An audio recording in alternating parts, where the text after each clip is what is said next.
So team, from here we are going to start. All right. So earlier days, if I talk about any IT organization, how they used to deploy their application. All right. So we are going to start from the very beginning. All right. So earlier days, we used to have some physical servers. Physical servers means physical computer, you can say. All right. We used to have some physical computer, physical servers. All right. And there, if we want to deploy our application, we put some operating system, whether Windows or Linux or any other else. All right. Then we install Java over that.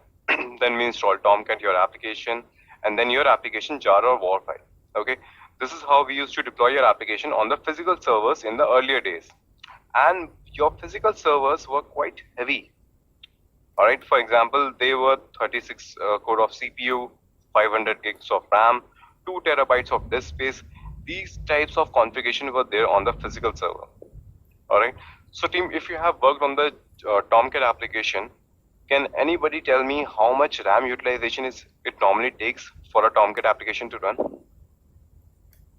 Any brief idea, not the exact figure.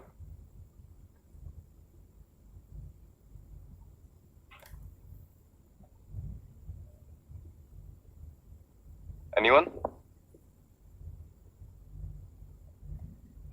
Okay, Shiju, 4 gigs. All right, got it.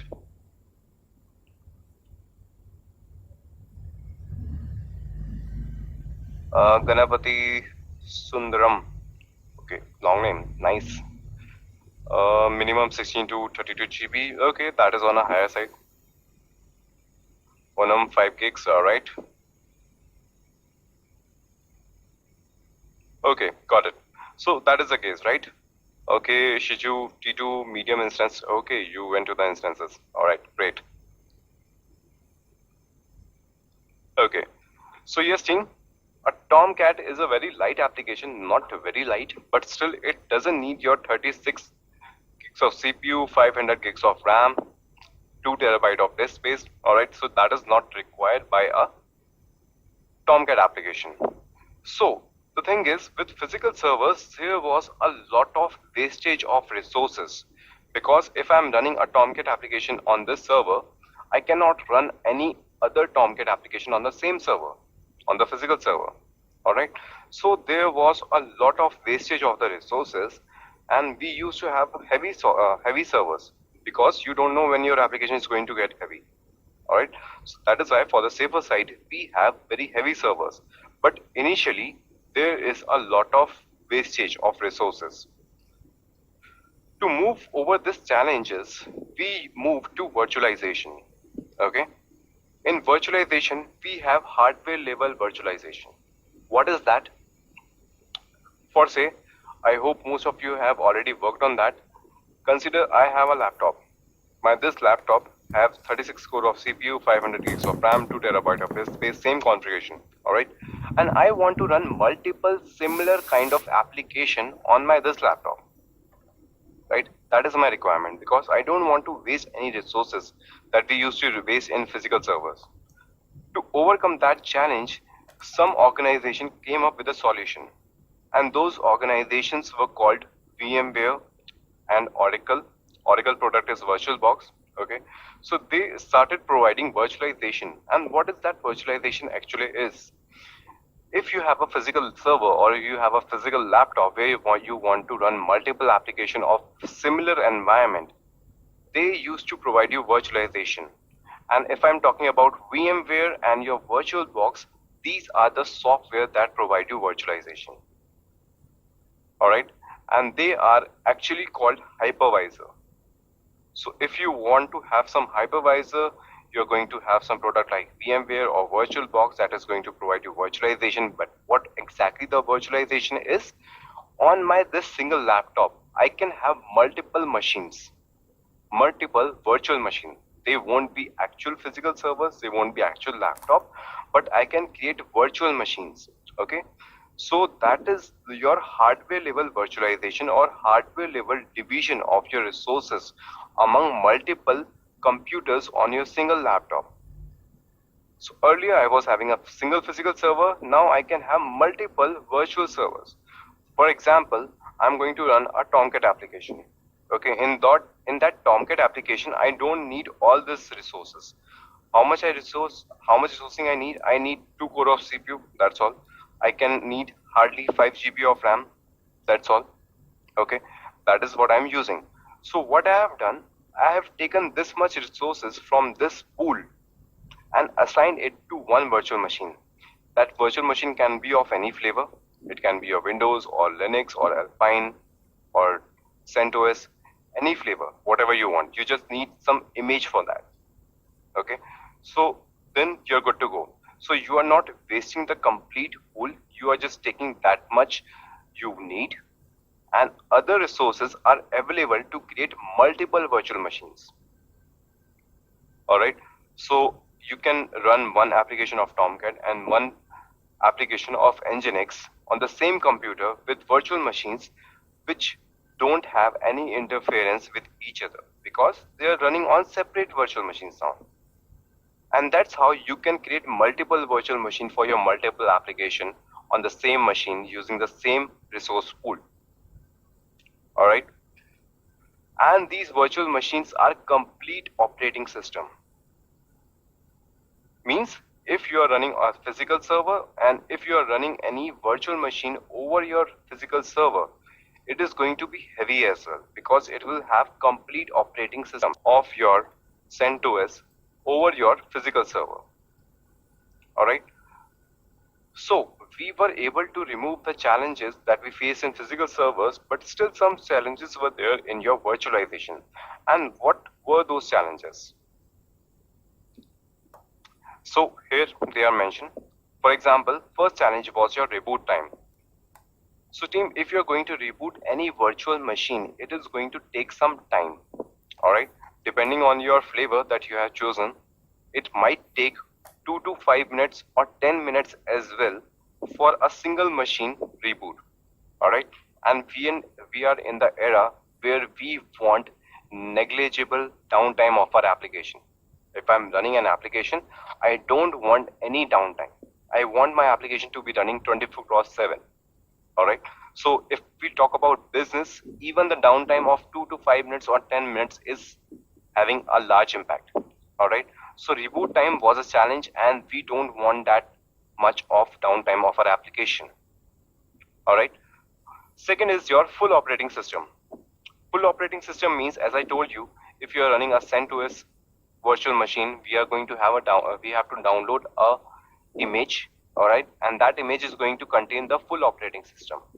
So those are actually heavy in nature. If I'll talk about any basic image of any basic operating system, it can range from 1 GB to 2 GB or 5 GB as well. So those images are actually heavy. Cannot increase it in the real-time dynamic allocation. All right, for example, your application is running on this virtual machine. Your current allocation is 5 GB of RAM, but your load increased on your Tomcat server, on your Tomcat application. Your load has increased and your 5 gigs are completely exhausted. So in that case, you cannot increase the RAM assignment to this virtual machine on the go. Okay, you have to bring down this application and then you have to restart your server, and then you are going to assign more RAM. You can make it 5 GB to 10 GB or 20 GB as per the availability of your pool. All right, but you cannot go on the fly for this. You have to take a reboot, and as I told you, reboot take 2 to 5 minutes or 10 minutes. So consider that your application is heavy, your application is in much demand, you have a good traffic on your application and your RAM is exhausted. So you have to increase the RAM allocation and you have to reboot your machine and take a downtime for 5 to 10 minutes. And when your application is in heavy demand, there is a large traffic. So how it is going to work? We don't want that. When our application is heavy in demand, we don't want to take an unplanned maintenance time at that point of time. So that is also a challenge with your virtualization. Next is your scalability. Scalability means consider that you want to create exact replica of this virtual machine with another virtual machine. You just want to do the load balancing for say. All right. So what you want to do, you want to do the load balancing. You have one virtual server and you want to create another virtual server. So it is going to take time. Or consider that you have all these resources and your pool is exhausted now. Alright, in that scenario, you have to bring down all the machines all together and you have to increase the allocation of your server. Then you have to allot allocation to the virtual servers. And again, it is going to take some downtime for all the machines. Okay, so team, these were the challenges with your virtual machines which we wanted to overcome. Alright, and to overcome all these challenges, your containers came into picture. Alright, so your containers are in the picture now, which has eliminated all the challenges in your virtual machine. Alright, we are going to discuss about them so that it is clear to you. Again, considering that we have the same physical server, 36 core of CPU, 500 gigs of RAM, 2 terabytes of disk space. Alright, we have the same server. Earlier, we used to install your hypervisor, your VMware or your VirtualBox.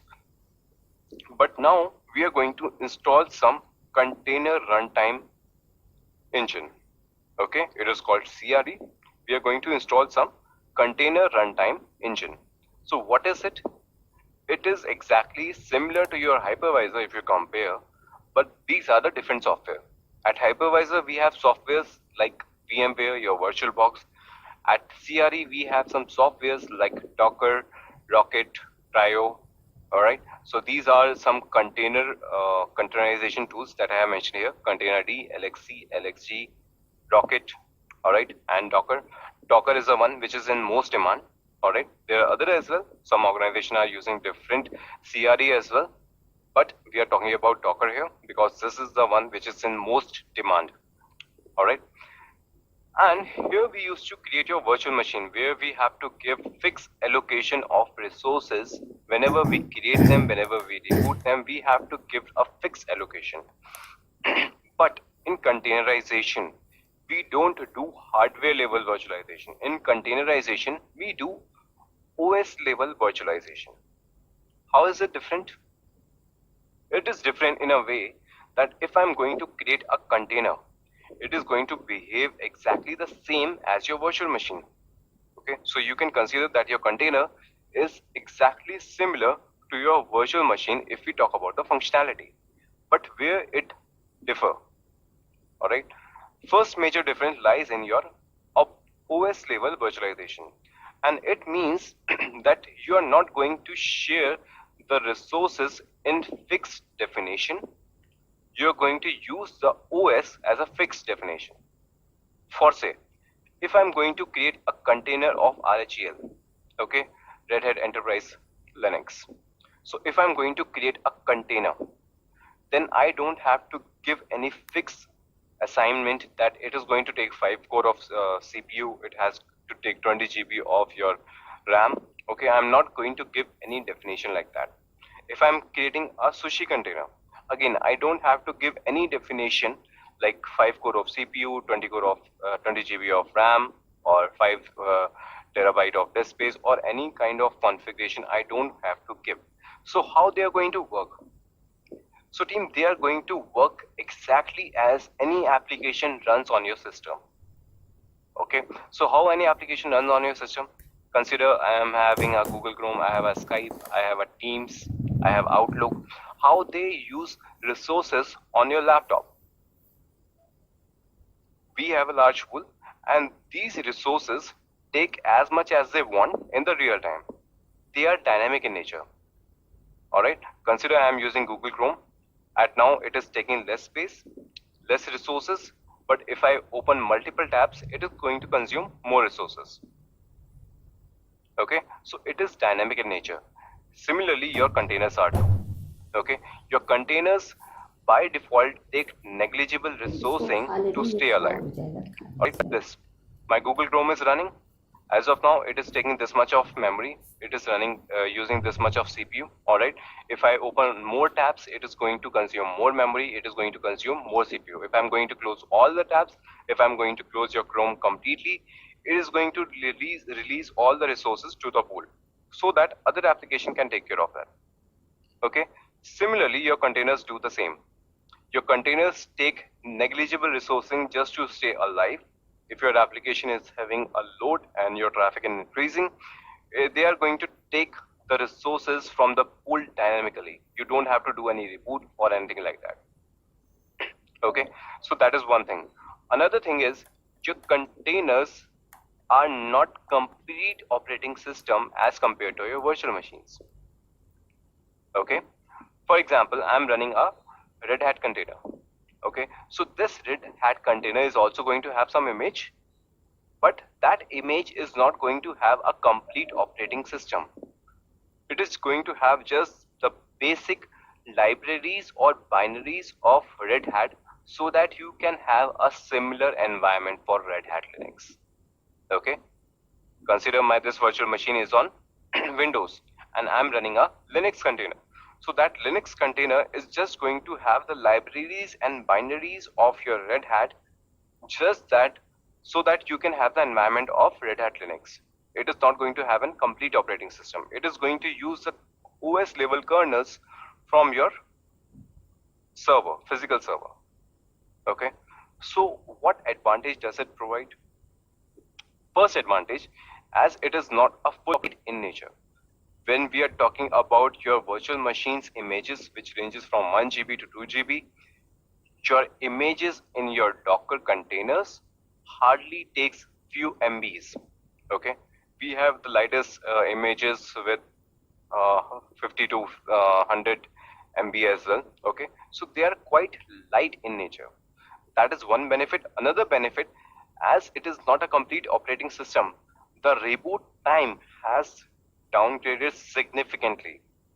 Okay, the reboot time in your virtual machine ranges from 2 minutes to 5 minutes, but in containers, your reboot time is a fraction of a second. Mark my word, fraction of seconds.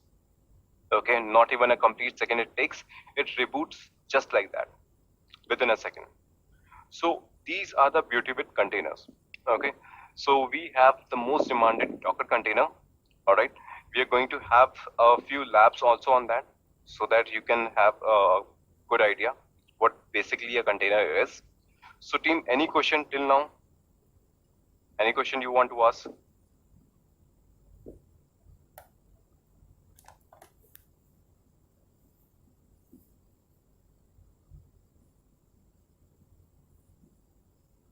Gaurav, you are asking how many containers we can have in a machine. You can have n number of containers in your machine.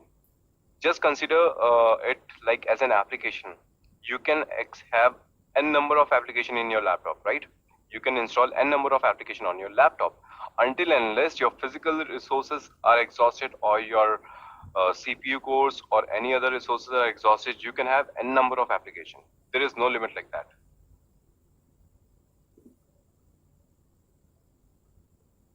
Thanks, Aname.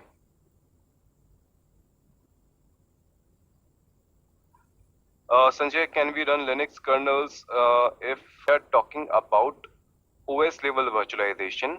And if you have your operating system as Windows, you can have your Linux containers. And Linux containers doesn't have Linux kernels. It has Linux libraries and binaries only.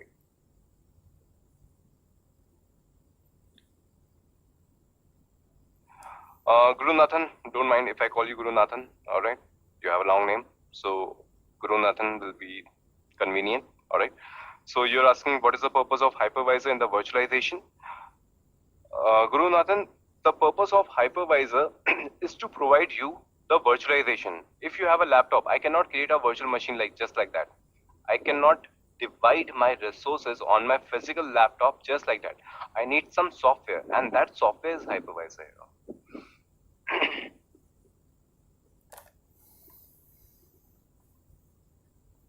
Sanjay, yes, we can run a Linux container on a Windows machine as well. All right, because at the end of the day, nowadays your Windows laptop are also using Linux kernels at the backend. That is what happens. As containers will have partial, then to what extent or to what part of the host will be utilized, Gopal? Okay, So Gopal, yes, as you already said, it is a partial operating system, and I already told you that your partial operating system contains the libraries and binaries of your operating system. Okay, so it is going to give you a look and feel of your container. All right, so if your container is running on the Linux, it is going to give you a look and feel like or with the libraries and binaries and all the requirement of your application. Whatever your application requirements are with the libraries and binaries, your container is going to fulfill them. Otherwise, all the kernel parameters, all the hardware level resources will be taken from your full operating system at the backend.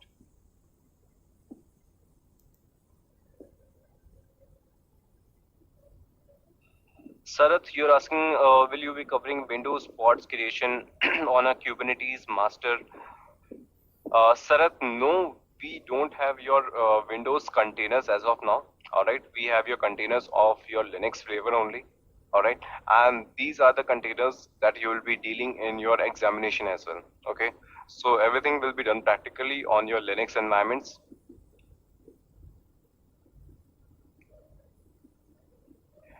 Adjudika guest, you're asking, so what is different with physical? Looks like it's almost same because we have done hardware allocation and we can put application on the top of the OS. Please correct me if I'm wrong. The difference is that you can run multiple application of the similar nature. Okay, if I talk about your physical server that you are not using any virtualization or containerization, if you want to run a Tomcat application, you can run only one Tomcat application here because it is going to occupy some ports. Okay, so the port that is taken by default from the Tomcat, it is going to occupy that port. And if you want to run any similar kind of application on the same server, you cannot because that port is occupied. So for that purpose, we need virtualization. We can run multiple Tomcat application with the port availability on the virtualization. All right. Sarath, master is on Linux. Your master and your worker nodes all are going to be on the Linux flavor.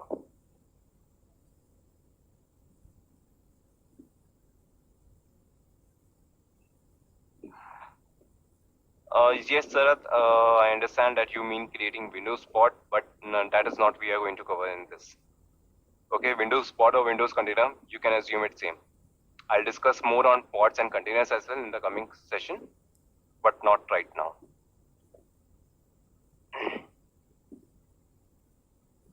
Can we run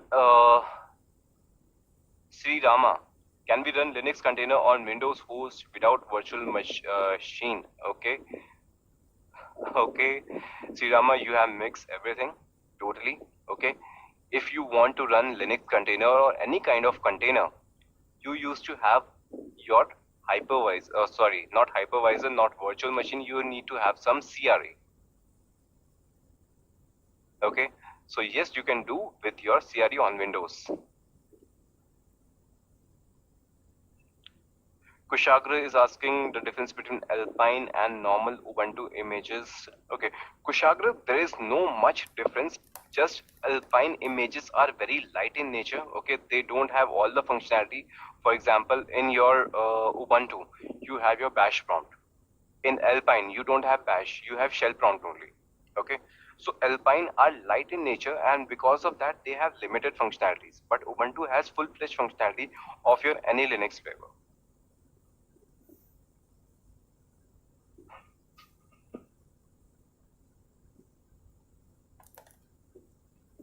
Okay. Kabil, yes, we can install your Kubernetes on Red Hat version as well. And if you want the steps for that, I'll provide you that. Okay, no worries.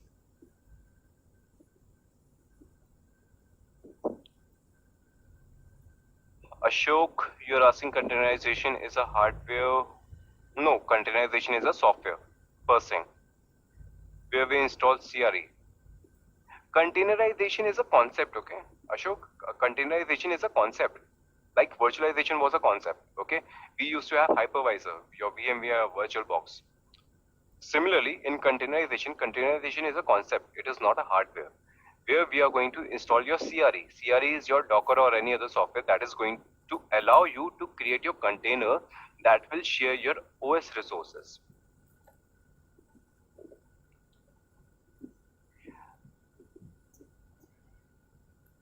Masomi, you are asking use case of containerd and Docker. Okay, Masomi, both are providing you containers.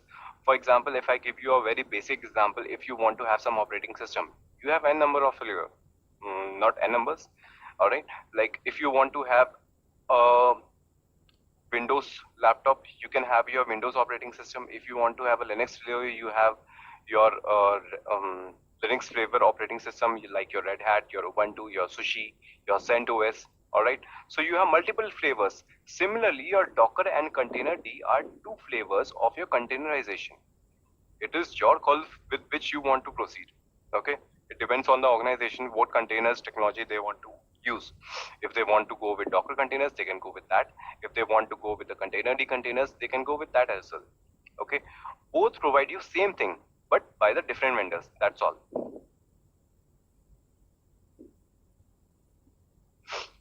All right. So team, I'll be asking you to hold on your questions now. All right. Let's proceed a little bit further so that we can understand all these things practically. Okay. And I guess in the previous tutorial also asked you to have your GCP account ready so that you can practice here. All right. And the reason is that why we prefer GCP over AWS, because in AWS your free tier allows you to create very limited kind of resourcing. Okay, so if you want to create an EC2 instances, you're going to have 1 core of CPU, 1 GB of RAM and a free tier. If you're going to create any heavier machine, it is going to charge you. And that is why we prefer GCP, because here you can create a heavier machine as well within your credit limit. Okay, so that is what we are going to use. So let me create a machine here.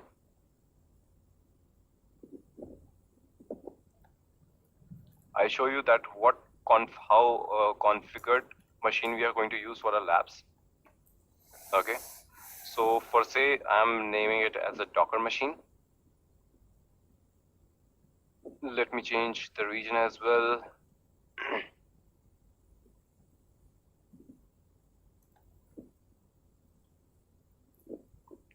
Okay, so for the practical purpose, we are going to use 2 core of virtual CPU and 4 GB of RAM.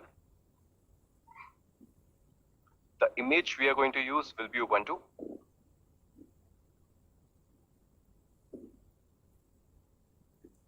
Not Sushi, Ubuntu.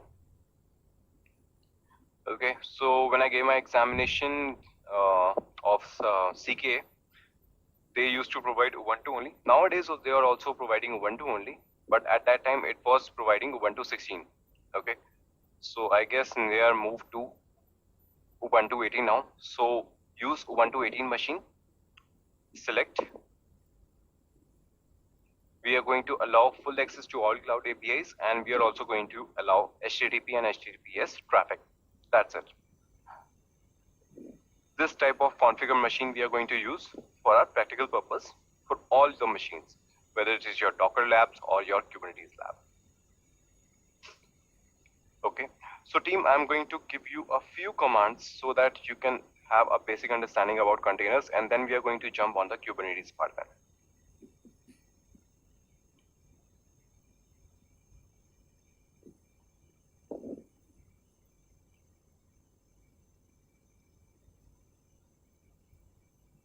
Okay, looks like our machine is ready. We are going to connect from right here.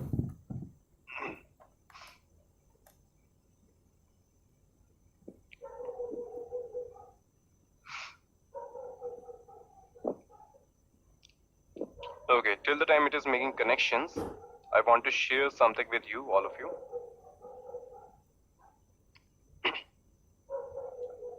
Onome, yes, you can use your CentOS servers also, but all the labs will be based on Ubuntu. Okay, I'll be doing everything on the Ubuntu. If you want, you can go with the CentOS also, and if you want steps for CentOS, I'm going to share that also with you. Okay. Why not Docker Swarm, then Kubernetes? Okay, Adureka, guess I'll come back to your question. Okay, as of now, we are just discussing about your containerization, your containers. Once I'll start with container orchestration, then I'll answer your question, difference between Docker Swarm and Kubernetes. All right, so team, one thing that all the content, all the things that you already have with your LMS portals are definitely with you. All right, all the course content, all the video lectures, all the prerequisites, everything you do have on your LMS portal, and it is more than enough for your practice. Okay, but I want to give you something more than that. Okay, so team, this is a GitHub repository that is going to help you with all the labs. Okay, everything that I'll be sharing, every content that I'll be doing, every lab, every project, everything is here in this repository. Okay, so this repository I'm going to share with all of you. It is an open source library in the GitHub. Okay, I am pinging this in the chat box.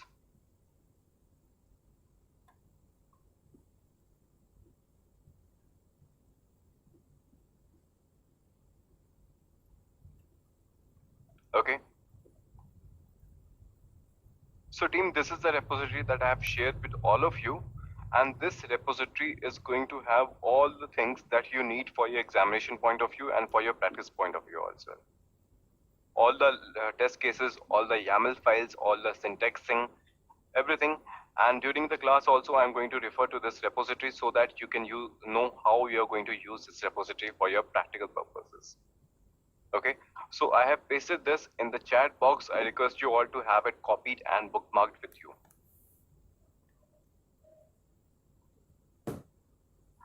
All right, consider you want to understand more on Dockers. All right, so you do have everything in your prerequisites, but if you want, you can refer to this repository as well. So here is a folder called Docker. If you want to know how you're going to install your Docker, there is a file called install Docker manual. All right, so team, as you can see, if you want to install Docker on Ubuntu, these are the commands that you want to use. If you want to install your Docker on CentOS, these are the commands. Okay, so some of the people, Onome and some few other people were also wanted to know that how you're going to do the things on CentOS. This is the repository for you. You can use this repository and have your commands ready with you. All right, so what I'm going to do, I'm going to quickly install your Docker on this machine. Okay, nothing much it is doing. It is just doing the apt-get update. If there is any Docker components previously installed on the server, it is going to remove it first. Then it is going to update your machine.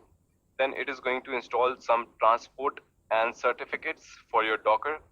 Then it is going to copy your Docker image, your Docker software on your server. And then it is going to update it. And finally, it is going to install your Docker CLI, Docker, and your container DIO. Okay, this is all what it is going to do. I'm going to run the same on this machine.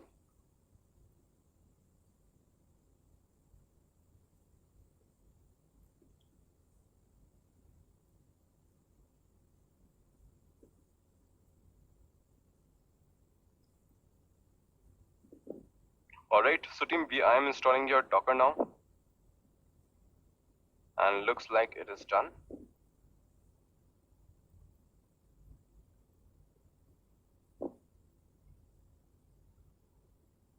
Okay, looks like all the commands are not executed.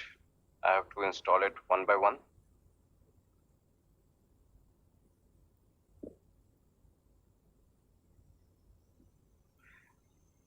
So team, I'm just installing your Docker software right now. If you have any questions, you can ask. I'll be answering that.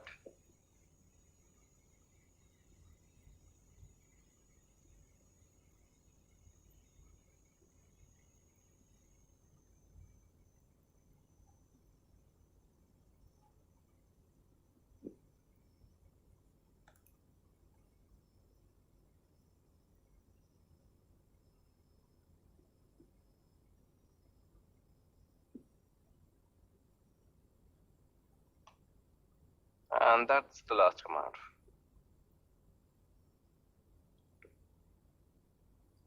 Okay, so many questions. Rishabh, are we going to use VM in Google Cloud for the practical purpose or other GCP specific service as well? Because GCP is not allowing me to create account. I have got one DigitalOcean. I can get VMs here. Rishabh, yes, as per your content of the class, everything will be done on the virtual machines only. Okay, so it is not going to be an issue. But just for some extra additional knowledge, what I'm going to do, I'm going to share a few concepts that you can have on the managed cluster only. Okay, for say we have Google Kubernetes engine. Okay, it provides you some other specification as well. It is not going to help you in your examination, but it is going to help you in your real-time environment. That is why I'm going to touch some topics from there as well, just for your knowledge purpose, just to give you something extra. But yes, for your examination point of view, everything will be covered on the virtual machines only.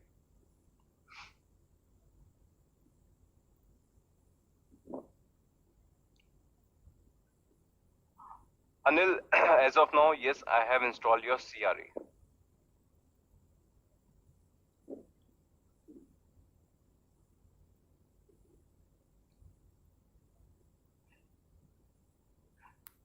Educagus,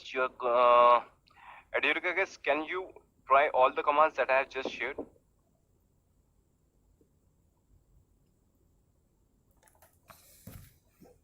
Yes, probably you are not using the right operating system. Okay, please check your operating system, whether it is your Ubuntu or any other flavor, and depending on that, use my repository to install the softwares.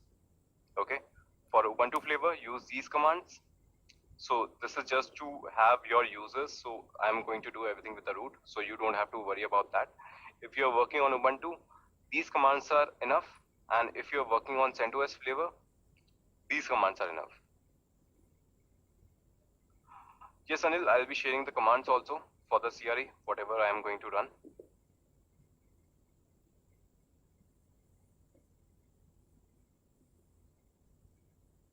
Yes, Adhirka, guess Girish. Okay, got your name.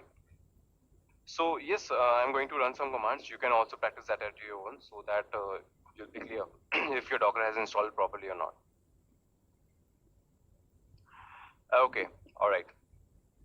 So team, these are the steps to install your Docker, and let's execute few commands. It is 7:51 IST. Okay, so I thought that we are going to assign 1 hour for the Docker, and then we are going to jump on the Kubernetes part. Okay, so we have 10 minutes more. So let's see what we can cover on Docker, because Docker is not the main topic. It is just a brief idea about the prerequisites. For that also I assign 1 hour, just so that you can have a better understanding. All right, so team, I'm going to execute few Docker commands so that you can understand what exactly Docker is. Okay, so in your virtual machine, you can also install your images from open source, but if I'll talk about your Docker, Docker has its own Docker hub. Okay, from where you can download all the images. So this is the website, hub.docker.com. You can go to this, you can create your own account. Your own account will help you to create your own images and upload that at your own repository.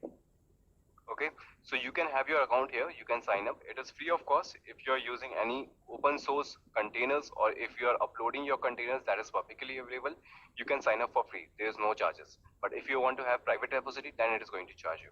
So as long as you are using public repository, it is completely free. So you can sign up and you can have your own account. For example, I want to have a Tomcat image. What Tomcat image is going to do? Tomcat image will have some operating system, partial operating system, and it is going to have a Tomcat installed also. Okay, so what it helps, it doesn't have you the challenges that you want to create a container, you want to have some image, you have to create the container, then you have to install Tomcat in it. So this part is eliminated if you use any Tomcat image. It is going to have some operating system libraries and binaries for your container, and it is also going to have Tomcat installed in it. If you want to have some plain operating system, you can have that also. If I'll search for Ubuntu, you have Ubuntu image also. So you just have to download this Ubuntu image. It is the official image, and you can create a container with Ubuntu, and then you can install Tomcat if you want to. But what is the purpose? You have already a Tomcat image. You can use that image and your Tomcat is good to go. If you want to have Nginx, you also have some Nginx images. Okay, so we have all the ready-made images here which you can use for your own purpose. So let's try to use some of them.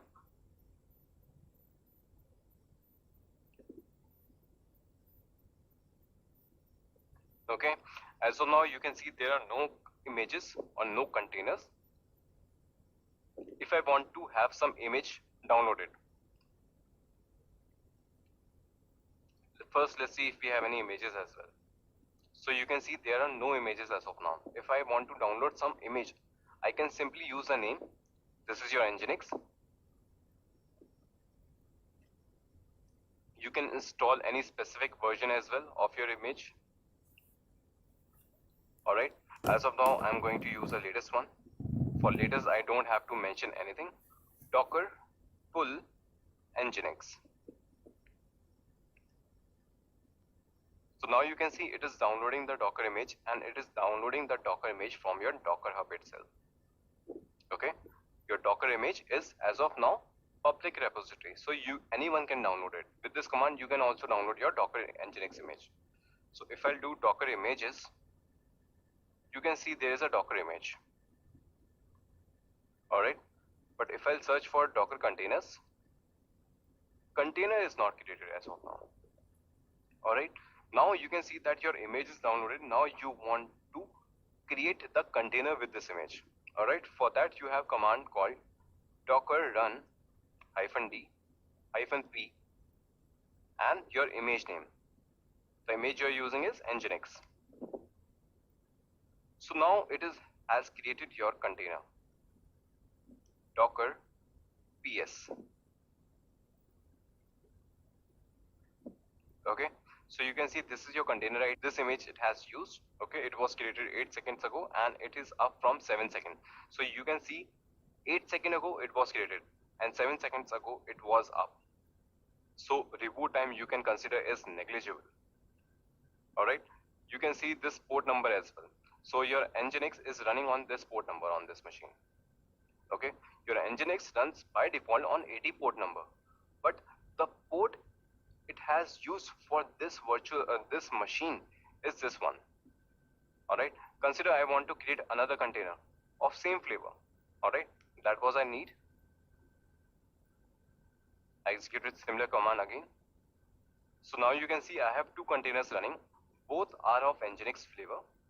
Alright, but you can see the port number of Nginx container is 80 port number, because your containers, your Nginx run on number 80. But as we have different containers, it has taken the different port number for your machine. So it is showing 000, it means it is going to take the IP of your instance. Alright, this is my machine. I'll copy it. Let me paste it here and let me provide the port number. So now you can see I have two containers running. Both are of Nginx flavor. Alright, but you can see the port number of Nginx container is 80 port number, because your containers, your Nginx run on port number 80. But as we have different containers, it has taken the different port number for your machine. So it is showing 000, it means it is going to take the IP of your instance. Alright, this is my machine. I'll copy it. Let me paste it here and let me provide the port number.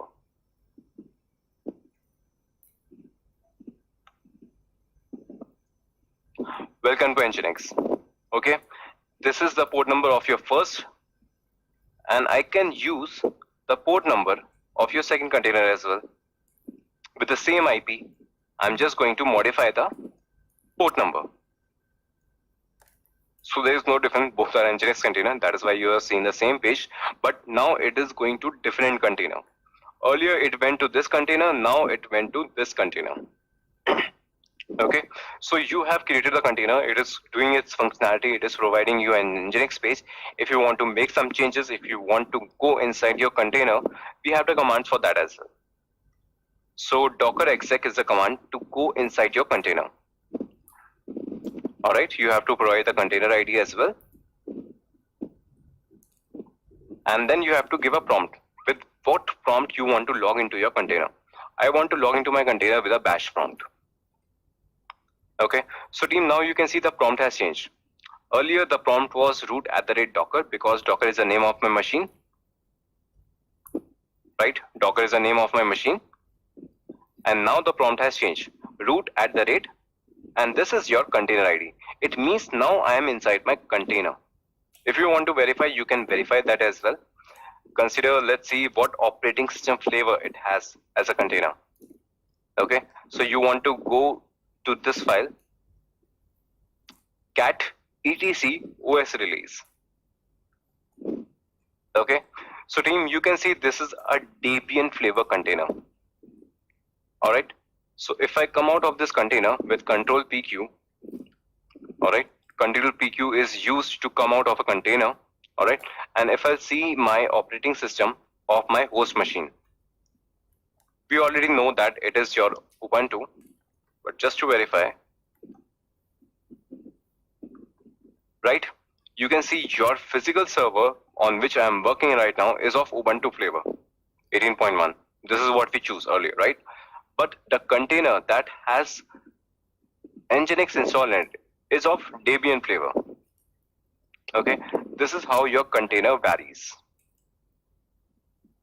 Okay, so team, anyone else have any question? I hope it is clear to you.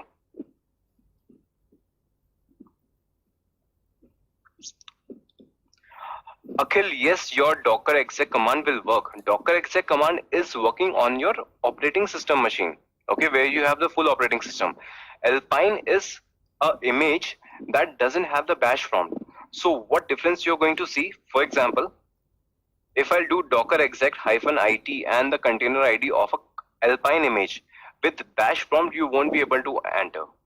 All right, you have to give a shell prompt.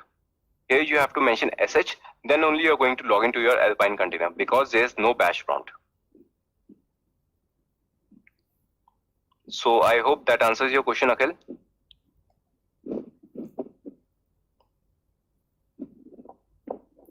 Okay, anyone else? Any other question?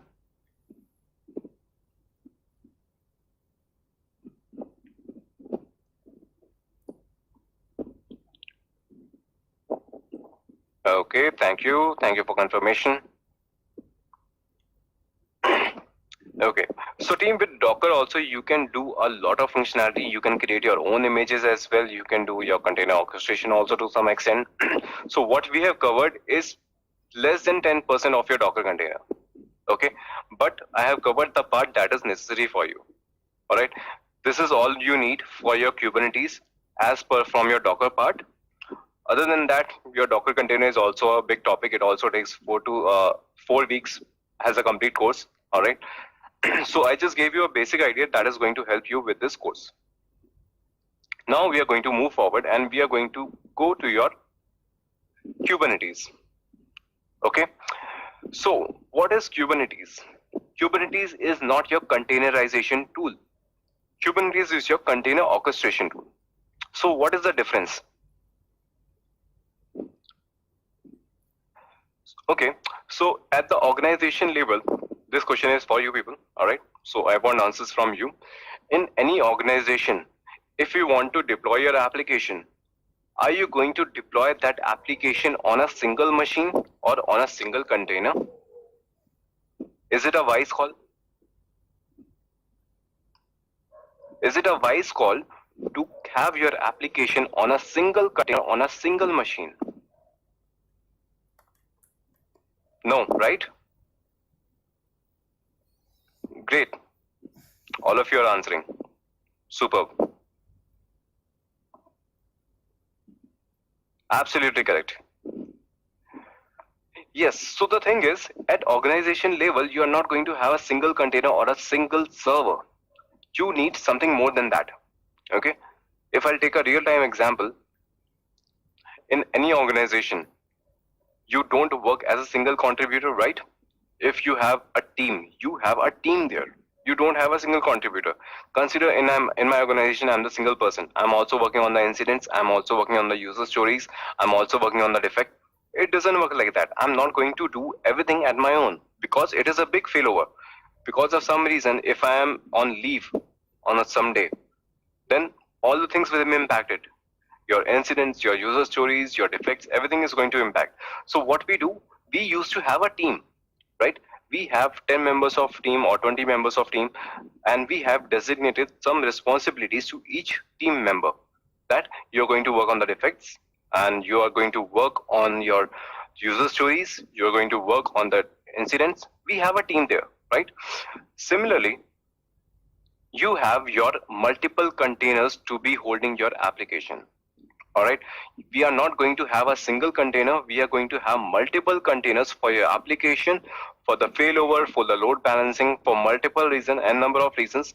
You're going to have multiple containers, you're not going to create a single container. All right, with that understanding, consider in your real-time scenario that I have taken an example of a layman example, that you have a team in your organization, you are not a single contributor. So to manage those group of people, consider I have a team of 10 members where everyone has some responsibilities. So are they sharing the responsibilities among themselves at their own, or they do have a manager above them? In a group of 10 people, they don't share the responsibility at their own call, right? They have a manager. Every team has a manager. And what is the responsibility of the manager? Manager has a responsibility to distribute the work among all the resources in the team so that things get done in time, okay? And there is no load. So what are the responsibilities of a manager? It is going to distribute the work, okay? It is also going to measure your performance, that how you're performing, all right? And it is also going to take the responsibility if some team member is absent because of any reason, it is going to delegate that responsibility from that member to some other member, right? So these are the responsibility of the manager. They are also going to gauge your performance. They are also going to help you with all the responsibilities. They are going to distribute the work. Everything will be done by the manager, and the real work will be done by the team. Similarly, in your container world, you have multiple containers. Those containers are not going to share the responsibility among themselves at their own.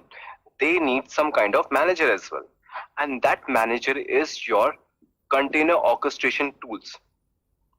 Okay, container orchestration tools like your Docker is one of them.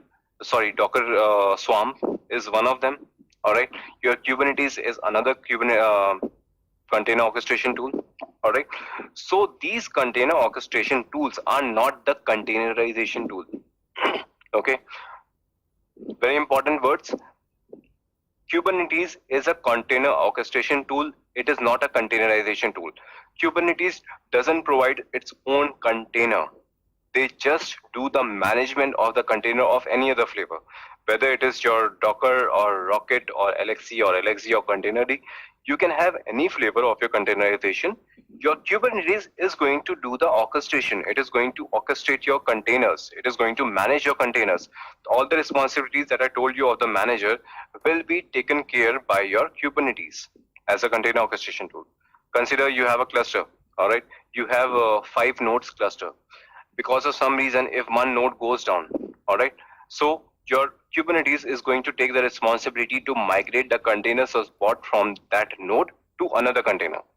As I told you that if some member is in your team is absent, his work will be assigned to some other people by the manager. Similarly, in Kubernetes also, Kubernetes is going to assign the containers of the failed node to some another node.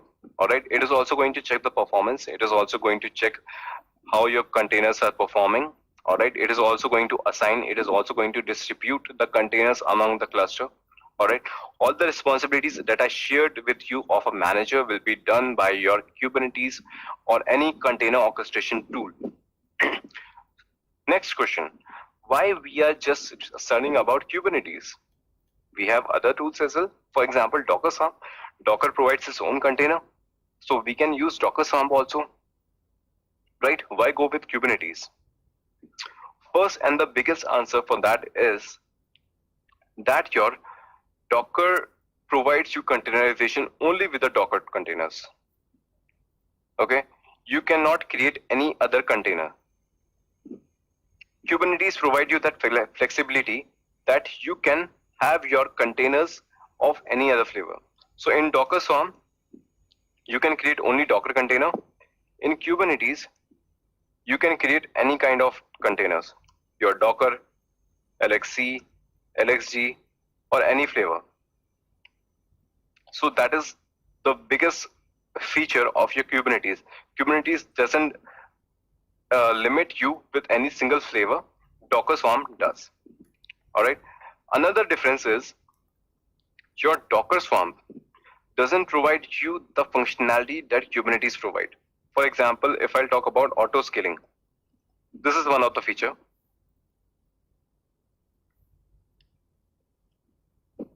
Auto scaling feature in Docker Swarm is not available. Okay, you have to scale your containers in Docker Swarm manually.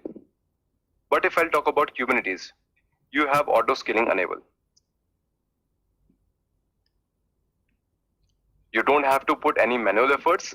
Your Kubernetes does it automatically. So these are some of the features, and some other features are also there. The security that is provided in Kubernetes, like role-based access control. Okay, these are the features of Kubernetes which is not present in your Docker Swarm. Okay, so functionality-wise, Docker Swarm is not that advanced if I'll talk about in comparison with Kubernetes. That is why your Kubernetes is most in demand at these days. Your Docker Swarm is not. Okay, so Kubernetes provide you more functionality. It is more flexible. It is more complex as well to understand as compared to Docker Swarm because of the functionalities. Whosoever gives you more functionality is definitely a little complex. But in real-time organizations, we need functionalities, whether it is complex or not. Okay, so that is why your Kubernetes is most demanded container orchestration tool in the organization at this point of time. All right. Any other question? Any question till now?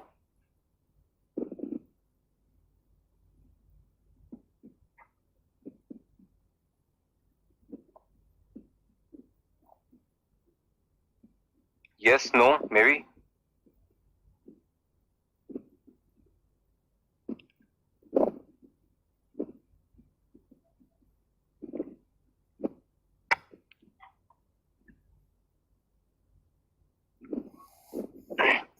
Great.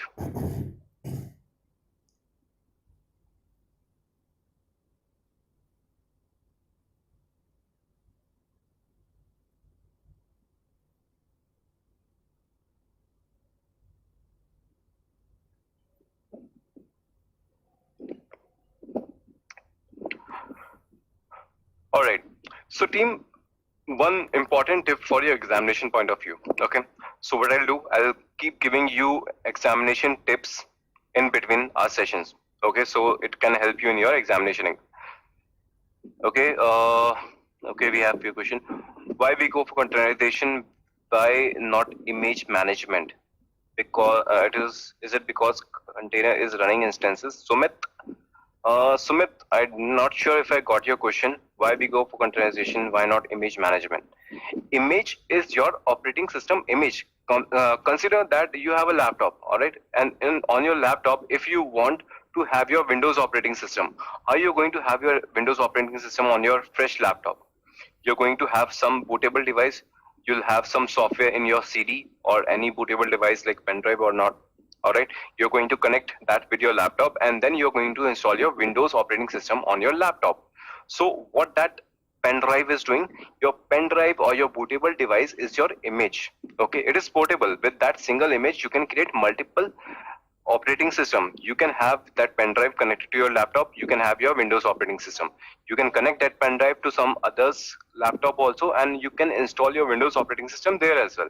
So that bootable device is a single image which is creating multiple operating system on multiple laptops. Similarly, if you talk about an image, your image is a device which is going to help you create multiple container of that same flavor. Okay, so image management also take place. You have to manage your images as well, but that image is just a script. You don't have the container there. You have to create a container. All right. So Sumit, I hope I answered your question. we can use auto scaling for the instances, right? At your guess, auto scaling is going to, if you talk about instance level, okay, if you're doing the instance level auto scaling, it will not be managed by Kubernetes, it will be managed by your cloud provider. Consider if you're working on AWS, you have created multiple EC2 instances, or if you're working with GCP and you have multiple VM instances, then if you want to do the load balancing between those machines, it will not be taken care by the Kubernetes, because that is the infrastructure that is provided by Google Cloud. You have to do the load balancing at the Google Cloud front. Kubernetes is not going to manage. Kubernetes is going to do the load balancing between your containers. All right.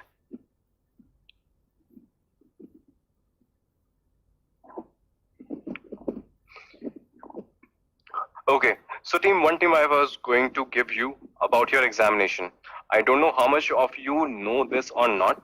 If you are preparing for your CKA examination, during your examination, your examiner allows you, as of now, if you know that your Kubernetes examination is taken care by CNCF, all right? So CNCF allows you to open your official Kubernetes website during the examination, right? So during the examination, you can open your official Kubernetes website in a single tab, not multiple tabs. You cannot open multiple tabs. You cannot launch Google on any tab. You can just open a single tab apart from your examination tab, and in that tab, you can open your Kubernetes official website for syntaxing or any other help. Okay, so I'll suggest you to have a bookmark like this. Okay, you can see that I have created a bookmark, K8s. All right, in this you have multiple things: installing your kubeadm and any other topic. All right, so you can see it has commands as well.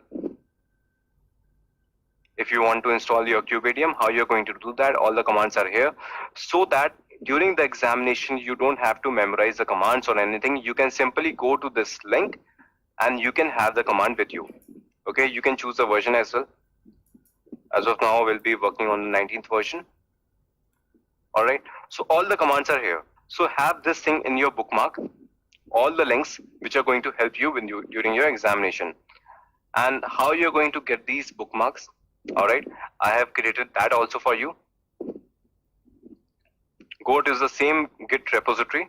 All right, there's a folder called other. In other, you have an HTML file. Where it is,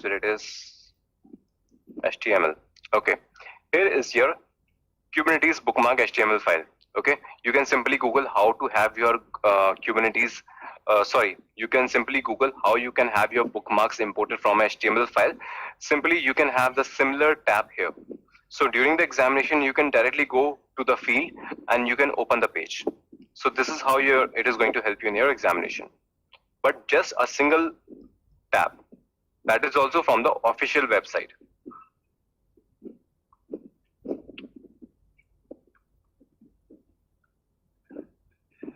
Joy, I have already shared the GitHub repository link with you. Let me share that with you again.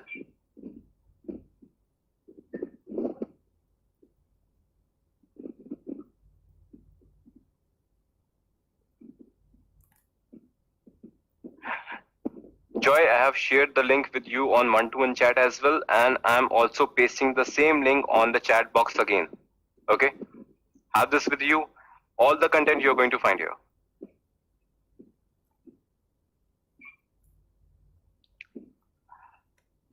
Jagannath, you're asking the browser tab is on a laptop machine or in the CKA lab environment.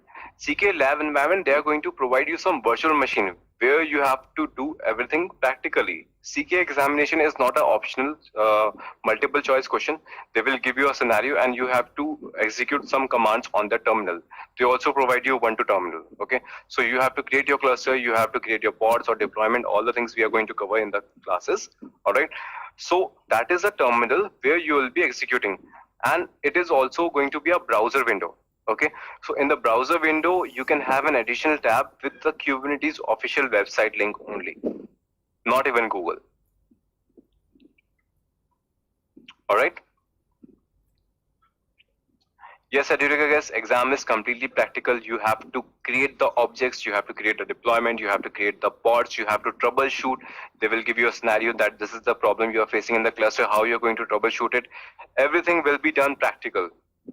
Okay. They will provide you up and running cluster. They will provide you a cluster and then they will ask you to do the things. Okay, so this is your official Kubernetes website.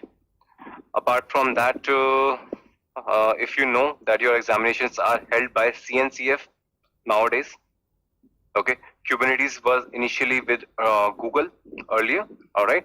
It has stayed with Google for created it as a open source. Now your Cloud Native Computing Foundation manages your certification, all right. So if you can go for the CKA administration, CKA, you can also go for your CKAD. Okay, that's your call. During the class, we are going to cover both the certification. By the end of this course, you will be able to complete the certification of CKA and CKAD as well. Okay, CKAD is the lengthy one because it has more topics. CKAD is your Kubernetes certified Kubernetes application developer. CKAD is that. So that has a little lesser concept than CK, and we are targeting for CKA. So if you are done with this course, if you are done with these classes, you are done with the content, you can opt for any examination, CKA and CKAD both.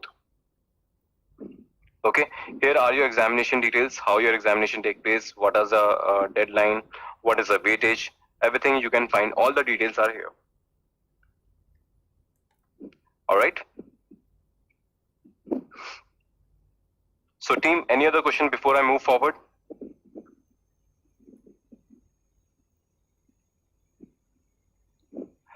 Mon, CNCF Cloud Native Computing Foundation is a organization that is managing your Kubernetes nowadays.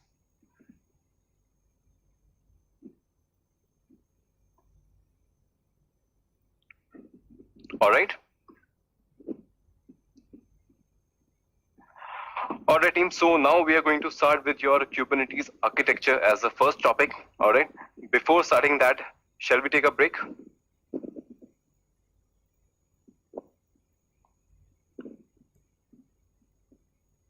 Yes, no? All right. So team, let's take a 15 minutes break. Okay, Gopal, you can come back in 5 minutes. Great. Okay. But still, we are going to take a 15-minute break. All right. So I'm going to put a timer here. See you in 15 minutes.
Team, I'm back.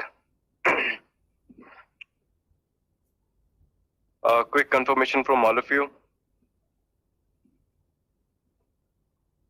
Do we have all of you on board?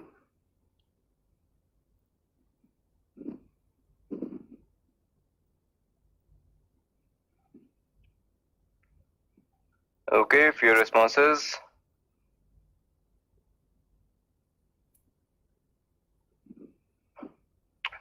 Great. Okay, in these type of confirmation, I get all the names on the chat box. All right. So team, let's get started. All right. So this is what we have understood so far. Now we are going to understand about the Kubernetes architecture, and then we are going to do the Kubernetes installation. All right. So first thing first, this is your architecture of Kubernetes. Okay. This is already run. Let me draw it again. All right. So Kubernetes, as we are already clear, is your container orchestration tool. All right. So container orchestration tool it is, and it also distribute your resources across multiple nodes. All right. So considering that we have a multi-node architecture, in this multi-node architecture, considering this is going to be your master. Okay. Your one node is going to be a master node, and in Kubernetes, your worker nodes are simply called nodes.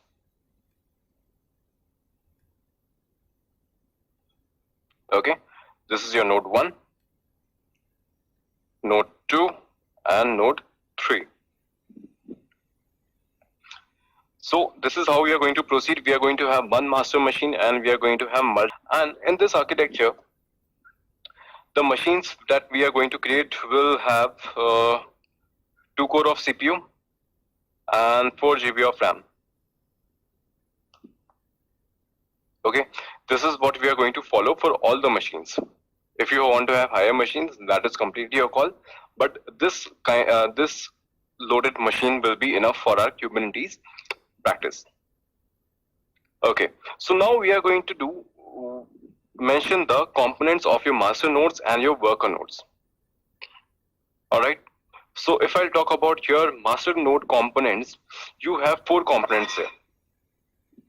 Okay. First is your API server.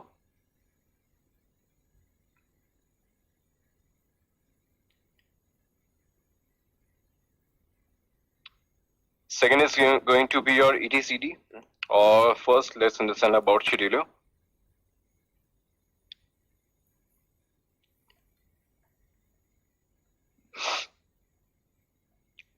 Next is going to be your controller manager.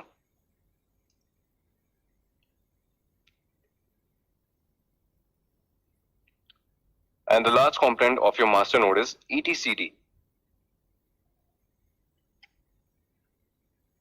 Okay, so team, these are the 4 components that you have on your master node.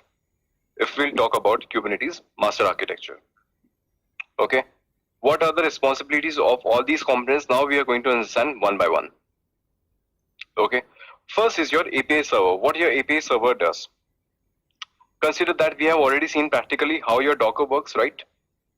So if you can see, Control C. Okay, connection timeout, no problem. So in Docker lab, you have already seen that all the commands that I am giving starts with a Docker word. Okay, all the commands starts with a Docker keyword. Docker PS, Docker images, Docker exec, Docker run. All the commands start with a Docker keyword. So that Docker keyword is a client. Okay, that is a client that interacts with the Docker software on that particular machine. Similarly, with Kubernetes, there is also a client. Okay, and that client is called kubectl. Okay, so kubectl is a client that deal with all the Kubernetes related components in your Kubernetes installation or your Kubernetes management. All right, so all the commands that you're going to execute on Kubernetes cluster will start with a kubectl keyword.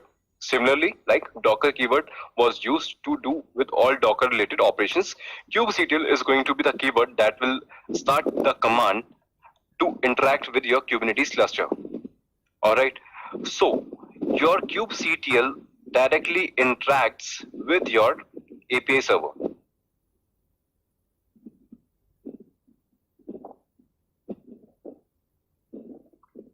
Okay, all the commands that you're going to execute, your API server on the master component is going to be the one that will manage all the communication. Alright, so team, allow me a few minutes. After that, I'll be taking your questions. Alright, let's discuss about the master components, then I'll take your questions. So all the things that you're going to do with Kubernetes cluster, you will start with kubectl, and that kubectl will address the API server component on your master, and then it will take all the actions. Okay, if you want to do kubectl get pods, kubectl get nodes, kubectl create any resources, your pods, container, whatever, all the commands that you'll give with kubectl will interact with the API server first on your cluster. Okay, so API server is the first point of contact in your cluster. It will manage all the communication inside the cluster. API server is responsible for all the communication, whether that communication is being done with your kubectl, if the communication is happening between these components as well. Even these components cannot interact directly with each other.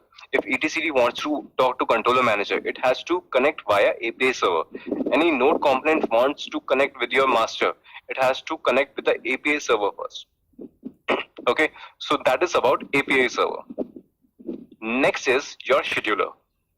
Alright, so scheduler does what? Scheduler is like an HR in your company. Okay, so scheduler is like an HR. What HR does? HR hire people and they assign those resources to the different teams depending on their specialty and depending on the requirement. Right? That is the responsibility of an HR in an organization. That responsibility is being fulfilled by the scheduler here. Consider I want to create a container. Okay, pod container, you can use these keywords interchangeably, but as of now, I'm using container keyword because I haven't told you about pods right now. I hope you might be knowing with the previous lectures, but I'll explain you again. So, as of now, I'll be addressing them as a container. So, if you have a container and you want to create a container, you will come to your API server with the kubectl command, definitely. Alright. Now, your scheduler is going to be the one who is going to assign the node to that particular container. Okay.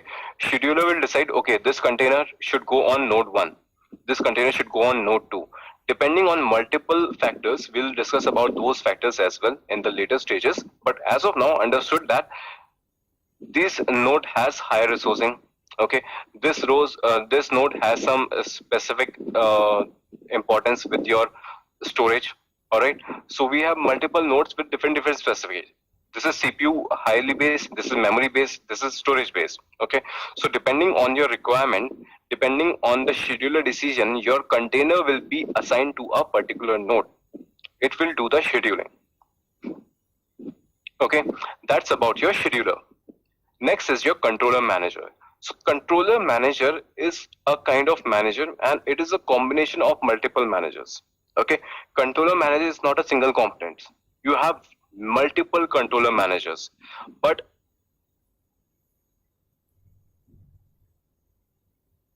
if I talk about in general, controller manager is the one which matches your desired state equals to actual state. Okay, so we have multiple controllers like your node controller, your pods container. Okay, we have deployment, we have daemon set. We are going to discuss about all of them in detail, in depth.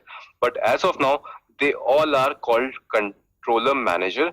And what is the responsibility of container management? Container management makes sure that your actual state is equals to your desired state. What does that mean? Consider I have a requirement that I need 4 containers of my application running all the time. Okay, across the node, it can be across the nodes, no problem with that. Okay, my application, I have a requirement that my application container should be 4 at a time for the load balancing purpose or for my application purpose. So at any given point of time, my desired state should be 4. So who is going to make sure that all time your 4 containers are running? Your controller manager is the one who is going to make sure that you have 4 containers running all the time. It means because of any reason, because of a problem or something reason, I went to this node and I deleted this container, maybe intentionally, maybe accidentally. So what will happen? My desired state was 4, but my actual state has become 3, right? I asked for 4 containers, but now only 3 containers are running. So now controller manager will come into picture. Controller manager will see that desired state is 4, but actual state is 3.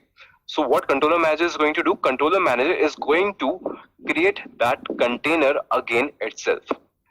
There is no human intervention required, and this concept is called self-healing. Okay, this concept is called self-healing in Kubernetes. It means because of some reason, if this container goes down or this container goes deleted, your controller manager is going to create a container itself without any human intervention. That will be done automatically. Okay, that is one thing. That is one of your controller manager role. Consider because of some reason your node is not reachable, right? Your node went unreachable, so your container also goes down. So your controller manager is going to take the responsibility to migrate that container or create the similar container on some other available node. Okay, so that is the responsibility of your controller manager. All right, and the last component is your etcd. Okay, so what is etcd? Etcd is your database. Okay, all the information about your cluster, that how many nodes are there, how many containers are running, how many pods are running, how many deployment, daemon set, or any other object, all the information about your cluster is stored in your etcd database. Okay, and etcd database is your database with key value pair. Okay, it is not a SQL type of database. It doesn't create tables or something like that. etcd is a database with key value pair. You will have a key and you will have a value, and it will store the details like that. So that is the responsibility of your etcd. Consider that I executed a command of kubectl get nodes. It means I want to know the details about my nodes, how many nodes are there in my cluster. So how the flow is going to be? Your kubectl will give the command kubectl get nodes. It will ask your API server API server, tell me how many nodes are there in my cluster. API server will say, okay, fine, I'll do that, I'll check. So API server will ask the etcd database, because all the information are stored in your etcd. So it will ask etcd that how many nodes are there. etcd will fetch the details and give it to the API server back, and then API server will give you the results on the screen, that how many nodes are there in your cluster.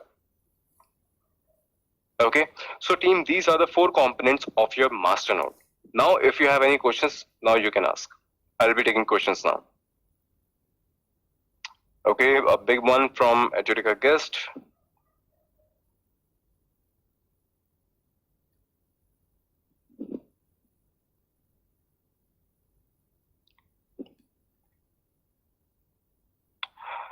If we have multiple master nodes and 20 to 30 worker nodes, then when we can set up Kubernetes cluster, then token we get during installation is on all the worker nodes.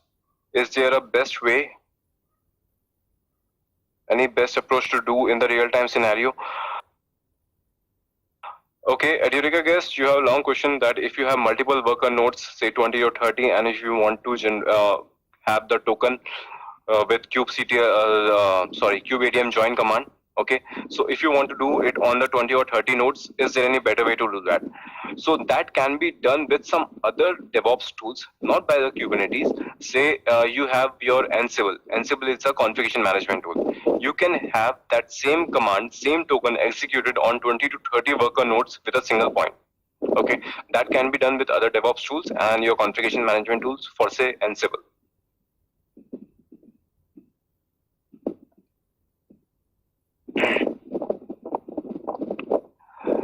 Shiju, you are asking, isn't that the API server that receives instruction from the controller manager to create the container and communicate to kubelet on the worker nodes and make it happen? Yes, Shiju, that it is. But I think you are one step ahead. You are asking about the kubelet. Kubelet is a worker component that I haven't discussed as of now. Okay, I have just given the brief idea on the higher level how these four components works. Okay, API server is a single point of contact. If any worker node component wants to talk to master, it will talk to API server. If any master components want to interact with each other, say controller manager to etcd, your API server will come into picture as a mediator. So all the things happen through API server. It receives instruction from everywhere. These four components we can install on different machine. No couple, you have to install all these four components on a single machine. Okay, there are two way of installation, hardware and kubectl way. I'll tell you about both of them. All right, but you have a master and all those components must be running on the master itself. If you go kubectl way, it will do it automatically. Editor guest, no container runs in master node. Adhirika guys, I'll come back to your question later. Okay, I'll ask the same question to all of you, and then you will answer me that if container runs on the master node or not. etc will contain all containers, ID, and other specification. Yes, Anil, all the details will be stored in the etc.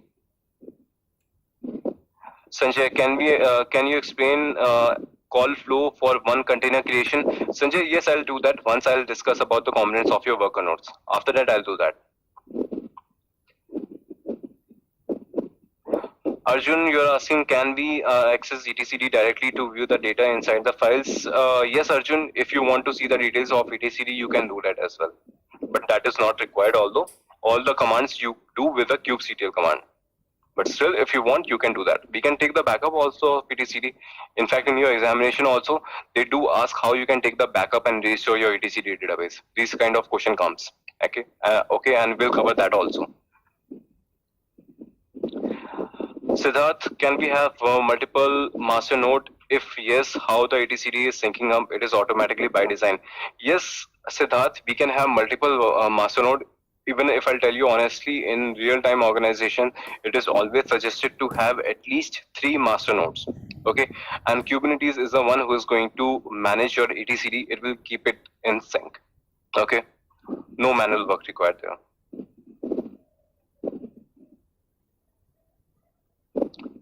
Sarath, what's special about CNCF project? I could see etcd as a separate CNCF project. CNCF is an organization, is a foundation that manages some software that are not owned by your organization who generated them. For example, I'll say that Kubernetes was originated in Google. Okay, after that, Kubernetes, your Google gave it up as an open source. All right, so if you want to have some certification, if you want to have some expertise in some tools where you can showcase your skills, for that purpose certification comes to picture. Now for open source tools, how you're going to have that? Because no company is there who is going to manage certification for that. So CNCF is an organization which helps you with some open source tools where you can earn certification and showcase your skills. So CNCF doesn't hold the certification only for your CKA or CKAD. It holds certification from other tools as well.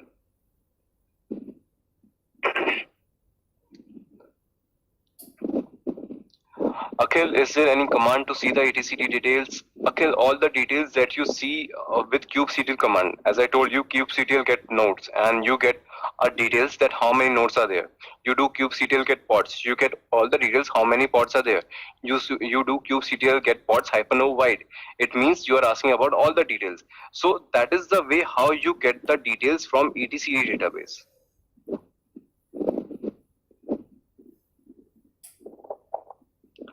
How etcd differs from CSI in team storage in Kubernetes. Edureka guest. Okay, CSI, can you explain in detail? I'm not sure how you are talking about this.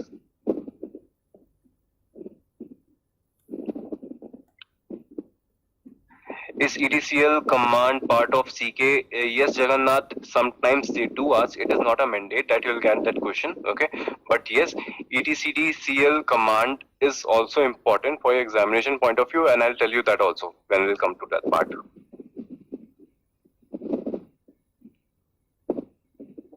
Okay, so many questions on ETCD. Can we use ETCD outside the master node? Yes, you can use your ETCD outside, but there is no use actually. Okay, ETCD is used by the master components. ETCD is accessed by API server. If you take the backup of your ETCD somewhere else as well, it is of no use because API server is the one who uses your ETCD. Is there any link for stateful and stateless with ETCD? Akhil, I'm not sure what is your question. Stateful and stateless is a type of property of your objects. If you talk about ETCD, it is a stateful set, if I'll talk about that.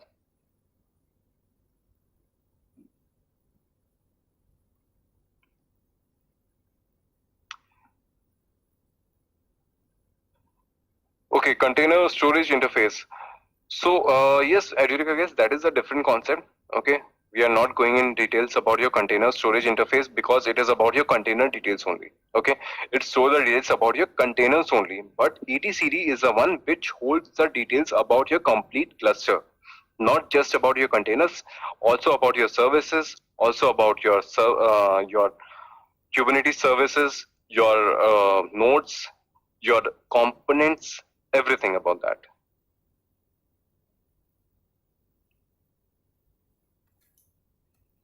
Joydeep, I got your message. I mean, externalize ETCD out of the master node and refer to the ETCD.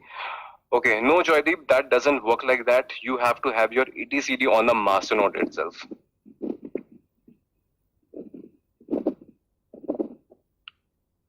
Akhil, can you please explain about stateful set and stateless properties? Okay, Akhil, stateful properties are there. For example, consider that you have a database. Okay, that is a stateful. It means stateful means that with time the state of your object is changing. You have a database. You have some insert commands. You have some update commands. You insert new data. You eject some data. You delete some data. So it is dynamic in nature. Your database state is changing every second whenever a command is executed against it. Okay, so that is your stateful property. What is your stateless property? Consider you have an application. You are using that from your browser. Okay, so on browser, if you refresh it again and again, it is not going to change. It is going to be just like that. So that is a stateless property. Okay, so you can use a stateless object again and again, but its state is not going to change. Stateful properties are the objects whose state get changed whenever you do some update or deletion or inclusion, anything like that. Since ETCD is a key value pair kind of DB, can we put our own details in terms to, let's say, environment variables across cluster? Siddharth, you have your environment variables topic also in Kubernetes. We are going to cover that, but we don't do that directly into ETCD. Okay, you do have environment variables in Kubernetes, but we define it as a separate object. We'll see that in further classes.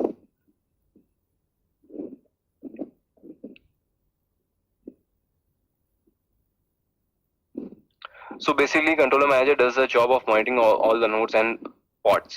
Yes, I did, guys. At this point, you can understand it just like that. Okay, we are going to discuss about controller manager in depth later on, where you'll discuss all the components, all the type of controller managers.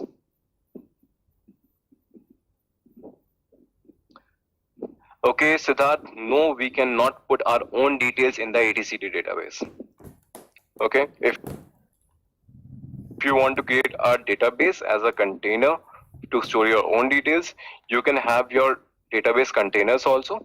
Okay, for example, you have MySQL container image. You can use that, create your own container, but etcd is specifically designed to hold the details about your Kubernetes cluster, not your own details.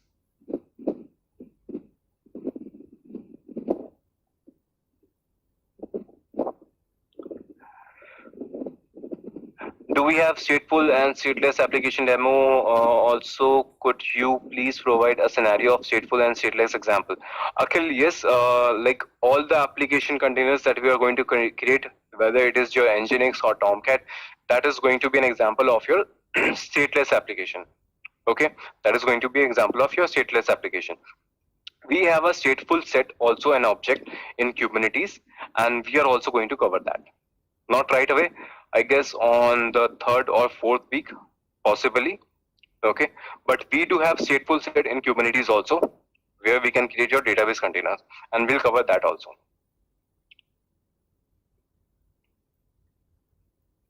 All right, anything else? Okay, so team, hold on your questions. First, discuss about the components of your worker nodes, and then once our complete architecture is complete, we'll take few more questions and then we'll do the installation. So now, what are your worker nodes component? First and the most important is your kubelet. All right. Next is your CRI. Next is your proxy.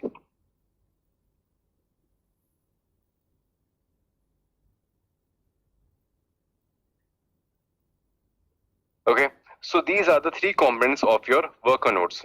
Now, let's understand about them. First is your kubelet. Okay, what is the responsibility of kubelet?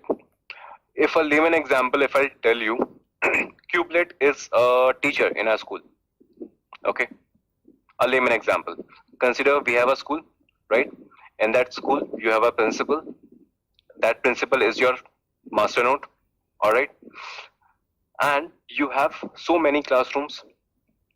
You have classrooms from all the classes. All right, so in all the classes you have a teacher, right? In all the classes you have some teachers who are going to manage that particular class, and all the reporting from that class will go to the principal via teacher only. Okay, so your master node or your API server is the principal. Okay, your kubelet is the teacher of all the classrooms. Okay, one teacher will be there in all the classes. One kubelet will be there on all the nodes. All right, and your containers, you can consider your containers as your students. Okay, in any school, if you have students, you can consider your students as containers. So in one single classroom, you can have multiple containers. You can have multiple students, but you'll have going to have one teacher. Similarly, in all the worker nodes, you can have n number of containers, but kubelet is going to be one who is going to manage them. Okay, so kubelet take care of all the components on your worker node, whether it is your container or anything else. It will make sure that your containers are up and running. It is take all the instruction from the API server. Consider that one pod is scheduled on your node 1. Okay, so scheduler will decide that node 1 is going to have that container. API server will instruct the kubelet. Okay, API server will instruct the kubelet that your node has been assigned to create this container. So create a container on your node itself. So kubelet is going to take the responsibility. All right, kubelet is the agent of all your worker nodes. Now, consider a request came that you have to create one container. Now, kubelet is going to create have a container runtime interface. What is your container runtime interface? It is simply your Docker software.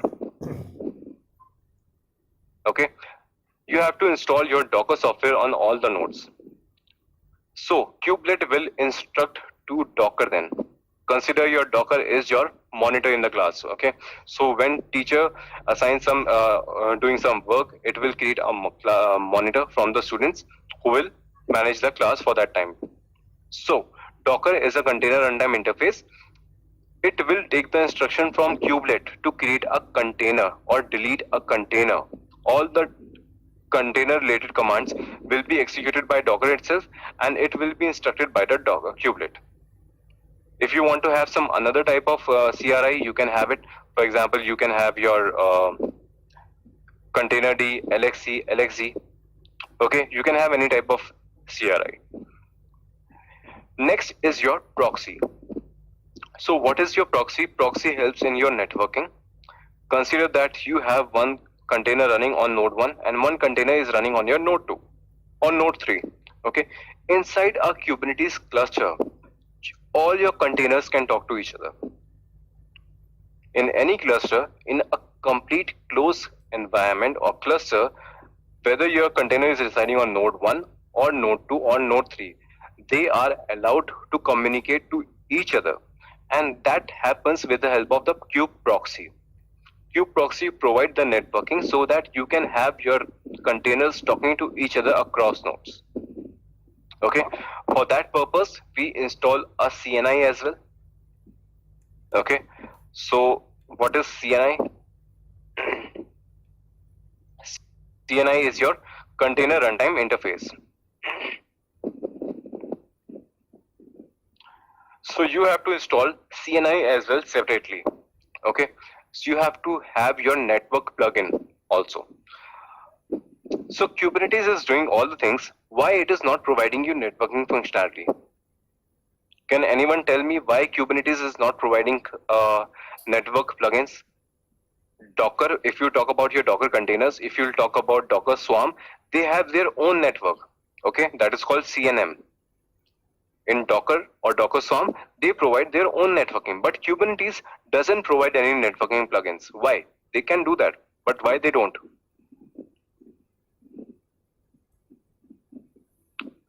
Kushagra, no, that is not the answer.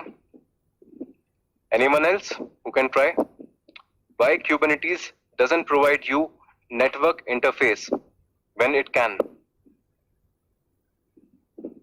Shiju, you are absolutely correct. Siddharth, you are also. Nitesh, yes, orchestrator can also provide you functionality of CNI.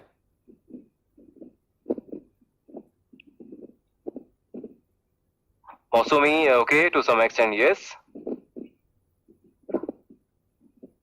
Edureka, guess by default they do, but with the help of some components, right?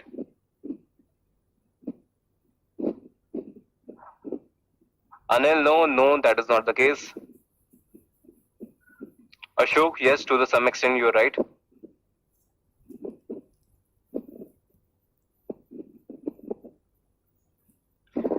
No idea, guys. Open source, okay, Sanjay, alright.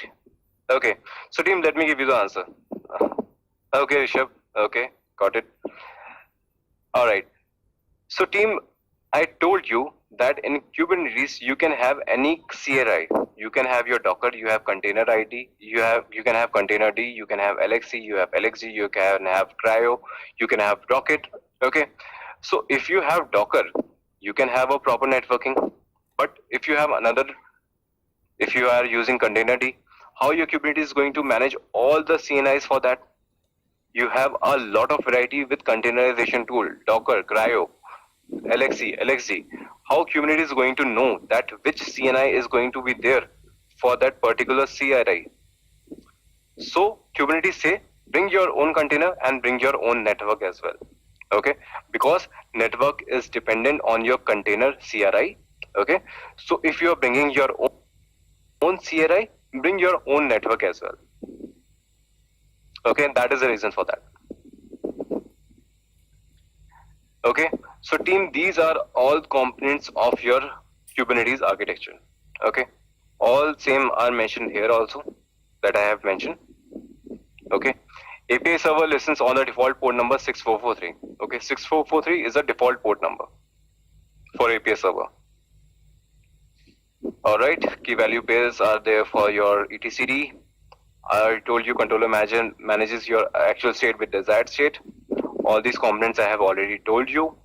Alright, CNI, the CNI supported by your Kubernetes are a lot. You have 10 to 12 CRI support, but most use are Flannel, Weave and Calico. Okay, we'll be using Weave for our own, but you can use any. It doesn't provide any difference. Okay, that is completely your call. Alright, now if you have any questions, you can ask.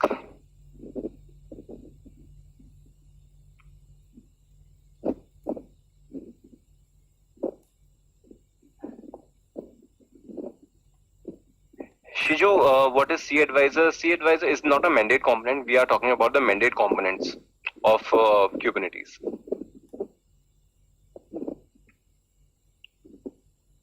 Anil, I'll come to KubeADM and services also. Okay, KubeADM is not a component. KubeADM is an installation way. I'll come to that part also. That is my next part.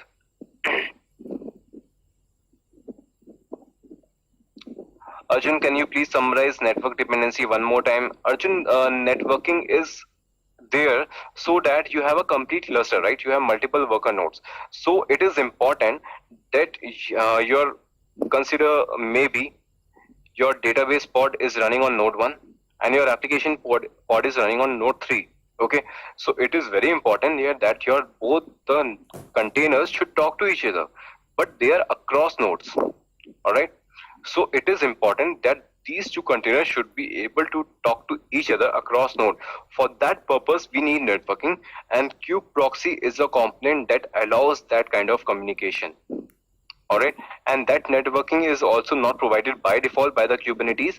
You have to bring your own CNI, Flannel, Weave, Calico. These are the type of network plugin. You can use any. When I'll do the installation, I'll show you that practically as well.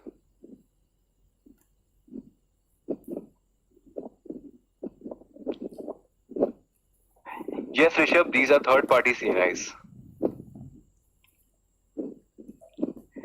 Jagannath, yes, kubelet is also required on the master component, but as I said, your master components are specific to your master component, okay? But your worker node components are also on their master.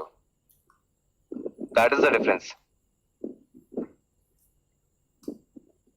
Akhil, yes, you can create your different CIDR block as well, okay? Although it is not required, but if you want, you can have your own CIDR block.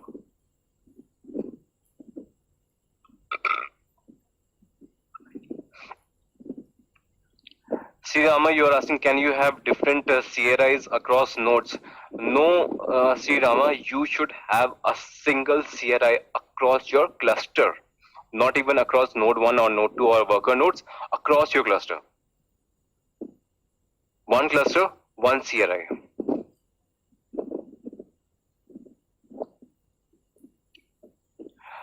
Ashok, you want me to explain CRI again? CRI is not nothing. It is just a containerization software installation.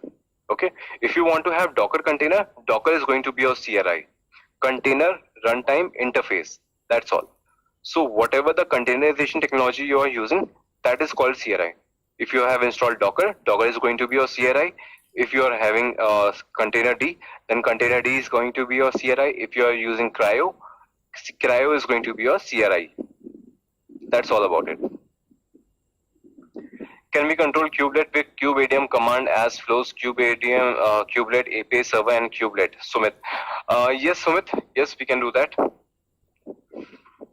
I'll explain that in detail later on, as kubelet is runs as a service, not as a component. I'll show you that later during the installation. Ashok, you're asking what is the roles and how it works. So role is an advanced topic of Kubernetes. As of now, we are discussing about the architecture itself. So we'll come to the roles as well, but after some time. Master can be a VM and workers can be in servers, right? If we have to deploy a bare metal. Yes, Sarath, you can definitely have that, but you have to set up your own networking across those machines. Okay. You can have any kind of infrastructure. You can have a VM, you can have an EC2 instances, but proper networking has to be set up there. If you are using Docker, we no need CNI. Edureka guess no. If you are using Docker as your CNI, still you have to bring your own CNI. Okay. Docker CNI is helpful when you use Docker Swarm, but we are using Kubernetes. So you have to bring your own CNI with Docker as well. Can you explain more about CNI, how it works? Kapil, if you allow me, I will do the installation, then I'll explain you more on CNI. It will be more clear to you. As of now, I have explained you everything on the drawing, but when I'll do practically, you will understand it better. If CNI is outside Kubernetes, then what is proxy? Little more elaboration. Anil, yes, I'll do all the elaboration when I'll do the installation. I'll show you all the components thoroughly, and it will be more clear to you then.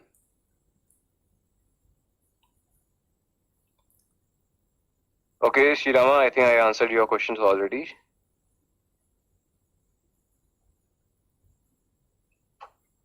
Sumit, can we control kubelet and cube as a flow? Okay, Sumit, I think we have already discussed that. I'll let you know about the kubelet a little bit later. Joy, can we restrict kube proxy only between two nodes where has pod 1 and pod 2? No, Joy, that is not the case. Kube proxy is managed by your Kubernetes itself. Okay, you won't have much say with the kube proxy. You'll see that. Can we have different OS kernels across nodes? Jagannath, yes, you can have, but it is always suggested to have all your worker nodes on the same platform. You can have different platform, but it is not recommended. Sarath, CIDR is not important. If you don't know about that, CIDR is a IP range, IP block, where you can have your containers created in that IP range. Okay, so that is not important as of now. You can ignore that.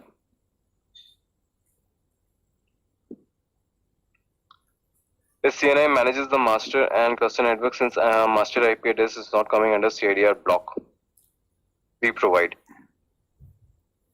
See, master components are different. If you have mentioned any CIDR block, that CIDR block will be used for your user managed containers. But if you talk about your master and worker node component, they don't strictly follow your CIDR block. CNI depends on CRI use set. Does that means flannel? Kushagra, I didn't say that CNI depends on CRI. Okay, it is not the case. CNI doesn't depend on CRI. It is just Kubernetes says that if you are bringing your own CRI, you bring your own CNI. So there is no link that Docker works with flannel only. Containerd works on Weave only. It is not the case. You can have any kind of CNI, you can have any kind of CNI. There is no link between them, but you have to bring both the things at your own.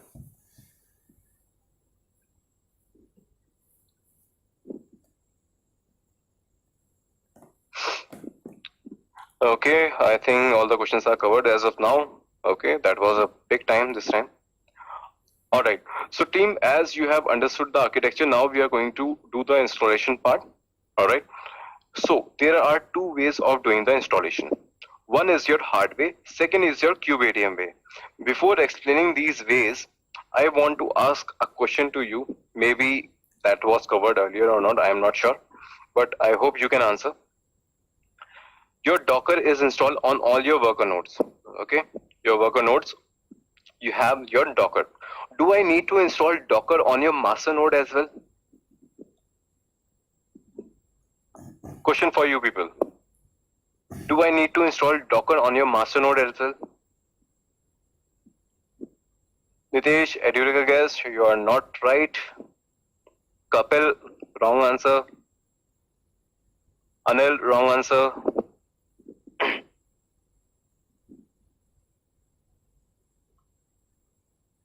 Gopal, again wrong answer. Srirama, wrong answer. Govinda, Sumit, Kushagra, wrong answer.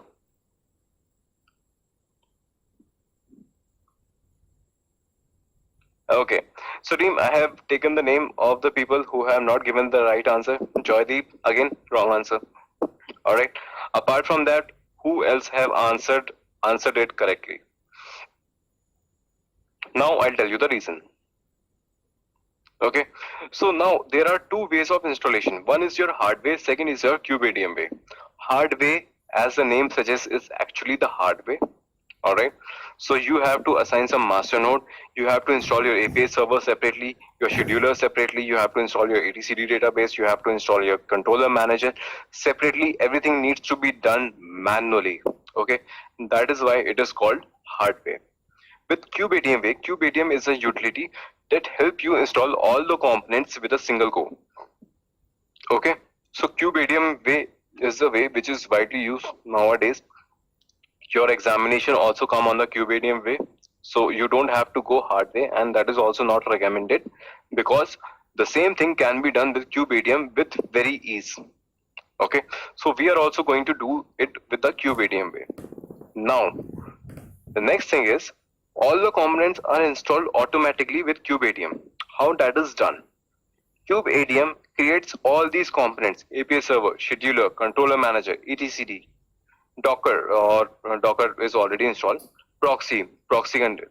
Okay, all these components runs as a container on your master node.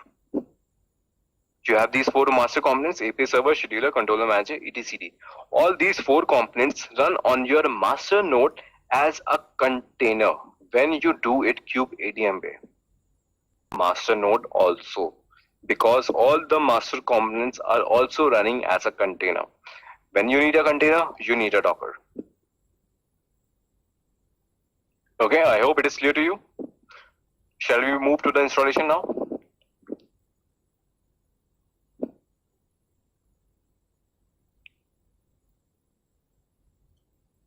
Great, thank you. Okay, so for the installation steps, also you have everything on this repository I have shared with you. You have to go to the install folder. You don't have to read all these README files. You just have to go to the bottom of this page, and all the steps are mentioned here.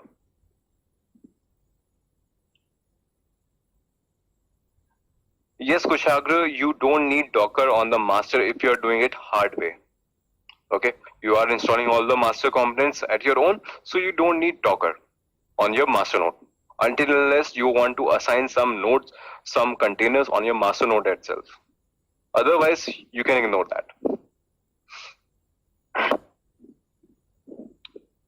Okay, so someone was asking that if you want to create your cluster on the Linux flavor or Red Hat flavor or on CentOS flavor, yes, you can do. So I have created the documentation here for you. If you want to do the installation on Ubuntu, all the steps are here: step 1, step 2, and step 3. But if you want to do it on the CentOS like flavor, I have set up all the commands here itself. Okay, so if you want to create a cluster on the CentOS flavor, you can do that also with all the steps mentioned here. But in the class, we are going to follow the Ubuntu side. Alright, now again, I am going to create the nodes for that. Alright, I have already created Kubernetes master machine. It is just a blank machine, nothing is installed there. I have just named it like that. I have created your node 1. Let me create one more machine for your Kubernetes node 2.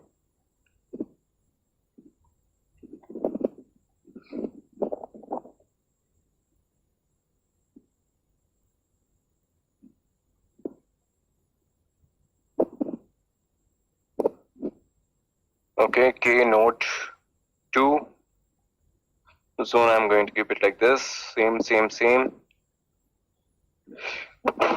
Sorry. Not Debian, Ubuntu. 18. Select.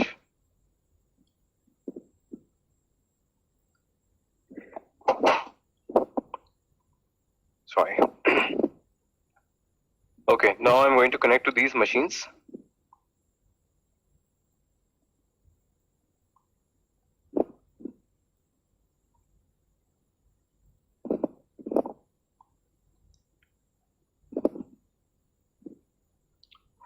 Yes, Kapil, if you want to do the hardware installation steps are also there in the GitHub repository. Edurek, I guess in the examination you get Ubuntu flavor. Okay, that's why we are following it on the Ubuntu.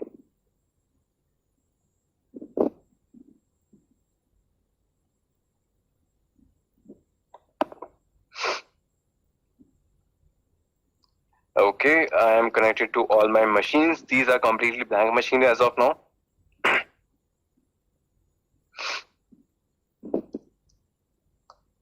I'll switch to the root user.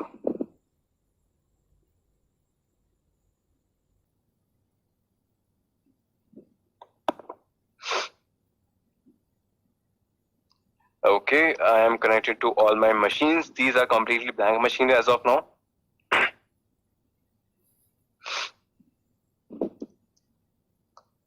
I'll I'll switch to the root user.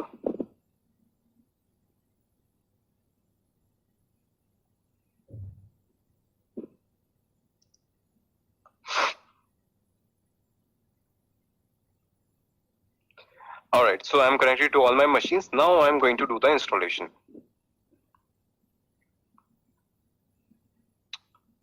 So team, all the steps that I have mentioned in the GitHub repository, these are all standard steps. These are taken up from the Kubernetes website itself. Okay, all these are official steps, nothing of my own. So you can rely on that. I have just copied it here so that you can have everything at one place. But these are the official documentation step itself. So first step is you need to step one executed on all the nodes, whether it is your master node or your worker node. These steps need to be installed on all the machines. First, you are just installing some transport and certificate responsibilities. Then I'm going to do the Docker installation. Docker installation is also required on all the machines, as we have already discussed.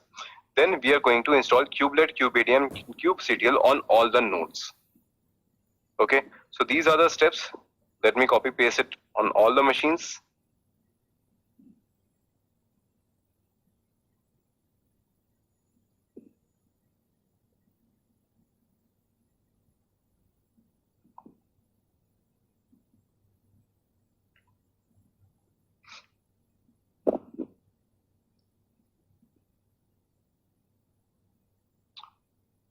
I'm simply going to copy paste all of them.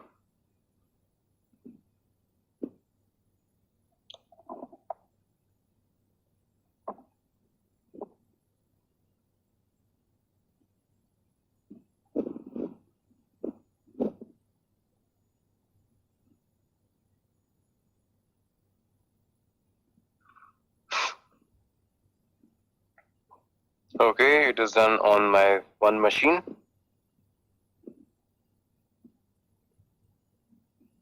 On second as well. Third as well.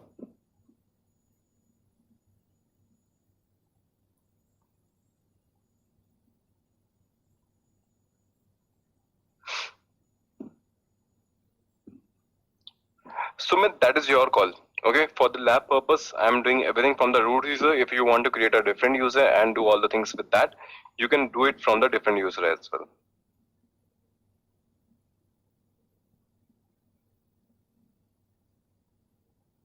Once your Docker installed, I'm going to install your Kubernetes components.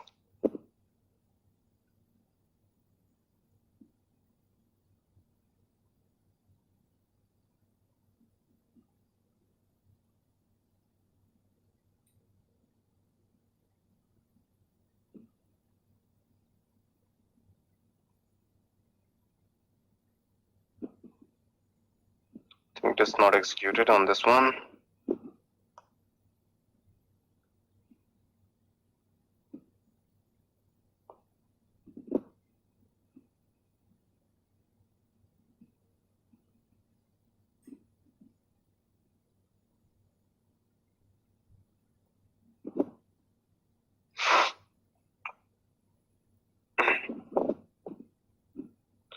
All right, your Kubernetes components now.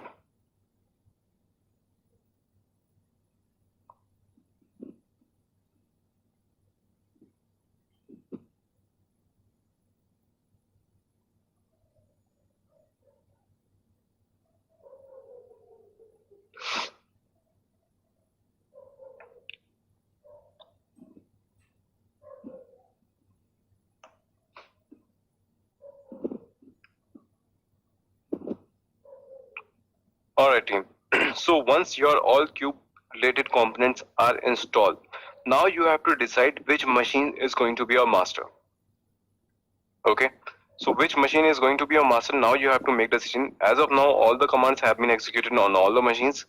Now, when you want to decide that which machine is going to be your master and which machine is going to be your node, you have to make sure that you understand the concept of kubectl init and kubectl join. Okay, the machine that you want to make as your master, you have to initialize it with kubectl init command. Okay, kubectl init command is the initialization command, and if I'll talk about in a Technical term, this is called bootstrapping your cluster. Okay. In layman language, if you want to initialize your cluster, if you want to initialize your master, it is kubeadium init. If you talk about the technical term, if you want to bootstrap your cluster, you have to decide your master with kubeadium init command. Okay, so wherever you're going to execute your kubeadium init command, it is going to become your master. So here it is, on master only you have to run this sudo kubeadium init command. If you execute this much only, it is going to be enough. Ignore pre-flight error, it is optional arguments. If you want to pass, you can. If you don't, you cannot. You don't. Alright, so it is optional. Pre-flight errors are if sometime it gives some warnings messages and it stops your installation. Because warning messages are just warning. Without them, you can proceed with your installation. That is why this argument has been passed. If you don't want, you can ignore it. So I am going to execute this on your machine, which I want to read as a master. This is my master machine. I am going to execute kubeadium init. It is going to initialize, or simply say it is going to bootstrap your cluster.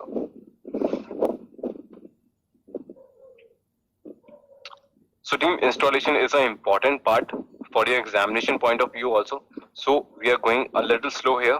All right. We'll make sure that everything is clear to you. It is an important part.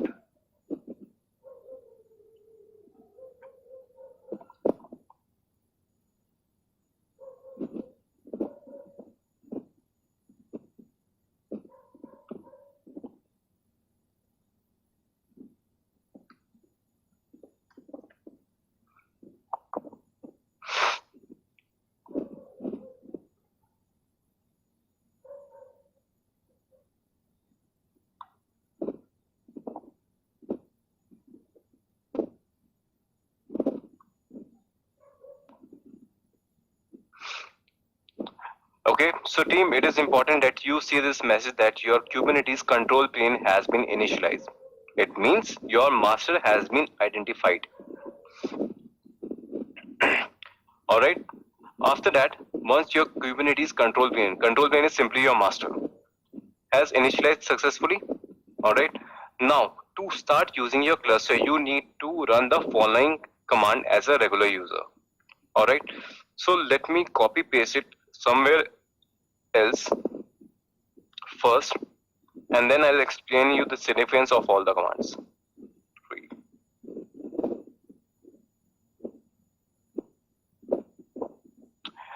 Okay, so team, if I'll see kubectl -- version,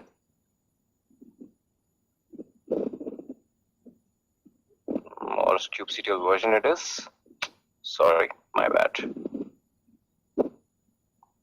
Right, so if you'll see that your Kubernetes version is installed, your client is installed, it means your kubectl is a client. Kubectl is installed. You can see the version is v1.21.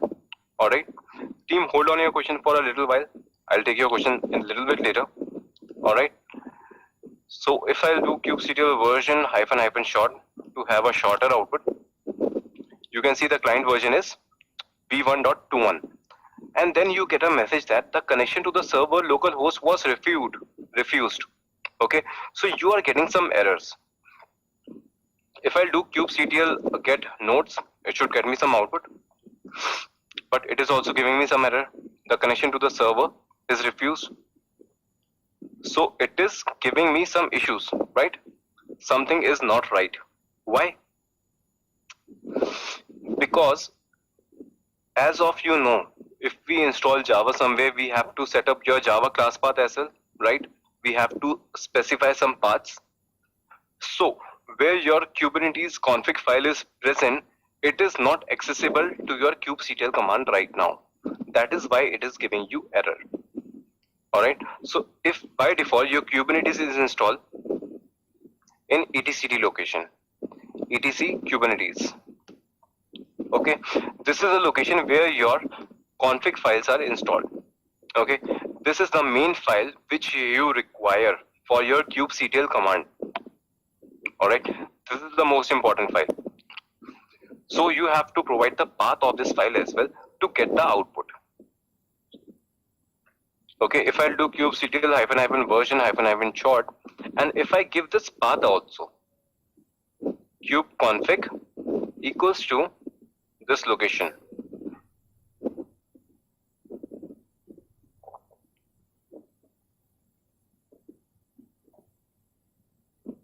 And your admin config file. Can you see the output now? You have the server version also. Earlier it was not visible, it was giving you error, but once you gave the kubeconfig path, it gave you the output. Again, if I'll do the similar with kubectl get pods or nodes.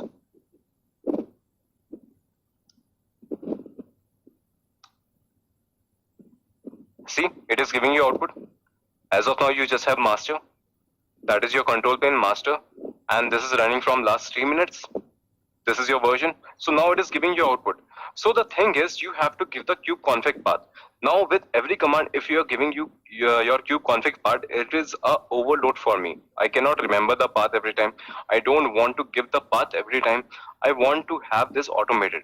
And for the same purpose, Kubernetes has suggested you these options. Okay, it has asked you to create a .cube folder in your home location. I'll execute it. Okay, so if I'll do ls-ltra, you can see a .cube folder is created here now. Now what I am doing, I am copying the same file, admin config file, to the folder that I have just created. Alright, and I am also changing the ownership of that. Consider I am not doing this with the root user. I want to do it from some other user. So I have to change the permission of this executable file. I have done that. Now I don't have to give this kubeconfig. I just have to do the command kubectl get nodes. You get the output. You want to do kubectl version. You the kubeconfig path now. Okay, so now you're good to go. You just have to execute the command. You don't have to give the kubeconfig path. And that is why these are the steps suggested by Kubernetes itself. Okay, alternatively, you can export also, but this is what you should do. Next, you should now deploy a pod network to the cluster. Now comes the part of your CNI. I told you, you have installed the Docker, you have installed the kubelet, you have installed the kubectl, everything is installed. But Kubernetes say bring your own CNI as well. And Kubernetes help you with the suggestion as well. Okay, it gives you a link also. You have to go to this link, copy it, and open it in a browser.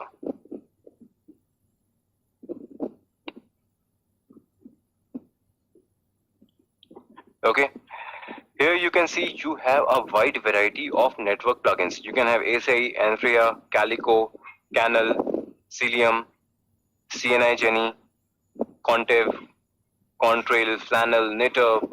A lot of variety is there. So it is up to you, whichever you want to use, you can use.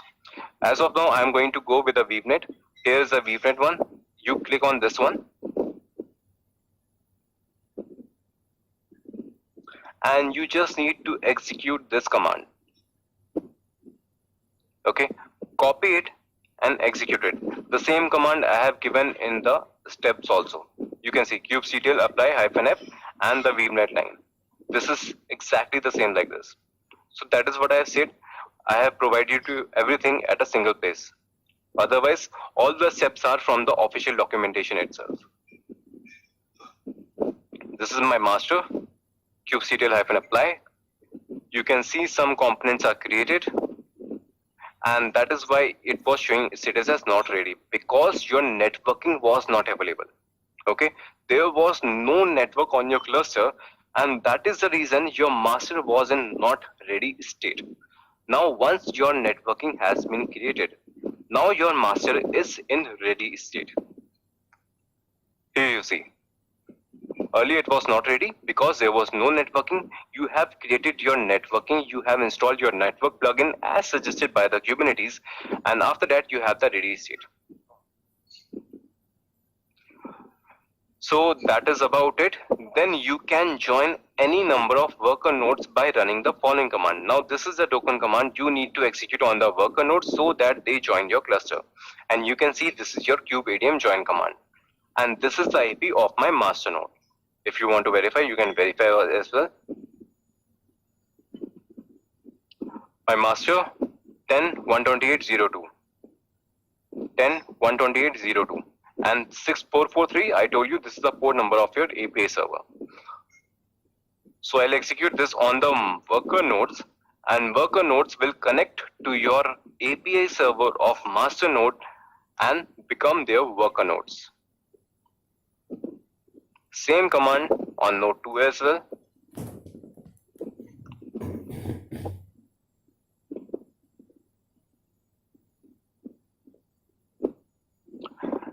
So on your worker node 1,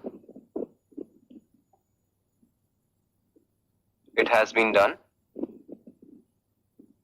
On worker node 2, it has been done. Come back to your master, kubectl get nodes. Okay, now you can see that your Kubernetes master was already there. Your K node 1 and K node 2 are also a part of this cluster now. Okay, both are in ready state, both are none. Okay, because these are not the master, that is why you get a none status, and they were created 32 seconds ago. Okay, so team, this is the complete installation way. All right, here it is. So all the steps are here from the official documentation. These are the commands that we executed already. This is the weavenet connection string. You can do the kubectl get nodes.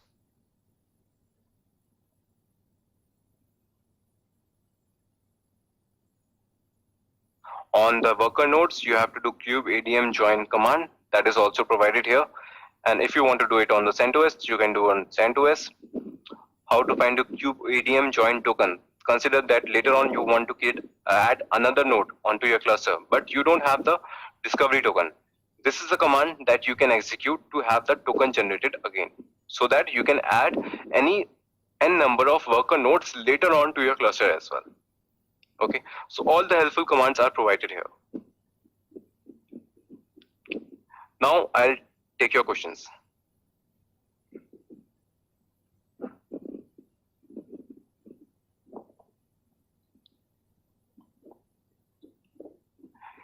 Joy, do we need to remember all these installation steps for CKA exam? Okay, so Joy, the question is good.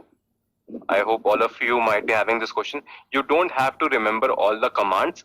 As I told you, all the commands I have provided you in the repository for the first time installation. Okay, what I will suggest you, first set up your cluster from this GitHub repository, and once you are confident that your cluster is up and running, go to your official documentation and have the installation done by there. Okay, go to the K8s, installing kubeadm. Go to this page. All right, what are the basic commands that you want to execute are all here. And here it is. Ubuntu, Debian, Hyperdesk, whichever flavor you want to use, all the commands are here. So if you want to see significance, see, if you talk about Docker, Docker will be provided in your examination. Okay, Docker will be installed by default. You don't have to install your Docker. So on your examination cluster, these things will be done automatically. You have to take care of only these commands if they ask you to install the cluster. So the same commands are provided here as well. You go to this website, that is why I suggested you to have it a bookmark. Have these commands handy. Open the tab, simply go to your cluster, your bookmark, and click on this. Simply have these commands copy pasted on your cluster right away. So that is why it helps to have bookmarks. All the commands are available onto here. All right. After that, what's next? Use kubeadm to create your cluster. Click here.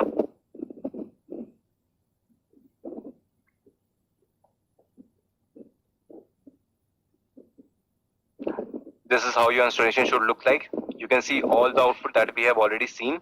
Okay, all the commands are provided here. To create your directories, to transfer your config file, all right, all the commands here. You want to have your plugins, any plugin you want, you can have it. All the commands are provided here as well. So I suggest you first go from the GitHub repository link. All right. Once you are confident with the installation, do try the installation once again from the official documentation as well. That is my suggestion.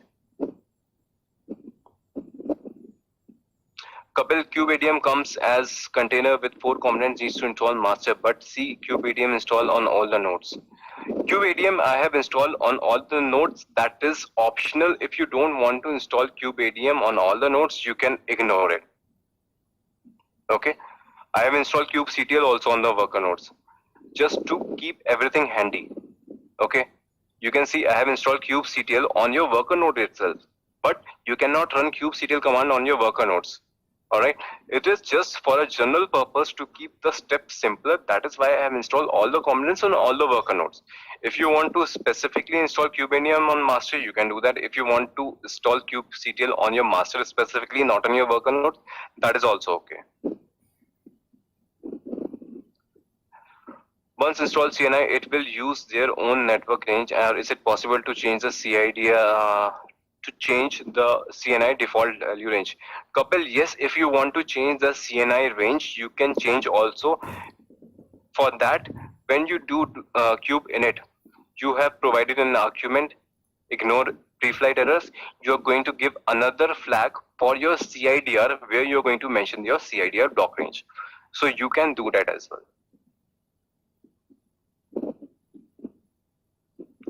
Ashok, I think your question is already answered from where I copied all the commands. I have also shown you on the official website. And you can have this bookmark. All the bookmarks I have already provided you here. Simply go to other and have your bookmark downloaded from the HTML file. You'll have all the bookmarks, whatever I have filled here.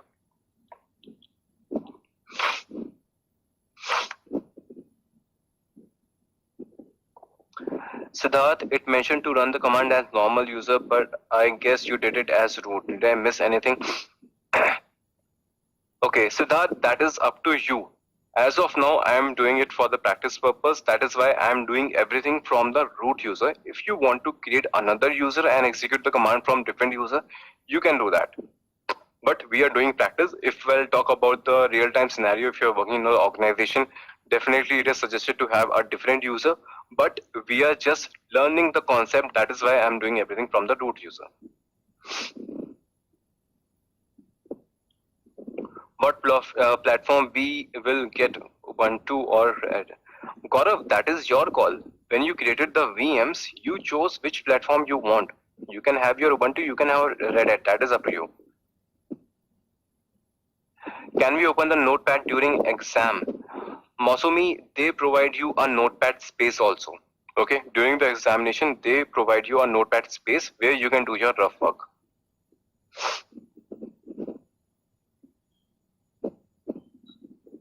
In exam, we have to create notes on any public cloud or any other arrangement.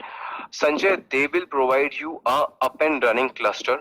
Okay, they will give you machine terminals directly. All right, so you don't have to take care about the backend, whether it is GCP or AWS. They will provide you machine terminal. You directly work on there, so there is no need to worry about the backend, whether it is public or private cloud. Can a cluster have many nodes? Yes, Joy, we have already created 2 worker nodes for this cluster. You can have n number of nodes, 10, 20, 13, that is up to you. Kushagra, is it like CNI, like Flannel, Calico have their predefined CIDR? Yes, Kushagra, by default, they use their own predefined CIDR. You want to give your own specifically, you can do that. Otherwise, they will work it at their own choice. Please, how do I download the bookmarks from my Onam? Simply, you can Google it. Otherwise, if you want my help, I can do that also. Simply go to your bookmarks. All right. Here have import bookmark and settings. You can import here. First, download this HTML file and then go to your bookmarks, import bookmarks and settings.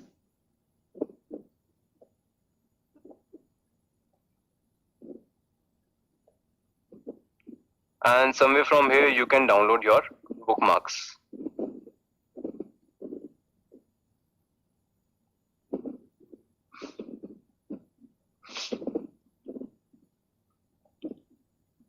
Just a minute. It is a simple process. You can Google it also. If it doesn't help, let me know tomorrow. I'll help you. Gaurav, I got your question during exam only. I don't know what exactly your question is. Please keep your question in a single message. Sarath, restart strategy for master. We'll discuss that later on. Okay. How to remove a node, how to add a node, how to change your master, everything will be done, but little bit later. Can I have mix OS VM in a cluster including mix Linux flavor and Windows Linux flavor? No, Siddharth, Linux type of flavor, you have to have Linux type of flavors, not Windows flavor included inside your cluster. Ideally, your complete cluster should be of the same flavor, whether Ubuntu or Sushi or CentOS. But you can have a different in a same cluster, but it should be of Linux flavor. You can have Sushi, you can have CentOS, you can have Linux, you have Ubuntu. In the same cluster, you can have that. But it is not suggested because it's complicated things. What during exam, what platform will be get Ubuntu or Red? Gaurav, all the examination will be done on the Ubuntu. That is why we have chosen Ubuntu for our labs. Sanjay, can we get exam syllabus topics percentage? Sanjay, on the last day of our course, I am going to show you a complete picture. I will give you so many tips and tricks for your examination as well. But still, if you want to see it right away, you can go to the CNCF website. You go to the certification, Certified Kubernetes Administrator, and here you get the weightage. Okay. Your architecture installation configuration weightage weights 25%, workload and scheduling 15%, service and networking 25%, storage 10%, troubleshooting 30%. Okay, and you get 2 hours to complete your examination.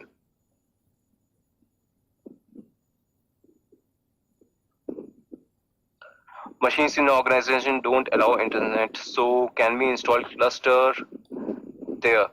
Kushagra, yes, you can install your cluster there as well. Then you have to go the hard way. Ashok, examination fees, I guess it is somewhere around 21,000. I have to double check that. But I think it is somewhere 21,000 rupees in INR. Somewhere around that. Don't remember the exact cost right now. But if you want, I'll come back to you with that. Edurica guest, you are asking, is there any mock test or question bank that we can learn? Edurica guest, all the examination guide is provided on the GitHub repository that I have shared with you. Okay, you will get everything here. For example, your examination preparation documents are also here. Okay, CKA part 1, part 2, part 3, all the guides are provided here for your examination point of view. Okay. If you want to know all the details about your examination as well, you can see old version of examination has 3 hours, but nowadays you have 2 hours of examination. Questions ranges from 18 to 19 questions somewhere around you have in your latest examination way.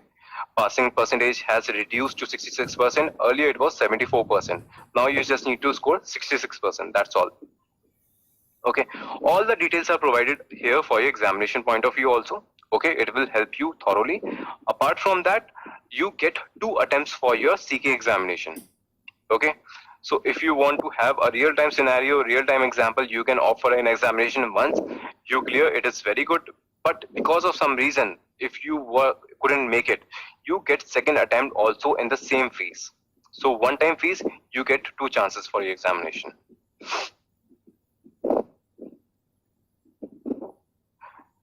Shiju, Sanjay, I think you got your answer for the passing percentage now. How difficult is in the exam? Any idea on the passing percentage in the first? Okay, Arjun, I think you got your answer as well. Okay, so all the things are here in the repository. Go through this repository, play with this repository. It is going to help you a lot. Okay. So team, last thing I want to show you for today. Okay. Don't ask me much question on that. I'll explain you all the things tomorrow. I just want to show you a small thing today.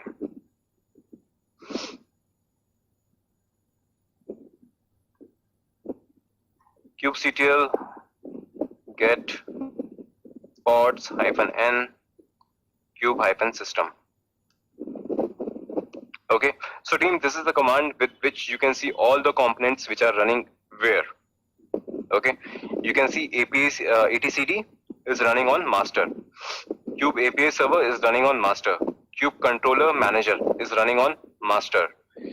But you can see 3-kube proxy. Why 3-kube proxy? Because one proxy is running on the node, on master as well, on all worker nodes as well.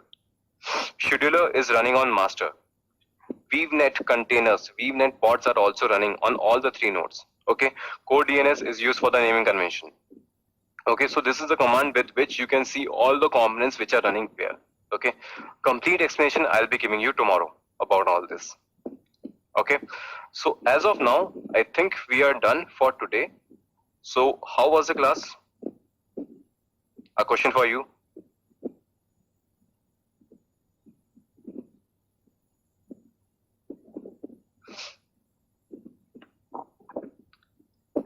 Okay, great, good, Kushagra, good. Let me know what you want to get for the excellent. Thank you. Excellent. Okay, superb. All right. So team, one more thing. I hope your previous trainer has also told you that or not. I'm not sure. Okay. So in Edureka, it is the excellent rating which actually counts. Okay. Good is negligible. Good is equivalent to bad or something. Okay. So it is very important that you provide your written feedback as well. And if you like the content, if you like the way I deliver things, provide your feedback as excellent. If you have any complaints and if you want anything to be changed the way I teach, you can give your good, bad, average as per your choice, but do provide a written feedback as well. Written feedback also matters a lot, and if you like, provide an excellent so that it counts.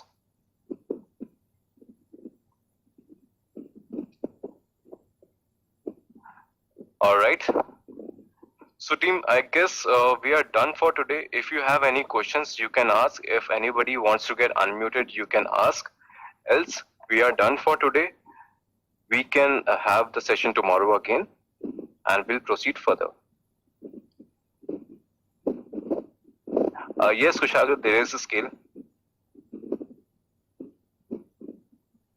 Ashok, yes, if everything goes fine, if your feedback goes fine, if feedbacks come into my favor, then you are not going to change any trainer now onwards. I'll be completing your complete course. All right. So team, yesterday we have already discussed about some of the agenda from yesterday, like Kube architecture. We did the installation, we bootstrapped the cluster, we checked the components, we saw the directory structure folders, which I was talking about, and the API resources, container network and pods. These were the topics that we were supposed to cover yesterday, but we didn't. So we'll start right from there, and then we'll cover these topics. We'll see how your multi-container pods works. We are going to see some commands with pods. We see what kind of static pods or init pods are there. We'll see about labels, limits, environment variables, what are probes in Kubernetes, and what are the services. All right. So this is the agenda, and we'll try to cover it today. If not, we'll pass it on to the next week. But we are not going to rush into anything. Okay. So we are going to start, but still, if you want to ask any question from yesterday's class, anything which was not clear to you, which you want to share, which you want to discuss. So first we can start with that, if you have anything from the yesterday's class, and then we are going to start for today. So if you have any questions, you can ask.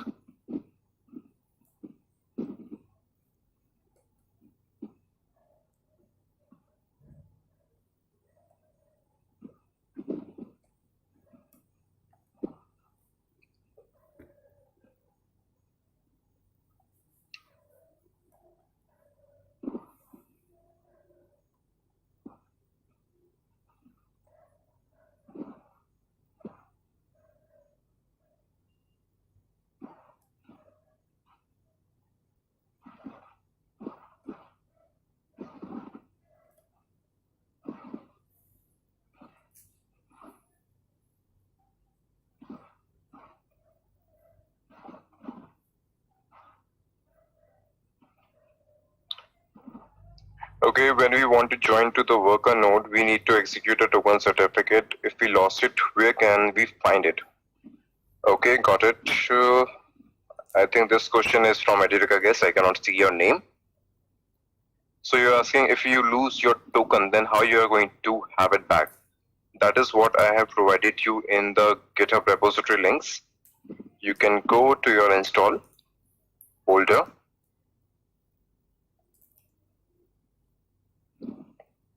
And this is how you're going to find your token back. Okay, this is the command that you need to execute on the master node, and this is going to provide you the token again if you want to add another worker node to your cluster.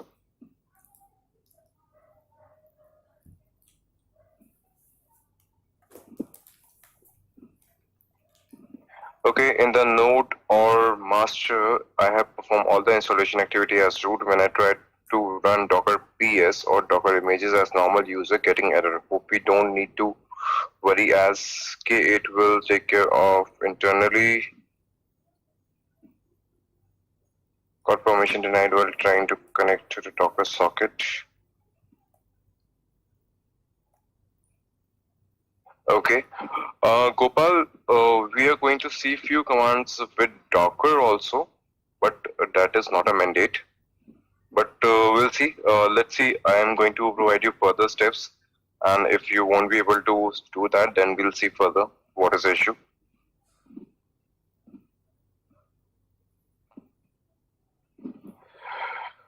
As we are 1 week behind, do we need to finish second week quiz because it's showing deadline for the third and fourth? Girish.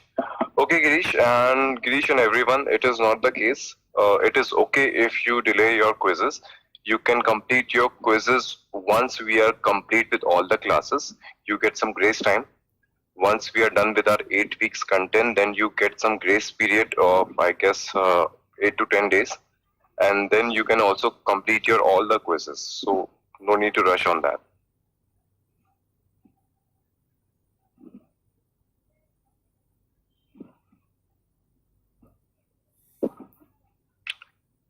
Okay. All right. So team, I guess we can start for today. All right.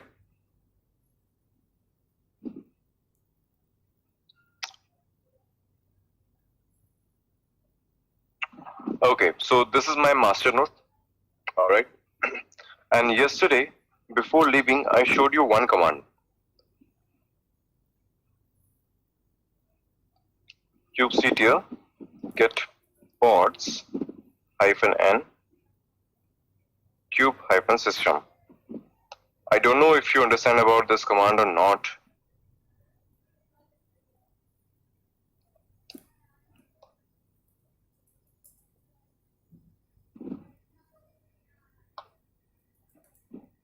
Yes, here it is.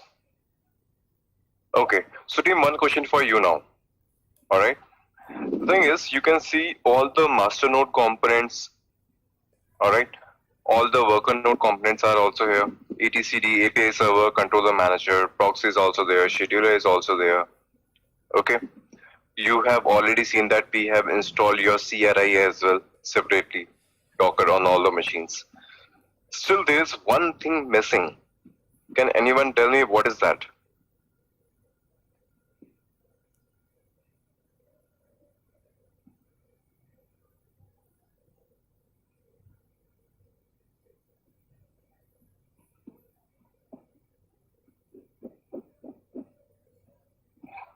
Ashok, I don't get your message. Screen is big, unable to see the service. I'm not sure what you're trying to say. Can you please explain more clearly?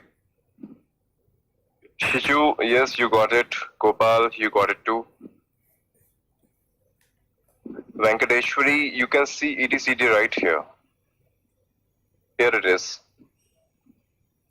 Yes, Arjun, you got it.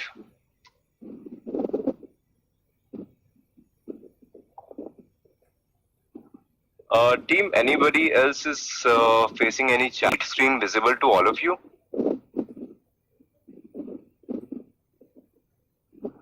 Virish, these are the pods. Sanjay, networking is not right. Ganapati, database is the etcd, so database is also there.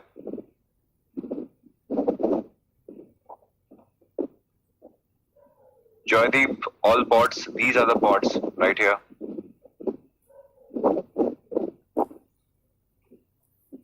Okay, Ashok, I think all can see my screen properly. I'm not sure if you are facing any challenge with the screen peak.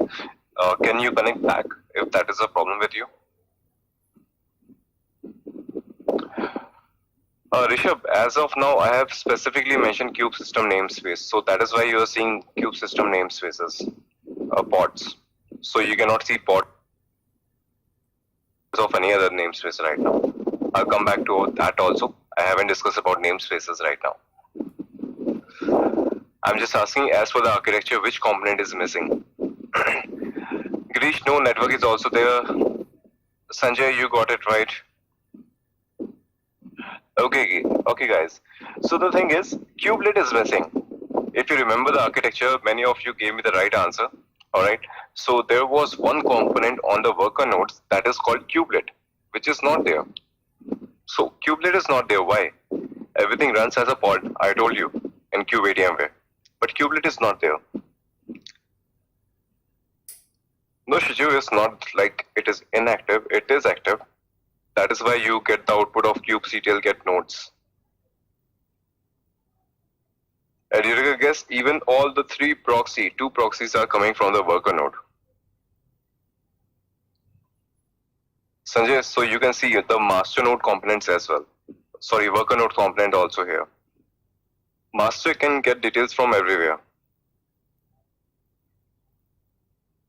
No, Gaurav, that is not the case. Some pods are already running on the worker nodes. If you want to see, I can show you that also. See, 2 VNet pods are running on worker node 1 and 2. 2 proxy pods are running on node 1 and 2. Siddharth, you gave the right answer. Ankur, so do you.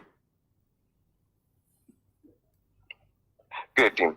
So the thing is that kubelets run as a service.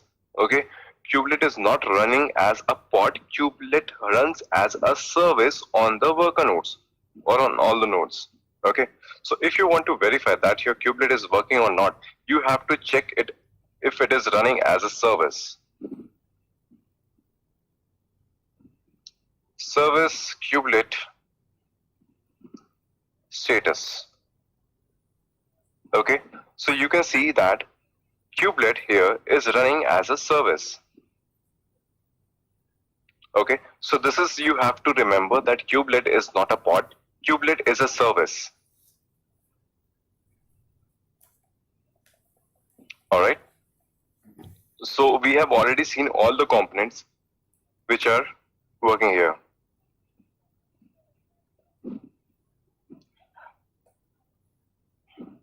Ashok, still you are facing the challenge with the screen size. Okay.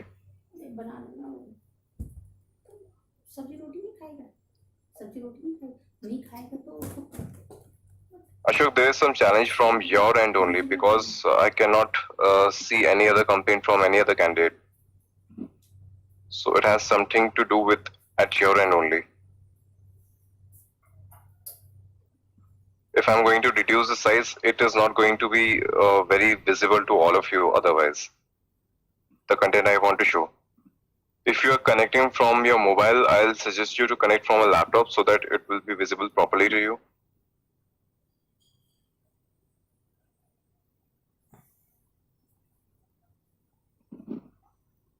So is it better now? I have reduced the size of the window.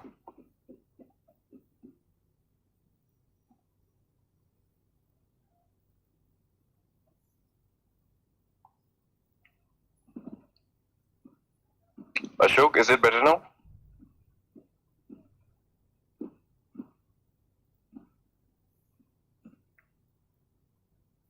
Ashok, I cannot reduce the size more than that because it is going to hide the content for all other people. Yes, please try login again. Okay, guys.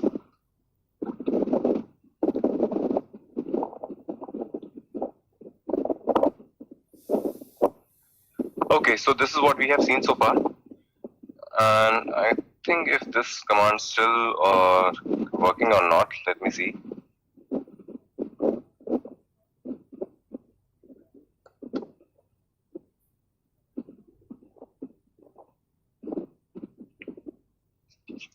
Okay, let it be now.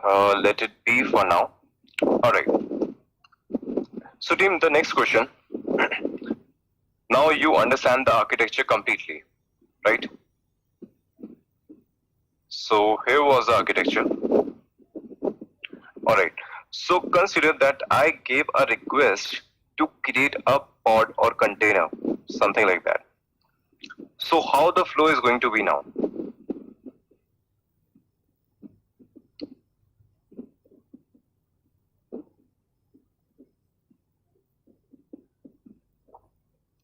Okay, so any command I'm going to give with the kubectl, I want to create some pod, I want to create some container. So how the flow is going to be? I'll give the command with kubectl. It will be heard by API server first. Okay, API server will listen to the request and it will check with the scheduler that at which node is capable enough to have that pod or container. Okay, so API server will check with scheduler and scheduler will see, depending on the details stored in etcd, that how many nodes are there, how many worker nodes are there, what are the capabilities of the worker nodes, which node has what configuration, how much RAM is there, how much storage is there. Okay, so scheduler via API server will check the details from etcd, and once it get the details that this node is properly suitable for that, scheduler will instruct API server that you should recite your container on node 2, and thus API server will connect with a kubelet of node 2 and it will instruct to create a container on that node. After kubelet gets a request, kubelet will ask Docker to create a container on the node 2. This is how your complete flow is going to be.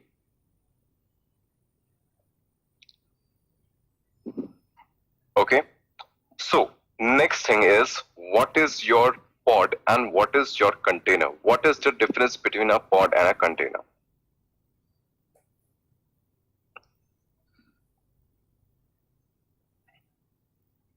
Sanjay, the role of the controller is to maintain the actual state with desired state. Consider that I want 10 pods running all the time, and because of some reason, if I deleted one of my pod accidentally from the node, it is going to check that if actual state is matching the desired state, it will see that desired state was 10 pods, but actually only 9 pods are running. So controller is going to spin off one another pod automatically without your intervention. That is the role of controller. Yes. Okay. So team, the thing is that a pod and a container is nothing different but just a wrapper around your container. Okay. There is a container, and if you wrap a container with a layer of Kubernetes object called pod, then still it is going to be the same. Okay, so it is identical. A container is same as a pod in Kubernetes, only the difference is it add a additional layer called pod in Kubernetes. But why Kubernetes wrap another layer? Okay, now that is the question. If a pod is also a container, just a wrapper around it, why we are having a different terminology? The thing is, whenever you delete a container, whenever a container restart, it changes its IP and it changes its ports. Okay. Thing is, whenever you delete a pod or whenever you whenever you delete a container, whenever you restart a container, when you want to create a similar container again, what happens every time the IP of the container changes and the port number also gets changed. Okay, so that is the story with Docker containers. Why Kubernetes have pods, an additional layer around the container? Because the container IP is going to be changing every time as a basic nature of Docker container. Whenever the container restarts, whenever the container is deleted and recreated, the IP of the container is going to get changed. The port number of the container is going to get changed as a basic nature of Docker container. But in Kubernetes, pod provides you that functionality which doesn't change the IP of the container. Okay, the IP inside the pod of the container will keep on changing, but the IP of the pod will remain same throughout until unless you delete the pod directly. Okay, whether your container restarts, whether your container gets deleted and recreated, if your pod is still there, the IP is going to stay consistent with pods in Kubernetes.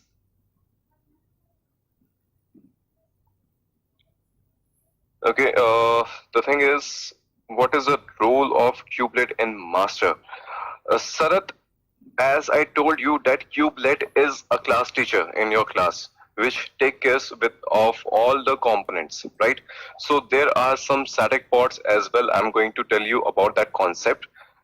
For that purpose, we need kubelet on master. So I'll answer your question practically a little bit later in today's class itself. But pod deployment and replica sets are given in controller. It should instruct to API server. It should instruct to scheduler via API. Sanjay, I'll show you the flow practically. Okay, allow me some time. As of now, I am explaining you about the Docker containers and Kubernetes pod. So let's understand about that first. Yes, Girish. You're right. We have elastic IPs here.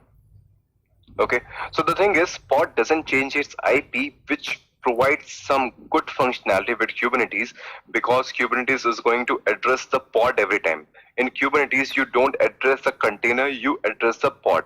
And the IP of the pod is going to stay consistent, whether your pod gets restarted or not. Okay. So that is one major benefit in pods. Next thing. Consider that you have two interdependent containers. Okay, so you have an Nginx container, which is serving as your application container, and second is your Splunk container, which is getting the logs from the first container and completing your functionality. Okay, so your requirement is that you have an application container and you have a log container, which is getting all the logs from your primary container. If you talk about Docker, okay, if you talk about Docker, you can see that both the containers are dependent to each other. If your Nginx container goes down, means your application is down. What is the purpose of Splunk? It cannot get logs from anywhere, right? Similarly, if your Splunk container goes down, your application is running, but you are not able to fetch the logs. Still, my purpose is lost. Okay, so the thing is, I have two containers which are interdependent on each other. If one goes down, another one is useless for me. Right, so that is the story about Docker containers. So it is a problem for me. Now consider inside a pod, it is always suggested to have one container inside one pod. Okay, it is always suggested to have one container inside one pod, but depending on the requirements, you can have multiple containers inside a pod as well. Okay, so both the containers will have their own IP addresses, and still you will have a single IP for your pod as well. Inside your pod, you have two containers, but pod IP address is going to remain just one. Alright, because they both are serving as the same functionality. It runs as an application and it gets the logs. So both the containers are dependent on each other. That is why I am putting both the container inside a single pod. If you want to see how it works, you can see here as well. Can you see VBNet pods? In VBNet pods, you are seeing 2 by 2. It means inside a pod there are two containers running and both the containers are up and ready. For all the others, you can see 1 by 1. 1 by 1 means inside one pod there is one container only. But if you see for the VBNet, VBNet has some functionality. That is why it has two containers inside one pod and both the containers are up and running. If one container goes down, it will show you 1 by 2 and it will show you not ready. That is the feature of having two containers inside a pod.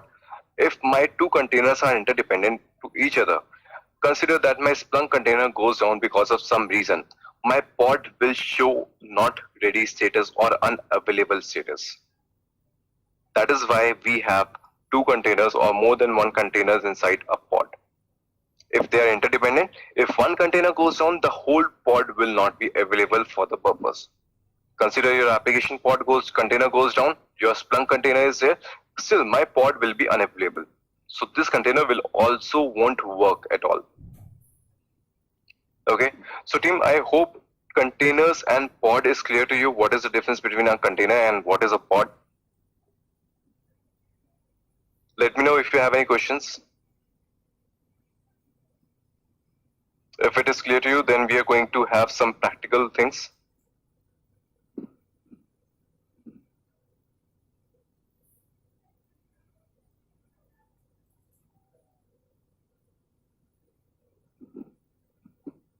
Okay, Gopal, Sanjay, got your answers. Rishabh.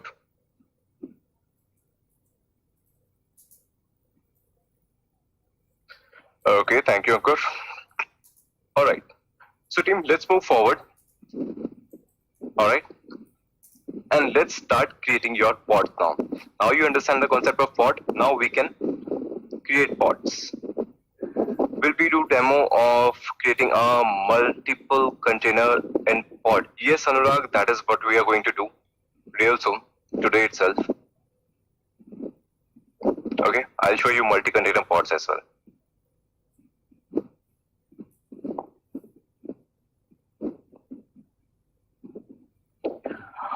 Alright, so team, as I told you that your Kubernetes has pod as an object, not your Docker containers. Alright, so you like replica set and deployment. So if you want to know that how many objects are there, there is a command called kubectl API resources.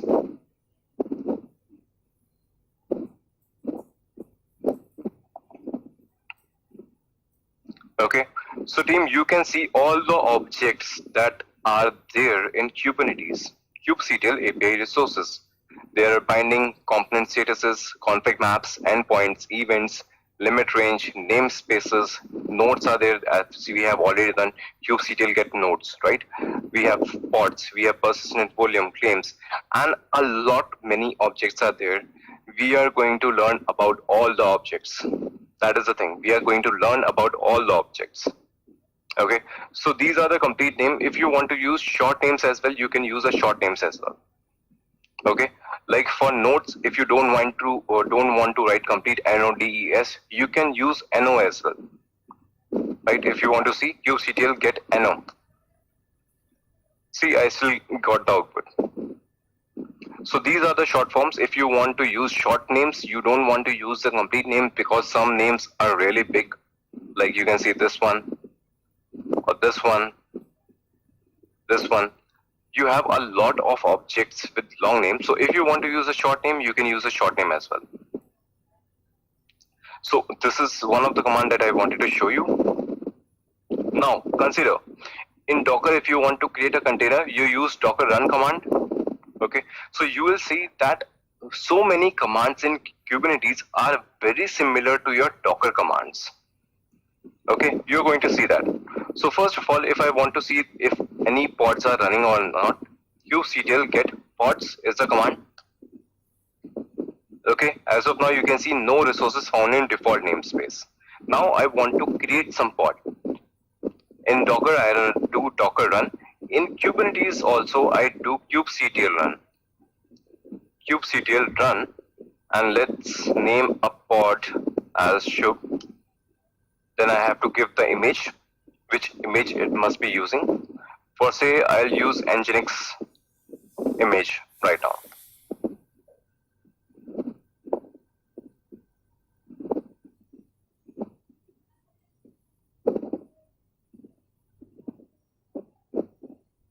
Okay, so this is the syntax: kubectl run your pod name -- image and then give the image name. You will see that a pod is created. Kubectl get pods. Okay, Now you can see a pod is running. There is one container inside it and one is also ready. So the status is running, that's why, and the age is 20 seconds. Now if I want to have a better look to it, I'll do kubectl get pods -o wide.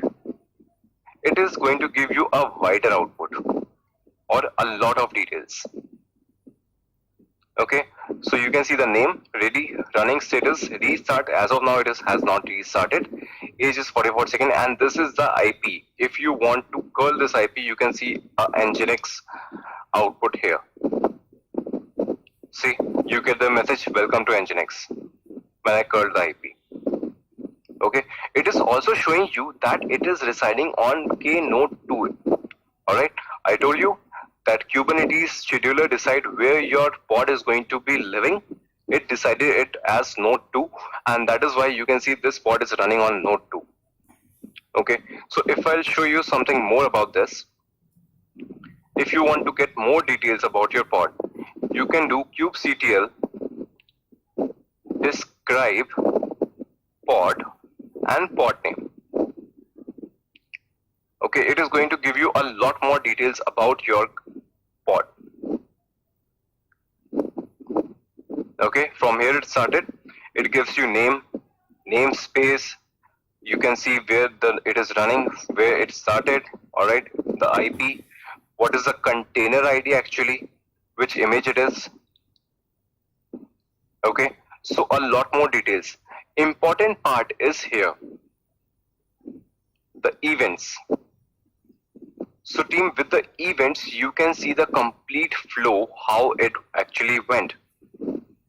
First of all, when I gave the command from kubectl to API server checked with the scheduler, and scheduler decided that this pod should be assigned to node 2. Afterward, the responsibility went to kubelet of your node 2, and it pulled the image of Nginx. It successfully pulled the image in this much time, and then it created the container, and then it started the container. Okay, this is your complete flow, how it goes when you request something to Kubernetes, whenever you create any object. Is it clear to all of you?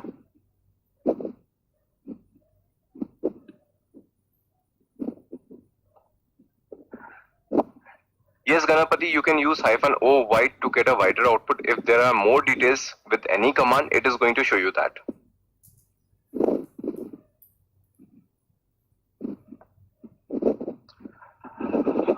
Achurika, guess you're asking, can we force to create image to specific node? I think you want to create a pod with a specific node. Yes, we can do that, and we'll see that also. Yes, we'll see that. We can do that.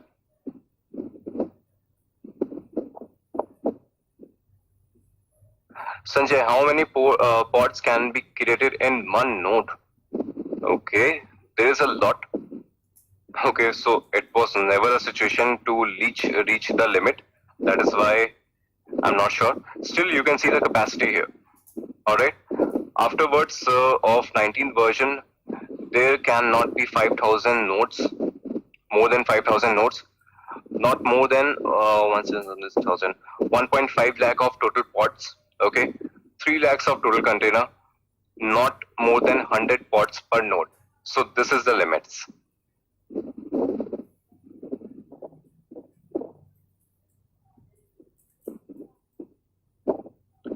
It's saying container means Nginx. What about pod? Okay, Grish, pod is already there.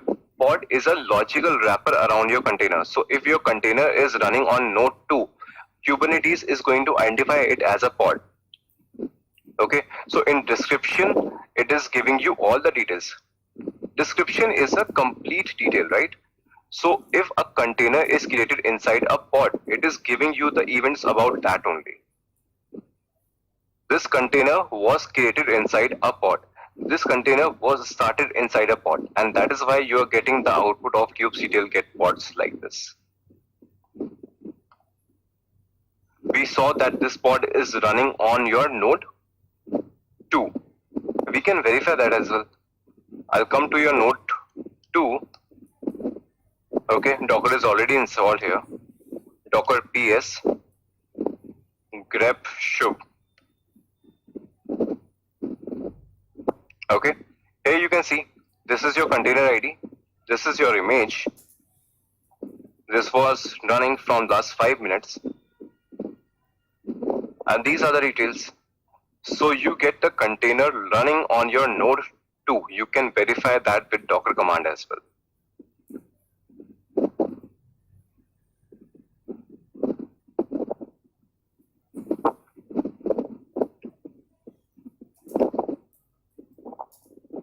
Okay, so now we have seen the description also. In description, you get all the details about your pod, all the details about your container, and all the event logs are also there. Alright, but in enterprise level, at enterprise level, we don't create a container or pod from the command line with, like just I did, like kubectl run pod name. That is not the practice that we actually follow at industry level. We write YAML files. Okay, you have to give a complete definition into a YAML file to create a pod or any other object in Kubernetes. We never do that from the command line. This was a starting, that is why I showed you from the command line. But we use declarative syntax. Declarative syntax is called your YAML files. So whenever we are going to create any pod, any container, any object in Kubernetes, we are going to do that with a YAML file. Okay, so how the YAML formatting work? I hope all of you are pretty much aware about YAML. Is there anyone who don't know YAML? If there are people who don't know about YAML, I can give you a brief idea about it so that you can clearly understand about your manifest file, because YAML is really important to proceed with this. So if anybody has any doubts, if anybody doesn't know about YAML, you can let me know. I'll give you a brief idea.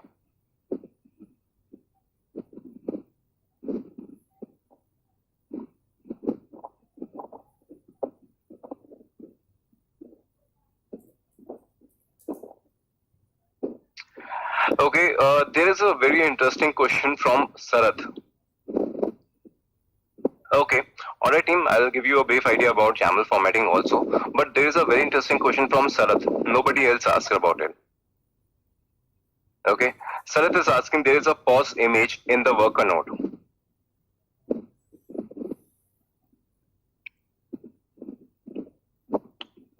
Right, so team, this is a very important question. Okay, you might get this question in some of the interviews if they get very detailed.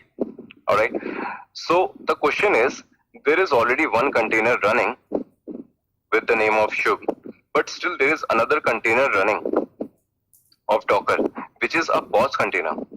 What is that? Why there is a pause container running along with your Nginx container? The image is also different, but the name is same. Why?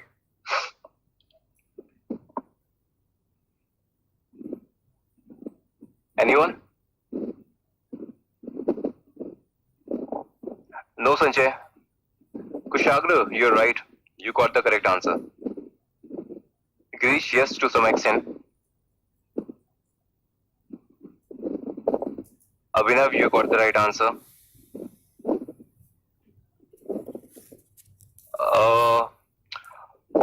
Mosumi, no, it is not a prop.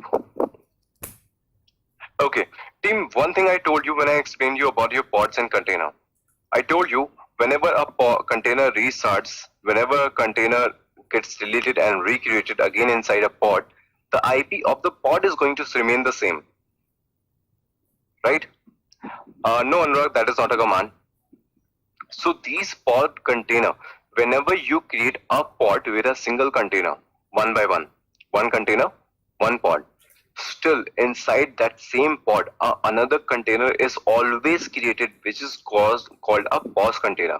And this pause container is used to retain the details about the container.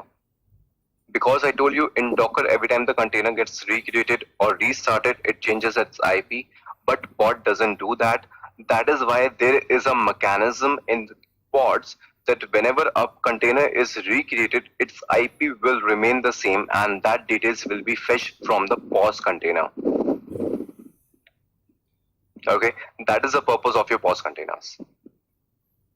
So whenever you create a pod with one container, a POS container always starts with it to retain the information about the container, because of some reason if container goes down or it gets restarted, POS container will fetch all the details and give it to the container so that the IP address of the pod will remain the same.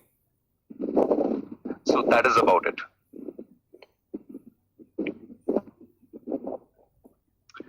Now let's have some idea about your YAML formatting. Okay, so team, YAML is nothing. YAML, the full form is YAML and a markup language. Okay, YAML is not a markup language, it is a data serialization language. Okay, it is a structured format. So there is only one rule in YAML. Okay, if you want to do anything with the YAML, there is only one rule, that you have to follow the indentation. Okay, you have to give spaces wherever necessary and no tabs. Important part is this: you cannot tab anywhere in the YAML, it is going to cause indentation error. So always use space bar when you write the YAML file. Okay, in YAML also there are three features. Okay, you can have a scalar, you can have a dictionary or map, or you can have an array or list. I have given the complete examples about that also. Okay, in scalar is a very basic thing. You will have a key and you will have a value. Okay, so in YAML you follow key value pairs again. Okay, you will have one key and you will have one value. Okay, so in scalar it is the most simplest one. You will have some key and you will have some value. For example, name is Shubh. Okay, or I give a variable a, I'll give the value as 5. Okay, scalar is just a key value pair. Next is your dictionary or map. In dictionary, you will have multiple attributes about a key, and those attributes will have multiple values. There is going to be one key, but there is not going to be one value. It will have multiple attributes and it will have multiple values. For example, if I have a car as a key, okay, what are the attributes of the car? The car will have some name, the car will have some color, okay, they will have some engine specification. Okay, so in dictionary or map, dictionary means that you will have one key and it will have some attributes, and those attributes are going to have values. Okay, so this is an example. The last one is array and list. In array or list, you can say there is going to be a key and there are going to be some values. There are not going to be any attributes. Okay, for example, consider in array and list, there is a list, so list is going to have multiple values. So now I am not talking about a car, I am talking about cars. There are going to be multiple cars. Okay, so multiple cars, if I'll do this, let me remove this part and let me remove this part. Okay, so in car, if I'll talk about dictionary, you can see I am talking about multiple attributes of a single car. In array or list, there are going to be cars and there are going to be values. There are not going to be any attributes. Cars, multiple names: BMW, Audi, Tesla, or many more. Okay, so these are the three definitions in your YAML formatting: scalar, dictionary, and array. And the beauty is this, that you can use each of them inside other one. You can have an array inside a dictionary, you can have a dictionary inside an array. So that is also possible, and that is why I just removed it. So now you can see cars have some array. Array are BMW, Audi, or Tesla. Now what I have done, inside an array, I have defined a dictionary, if you can see. Right? So you can see this is just similar like this. I'll have a car, I have a name, I have a color, I have an engine, and this is similar to this. BMW is a name. Inside that I have defined name as BMW, color as red, So what is happening? I have defined a dictionary inside an array. Again, I have done that. For audio also, there is a name called Audi. There is a color called green. Okay, so I have defined a dictionary inside an array. So the important part you have to follow is about the indentation. Okay, so if you're using your Notepad++, if you go to languages, you can see there is a YAML formatting. So you have this look, this kind of look. You can see a key started, and then I gave two spaces. Okay, for the definition of an attribute. If I misplace any spaces, it is going to create an error. You can see this key starts from here and ends here because the indentation is exactly the same. If I change the indentation, see, I gave two more spaces. So what happened? This attribute 2 becomes a part of attribute 1, not a part of the key. You can see here, your attribute 2 is a part of attribute 1 now because of the indentation. It has changed. So it is very important that you follow the indentation very properly. It should get aligned. It should have proper indentation. If I remove the spaces, you can see that your key started from here and attribute ends here. Okay, after that another attribute started because the space has been changed. So this key has just completed with attribute 1. Now you have attribute 2 and attribute 2 have a part called attribute 3. So it is very important that you pay attention to the indentation and spaces in YAML. So this is about your scalar, dictionary and array. I hope it is clear to all of you.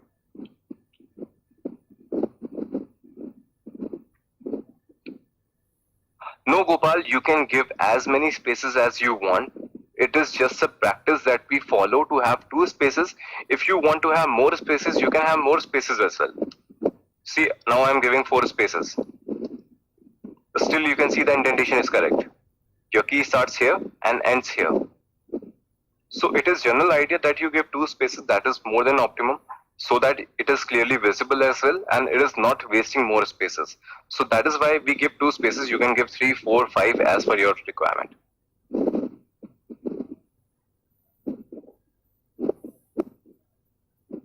Okay, so team, now when your indentation or YAML is clear to you, now I am going to show you some of the YAML files with which we are going to create your pods. Okay, there is a folder called pods and I'm going to pick one pod example from here. Okay, there is a pod.yaml here.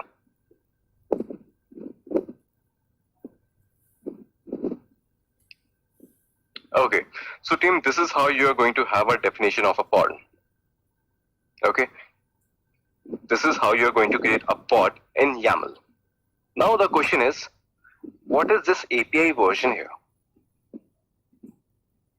What is any object in Kubernetes, whether it is a pod or deployment or service or whatsoever, whatever you are going to create with YAML inside Kubernetes, there has to be 4 fields mandatorily. Okay, 4 fields are mandatory. And what are those 4 fields? You always have to mention the API version, you always have to mention the kind, you always have to mention metadata, and you always have to mention the specs as well. So whenever you create any object in Kubernetes, you have to mention these 4 always, without fail. Otherwise, your object is not going to get created. So Kubernetes has defined these 4 parameters as mandatory. So from where we are going to fetch these information? I'll show you that here.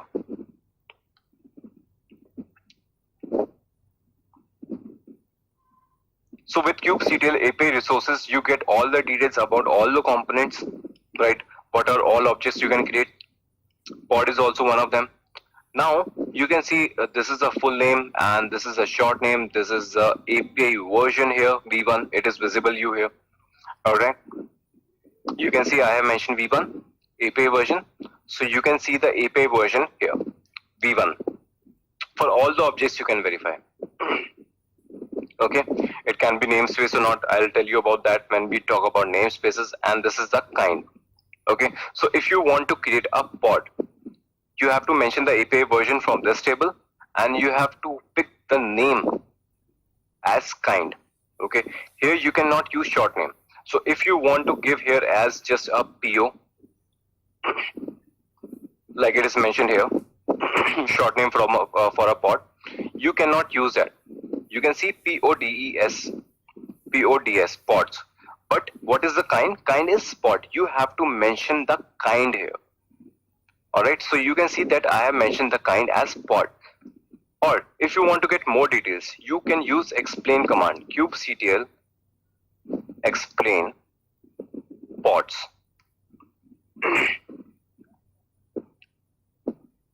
kubectl explain pod. Here you can see what is the kind? Pod. You have to mention this kind here. Next is version v1. You have to mention that here, API version colon v1. Okay. Then you get other details as well, that what are the description, what is a pod. Pod is a collection of container that can run on a host. This resource is created by client and scheduled onto host. Okay. You give some one-liner description with of all the objects here as well. You can use explain command with any object. Okay. And what are the fields? It is mandatory. You can see here. In fields, you have to mention API version, you have to mention kind, you have to mention metadata, and you have to mention the specs. The status is optional. If you want to mention, you can. If you don't, you don't. But these are the 4 mandatory fields you have to mention in a YAML file. Now let's see about this definition. I have mentioned the API server version, API version. I have mentioned the kind. Then metadata. What is a metadata? Metadata is the details about your pods or container. Okay, what's the name it is going to have? Your pod will be named as pod 1. Okay, labels, I will come back to labels later. As of now, you can ignore it. Okay, metadata is pod 1. What are the specifications? You have mentioned the name in metadata, but what are the specifications? Your pod name is going to be there, but what kind of container I am going to create, how many containers I am going to create, which image I am going to pick for the container. That all you are going to mention under specification. Okay, so now you can see that specs have containers, and what is it? It is a array. Sorry, just a minute. So you can see it is an array now. Specs containers. And then under containers, you can see container have some attributes. Container name is going to be Tomcat. Image is going to be Tomcat. And if I'm running a Tomcat, I can give the port number as well if you want. If you don't want, you can skip this part. So ports, container port, Tomcat will be running at port number 8080. Okay, so this is one example. I have multiple example of single container pod as well. Okay, this is another definition. This is another definition if you want to use this one. Okay, so that is up to you. You can use anyone. As of now, I am going to pick this one.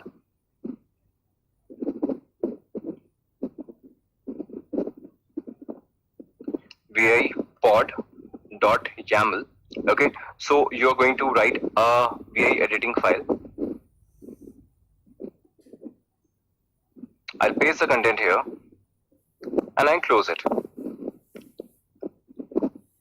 Okay, now if you want to create any object from a file or YAML file, the command is kubectl create -f if you are giving a file name and then the file name. Okay, so you can see pod 1 is created with the YAML file kubectl get pods. Okay, as of now you can see the status as container is getting created. That is why it is showing you 0/1.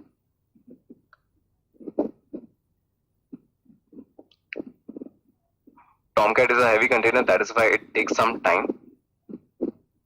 Until the status is creating container, it is showing you 0/1. It means it is not ready.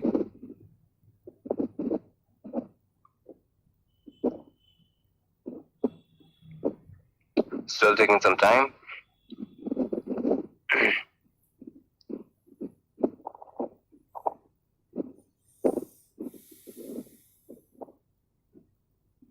Why container port is an array? Masumi, that is how it's formatting it is in YAML. that is understandable by Kubernetes. Do we need to remember these YAML formats for exam? At Eureka, yes, you have to understand about the basic concept, what are the mandatory fields. But if you don't want to remember, I'll show you that also. How you can avoid remembering all that. But still, 4 fields you have to remember, that you have to give 4 fields. Okay, so team, now you can see that pod 1 is created and it is also running. Alright.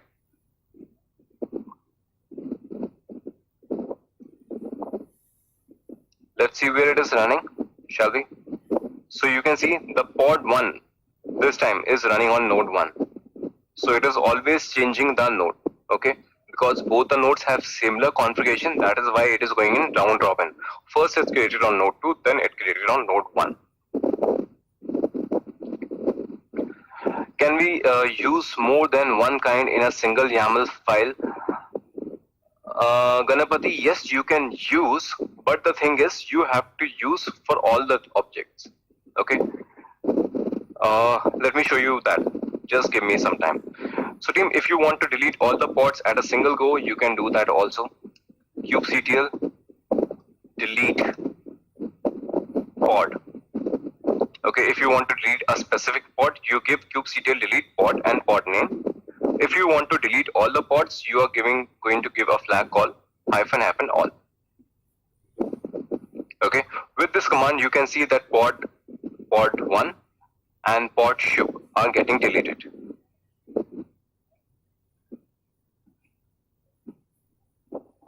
So both are deleted. I'm removing the pod file also. So if you want to give more than one kind, then you have to give a separate definition as well.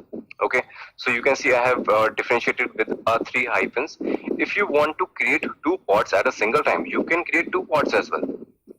vi pod.yaml. Okay, give as many definition as you want. I have given twice the kind now, right? You can see kind here and kind here. But with that, I have given different API version again. So whenever you are giving multiple kinds, you have to give all the fields again because you are creating multiple objects this time. Okay, so now I am going to create pod 1 and pod 2 as well.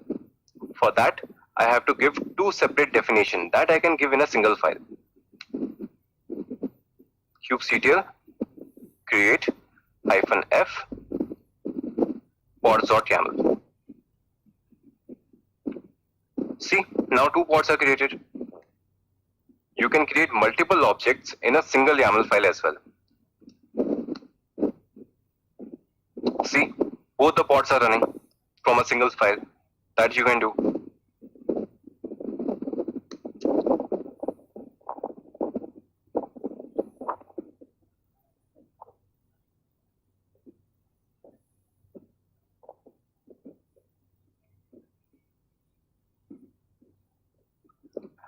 Can we install a pod on specific node? Yes, Himanshu, we can do that and we'll see that further.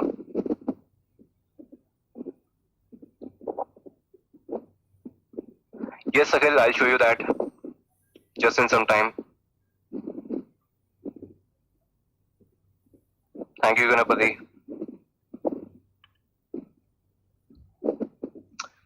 Siddharth, you're asking, coming back to pods container, is it created per container?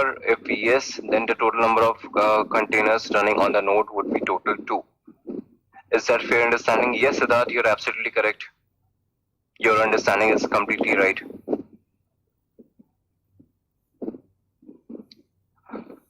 How both pods are created in less than this time? Govinda, the thing is, this time your image was already downloaded. Right? You understand that Nginx is a light one, so it gets downloaded easily.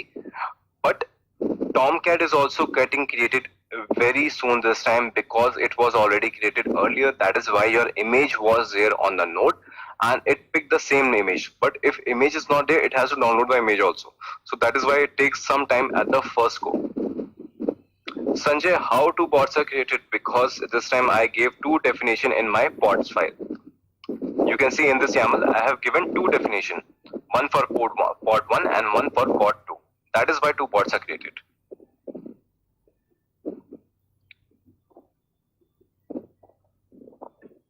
In Docker Swarm, we used to run docker prune-a to clear all the unused images or container. How about in okay, Satish, if you want to delete the unused images, then you have to do it manually. Okay, because Kubernetes doesn't take care about the images. That is why we install Docker on every machine, right? You understand that we install Docker on all the machine. What is the purpose of installing Docker on all the machines? Because Kubernetes is not going to take care about the images. Kubernetes is going to delete is going to delete the pods only. It is going to delete the containers. It will play with the containers and pods only. It is not going to take care about the images. So if you have to delete the unused images, you have to go to the nodes and use your Docker command only. Sanjay, why it should be one? I have given two definition. If I'll remove one definition, it will create one pod. If I have given two definition, it will create two pod. If I'll give three definition, three pods here. Any restriction when we create pods apart from 4 mandatory component in the YAML file? No, Arjun, it is not a restriction. You can give as many fields as you want. Going forward, you will see how many components are actually there and how much detailed definition you can give. We'll see that as well.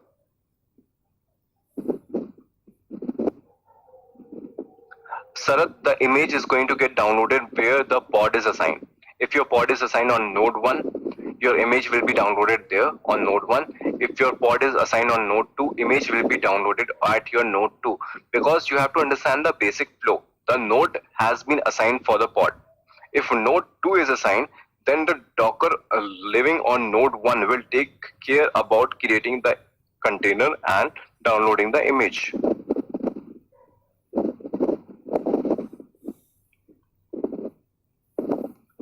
So is it fair to say that the total limit provided by Kubernetes is actually half, let's say 10K in the total limit, so actually containers, it is supported 50K.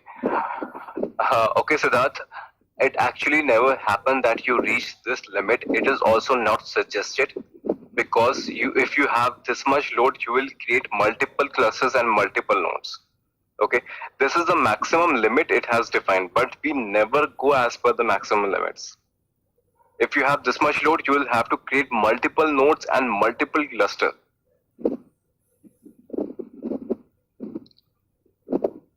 How can we create two pods? Himanshu, you are asking how to create two containers inside a pod. Team, a humble request to all of you. Okay, a humble request to all of you. We'll cover everything how to work with multi-container pods. I have already told you many times. Just bear with me. Please ask the question from the content that I have just delivered.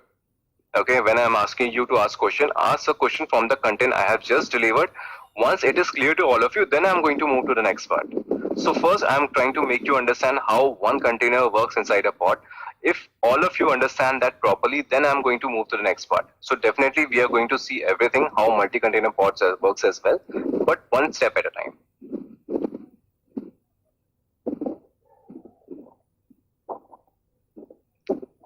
Fields in metadata are compulsory. Sanjay, that is up to you. If you have given the field called metadata, under metadata, it is dependent on you.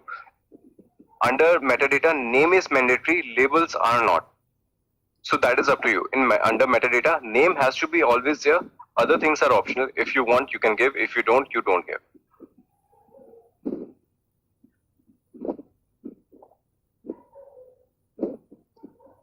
Gobinda, so right now in which nodes these pods are created? Okay, we can see that.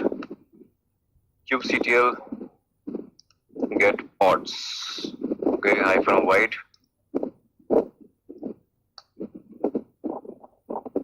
Okay, you can see pod 2 is running on node 2 and pod 1 is running on node 1.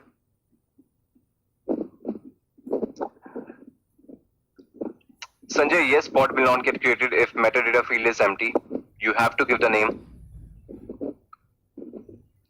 Even if we create two pods from one YAML file, it will spread across multiple worker nodes as per the scheduler activities at current understanding. Yes, Joydeep, you have also seen that now.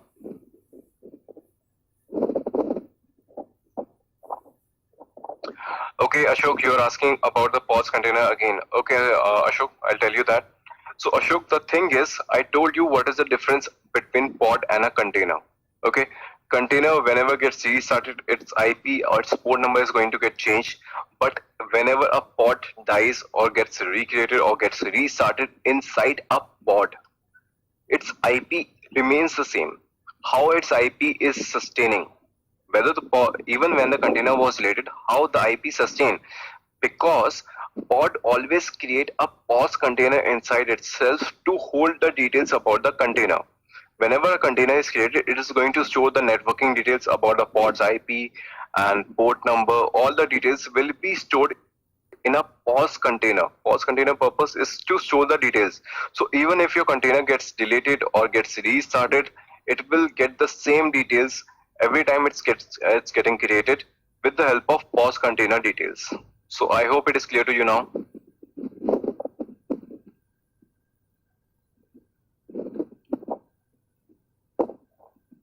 Akhil, you have the GitHub repository link, right? So all the structure are there. I'm giving you all the examples right from there.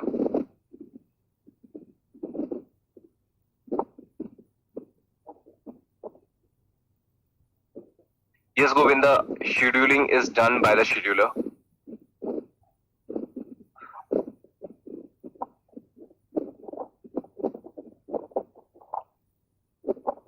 Prempal, you are asking about the algorithm that scheduler takes. Scheduler takes a lot of consideration. If you want to see, I'll show you kubectl get nodes. So there's a question from Prempal that on what basis your nodes are decided for the pod assignment. kubectl describe. So now these commands must be handy with you, that what describe does, right? kubectl describe node 1. Let's describe it. Okay, so Prempal, the thing is, it takes the information and it checks for certain tick marks that if it is proper, healthy or not. Okay, it will check that network available is not available or not. Network unavailable, it is false. Is there any memory pressure on that particular node? False. Disk pressure is false. It means there is plenty of disk space. PID pressure, process ID pressure is also not there. The status of the node is ready or not. So these are the certain checks that your controller does on all the nodes, and depending on that, it assigns the pod to your nodes. Okay, so it gets all the details and then it is going to check for that. It is also going to check that your kubelet is available or not, or your node is available or not. If node is available, is there any memory pressure? Is there any network unavailability? All the multiple checks are done, and then your scheduler decide that this node will be suitable for your container or pod. I hope it answers it.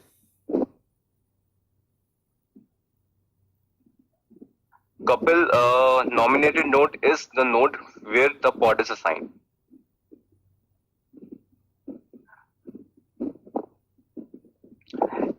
Ganapati, you're asking if one node is down for some reason, will K8 take care of the running those node in worker machine automatically? Ganapati, if one of your node goes down and there are certain pods running, if node goes down, controller manager will take care to migrate those containers to another node. For example, there is one pod running on your node 2 and the details are stored in etcd. So controller manager is going to see that your node 2 is not reachable. It is failing with kubelet connection. So what it will do, it will delete the details about that pod on node 2 in etcd and it will migrate that container or pod on node 1. Okay, that was a long question answer session. I hope it is clear to all of you now.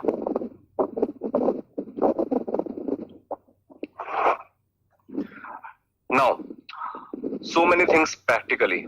Okay, now I am going to bore you a little bit with theory part.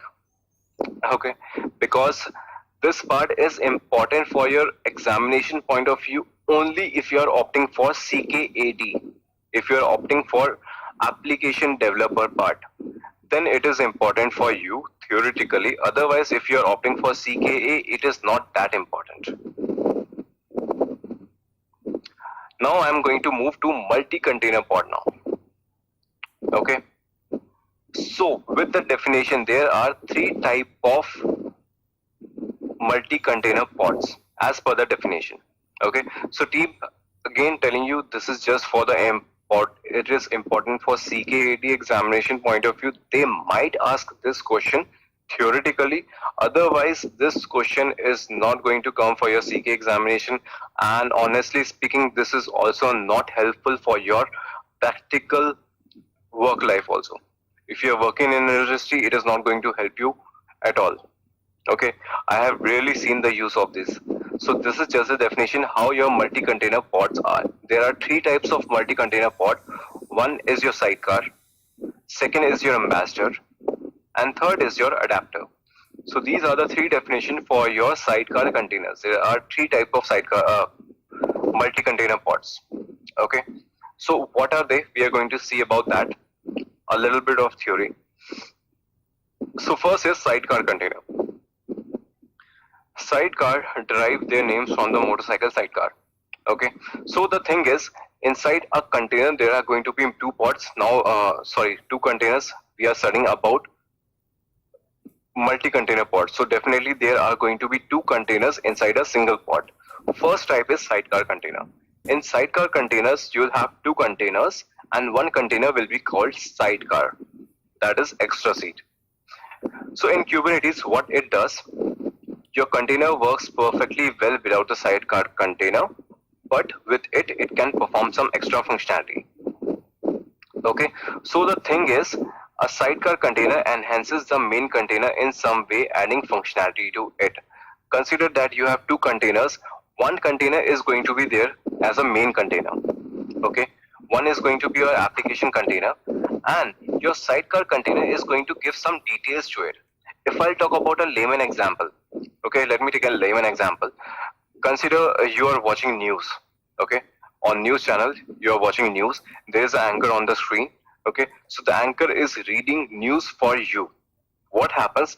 There is going to be a helper at the backend who is going to provide the details to the anchor. Okay, it is going to pass on some checks. It is going to pass on some paper to the with the news to the anchor, and then the anchor is going to read the news for you. So the anchor is your main container, and the helper who is passing on all the details is your sidecar container. It is injecting the details, it is injecting the information to the primary container. So this is about your sidecar container. Okay, second is your ambassador. What happens in ambassador, your second container is used for traffic routing. Okay, so there's going to be one primary container, your application container, and there's going to be second container called ambassador container. It is used for traffic routing. Okay, for example, you can see an HA proxy ambassador container receives network traffic and forward it to main container. So now your second container is not passing on some details or functionality to your primary container. It is just routing the traffic so that from the outside world, no one can reach to your primary container directly. It has to go through the secondary container. So HA proxy, like you can say as a load balancer. Your second container will work as a load balancer.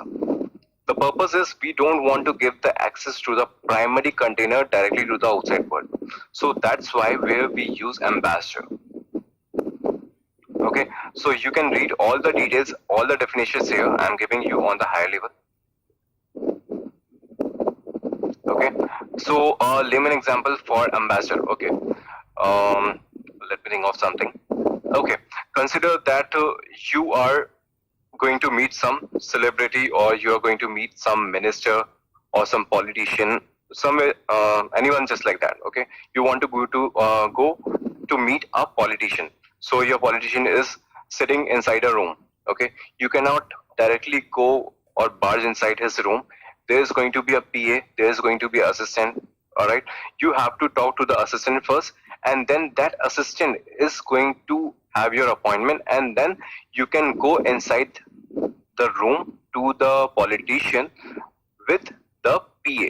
PA is going to guide you when you can go inside and when you are going to meet the person. Okay, that is a layman example for Ambassador. So team, I am giving layman example so that you can connect better. Alright, the third one is adapter. So the thing is with the third type, it is about the data reading, you can say. Okay, as of now you can see in sidecar, your sidecar container pass on some injecting data to the primary container. In Ambassador, it gives you the routing. Second container is used for the routing purpose. Third type is where you get the details from the primary container to the secondary container, and that is called your adapter container.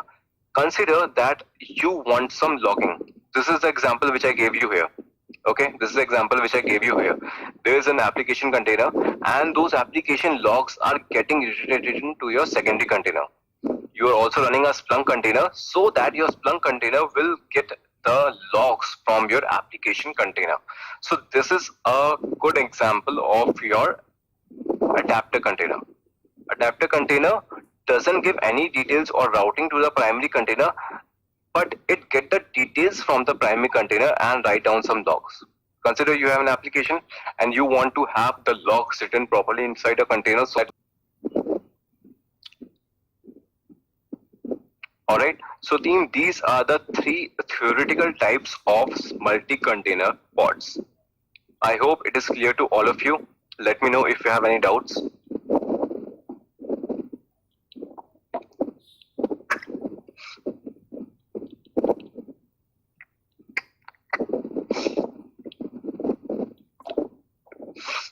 Kushago, you are asking what is the purpose of HA proxy load balancing inside a pod.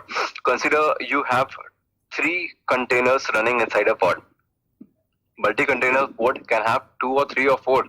There is no rule that inside a pod you can have only 2 containers. You can have 3 containers also.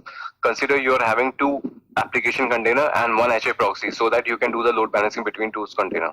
So there you are going to use a HA proxy.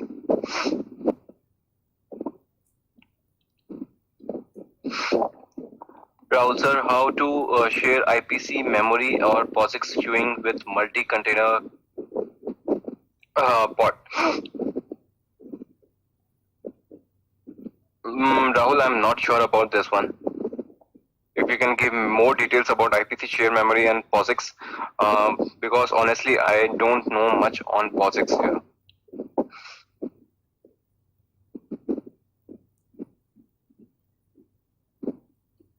Edureka guest, you are asking to repeat on adapter. Okay. So Edureka guest, adapter is a completely different type from the other two. On the other two, you have seen sidecar containers. Your primary container get the details from the sidecar container.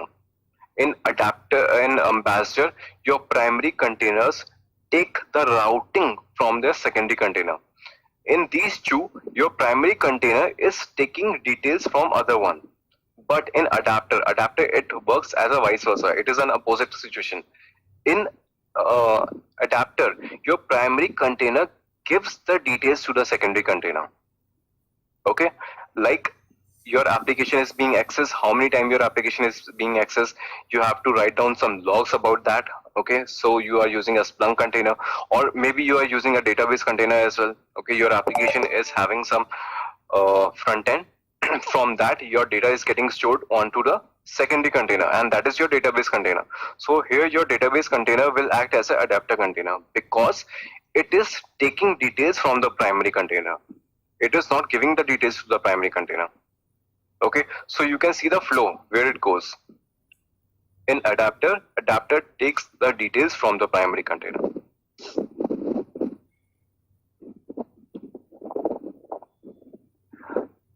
Prempal, can we see Kubernetes cluster using CLI? Details having all nodes joined.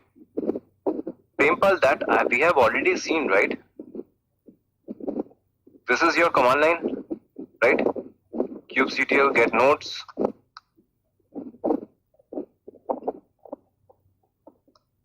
You can describe all the nodes and the installation we have done yesterday. So I'm not sure if you were there in yesterday's class or not. So you can have the recording. Your recording must be uploaded on the portal. You can watch yesterday's recording. Yesterday we connected everything from the CLI. We bootstrapped our cluster and we added all the nodes to the master from the command line itself.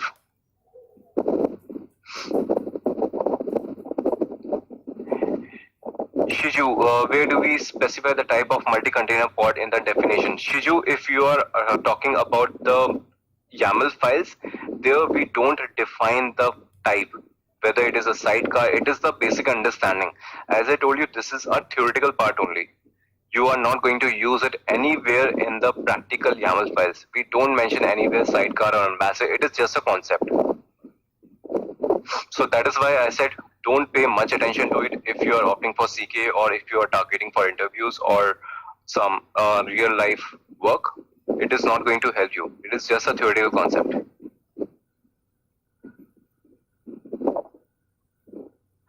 Does STO use as a sidecar container? Yes, Abhishek, you are absolutely correct. STO is used as a sidecar container. So Prempal, if you were there yesterday, so adding your notes and everything.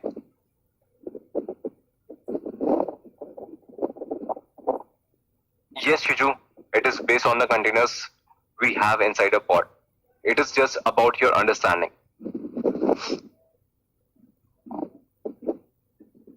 Okay, so team, I hope it is clear to you. Shall we have an example with this? With example, it will be more clear to you. kubectl get pods, kubectl delete pods hyphen all.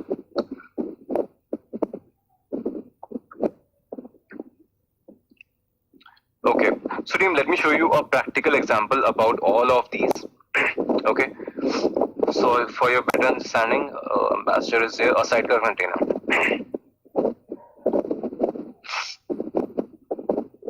There are a lot of details, volumes are also there. That concept I haven't shared as of now. But inside containers, you can see this is your first container, Nginx. Okay, and second is your Debian. What is happening in this one? You can see there are some data being written in the HTML file here in the sidecar container. This is your second sidecar container. You can see I haven't mentioned anywhere that it is a sidecar. It is just a concept. So what is happening? It is writing some data into some HTML file. Okay, still volumes concept is there. So you don't know that, but you can understand that what I am doing while true, it is passing the date into an HTML file and it is going to sleep for a second and it is going to do the loop. Okay, so this HTML file will be passed to your Nginx once your Nginx container is running. Okay, so this is the location it is going to be there. So what is happening? Some HTML file is being written and it will be passed to the Nginx container. So it is a classic example of your sidecar container. It is passing on some details from the second container to the first container. Okay, that's about it. And then ambassador, legacy fruit service. Okay, this is a open source GitHub Docker repository. You can use this image also. All right. So second container I am giving of a HA proxy. Okay, so that it is going to do the load balancing with your pod. It is just for traffic routing. HA proxy is being used for the traffic routing. And the last one is your adapter.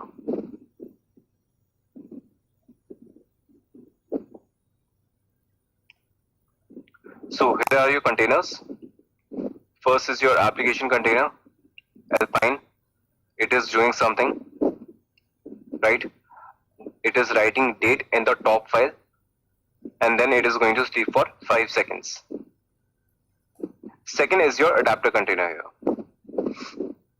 Okay, this is we are picking from Alpine. We are going to run some command. Now what it is doing, it is doing the cat on the top file which is being written on the primary container. So whatever work is done on the primary container will be stored in your secondary container. That is what we are doing here. Okay, so this is the theoretical concept. I am going to pick this example for the practical one, multi-container pod. Okay. So what we are doing, we have given API version, we have given kind, we have given metadata, and now we are going to give the specification under metadata. Name is multi-container pod. Okay. Here what I'm going to do, I'm going to run two containers. Okay. One is going to be your Nginx one, and second is going to be your Alpine one. Okay. So this example I'm going to show you practically.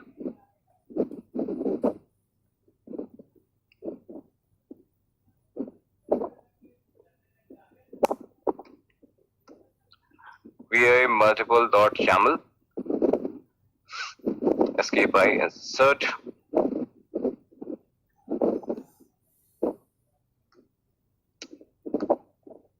So team, what is going to happen in this one? First is your Nginx container. Nginx container does have an application page in with it. Alright, so it is going to run. But second container I am taking as Alpine, and Alpine is a OS based image. So it is going to be live for 60 seconds only. After 60 seconds, your container is going to die out. Okay, so that is what I told you. If a container dies inside a pod, in a multi-container pod, your pod is not going to be available for that time, right? So let's see what happens here. kubectl create -f. Okay, kubectl get pods. If you want to see the continuous output of this one, you are going to put a watch, WATCH, and then the command kubectl get pods. Okay, it is going to give you the output for every 2-second refresh rate.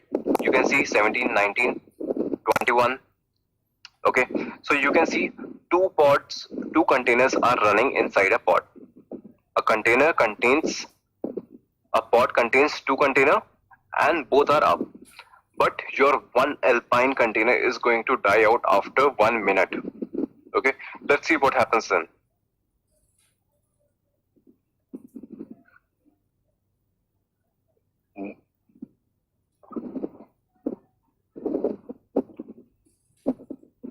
Two by two running status, restarts are 0, and it is almost 60 seconds now.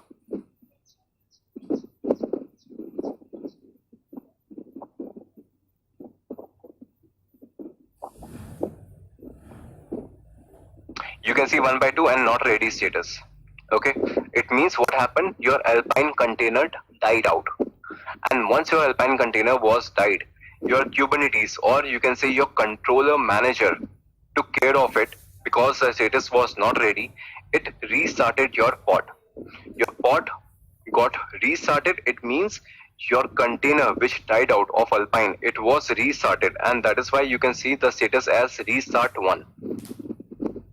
Okay, again your Alpine container is going to die out after 1 minute 60 seconds, and again it is going to restart your pod, but the IP is going to stay the same.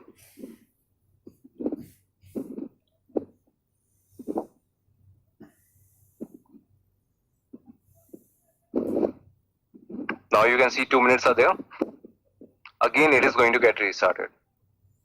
Status will be not ready for a while. Not ready, 1 by 2.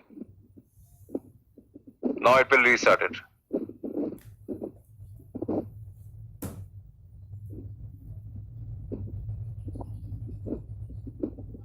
Okay, now it is in cashback loop and second restart. Now you can see it is restarted twice. Okay, so team, this is how I wanted to show you the concept of multi-container pod. Even if one pod has two containers and one container dies out because of any reason, your pod is not going to be available and it is going to restart itself again and again every time.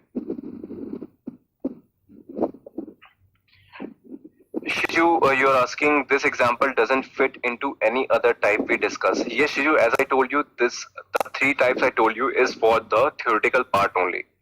You might be using that in practically somewhere, but the concept I wanted to show you of a multi-container pod, that how one container dies out and pod gets unavailable. So yes, the example I showed you practically is not a part of any of those 3. You can have that ready with you. All the YAMLs are there. You can simply have a YAML file here and kubectl create it.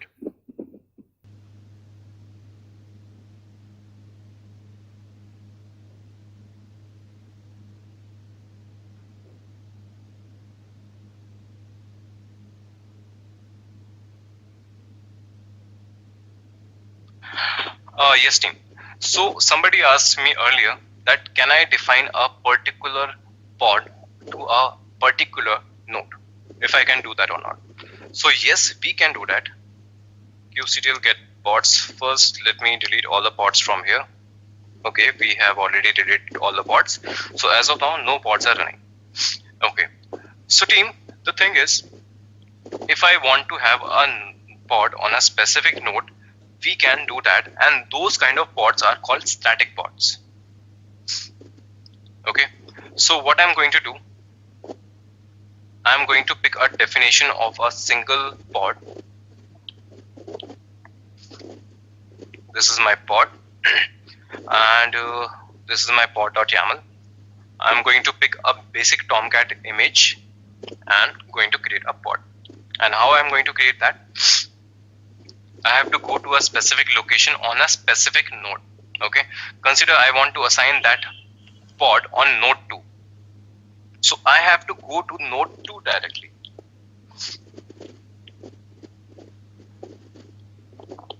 Okay, so first there is a file called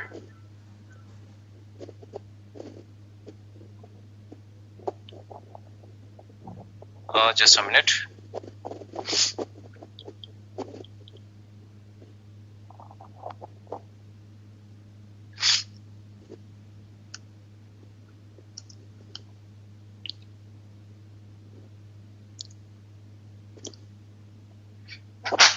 Sorry. So team, as I told you, on all the worker nodes you have a kubelet. Okay, and kubelet runs as a service. So for the kubelet service, all the definitions are placed at this location, where lib kubelet, on every node. Okay, whenever your kubelet service is running, it will be located at this location, where library and kubelet. So team, here is a file called config.yaml. Okay, we are going to see this file, vi config.yaml, and there is something called a static path, pod path.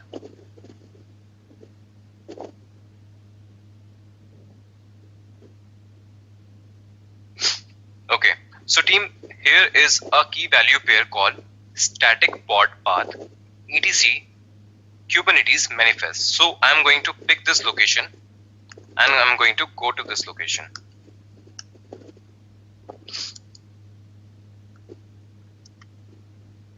As of now, this location is empty on your worker node, right? So what I'm going to do, I'm going to place a YAML here, pod.yaml, any name you can give. This definition I'm going to place here, and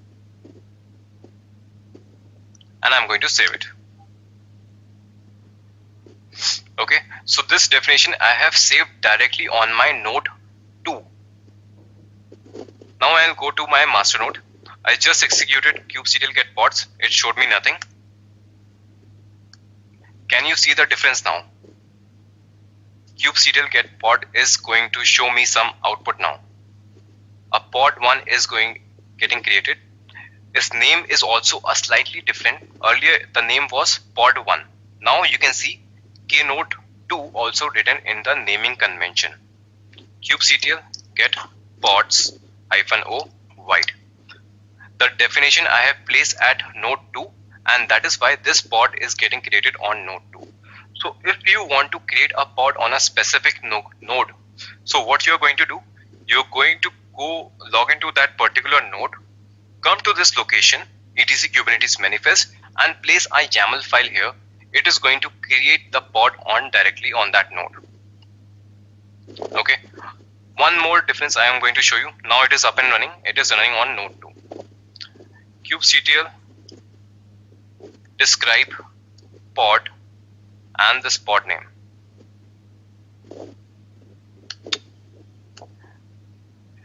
Team, tell me a difference here. With all the definition we have seen so far, what is the difference this time here? Is there something missing, or is there something addition, something plus or something minus? Tell me the difference. Gopal, Shiju, Jagannath, Abhinav, Ganapati, kubelet is here. Kubelet is here. Kubelet is not missing. Rishabh, Kushagra, Nitesh, that is done, but something is missing, Nitesh. What is that? Masomi, no, that is not the case. Girish, right? Ankur, Kapil, Gaurav, Adjurika guest, right? Yes, Siddharth, correct. So team, what happened here? The thing is, as a general rule, if you do anything from the kubectl command, okay, this thing should have your better understanding with the architecture. Okay, so what happens whenever you do anything from the kubectl command, it goes to the API server and then scheduler decide which node will be chosen. Okay, and once scheduler has chosen, then kubelet is going to take care of all the further work. Now what we did, we skipped this complete portion. Okay, we didn't give anything from the kubectl, we didn't went to API server, we didn't ask the scheduler, we scheduled it directly, and then we instructed the kubelet. So all the previous steps we have skipped and we have instructed the kubelet directly to create the container. Okay, that is why scheduling is not done by the scheduler. You have scheduled and you have went directly to the node and asked the kubelet of that particular node to create the pod. So kubelet can be instructed by the API server, that is also the case, but you can instruct the kubelet directly also. Okay, so that is one case. Now tell me one thing, can I delete this pod with kubectl delete command?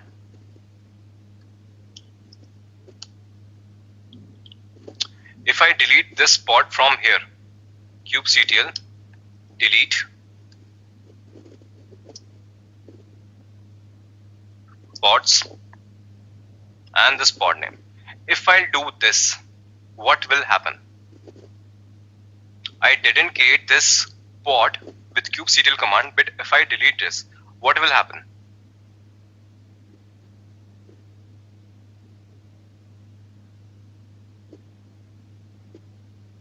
Kushagra, absolutely correct. Shija, you're also right. Kapil. Okay, so many answers. Shiju, Kapil, you're right. Moswami, right. Rishabh, you're not. Partially. Gopal, absolutely correct. Adjurika guessed, okay. Girish, Anil, Jagannath, okay. Okay team, great answers. Some of you have given the right answers, some of you haven't. Okay, so let's see what happens. Let me try to delete this. See, I was able to delete it from the master itself. I was able to delete. kubectl get pods, but it got created again 12 seconds ago. It got created again. So if you delete a static pod, okay, so team, these are the pods which are called static. Why these are called static? Because you have defined the definition directly on the node. You have directly instructed to the kubelet of that node. So that is why these pods are called static pod. If you provide a definition at the manifest location, these are called static pod. So what I'm going to do, I cannot delete this pod from the kubectl command because this pod is being managed directly by the kubelet. Okay, so what I have to do, I have to delete the YAML from here. Then only you will be able to delete this pod. Otherwise, your kubectl delete command will not help you at all. See, your pod is gone. Now, I'm going to show you something very interesting. Okay, so pay attention and see it. I'm going to execute an old command -n kube-system.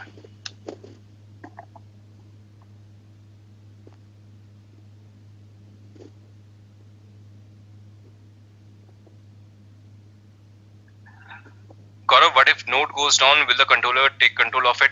No, Gaurav, if your node is gone down, then that pod will be gone also. Static pods remains with the node no matter what. If your node goes down, your static pod will be gone as well. So team, this is the old command which I showed you earlier, kubectl get pods -n kube system. Can you see something here? When I created a static pod, the naming convention is like that. Your pod name - node name. So this is your static pod.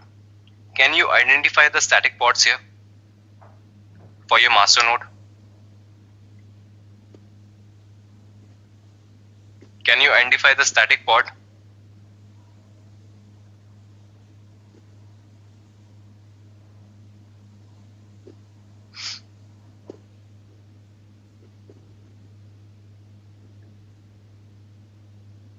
Jagannath, no, weave is not the one.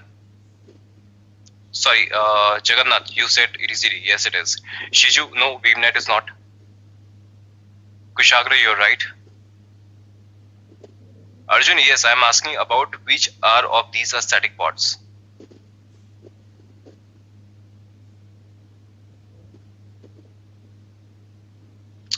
Maswami, Rishabh, Ganapati, Kapil, Gaurav, Rishabh, yes, all of you gave the right answer.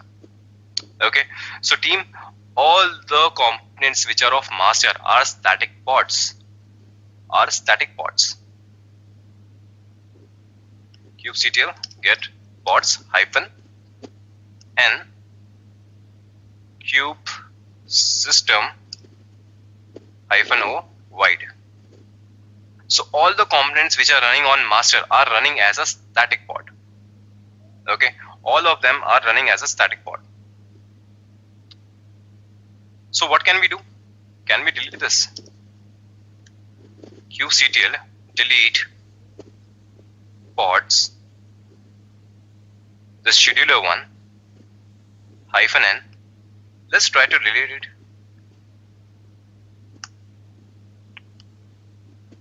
Team, I have deleted the scheduler itself.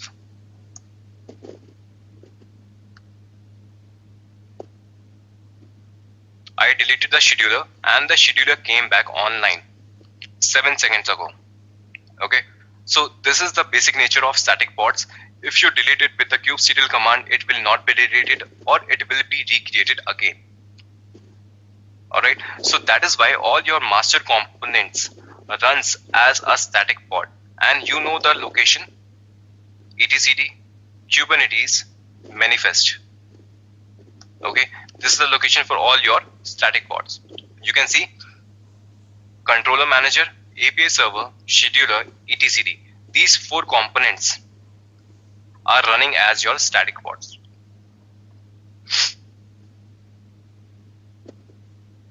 So is it clear to all of you? Any doubts with the static pods?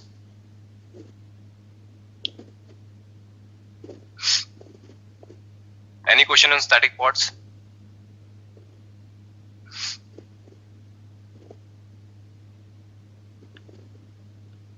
No questions. Great.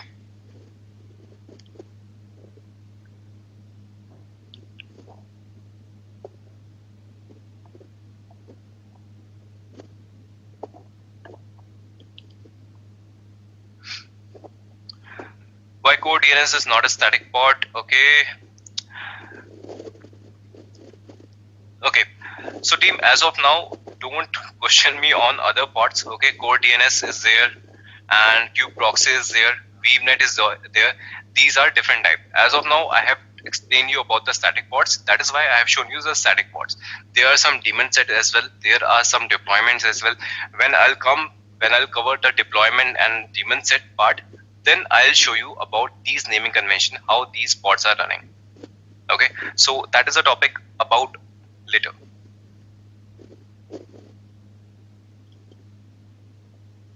Anil, real world, why do we need static pod? Anil, I gave you a complete big picture of the real world. Why do we static pods? Because your master components should be running on master only, right? These are also pods. Your master component should be running on master only. Your kube API server or controller cannot live on node 2 or node 1. you have to make sure that they are running on node 1 itself. That is why they are static pods. So that is a real-time scenario for this. Your master components are static pods, and that is a real case here.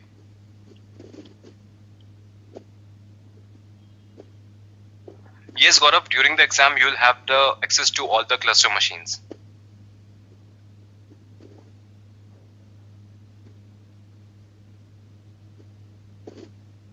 Kapil, no, you cannot make the entry in the etcd. It is completely managed by the Kubernetes. You cannot modify the entry in etcd database. Arjun, I think I answered your question as well. What is a real-time scenario for your static pod? These are the real-time scenario. Your master components are running on the master node itself. They are supposed to be living there only. Your API server cannot reside on node 2 or node 3. That is why they are created as a static pod. Otherwise, Kubernetes would also have created your API server controller manager as a normal pod. It could have done that. But they have created them as a static pod because they are supposed to be running on master node only.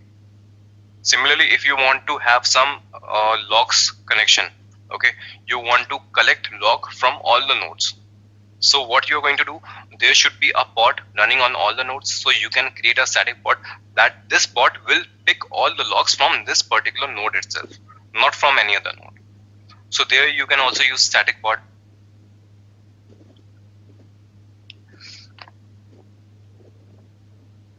Okay, so team, next topic now.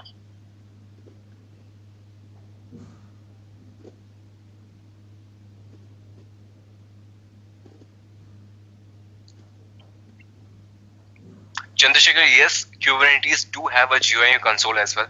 Okay, we are going to see that as well. But I think that is going to be in the 6th class, I guess. Probably we are going to have the GUI console of Kubernetes on the 6th class.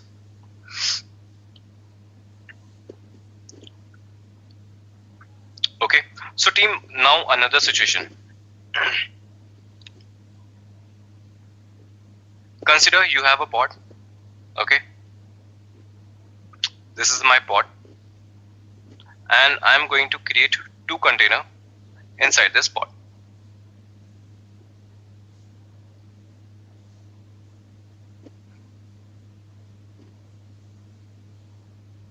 Okay, or let me give you a layman example now.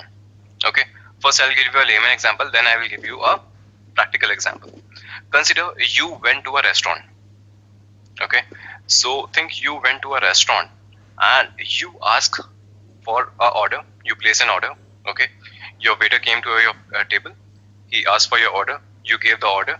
All right, and after that your manager came of that hotel. Okay, or that restaurant. Manager came to you. He said that wait for some time, sir. You have to wait for some time because the chef is not ready. The chef has not arrived. The chef is on his way. Once chef will be there in the kitchen, he will cook your food and then will be able to serve you food. Right? So as a customer, what you're going to say? As a customer, you're going to say that if the food is not ready, if the chef is not here, so why have you opened the restaurant till now? You should not open the restaurant till your chef is ready in the kitchen to cook meals. Right? So that is going to happen. So you went to a restaurant, the chef is not there, chef is on the way. So you are going to complain that why your restaurant is open if your chef is not ready. First your chef should be there and then only you should open your restaurant. Alright, now taking the same example in your real-time situation. Consider you are working in a multi-container pod. Okay, this is your pod and you have 2 containers, and assuming this is a sidecar container. Okay, this is a sidecar container. What happens in a sidecar container? Your sidecar container is going to cook something and then it is going to provide to the main container. Right? Your sidecar container is going to cook some scripts and those scripts will be passed on to the primary container. Alright, so whenever you create a normal multi-container pod, both the containers comes online at the same time. So what will happen? Your primary container will have no data until your secondary container is going to cook something for it. Okay, consider you have Nginx container and your HTML file is getting ready. Index.html is getting ready by secondary container, and then it will be passed on to the primary container. But you started a normal multi-container pod. Both the containers came online on the same time, but your primary container has nothing to display because your sidecar container is still working. Your sidecar container is still cooking. So in that scenario, your container will be up, your pod will be up because both the containers are online. Your pod is also online. So, but it is not serving the request. So you have created the application, you have the application container, you have the sidecar container, you have the pod, everything is online, but still you are not getting your application result on the front page because your sidecar container is still cooking. So this is not a situation that we want to encounter. This is not a situation that we want to encounter. In those scenarios, we use init container.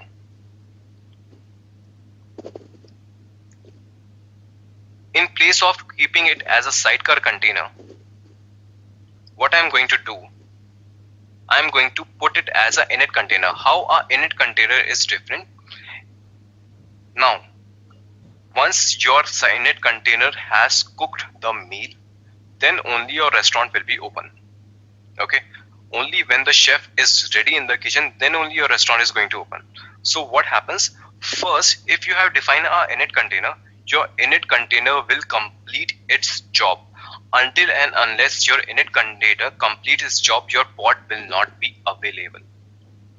Okay, your pod will not be available until your init container has completed its work and died out.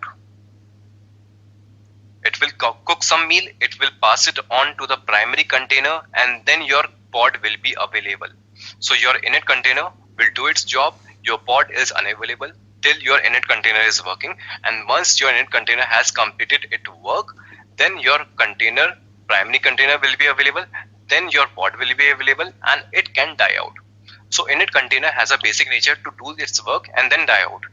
Its liveliness doesn't depend on pod availability. Okay, let's see this practically and then it will be more clear to you.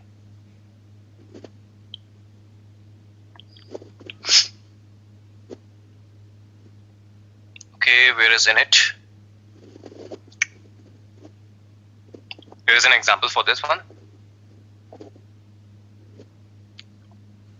Okay, so team API version you have defined, kind you have defined, metadata you have defined, specification you have one container that is of your Nginx. We are defining volumes as well. Now init container you define separately. Okay, inside containers you don't define init container, you define init container separately. Okay, so init container I am defining as alpine. I am taking the image alpine. Some commands will be executed. Init container demo works will be written to the index.html. Then it is going to sleep for 30 seconds. Okay, so your init container is going to be live for 30 seconds. In the meantime, your pod will be unavailable.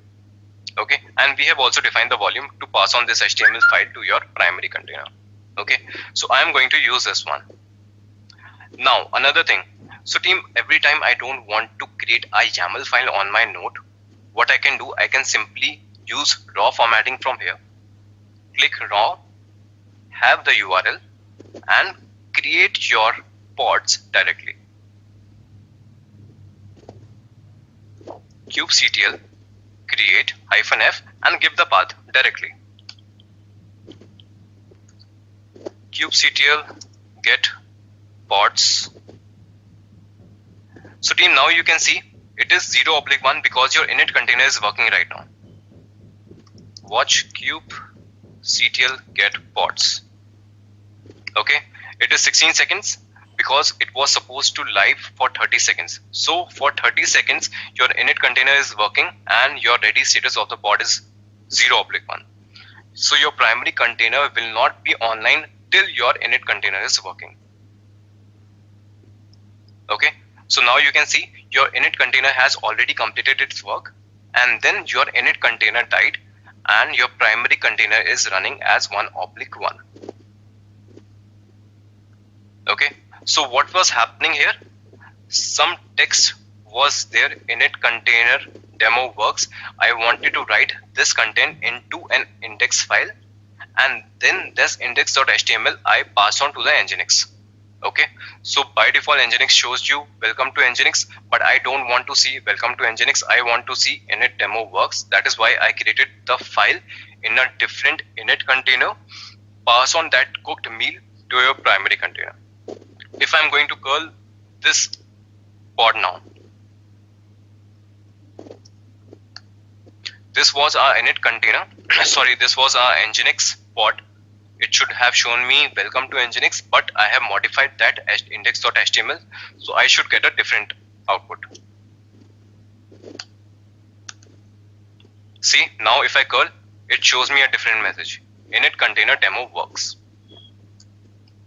Alright, so team, this is the concept of your init container. Init containers are used to do some predefined work first and then pass it on to the secondary container, which is your primary container, sorry, and then that primary container will be live to keep the pod online.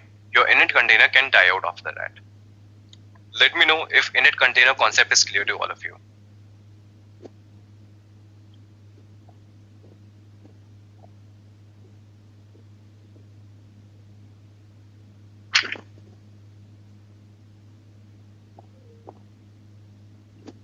Yes, no, anything clear, not clear, doubts, anything?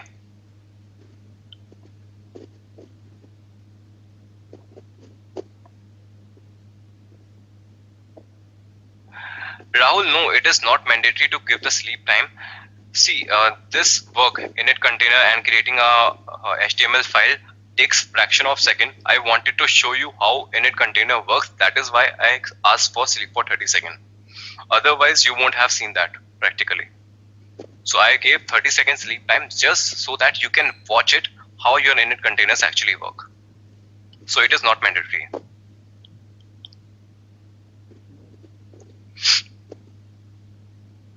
Joydeep, we pass the information using volumes. Okay, you can see I have created volume here, volume mounts and volume.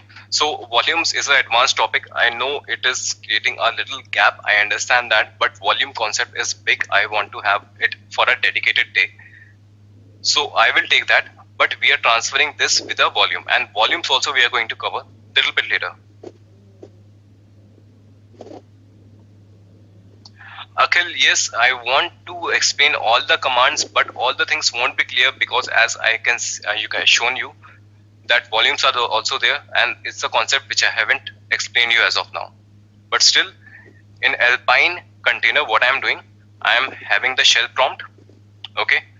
Then I'm providing command, sh for shell and -c is for command. I'm passing some commands. What commands? First, it is going to create a directory. Then it is going to create a blank HTML file with touch, and then it is going to pass init container demo works content into that empty file, and then it is going to wait for 30 seconds. So this is what the commands are doing. Is the init container runs along with the main container, or it has to complete before the main container start? Gopal, first your init container will work, and after that your main container is going to be live. Okay, they both run, they don't run along. Okay, first your init container will work, then your main container will be online, and then your pod will be online.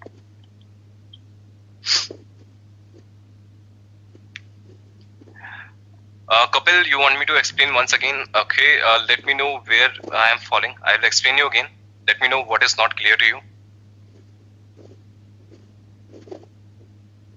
Init containers are the containers which are initialization container. Init containers full form is initialization container. It means first your initialization container will work, your main container will not be live till then, your pod will not be live until then. Once your initialization container has done some initialization, has done its work, then it will pass on that information to the main container, and then your main container will be alive once your init container has completed its works, and then your pod will be online. Is it necessary for init container to pass something to the other container? Rishabh, that depends. You have to give some work to the init container, and once that work is completed, then only your other container will be live, and pod will be live.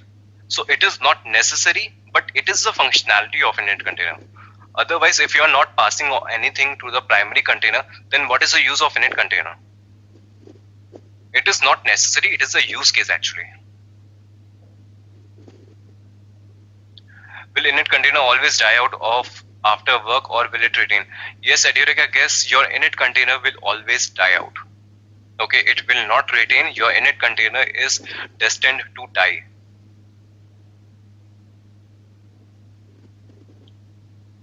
So init container is physically not created as we have seen 1/1. Yes, Anil, as I said, init container has to do some prerequisite, that's all. And once it is done, your init container will die out or your primary container is going to be live. Because you can see here, in containers definition, I have given only one container. Init container is given in a different definition. So your pod will consider its container only whatever has mentioned inside the container. Pod will not consider init container as containers.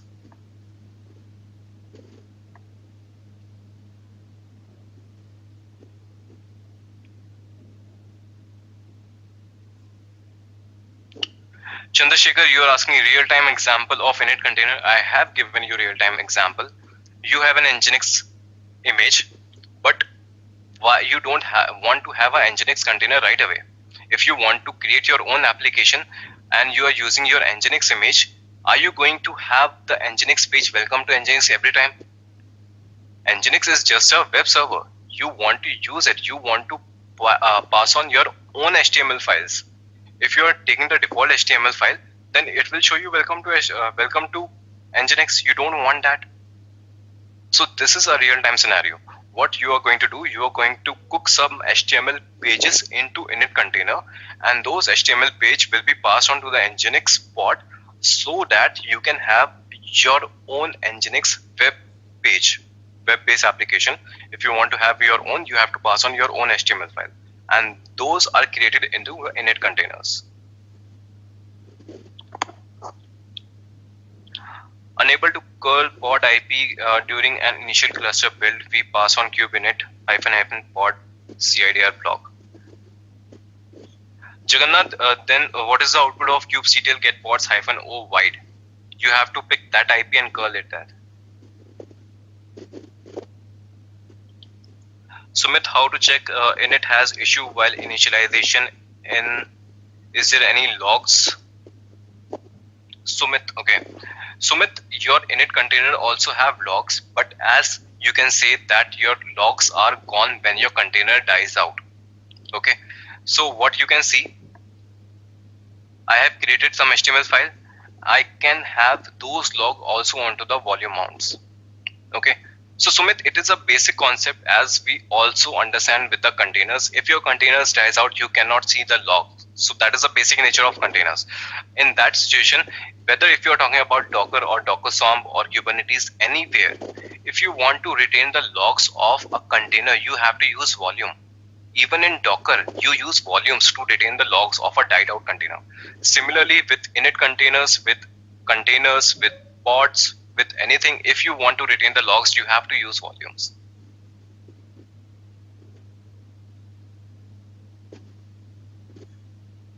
Rishabh, is it necessary for init container to pass something to the main container?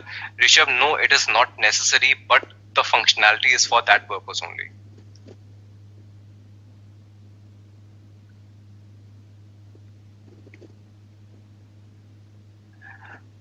Okay, Siddharth,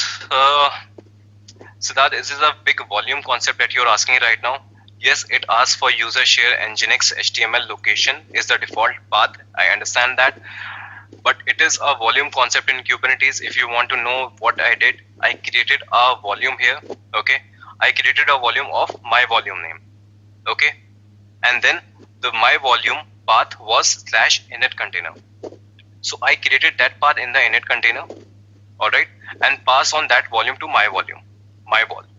Then what I did, I mounted the my wall inside my Nginx container at this location, user share Nginx HTML. Okay, so whatever the work was done in the secondary container or init container, I pass on that value into user share Nginx HTML in Nginx container with the help of volume.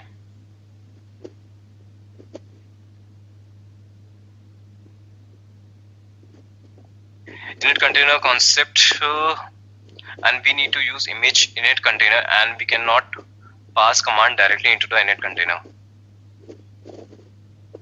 Kapil, I pass on all the commands into your init container itself. You can see all the commands that I am executing here, mkdir, touch, echo, everything is taking place inside your init container. Himanshu, no, we can create only one init container. Okay, init containers are supposed to be only one inside a pod.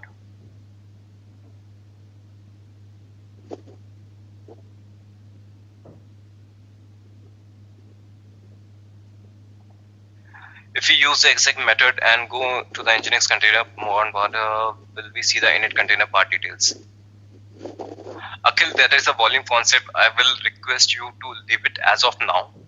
Okay, you will be able to understand the volume concept when I explain you volumes. That is a big concept. Okay, I cannot tell you on the fly, but inside your inside your main container of Nginx, I have given the content to value a user share Nginx HTML itself.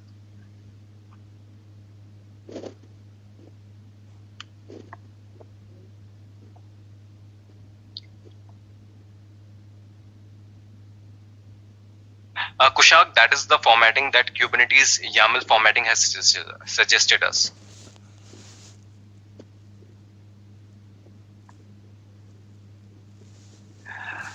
Web server in container and in container as are different here. Generally should be the same.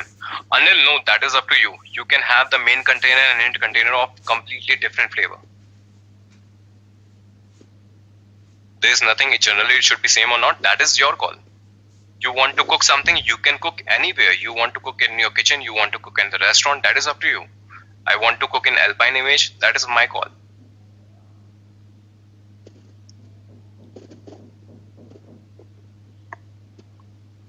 Is there any specific reason why we are not mentioning in log in object command and append that for the every restart?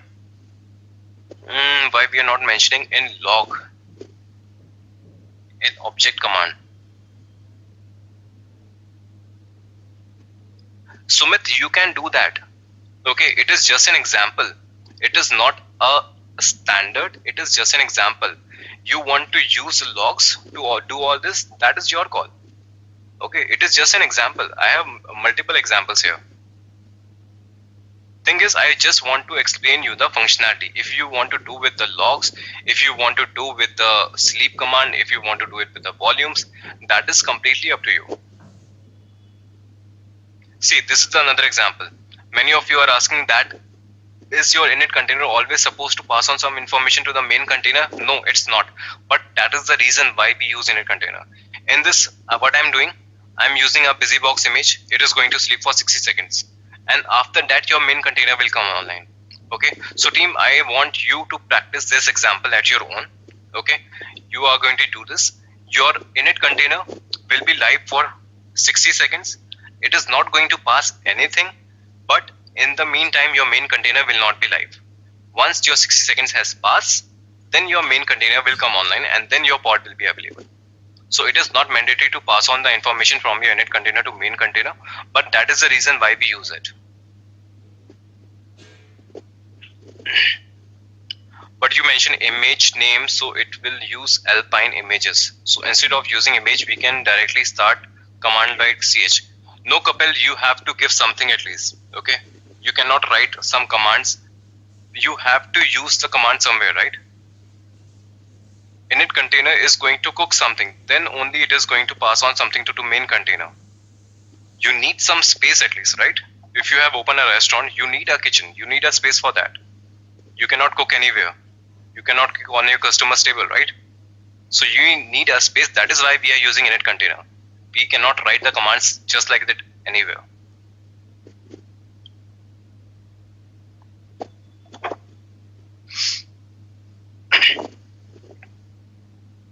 Alright, so team, any other question till now? We are done with the init containers and static pods.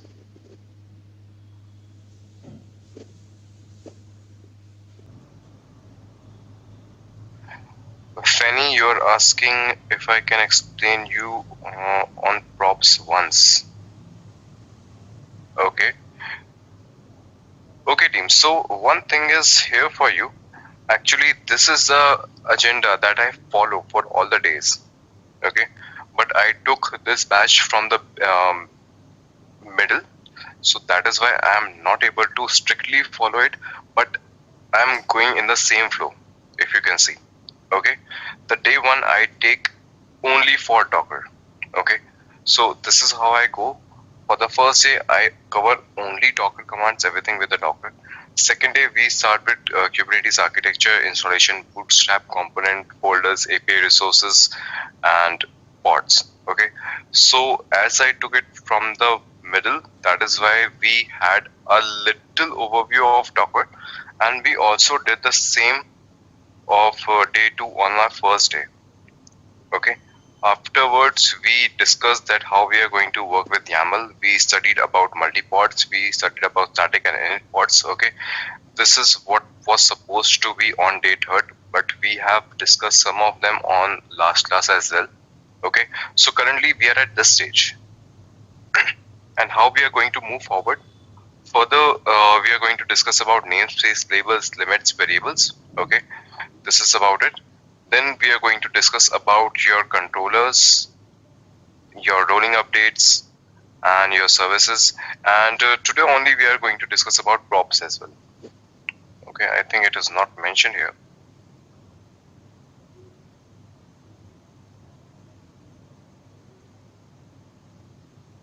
Props. Okay. So next we are going to discuss about your controllers. How many type of controllers are there? And then we are going to see rolling updates, rollbacks. We are going to discuss about services. We have multiple services. We have node port service. We have cluster IP that we are going to discuss. Next day, we are going to discuss about storages. How many types of storages are there? PB, PVCs. Okay, all of them we are going to discuss. Then we are going to discuss about your ConfigMap secrets. We are going to discuss about your cloud disk and service load balancer. Cloud disk and service load balancer is not important for your examination point of view, but I'm going to cover so that you will have some idea, because these two concepts come under your cloud managed Kubernetes cluster. Okay, so this is not for your examination, but it is an important point. I want to give you some overview on this. Next day, we are supposed to cover our scheduler, how we are going to schedule our pods on different nodes with your taints and tolerance, your empty volume and everything. We are going to see about your namespace limits. We are going to see your etcd backup, how we can do that. We are going to see something on monitoring as well. On next day, we are going to discuss about your networking, your securities, how you use your context, how you use your config file. All right. And on the last day, we are going to do some troubleshooting. Okay, once all the concepts are clear to you, then we are going to discuss about how your troubleshooting actually works. Because all the things that we will have covered by day 7 will be important for your examination point of view. And on day 8, so that we are going to do the troubleshooting, so that you can have some idea how your examination happens. After that, we have your Ingress, we have StatefulSets, we have headless services, we have Helm as well. These things are not important for examination point of view, but I'll give you some idea how you are going to use it. Also, we are going to see about your HPA as well, your horizontal pod auto scaling. And then we are going to discuss something on examination. So this is how I carry my batches with all the topics. This is how we are going to move forward with it. As of now, we have discussed till init pods. Now we are going to discuss about your namespaces, labels, limits, variables, props, controllers, rolling updates, rollbacks, and services. So this is our agenda for today.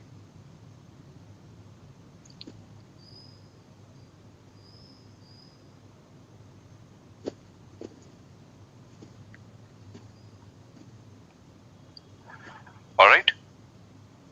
Any other question before we start for today?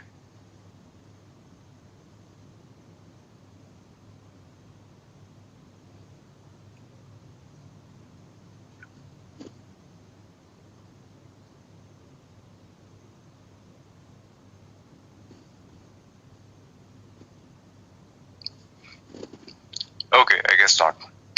So we are going to move forward, and today we are going to start with your topic called namespaces.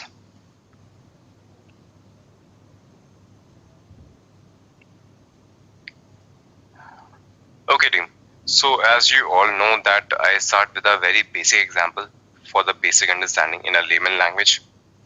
Alright. Consider this is a house. Okay. This is a big house. Inside this big house, we have multiple rooms. Alright. This is your room 1. This is your room 2. Your room 3 and room 4. Okay, so this is the house and we have multiple rooms here. We have 4 rooms. Now every room has some resources. Right? Consider that on room 1 you have a bed, you have a television, right?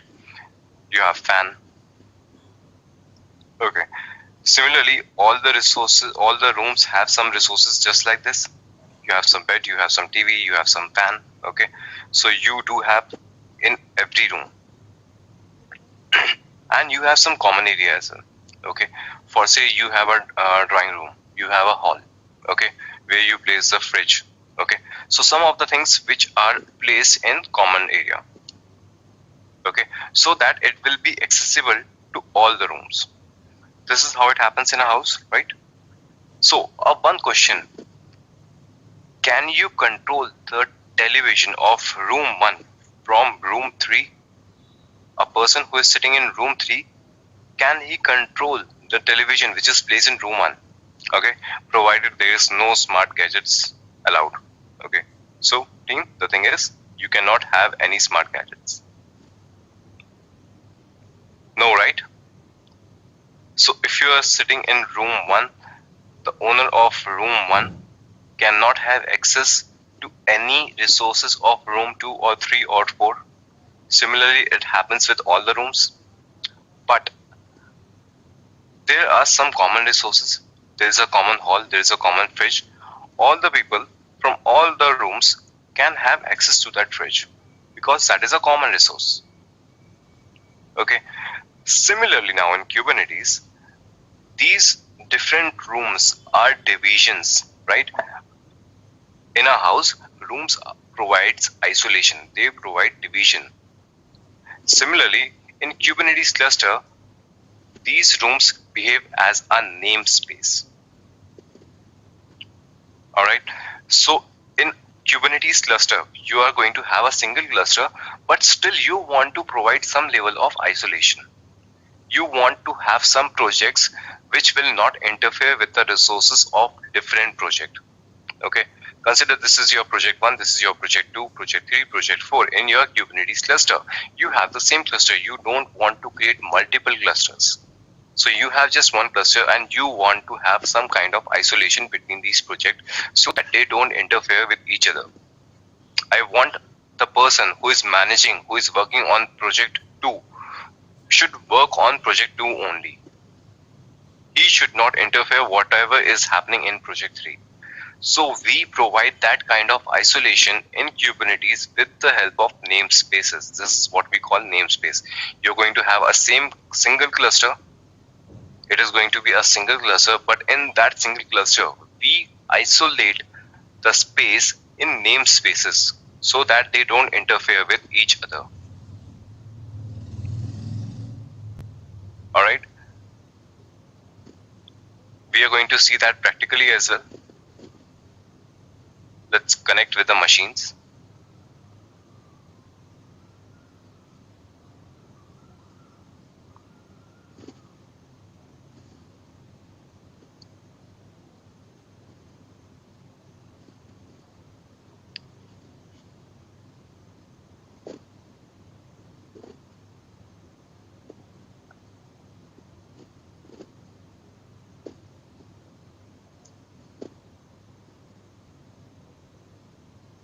Alright, so here I am on my master machine.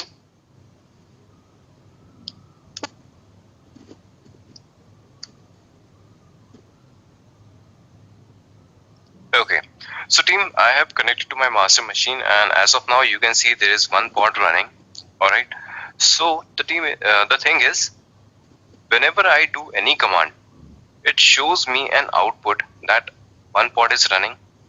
Alright, but as you already know that we have some pods of API resources, your API server, your master components, your etcd pods, those are also our pods, but we cannot see that here.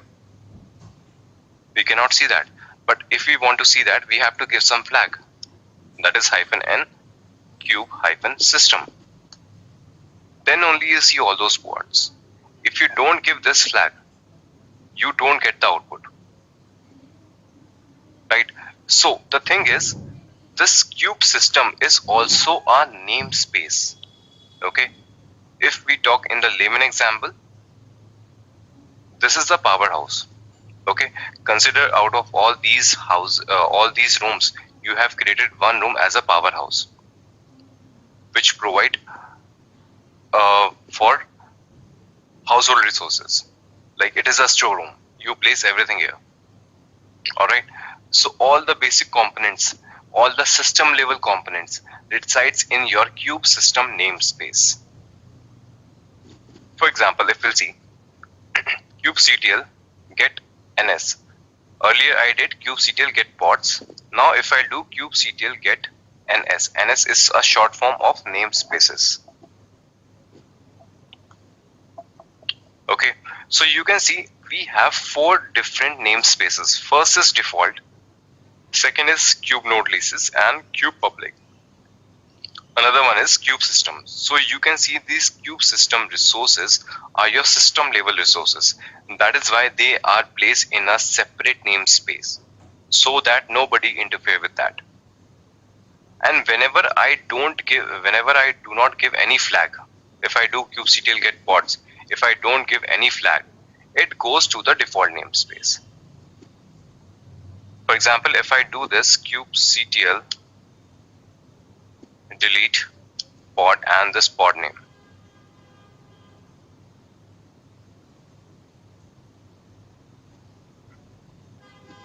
it is related kubectl get pods. So now you can see no resources found in default namespace. So if you don't give any flag, it goes to the default namespace.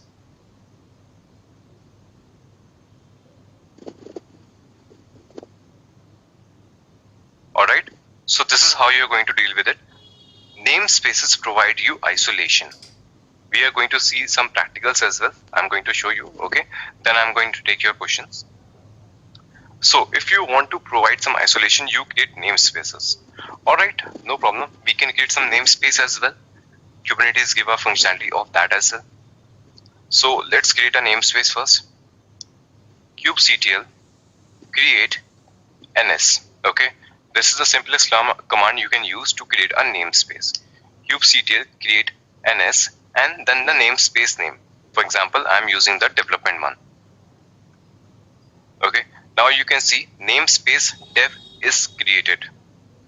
kubectl get ns. Okay, now you can see a new name is here, your development. Now, if I want to create some resources in this particular namespace, I have to give the flag of -n. And before that, let me show you this first, then I'm going to show you something else. Okay, I'm going to create one pod, kubectl run dev pod -image. I'm using nginx one. If I run this command only, kubectl run dev pod -image nginx, if I'm going to execute this command only, your pod will be created in the default namespace. But I don't want to create in default namespace, so what I'm going to do, I'm going to give a flag -n stand for namespace, and then dev. Okay, now you can see a pod is created. If I do kubectl get pods, you won't get the output because this pod is created in the dev namespace. So I have to give -n dev as well. Only then I will be able to see this. Now this pod is created in dev namespace. Now, how you are going to identify what resources can be created inside a namespace and which resources cannot get created inside a namespace?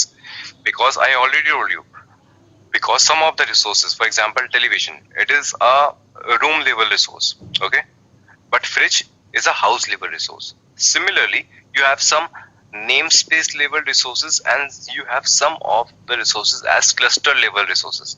Cluster level resources are accessible to all of them, but namespace level resources can be created inside a namespace. For example, if you see this pod is running here, if I'll do -o white, you can see this was placed on K node 1. So even if you can see the pod is logically inside a namespace, but still it is using the same nodes. It means nodes are not your namespace level resource. Nodes cannot be namespaced. Nodes are cluster level resource, but your pods can be a namespace level resource. So earlier also I showed you one command, kubectl API-resources.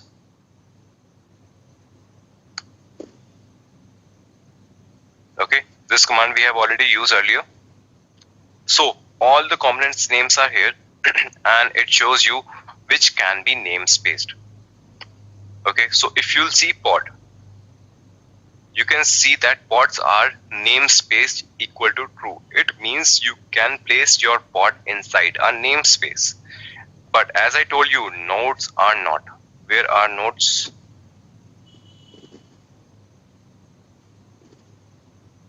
Can anyone see nodes? Yeah, nodes are here. So you can see that nodes cannot be namespace because nodes are cluster level resource. They are not node your namespace level resource. All right. kubectl get ns. Now, if I'm going to destroy this room, okay, if I'm going to delete this room completely, so all the resources will also be gone. Okay, I don't have to remove everything particularly one by one, but if I delete, if I destroy this room, everything along with it will be gone. kubectl get ns.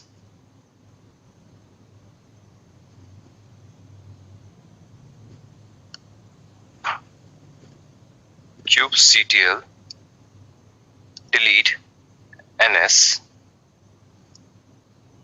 dev. So if I'm going to delete this namespace, all the objects which were created inside this namespace will be gone as well. So you don't have to remove everything one by one. If you want to delete the complete namespace, you can delete it on the go. So team, now if you have any question, now you can ask.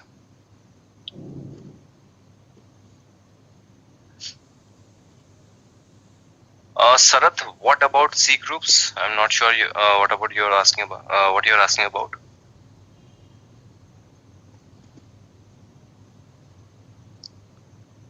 Okay, Gaurav, I think I already answered your question.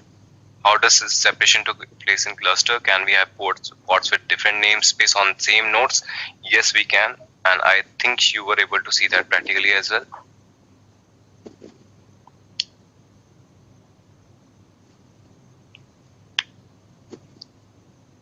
Fenny, we haven't discussed anything about replicas till now. Okay, we are going to discuss about replicas, but we have to hold on for this. Okay, so please ask the question whatever we have covered so far. If you have any doubt in that, then do ask. Otherwise, those topics will also be covered.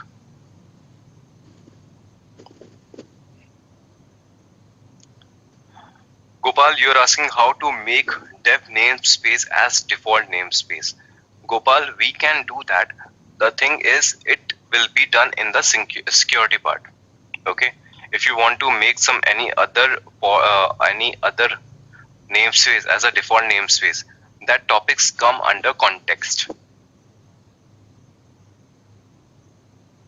Okay, so it comes under context and security.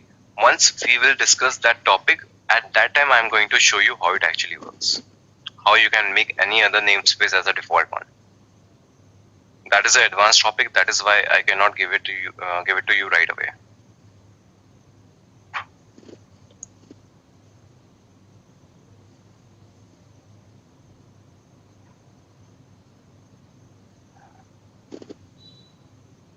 If the pod is deleted, it should be deleted. Okay, already covered that. Can we limit resources at namespace level? Kushagra, yes, we can do that. We can have the limitation on your namespace level as well.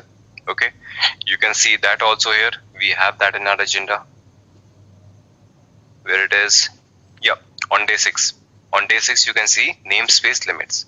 We can put both kind of limits. If you want to do resource level limitation, that this much of CPU it should consume, this much of RAM it should consume, or how many number of pods it should get created. It means object level resourcing and your hardware level resourcing. You can put limits on both.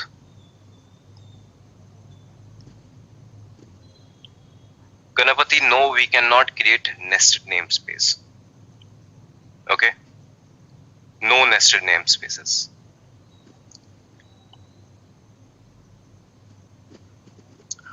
Yes, Akhil, it is about different projects as well. If you want to divide it as per dev, QA, prod, you can do that. If you want to have different kind of project, different application, you can have one application on one namespace, different application on different namespace. So it is a logical division. You can use it as the way you want.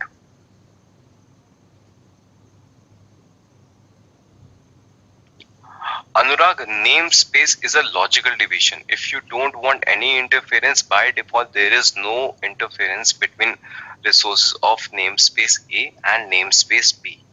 But still, if you want to have networking capabilities between different namespaces, that a namespace A resources should be able to talk to namespace B resource, we can do that. We can see that in the networking concept. On day 7, we are going to discuss about networks. There you'll see, by default, it is not allowed, but if you want, you can allow that as well. Amar, you are asking, can have 2 namespaces and different pod inside our node? Yes, Amar, you can. Namespace is a logical division. Okay, we have 3 worker nodes with master. Okay, so namespace A will also create all the pods on K node 1, K node 2. Alright, and if you have created a namespace 2, they are also going to create the resources on node A and node 2 only. Because we do have that nodes, we have created multiple namespaces, we are not adding multiple nodes. So ultimately the same nodes are going to be consumed. So nodes are your hardware level division. That is a different part. But namespace is a logical division.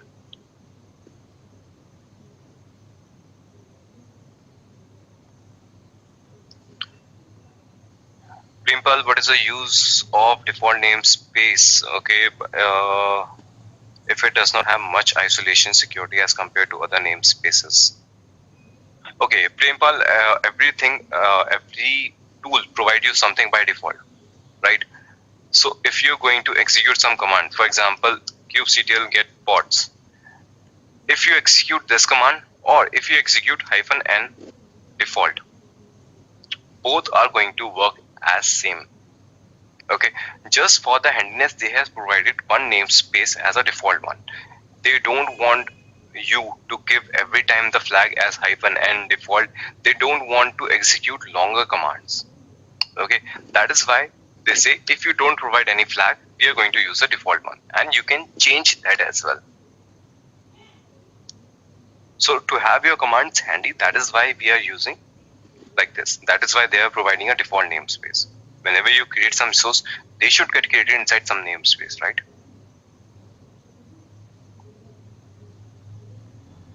Why are we using namespaces? What is the role here? Sort of, I told you that in the beginning itself, right? If you want to have different projects, for example, you have a same cluster and you are having different application. You have 3 different applications and you want that 3 applications should have completely isolated environment. So you are not going to create 3 different clusters of Kubernetes. You are going to use a single cluster of your Kubernetes, but you are going to namespace them so that there should not be any interference. Your node, your project A, your application A will not be interfere with the resources which are residing in your namespace B and namespace C. So to provide your logical isolation. That is why we use namespaces.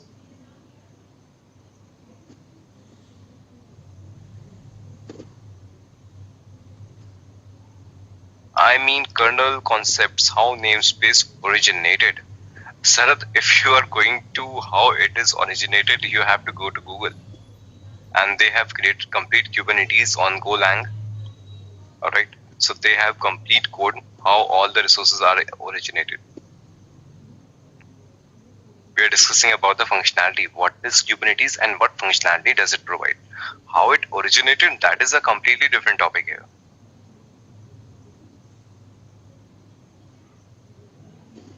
Himanshu, if database pods are on another namespace, can it be accessible by pod application which is sitting on another namespace? Yes, Himanshu, if you want to do that, you can do that. Okay.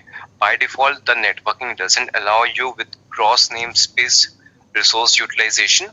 But if you want to do that with the networking concept, you can do that as well. You can allow communication between two namespaces as well.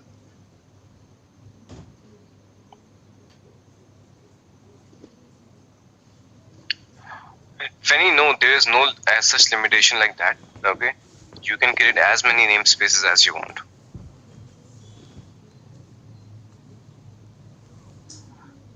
Prempal, you are asking, can we create pod on a specific node? If you were present in my previous class, you must have known that.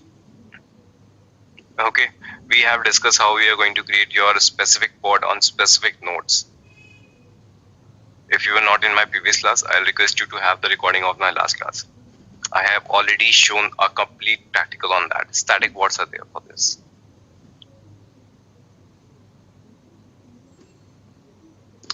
Sanjay, you are asking, can you show processes running in any namespace?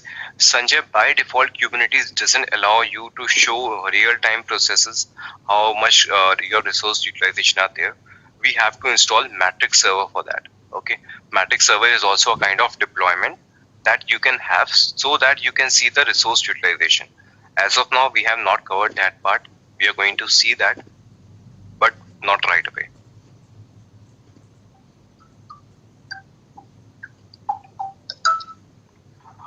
Team, allow me a minute, please.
Hi, sorry for the delay. I had to do something in a rush.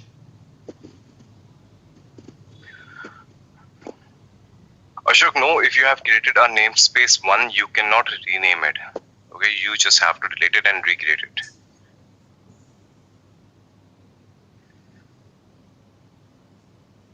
Chandrasekhar, the namespace name kube node leash and kube public are not used anywhere else. Okay, this is used for the internal processes of Kubernetes. So anywhere in your practical experience, anywhere in the examination, there is no question and nothing related to kube node leash and kube public. You will always be dealing with default namespace and kube system. That is all. So you can ignore kube leash and kube public as well. Sumit, if I'm using same resources in two different namespace, how the memory and CPU utilization happens for both of them? Is it separate or both consume the same resource? Okay. Okay, Sumit, the thing is you have to understand a part that if you have a same, you cannot have a same television in different rooms, right? There's a television in room 1 and there is a television in room 2 as well. They might be similar, they might be identical, there might not be any difference with the configuration of the television, the number of channel, cable connection, remote can be similar, everything can be similar, but these two televisions are completely different. They are individual, they are unique to the rooms. So anything which you have in namespace 1 and you have the similar object in namespace 2, they will be two different unique items. So they will consume the resource as per their load. Consider you have an Nginx pod running on namespace 1 and you have another Nginx pod running on node 2. So if any application comes on your first Nginx pod, the resource consumption will be there. And whenever your application target will hit your second Nginx server, so it will be consumed from node 2. So they might be identical, but still they are unique in their own way.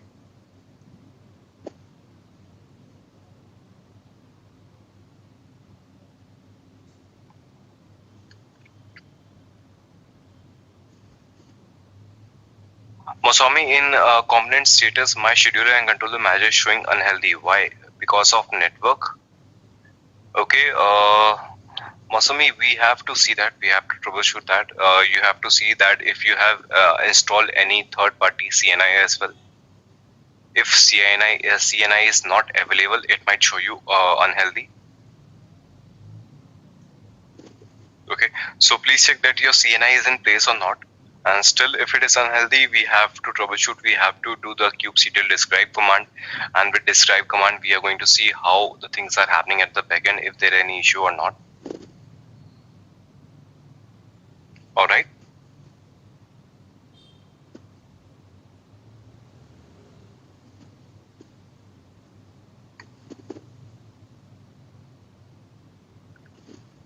Any other question, team?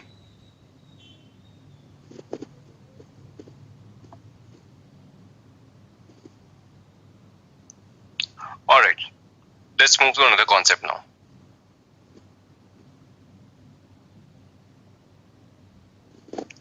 Now the part is, consider on in a cluster.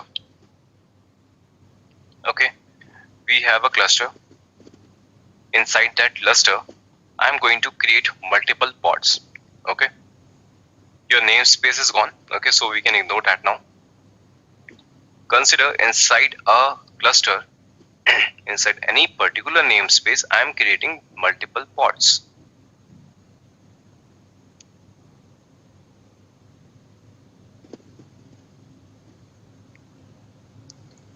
Okay, so team, on the higher level, I want some kind of identification.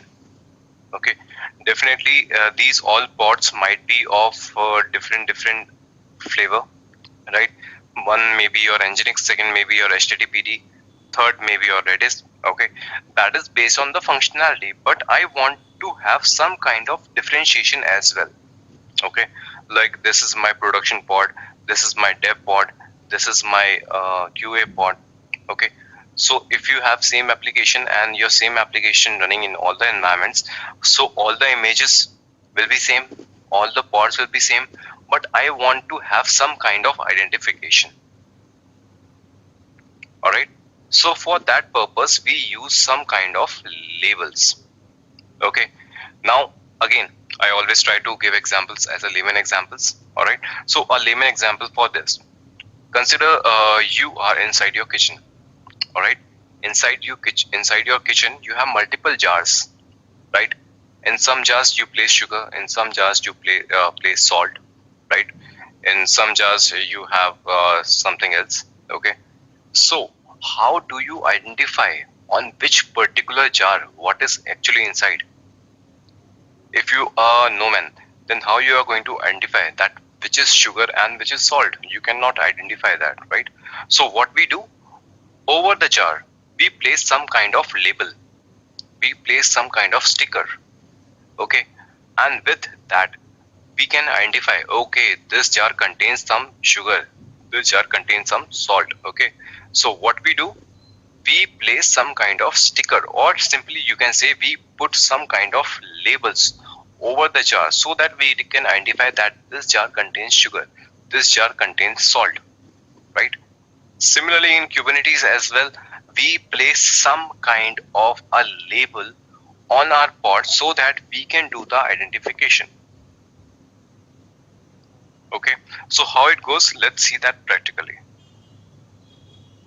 This is my master machine. Okay, so if you want to give labels, it is very easy if you do it from the command line with the imperative commands. kubectl run pod1 -- image nginx. All right, now if you want to give labels, you can simply give it by providing 2 slashes and label as a keyword. Okay, -- labels equals to, in single quotes I am going to give all the environment, all the labels.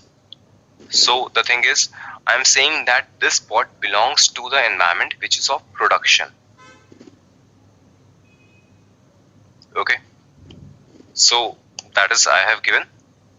All right, so I have given only one label as of now. Let's create multiple pods with multiple labels. 2. Okay, the environment for this pod is going to be dev. Okay, everything is same, name is different, image is same. Now I want to identify this pod as a dev pod. I can give multiple labels as well. Okay, I'll say that owner of this pod is Shubh. Okay, I can give that. This pod is also created. Let's create another pod. This is my pod 3. Alright, and this pod belongs to, say, production environment. Okay, and this time I am not giving as owner, I am giving another one. Type, what kind of pod it is, what type of pod it is. I'll say this is the database pod.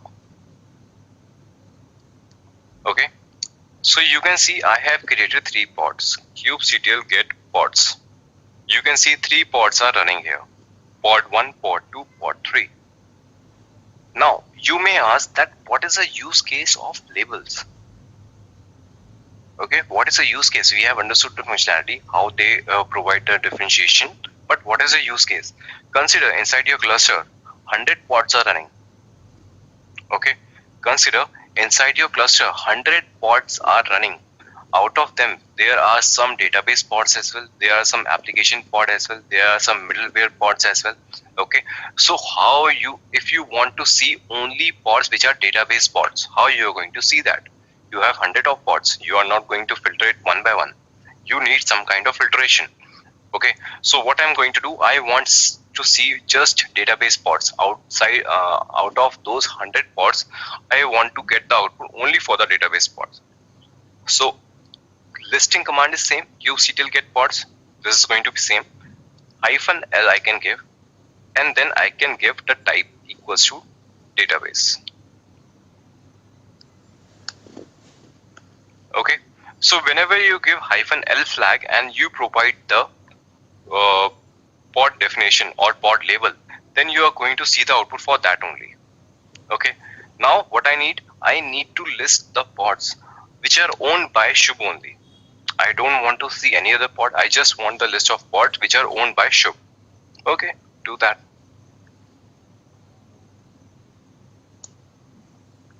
You can see only pod 2. You want to see only production pods. You don't want to see any development pod. You don't want to see any QA pods. No problem, you can do that. ENV equals to prod. Now you can see only two pods, pod 1 and pod 3, because these two pods were defined as environment equals to production. Okay, team. So this is how you're going to give your labels to your pods. Okay. So where does this label occurs? Label occurs on the pod level. So any doubts with the pod now?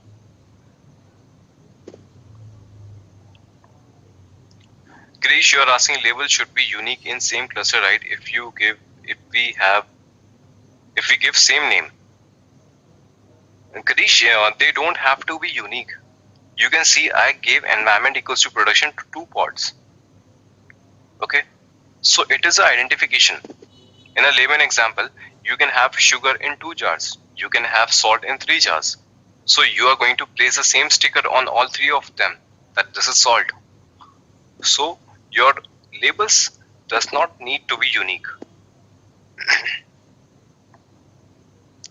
For creating pod instead of run, we can use create. Yes, Sanjay, if you want to use your YAML formatting, you want to have your manifest file, then you can have labels inside your manifest file as well. With manifest file only you use create command. Okay, I'll show you that how we are going to use your this. Just a minute. Yeah, so I'm going to show you how you are going to use your labels inside your manifest file as well. I'll show you that.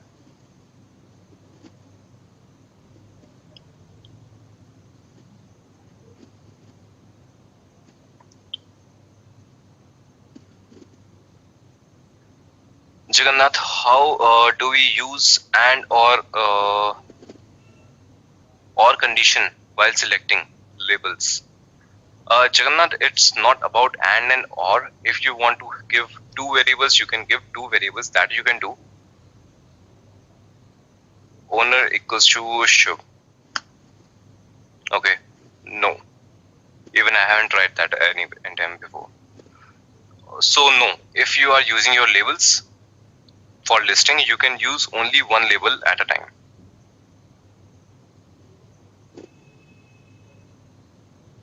Maybe with a comma. So this is a different question. I have never encountered this. No, it doesn't work.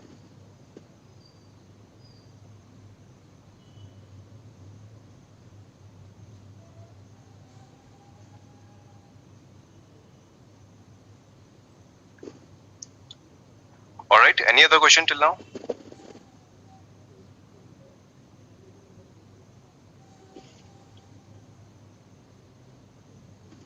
Oh, Shiju, it is working for you?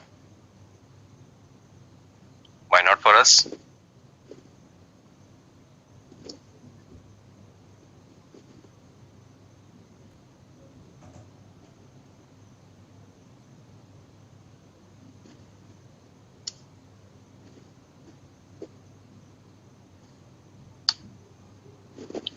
No?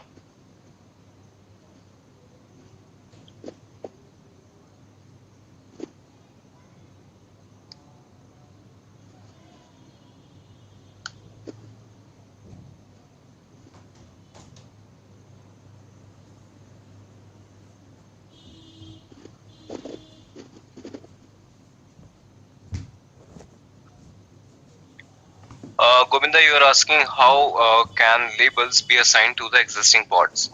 Govind, whenever you create a pod, a label is created by default.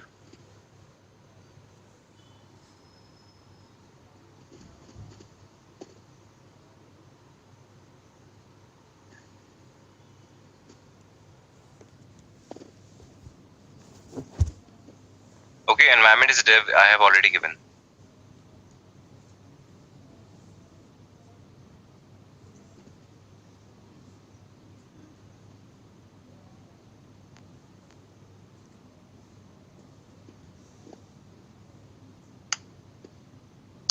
Okay, was I doing any spelling mistake?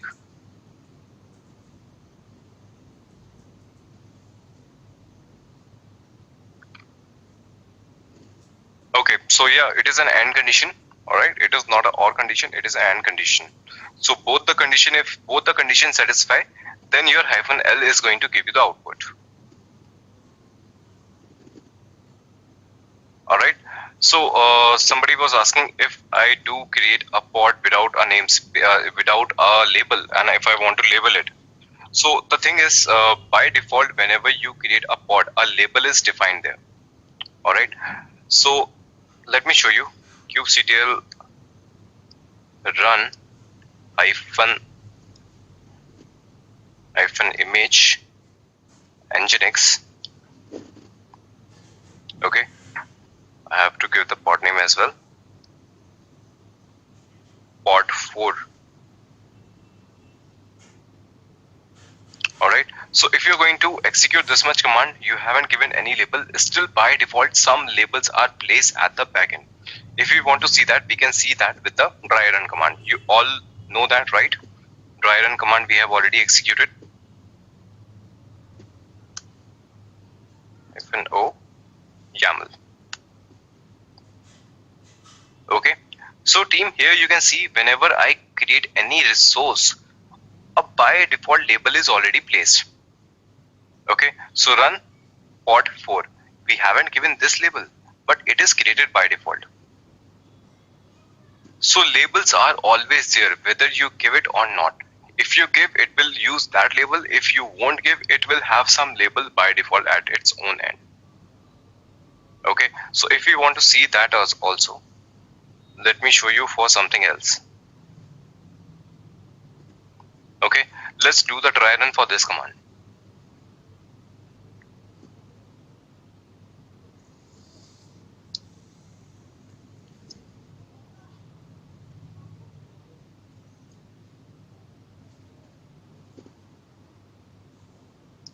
Alright, so team, here you can see, here it didn't took the default one, right? Whenever you define the labels explicitly, the labels are going to be just like that. Labels, environment equals to prod, type equals to dv. Alright, so if you don't give labels, some by default label will be there. If you will define the label, default label will be gone and the labels that you have defined will be there. Okay, so if you want to create it from the YAML manifest, you have to give the labels under metadata. That is how it is going to be. Okay, any doubt with labels now? Any other question?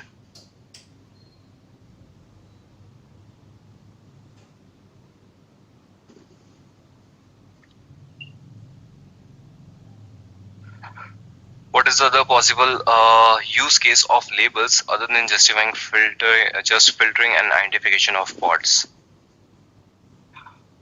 Prempal, we use labels very handy. Okay, then how we are going to proceed, you will see how much we are going to use your labels. Labels are used with your node selection as well. Okay, if you are going to use your props, we are going to use that here in props. I'm not sure, but yes, labels do provide a vital role. Okay, as we are going to proceed, I'll tell you where labels are being used. But as of now, you just understand that labels are used for the identification purpose. Wherever we use labels, I'll show you that later.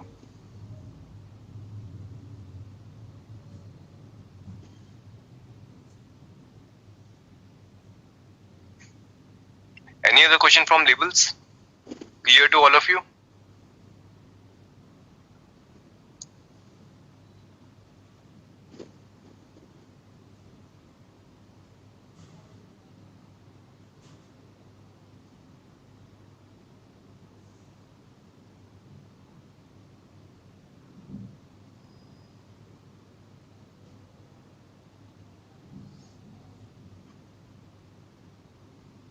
Okay, looks like not. Alright, so team, next concept we are going to cover is your environment variables. Okay, now we are going to discuss about your environment variables. Environment variable, as a name suggests, right? We have some kind of environment variables in any machine. Okay, so whenever we create some pods, we might need some of the environment variables inside our container as well.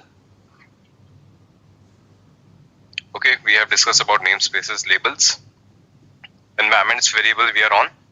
Okay, so we want to provide some kind of variable inside our container as well. How we are going to have that environment variable? We are going to use the same way as we used your labels. kubectl delete pods -- all.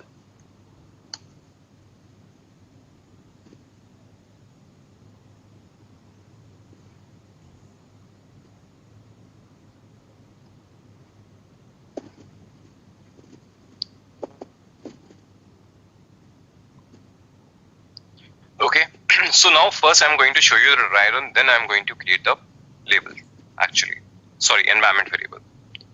So to run any container or pod, you use kubectl run command. Okay, again I'm defining pod 1, image, nginx. Earlier I gave labels, now I'm giving env. Env is your environment variable keyword. Okay, single quote start. For say I'm giving as training equals to CKA. Alright, quotes close. If I'm going to execute this much, a pod will be created with a container as a environment variable with training equals to CKA. Alright, but see, let's see the try run first. Try run equals to client. Okay, and then -o YAML. Okay, so team, where does your environment variables reside? You can see that. Okay, labels comes under metadata. So label is a property of a pod. That is why it is coming under metadata. But where is your environment variable?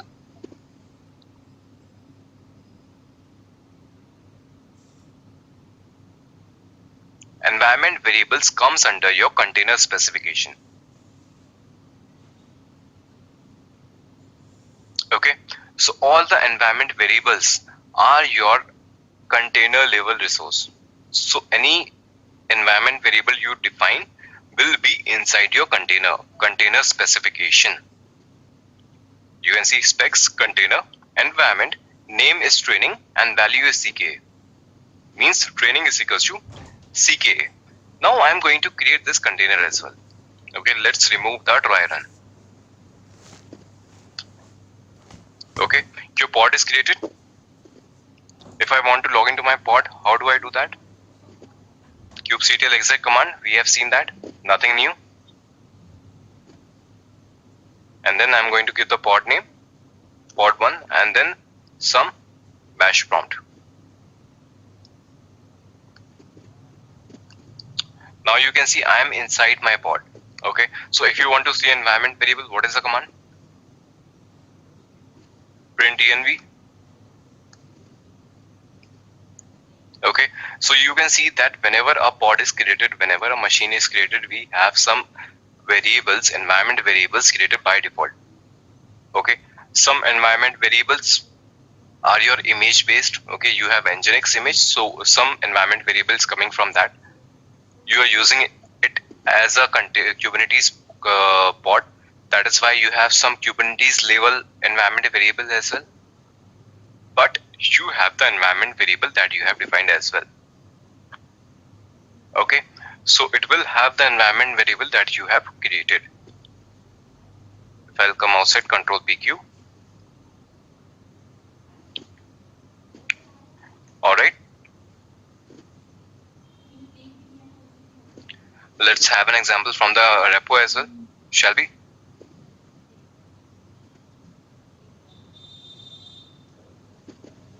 Oh, where are pods? Here it is.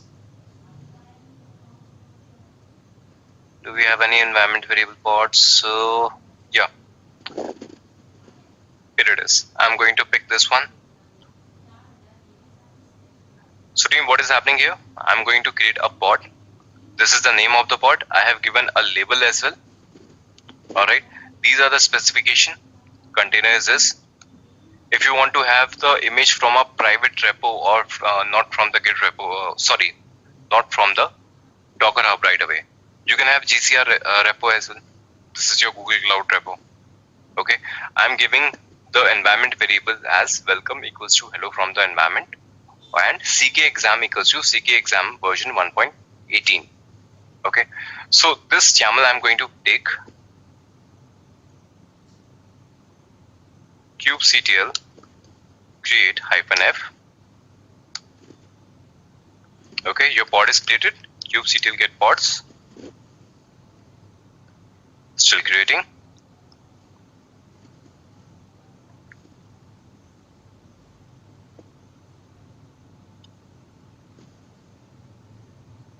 It is a heavy image, so it is taking some time.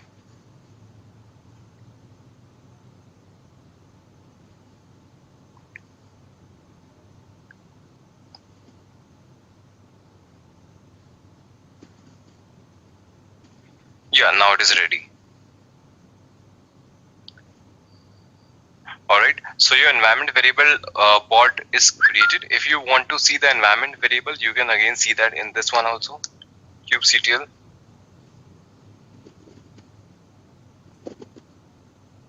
just a minute.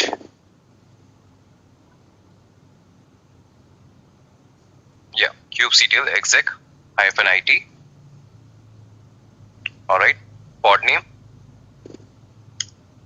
--. If I'll give bash, I will be logged inside to my pod or container with a bash prompt.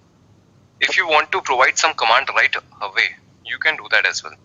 What I want to do, I want to go inside my container and have the print env. So I don't have to go inside my container. I can simply give the command right here itself. Okay, so I did --, print env, and I give the environment variables right here. You can see welcome, hello from the environment, and CKA exam version 1.8. So if you want to provide any environment variables like this, you can provide with environment variables. env is a keyword, and how if you want to give it inside a definition, a YAML file, we have seen that as well. Okay, any question with environment variables?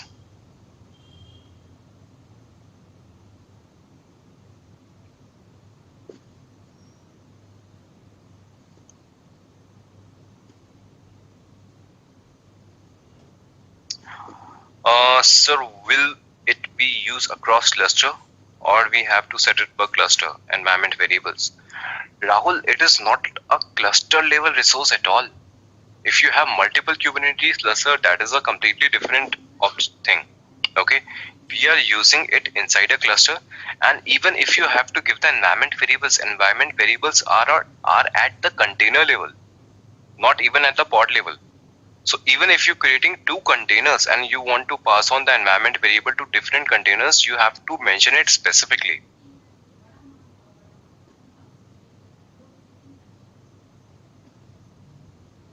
Okay, so it is not even at the cluster level, it is at the container level. Jagannath, you're asking if we have multiple containers inside a pod, is it the environment variable available to both the container? Jagannath, you can see the definition here. Okay, this is one container definition. Inside that container definition, you are giving variable. If you want to have another container, you're going to have this complete definition below, and you give another environment variables. So if you want to have two containers inside a pod, you have to define environment variable twice. Okay, because it is container specific.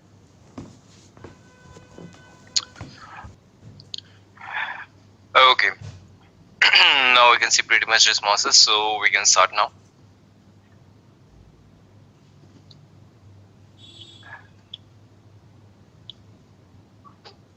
Alright, so team, we have covered environment variables, we have covered limits. Next thing that we are going to cover are probes. Okay, so team, there are two type of probes. First is your liveliness.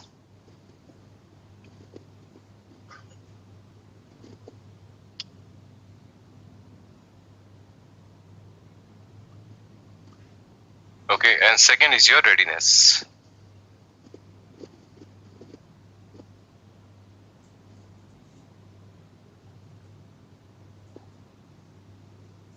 Okay, so you have two type of probes.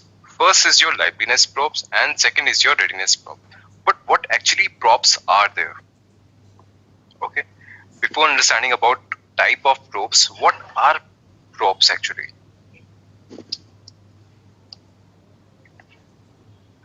So team, now you can see that one of your pod is running, right? Pod 1 is actually running. But how do you find out that your container inside this pod is healthy?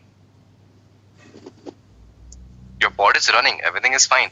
But how do you know that your container is working fine? Your container is healthy, or say your container is serving the purpose that for what it is created. Consider you have created a container. Okay, you have created a Nginx container. It should by default listens to port number 80. Okay, but because of some reason it is not listening to port number 80, it is listening to port number 800. Okay, and you are checking your application on port number 80, so your application won't be available at you at port number 80. All right, it means your functionality is not being served, but your container is running, your pod is running, right? So in these scenarios, your probes comes into picture.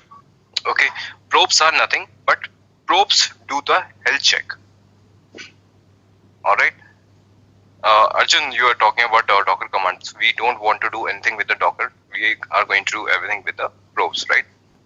So the thing is, I want to do some kind of health checks or condition checks from Kubernetes itself. I don't want to go to any other tool. All right. So for that purpose, Kubernetes provide you probes. Okay, and there are two type of probes, as I told you. First is your liveliness and second is your readiness. I'll show you this right away practically so that it will be more clear to you.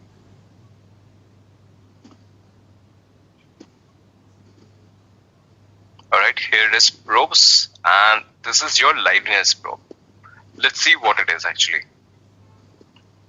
Okay, first is your API server version. All of this is clear to you.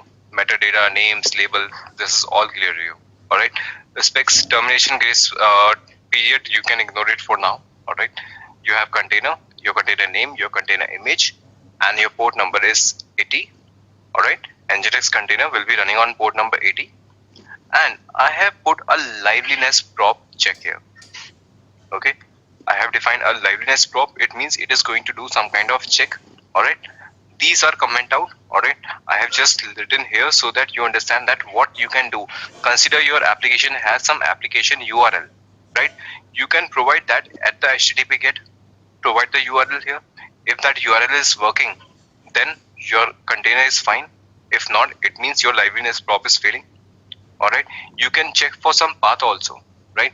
That a particular path is created or not. If that particular path is not created, it means your container won't be serving that purpose because we want that path to be there. So you can do the path check as well. You can do the port check as well for your application URL. Consider you have a database pod. In database pod, you work on the TCP ports. So you can see that if your TCP port is working or not, right? So these are the checks. Let's take this file and create your pod and then see how it goes. Okay, so what is initial delay second? It means it will wait for 5 seconds. After that, it will check for your liveliness probe. It is not that if your pod is created, it will do the check initially right away. It will have an initial delay of 5 seconds. After 5 seconds, it will check, and it will check after every 5 seconds. Liveliness probe will be checked after every 5 seconds. That it is val.yaml. Okay, so I have placed this YAML file here. Alright, so as of now you can see I am checking port number 800. So it should fail because your container port which is available is port number 80. So I have given a wrong port number. So your probe should fail. So let's see how it goes. Create -f l.yaml. Okay, so your Nginx demo pod is created. kubectl get pods. Okay, I should have removed that. kubectl delete pods.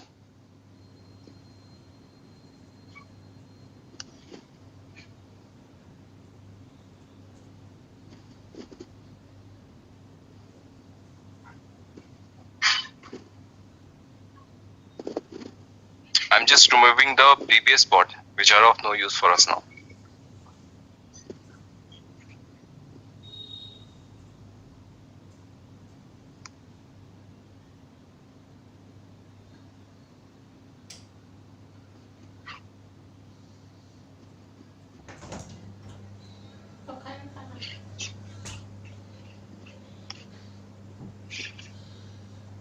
Okay, team, can you see your Nginx pod has restarted twice?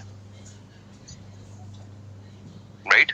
Earlier it was 0 restart. Now it has restarted twice. Why is that so? Now see, it has restarted twice, 3-time restarts. So why it is restarting again and again? Because you have placed a probe check. Liveness probe is as per its own name. Okay, so team, for the basic definition, you can understand what is the difference between liveness probe and readiness probe. I will give you the readiness probe as well, but it is right away from the name. Liveness probe, it means your container will not be live if the probe is failing. If the probe is failing, it will delete the pod and it will restart the pod again and again, until and unless your pod is listening to it correctly. Okay, now you can see it has restarted 4 times. Now it has a crash loop back.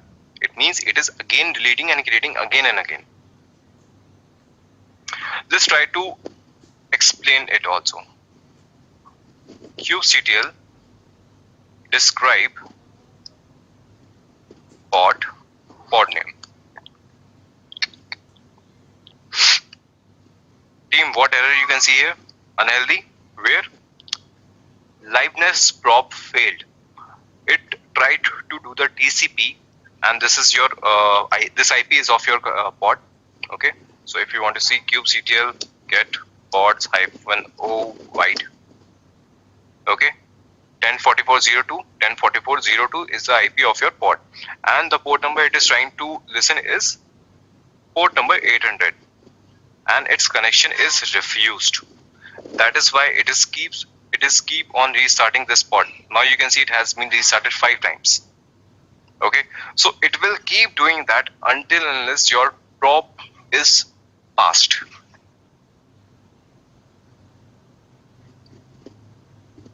Alright, so if I delete it, kubectl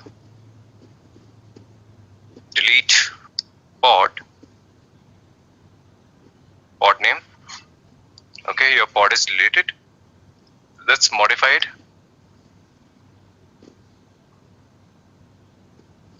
Okay, this time I'm going to check for your liveness port at number 80.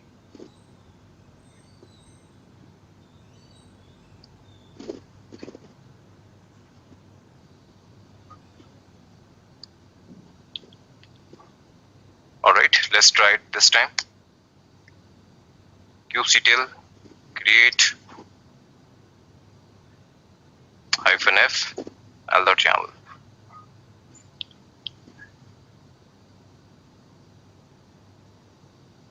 Okay, there's some error with the formatting.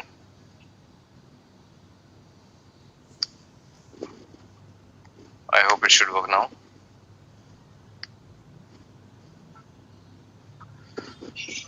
Line number 17. Okay. 1, 2, 3, 4, 5, 6, 7, 8, 9. Let's see it on the GitHub repository itself.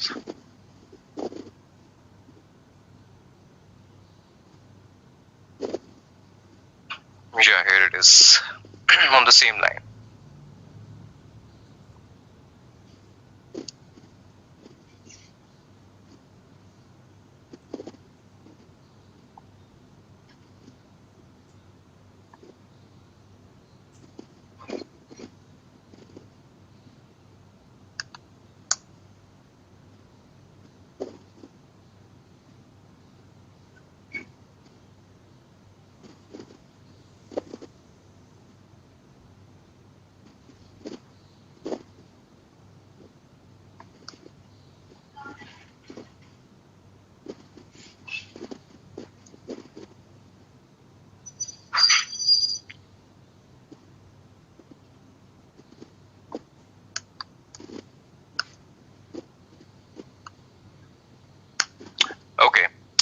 stream, I had to uncomment the HTTP get as well. Okay, because earlier we were checking for TCP port, TCP socket. Now we are checking for HTTP port.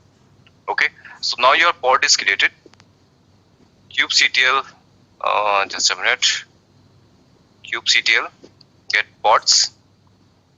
Okay, now it is running. It is not going to restart. If we want to verify, we can describe it. kubectl describe port name. Okay, now this time you can see there are no failures. Your probe is passed successfully. There is no problem with that. Alright, everything is normal here. So this is how your liveliness probe work. If your probe is failing, it will keep on restarting your pod until unless your check is passed.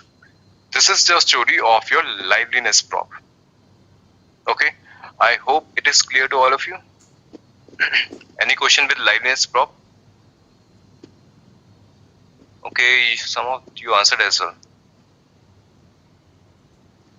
Okay, thanks Anil, Gopal, Gaurav. Alright, Arjun, under liveliness probe we have TCP socket and other definition. Is there a man page like in Linux for us to know that available condition and parameters available in Kubernetes? Alright, so Arjun, yes, there might be on the official documentation. It must be there. Alright. Probably on this.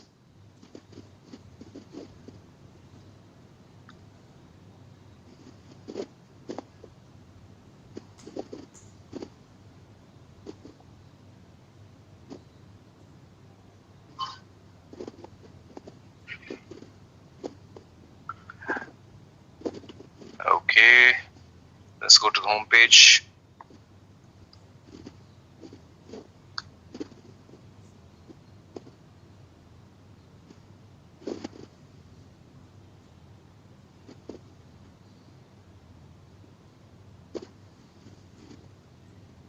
Okay, so this is the official documentation. Whatever the probes you can use will be provided here. Okay, all types of probes, what are the condition, everything will be placed here. And I have also placed the examples here. Alright, so you can try the examples that I have placed here. Okay, I open the same page.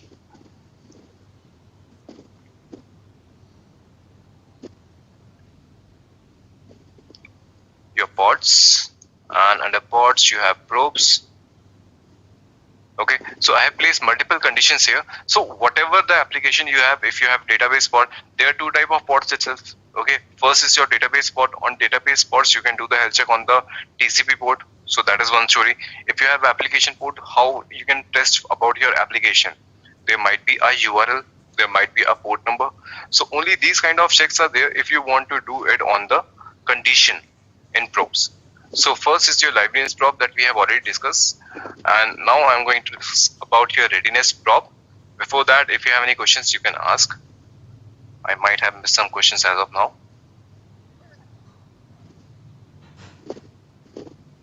Can we generate some alert?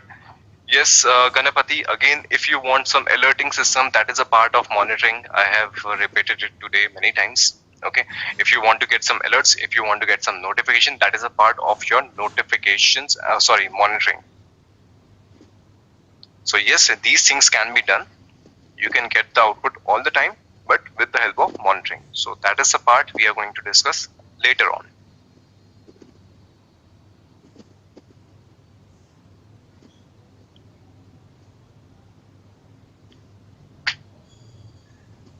Any other question with the liveliness probe till now?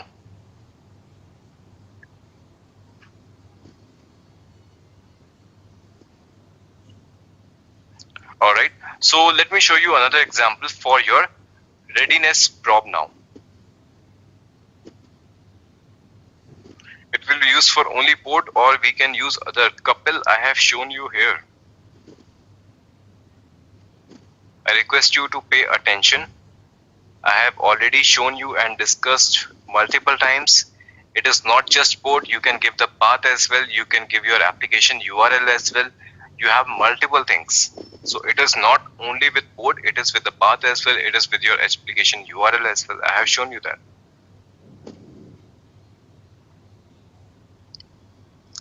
Okay, so let me show you another example of readiness prop this time.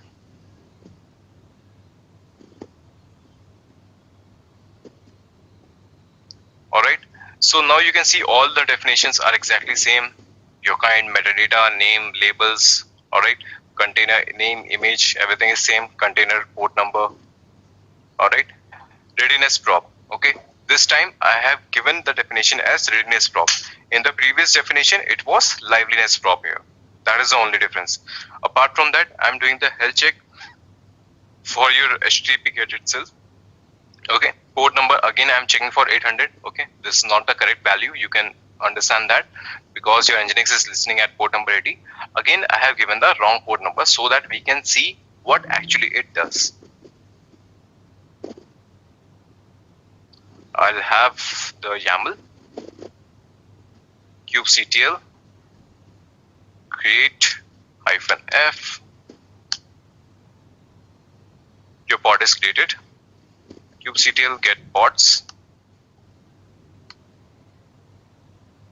Okay.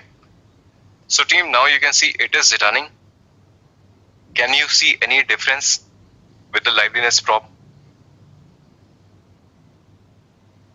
It is running and it is not getting restarted. Any difference you can see in the output?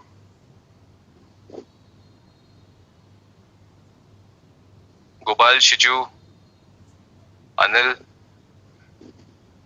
you are right. Kapil, pay attention. Still not the right answer. Arjun, Kadapati, yes Kapil, now you saw it, right? Penny, yes.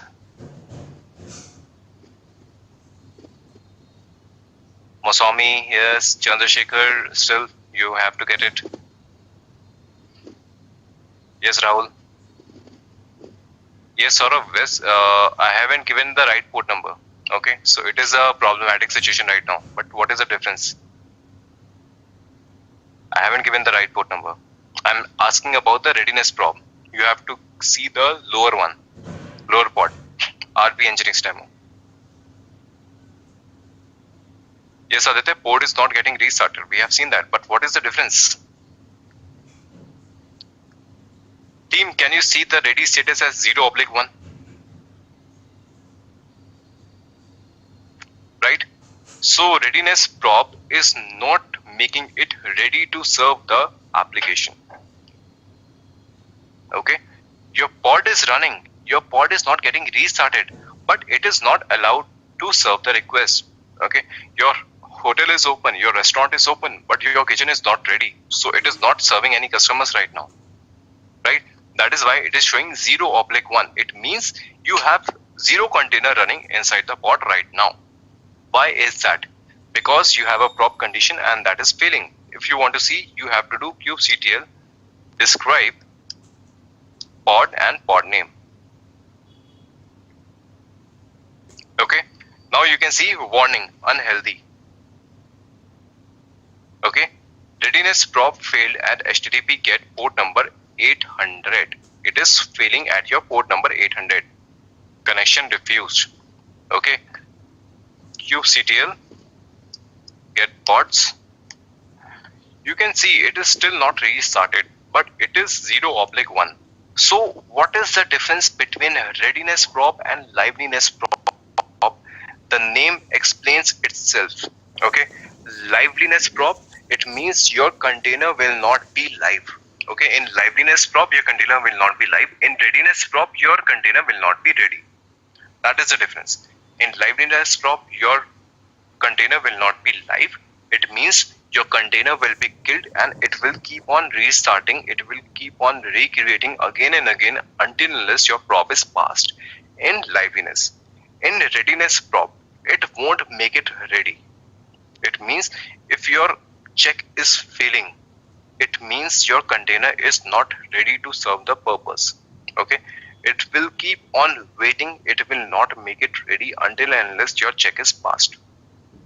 Even now, if you check, it will show you 0/1 even after 3 minutes. It is not restarting. It is just not making it ready in readiness probe. Okay, so let's try to edit it. Kubectl edit pod name. I'm not 100% sure if your props can be modified in the real time. Okay, so the thing is, it is not always that you can modify everything with the running pods. There are some fields that you can modify. There are some fields that you cannot modify. Okay, edit, cancel, no valid changes. Okay, so this value cannot be changed. Kubectl delete pod --- all. Okay, I'll take this definition. vir.yaml. Okay, I'm just modifying the port number. I'm giving the right one. Port number 80. Kubectl create -f r.yaml. Kubectl get pods.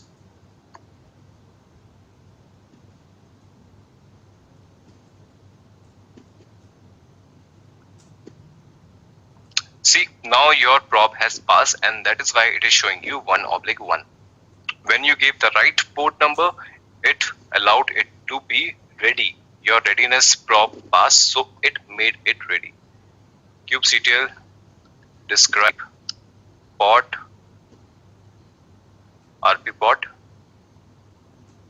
Okay, so you can see there are no problems this time. Everything is running perfectly fine. Okay, so readiness prop won't make it ready, and liveness prop won't let it live until unless your prop is passed. These are the two props which is available in Kubernetes. We have discussed both. Let me know if you have any problem with any of that. Any question with liveness prop and readiness prop.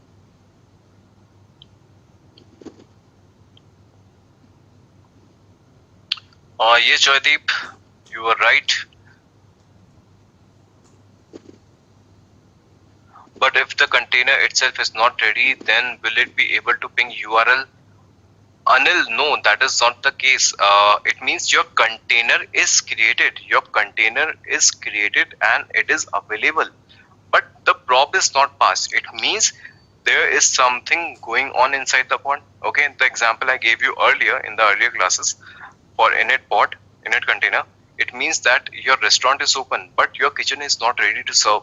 It means you place the readiness prop where there is some cooking required. Okay, it is not that once your container is created right away and it will start serving the request. Your purpose is once your container is created, it has to cook something, it has to create some HTML pages for your Nginx web server, or it has to do some work. After that, it is going to serve the request. So for that purpose, either you can use init container or either you can use readiness prop. So you will place the readiness prop for 5 seconds or 10 seconds or 1 minute as per your requirement. After that, it will make your container available. Your container is created, it is waiting to make it available. Okay, I hope it is clear to you, Anil. Can we have dependent pod to be created, deleted based on the other pod prop success? Ganapati, no, that is not the case. If your one prop is failed, props are basically on a particular container itself. Okay, you cannot define a condition for another container or pod based on the props defined on one container. Okay, for that purpose, you have init containers. But props is done on the specific container itself.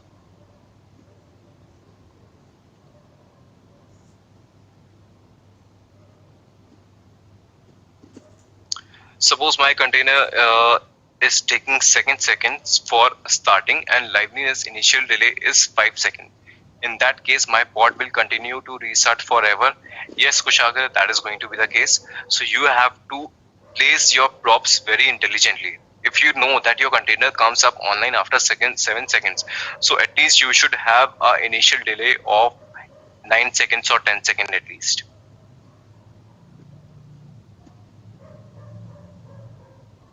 In production, should we always use readiness prop? Is it a good practice? Yes, I do guess it is a good practice. That is why readiness and liveness props are there for do the health checks. Okay. Also, if you want, you can use both the props itself. Okay, there is no hard and fast rule. You can use only one prop. You can use both the props. And here is also another example for that. Okay, in myapp.yaml. Okay, so you are going to practice this one at your own, right? You can use your own image. I have used my own image. Okay, so it is up to you. I have also used the readiness prop here, and I have also used the liveliness prop here. Okay, so in HTTP GET, you can see I have provided the path as well. It means I will provide the IP address, colon, port number, / pet clinic. And then you are going to do the complete check. Okay, if you want to execute some command as well, okay, you don't want to do this check on the URL, you can use the command as well. It means curl localhost colon 8080 / pet clinic. Okay, so if you want to execute some command as well, you can do that also. All right, so team, if props are clear to all of you, we can move to the next topic, can we?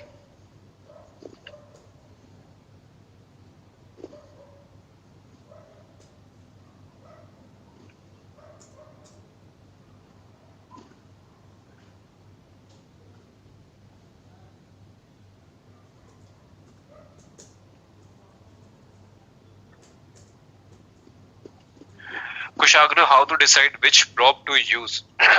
Use cases, please. Kushagra, use cases I have explained to some extent. Okay, readiness props are mostly used when we have some containers that has to cook something. So there is some time after that they will be available. Okay, so it is not on the go. So once your container is created, once your pod is created, it is not going to serve the request right away. It has to wait some time. After that, it is going to serve the request. In that case, we use readiness prop. Okay, and I told you that you can use both the props itself. So they are for the condition check. It is up to you which check you want to use. Liveliness prop is, consider you have some application with which you don't want to have some wait, because you know once your container is live, it will start serving that request right away. Okay, so there is no purpose of waiting for some initial delay second or for being it ready. There you use liveness prop. It means your container is live, it should start serving the request right away. If it is not serving the request, it means there is some problem with the container and it should be deleted and recreated again. So in that case, you are going to use your liveness prop. All right, could you please explain the difference between initial delay second, period seconds, and timeout seconds? Okay, there are so many variety. Okay, first is your initial delay second. It means this check will not take place when your container is created, your pod is created for 5 more seconds. Okay, consider my container and pod is created right now. So it will wait for 5 seconds before doing the readiness prop check. Okay, that is your initial delay second. It will wait for 5 seconds after creation of your pod and container. Then it is going to do the readiness check. Then you have period second. It means it will keep on checking after every 5 seconds. Consider your application is currently available. Okay, your application is available, your application URL is working, and after some time what happened, your application load increase, which your container was not able to handle, and that is why your application has stopped responding on that particular port number. Your application is not responding anymore. So then how you're going to check that your prop is being passed and failed? It means it is a period second that it will check after every 5 seconds. Even if your prop is passed, even if your prop is passed once, it will keep on checking after every 5 seconds. Consider after 10 minutes your prop has failed. So again, it will make your container as not available, or it will delete your container. Based on the readiness prop and liveness prop, it will take action, but it will keep on checking after every 5 seconds. That is your period seconds. and timeout second. Timeout second is once your probe has failed. Okay, if your probe is getting passed, it will check after every 5 seconds, but your probe has failed, then there comes your timeout second. Once your probe is failed, it will check after every 3 seconds this time. Okay, that is your timeout seconds. So this is the definition of all three. Sumit, I hope it is clear to you. You will be covering how to use local images in K8s. Sarath, what do you mean by local images? The images which are downloaded on the machines. So that is all okay, I guess. So even if you have local images, if you have a remote images, it doesn't matter because the image downloading is done by your Docker. Kubernetes is not downloading any images.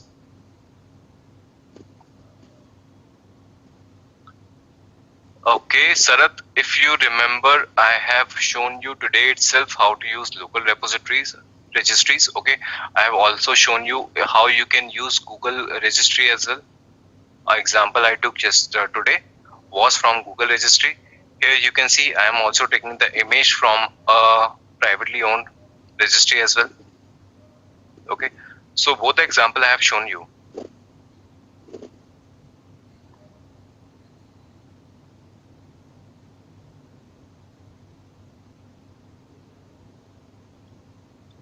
Okay.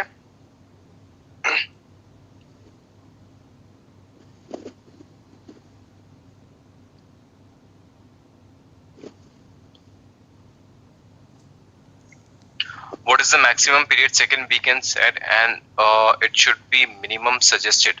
Sort of that is all dependent on your business requirement. Okay, it is all based on your business requirement, that how much minimum downtime you have signed with the client, what is your service level agreement, that your application will be available 99.9% of time. Okay, so it is all dependent on that how much maximum period seconds you are going to define, what should be the minimum value. So it is based on your business requirement. You can give any, you can give 2 seconds, you can give 5 seconds, you can give 10 seconds, and it is also dependent on your image. Okay, that how heavy your image is, how much time it is going to get downloaded, how much time it is going to have something cooked. If your container is cooking something, then how much processing it is going to do, how much scripts it is going to execute. So it is all dependent on that how much processing needs to be done and what time it takes to do the processing. Consider you are executing some script before your readiness probe. Okay, so your script execution take 5 seconds, then give the initial delay second of 7 seconds. If your script's execution take 20 seconds, you have to give the initial delay second of 25 seconds then. So it is all dependent that how your business is defined, how your processing is being done at the back end.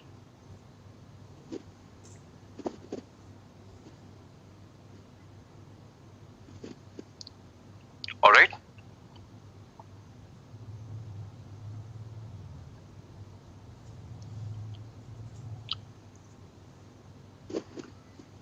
Okay, so team, next topic. All right, props are covered. Then we had services, but services are on this agenda as well. Okay, so what we are going to do, we are going to cover services at once only. Okay, first we are going to discuss about your controllers. All right, so it is an interesting topic. All right, so do pay attention. I hope you'll like it. All right, so first is your RC.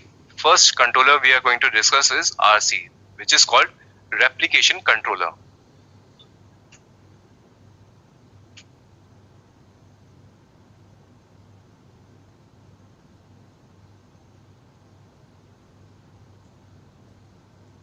Okay, so team, let's discuss about your controllers. How many type of controllers are there?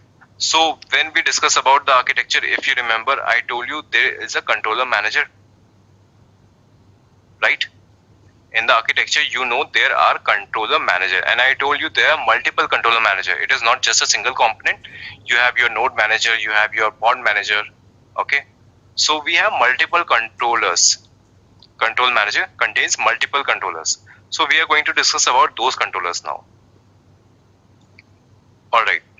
So first thing first, as we have already understood that it is never suggested to have a single container for your single application, right?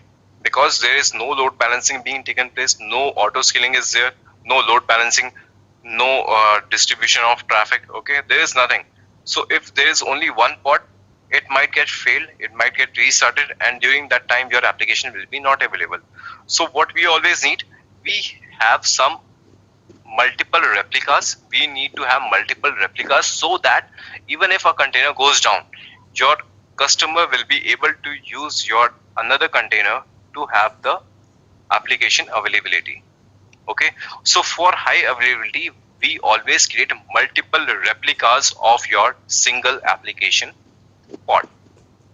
For that purpose, one of the controller is called replication controller. Okay, so team, the thing is, I have to tell you, replication controller is kind of obsolete now. It is depreciated. All right, but I am going to give you some idea about this.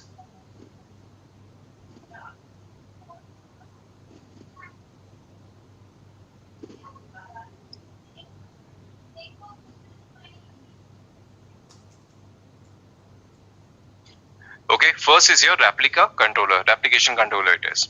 All right, kubectl API resources.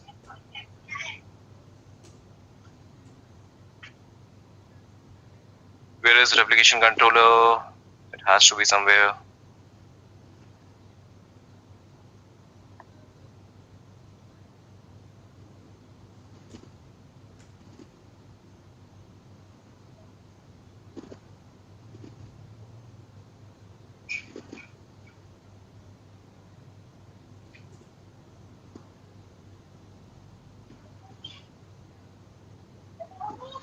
Here it is. Okay, so team, this object is called a replication controller. All right, and the short name is RC. So if you want to define replication controller, you can give RC as well. All right, but the kind you have to mention is replication controller. So what is replication controller? I'm going to create 3 replicas of my same container. All right, let's take an example directly so that it will be more clear to you. You have to go to the controllers.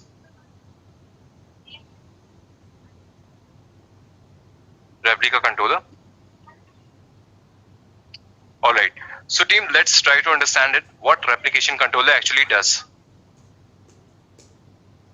Okay, first is your API server. All right, kind is replication controller this time. What is the name of replication controller is Tomcat RC. All right, under specification, I have defined 3 replicas. It means I'm not going to create a single container. I'm going to create 3 containers of the same type so that load balancing can take place. Okay, for high availability. Selector field is application Tomcat. It is for your labels. Okay, template. So now under template, you are going to give the definition of your pod. Okay, this is your replication controller. This is the name of your replication controller, and under specification template, you are going to give your Tomcat pod definition.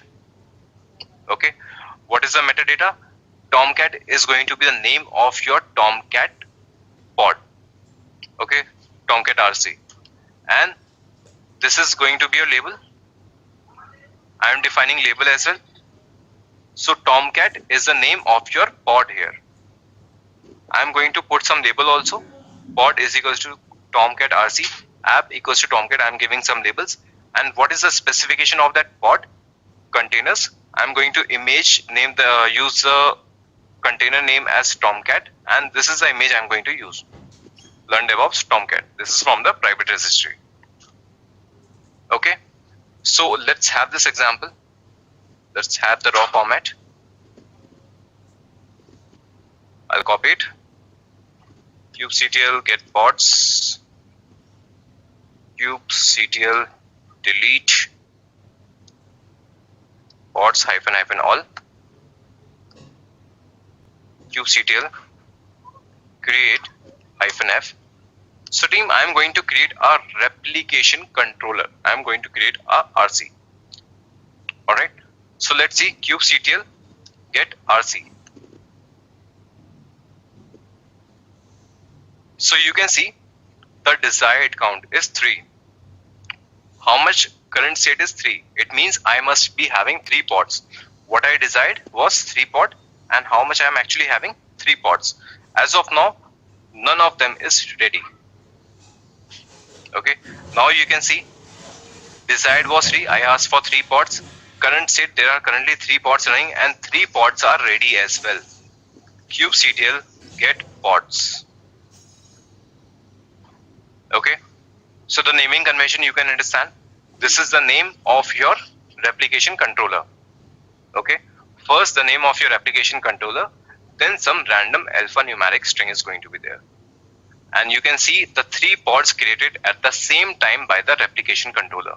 So whenever you want to have multiple replicas, you are not going to create them one by one. You are going to use replication controller. Alright.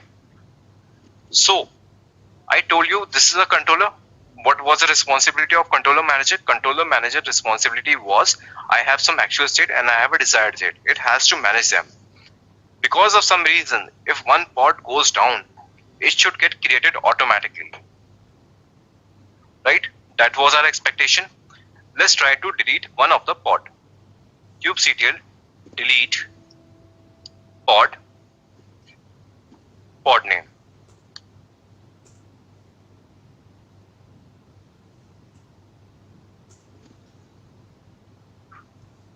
Okay. Once our pod is deleted, still you can see current is 3, ready is 3. Why?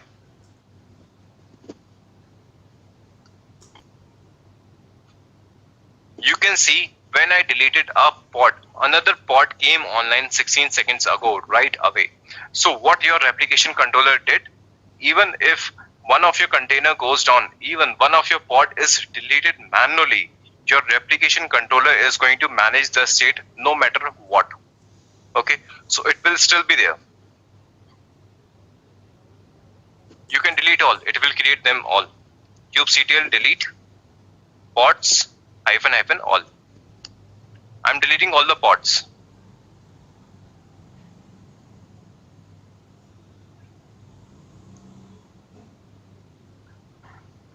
Still you can see the RC, it is 333 again. Why? Because all the pods are created again with the help of your replication controller. Okay, so if you have to delete the pods, you have to delete the RC. kubectl delete RC name, and once your application controller is gone, your pods will get terminated. All the pods are gone.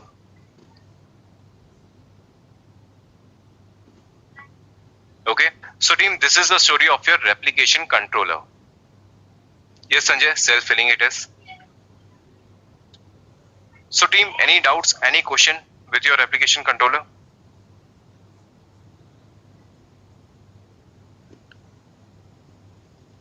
Because if the pod goes down, then replication controller will handle and create new pods. Yes, Saurabh, you're right.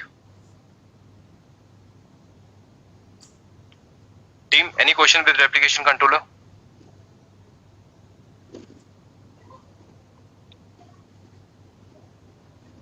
Clear to all of you?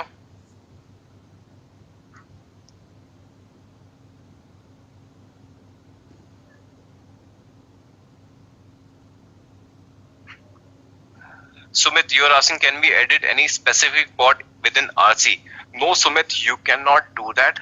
The reason is your replication controller is managing them, and the purpose of replication controller is load balancing. So load balancing will be done with similar pods. If you have different kind of pod, then there is no load balancing between them.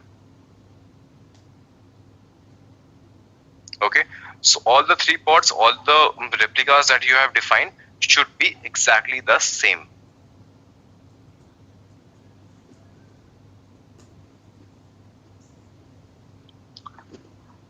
Sumit, or it has to be unique under RC. Okay, I already answered that. Kushagra, does it create a static manifest like kubelet do for the static pods? No, Kushagra, there is no static manifest right here. Okay, replication controller manages it at its own at the backend. There is no manifest with like your static pods or something. Okay, Replication controller manages it at the backend. Yes, Himanshu, we can modify the replicas in the real time as well. Okay, that is my next part to which I am coming. Okay, so team, if it is clear, let me have next thing. How to create new replicas based on traffic. Ganapati, I am coming to that only. Okay, I am coming to that only. Okay, so team, as I already told you that your replication controller is obsolete now. Okay, it is depreciated. Why it is depreciated? Because it is being replaced by another object called replica set.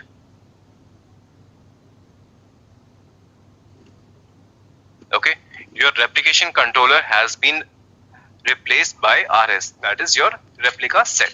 So why is that? Because your replica controller had some shortfalling. That is why your replica set removed those shortcoming and replace it with the replica set. So what were the challenges with the replica controller and what are the additional features we get in replica set? We are going to see about that. First thing first, again I am going to take a layman example this time.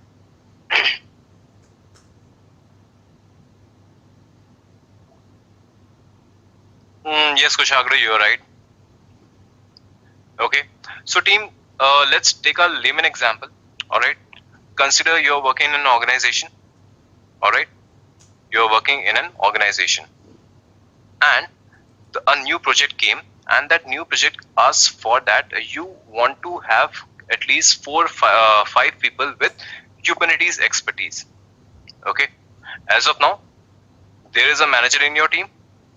Okay, there is a manager in your team, and these are your resources. Okay, I'm not deleting these images. Consider these are also human resources. So what is the manager doing? Manager has a person in his team who is of Linux expertise. Okay, your manager has another person with database expertise. Your manager has already a person in a team with Kubernetes expertise. Okay, then a new project came, and that new project asks for 4 people with Kubernetes expertise skill set.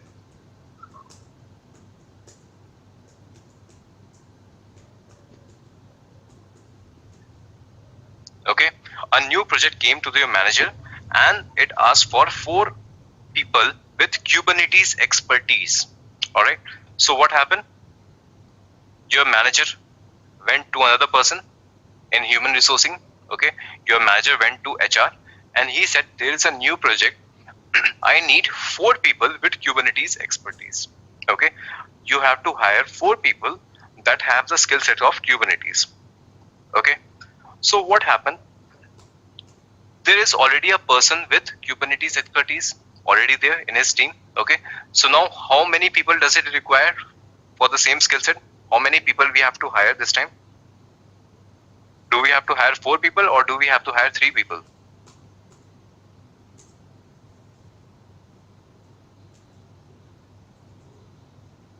Yes, Rishabh, you're right. Team, so the new project came, it asked for 4 people with Kubernetes expertise. All right, but inside our team we already have 1 person with Kubernetes expertise. Then how many people we have to hire this time?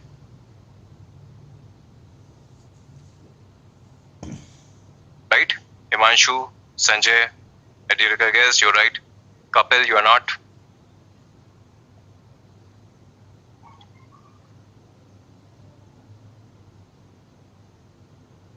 Okay, team, try to understand this. I already have 1 person in my team with Kubernetes expertise. Okay, the project requires 4 people. So I already have 1 people. Why do I have to hire 4 more people? I'll have 5 Kubernetes experts in my team. If I hire 4, I already have 1. Why cannot I consume this person in the new project also? Right? So I have to hire only 3 more people because I already have 1 person in my team with Kubernetes expertise. I can consume him also in the project. He can also contribute and I can have 3 more people. So this much of smartness was not present in replication controller. Okay, this smartness was not there with replication controller.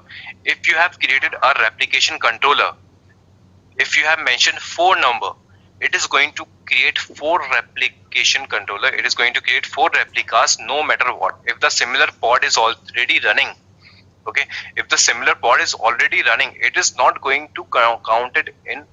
It is going to create 4 pods no matter what. It is not going to take care that if already a pod is running with the same functionality or not.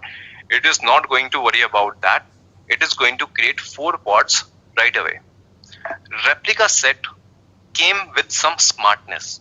Okay, replica set came with some smartness. It said, okay, if I already have a pod with the same functionality and you are asking for 4 replicas, I am going to create only 3 replicas. I am not going to create 4 replicas. Okay, so I already have one. I am going to count it in. Right? So that is why your replica set is a smarter one. It is also going to look into the cluster first, that if a similar pod is running or not, and if it is there, it is not going to create another one. If it is asking for 4, it will create 3 because one is already there. Alright. Now I am going to take an example for that.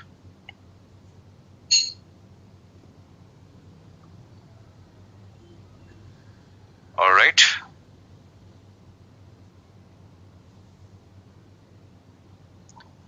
So team, now you can see the kind is changed. Now I am using replica set. The name of replica set is test, and I am asking for 3 replicas. Here comes something in picture which is called selector field. Okay, selector field was not there in your replication controller, but selector field is here in your replica set. It is going to match the label here. Okay, it is going to match the label.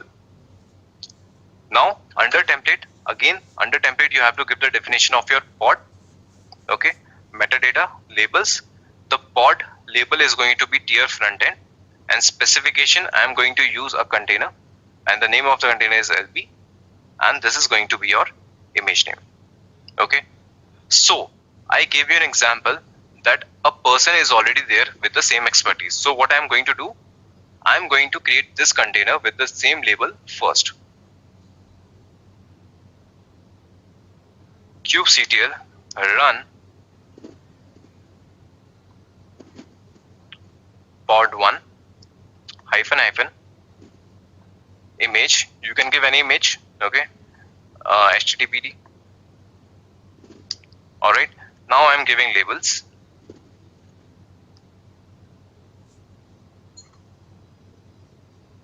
Equals to, I am going to give the same label, tier equals to front end.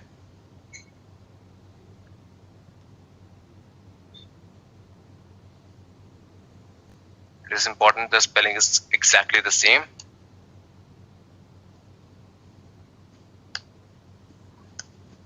kubectl get pods. Okay, so now a pod is already there. Alright, now I am going to use this definition. Let's see if it is going to create 3 or it is going to create 2.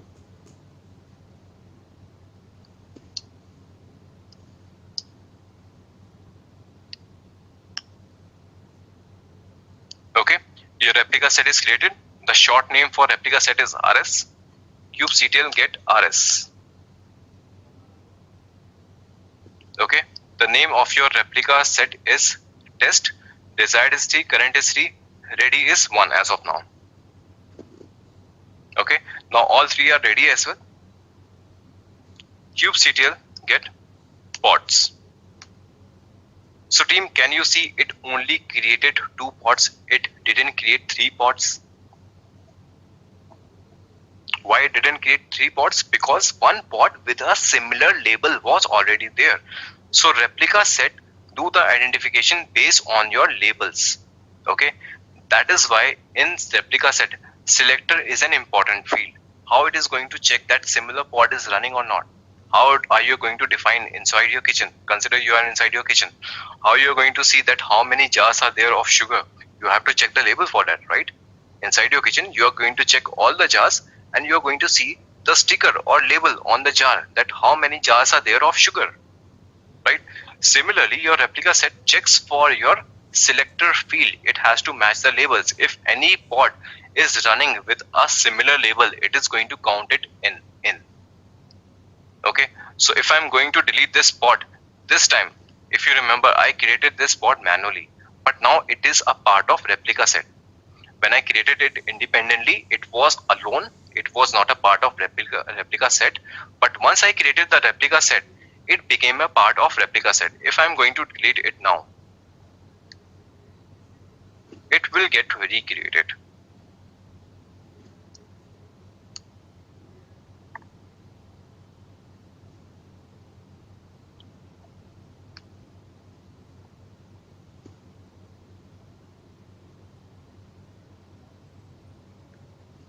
See, another pod was created 13 seconds ago. Why? Because I already had a person. Maybe this person resigned. If this person resigned, then now I need at least 4 people. Alright, earlier I was asking for 3 people because I already had 1 person, but that person also resigned. So I have to have 4 people now. That is why another pod came online. Alright, so team, this is the additional functionality that you get with your replication set. Now coming back to the previous question, if you can scale it again or not. Alright, now the use case. Consider you started your new application. Okay, you started a new application of your own. Now what is the situation? Consider, just a minute team.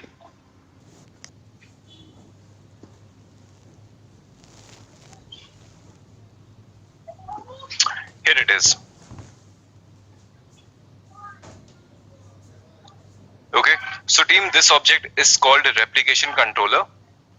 Alright, and the short name is RC. So if you want to define the replication controller, you can give RC as well. Alright, but the kind you have to mention is replication controller. So what is replication controller? I'm going to create 3 replicas of my same container. Alright, let's take an example directly so that it will be more clear to you. You have to go to the controllers.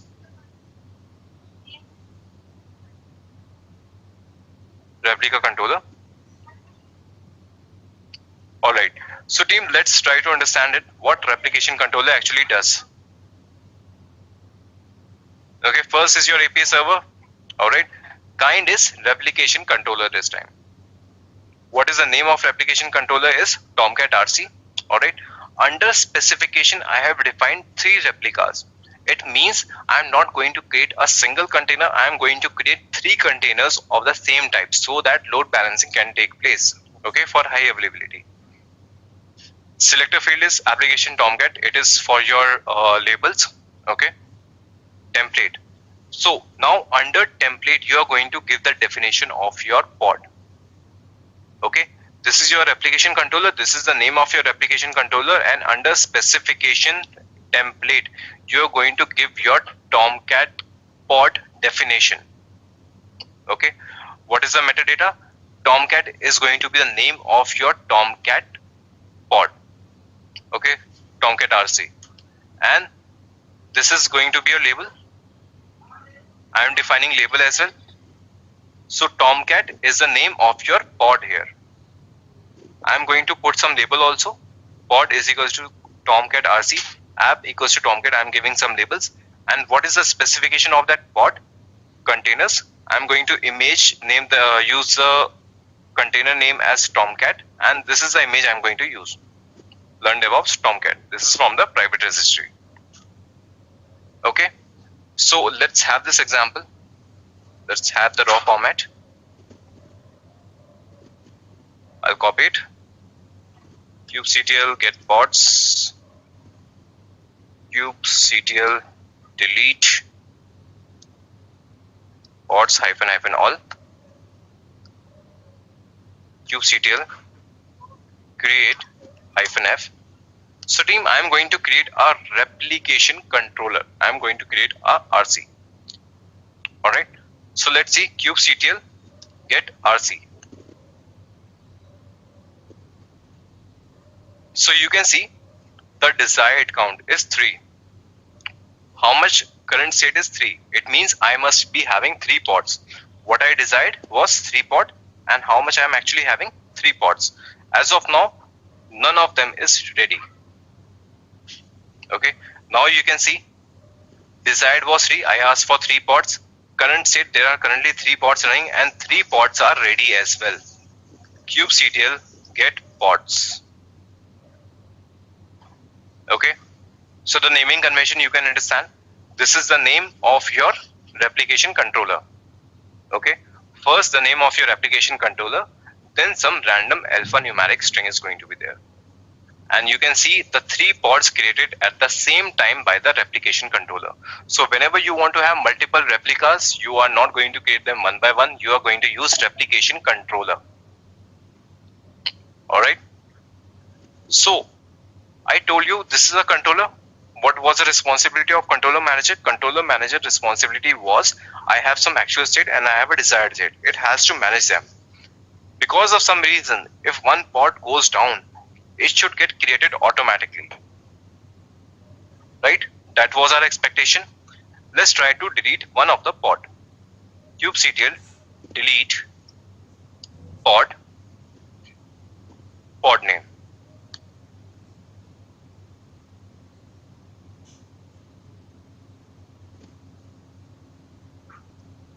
Okay. Once our pod is deleted, still you can see current is 3, ready is 3. Why?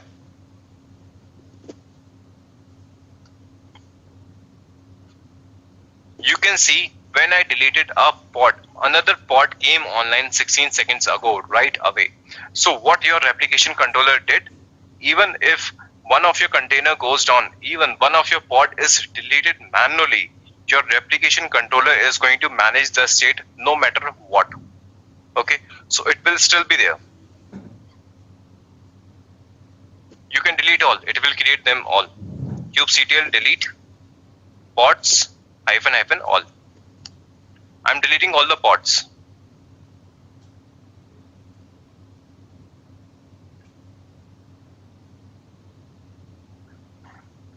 Still you can see the RC, it is 333 again. Why? Because all the pods are created again with the help of your replication controller. Okay, so if you have to delete the pods, you have to delete the RC. kubectl delete RC name, and once your application controller is gone, your pods will get terminated. All the pods are gone.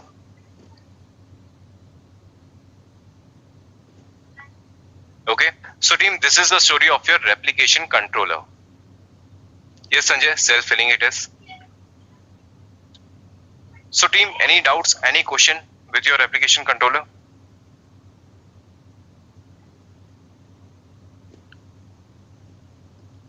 Because if the pod goes down, then application controller will handle and create new pods. Yes, Saurabh, you're right. Team, any question with replication controller?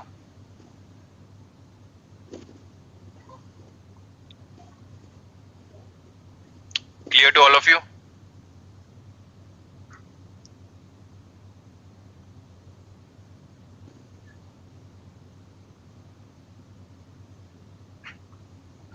Sumit, you are asking, can we edit any specific pod within RC?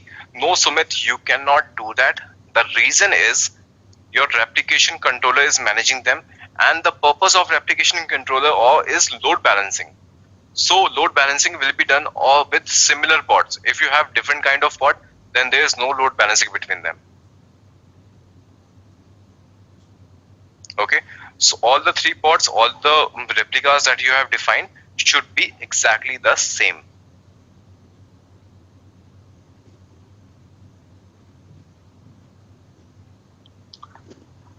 Sumit, or it has to be unique under RC. Okay, I already answered that. Kushagra, does it create a static manifest like kubelet do for the static pods?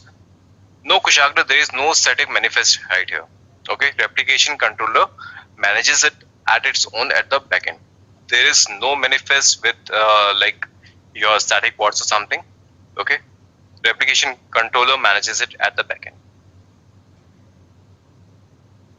Yes, Himanshu, we can modify the replicas in the real time as well. Okay, that is my next part to which I am coming. Okay, so team, if it is clear, let me have next thing. How to create new replicas based on traffic. Ganapati, I am coming to that only. Okay, I am coming to that only. Okay, so team, as I already told you that your replication controller is obsolete now. Okay, it is depreciated. Why it is depreciated? Because it is being replaced by another object called replica set.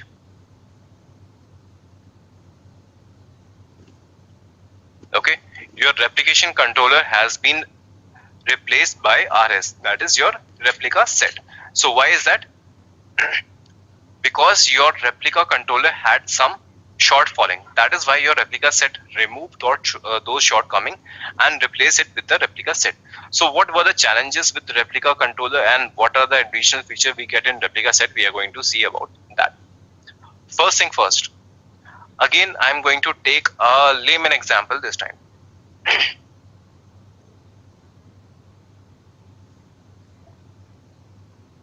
Yes, Kushagra, you are right. Okay, so team, let's take a layman example. All right, consider you're working in an organization. All right, you're working in an organization, and a new project came, and that new project asks for that you want to have at least 5 people with Kubernetes expertise. Okay, as of now, there is a manager in your team. Okay, there is a manager in your team, and these are your resources. Okay, I'm not deleting these images. Consider these are also human resources. So what is the manager doing? Manager has a person in his team who is of Linux expertise. Okay, your manager has another person with database expertise. Your manager has already a person in a team with Kubernetes expertise. Okay, then a new project came, and that new project asks for 4 people with Kubernetes expertise skill set.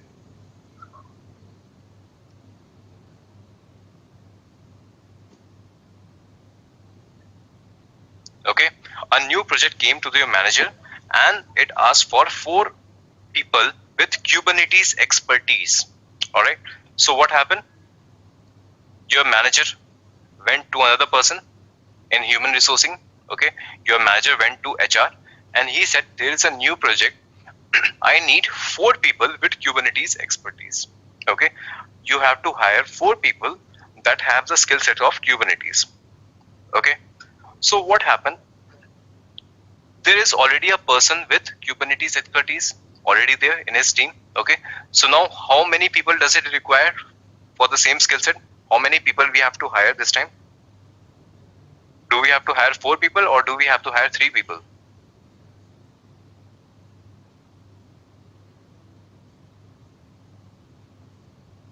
Yes, Rishabh, you're right. Team, so the new project came, it asked for 4 people with Kubernetes expertise. All right, but inside our team we already have 1 person with Kubernetes expertise. Then how many people we have to hire this time?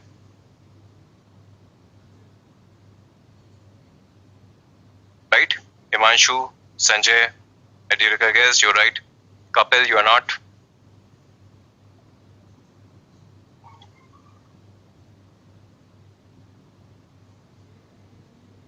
Okay, team, try to understand this. I already have 1 person in my team with Kubernetes expertise. Okay, the project requires 4 people. So I already have 1 people. Why do I have to hire 4 more people? I'll have 5 Kubernetes experts in my team. If I hire 4, I already have 1. Why cannot I consume this person in the new project also? Right? So I have to hire only 3 more people because I already have 1 person in my team with Kubernetes expertise. I can consume him also in the project. He can also contribute and I can have 3 more people. So this much of smartness was not present in replication controller. Okay, this smartness was not there with replication controller.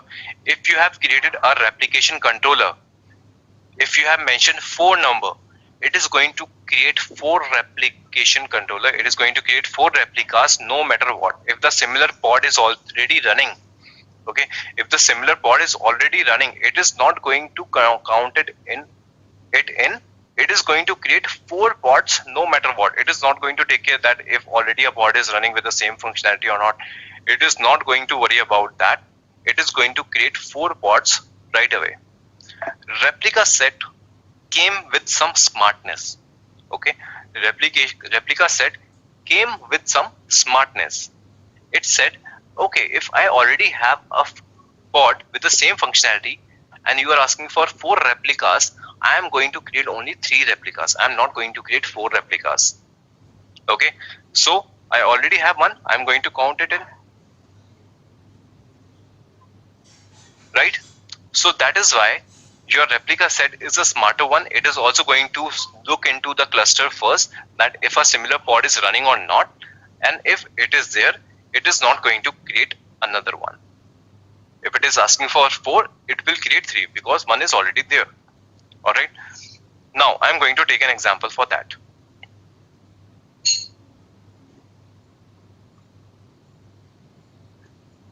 Alright.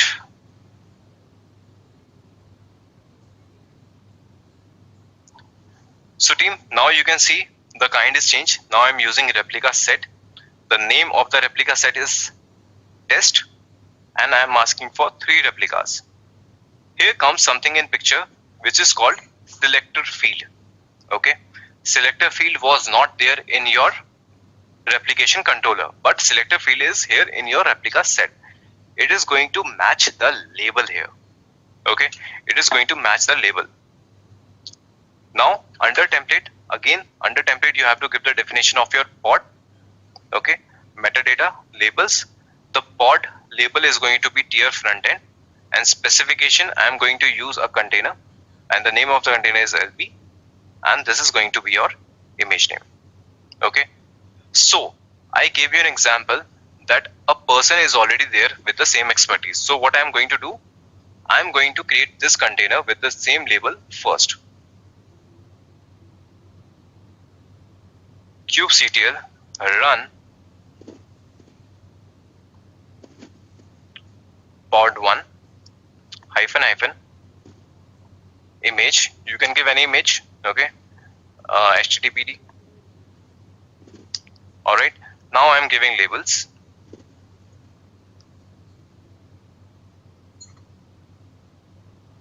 Equals to, I am going to give the same label, tier equals to front end.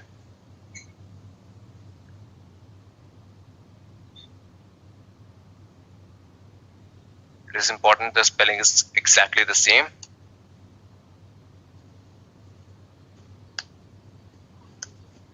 kubectl get pods. Okay, so now a pod is already there. Alright, now I am going to use this definition. Let's see if it is going to create 3 or it is going to create 2.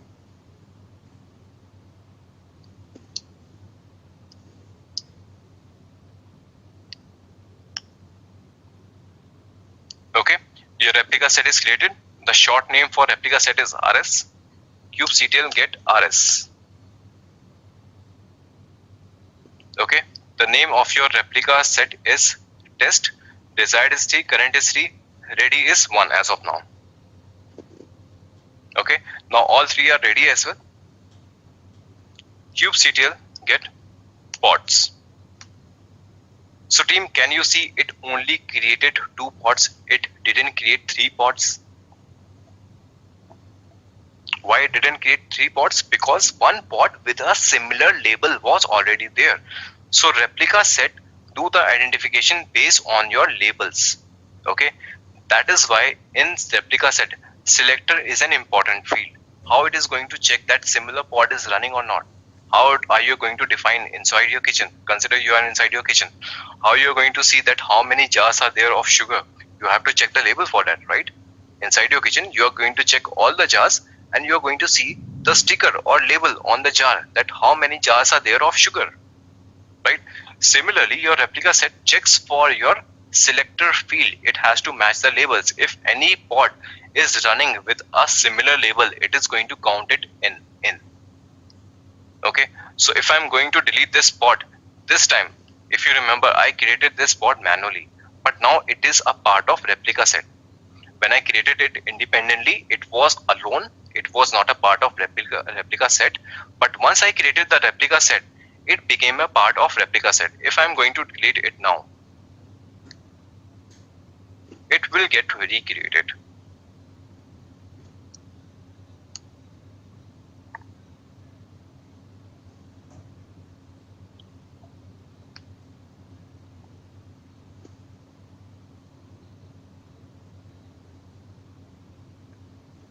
See, another pod was created 13 seconds ago. Why? Because I already had a person. Maybe this person resigned. If this person resigned, then now I need at least 4 people. Alright, earlier I was asking for 3 people because I already had 1 person, but that person also resigned. So I have to have 4 people now. That is why another pod came online. Alright, so team, this is the additional functionality that you get with your replication set. Now coming back to the previous question, if you can scale it again or not. Alright, now the use case. Consider you started your new application. Okay, you started a new application of your own. Now what is the situation? Consider, just a minute team, just a minute please.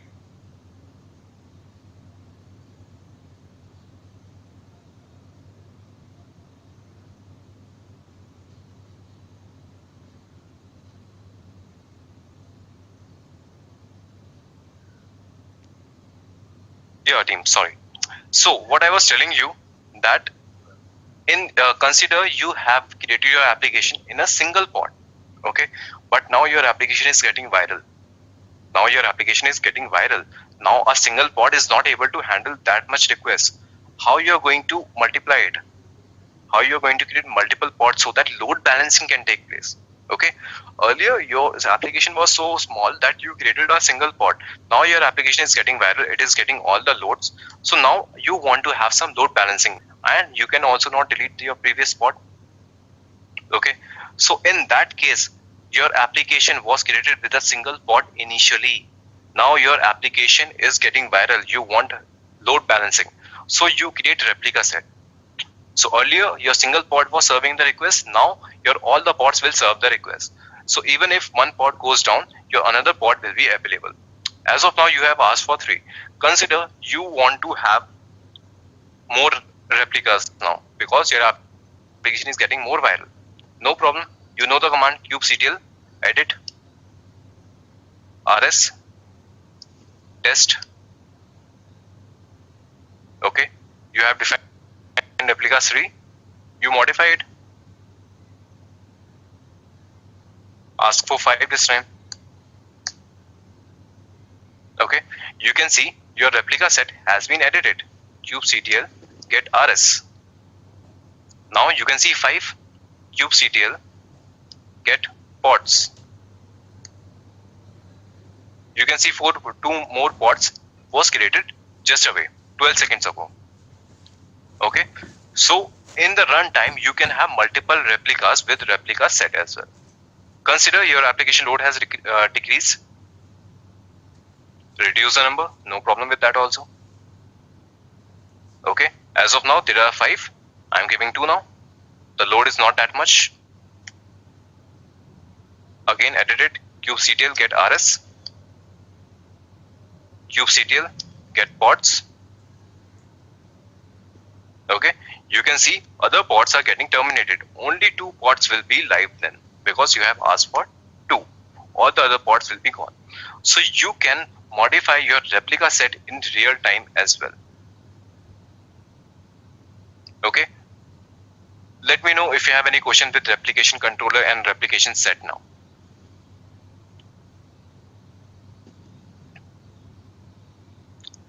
Yes, Anil, images were different. Okay, that example I have just taken, but in the enterprise level, you don't use different images. You don't use different pods. Okay, your Kubernetes is not going to identify on the image level.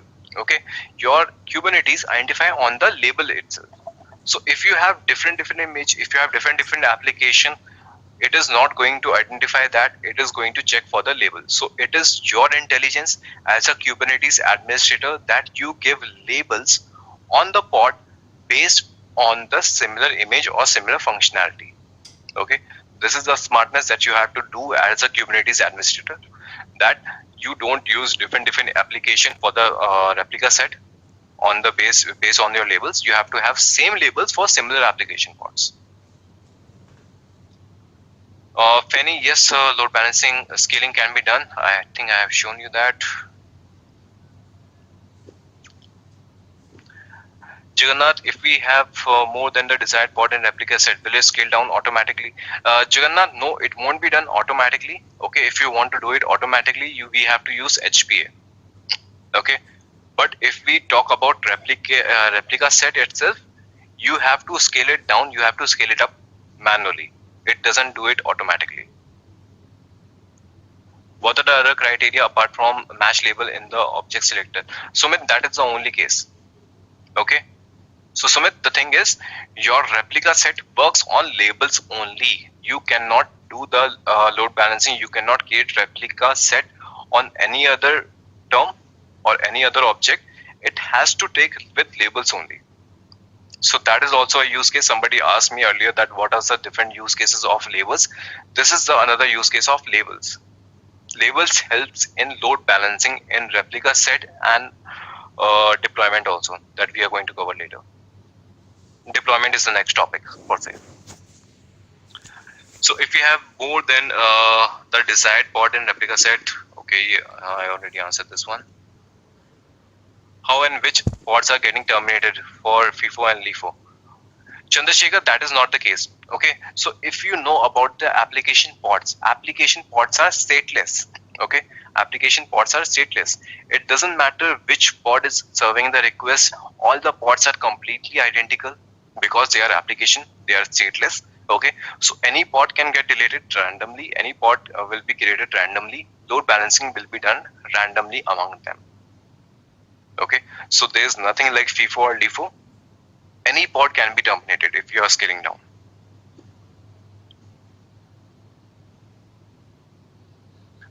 Okay, Satish, I think your question is also answered. If the pod and the artist is still serving some requests and we scale down, how it will make sure that the pod is deleting and is idle and not processing anything. Okay, so Rishabh, again, as I said, it is a stateless server. Okay, your pod is deleted, you will have a slight glitch. Okay, because consider the pod which is getting terminated is still serving some request. First of all, that pod will be not terminated. First priority will be if we have 4 replica set and we want to scale it down to 2. So it will always try to terminate the pod which are not serving any request. But even if consider that you are scaling down to 2 and still 3 pods are serving requests, so 1 pod will be terminated which is serving the request. So there is going to be a slight glitch for the user. It has to refresh the tab.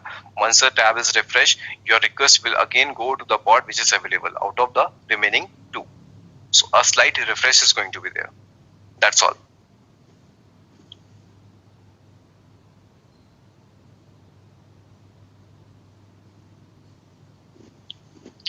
Based on CPU and RAM limit, we need to set replica set.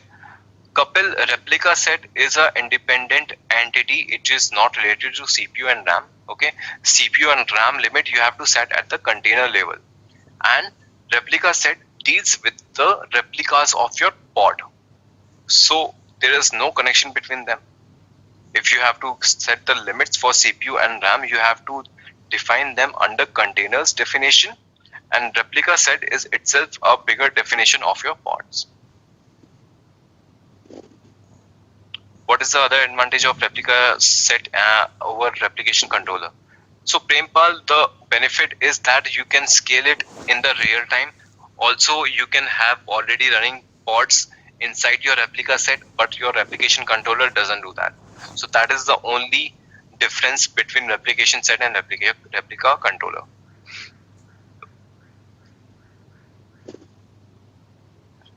Himanshu, that will be done on the round robin. How user request will be handled by the replica pod. If you know about the load balancing, it is done automatically. Maybe your first request goes to pod 1, your second request will go to pod 2, your third request will go to pod 3. Again, your fourth request will go to pod 1 again.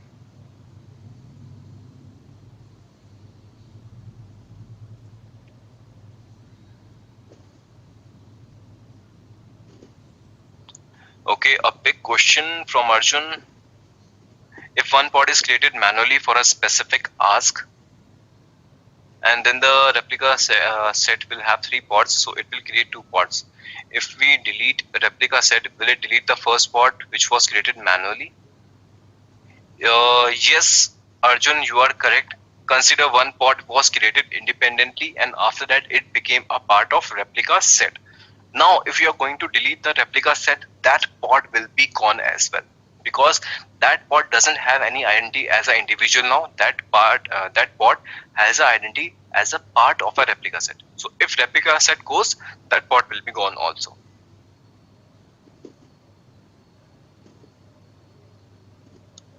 Himanshu, it will be done automatically. What will be done automatically?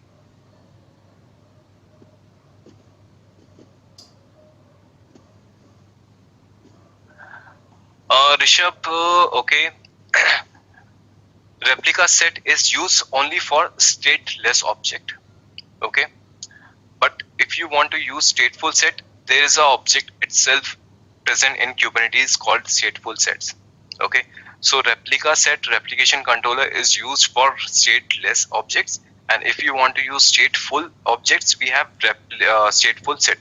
We are going to discuss that at the end of the class. Or course, I mean to say. Okay, you can see on day 8 there is a topic called stateful set.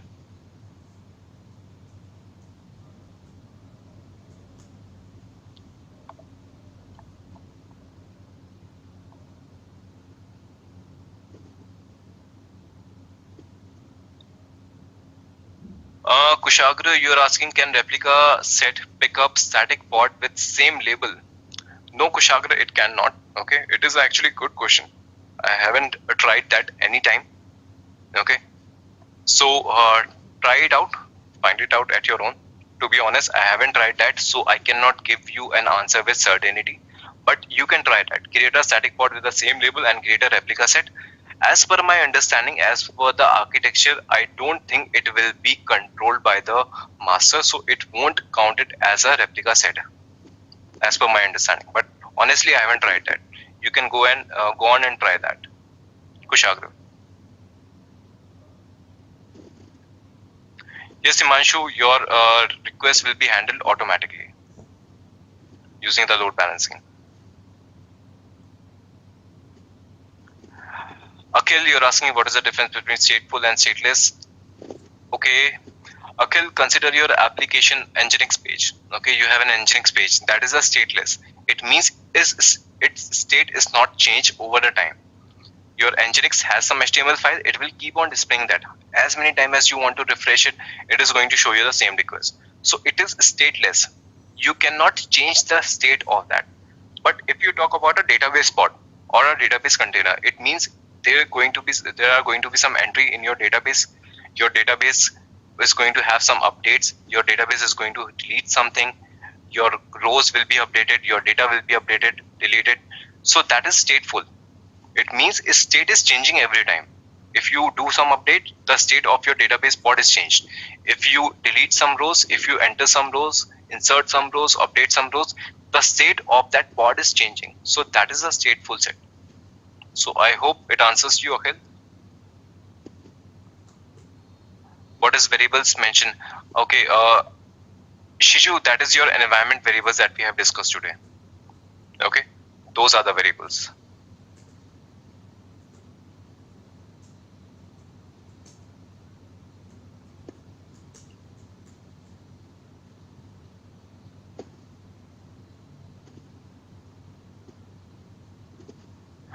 Akhil, that is a question of advanced topics. Okay, so I won't be able to answer it right away. Any relation between volumes of stateful set and stateful sets, stateless set. Okay, so that is an advanced topic. Once we'll cover that part, once we cover the volumes, once we go to the stateful set, then I will be able to answer that. Okay, so it is an advanced topic right now. Any question? All right. So team, yesterday we have discussed a lot, right? And as per our agenda that we have here, yesterday we were able to discuss only RC and RS. Okay, RC was replication controller and RS was replica set. And we saw that why RC got depreciated, why RC is no longer much in use, and what advantages that RS provided us over RC, because of which that we prefer RS in place of RC. All right.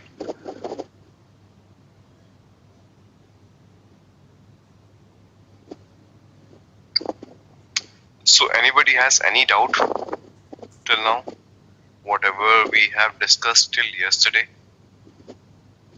Any question, any problem from yesterday class? Any doubt?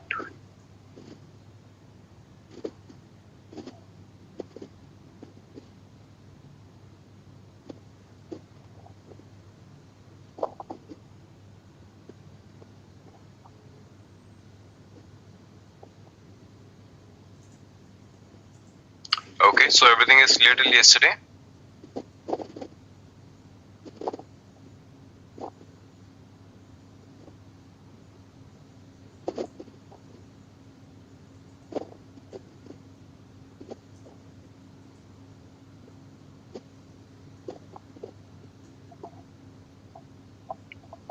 All right, that's great.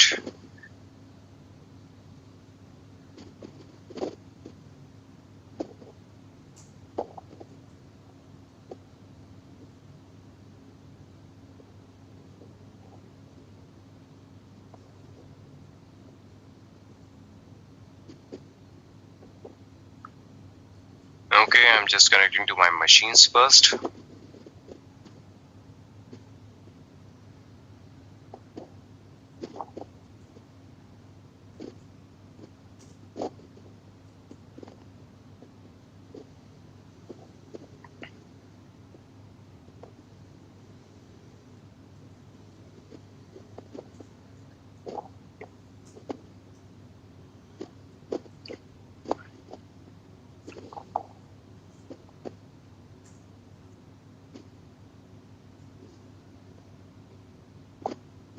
Okay team, so now we are going to proceed further. All right, yesterday we discussed about your controllers. We started about our controllers, and RS and RC were the controllers that we discussed yesterday, and we are going to move forward and discuss about your deployments. That what is deployment in a Kubernetes. All right, first thing first, deployment is simply an extension to your replica set. All right, RC was depreciated, RS came into picture, and what is your deployment? Deployment is simply an extension to your replica set. What do I mean by that? Deployment is exactly similar to your replica set. In fact, whenever you create a deployment, a replica set is created at the backend by default. Okay, just like you understand that whenever you create a pod, a container is created at the backend, right? Just to make you understand, I am explaining you with this example. Whenever you create a pod is created. Yes, that is true, but at the backend, a container is also created. Similarly, whenever you create a deployment, a replica set is created at the backend automatically. Okay, team, am I audible to all of you, right? I got a ping that I am not audible to someone. Please confirm if you can hear me.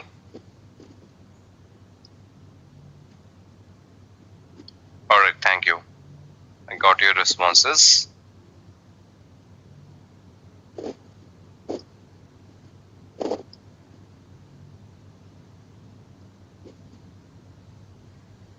Needed. All right.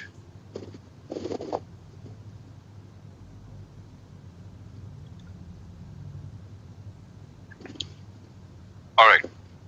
So the thing is that deployment isn't simply an extension to your replica set. But why deployment came into picture and why replica set was not enough, we are going to understand about that. All right. So team, consider that we have a situation in an organization. All right. I hope this example was clear to you, so we can clean it up and have a different drawing. All right.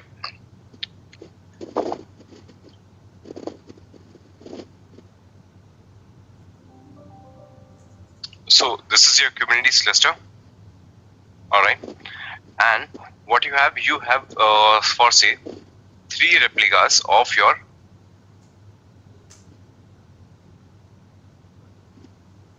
application.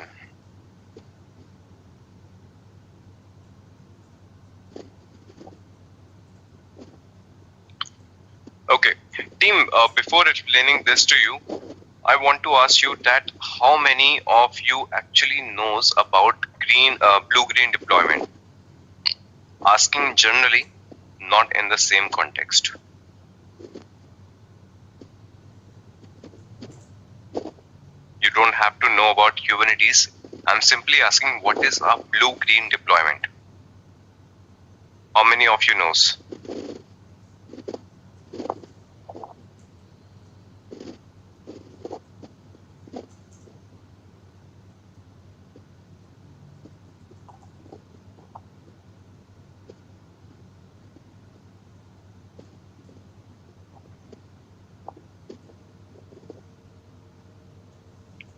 Alright, some of you do and some of you don't. Alright, so no problem, I'm going to explain you from the scratch.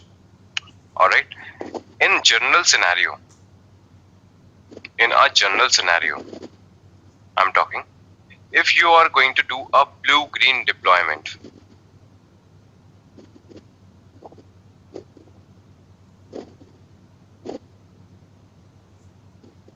if you generally want to do a blue-green deployment, what you do, you have a version 1 of your application. Okay, consider this is your version 1 of your application. In this you have 3 pods or 3 replicas. Okay, so your application is currently running on version 1. Alright, that is called your blue deployment. Now what you do, you create a exact replica with the latest version. Okay, you create the exact replica with the updated version. Currently my application is running on version 1. Now I have created a similar deployment of version 2 and I'm going to call it as a green deployment. Now simply what I'm going to do, if somebody is using my application, okay, someone is using my application and currently it is pointing to your blue deployment, that is currently your version 1. I'm simply going to change the pointing of my application to version 2. It means I'm going to have a negligible downtime. Currently my version 1 is also running, version 2 is also running. And as of now my client are using version 1. I'm simply going to change the routing. Okay, I'm just going to change the routing, like if I'm having route 53 entry or something like that. Simply I'm going to change the routing and I will now route all the traffic to version 2, which was already in place before. So both the versions are running at the same time, you simply change the pointing. That is your blue-green deployment. Generally speaking, not in the context of Kubernetes. In Kubernetes also, we do the same just like that. So I told you that it is exactly the same as a replica set, but deployment comes with some additional features or some additional functionality. All the features that replica set have, deployment also have, but deployment provide you some additional feature which is not present with replica set. For example, the thing we already have in agenda is rolling updates and rollback. This feature is not available with replica set, but it is present in your deployment. But what is that? Let's try to understand that. Consider I do have an application and I want zero downtime. Even if I do have a blue-green deployment setup where I'm simply going to change the pointing, still it is going to have a little bit of downtime at least. Okay, a little bit of downtime is going to be there for sure. Just for a fraction of a second even, but it is going to be there because it is going to shift from version 1 to version 2.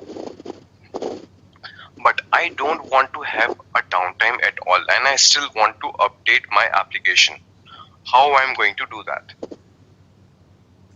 I still want to update my application, but I don't want to have a downtime at all. I want my application to be up and running all the time.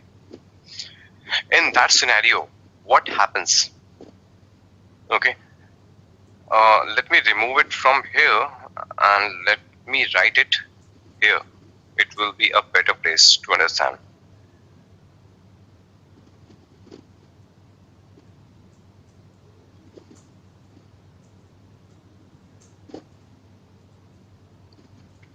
Alright, in this scenario, what I'm going to do, if I do have a deployment in Kubernetes, so what will happen?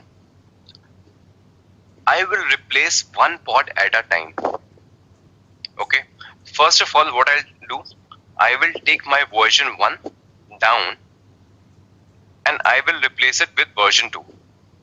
Okay, don't think that I am having all the pods at the same time as a blue-green deployment. Okay, in my cluster at a time, I have only 3 pods. Alright, so what I do, I will replace one pod at a time. I first replace my first pod, which is now version 2, and other 2 pods are still running at version 1. Alright, so what's going to happen? Some of the users might experience version 2. Most of the users are going to experience version 1. But my application is not going down. Version 2 is also there, version 1 is also there. Next, once it is working fine, once it is stable, I'm going to bring my pod 2 of the same version and remove my version 1 pod. One pod at a time, not replacing all of them, not creating multiple pods at the same time. I'm just replacing it one at a time. After that, once 2 pods are working fine, finally I'm going to bring down my last pod of version 1 and I will replace it with version 2 pod. Okay, so you can see what is happening here. I am replacing one pod at a time. It is called rolling updates. Okay, this is called rolling updates. It is not a blue-green deployment. It is not replacing all the pods at the same time, but one pod at a time. Similarly, if you talk about rollbacks also happen in a similar manner. If I want to roll back to the previous version, like the client started pointing out that I do have some bug, there is some problem in the application. Okay, what I'm going to do, I'm going to roll back. In that scenario, what I'm going to do, again I'm going to do it one at a time. First, I will take down my first pod and replace it with the previous version. Once it is working fine, I will bring my version 1 pod and I will bring my version 2 pod down, one pod at a time. Similarly, bring down version 2 last pod and replace it with the version 1 of the last pod. So this is called your rolling updates and rollbacks. This feature was not available with replica set, but this feature is available with deployment. So team, this is the concept of deployment.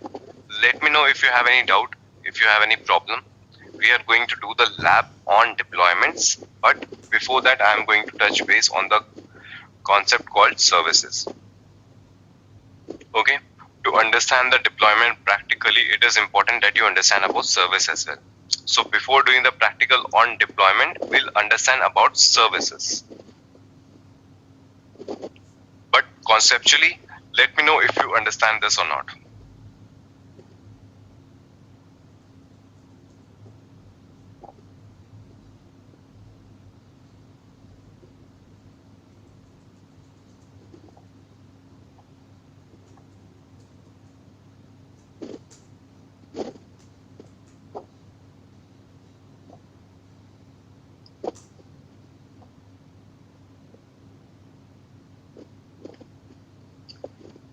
doubts? Very good. In only two situations, you don't get any doubts. Either you understand everything or you don't understand anything.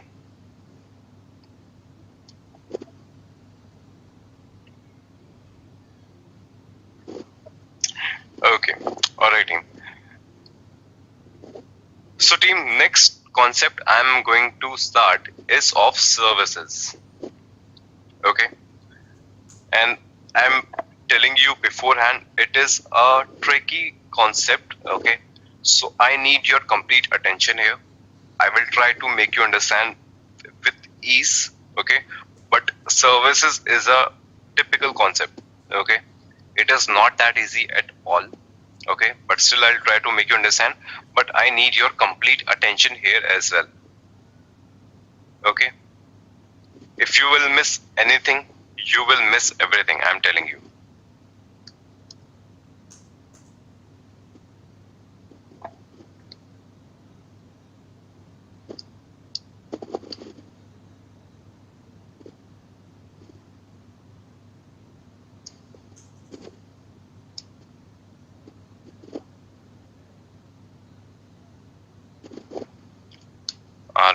Just let me clean my environment.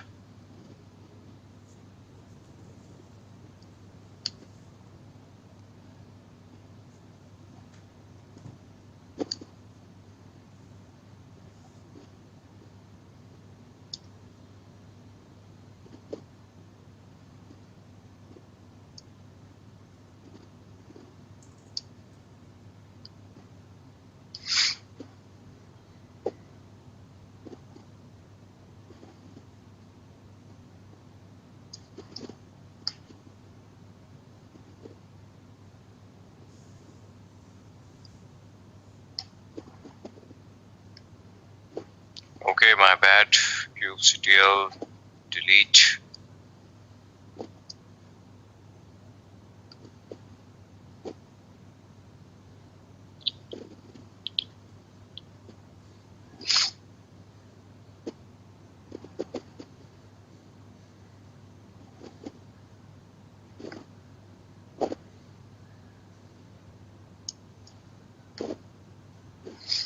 Okay, so team, I have just created a Nginx pod right here. Okay, I have just created a Nginx pod. -o wide. Okay, I simply created a pod which is a Nginx pod. It is residing on node 1 and this is the IP of the pod. Okay, so team, if I want to access this pod from outside world, can I do that with this IP? I want to use my Nginx web page. Okay, if I do curl operation with this IP internally, I can see the page. Alright, you can see welcome to Nginx. It is visible to me. But if I want to have this access out to the outside world, okay, I am simply using creating my application for the outside world, definitely for the client. Alright, so they want to have access to this to the outside world as well. So can I use this pod IP for external uses? Can I?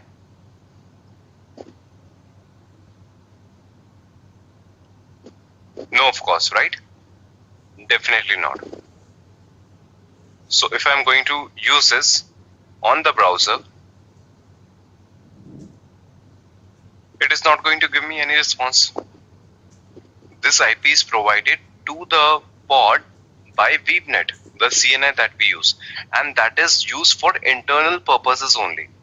If I want to have access to this container from the outside world, I need something else. Alright, I need something else.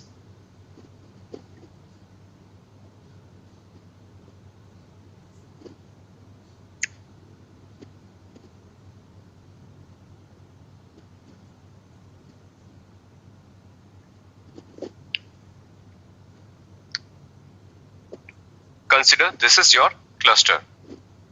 Okay, this is your cluster. Inside your cluster, you have a pod. Okay, team, I'm going to show you all the layers here right now. Okay, because your container is covered in this much layers. Alright, so this is your cluster. Inside your cluster you have a pod, and inside your pod you have a container, and here your Nginx is running. Alright, and the Nginx container is having this as a pod IP.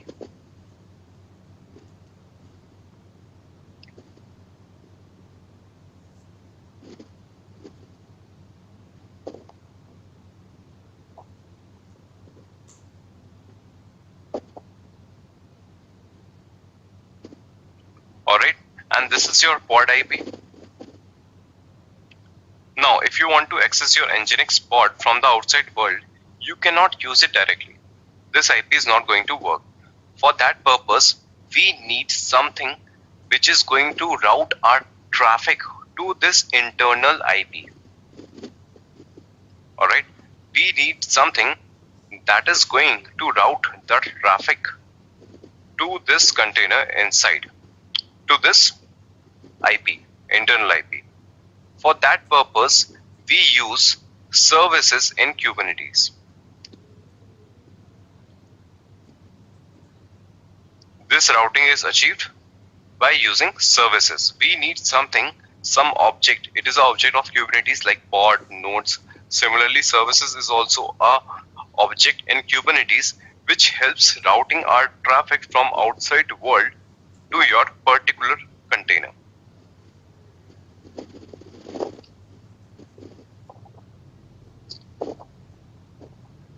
Alright, and how does it actually work? For that, you create a service type. Alright, first we are going to discuss about node port, and then we are going to understand about the another one. Okay, you create a service, and that service is first type is your node port. Node port provide you some kind of port number. Okay, it provides you some kind of port number for say 30,000. Okay, 30,000 is the port number. So what you have to do, you have to use the IP of your cluster machine. Okay, IP of any working machine, worker node.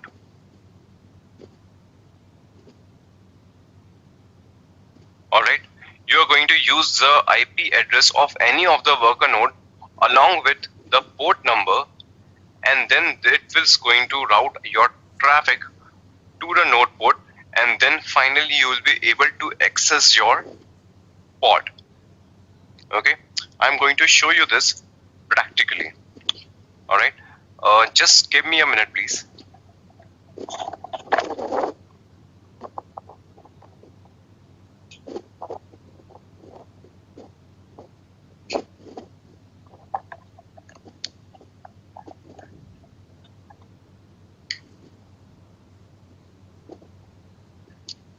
Alright, so let's try to create a service from the command line first using imperative way. Alright, so command is pretty different here. Here we don't use kubectl create or kubectl run, alright, or apply something. We simply use kubectl expose. Okay, to create a service, this is the keyword you are going to use. So what I did, kubectl expose. We are going to expose our pod right now. Okay, as of now we have a pod, we are going to expose it. Then pod name. I hope this is the name of the pod. Yes, it is. Alright, and now I am going to name that service as well. Okay, every object does to have a name. We created a pod and we named it as Shub. Alright, now I am going to create a service. I am going to name a service as well, Shub SVC. This service I am going to create. Alright, now you have to give the port number. Nginx by default runs at port number 80. We all know that. Alright, I am also going to give a target port. I will explain you later why I am giving port again and again. Again 80. And then I am going to give the type. Okay, what kind of service I am going to create? I am going to create a node port service. Alright, that's all. This is the command. You can see service shub svc exposed.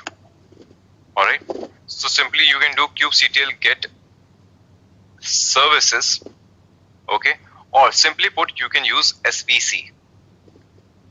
Services short name is svc. Alright, so now you can see shub svc is created, type is node port, this is the IP of your service.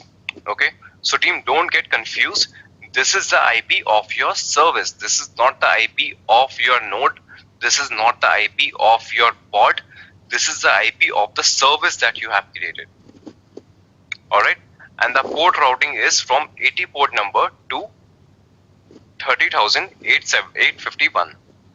Alright, so team, the thing is the node port has a port range. Alright, whenever you're going to create your node port service, it has the port range and it ranges from 30,000 to 32,766. Okay, whenever you are going to create a node port service, it will range under this only. If you want to give your own port number, you have to give the port number within this range. If you don't do that, you are going to have the randomly generated number from this range only.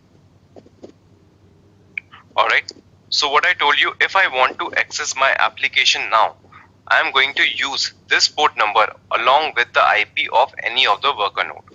For say, I am going to use one of my machine IP VM instances.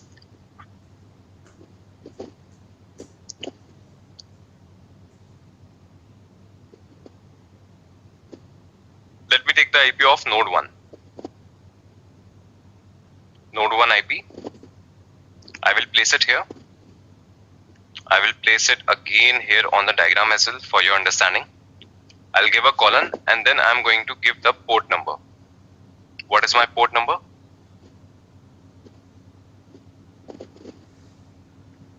30851, and I'm going to use it like this: IP colon port number.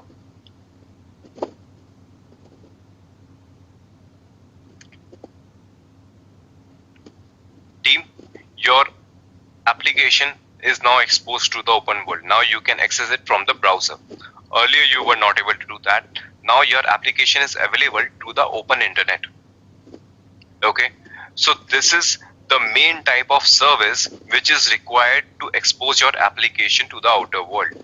The thing is, whenever you define type as node port, whenever you define the type as node port, Kubernetes understand that, okay, if you're defining node port, it means you want to expose your application to the outer world. Alright, hence you are able to access it from the open internet. And it is completely up to you. You can use any IP. You can use your master IP as well. You can use your worker node IP as well. All of them will work properly without any problem. If you want to, you can verify it as well. Now I have used my master IP along with the port number. Still, you can refresh it as many times as you want. You are going to see the same page. Alright, so what do you understand by this? Your services is a cluster level resource. Services are cluster level resource. What does it mean? That your service expands across your cluster. You can use your master IP, you can use your worker node 1 IP, you can use your worker node 2 IP. There is no problem with that. All the IPs will work because service is residing on every particular node once you have created a service. Alright, I have provided you the range of the node port IP. Now I am going to explain you the flow, how it actually goes.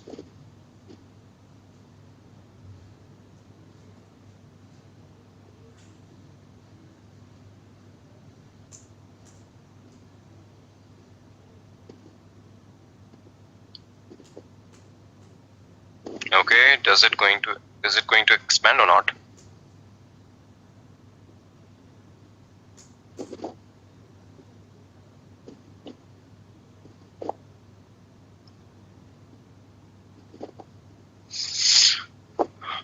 it doesn't expand. I was just trying to make it a little fat. Okay, no problem. So you can see your node port service also gets an IP address. Okay, what is the purpose of this IP address? We are going to see that. Alright, now you can see I have written all the IPs here practically so that you can connect better.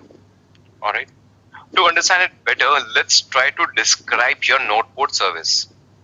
kubectl describe SVC shub SVC. Okay, we can describe anything and hence we are explaining it again.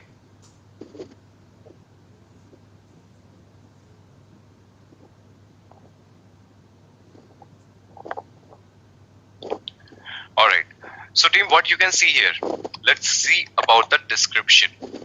This is the namespace, default namespace, labels. Alright, it has some label called run equals to shub. Selector is also run equals to shub. Type is node port. Alright, so team, you can see a selector field here as well. This selector field is coming from where? kubectl get pods, kubectl describe pod and shub.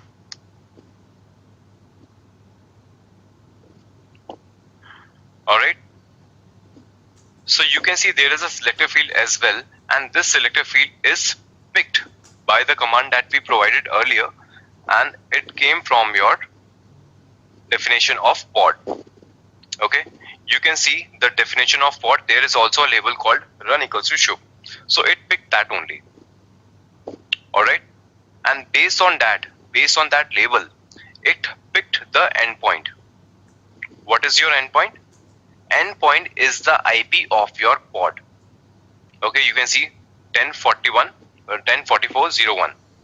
Endpoint is 1044.01. Okay, the command we used selected all the pods which are running with the same selector field that you have defined.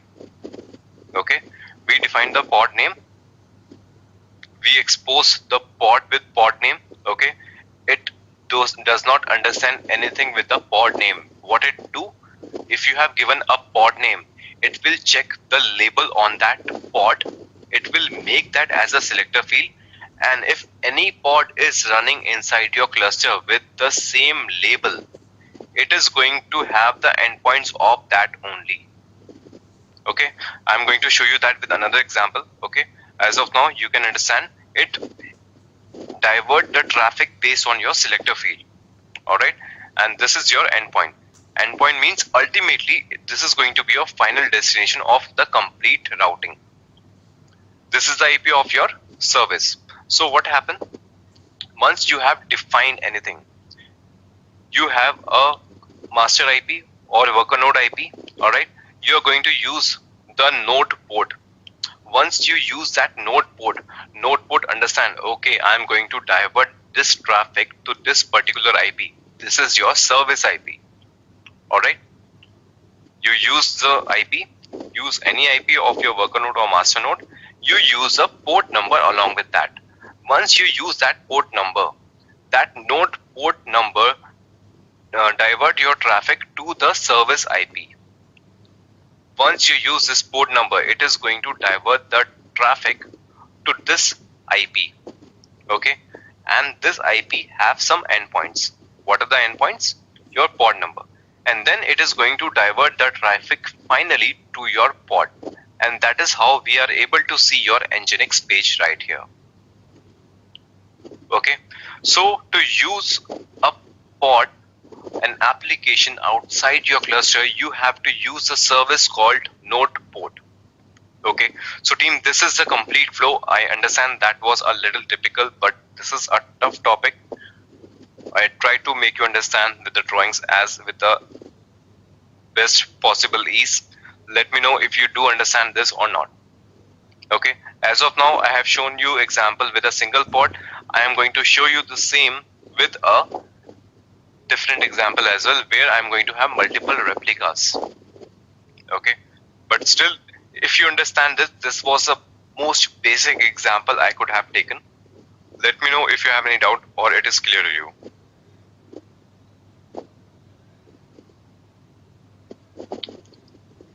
Fanny, there is no concept like firewall here right now. Alright, firewall was, I just gave an idea yesterday because somebody was having issues. Firewall doesn't apply here. Alright, we are talking about services. Services are used to expose your internal application to the outside world. And the service which exposes your application from internal to external is called your node port service. Okay, let me know if you have any doubts. Sumit, what if I have same two labels with two different endpoints? How to pick one on the node port since we are assigning service over name as match label? Do we have any provision of picking respective endpoints among both? No, Sumit, you don't have the provision to pick the specific endpoint. Endpoints are always chosen based on your selector field. Okay, based on your selector field, based on your labels, your endpoints are selected. If you want to choose the endpoints everything manually, then what is the use of automation? Okay, you want to automate things. You don't want to create it more manually. If you want to do it manually with the endpoints, simply it is a overhead. And we are moving towards automation. And that is the use of labels here. Another use case of labels. Why we use labels? Because we want to automate the exposing of services. We don't want to do it manually. Alright, so this is the importance of labels. That is why you choose your labels very carefully.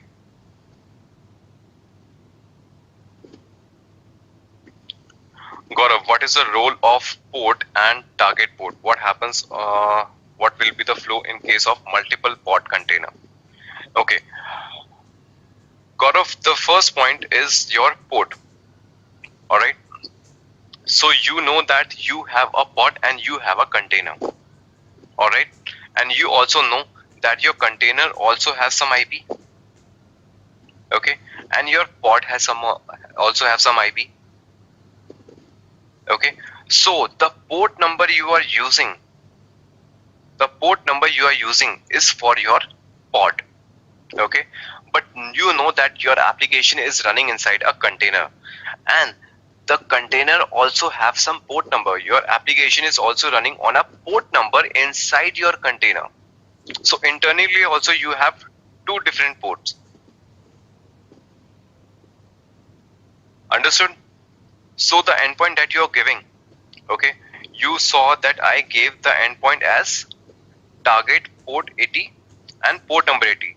This port number 80 I am giving for your pod.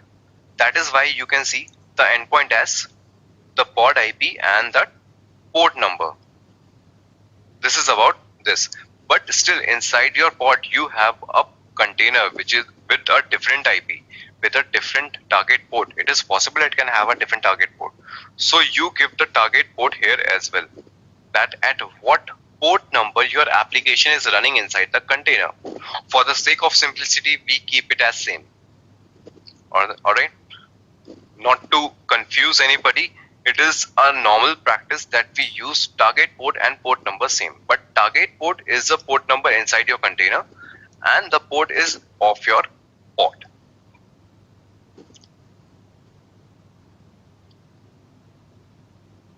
Alright, and yes, you can have a multi-container pod as well. Okay, you asked about the flow in multi-container pod.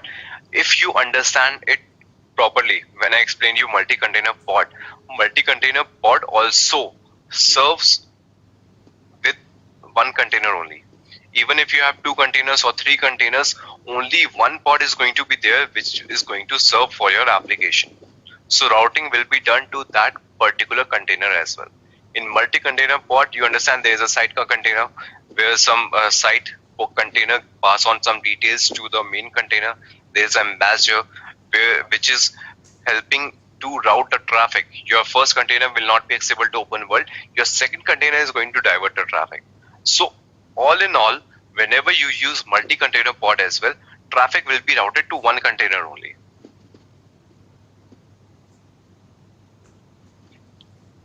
What about multi-port container?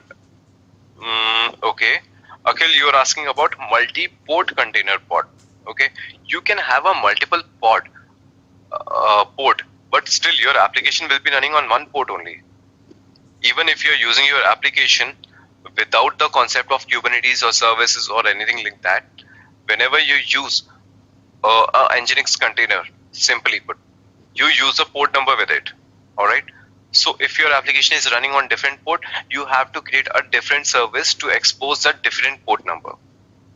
All right. So if your application have multiple port and having different services at different port, you have to create different services. What do you mean by a service is a cluster level resource? Can you explain that one again? And Eureka guest. Okay. So you're asking why I said the service is a cluster level IP resource. Sorry, because whenever you're using the IP of the machine, I told you you can use the IP of any machine. You can use a master IP machine. You can use your node 1 IP. You can use a node 2 IP. It means your service is residing with all the IPs. All right. You can use any IP. So you can use the IP of any machine inside your cluster. If your cluster contains 10 machines, 20 machines, you can use the IP of any machine. What does it explain to you? That you can use any node's machine, so it will be accessible from everywhere. It will divert the traffic to anywhere. You're using your worker node 1 IP, but your pod is running on node 2. So how it is going to access? It doesn't matter because your service reside on all the machines. Okay, it can divert the traffic from anywhere. That is why it is called your service your cluster level resource. It means simply it cannot be namespace. You can say in simple words. Okay, I told you there are two types of resources. One can be namespace, one cannot be. And this objects which cannot be namespace are called your cluster level resource. So your services are also a cluster level resource. Rahul, could you please also explain how I connect to a service from container to outside world database? Rahul, I am not able to understand your question. Okay, you want to have a connection between a database pod from outside world. Okay, I'll come back to that one. Okay, that is a different type of service called cluster IP. Once we understand about node pod, then I'll come to cluster IP service, and then I will answer your question. Okay, that is my next part.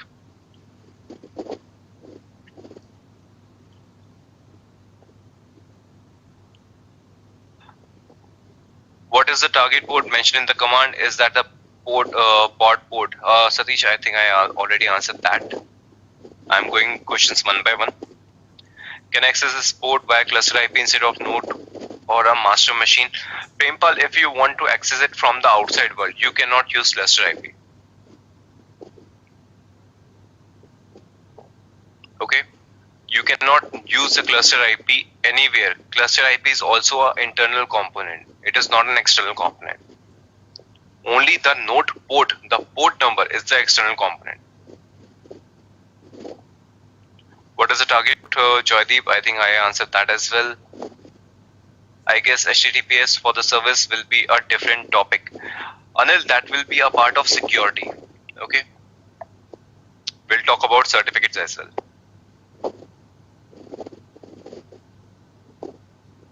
Is there any way we can specify the node port manually?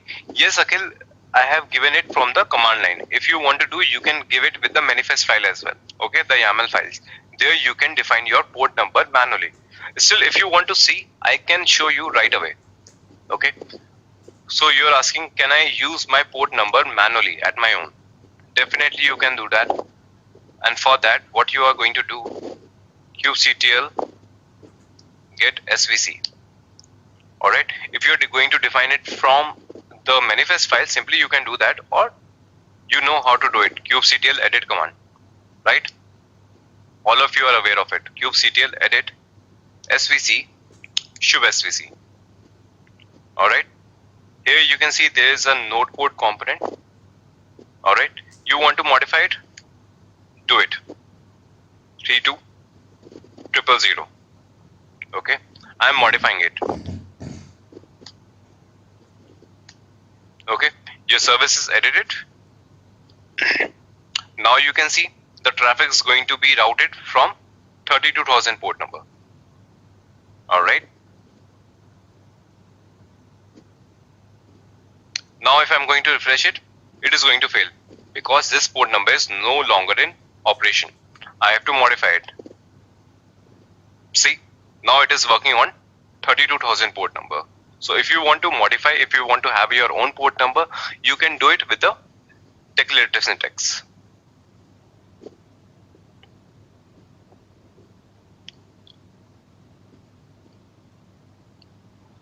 Sumit, yes, I am going to explain you the scenario where there are same labels inside a cluster. Okay, I'll show you the same thing with your node port service so that you can understand it better.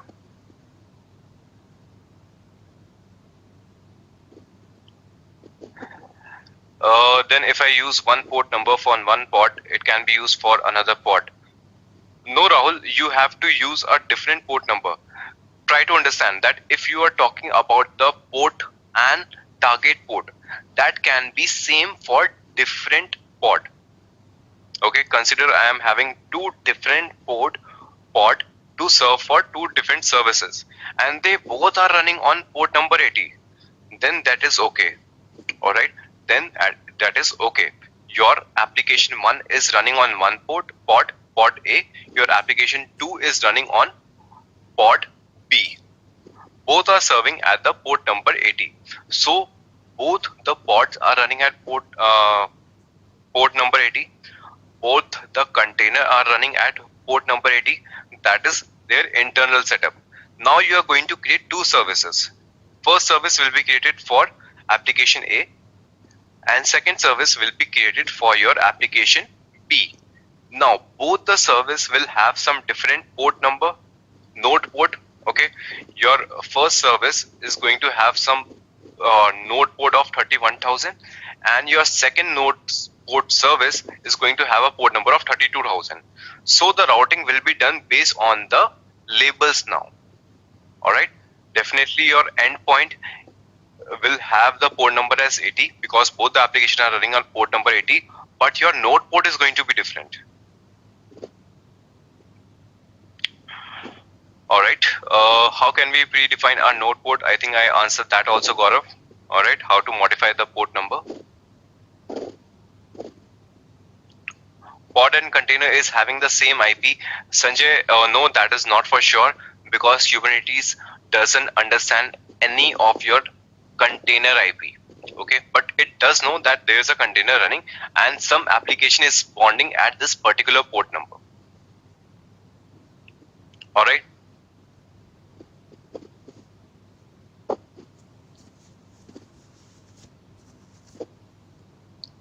When I run kubectl API resources, it shows me a service is namespace equals to 2. Yes, Adurika, guess you can have a namespace, you can create a service inside the namespace, that is all okay, but it spans across your cluster. I said it is a cluster level resource because it spans across your cluster. You can use any cluster machine IP. All right. Okay, still some people are getting confused with your port and target port. Okay, some of you are getting confused with the port and target port. Let me try to explain you with a layman example. Okay, as I always do. All right, container, consider you live in a society. All right, consider you live in a society. All right. Now somebody wants to come to your house. Somebody wants to come to your house. So that person is asking for the guidance. He's asking that how should I come? What should be the route? How should I reach to your place? All right. So what you are going to do? First of all, you are going to tell that person that you have to come thus to the society. Okay. And at that society, there is going to be a gate number 80. Okay. First, you come to my society. and my society don't come from any gate number. There are multiple gates. Okay, there are 4 gates, but don't come from any gate. You enter from the gate number 80 into my society. Alright, once you have entered into my society, okay, once you have entered into my society, my flat number is also 80. Okay, so how you are going to reach to my place? First you have to come to my society. In my society you have to enter from gate number 80, and once you have entered my society, my flat number is also 80. Okay, so this is how you are going to reach me. So the society gate number you are describing, is called your port, and your flat number, your absolute address, is your target port. Okay, your flat number is your absolute target port number. So I hope with this example, port and target port is clear to you.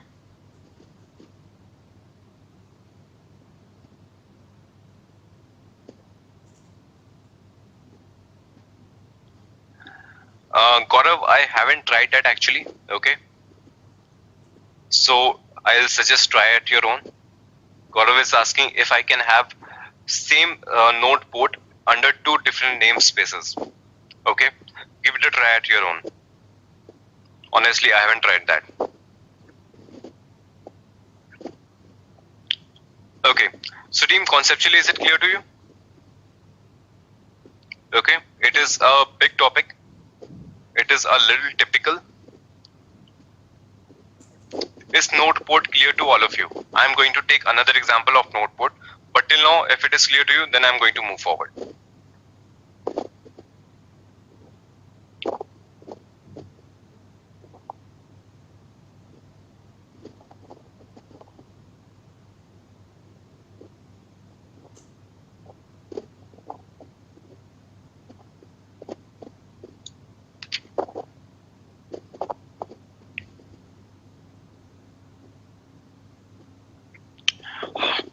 Alright, so now we have seen how it works with a single pod. Sorry. Now let's see how it works with a multiple pod. Okay, I'm going to take an example of your replica set. Okay, we understand about the replica set now. Let's take the second example.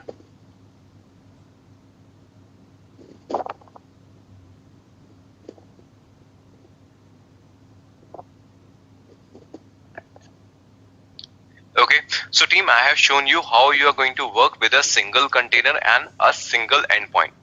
Now we are going to see how we are going to deal with the replica set. This is the definition of your replica set. Okay, sampler is going to be the name of your replica set, RS. Okay, your labels are going to be, I'm defining the labels as well. Okay, app equals to sample app, tier equals to front end. This is the labels I'm defining at the replica set label. So what is going to happen? Okay, this label is going to stay with your replica set, not with your pods. Okay, I'm defining the labels at the replica set level. Now, how much replicas I want? I want 3 replicas. What is the selector field? Now I am defining the selector field. All the pods which have the label front end equals to tier equals to front end will be a part of this replica set. Okay, I'm giving the same label on your replica set as well, and I'm giving the same label as a selector for my pods. If any pod is running with a tier called front end, that will be a part of this replica set. Metadata, this is the definition of your pod. Alright, container, I'm using a private image here. Alright, sample app2. Name of the container is going to be test, and the port number where this container is running is your 3000. So as per the drawing, this 880 is going to be 3000 this time. Okay, the absolute target port. Alright, so I have created a replica set with this definition. I am creating a service in the declarative syntax as well. Okay, I have shown you how to create a service from command line. Now I am telling you how to create a service from YAML. API version v1 kind equals to service. This is the name of your service. All right. Sample SVC is going to be name. Labels, I'm calling app equals to front end. All right. Specs, under specs, I'm defining type. Type is going to be my node port. Okay. I'm defining port as port number 80. All right. So as I told you, for the sake of simplicity, what I'm doing, I'm keeping your port number as same. Okay. For the sake of simplicity only. All right. Protocol is equals to TCP. You can give. Now selector field. So I am defining this service should expose all the pods, all the objects with the label called front end tier. All right. I'm going to take the raw format and create both the objects in a single go.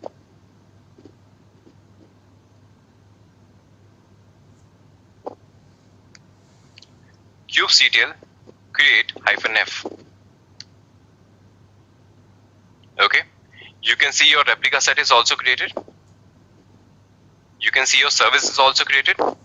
Okay. To see all the objects, you have a simpler command, kubectl get all. Okay. You do kubectl get all, everything from the particular namespace will be visible to you. And let me do it O-wide also.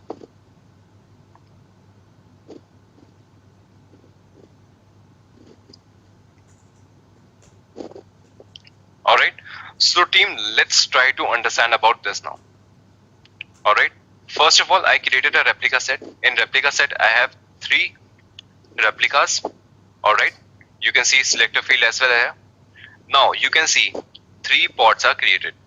Okay. One is running on node 1, 2 are running on node 2. All right. And I created a sample SVC service also. Type is node port and it has a port number this. All right. Now let me explain you this with a diagram again. All right. Consider this is your cluster.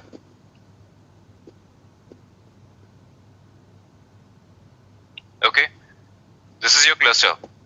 This is your master machine. This is your K node 1. This is your K node 2. Okay. Now, in between you have your service. Okay. And as I told you, your service expand across your cluster. Okay. It is connected with all the nodes. Okay. So if you give your master IP, if you give your K node 1 IP, if you give the IP of K node 2, all will work. All right. So with the IP of your master IP, you give the node port. All right. It will divert the traffic to your service.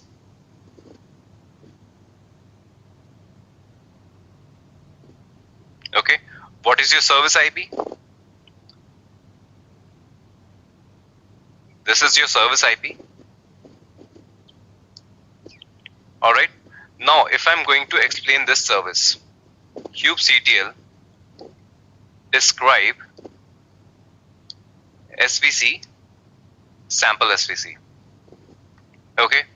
Now you can see when I have a selector field, it will pick all the endpoints. Okay. You can see 1036, 01, 02 and the old one as well. Okay. 1036, 02, 1036, 01 and 1044, 02. It have the endpoints of all the pods, all the replicas of this replica set. All right. It has the endpoint. So you can see you have 3 pods here.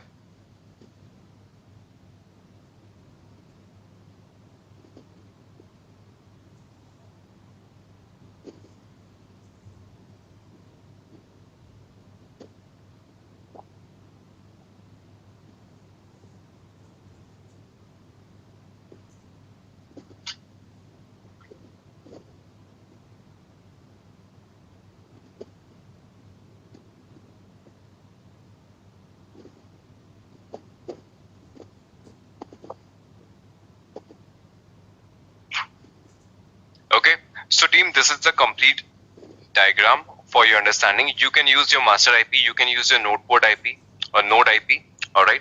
Along with the node port, it is going to divert the traffic to your service IP, alright. This is going to be your service IP, and that service IP is going to do the load balancing across these containers, alright. To show you that, let me have it here. Okay, I do have already the IP of one of my machine. Alright, let me have the port number. What is the port number of your service? It is 31205. Okay, so team, why I took my own image? Because I wanted to show you this. Okay, first of all, you can see the container ID is 6HH62. Okay, first of all, my traffic is going to my first pod. If I keep on refreshing it, you can see the ID is getting changed, MLK94. Now my traffic is going to the third pod. Okay, I'll keep on refreshing it. Okay, now again it went to 6HS62. Now it went to first one. Okay, so it is doing the load balancing now. Okay, first it is going to send the traffic to pod 1, then it is going to send the traffic to pod 2, then it is going to send the traffic to pod 3. Okay, so for load balancing also it is helpful. If you have multiple pods, it is going to do the load balancing itself. Service is going to do the load balancing. Alright, you can refresh it as many times as you want. HP, MLK. Alright, every time you are going to see a different output because your request is getting served by a different pod every time whenever you do the refresh. It is doing the load balancing as well, depending on the endpoint of your service. Alright, so team, now here I am going to conclude the topic of node port. Alright, we spent a good time on this. This was a confusing topic, I do understand. Alright, let me know if it is clear to you or if you have any doubt. Okay, don't hesitate. If you don't understand anything, let me know. I am going to explain all of that all over again. But it is an important topic, you should understand this. Let me know if you have any question. If not, I am going to move to the second type, that is cluster IP.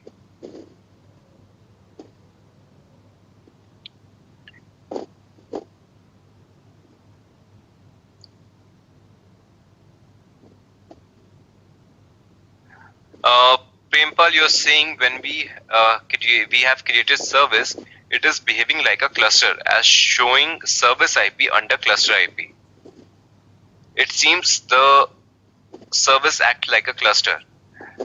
Okay, Prempal, if you're talking about this cluster IP, this is the naming convention that Kubernetes has done. Okay, I know it is a little confusing because you have another type of service also called cluster IP.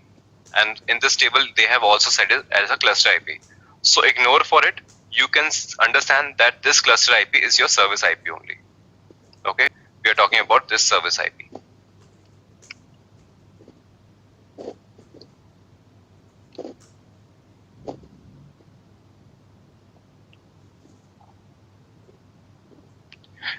Joydeep, can you show which external IP to access for node port? Joydeep, I told you, you can use the external IP of any of the worker node. As of now, you can see I am using 34.123.96.211. Alright. And this machine, this IP is of my master. Alright. 34.123.96.221. I can use the IP of any of the external machine. I can use of master, I can use of worker node 1, worker node 2. Any external IP will work along with the node port.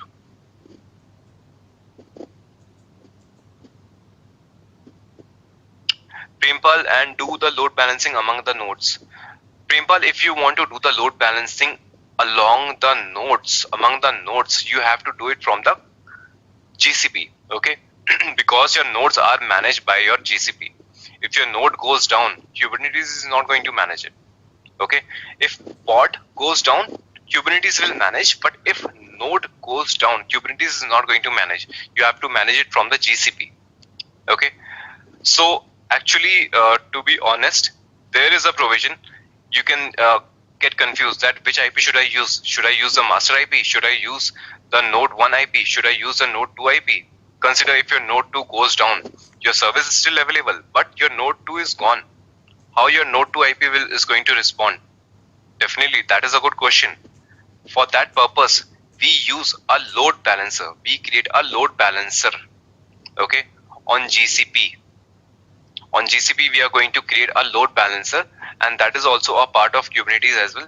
When we use CKA, if we use managed service, we can create a third type of service as well called load balancer. Okay, then we are going to give the IP of load balancer.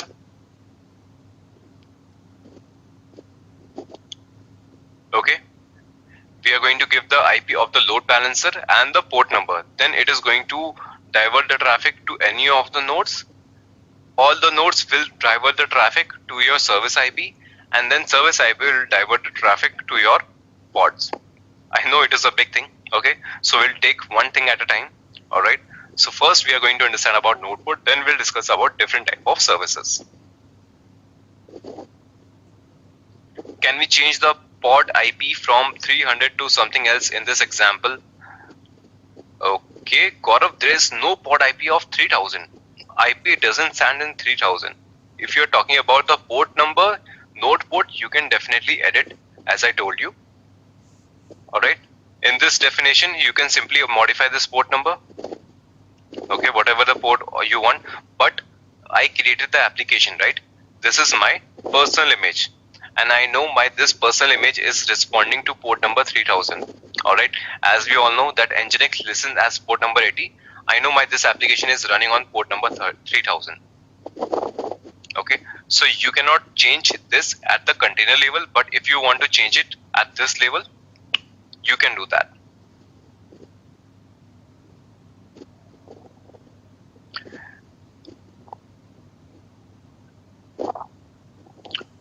Fanny, you are asking, please explain on how container port and target port is different.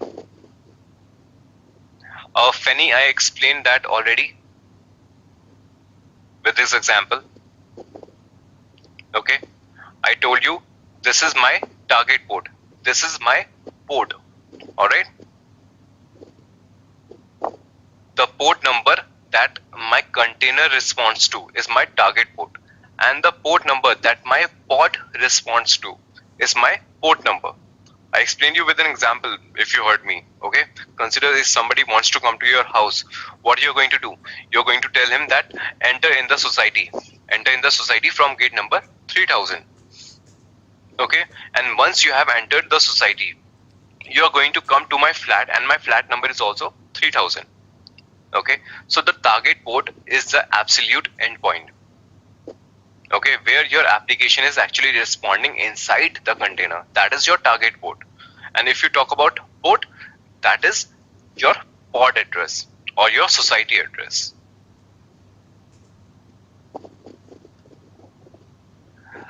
Why we gave container port in YAML instead of target port, as they are same? Arjun, if you have if the port numbers are same, okay, if your port and target port both are same, in YAML you don't have to give both. If they are same, if they are different, you have to specify specifically. If both are responding to the same port number, you can ignore target port in your YAML.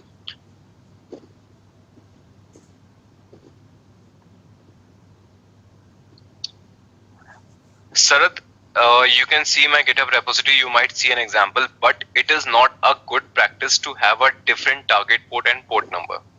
Okay, we never follow it anywhere, whether it is your examination, you can do that, but it is never suggested, whether it is for your examination point of view or for your real life example, for your industry experience, it is never suggested to use a different target port and port number.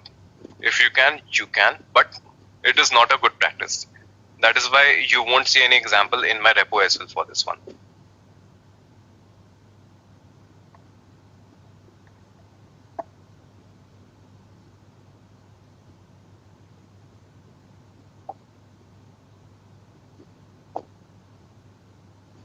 Okay, are you talking about this container port, Finny? Okay, if you're talking about this container port, this is your absolute address as I told you. Alright, this is the port number of your container, because I know my application is running on this port. Okay, so whenever you define it in the YAML, you tell that your application is running on this port number. This is a part of replica set. This is not a part of your service.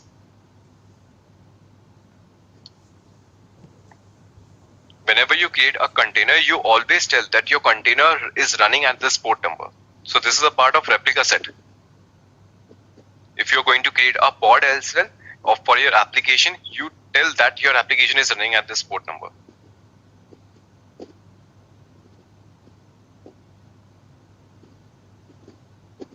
Node port details can be specified in the YAML file. Akhil, I already created the node port service with the YAML itself. You can see that. Right? This time I created the node port with the YAML format. Gaurav, please correct me if I'm wrong. We define pod port while creating a service, right? Or it gets defined while creating pod. Gaurav, you define that at the port number when you create the node port, because you define the node port to which port it should go to the pod. Okay, a node port, the whenever you create the pod takes up the default port number of the container. Okay, by default you can modify it manually if you want, but whenever you create a pod, it takes the same port number of your container as well. And when you expose your pod, you have to define which port number you are going to expose. So that is why you define that in the service request.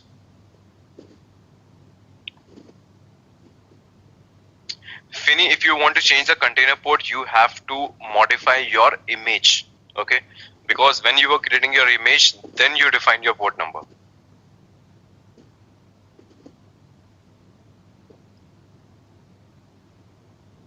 Akhil, 31215 port is node port is not mentioned. It is mentioned, Akhil.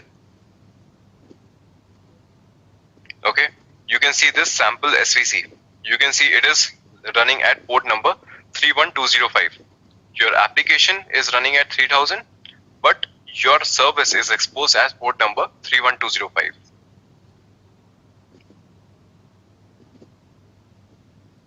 Any other question? Any other doubt with the service?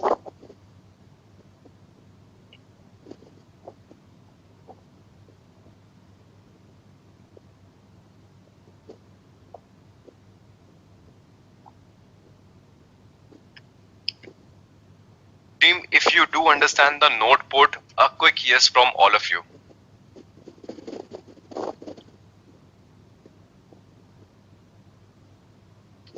Akhil, yes, 31215 is not mentioned in your YAML, but if you want to define it manually, you can do that.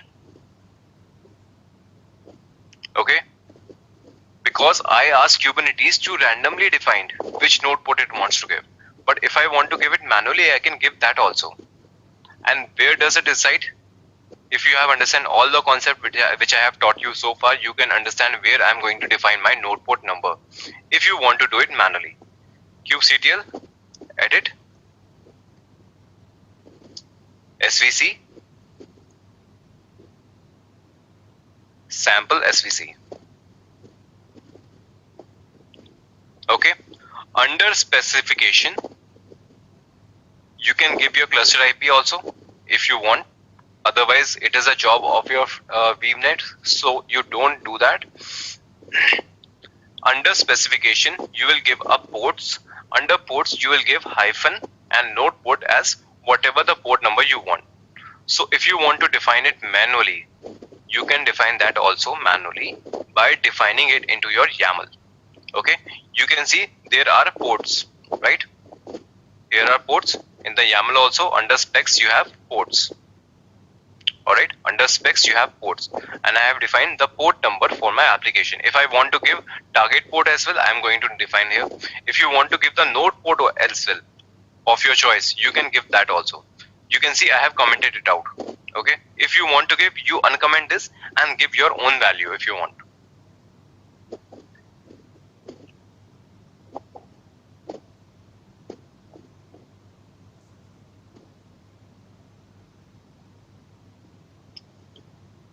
Joydeep, you want me to give the expose command. Okay, Joydeep, let me share. Alright, otherwise everything is there on the Git repo. Still, if you people want me to give the expose command, let me give you.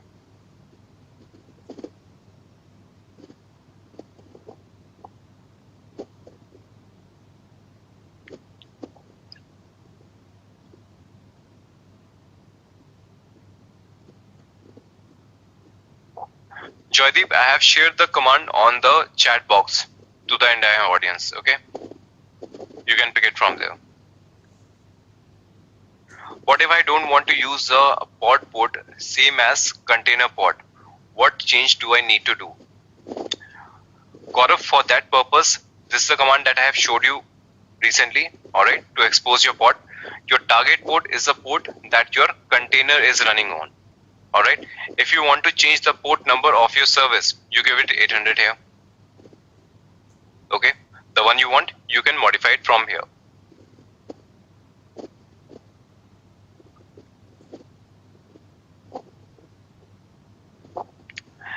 Yes, Fanny, you can use my own image. Okay, that is not a problem. That is an open source image. So if you want, you can use my image.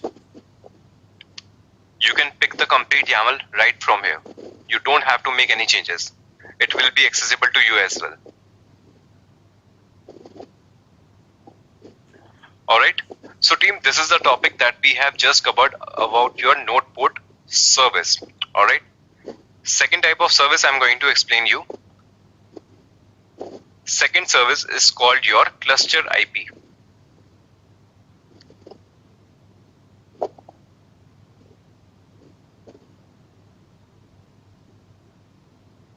Services.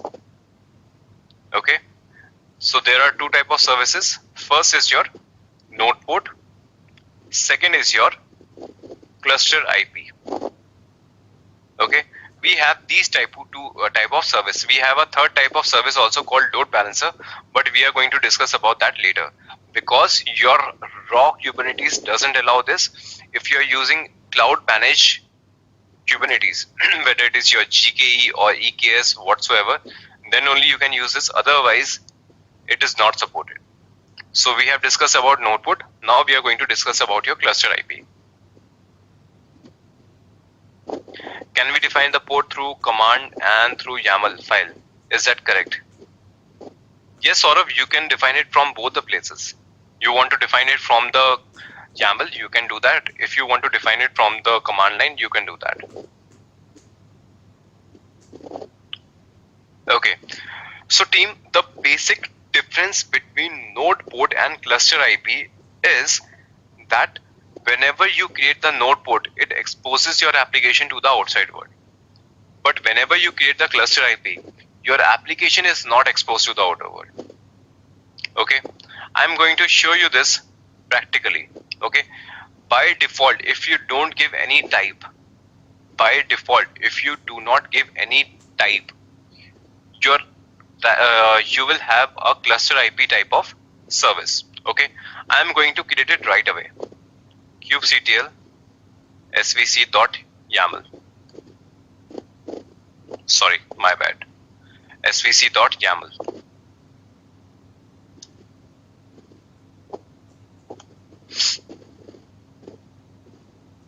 Alright, so team, what I have done, I'm going to create the service again. I'm going to change the name of the service. Okay, sample svc cluster. Okay, this time I'm going to create the cluster IP. Alright, and if you want to create your cluster IP service, you don't give the type. If you want, you can give the type.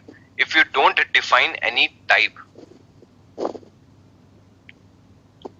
it will take the default value, and the default value is your cluster IP. Alright, let me create this service now without mentioning any type. I have just commented out the type. kubectl create -f svc.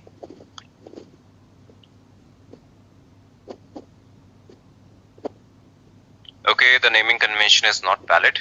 Let me modify the name.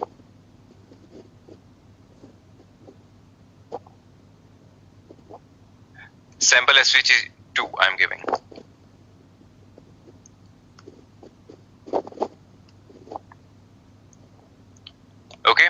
Now you can see your service is created. kubectl get svc.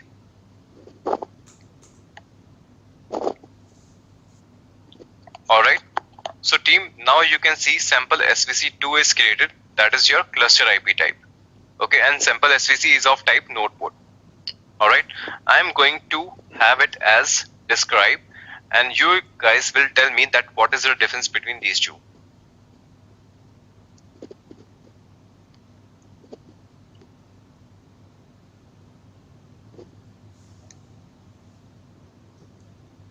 Okay, so team, I have defined both. I have described both sample svc and your sample svc2. You guys tell me what is the difference.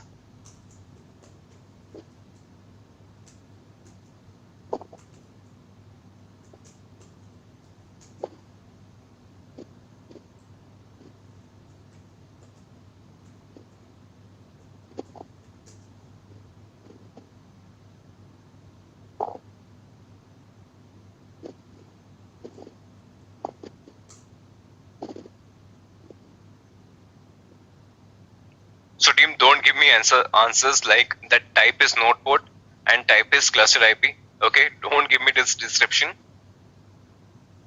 Tell me what else is different.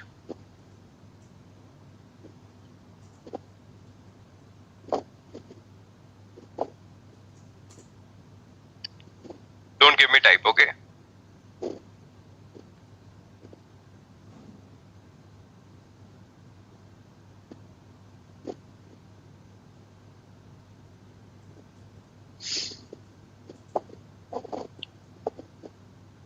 Alright. Absolutely correct. Okay. So team, all of you are giving right answers. Alright. I'm not going to take the names right now. Okay. Because all of you are giving the right answers. First thing first, that you don't have a node port. Okay. If you don't have a node port, how your application is going to be exposed to the outer world? Okay, so whenever there is a node port, your application is exposed to the outer world. But at your cluster IP service, you don't have the node port. It is completely missing. Alright, so it means your application is not exposed to the external world. Okay, here you can see external traffic policy is cluster. It means you can use any IP of the cluster machines. Okay, it means external traffic policy. That is also not available here. So we understood that node port service exposes your application to the outer world, but your cluster IP doesn't do that. Your cluster IP doesn't do that. So what is the purpose of this? What is the purpose of having a cluster IP if it doesn't expose your application to the outer world? It doesn't make any sense, right? So why do we create it?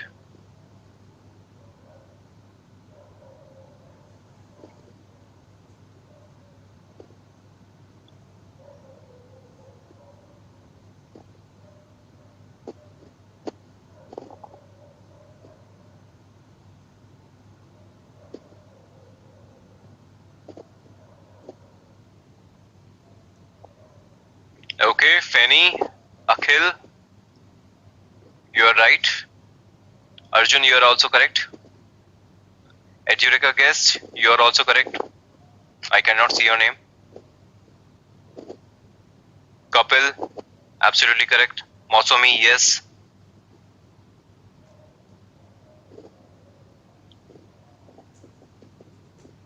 Girish, here to some extent, not exactly.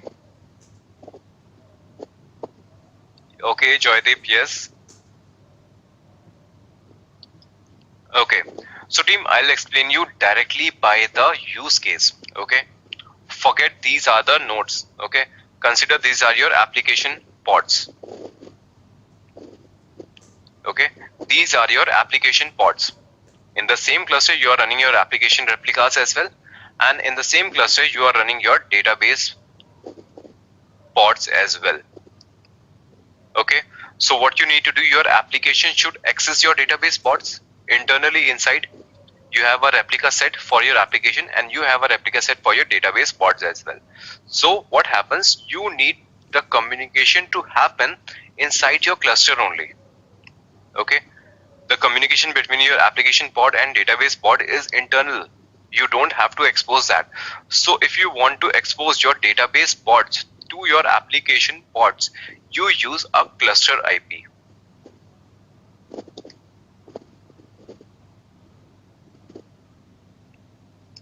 Okay, you use your cluster IP.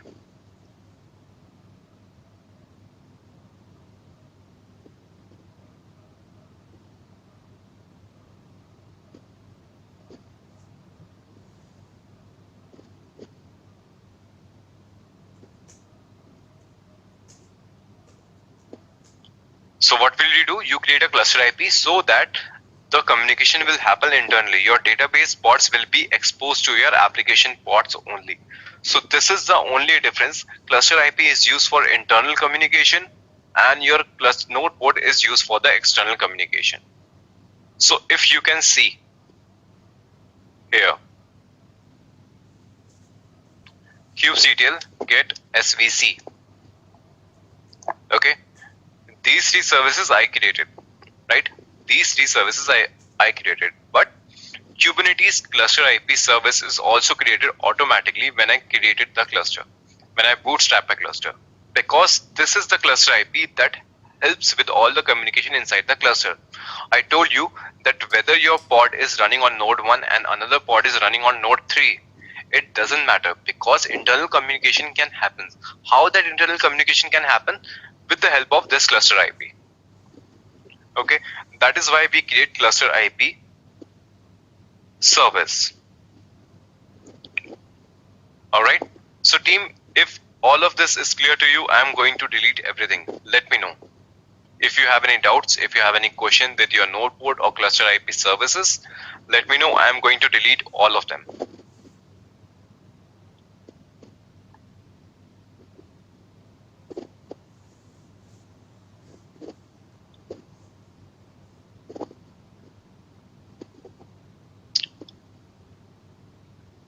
Rahul, if your database is running outside, if you are using some RDS services or managed database services, all right, in that case, you have to expose your application via node port.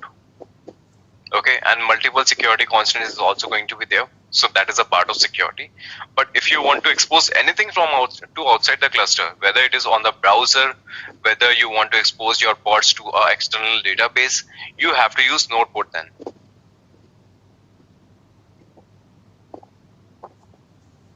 Okay. Rahul, I'm audible to all of them. What I said is, if your database is outside to your cluster, then you have to expose your application pods via node port service. Okay, if it is inside the cluster, cluster IP. If it is outside the cluster, then node port.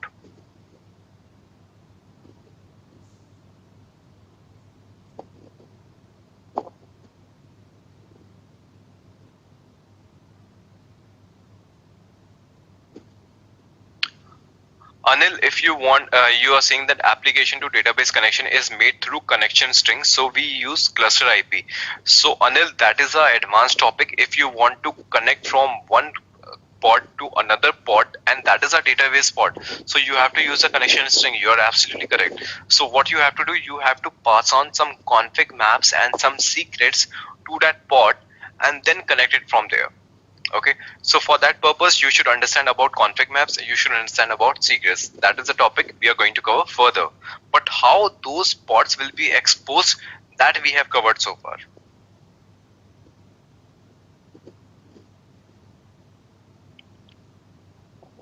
Alright, so team, I hope all of it is clear to you. Alright, so I know it was a lot to take. So what I'll suggest you, take a break, digest all of it.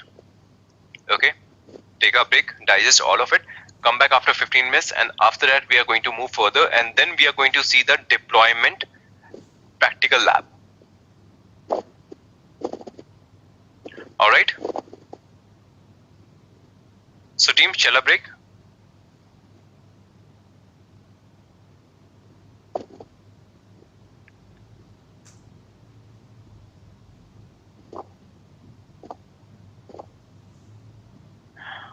so team, come back after 15 minutes. We are going to see the lab on deployment now.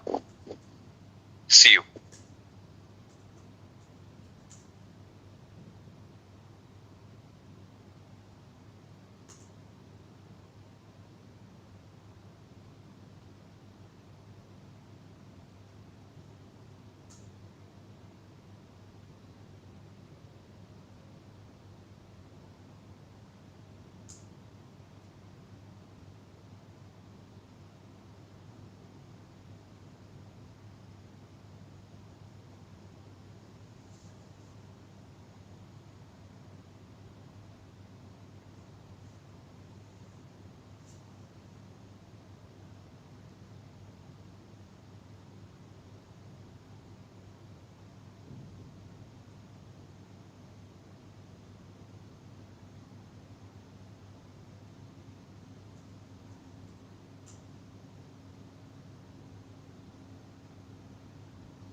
I'm back.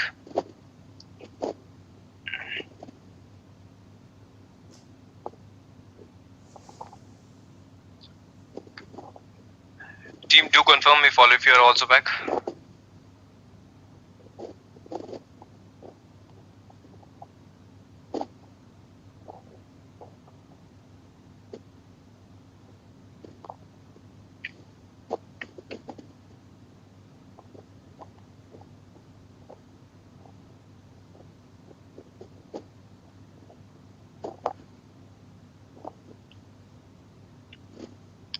Only 10 to 12 responses I can see. The strength is around 50 responses from all of you.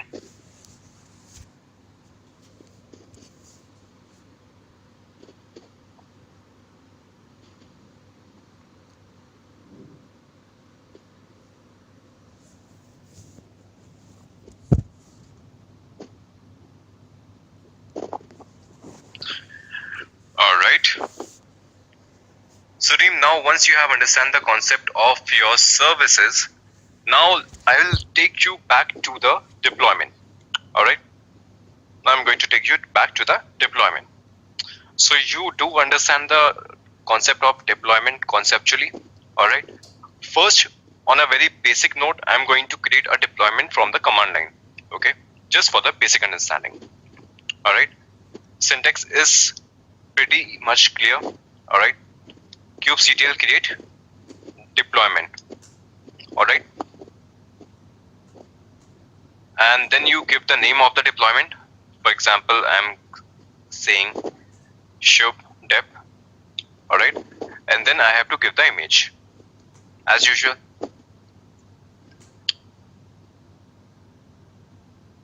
Okay, simplest way, I'm creating a deployment. Your deployment is created. kubectl get all. Okay, so team, now you can see a deployment is created as shubdep. Alright, this is the name of your deployment. I just created it from the command line. It is giving one by one. Okay, I didn't give how much replicas I want. So if you don't give any replicas, it creates one replica by default. And with that, you can see a replica set is also created. As I told you in the beginning, whenever you create a deployment, a replica set is created at the backend. And whenever a replica set is created, a pod is also created. And you can see one by one the pod is there. Alright. So what you can understand, you can see the naming convention. This is the name of your deployment. Your replica set first has the name of deployment and then alphanumeric string for your replica set. Now see the naming convention of your pod. Your pod naming convention is deployment name hyphen replica set name hyphen alphanumeric string for your pod. Alright.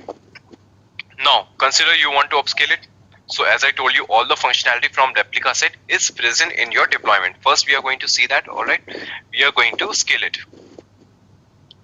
kubectl command is scale. Okay, kubectl scale deployment. You can give deployment or you can use deploy keyword as well. Deploy is a short keyword for your deployment. Alright, you can use both. Name shubdep. Alright, hyphen replicas. You have to give the replicas like this. Alright, I want 3 replicas. kubectl scale deploy deployment name hyphen replicas. Alright, your deployment has been scaled. kubectl get all. Alright, deployment 3/3 replica set, desired 3, currents 3, and radius also 3, and now you can see 3 pods running. Alright, naming convention is still the same. First your deployment name, then your replica set name, and then alphanumeric string for your pods. Alright.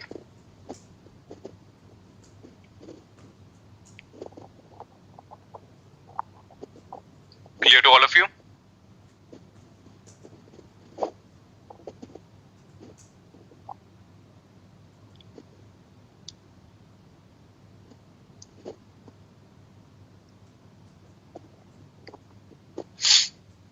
I'm deleting all in a single go.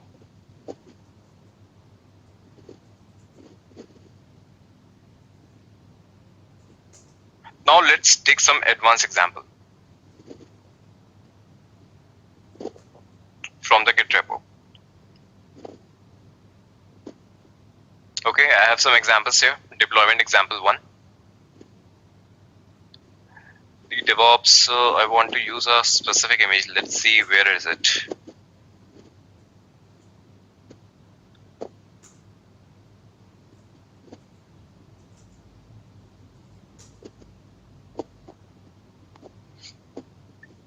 Alright, so team, this is how you can create your deployment manually from the command line. And if you want to create a deployment from YAML, this is how you are going to do it. Okay, I'm not going to create it right away.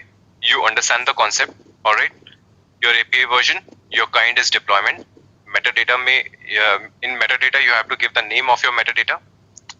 You give labels to your deployment as well. Specs, you say 3 replicas, and also it does have the functionality of replica set. So if any pod is running with this label, will be selected by the selector and will be brought under your deployment. And under template, you give the complete definition of your pod. This is the name of your pod. Sorry, this is the label to your pod, and this is the specification for your container. All right.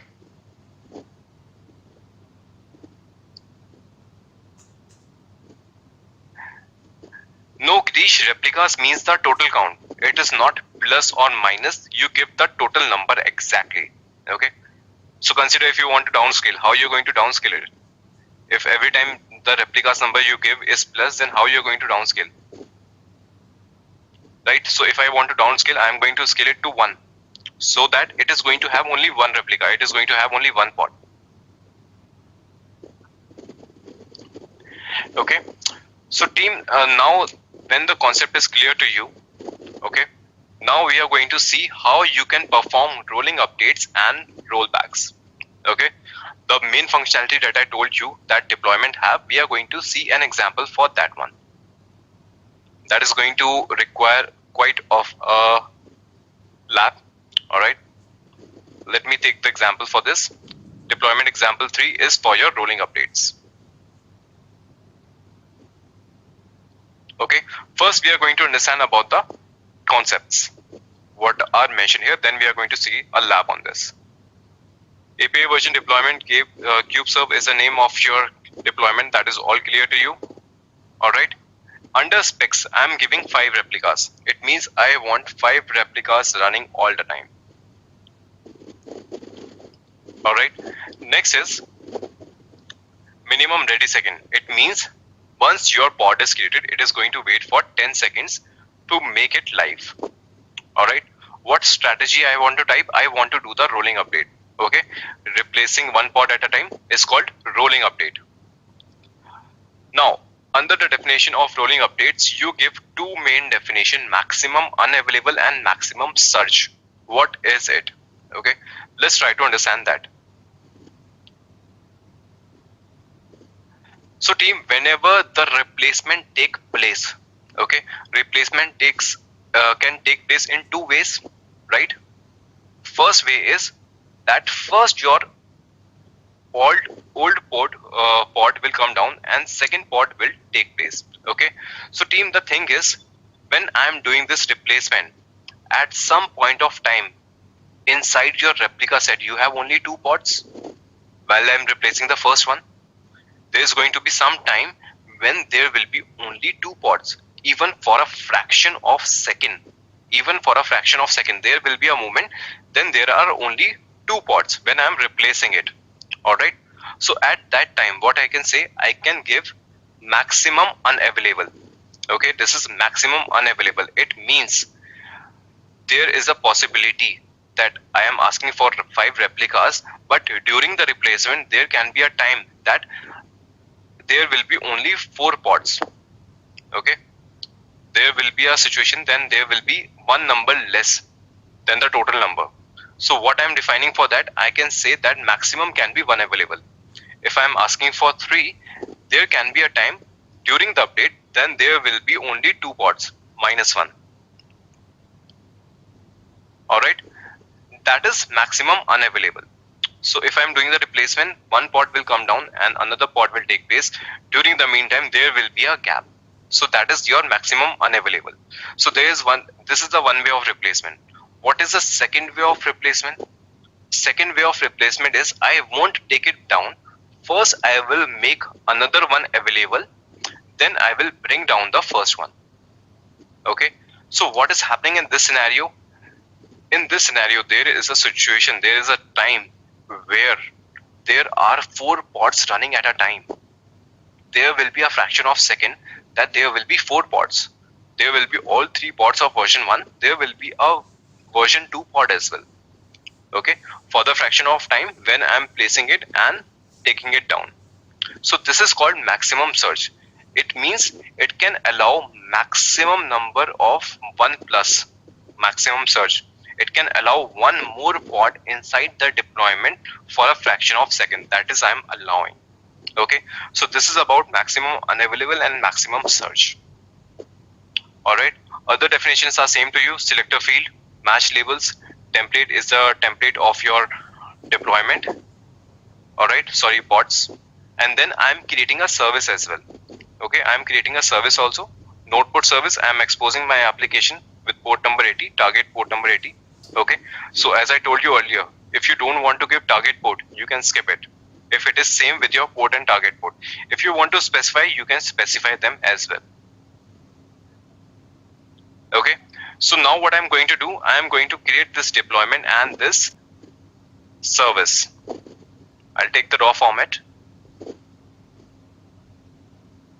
kubectl, create -f, kubectl, get all.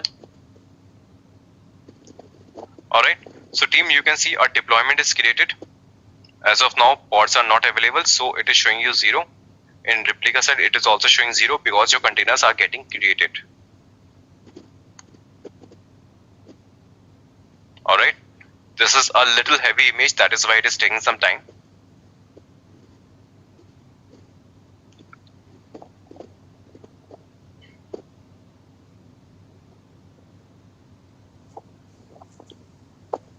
Let's wait for it.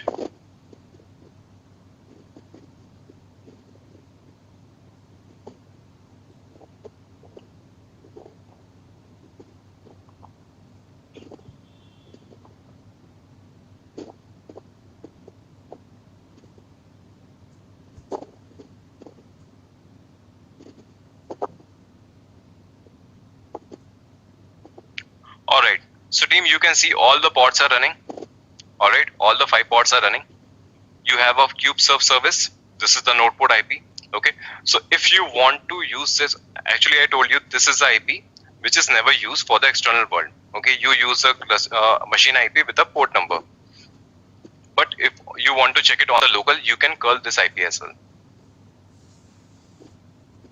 Okay, because this is an internal IP, it can work internally. Okay, it will give you the response. Alright, and you can see that it is also doing the load balancing. This is V1 from pod D7. It is from VT. It is again from VT. So it is doing the load balancing. Okay, it is always going to this one. Although, no worries. Okay, so it does a load balancing. Now, we want to see the functionality that if we want to update our application, how it is going to work. Alright, so I'm going to have some sessions. This one.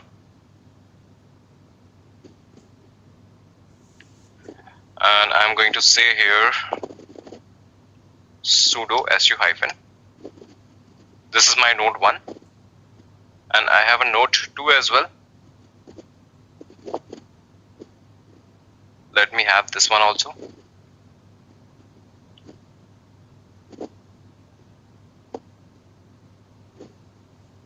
Let's have them side by side.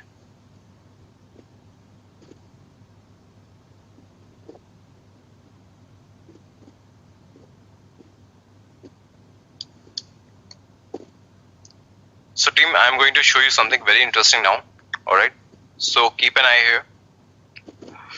First, I'm going to do the curl operation in a repeated cycle on node 1. Alright, so what I'm going to do, I'm going to create a loop here. While true, okay, colon, do curl. I'm going to curl the IP of the service.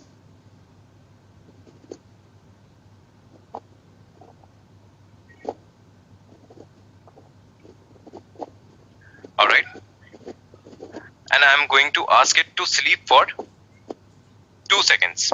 Okay, do the call operation, then wait for 2 seconds. Alright, then give me a space or give me an enter. Alright, and then this loop should be over.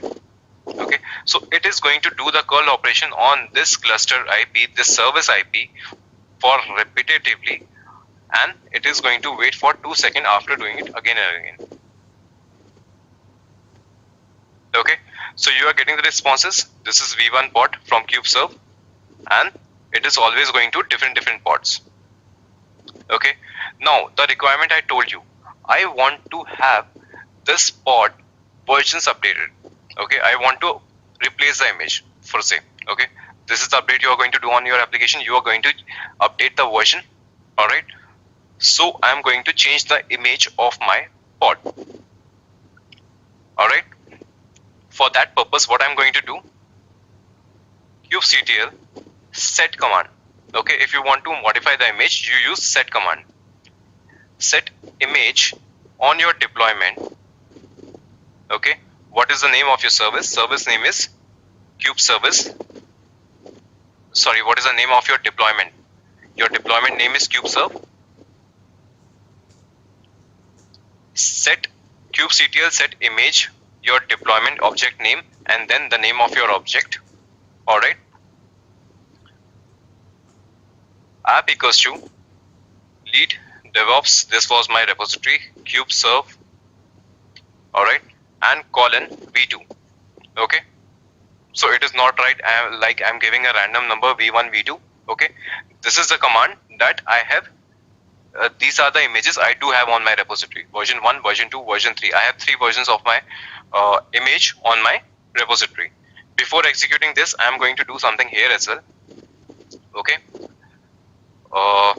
kubectl get rs. Okay, sorry, you cannot do that. Kubectl doesn't work here. All right, no worries. All right, so what I'm going to do, I'm going to set the image here.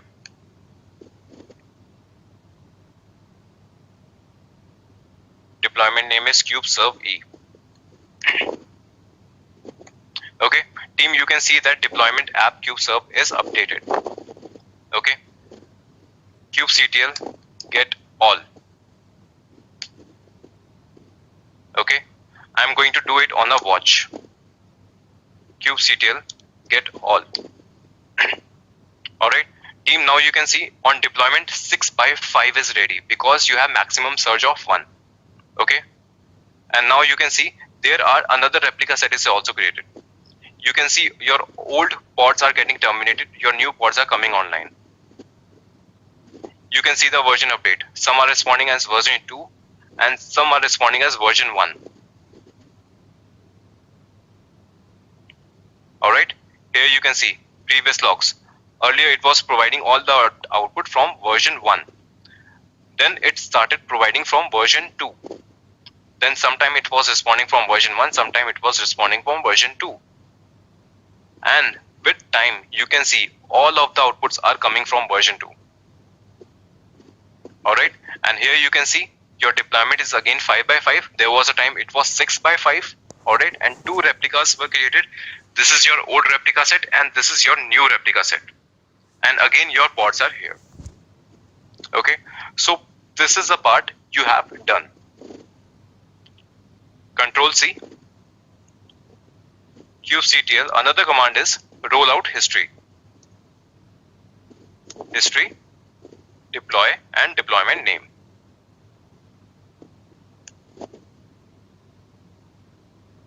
Okay, history.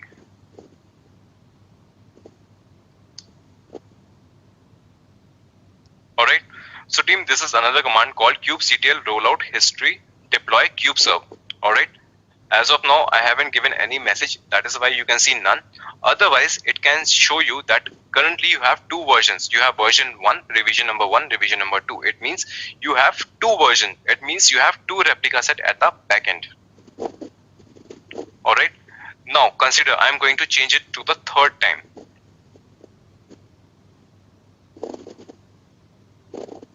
Alright. This time I'm going to define as version 3. Alright. And as of now you didn't get any message. This time I want to have some message. For that purpose you are going to have as record equals to true. Okay, as of now you can see there is no record. But if you want to record, if you want to have some messages here, you have to set record equals to true. Team, do pay attention. This is important for the examination point of view. Okay, during exam they do ask you that have some records for your deployment history. Okay, you cannot record the history if you don't give this flag. And how you're going to see the output, you have to know this. Okay, kubectl rollout history is the command. And if you want to update, this is how you're going to update it. Alright, I'm doing this. It is updated. Kubectl get all. You can see 5/4. 2 are up to date, 4 are not up to date. I'm getting the third replica set now. Your pods are getting terminated.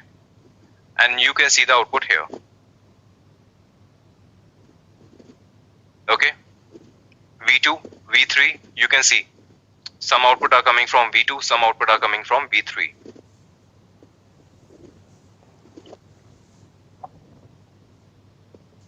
Alright, so you can see all the replicas are replaced. 4 are available, 1 is remaining. You will see sometime 4 will also come online. Your old pods are terminated, your new pods has taken the place. So team, this is called rolling update. Okay, this is called rolling update. Alright, so let's check out the history. Kubectl rollout history deploy kubeserve. Alright, so team, as you can see in earlier one you cannot see any output, but now when you use record equals to true, this command was present here. Okay, so make this a habit. Whenever you do the updation in deployment, always do record equals to true. Then only you're going to see the output in the rollout history. Otherwise, it won't be available to you. Alright, kubectl get all. So team, one question for all of you. Okay, one question is for all of you. When I updated the deployment remained the same. Okay, deployment remained the same. There are no multiple deployments here, but there are now 3 replica set. Why there are 3 replica set? Why it hasn't updated the previous one? Why it is creating a new replica set? Can anyone answer? So team, this is my buggy application. Okay, now there is a question for all of you. This is the second question I'm going to ask. Alright, why it created multiple replica set? Why it didn't update the same replica set? Shiju, Jagannath, Gaurav, you're correct. Edurika, guess you're not. Mohan, you're correct. Absolutely. Anybody else wanna give a try? Yes, Ankur. Akhil, no, that is not the case. Girish, no. Prempal, you are correct.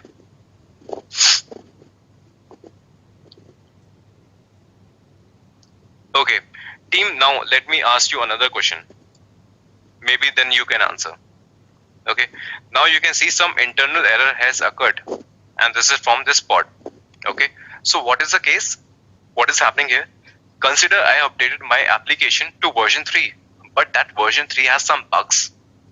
Okay, version 3 has some bugs. So what I need to do, I want to have the previous version, because this is a buggy version. I cannot have it. My clients are going to run away. So what I want to do, I want to roll back. I want to have the previous version. But if it is going to update the same replica set, how I'm going to have the previous version? Right? So I hope now you can answer. If I want to roll back, how can I roll back?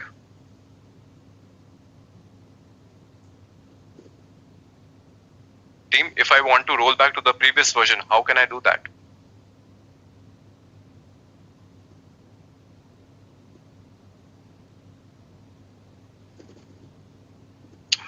Fanny, no, I don't want to do the edit. Yes, Arjun, you are correct. Gaurav, if you delete the old replica set manually, then it won't be able to go back to the previous version. Ashok, correct. Girish, you are also correct. Fanny, we don't want to do the edit.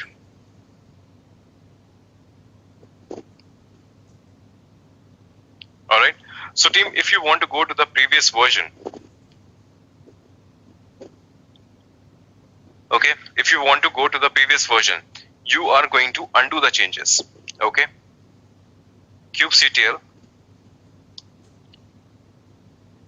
rollout, undo, okay, I'm going to undo it. Deploy, deployment name, kubeserve,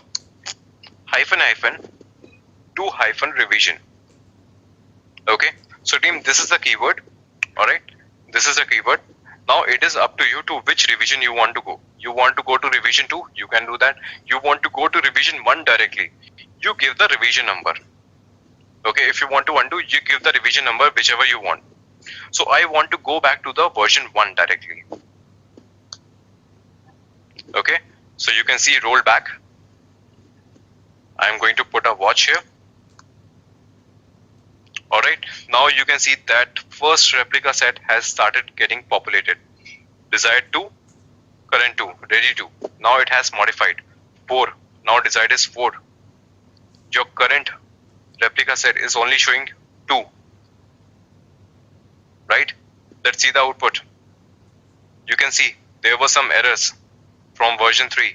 Now you started getting version 1. And now you're consistently getting your version 1.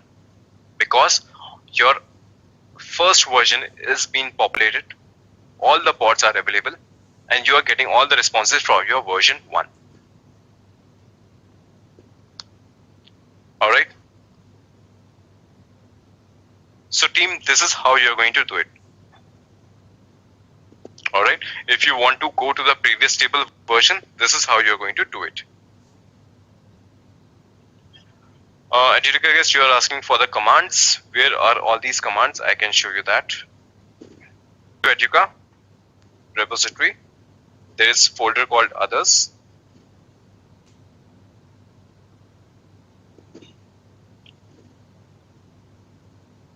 Alright, day 3 and day 4 text. Okay, the init command is also there. Okay, expose commands are also there. These are the commands. kubectl rollout status, kubectl rollout status is here. Alright, you can pause and resume as well. Okay, delete, deploy, all the commands are here. Okay, rollout history, undo, to revision 1. Okay, all the commands are here. So where? Adjudica, on your repository, others, day 3 and 4, all the commands are here.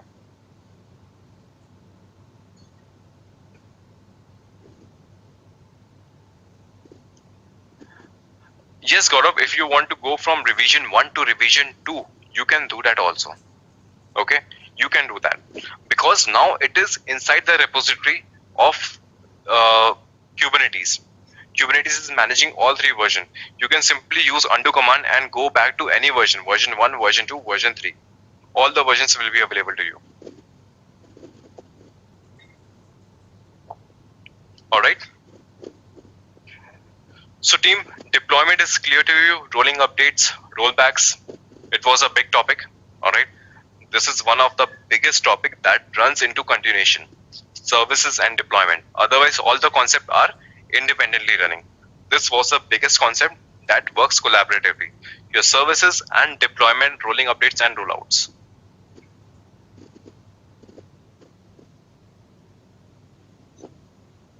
Prempal, there are no other deployments.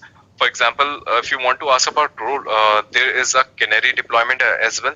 Okay, and there is a blue-green deployment also in Kubernetes. There is a rolling update which is there. All right, but during the examination only, they ask about rolling updates only. Okay, you can have type strategy as rolling updates. You can have the strategy as canary. You can have the strategy as blue-green. But in the examination, they only ask about rolling updates, and even though in the organization, rolling update is the most popular one. All right, team. Any other question till now?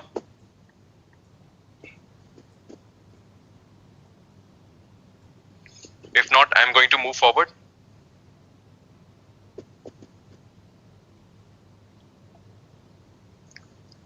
Team, quick yes from all of you if deployment, rolling updates, rollbacks, and services are clear to you.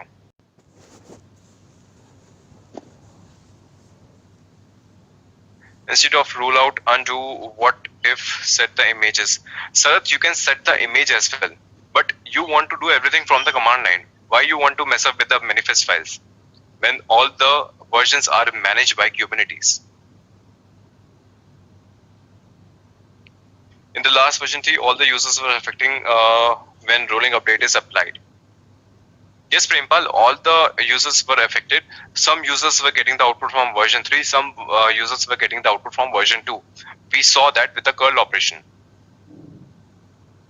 Okay, so it is still curling repetitively. So it works like that. All right, so what happens? Sometimes you get an output from version 1, so as many times as you refresh, as many times the user is going to refresh his browser, it is going to see a different output until unless the version has stabilized. But there won't be any downtime. It will always get some output.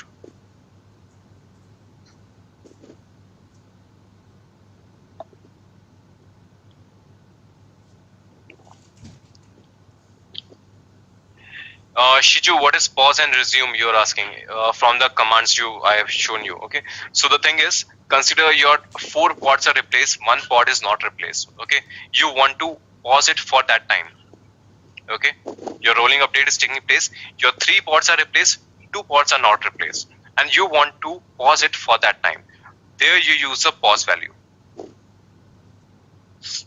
and when you want to resume, then you use resume.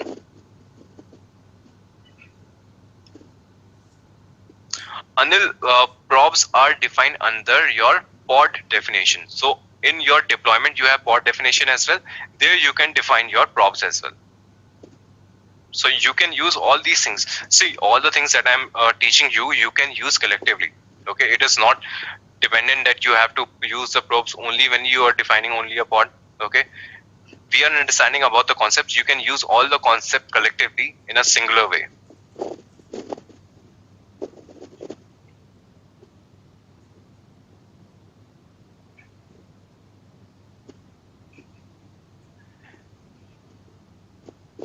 In the continuation to the previous question, is there a way to verify and split the deployment by percentage? Split the deployment percentage? I don't understand, Prempal, what exactly you're asking for.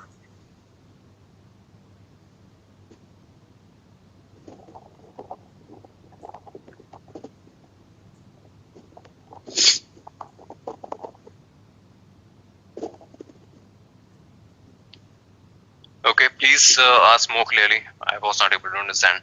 So team, as of now, what I'm doing, I'm deleting all of it. kubectl, delete all, hyphen all. Okay, and we are going to move to the next concept now.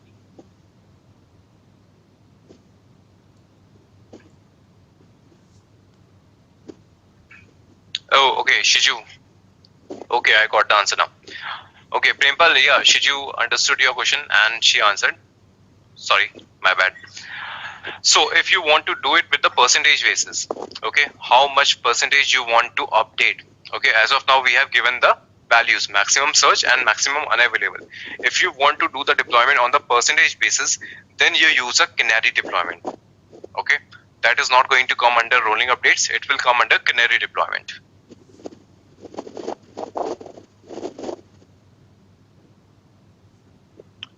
Okay, team, next topic, next concept. All right, one question to all of you. So team, as of now, with all your understanding, you understood that if you define 5 replicas, okay, if you define 5 replicas, it can all reside on node 1 also. 2 can reside on node 1, 3 can reside on node 2. All right, 1 can reside on node 1, 2 can, and 4 can reside on node 3. All right, it is completely dependent on the scheduler. Okay, you cannot make that call that this pod should go on that node, that pod should go on that node. If you are using some replicas, you cannot define that. All right, if you want to use static pod, that is a completely different story. But consider you want something with which you can place one pod on every node.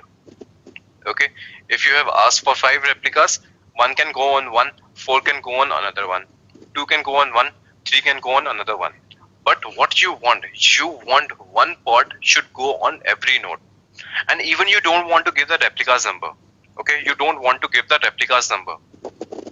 You don't want to give 5 replicas or 3 replicas. You want your cluster to reside. You want that one pod should go on all the nodes. If your cluster have 4 nodes,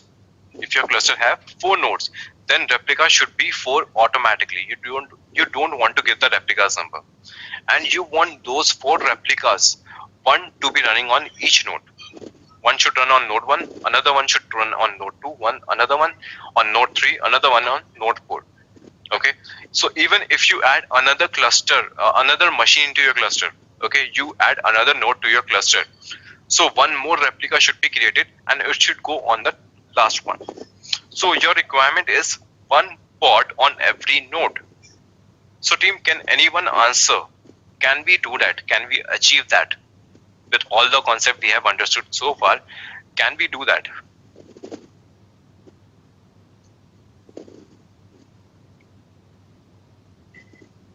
No, Anil, init container won't work. Grish, how we can? Okay, people who are answering yes, do let me know how as well.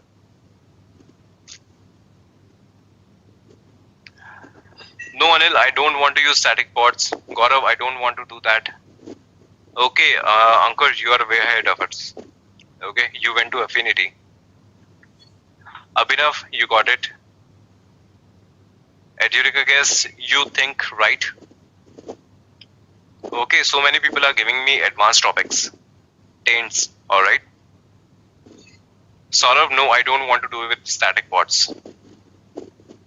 Because with static, I have to log into all the nodes manually. Consider you have 20 nodes. Are you going to log on all 20 nodes manually and do it? Enjoy the place, nothing like custom scheduler. Okay team, so I told you there are multiple controllers, okay? There are multiple controllers. RC we have discussed, RS deployment we have discussed. Next is daemon set.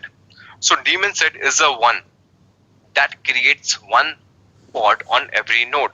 Okay, you don't have to define the replicas, you don't have to manage everything, you just define a definition of daemon set and one pod will be created on all the nodes.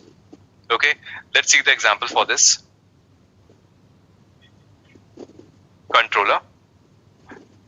Alright, there has to be some daemon set. Okay, daemon set example 1. Okay, so team, this is the definition. You have to give the kind as daemon set. Okay, the name of the daemon set is my daemon set. I have given some labels as well.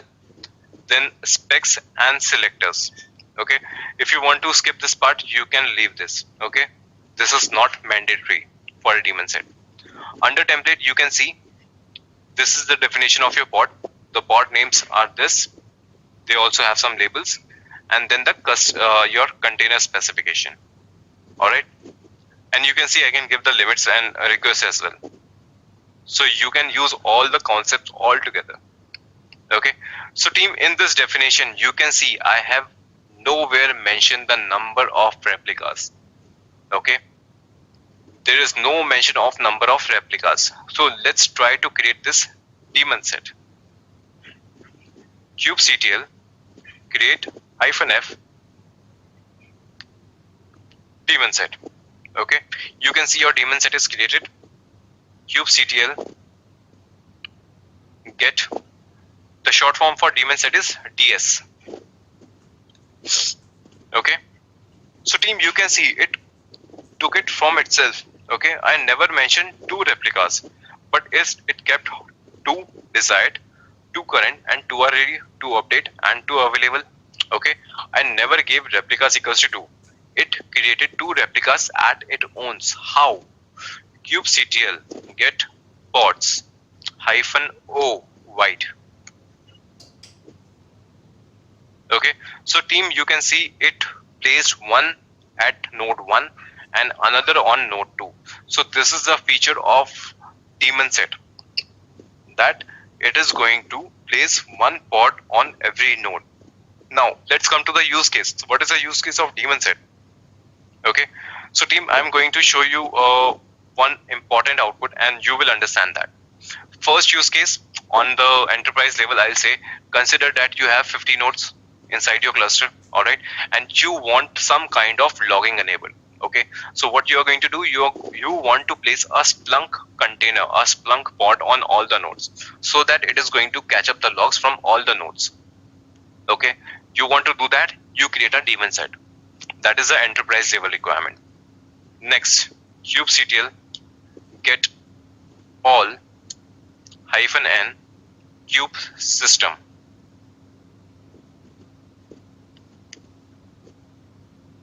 So team, now you are going to see everything that I have taught you today. Okay, all the components of your kube system are right in front of you. Okay, so team, you can see core DNS. Core DNS runs as a deployment. Okay, and we have 2 replicas. With that, we have a core DNS replica set as well. Right? So core DNS, this one, is running as your deployment. Okay, core DNS is running as a deployment. Now, kubeproxy and weavenet. Okay, this is a use case. I told you that if I'm using proxy should be running on all the nodes, right? Proxy should be running on all the nodes. That is why I want to have it as a daemon set. I need kubeproxy on every node. I'm going to define it as a daemon set. Okay, weavenet, that is your CNI. Sorry, weavenet is your CNI. So a CNI should also be present on all the nodes. That is why I have created the weavenet as a daemon set. I haven't Kubernetes it. Okay, so now you can understand about all the components. Okay, core DNS, both are running as a deployment and replica set. etcd is running as a static pod, kubeproxy as a daemon set. All right, scheduler as a static pod, weavenet as a daemon set. Okay, so all the concept that we have understood, Kubernetes itself is using the same concept at the backend.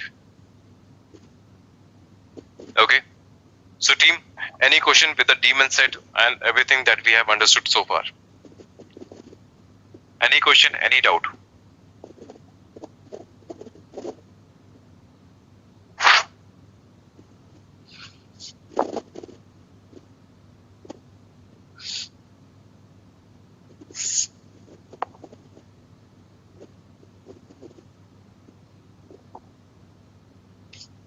Everything is clear to all of you?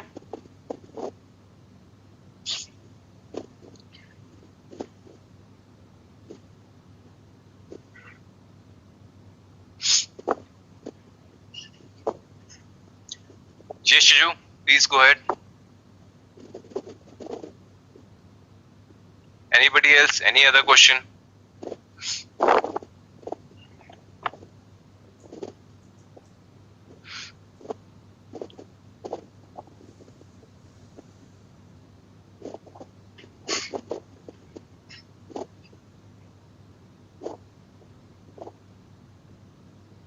VNet, what is the use of this service? Ashok, if you have attended my first class, that was third in this complete curriculum. First two classes were not taken by me.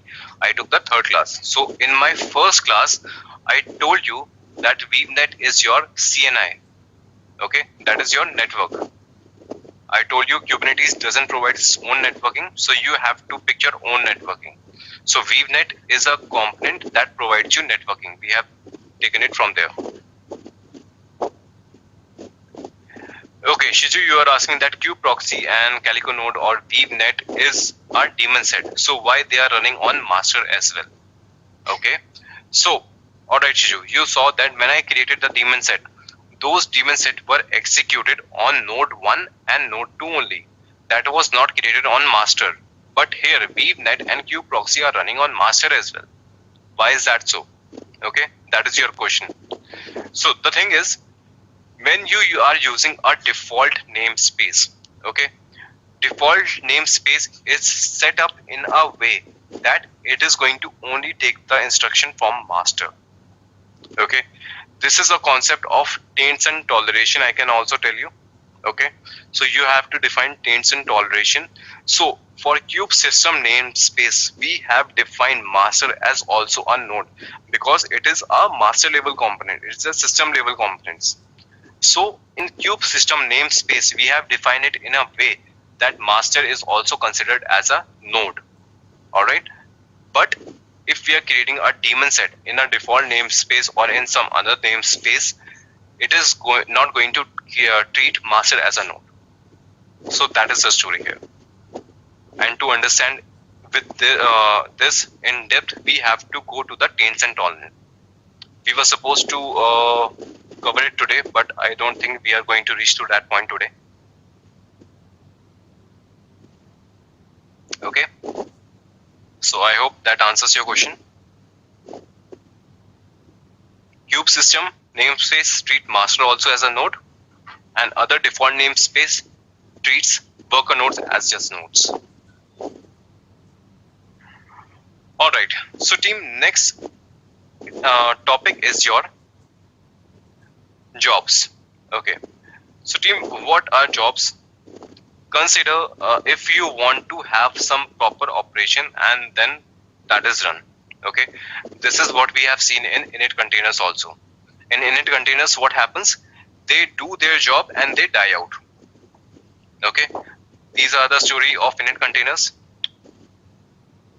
Prempal, if I had one node in the cluster, then how daemon set are manages among all three nodes? It's a daemon. Yes, Prempal, if you have added a new node, okay, you are going to generate a new token. Sorry, you are going to regenerate the previous token and you are going to execute on it on the worker node. So your new worker node will be added to your cluster. Alright, and when Kubernetes will understand that there is one more node, daemon set is going to create it automatically. Okay, daemon set will be scaled from 2 to 3 and a new pod will be placed on node 3. It will be done automatically.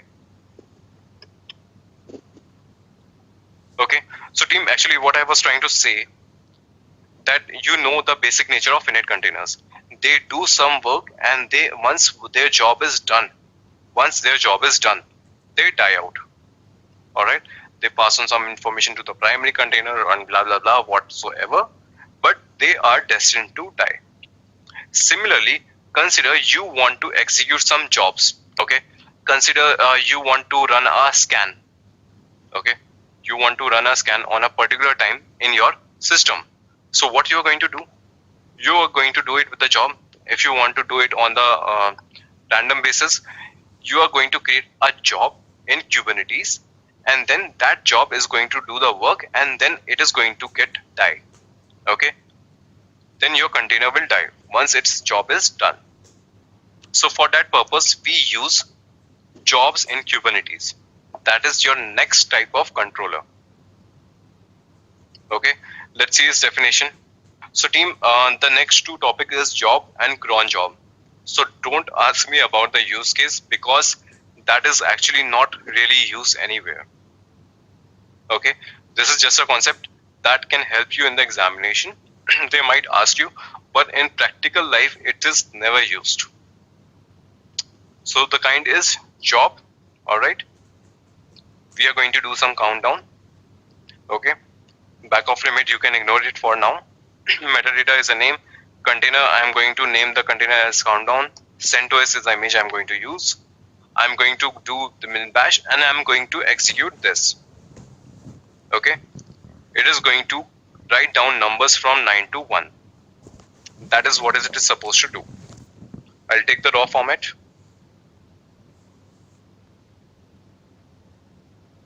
kubectl create -f job. I have created a job.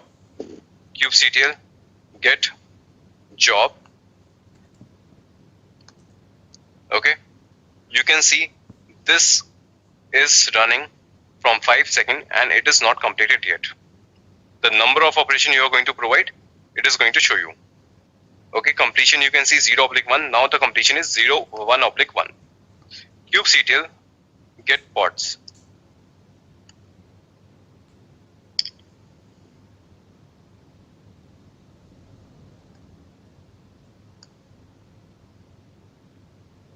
Okay, you can see that countdown pod is 0/1. It was ready for some time, but once its job was completed, you can see the status changed to completed. Okay, so the job pods shows you status as completed once their job is done. Alright, so they runs to completion and their status changed to completed. Now it is a job, you want to see the logs as well. Okay, so you can say the same task I can do with a normal pod as well. So why do I want a job? Because job retains the logs as well. If you want to do the same task with a normal pod, you can do that.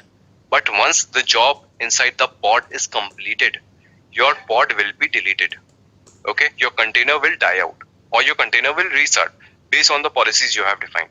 So once your container is gone, once your container is died, the logs are also gone. But if you have done that with a job, your container will stay there and will have that logs. So what is happening actually, your container has died out, but your pod is still there so that you can catch up the logs. Okay, so if you want to know the logs, kubectl get job, you get the job name, kubectl logs and the job name.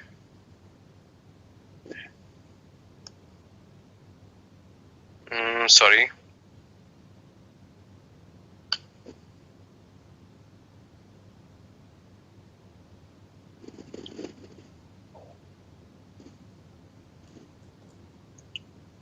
Okay, you have to do with the pod.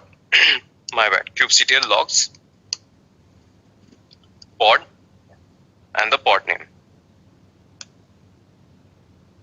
What is wrong?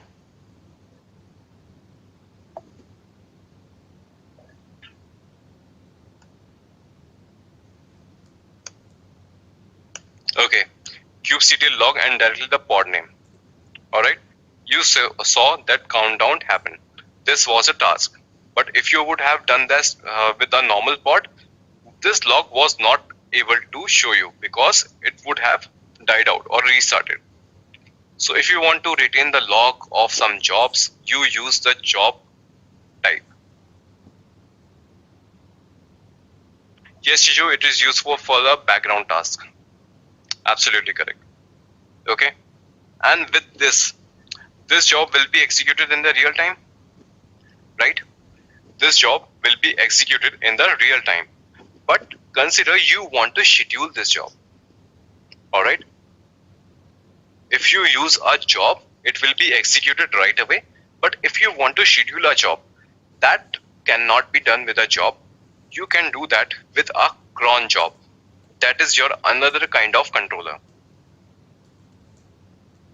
Okay, cron job example 1. If you want to schedule something, you are going to schedule it. Okay, this is another kind, cron job, name of the cron job.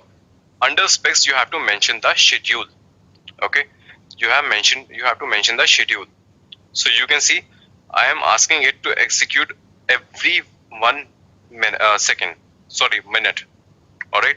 So if you want to know how this formatting is done, it is just a basic Linux concept.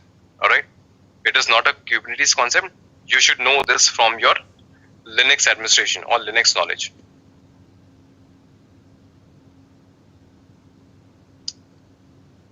Simply check out for the format, how your cron job format is there. It is a Linux concept, not your Kubernetes one. Okay, this is how you define, and what star and what place means what, you can see here.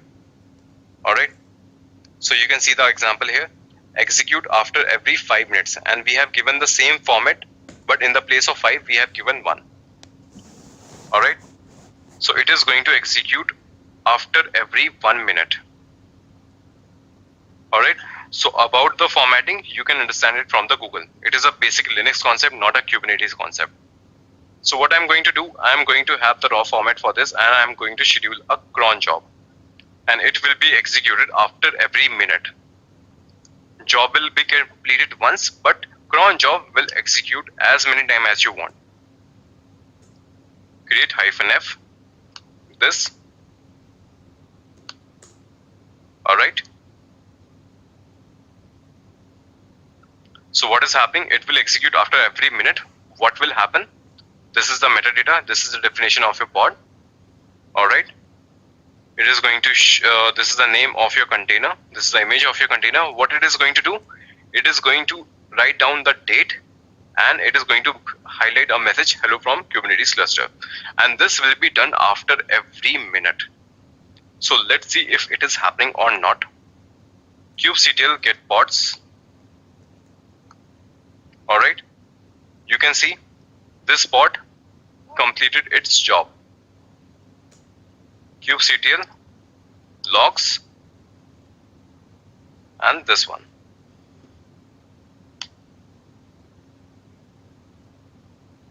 This is the time. At this time, it showed the message. kubectl get pods. Okay, another pod will be live. It might take some time.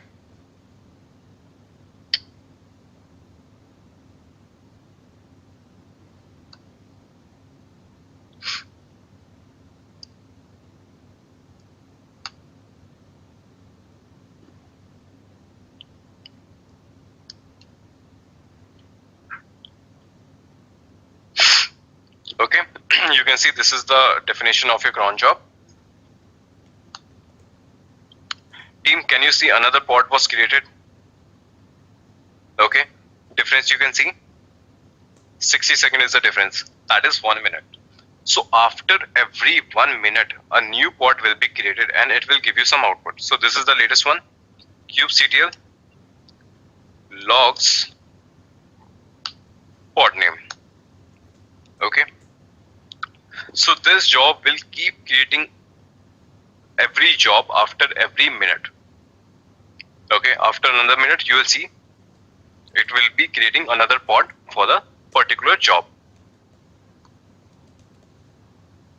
Okay, so team, with this, these concepts are covered. We have covered all the controllers, RC, RS deployment, jobs, cron jobs, daemon set. Okay, so team, the thing is, your jobs and cron jobs are important for your examination point of view. That's all. Okay, they don't have any much job in the enterprise level, but it is important for your examination. In exam, 90% of chances are there that you will get some question on job and cron job, for sure. Okay, there are high chances of getting question from jobs and cron jobs. So you can see another pod is created. Now you can see 4 pods, right? So if you want to delete it, you have to delete the cron job.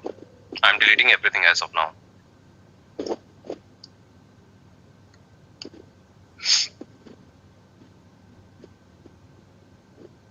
Alright, so team, now if you have any question from jobs and cron jobs, now you can ask.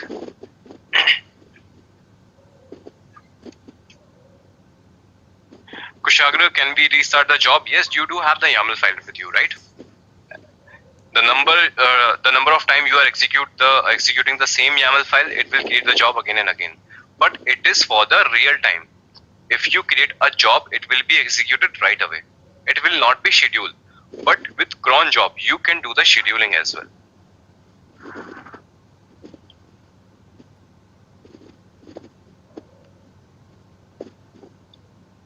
Prempal, you're asking, can you please create cron job for existing job? Countdown was created. Okay.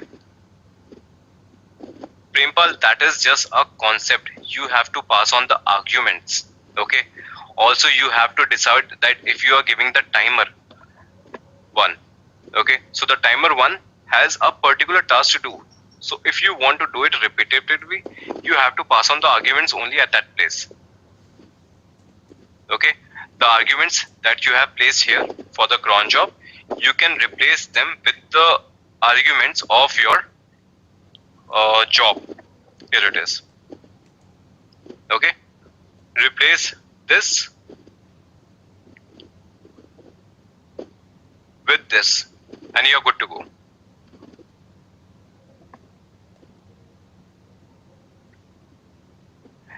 If the pod is removed, then you won't be able to access the logs, right? Shiju, that is the importance of your jobs and cron jobs. Okay? Because pods are not removed until unless you remove them manually. Okay? If you are doing all the things with a container or with a normal pod, your containers dies out inside the pod and you loses all the logs. But with job and cron jobs, your logs are retained. That is why a new topic was present in Kubernetes named as jobs and cron jobs.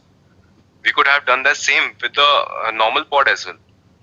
But we wanted to retain the log. That is why we have the concept of jobs and cron jobs.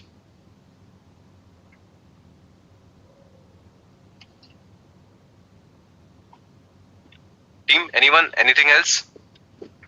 Any question, any doubt?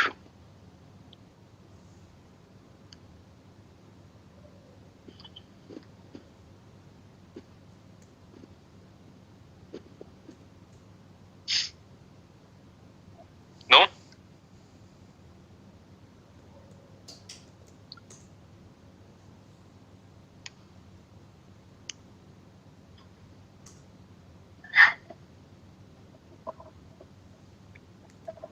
No, Gopal, you cannot log into that pod.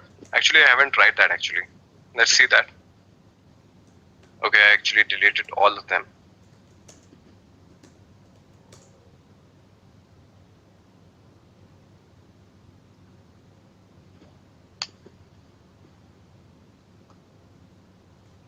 kubectl get pods.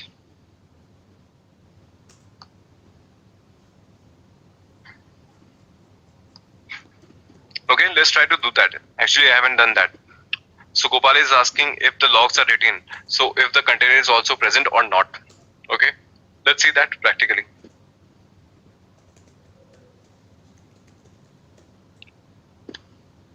In the meantime, any other question, any other doubt?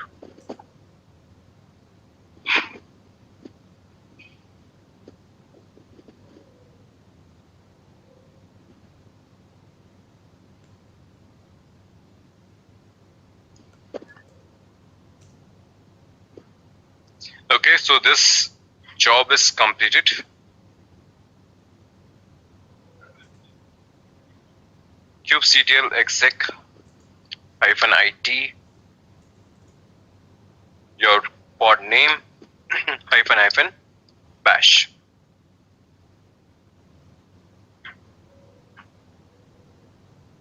Okay, so team, this is what I explained you actually. Okay, the pod remains completed but container dies out. Okay, if you work with a normal pod, in a normal pod what happens, your job is completed by the container, it will die out. So it depends on the policy. If the container has died out, your pod will try to restart it. All right, but it is not the case with the job pod or cron job pod. It goes to the completion. So your container is completed, your container is removed, but your pod is retaining the logs so that you can check it out.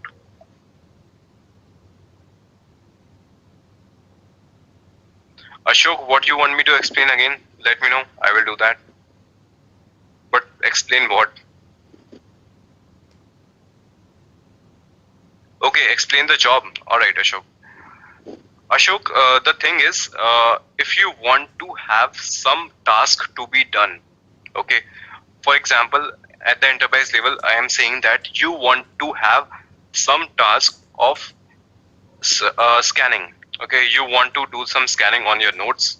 Okay, you want to do some scanning inside your cluster. All right. So even you might want to know some count of your pods or something. You want to do some particular task. All right. All right. If you talk about deployment, if you talk about pods, they are working as your application pod. They will be live all the time. Okay, but you want some task to be done. Okay, then those pods are not supposed to live forever. They have to complete a task and then they can die out. So these type of tasks are done by the job. You want to get some work done, get it done by a job. You don't have to create the pod, you don't have to create the deployment. Create the pod, create the job, and then once your job is completed for the pod, your container will be deleted and your logs will be retained. So that is the concept of job. You want to get something done, get it done by a job. You cannot do that with a pod. Okay, like I showed you, I wanted to run a countdown timer. Okay, so once that was done, it was deleted. Where it was? Here. Alright, I created the job. In the job, I wanted to have a timer. That was the simplest example I have given. You wanted to do some scan, you can do that. You can retain the logs. But I wanted to run a countdown timer from 9 to 1. So it counted that, and once it was done, it was completed.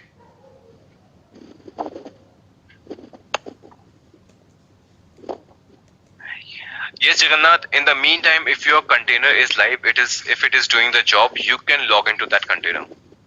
In that case, you can do that. You can have a timer for 99 seconds, and in the meantime, if you want to log in, you can log into the container.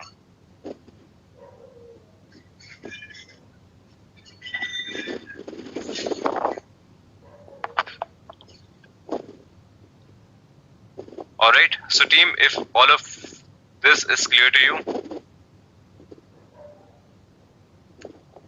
we can mark all of this as completed. We have defined the controllers. We have done with the rolling updates, rollbacks, and services. All of this is completed. Next things we wanted to discuss was scheduling, taints and toleration, namespace limits, drain and uncordon, etcd backup, monitoring volume. This was the agenda we wanted to cover. Definitely it wasn't possible to cover all of it. But no worries, we were not able to start with this. We are going to start this with this next week.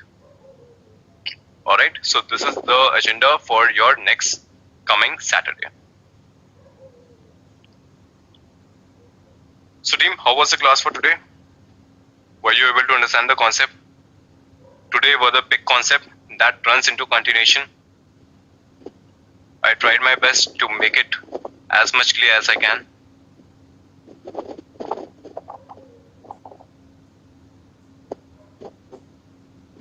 Okay, great, excellent, thank you.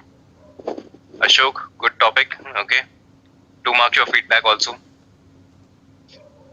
And if you feel it was good, do let me know what you want me to do to make it excellent.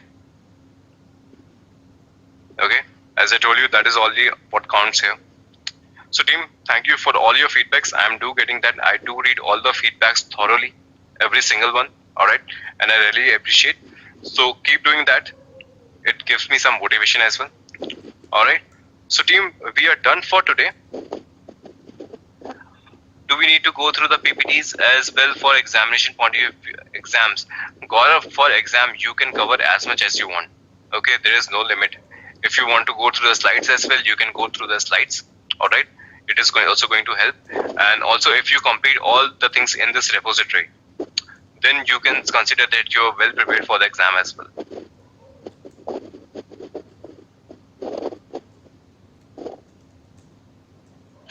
Arjun, for the you're saying heavy topics, can you please send me some labs question for us to practice? So Arjun, if you have went through this repository, everything is here. All right, everything is here. Troubleshooting scenarios are also there, but we haven't discussed that, so that is why I haven't showed you that. All right, If you want to know some exam preparation topics are also here. Okay, I have pasted here multiple PDF files. Some README files are also there, weightage with all the details. All right, some scenario-based questions are also there. But I haven't shown you this till now because it covers all the concept. I'm not going to open one PDF and show you all the topics which were covered so far because it contains all the topic. So this is what I have kept for the last, but still if you want to go through it, you can go through it. But if you want me to discuss these things, I'm going to discuss by the end of the session or the course.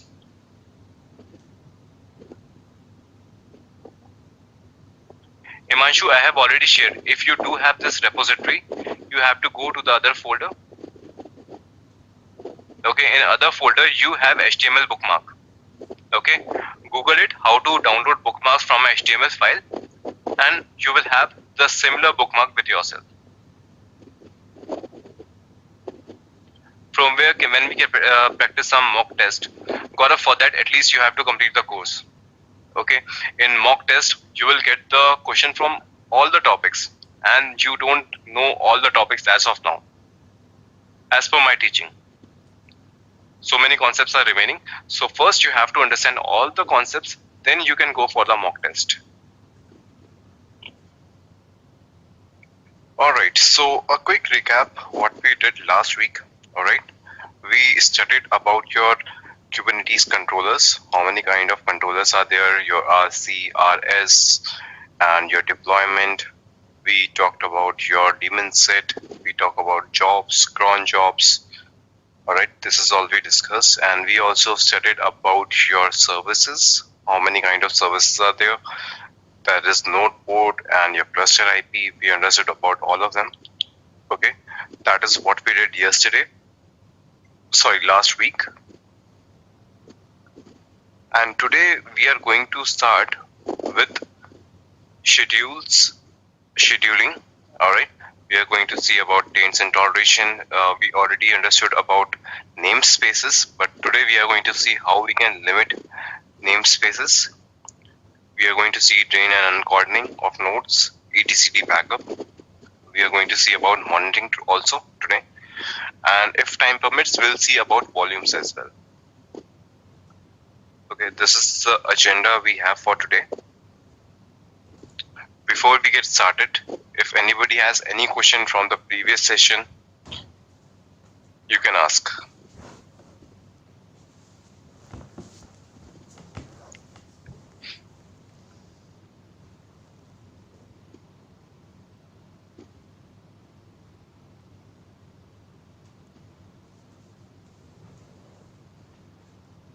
Whatever we have discussed so far, anybody has any question?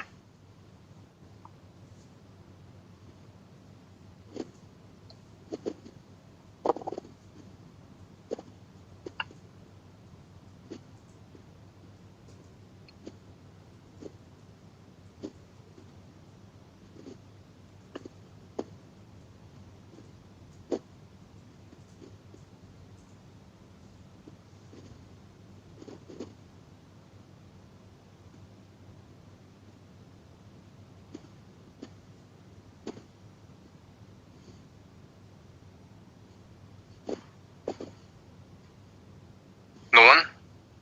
No doubts, no question at all?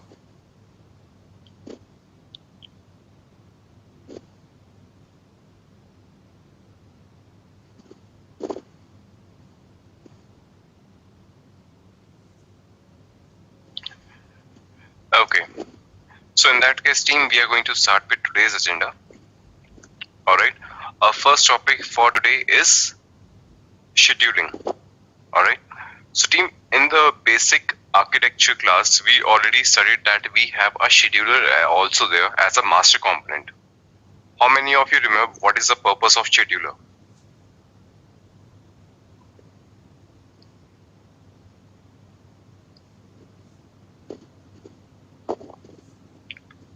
Anyone? What is the purpose of scheduler?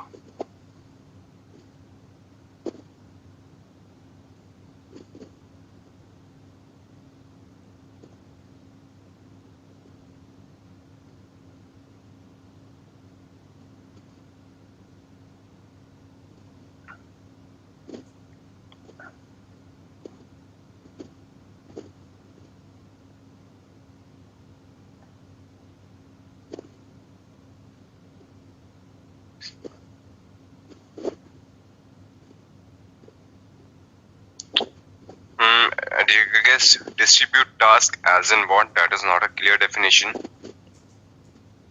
Mosomi, yes, you're right. Shiju, Akhil, Sanjay, yes, you're correct. Ankur, Jagannath, yes. Joydeep, Girish, yes. Akhil, Satish, Himanshu, yes, you are all absolutely correct. Okay, so the job is scheduler to decide to which node your pod should get assigned to.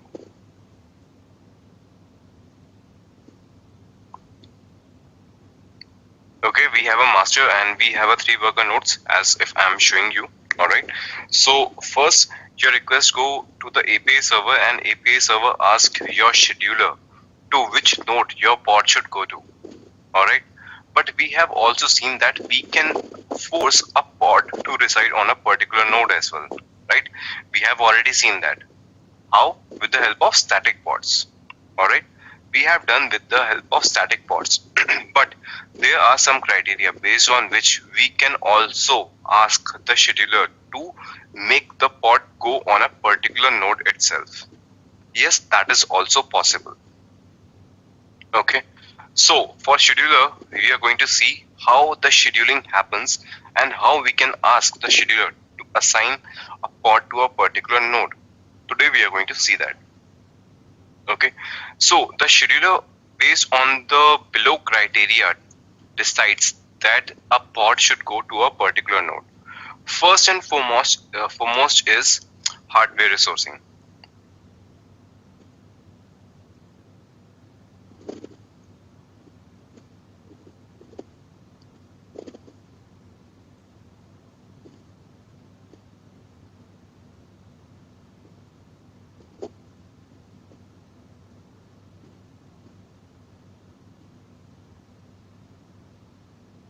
My bad.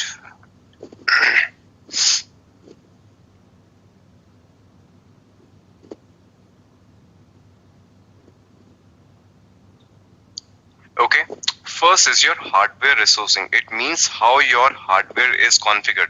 Is there enough RAM or there or not? If there enough disk space is available or not? If there are enough CPU cores are available or not? Okay, how your physical server is configured, how your physical configuration of your nodes are configured. So if there is any pressure or not. Okay, that is the first criteria based on which your scheduler decide that which node should be chosen. If any node has any kind of pressure, it means it doesn't have enough RAM, it doesn't have enough CPU core, it has lesser disk space, it is not going to schedule the pod on that node, it is going to choose anyone else. Okay, first is your hardware resourcing. Second is your node selection. Okay, second is your node selection. Third, based on labels also we can define that this particular label should be there if your pod should be assigned to that node. Okay, that is one. Next is ports based on volumes as well. Okay, I'll let you know about the volumes concept as well. We have taints and toleration.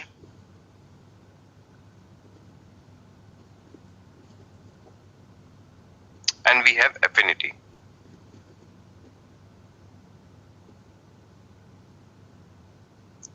Okay, now we are going to see all of them. First is your hardware resourcing. It means based on your hardware resources, it defines that which node should be chosen. So let's see that also. kubectl get nodes. Okay, we can define any node to see how it behaves. For example, if I'm going to define k node 1, kubectl describe is the command that you already know. Node k node 1. Okay, so it gives you complete definition about the node, how it is like. All right, And here you get all the definition. What are the condition based on which it decides? Alright. First, you can see that network unavailable. If the network is available or not. The status is false. It means network is there. It means VNet is available. Next is your memory pressure. That is also false. It means kubelet has sufficient memory. Alright. Kubelet has sufficient memory available. Next is your disk space. Kubelet has no disk pressure. Kubelet has no disk pressure. PID. Are there enough process IDs available or not to handle the request? Kubelet has sufficient PIDs. Ready. It means that kubelet is posting ready stated. It means that your your node is available. Your node is available and is ready to take the request. Alright. All the information you get from here. So first was your hardware resourcing. Next is your node selection. You can choose on which node your pod should reside. You can give that in the definition as well. Next is labels. Similar to that node selection, it chose on the basis of labels as well. We are going to see that practically. Next is port. Consider that my application is going to listen to a particular port and that port mapping needs to be done on the node level as well. Okay, so it is going to check that which node have the available port. Okay, for example, this my application listens to port number 80 and that port number needs to be mapped from the node level as well. So it is going to check that on which node that port is available. So whichever node is going to have that port available, it is going to assign my pod to that particular node. Then we have volumes concept. Alright, so volumes I'm going to explain you once we discuss about volumes. Alright, this is the last topic in our agenda for today, if everything goes fine. Otherwise, tomorrow we are going to study about volumes. Next is your taints and toleration and affinity. Okay, so there are some topics that we cannot do anything. Okay, hardware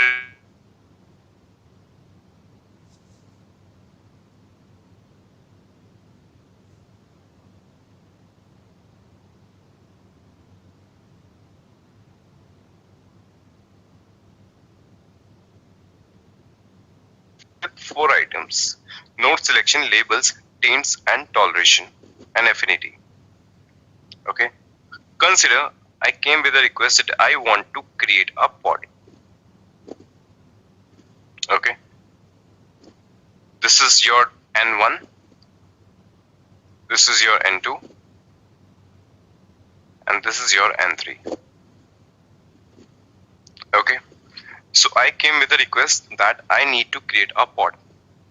Alright, I can give it in the definition that it should go on a node whose name is N1. Okay, as simple as that. Okay, I came with a request for a pod creation and I said that I want the pod to be created on the node whose name is node1. Very simple.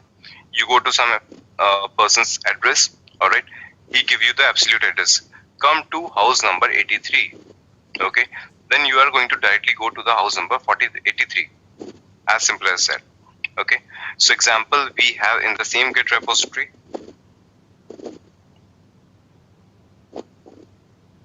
You have to go to the repository, pods and placement. Alright.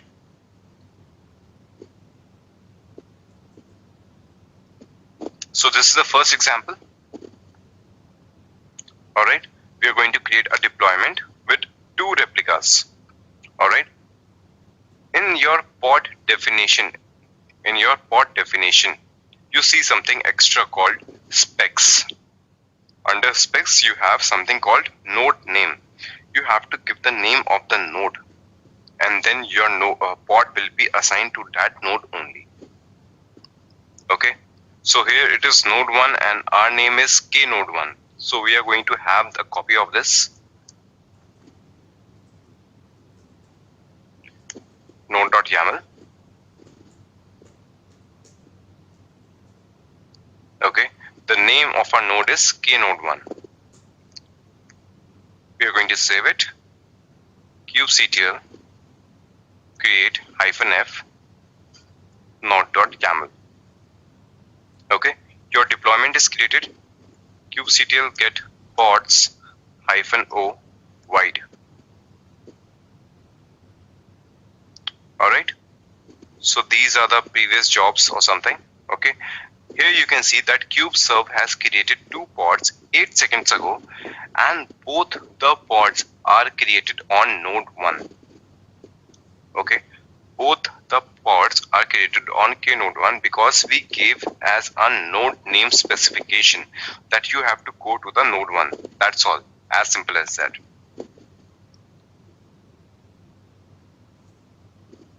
Alright, next item. Consider your pods are colored a bit. Okay, just take an example.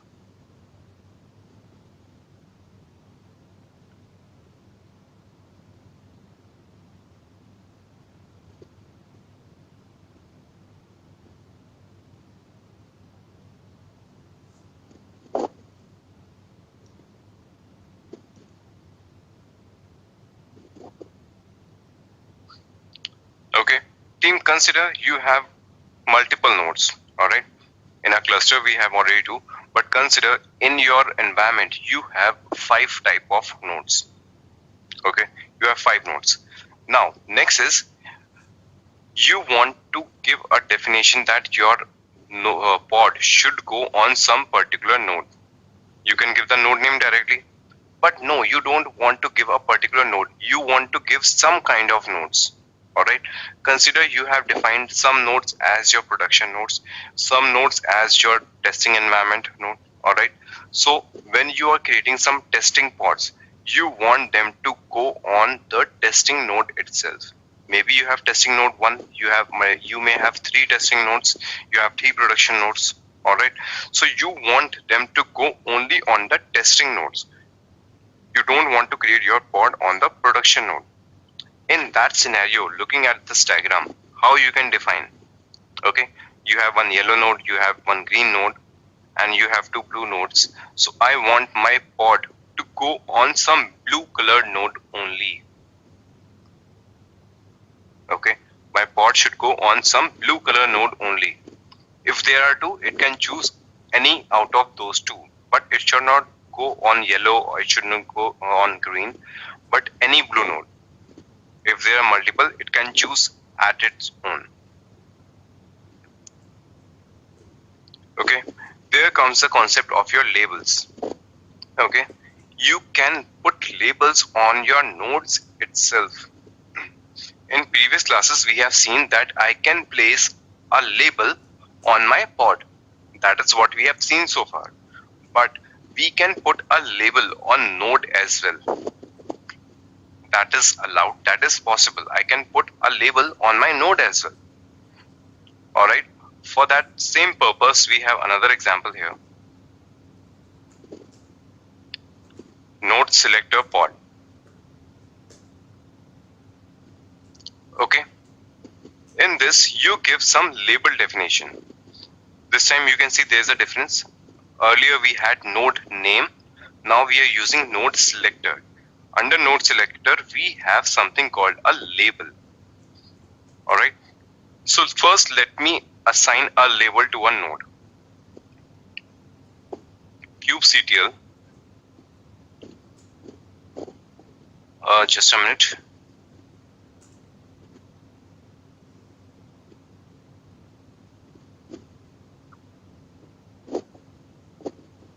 Yeah.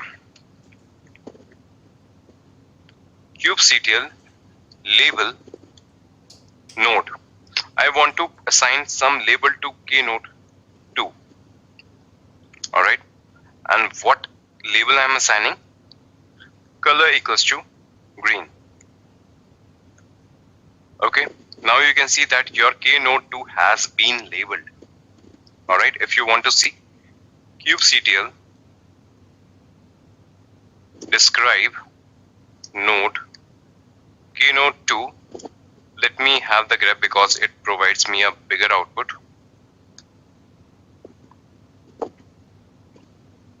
Okay, you can see that your k node 2 has been labeled as color equals to green. Simple. Now I'm going to have this definition and create my replicas. It is also going to create 2 replicas, but it should get assigned to the node who has the label of node selector. That is color equals to green. From here, I'm going to take the raw format, kubectl, create -f, and create.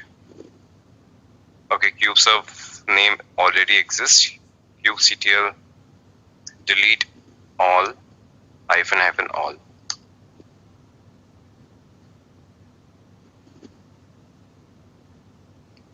Okay, my previous deployment name was also kubeserve. That is why it is giving conflict error. So before that, let me delete everything.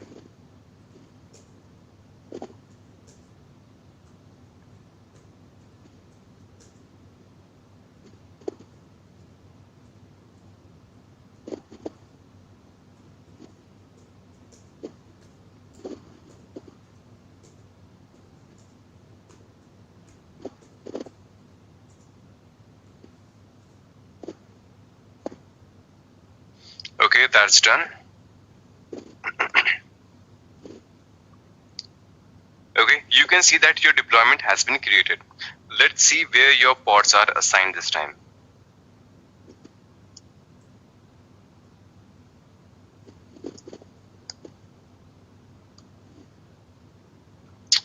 See, both the pods are assigned to node 2 based on the label. You can label as many nodes as you want. Okay, I can have 5 nodes labeled out of my 10 nodes in my cluster. So it will choose out of these 5 nodes only where your pod should get assigned. Okay, so team, any question in your node name and node selector? Is it clear to all of you? Any doubts, any question?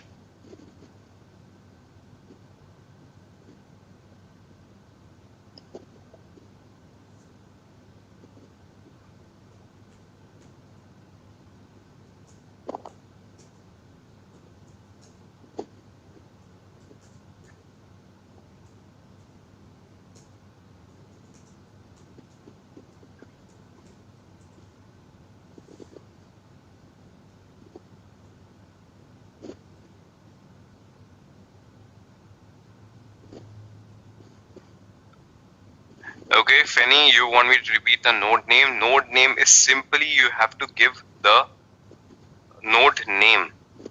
Okay, it is as simple as that. You have to provide on which node your pod should get assigned to. Here I gave labels. In node name, you give the name of the node. You can see I have simply given the name of the node. Under specification, node name equals to node 1. You give the node name knode1 was in our case. You give here knode1 and it will be scheduled on that particular node. That's all.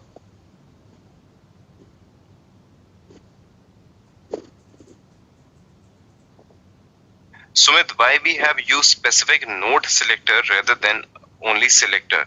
Sumit, selector works with your pod labels. Okay, you have to provide the difference, and that is how your Kubernetes has defined the naming convention.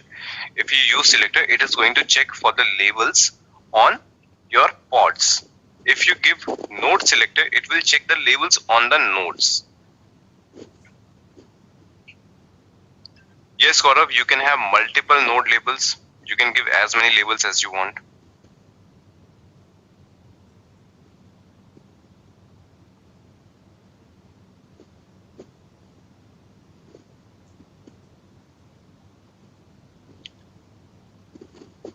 Okay, so if it's clear, let's take the next topic.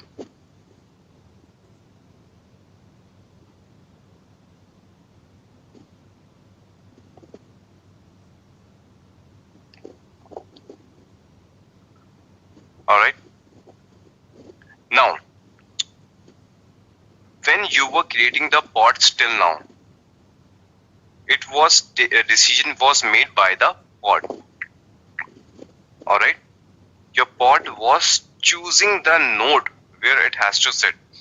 Your pod gives the definition that it wants to sit on node 1 in case of node names. When it comes to your labels, again your pod was the one that makes a decision that I will sit on either this node or either this node. Okay. Now, if you want to give some complex situation, okay, if you want to give some complex condition, for example, looking at the current picture, I want my pod should not sit on blue color nodes. Okay. In the previous example, we asked our pod to sit only on the nodes whose label has blue. Alright. Now I want to give some complex situation that my pod should be sitting on node which are not blue colored, which are not blue labeled, or I want my pod to sit either on yellow node or either on green node, but not on blue color node. So you're trying to understand, right? If I want to give some complex situation, some complex conditions, in that scenario, affinity comes into picture.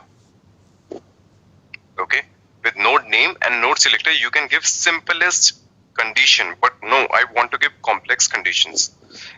For that purpose, affinity comes into picture. All right, let's take an example. You'll understand better that way. Okay, there is an example of affinity. Again, I'm going to create a deployment with 3 replicas. All the other definitions are already clear to you. Okay, now under specs, you have affinity. Under affinity, you have node affinity. Okay, first point first, you have 2 types of affinity. First is your node affinity. Second is your pod affinity. I'll explain you one after another. First, we are going to discuss about node affinity. What is node affinity? Okay, in node affinity, you give complex condition based on which your node is selected, where your pod should be living. Okay. Now, under you have a big string preferred during scheduling, ignored during execution. Okay, I'll let you know about that. Now you can see I have given the weightage. Okay. In weightage, you can see I have given 2 conditions. This is my first condition of weightage 80. This is my second condition of weightage 20. It means when the pods will be created, it will try to fulfill the condition with 80% weightage. When the pods will be created, it will try to fulfill the condition which has the higher weightage. If this condition is not able to fulfill, then it is going to go to the weightage 20 part. Otherwise, it will first attempt to make the pod in this condition. Alright, now you can see I have given complex situation. Weightage is 80% and I have given the preference. It means prefer this. If preference is not possible, go to the other one. Alright, so if I haven't given the preference, it means it has to fulfill this condition only. If this condition is not fulfilled, it will keep the pod in pending state. Okay, if I don't give preference, it means it has to fulfill this condition only. It means if this condition is not able to be fulfilled, it is keep the pod as pending state. But I have given preference. First try this, else try this. Okay, consider you want to come to somebody's place. Alright, he instructed you on the roadways. Okay, he said that you have to come straight, after that you have to take a left. Alright, if the left turn is busy, come straight.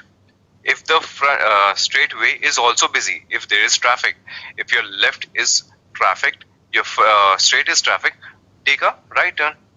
Then also you can come to my place. Okay, so that is about preference. You first prefer the left turn if that is available. If there is traffic, come straight. In the similar way, I have given the match label conditions also. Key is zone and operator is in and values are this. Okay, so if any node has zone equals to east or west, okay, you can see if any node has zone either east or west, your pod should get assigned to that node only. If there is no node with such labels, then check for another label where type equals to web.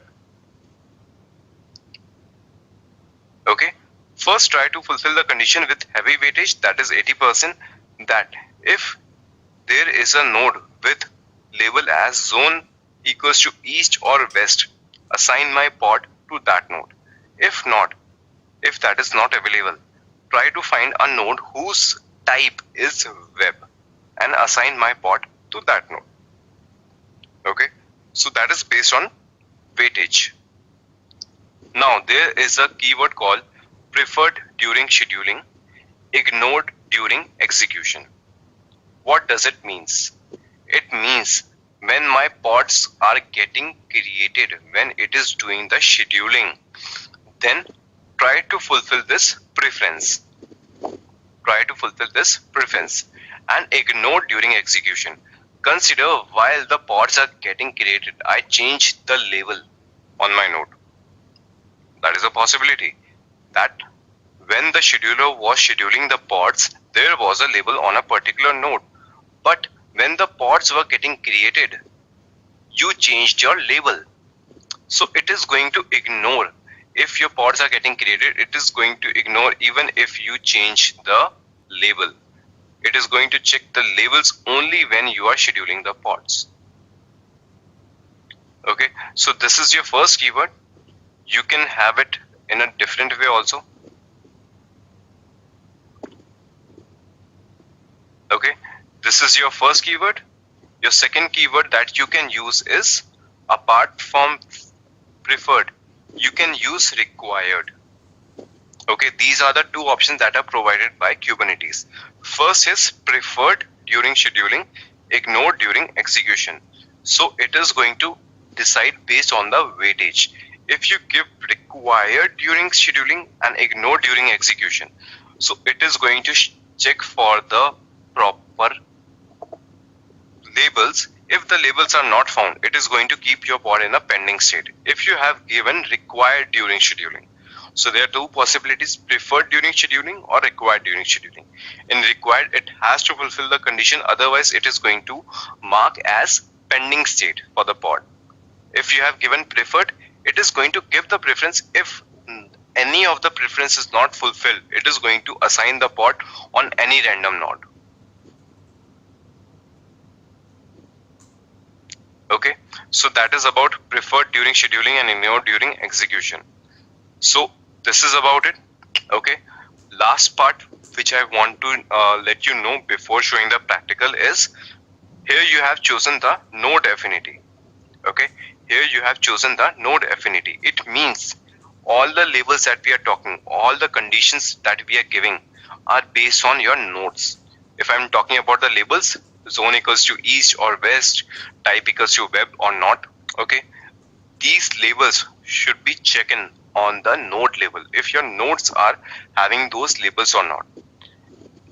Another thing that you can give here is pod affinity. Okay, this is your node affinity. Next is your node affinity, pod affinity. In pod affinity, it checks if on node 1 a pod is running with such label. Okay, you already have some pod running already beforehand. So consider on node 1 you already have a pod whose label are zone equals to east or west.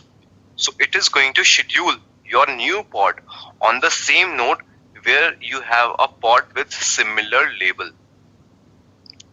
Okay, that is a little advanced query than node affinity. In node affinity, labels are checked on the node. In pod affinity, your labels are checked on the pods. If any pod has a label of east or west and that is residing on node 3, then your new pod will also get created on node 3. So this is the basic definition. So team, based on the definition, anybody has any doubt? Yes, Girish, we can change the weightage. That is completely up to you. You can give 60-40, you can give 50-50, you can give 30-70. That is all up to you.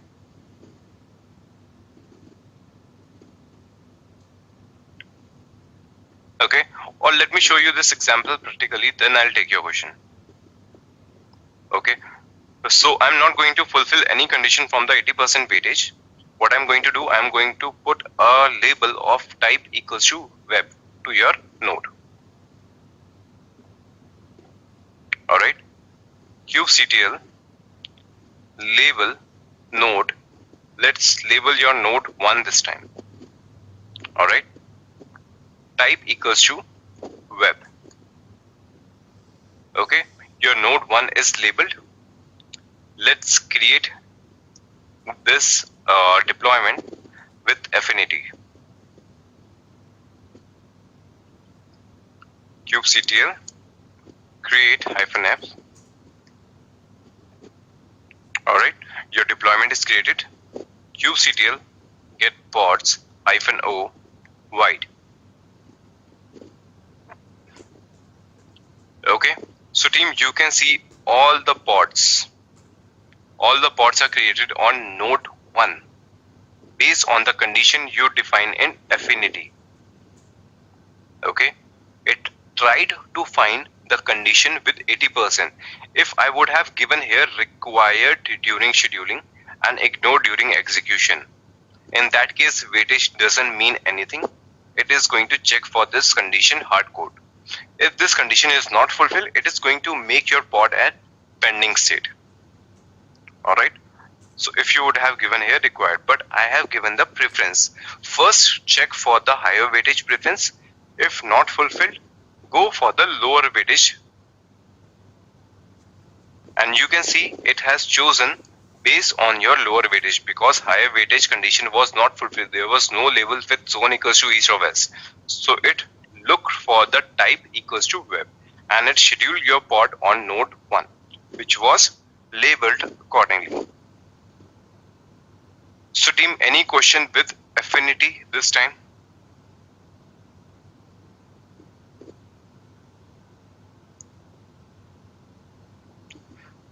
What are the different parameters that we can use apart from weight for node or port affinity? Arjun, it is not port affinity, it is pod affinity, POD, pod affinity.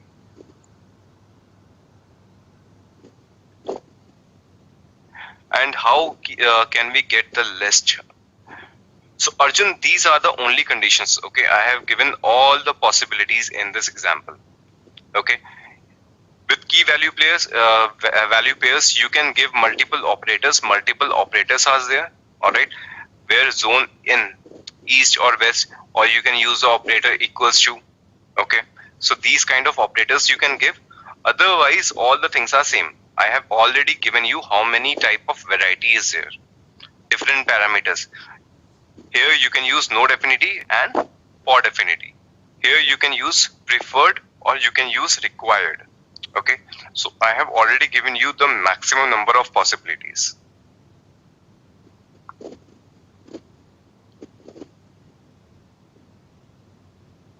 Then why we need person in required, as it is going with the first one? Grish, no, my pod was created with the second condition. It tried to search for the first condition because the weightage was 80%. If that was not fulfilled, then it is going to check for the lower weightage condition. Okay, Girish, I think you had some confusion. It didn't go with the first one. It went with the second one because it was not fulfilled. I labeled my node 1 as this. Okay, got it. Yes, Girish, if you have given required during scheduling, then this weightage and preference keywords means nothing. Okay, then you don't have to give the weightage, you don't have to give the preference if you are using required during execution.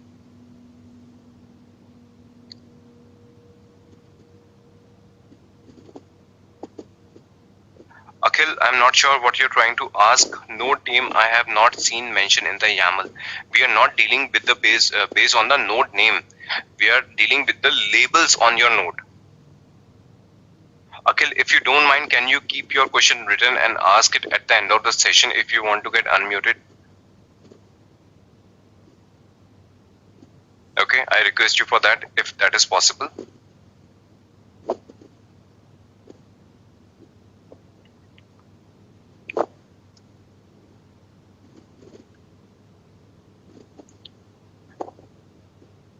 Okay, team, please allow Akhil to get unmuted for a while. Okay, Usually we don't do that. Yes, Akhil. You can unmute yourself and ask the question. Yeah, hello, are you able to hear me? Yes, Akhil. Yeah, okay. Actually, in the diagram you showed, like we use affinity in order to, I mean, if we don't need to deploy it in the blue color node, and all others node has to be deployed. So that is the purpose of affinity, right? And In affinity, we have you give mentioned complex conditions. You can give simple okay, condition so, with node selector. okay, so the label type, I mean, the labels might be mapped with the different node. I mean, the yellow and the green node. Am I right? Yes, yeah. Okay, okay.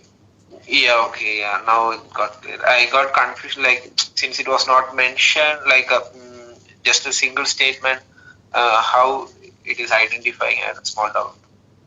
Yeah, that is what I said. If you want to use complex condition, so definitely it is going to be a little complex. Okay, here we are deciding based on multiple factors. We are not simply saying that go on node which has blue color. So, I mean, if we have the two conditions satisfied, then how it will? If two conditions are satisfied, then it is going to do round robin. If two nodes are satisfying the same condition, it is going to assign one pod to each of them. Round robin. Okay, okay, okay. Okay? Okay. Yeah, thank you. Yeah.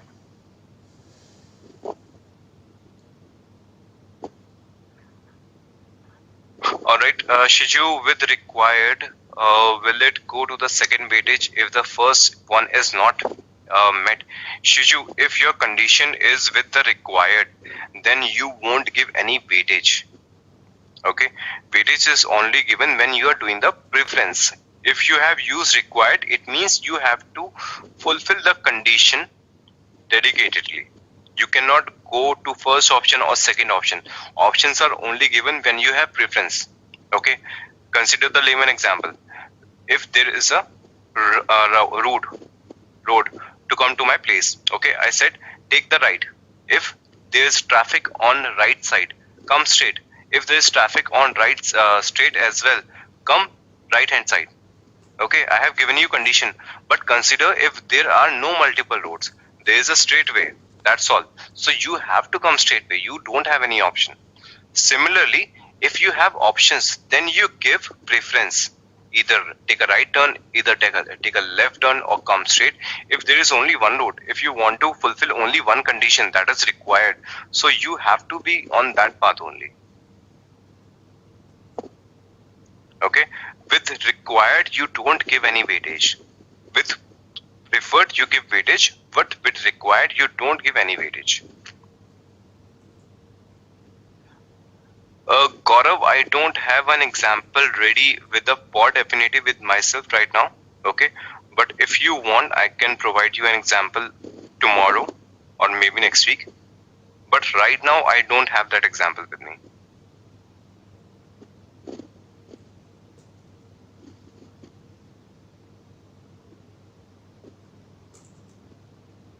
Also comment state assign the label to node. So if we are not able to match the label in the node, does it add the label? No, Arjun, you have to put the label beforehand.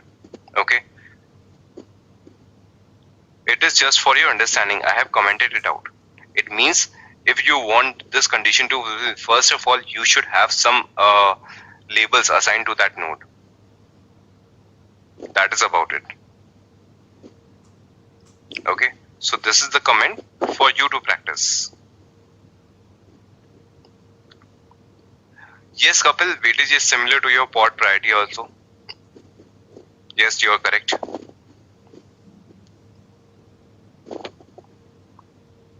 Okay, any other question?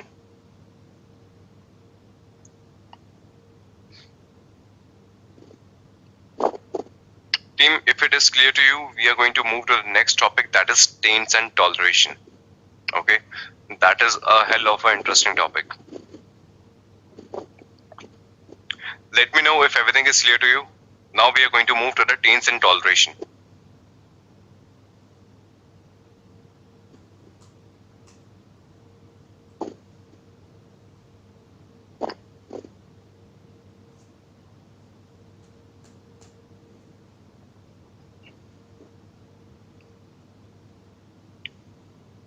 Okay, seems like it is clear to all of you. So we are going to move to the next topic, that is taints and toleration. And before explaining you that, I'm again going to take a layman example. Okay, a layman example, we are going to take a little story so that you understand it better.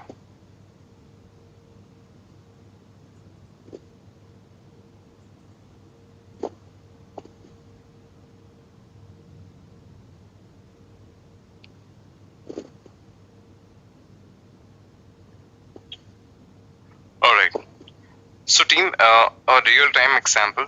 Okay, recently we have been dealing with COVID, right?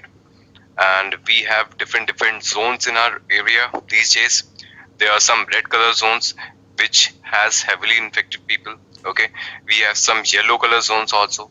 It means there are some infections but not that bad.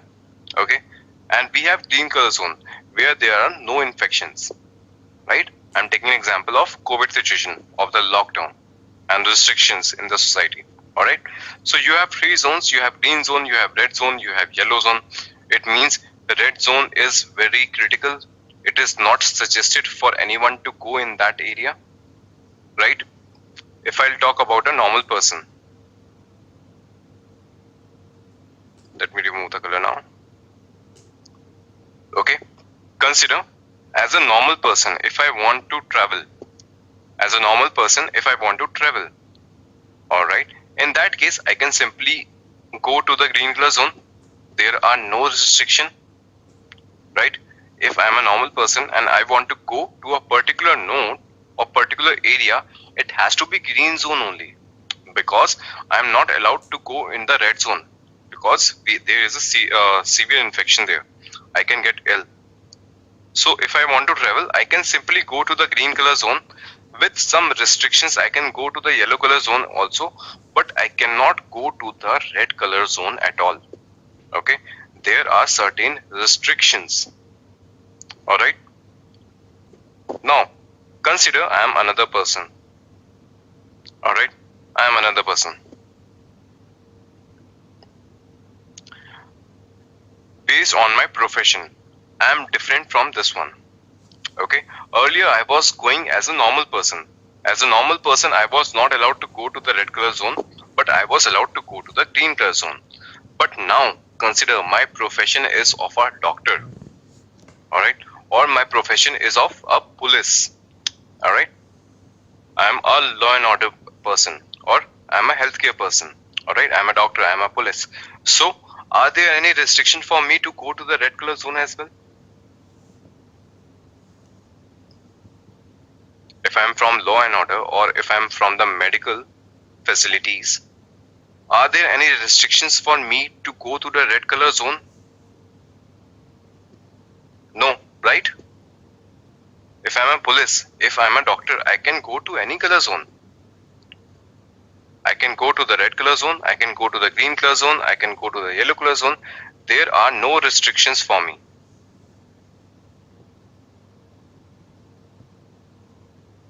Alright, so what is this? It means that your red color zone is tainted.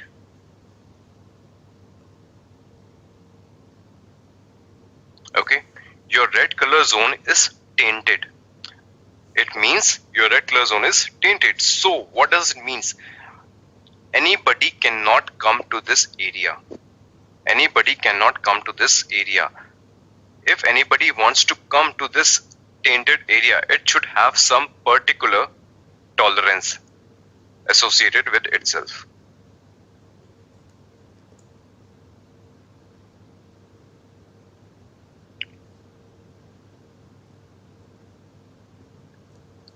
Okay, so if somebody wants to come to the tainted area, it should have proper tolerance, then only he should be allowed to that area. Okay. Now the same example, what I'm going to do, I'm going to taint my node. Technical word is taint. I'm going to taint some of my nodes, and with that a simple pod cannot get assigned to that node. If I'm creating a simple pod, it is not going to get assigned to that node for whatsoever reason. Okay, it will not allow it because that doesn't have the tolerance. I have to give the tolerance to that pod or deployment or replica set. Then only it is going to assign that pod on that node. Otherwise, if the pod doesn't have any tolerance, it will not allow the pod to get created there. Okay. So this was the story time. Okay, that is over now. Now we are going to see this practically how it actually happens.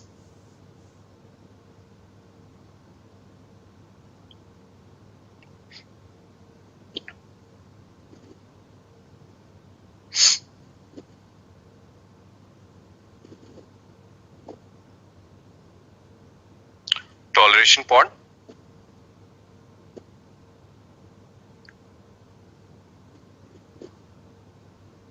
kubectl delete all -- all.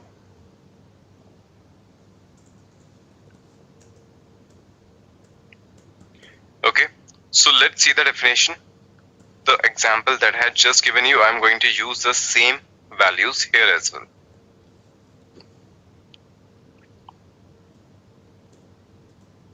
Once everything is going to get deleted, I'm going to taint one of my node.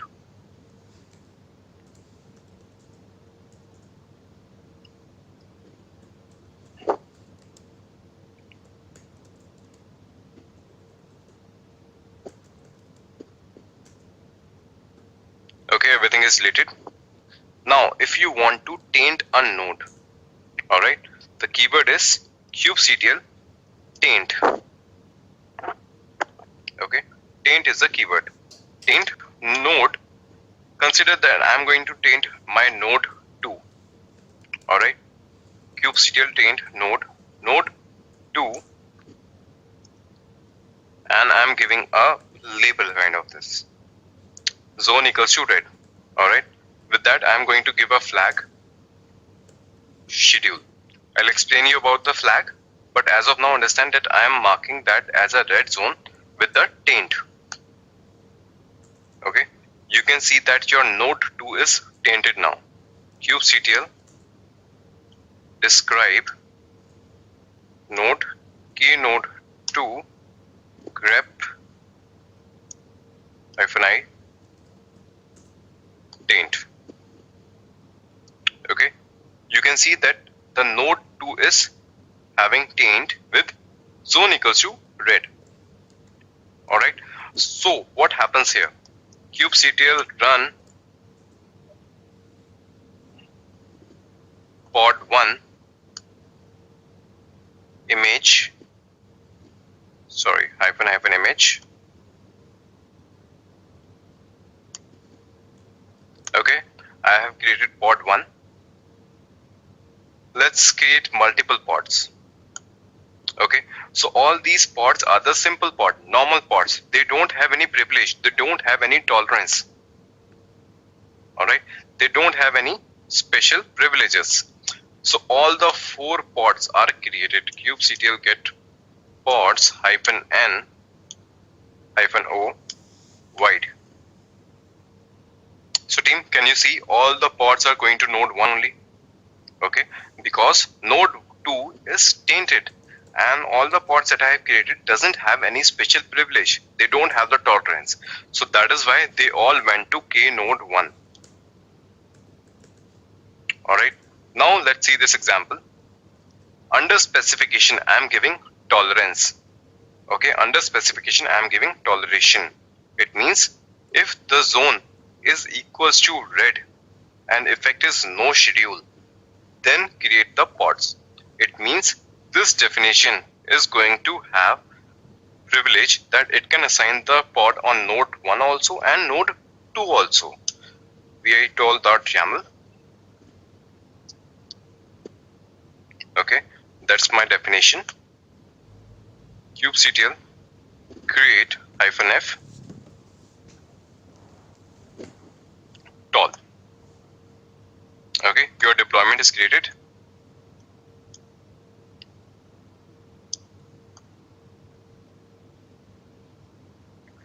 Okay, it created all the pods on node 2 itself.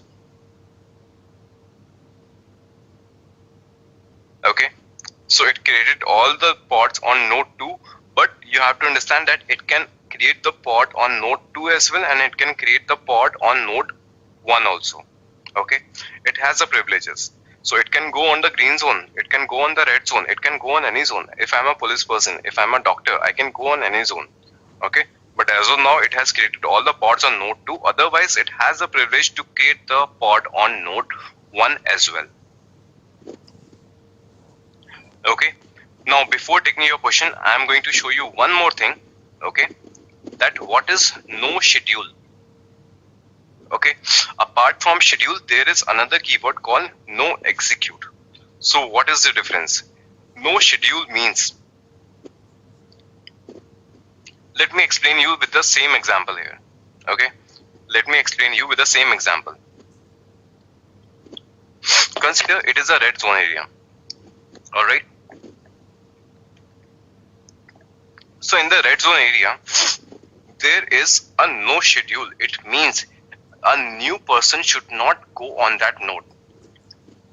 Does it mean the people already residing there, they have to leave as well?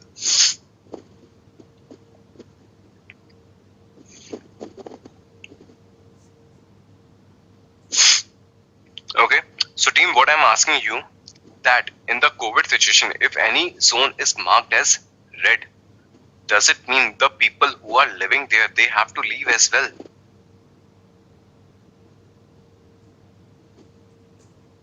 No, right? They have to stay there. They cannot go out, or nobody from the outside can come inside. All right. So it is the same as no scheduling. It means the people who are living at that area, they will continue to live there. No new people should go there.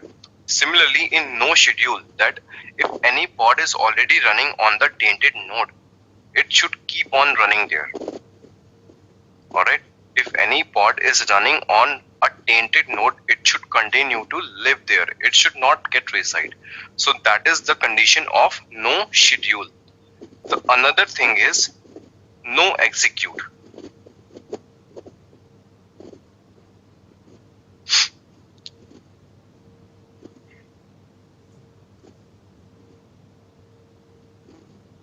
Okay, if you are going to taint a node with no execute, okay, it means that you have given the red zone as a some other epidemic. Okay, it means you have to leave the place. That place is not suitable for living at all. Consider that this region is going to get flooded. Okay, there is a warning, there is a forecast that this area is going to get flooded. All right, so what happens?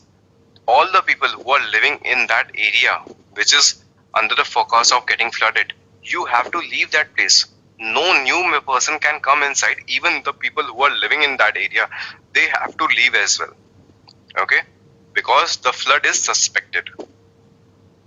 So that is the condition of no execute. If there is a condition of no execute, it means you should leave that node immediately. No new scheduling is going to happen, but even the pod which are running on that node, they should also leave. They should also not reside.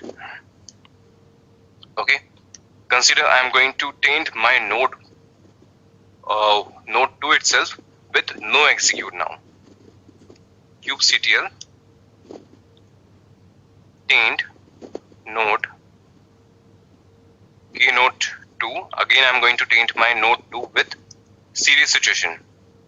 Okay, this is the label I'm giving. Situation equals to serious with no execute. Okay, your node 2 is tainted. Team, can you see all the pods which were running on node 2 are getting terminated. All the pods which were running on node 2 are getting terminated and new pods are getting created on node 1.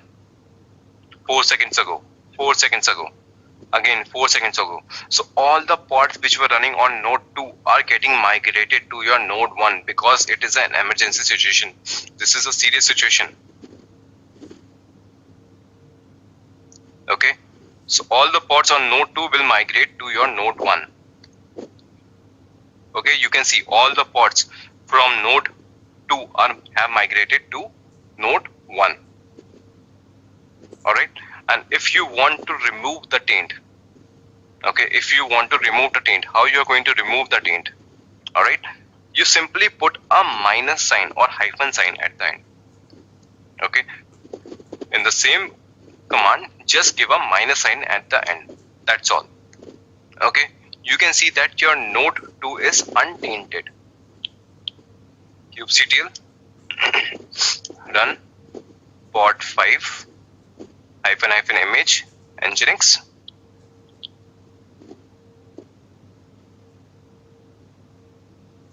Okay, still pod 5 went to node 1. Okay, but now it allows you to create pods on node 2 as well. Okay, so team, I will tell you the use case of this. Okay, now I'll tell you the use case of taints and toleration. So before I explain you the use case, let me know if you understand the concept or not. I said this because once I asked you to ask question, you ask for the use case. Okay, so if somebody has the question of use case, don't ask it because I'm going to tell you next.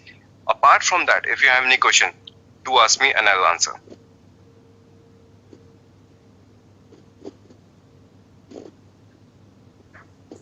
Any question, any doubt with taints and toleration, team?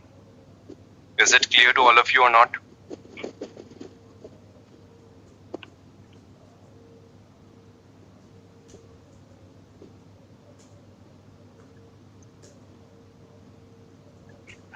Okay, let me tell you the use case of this also.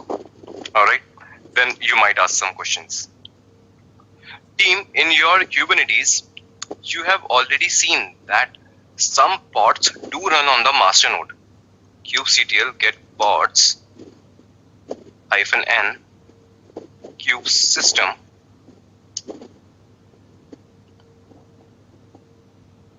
and -o wide.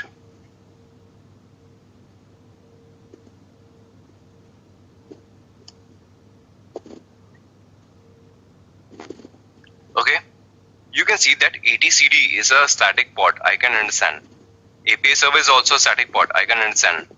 Similarly with your controller and your scheduler. These are your static pods. We have a YAML placed at a particular location. So that is why they are running on this node. So again, taints and toleration doesn't come at that place. But in the class, when I explained the daemon set, right, somebody asked me that your VNet or kubeproxy is running as a daemon set, but it is running on the master node as well, right? Your kubeproxy, it is also running on the master itself. So when I'm defining a daemon set, it is not scheduling any pod on the master. It is scheduling the pods only on node 1 and node 2. Why it is not scheduling on master? Or why your kubeproxy is running on master as well? Why your VNet is created on your master itself? Why is that? Even if you create any pods, they are only scheduled on node 1 or node 2. Okay? Team, try to understand this. Consider this is your master now. Right? In your cluster, you have your node 1 and node 2 and you have a master node. Your pods are always getting created on node 1 and node 2. Your pods are never created on your master. What could be the reason?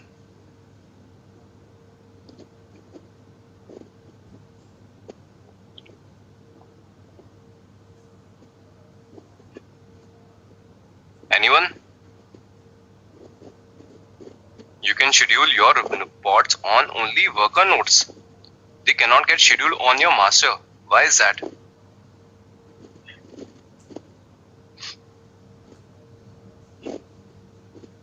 Shiju, yes. Mosumi, yes, you're right. Arjun, correct. Shiju. Yes, Jagannath. Ankur, yes. Grish.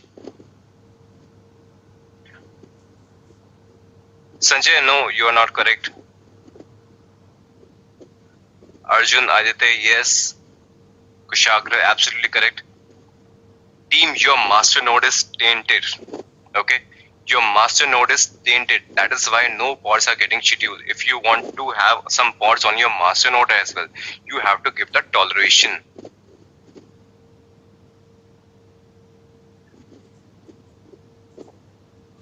Okay, Rishabh, I think you got it.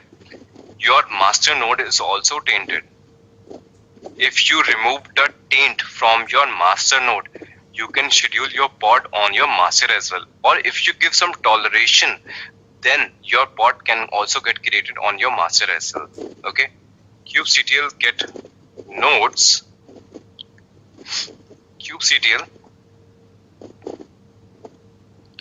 describe node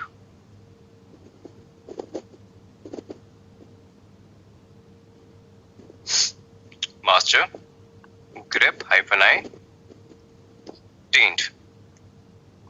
Okay, team, you can see that your master node is tainted with master colon no schedule.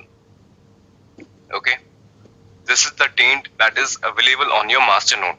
So if you want to schedule some pods on your master node as well, you have to give the toleration with this also. Or you can remove the taint, then any simple pod can get created on your master node.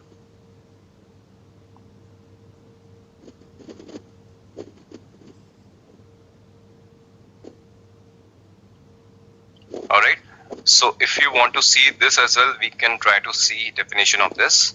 Kubectl describe pod name -n cube -system grep -i toleration. Okay, you can see this pod has some toleration. That is why it is allowing it to schedule on your master node. Otherwise, it would haven't done that.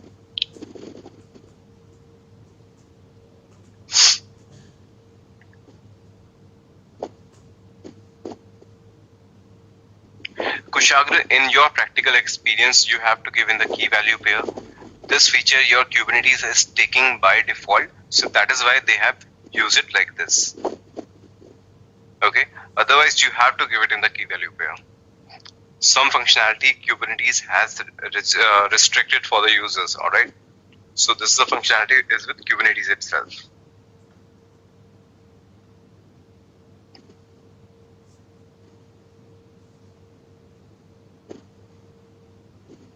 Team, any question with taints and toleration now? If it is clear to all of you, we are going to move to the next topic now.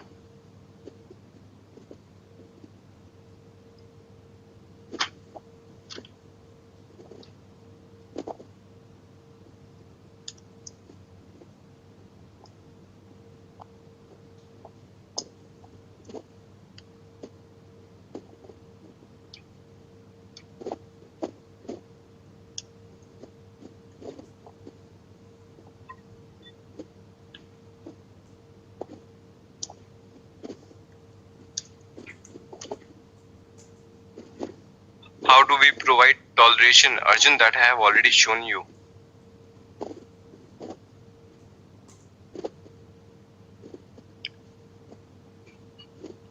Here you can see, under specification of your pod, you give the toleration.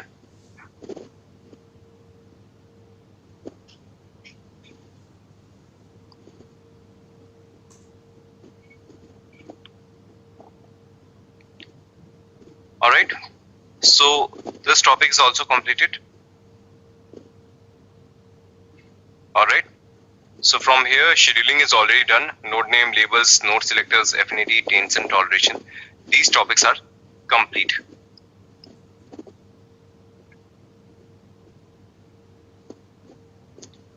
No, Kushagra, you cannot give it in the imperative way, you have to give it in a declarative way. Okay, this functionality is with the declarative syntax only. You cannot give it with the command line.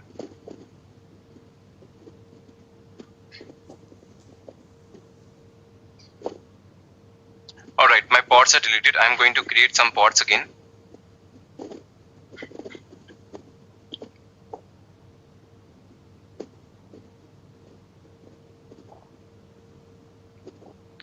Pod 1, pod 2,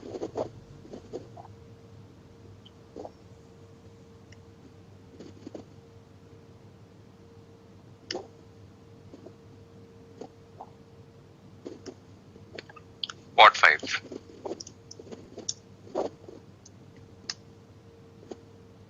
Okay, all the pods are still going to node 1. Why?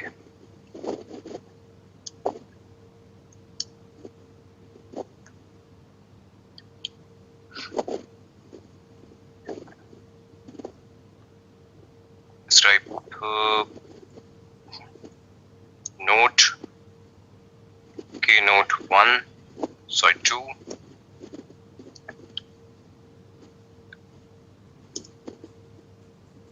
Still there is any taint or what?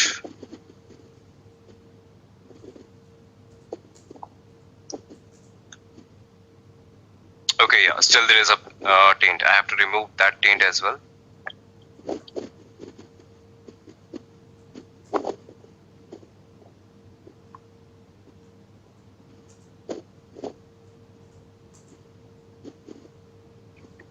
Alright, the taint is no schedule.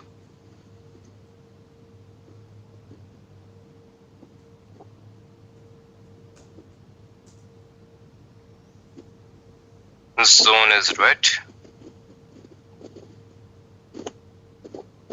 Okay, so this taint is also removed.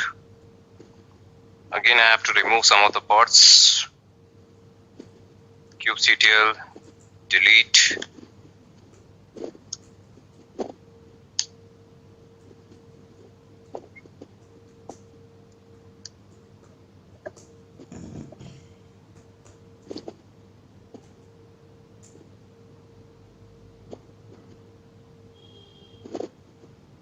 If you have defined toleration, then pod should be created on tainted node. Always. No, Primpal, it is not the always case. Okay. As I gave you the example, a police person can go to the red zone also, to the green zone also, to yellow zone also. Okay. So a pod with toleration can go on any node, either node 1 or node 2. It has the power. It can go to any pod node. So it is not that it is going to go to the tainted node always.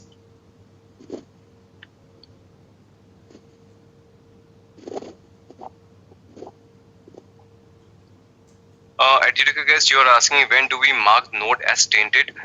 Is it during the patching, etc.? No, it is not related to patching or some schedule downtime or maintenance. It is just like that. Consider you have a node that has some higher configuration. Okay, you have one more powerful node which has good configuration of your CPU or RAM utilization, and you want to keep it reserved for some particular application pods only. Okay, so all the pods are running on the lower configured machine. Okay, all the normal pods will keep on running on the lower configured machine, but once you have some tainted node which has heavy configuration, okay, then you can assign your pod there as taint and toleration. You can give the toleration. So if it is going to check for the toleration that it can go on any node, now it is going to see that this particular node has a highest number of RAM utilization or CPU utilization. It has higher buffer there, so it is going to get assigned on node which is tainted. So it has the power to go anywhere.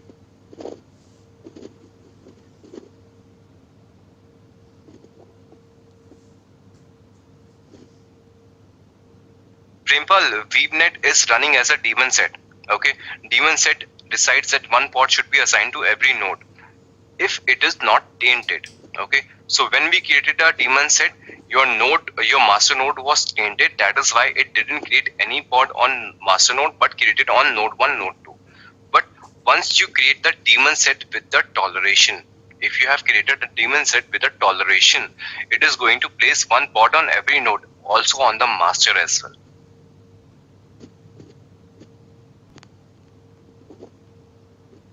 All right.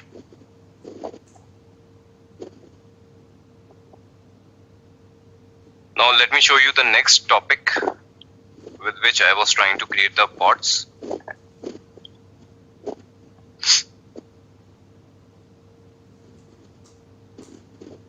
Four, three,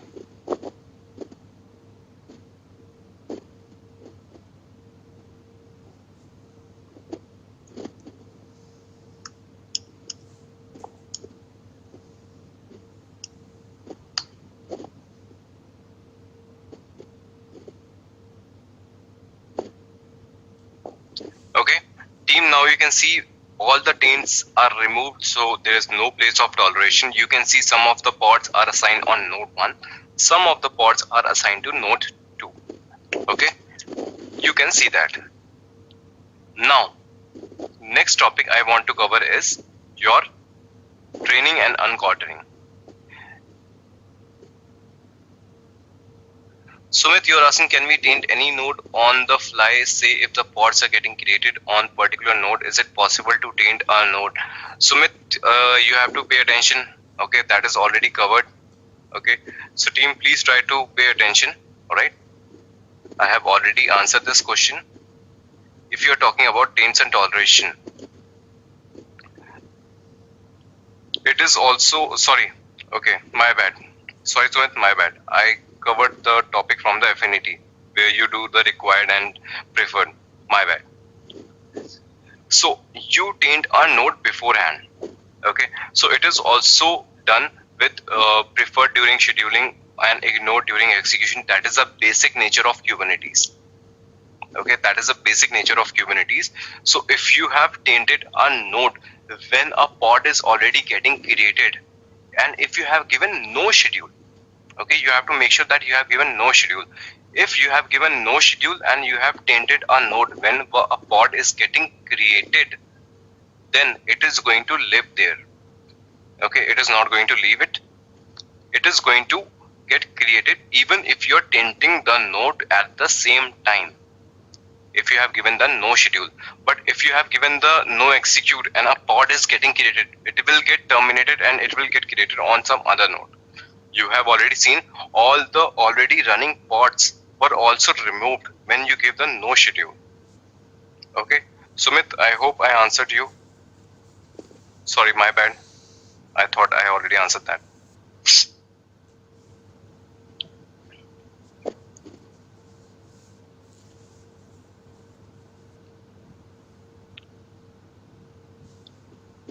All right, team. So the next topic is still some questions left. Okay, still some questions are left.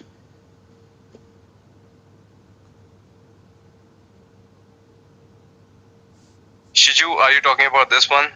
This example I have commented out. You can try this, no problem. So it is with the same no execute. When I tainted the node from the no execute, I did it from the command line, right? If you want to do, if you have created a pod with no execute as well, so you can go. Okay, you have seen when I give no execute, it means all the pods will be migrated to another node also, which are already running. But still, consider the example that I have given you. Okay, this is the area where the flood has arrived. It means all the people who are residing in that area, they should leave. But at least somebody has to go there, right? Some helicopters, some army people who are going to do the rescue operation. Okay, so even in the flooded area, some rescue operation take place. So some people from the army, some helicopters are going to go there. But still, that place has to be vacated. So all the people who are living there have to leave. All the pods which are running with no toleration has to leave. But still, some pods can go there with the toleration. toleration and with the no execute toleration. It means the people for the rescue operation, the people from the helicopters, they can still go in this region. Yes, Shiju, you can create a pod, but again you have to give the toleration with no execute as well. Is it clear?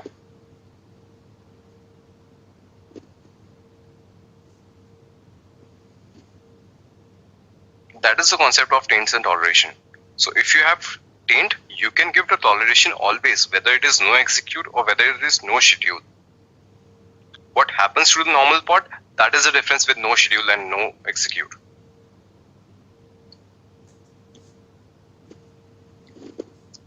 Alright team, so finally are the questions over from the taints and toleration? Let me know, then I am going to move forward.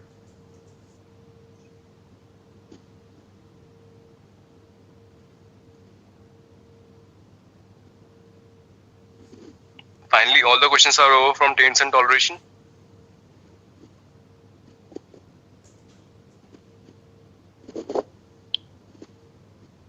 Okay, I guess it does. So please hold on your questions now.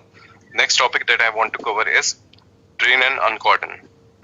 Alright, so team, next question from a very practical way. Consider inside your cluster, your manager has asked you that node 1 is running on the old operating system, okay, or all the old version of your operating system. You have to do the patching or you have to upgrade your node. Alright, consider that you have a node and you have to do some upgradation, you have to do some planned maintenance. In that scenario, you have to bring this node down. Okay, in that case, what is going to happen? Your pods will be terminated abruptly. Okay, so as a Kubernetes admin, you don't want to do this. You want to do this in a proper way, right? You don't want to bring your node down completely, assuming that you have a scheduler, you have a controller. If the node is unavailable, your pods will get migrated automatically to other nodes. That is going to happen. But as a Kubernetes admin, you have to take care of some maintenance activity as well. Because I told you, your master will keep on trying to communicate with your node 1 if it is unreachable. Okay, so there is going to be some memory pressure, some CPU pressure on your master, because it is going to keep on trying that where is node 1, I have to search it for it. So for the planned maintenance activity, you have to drain a node, okay, so that all the pods will be migrated to another node and your master will be available, will be knowing that you have drained your node willingly because of some maintenance activity. In that case, what happens? You do the drain operation. Okay, so simply you are going to drain your node. For example, kubectl drain k node. Let's drain your node 1.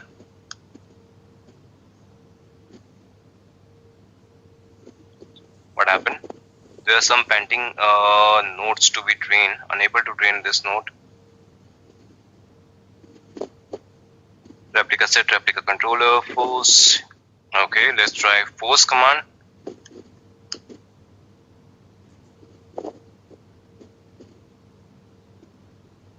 Okay.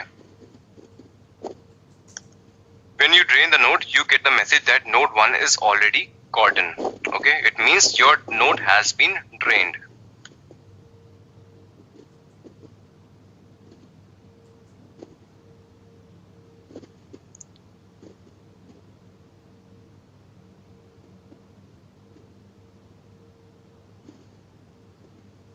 Use ignore daemon set to ignore. Alright. Okay, it is saying that your kube system, kube proxy and weavenet are running as a daemon set. So if you want to ignore it, you have to use this flag as well.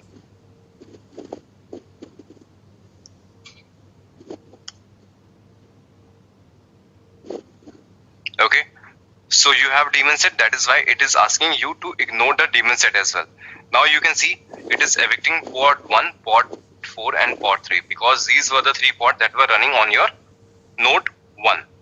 Alright, so if you want to drain that node, they have to be evicted.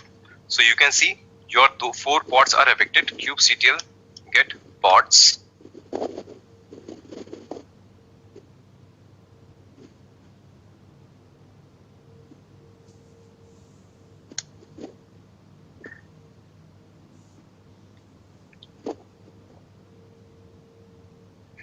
Okay, other pods should get created on your node 2 itself, but it is taking some time, I guess.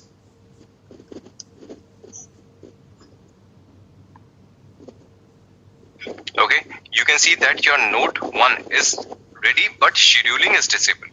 It means you cannot schedule any pod because your node is drained. So if you want to do some maintenance activity on this node, you can do that.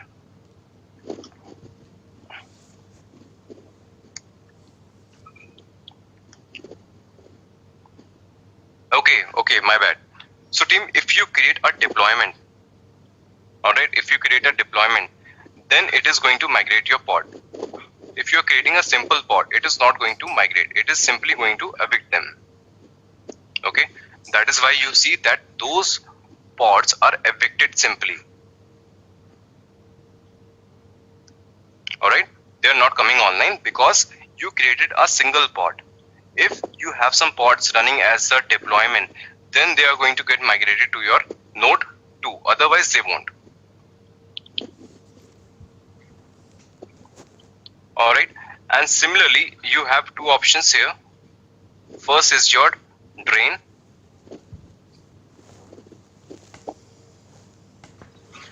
and second is your cordon.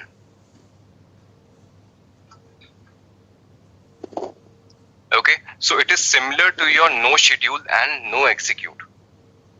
Okay, it is similar to your no schedule and no execute. Consider if you cordon a node. Okay, what you saw here, that node 1 is already cordon. It means that your node was cordon already. It means no more scheduling will take place. Alright, no more scheduling will take place. It means if you create a pod now, node 1 will not get assigned. Your node 1 will not get assigned because that node is cordon. So if you do kubectl cordon node 1, it means no more new scheduling will take place, but the pods which are running on your node 1 will keep on running. Alright, but if you drain a node, all the living pods will also get removed. Okay, all the living pods will also get removed. So that is what we have already seen. If you want to uncordon a node, so if you drain a node or if you cordon a node, both can be removed. Both can be removed by uncordon command. If you drain a node, you do uncordon. If you cordon a node, again you do uncordon. Okay, it is going to remain the same.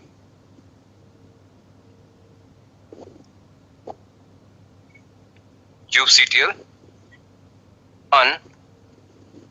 uncordon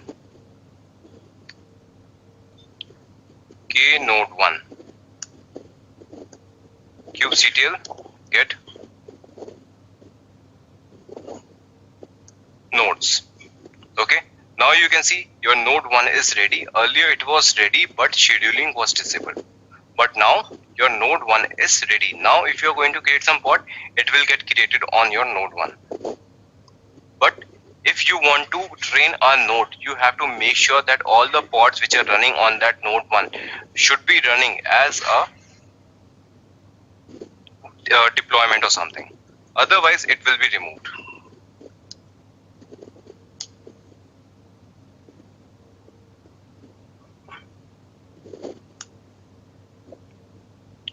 Alright, any question with drain and uncordon now?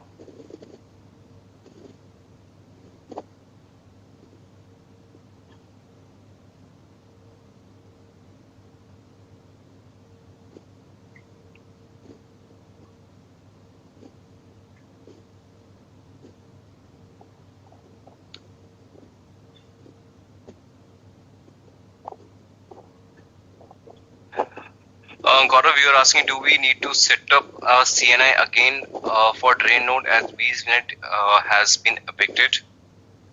kubectl get pods.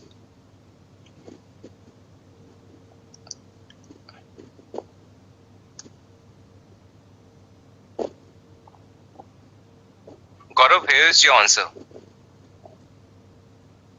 Your daemon sets are already running. They are not removed.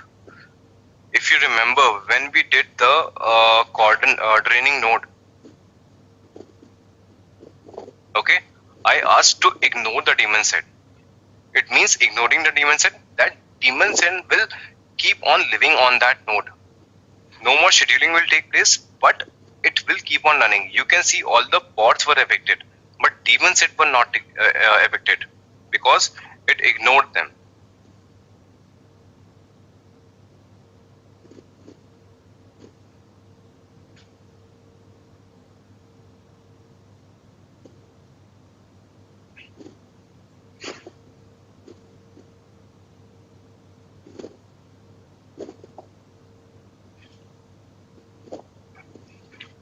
Arjun, you're asking what is a mirror pod, why drain command does not work with mirror pods.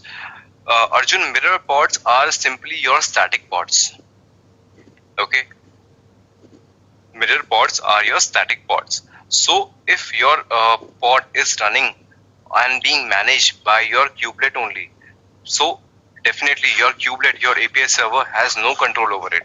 So draining the node is done by the kubectl command, but a static pod is not managed by kubectl. That is why it will keep on running. There will be no impact of draining a node. All right.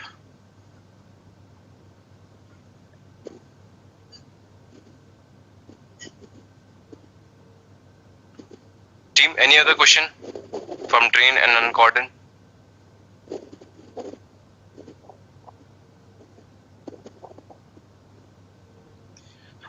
Kushagra, you asked earlier, preferred no schedule means that if your node has both the taints, okay?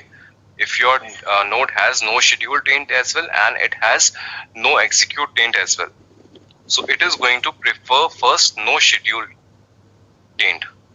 It will take action based on the no schedule taint. That is about the preference no schedule. Alright team, shall we take a break before moving to next topics? Okay, drain uncordon is also done. The topics which are left for today, we are going to see about the namespace limit, how to take etcd backup, and how about monitoring. Okay, these are the topics left for today. I guess we are not going to cover volumes today because it is a vast concept and it also needs to be done in a continuation. So next topic that we have for today is namespace limit. How many of you remember what is a namespace?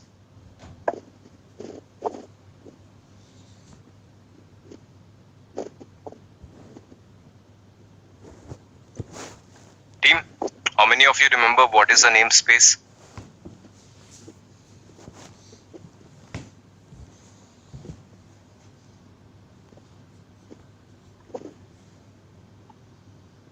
Siddharth, Sanjay, Shiju, yes, absolutely correct.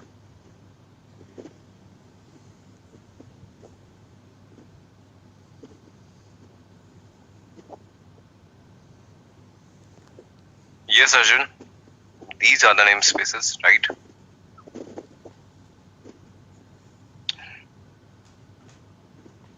Nobody else? Nobody remembers what is a namespace?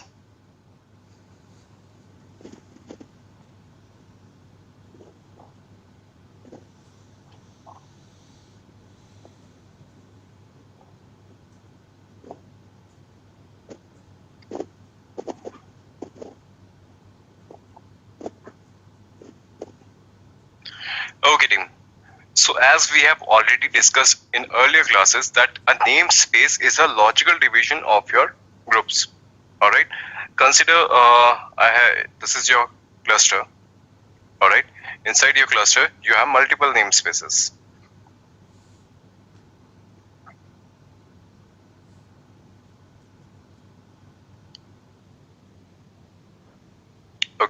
So you have multiple namespaces. Consider this is your namespace 1, namespace 2, 3 and 4, and this namespace is assigned to me. Okay, this namespace is assigned to a user called Shub. Okay, Shub came to me because I am a Kubernetes admin. So Shub came to the Kubernetes admin and said that I want a namespace so that I can have my own application isolated from all the clusters application. Okay, so as a Kubernetes admin, I said, okay, I'll create you a namespace and I'll give it to you. But there is a challenge that I have to take care as a Kubernetes admin, right? That maybe because of some reason, his application code might have a larger impact, that his code is buggy, his application is buggy, and it can consume complete resourcing of the node where it is going to get placed. Consider I'm going to create a pod, okay, and that pod is going to sit on node 2, and because of it as a buggy application, it can consume the complete RAM of node 2. It can bring node 2 down, right? So as a Kubernetes admin, I have to ask him a question. Okay, as a Kubernetes admin, I'm going to ask a question to Shub that how much utilization that you actually want for your namespace. Okay, so there are two ways in which the user Shub can answer me, right? He can say on the object level that I want to create 4 pods. I want to create 2 replica set. I want to create 1 deployment. I want to create 5 services. Okay, either Shub can answer me in this way, that you can give the object count. Okay, that is one way. Another way is that Shub already knows that his application is going to consume 5 GB of RAM. His application is going to consume 2 cores of CPU. So either Shubham can also tell me that his application needs 5 GB of RAM, 2 core of CPU, and accordingly I can assign the resource. So in a namespace limit, you can give the resource based on 2 trends. Okay, either you can give at the object level or you can give at the hardware level. Okay, on the object level, you can give the resource quota. Okay, the keyword is resource quota. You can give the resource quota based on the object count, 5 pods, 2 replica set, 5 services, 3 daemon set, like that. Okay, or you can create your service, you can create your namespace based on the hardware resourcing, that it needs 5 GB of RAM, 2 core of CPU, like that. Okay, so these 2 examples we are going to see. Okay, examples are again in the Git repository. This comes under security. Okay, as a Kubernetes admin, I have to take care of the security, that how much access the user is going to get on the namespace. Namespaces, resource quota. All right. First, let's take the example of object count demo. All right. So first, I'm going to create a namespace. Okay. The namespace is going to be prod. Okay. That is up to you. You can create the namespace as your own choice. You can create the namespace from the command line also, that I have already shown you. Second is resource quota. I am creating a resource quota. This is the kind resource quota. And what is the resource quota? The name of the resource quota is going to be object counts. It is going to be a part of namespace called prod. All right. And specs are hard limits. Okay. How many pods? It should create only 4 pods. It should have only 2 replica set. It can create up to 10 services. It can create up to 2 deployments and 2 replica set. So this is the definition of your resource quota of your namespace limiting. Let me take the raw format.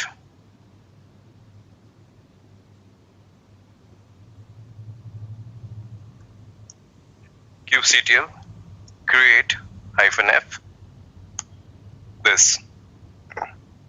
Okay, your namespace is created. kubectl get ns. All right, your kubectl, you can see now a prod namespace is sitting here.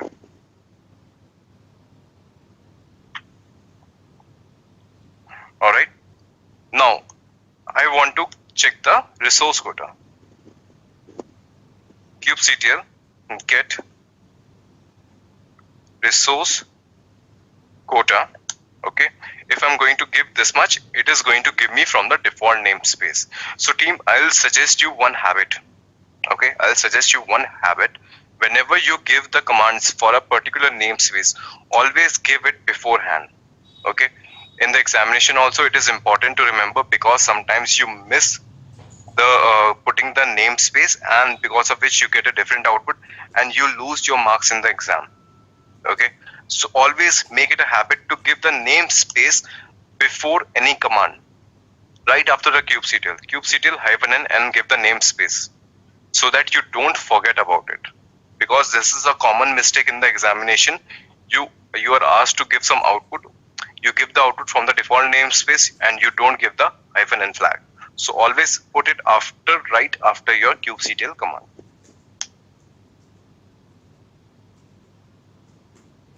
Okay, so you can see kubectl -n and get resource quota. So what is the resource quota? Deployment. As of now, 0 deployments are created. Replica set 0 out of 2. Pods 4 out of 0 out of 4. Same with replication controller, and 0 services are created. First, I will create some pod. kubectl run pod 1 and -image nginx. Always remember to give the namespace first, -n prod. Okay, your pod is created.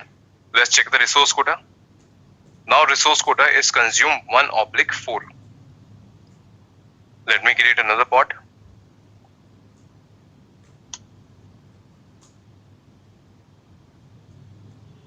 Two pods are consumed out of 4. Okay, now I'm going to create a deployment. kubectl -n prod create deploy. Dep is the name I'm giving to the deployment. -, image, any image you can give. Okay, I'm using HTTPD. Your deployment is also created. Now you can see 3 out of 4 pods. Replica set is 1/2. Deployment is 1/2. Alright. So team, if I want to scale my deployment now, kubectl -n prod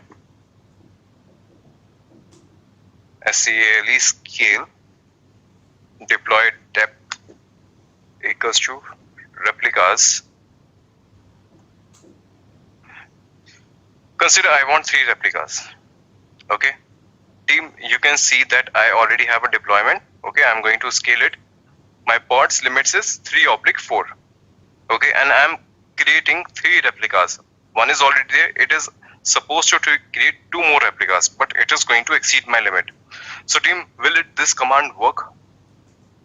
What do you think? Is this command going to work, or is it going to give me some error?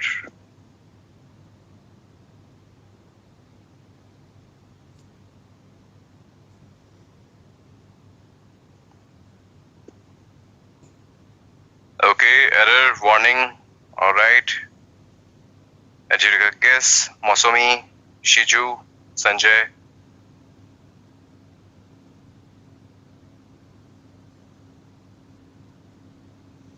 Kushagra spelling mistake. Okay.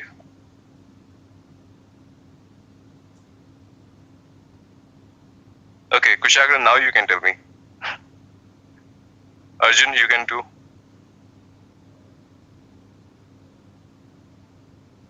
Himanshu, okay.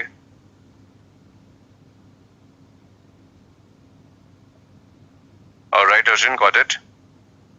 Okay, team, let's try this.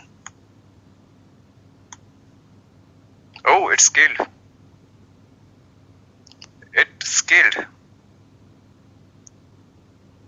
Let's see what is happening here.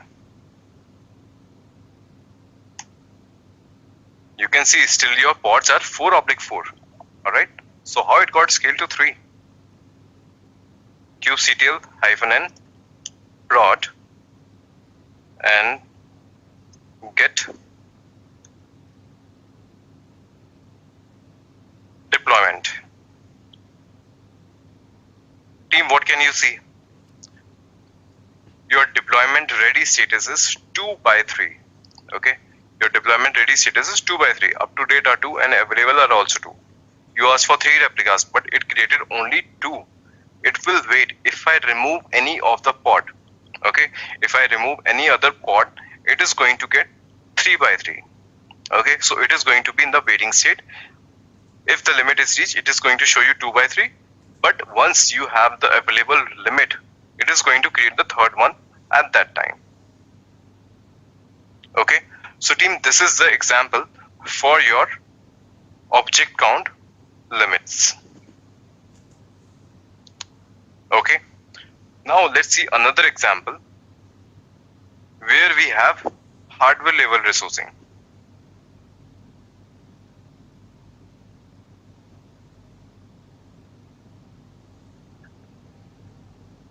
Okay, so again I'm going to create a namespace, team A, development, resource quota, compute resource quota, team A, and your request.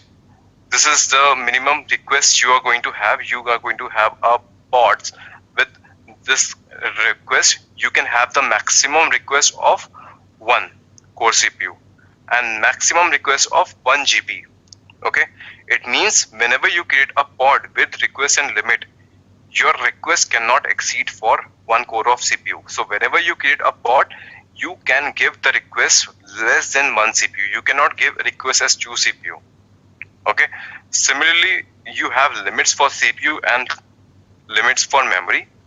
You cannot give a limit to a pod which is higher than 2 GB, 2 core of CPU. Okay, and similarly, you cannot have your pod get created more than of 2 GB memory.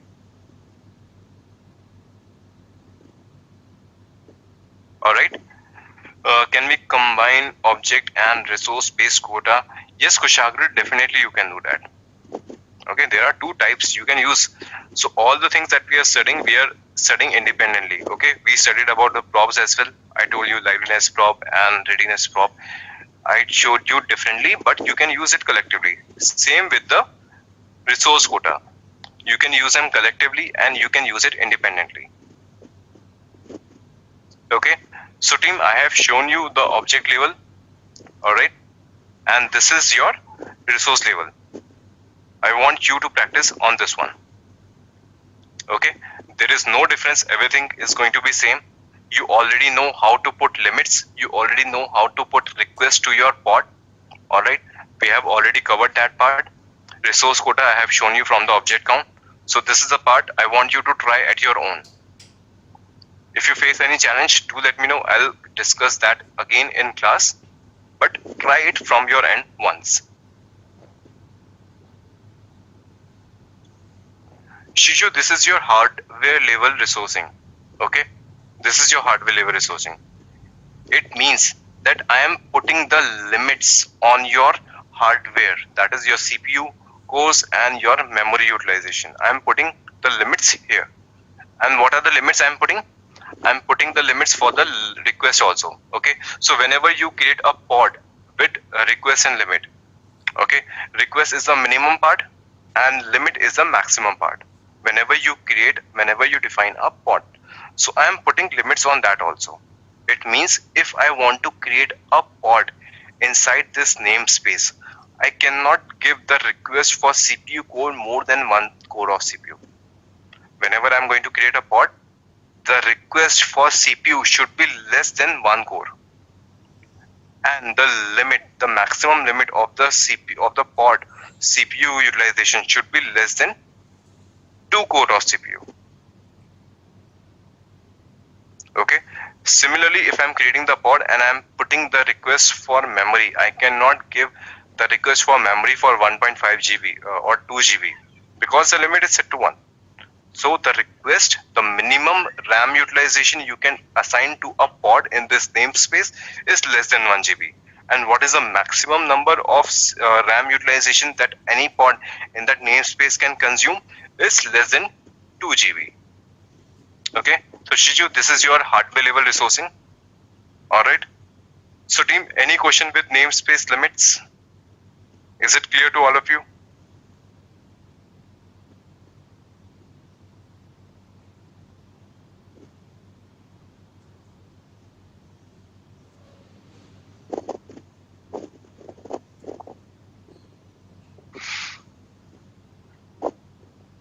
Team, is it clear to all of you?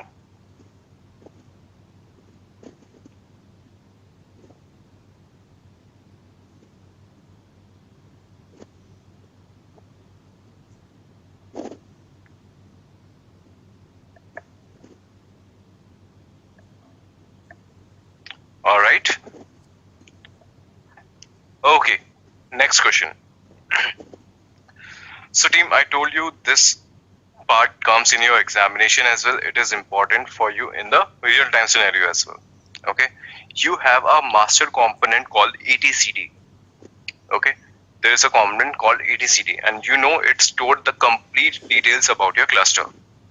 All right, it stores all the details about your cluster in the key value pair. So it is a database. It is a database pod, and it performs a very important role. So it is important that you take the regular backup of your etcd, so that if it gets corrupted or something happens, you should be able to recover it. Okay, so etcd run as a backup, and it is important to take care of it. So how we are going to do that? We are going to see that now, and do pay attention to this because it comes in your examination as well. If you're going to opt for CKA, there are 90% chances that you get the question for etcd backup. 90% chances. Okay, so do pay attention here.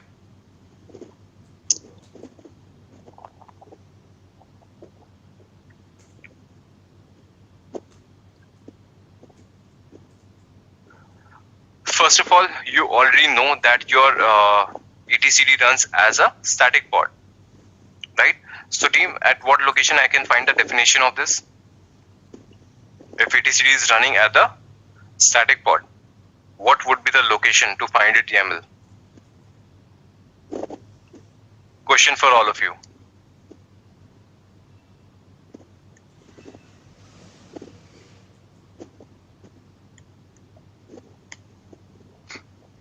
Gaurav, Arjun, Kushagra, yes. Sanjay, yes, master, but at what location?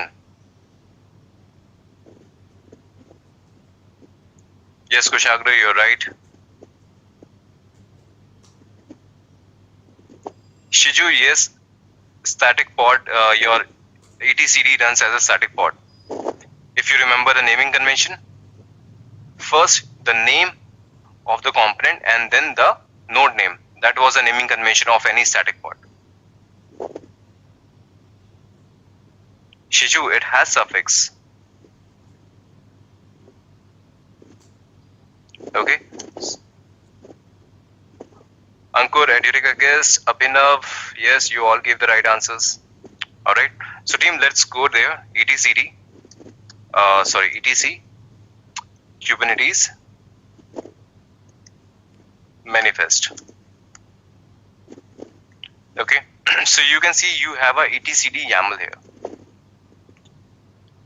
All right. So to take the backup of etcd, there are certain values you have to take care. Okay. This is the complete YAML of your etcd name. All right. It use multiple certificates also. Okay. So this is a part of security that we are going to cover next week. All right. So certificates are there with which your components communicate to each other. Okay. Your API server communicates to API, your etcd communicates with any other resource. All the communication happens with some certificates. Okay, so the important part that you have to take care on is 3 components. First is your cert file. Okay, this is your cert file. I'm going to put everything on the notepad. You have to take care of the cert file. You have to take care of the key file.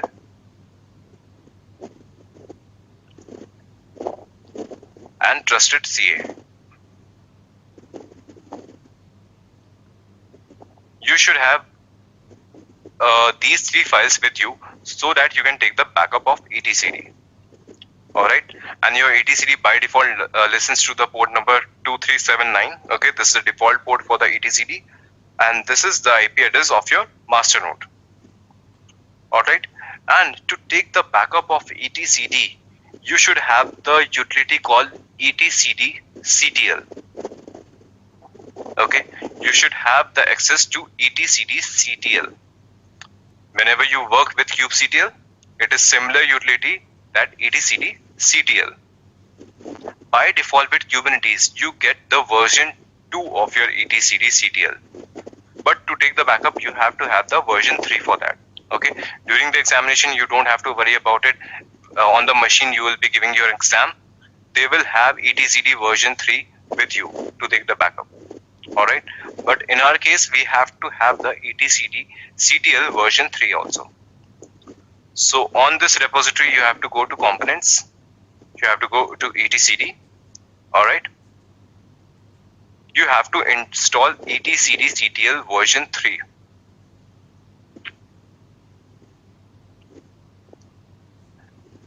Alright, so you have to execute these commands. These are the standard commands from the official documentation. There is no need to study about it. Alright, during the exam, you don't have to execute all of them. It will be already executed. Okay, you will have the etcd-ctl version 3 with you. But currently we don't have, so we are going to execute these commands. Okay, so your etcd-ctl is already installed. Alright, now to take the backup. Okay, now to take the backup, this is the command you have to take the backup. Let me have it in the notepad. Okay, so team, you don't have to memorize the complete command, but you should know about the format. First of all, you have to use etcd-ctl API version equals to 3. You have to memorize it. Alright, after that, like you give kubectl command, you give etcd-ctl command. Alright, then you have endpoints. In the endpoints, you have to give the IP address of your master machine, that is your internal IP. This is your master, this is your internal IP of your master. I am going to replace it. 2379 is the default port number. Alright, now you can see CA cert file. Alright, this is the trusted CA file, etc Kubernetes PKI etcd CA cert. It has a standard path, you can see. Alright, next is your cert. In cert, it is the same one, server.cert. Alright, then you have key file. Key file is also the same, you can see. And right, where you want to save the backup. Alright, I don't want to save at this location, I want to save it at the temp location, and give the name, whatever the name you want to give. Alright, so team, for your examination point of view, what you have to remember, I am writing it down. Alright,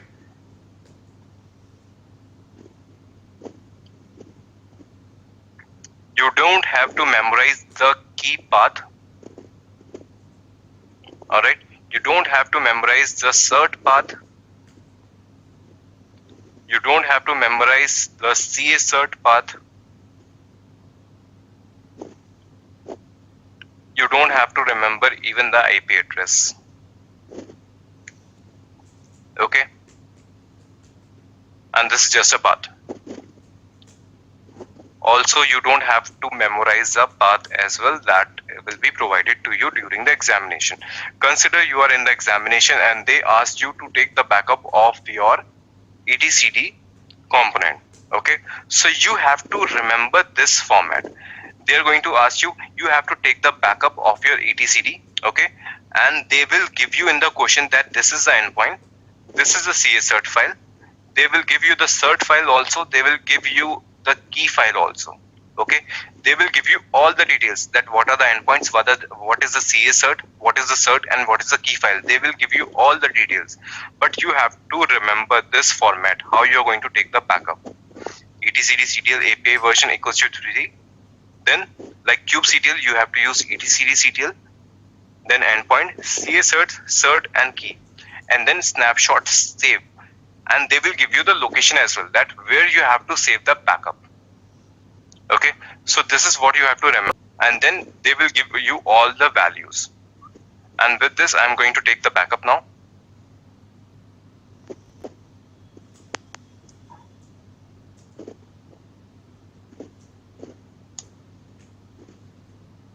Okay, you get the message that snapshot saved at etcd location.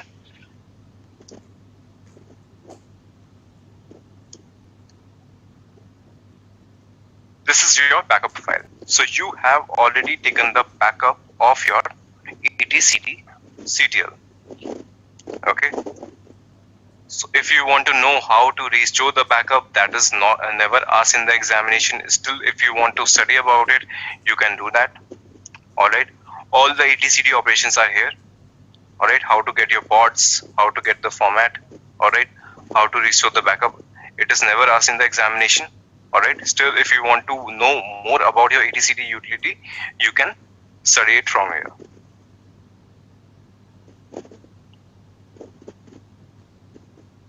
All right, this is how you are going to restore your etcd backup if you want to.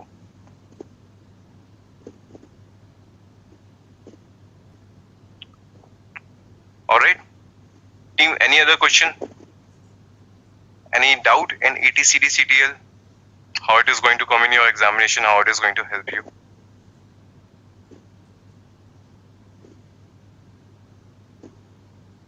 Any questions, any doubt with etcd CTL?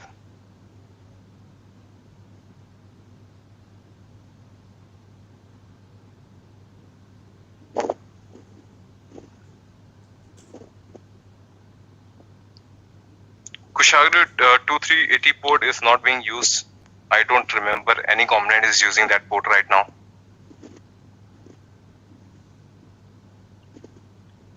Yes, Educators, if you're using EKS, no, in EKS it is being managed by your, if you're using managed service, then your master is managed by your cloud provider.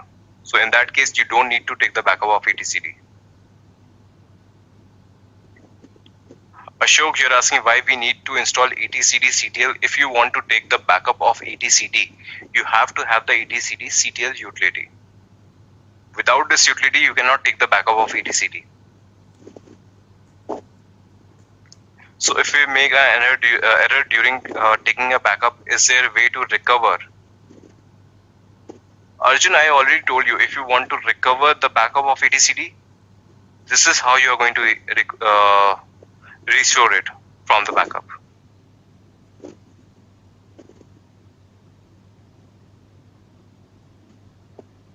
No, sort of, once you have installed your latest version, that is all. You don't have to execute these commands again and again every time. This is a one-time activity. If you take the backup, if you want to take the backup at multiple times, then you have to execute this command again and again. Otherwise, installation is a one-time job.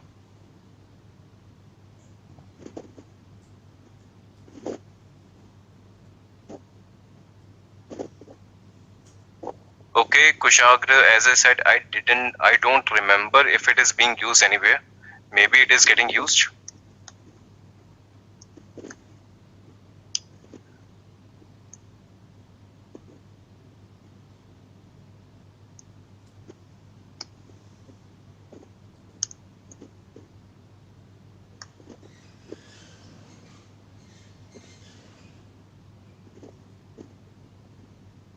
Okay, you're talking about this, right? So this is about the internal communication inside your cluster. Okay, when your cluster is set up in the beginning, at that time it uses the port number 2380. Okay, initial cluster setup.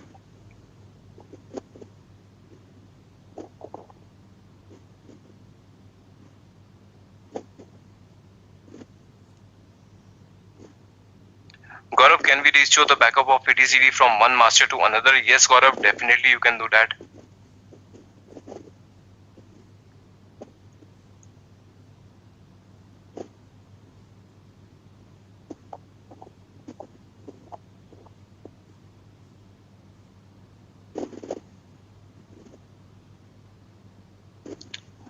Brimple, how to verify if the backup is done properly?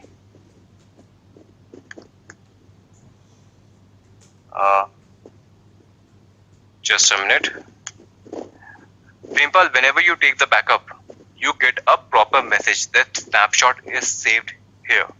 Okay, if you don't get this message, it means the backup has some problem. Otherwise, if you get this message, you are assured that your backup is proper.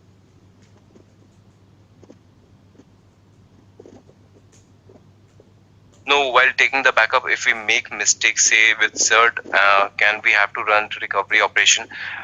Okay, Arjun, if you have given any details by mistake which is not right, okay, then you can take another backup and remove the previous backup.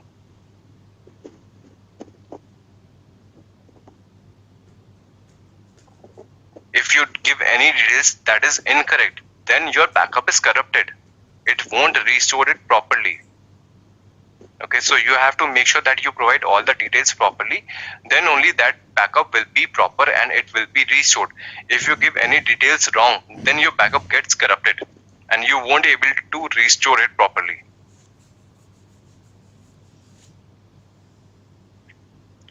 Ashok, you want me to explain the syntax of restoration? Okay.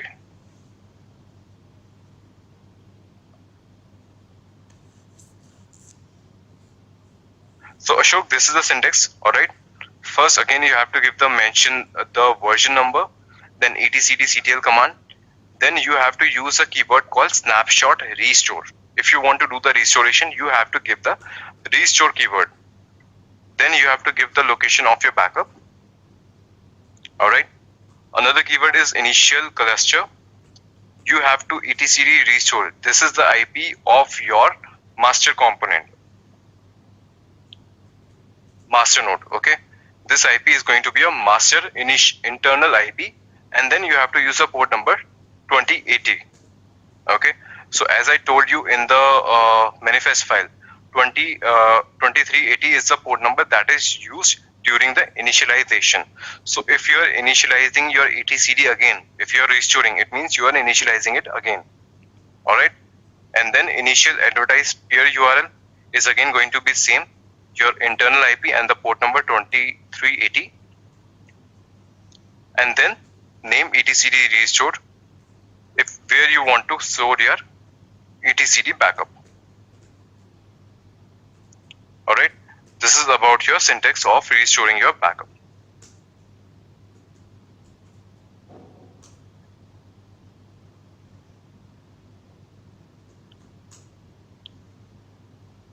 So if we create a new cluster, restore this backup, will have the identical to own one. Yes, Kushagra, that will be, but your all the components won't be there, so it is going to put you through some conflicts. Okay, because your new cluster should have all the components also that were running on the previous cluster. So it is going to give you some conflicts.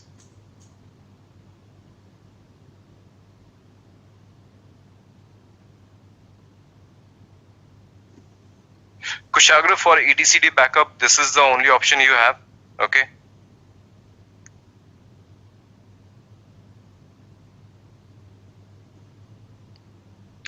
Ashok, your etcd is a database that stores the value in the key value pairs.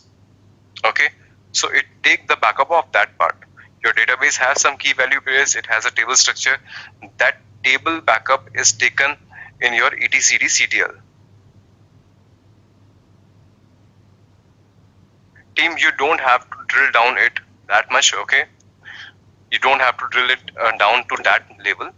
This is important for your examination point of view. Otherwise, it is always managed with your managed cluster itself. Okay, at the enterprise level, you are mostly going to work with the managed cluster, whether it is your GKE or EKS. All right, so etcd backup is managed internally. You don't have to worry about that.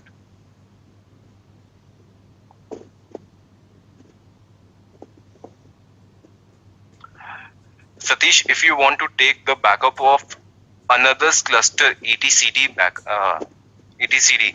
then you may have to make sure that there is a connectivity between both the masters of different cluster. Okay, You should be able to connect to that. Also, there is some security features. You have to use context. That is a part that we haven't discussed so far. You have to also manage about the context. That is a part of security we are going to cover next week.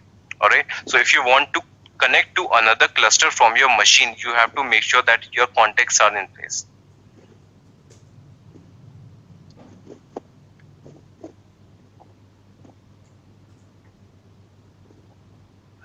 Prempal, is there a command to verify the etcd backup to double sure that backup is not having any issue? Usually we do it in the database backup activities.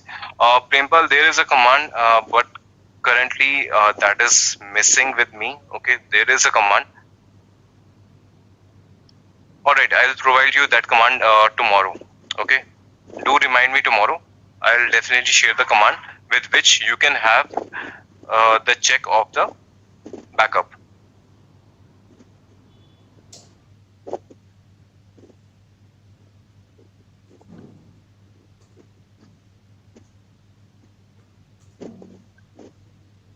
Kushagra, as I said, port number 2380 is used during the initial setup. Okay, whenever your etcd or other components of your master are getting initialized. Okay, at that time that port is being used. So similarly, when you're restoring your etcd, it means you are initializing your etcd once again. At that time, your 2380 port number is used.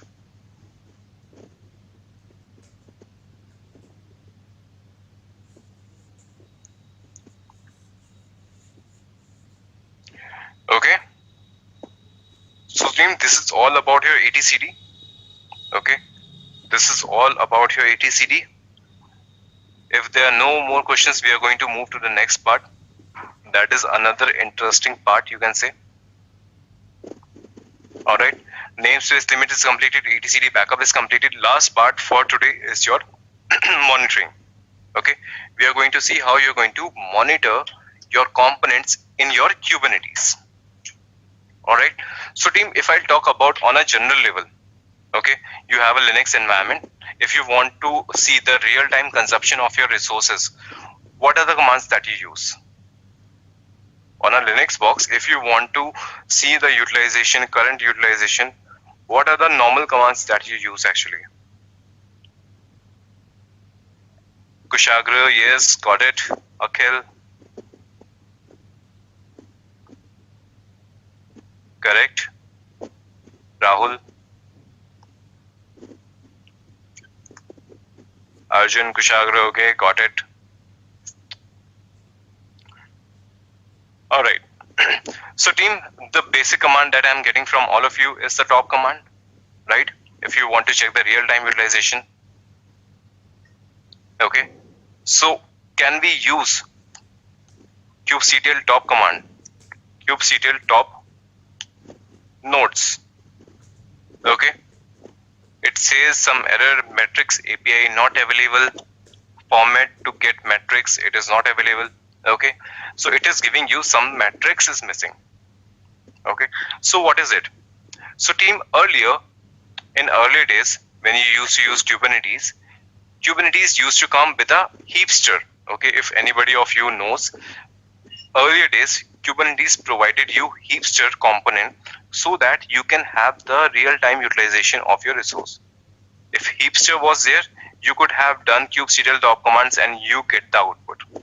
But heapster was removed in the further releases with Kubernetes. After that, Kubernetes provide you an optional item called metric server. Okay, you can use metric server so that you can see the real-time utilization. Okay, now it is not a part, but if you want, you can have that part. Let's try to install your metric server.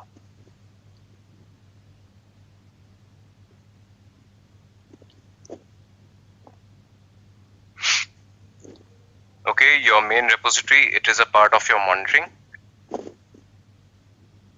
Okay, this is your metric server. So team, again, this is from the official documentation. If you're going to find it, you can find it on the Kubernetes website as well. Okay, everything is a standard. Nothing is created by me only. I have just organized it at the one place. All right. So you have multiple files here. You have to execute all the files all together. Okay. So what I'm going to do, I'm going to clone this repository on my local. Git clone my repo.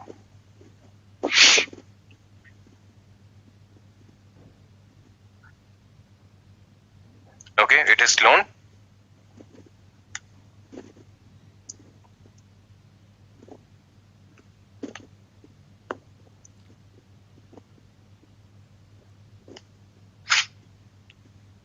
All right. Matrix server. All right. So team, if you want to execute all the script and once, you have to use kubectl create -f and dot. Okay. All the YAML files at the present location will get created. Okay. So you're going to see multiple components are going to get created. Okay. Your cluster role binding. All right. API server, service account, deployment, services, cluster role again. Okay, so multiple components are created here. With the help of all these components, now you can use kubectl top command. Let's try that.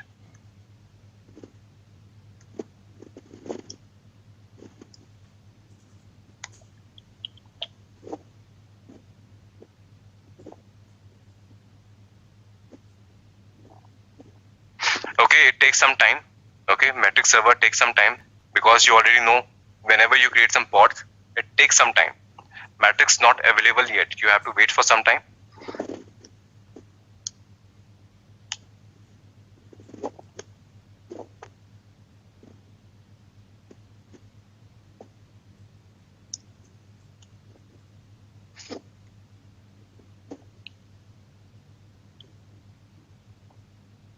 All right. So team, it takes some time to create all the components. We are going to wait for that. All right. In the meantime, if you have any questions, you can ask. So this is the matrix server that you have to install so that you can use a top command and see real-time utilization of your resources.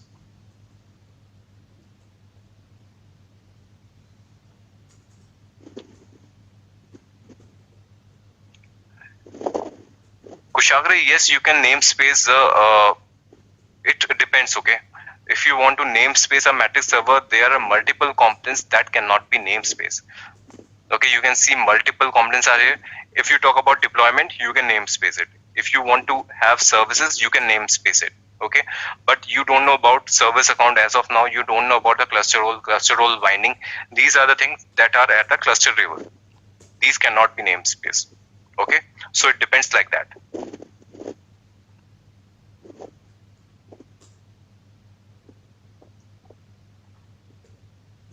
Adhirika, guess, I suppose there is no matrix server installed in EKS. If you want, you can install it, but I don't recall that it is installed by default.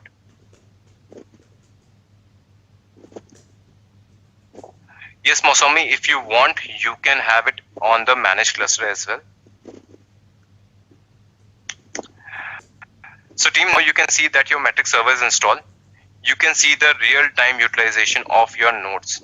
How much memory consumption is there, how much memory is there consumed on the percentage level and on the figurative. Similarly with the CPU as well. You can put it on the watch as well. Okay, it shows you real-time consumption.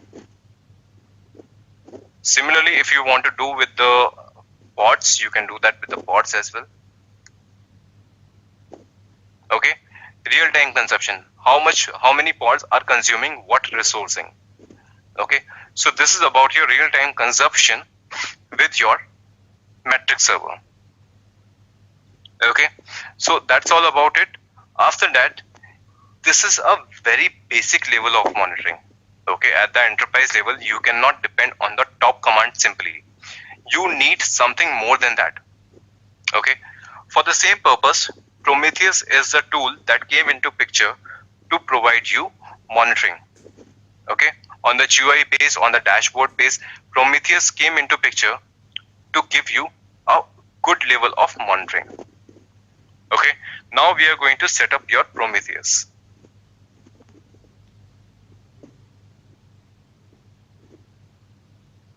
Here is monitoring. All right. Before Matrix Server, you have Prometheus as well.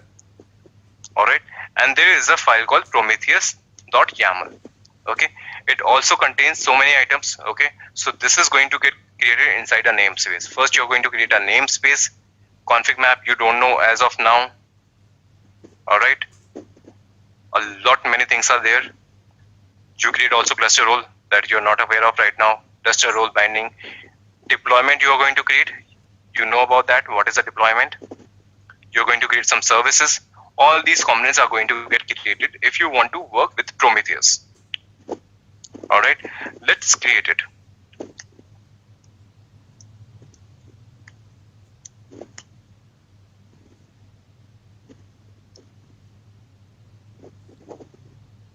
kubectl create -f Prometheus.yaml.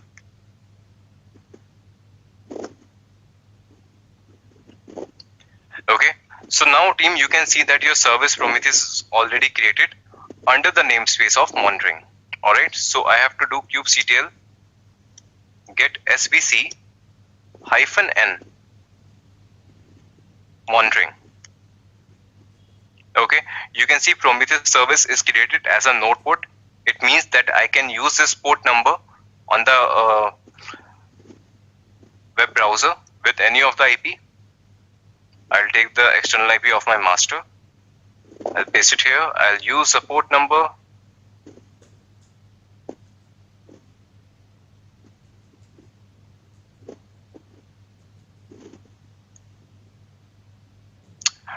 Welcome to Prometheus. Okay, so team, this is your Prometheus dashboard. All right, whatever you want to query, you can query from here. You can give your own query, or you can use a query that is already provided by Prometheus. Okay, whatever the resource limitation or whatever you want to check, you get a lot of details here. All right, whatever you want to see, you can see it from here.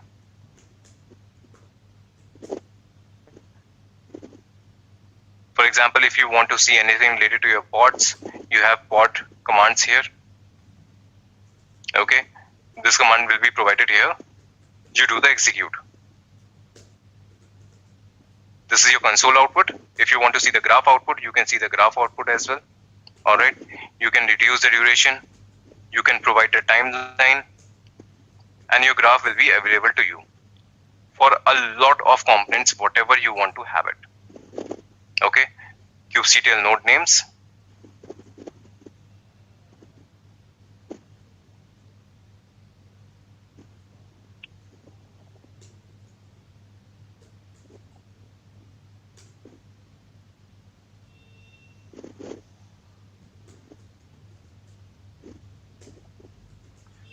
The Prometheus is not a very good tool, team, to be very frank. Underscore node name, kubelet underscore node underscore name, execute. Okay, you can see the node name as well. All right, you can see the tags also, the labels that we provided. Okay, you can see the instance name as well.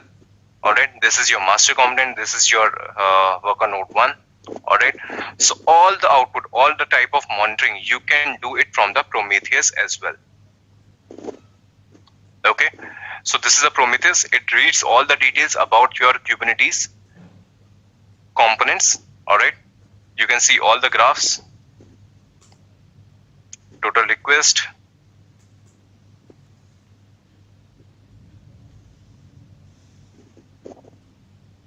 execute it. You can see the graphs as well. Okay, so you can see the graphs just like this. A lot of monitoring you can do from Prometheus like this. All right, team, any question from Prometheus or monitoring as of now?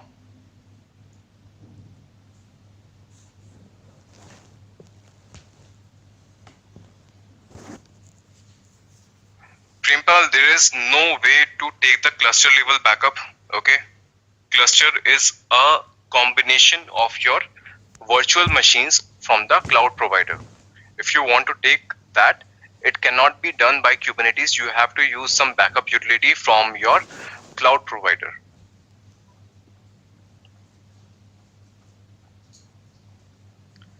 Yes, guys, it is a free tool. We are not paying anything to see all this. Sarath, you're asking what is the difference between Kubernetes dashboard and Prometheus. Sarath, Prometheus is used for the monitoring purpose only. Okay, it is going to monitor your resources. It is going to alert you whenever required. You can set up the alerting setup also. Okay, so that can be done by Prometheus. Kubernetes dashboard is something different. You can also manage your resources from Kubernetes dashboard. If you want to create some deployment, if you want to create some pods, you can do that from the Kubernetes dashboard, but that cannot be done by Prometheus. Does it store the metrics or it shows only the real-time data? Kushagra, it stores the data, right? That is why you can see the time frame also, right? It stores the details as well.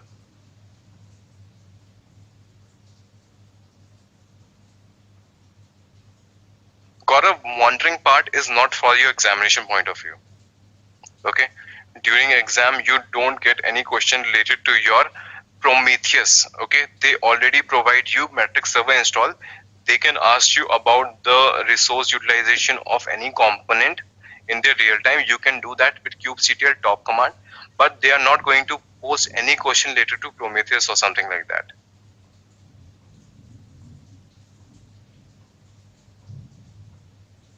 Prempal, your Prometheus interacts with your master only. Okay, there is a component called CA advisor. Okay, when you install your matrix server, there is a component also installed called CA advisor, and this component is installed on all the nodes. Okay, and with the help of your kubelet, CA advisor provide all the details to your master. Okay, and all the details are stored at the master. Your Prometheus interact with the master and get all the details from there.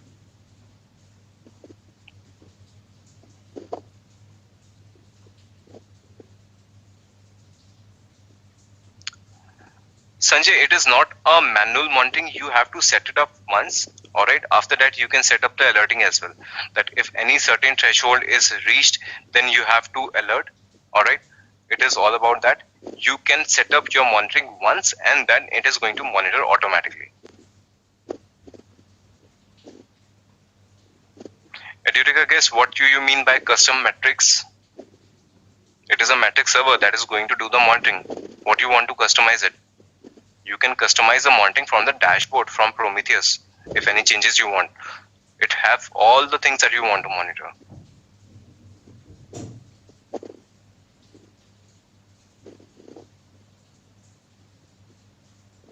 Akhil, it is CA advisor that is installed on the worker nodes, which provide all the details to master via kubelet.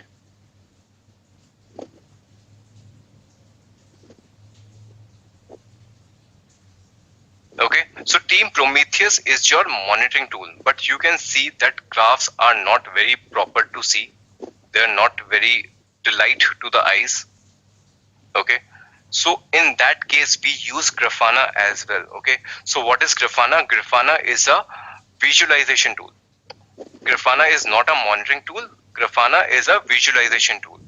Prometheus monitors, and if you want, you can pass your Prometheus details to Grafana so that you can have a better visuals on your monitoring level. Okay, so if you want to have your Grafana as well, you can have that. Okay, at the same location, you have Grafana as well. kubectl create -f Grafana.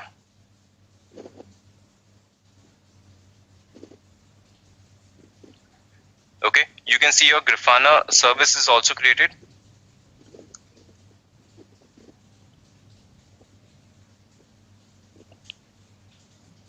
This is your Grafana UI. This is the port number.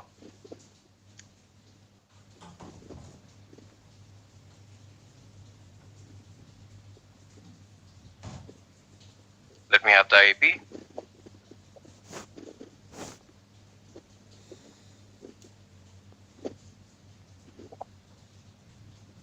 team, welcome to Grafana. The default password and username is admin.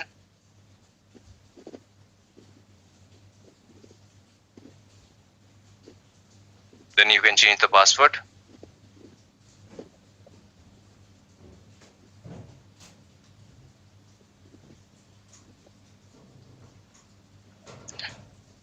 Alright, after you have that, install Grafana is done, you have to add the source. Okay, your source is going to be Prometheus. It is going to get the details from Prometheus.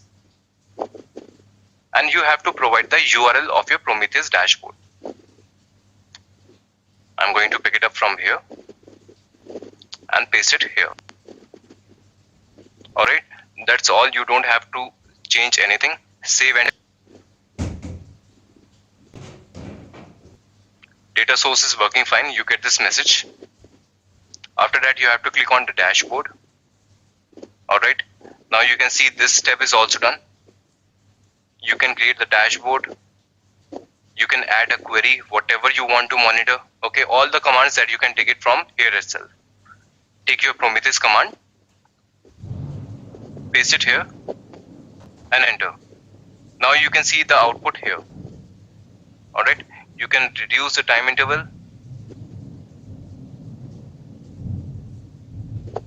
What kind of visualization do you want to have?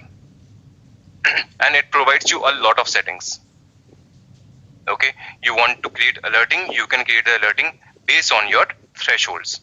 Okay, you can reduce the timeline, last 30 minutes, last 15 minutes. You can save the dashboard also, so that it is going to come on your dashboard front page. Alright, you can set the refresh rate, that after how much time your graph should get updated. Okay, so just like this, you have a lot of functionality that you can do with your Prometheus and Grafana all together. Okay, and to be frank, this is a part mostly done by the monitoring team.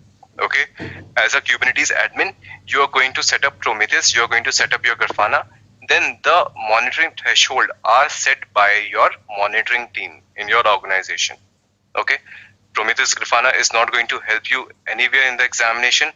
During your practical experience, you have to set up the dashboard, and the setting up the monitoring and alerting system will be done by your monitoring team. But you should know that how you are going to see everything and all this.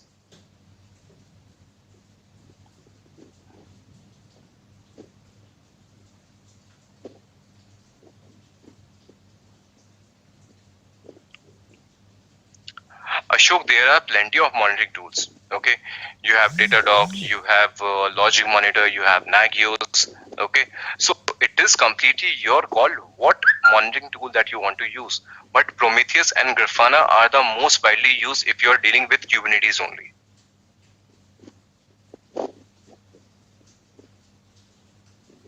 Can we use this Prometheus grab data and visualize it in Grafana? Okay, I think this is an old question, Satish. We have already done that.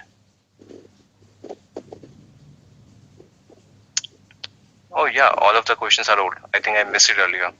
Prometheus is total manual mentoring, or is it work on the command line? Sanjay, you have seen that if you want to set the alerting, you can set also.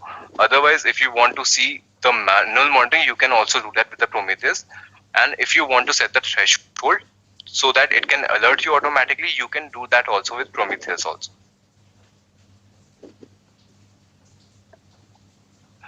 Saurabh, you are asking how to connect with Prometheus and monitoring tool. You want me to explain again?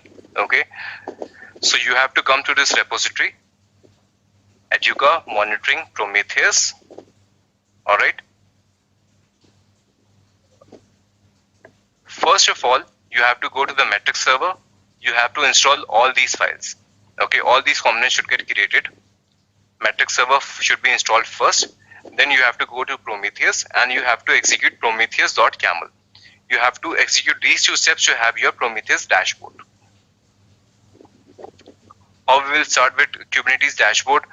Gaurav, I'm going to show you the Kubernetes dashboard in the 7th class. Okay, it means next Saturday I'm going to show you Kubernetes dashboard. That is a part of security. When we'll discuss about the context and security certificates, that is scheduled for Saturday, coming Saturday. Then I'll show you about Kubernetes dashboard as well.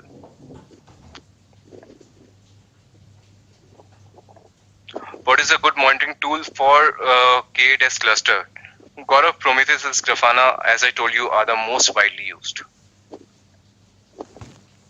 Is there a website where we can learn more about Prometheus and Grafana? I am more interested to add various metrics and write custom rules. Arjun, definitely, they have official documentation on their own website as well. Alright, so you can go there and study more about it.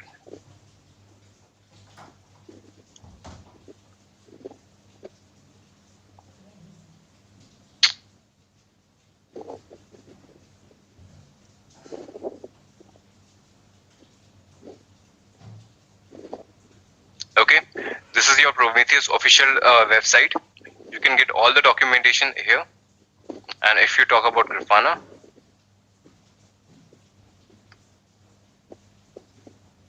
alright, there is Grafana as well. Everything you can find it on the official documentation.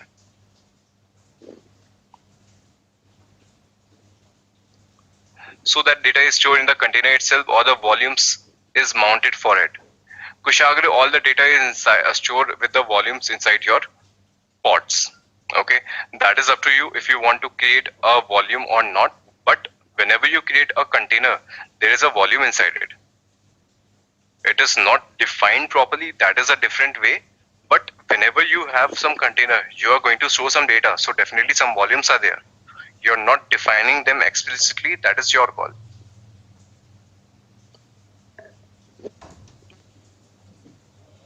Akhil, Prometheus collect metrics based on the node exporter installer, right?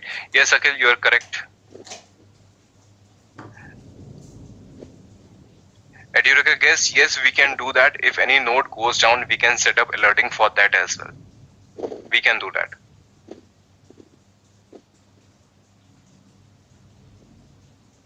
Okay, Saurav, I have repeated plenty of time how to create your dashboards and monitoring. Okay, I'm explaining you once again. You have to go to Edureka and monitoring. Here first you have to install your matrix server. Go to matrix server and create, have all these YAML executed. kubectl create -f dot. Once you have all these files at your location on your server. Alright, once it is done, go to Prometheus and then you have to execute prometheus.yaml. If you want to have Grafana as well, execute grafana.yaml as well. That's all.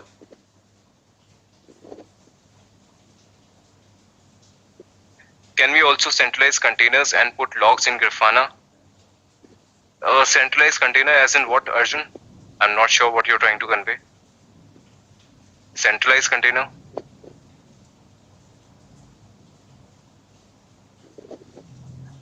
Yes, Mosami, as of now, your Edureka portal is showing you classes till tomorrow only, okay? But don't worry, once your next week starts, you will see your class 9 and class 10 link as well, okay? As of now, you can see only 8 classes. Next week, you are going to see your class 9 and class 10 link also, that we are going to cover next week.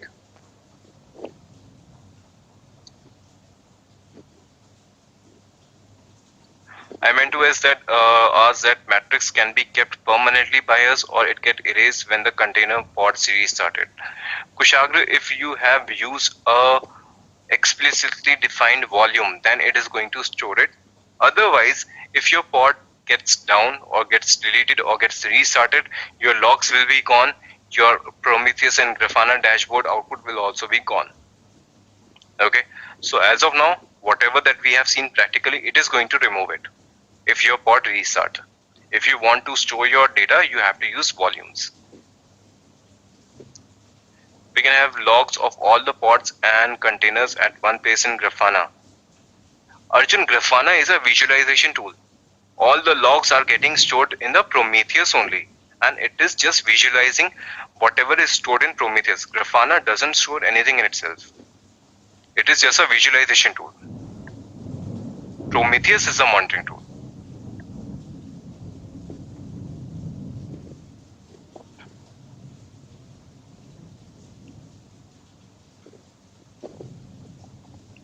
Yes, Grafana can give you details about all the pods. Okay, as I told you that Prometheus has a lot of queries.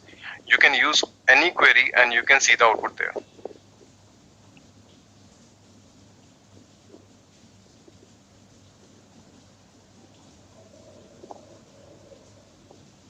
All right, team, I guess this is all we have for today.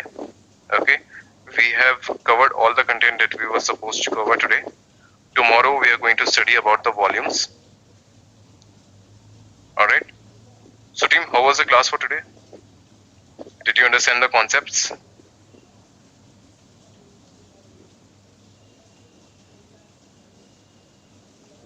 I tried to give you as many real-time experience or examples I can give you.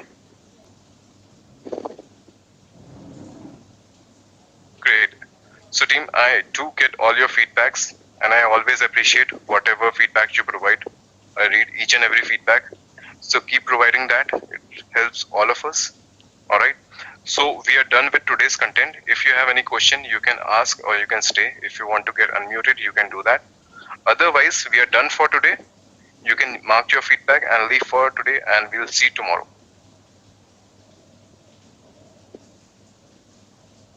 Siddharth, how about node upgrade train coordinate activities manage cluster? Is it taken by the provider?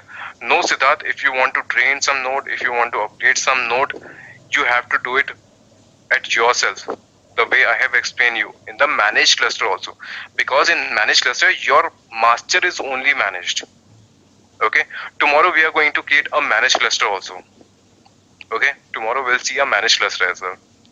So in managed cluster, your master is managed by your GKE or your AWS or Google Cloud, but your nodes are managed by the master. You have a command line console from where you can manage your worker nodes. So in managed service also, your master is only managed. You have to manage your worker nodes. If you want to train or coordinate your nodes, you have to do that.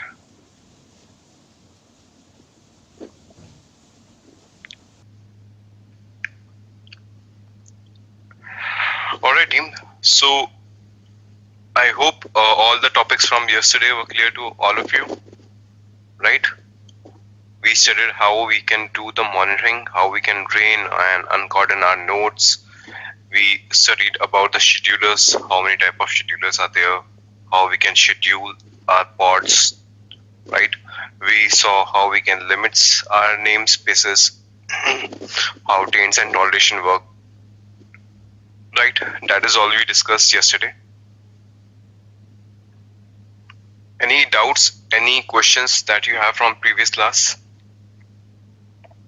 We can discuss it now before we start for today's agenda.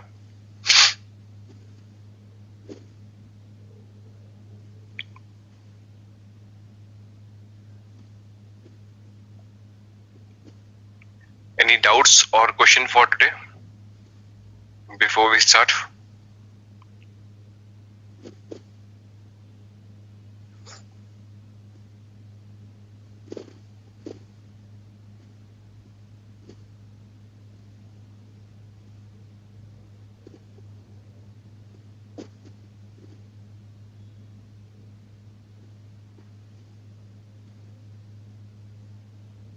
Okay, if not, then we can start for today.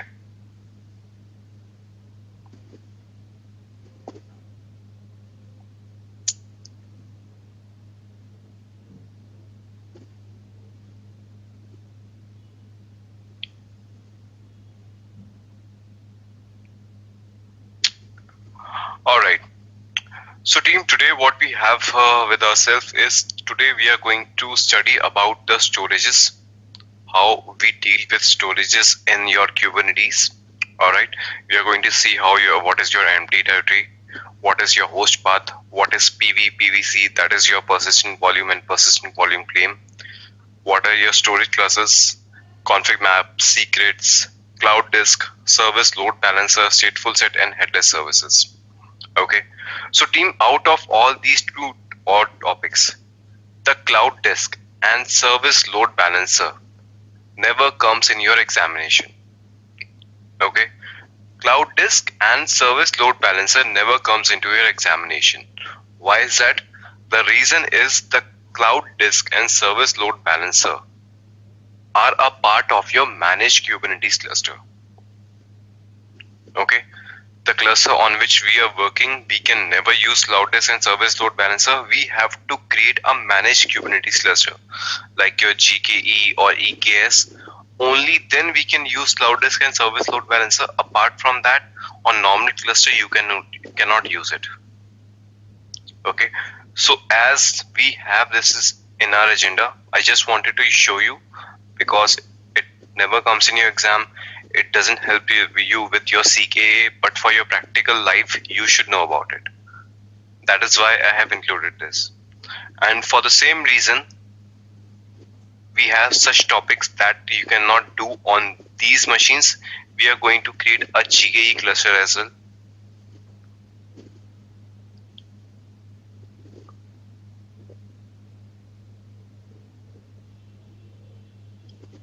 Okay, so team, on your Google Cloud, okay, you have to go to your this location, and here you have something called Kubernetes engine. Okay, I'm telling you how you can create a managed cluster. Go to Kubernetes engine and go to clusters.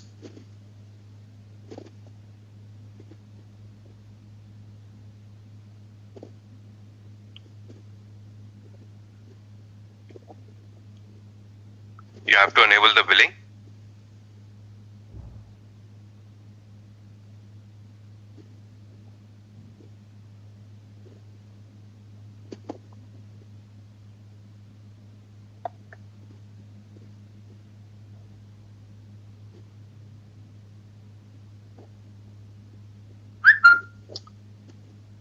So team, all the topics we can practice on the normal cluster.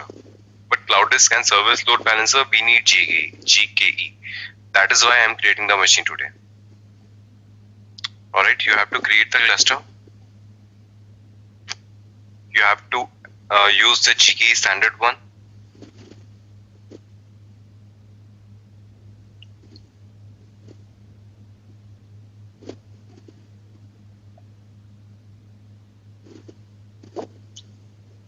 You can close all of this. Okay, first thing first, you can give any name to your cluster, whatever you want. Okay, this is your cluster name. You can choose any region.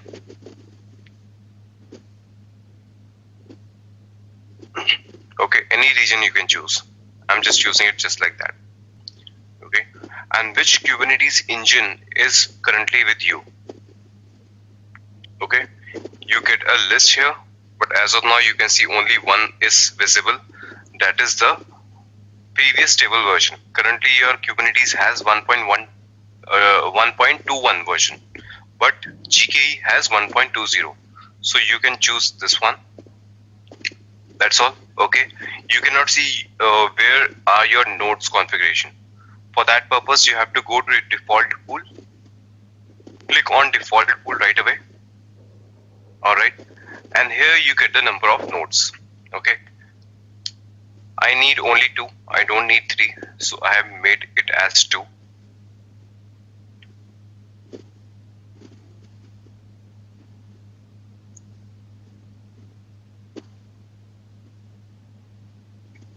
After that, go to nodes. You can choose that your node should have which operating system. Okay, from this list you have to choose the Ubuntu one, Ubuntu with Docker. Here you don't get the option to choose the Ubuntu version. Okay, that is managed automatically at the backend, but we need Ubuntu flavor. What configuration your worker node should have, that we have already seen when we create normal instance. Alright, it provides 100 GB. Okay, that is not required. We need only 10 GB. That would be enough for our practice. Okay, apart from that, you don't have to make any changes. That's all, and you can go and create your cluster.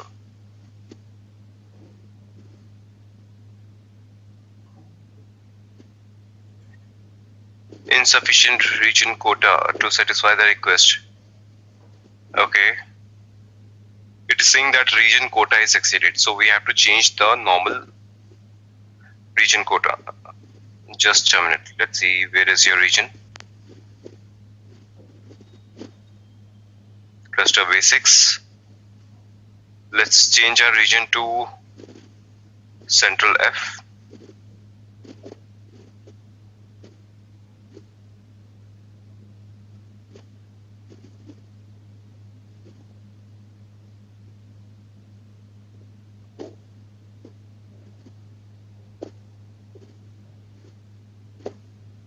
Okay, it is not allowing for the quota.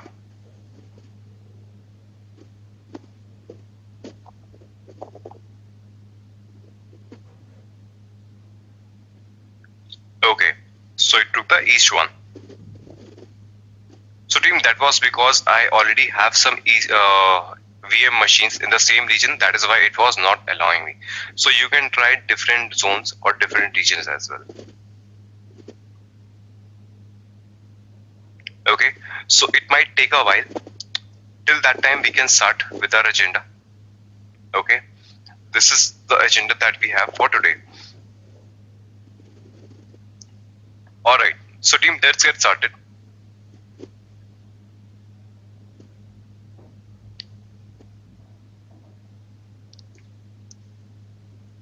Team, consider this is your pod.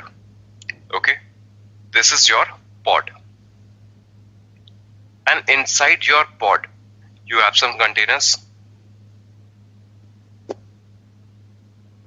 Okay, you have container 1. You might have 2 containers as well. Okay, that is completely up to you. But the thing is, consider your application got hung. Okay, you have one pod and you have one container inside. And because of some reason, your container got hung. In that scenario, you have to restart your pod, you have to restart your container, alright, you have to delete your pod and you have to recreate it because it is hung, it is not responding, you cannot troubleshoot it, you have no options. In that case, you have to restart your pod. But in that case, you will get a new pod, you will get a new container and your logs will be lost as well. So you cannot troubleshoot it after you get the restart. Alright, so that is a problem with us. We cannot figure that what is wrong with our container, what is wrong with our application. Is there something wrong with the application code? Is there something wrong with the container? You get no logs once it is restarted. Right? So that is a problem. Okay, to deal with such problems, we have volumes in our environments. Okay, any environment that have containers does have the concept of volumes, whether it is your Docker, whether it is your Kubernetes, everywhere. Okay, you get a concept of volumes. In Kubernetes as well, we do have that. Okay, so it is used for the same purpose. Like, consider that you have a container and you want to write your logs at some location, you use volumes. If you want to share some data, you use volumes, so that even if your container dies out, your pod is restarted, your content has to be remain there. It is not lost. Okay, for the same reason, we have different type of volumes in Kubernetes, like empty directory, host path, PV, PVC, and storage classes are different topic. Cloud disk, these are the storage option, these are the volume options we do have in Kubernetes, and we are going to study about them one by one. First is your empty directory. So what is an empty directory? Consider you have a pod, okay, and this is a multi-container pod. You have 2 containers inside a pod. Okay, we have already understood about the concept of sidecar container, ambassador containers, right? So what happens here? One container is going to do some operation and second container is going to have your application front end, right? So team, that is the case here. We have 2 containers inside a pod and consider one of your container is going to have something from GitHub repository. It is going to cook your war file, and then it is going to pass your war file to your second container. Okay, consider this container is of your Nginx, which is going to have your web page, and this is some your CentOS container. In CentOS container, you are going to cook something. You are going to clone your Git repository. You are going to create your war file. You are going to build your artifact. That all work is going to be done in your first container, and then your first container should pass on that war file to your second container, right? But how is this going to happen? How they are going to share the data directly? They cannot. At that place, your volumes come into picture.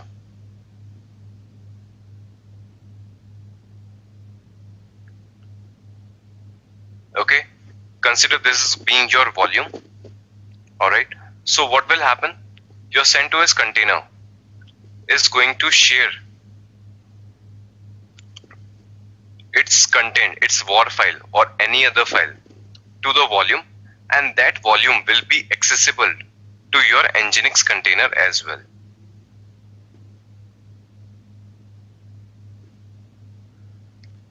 Okay, if I take a layman example, consider you work in your organization, right? You work in a team. So if you want to share something within the team, whether it is your outing parties, pictures, videos, alright, you want to share some presentation within the team, what do you have in your organizations for that?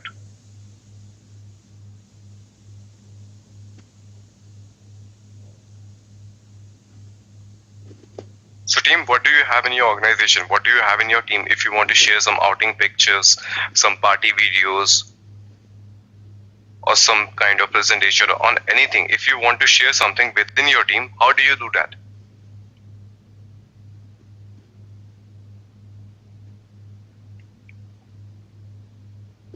Yes, Girish, Eureka guest, Gaurav,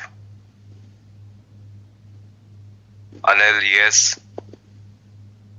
Rishabh, Satish, Akhil, yes, right? We deal with a SharePoint. We have a shared drive where we upload our items so that everyone can see it. Yes, Joydeep, exactly. Okay, so consider this volume as a SharePoint. Okay, any container can share any content with this SharePoint, and it will be visible to any other container inside that particular pod. And this is called your empty directory. Okay, it provides sharing the content with the containers of a single pod. Important point is, inside a single pod, you cannot share anything with empty directory cross pods. Okay, all the containers on the same pod can share the data with the help of empty directory. No other container from different pod can access it. Okay, so team, let's take an example for this one. It will be more clear to you. Alright, so you have to go to the repository again. Here you have something called storages.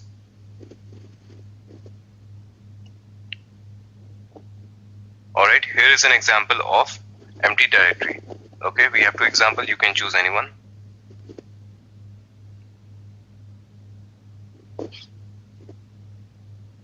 Now let's try to understand this. What is here? I'm simply going to create a pod. Okay, I'm going to create a multi-container pod. This is the type pod and this is the name of my pod. Under this specification, I'm going to give the definition of containers. You can see I'm going to create one container that is of CentOS. Alright, the name of my container is my volume container 1. It is going to do some echo operation and then it is going to sleep for some time. You can see there is a volume mount. It means I am going to mount a volume inside a container as /demo. Okay, so team, whenever you read the keyword volume mounts, you have to be sure that it is a part of inside container. Volume mounts, it means you are doing it inside the container. So inside the container you are mounting some volume, and then that mount path is going to be /demo. So if you log into your container, this volume will be visible to you as /demo. And which volume you're mounting? Demo volume. Similarly, in the second container, that is of your Ubuntu flavor, okay, it is also going to do some echo operation and sleep, but the volume which will be visible inside this container will be visible as /demo2. But you can see we are using the same volume, okay, demo volume here and demo volume here as well. We are using same volume, but in first container it will be visible as demo1, in second container it will be visible as demo2.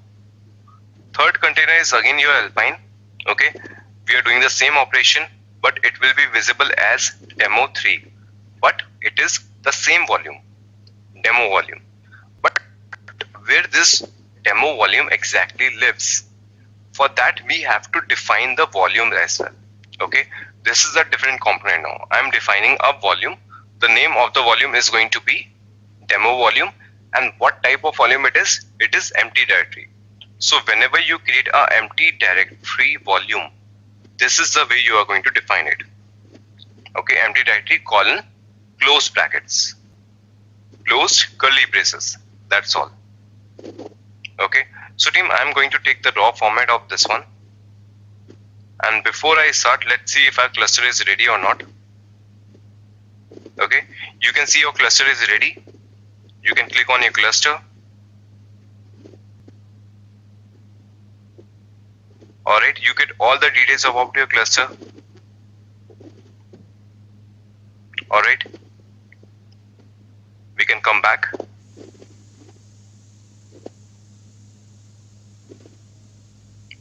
You get 3 dots, you can click on connect.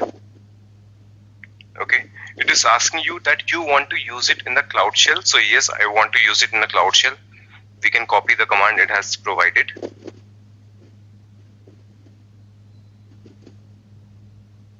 So team, in GKE managed cluster, okay, in GKE managed cluster, you don't get the access to the master, okay. In GKE cluster, you don't get the access to your master. You just get the output of a Cloud Shell. It provides you a browser where you can run all the commands that you want to run on the master, but it doesn't allow you to manage your master. Okay, you have just a master terminal.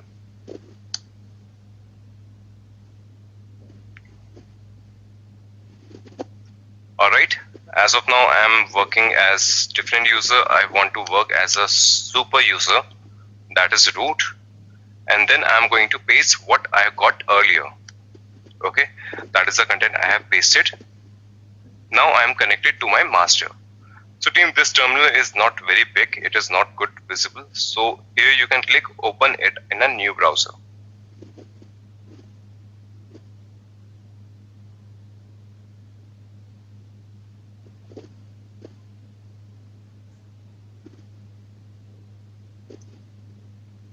Okay, so I have maximized it.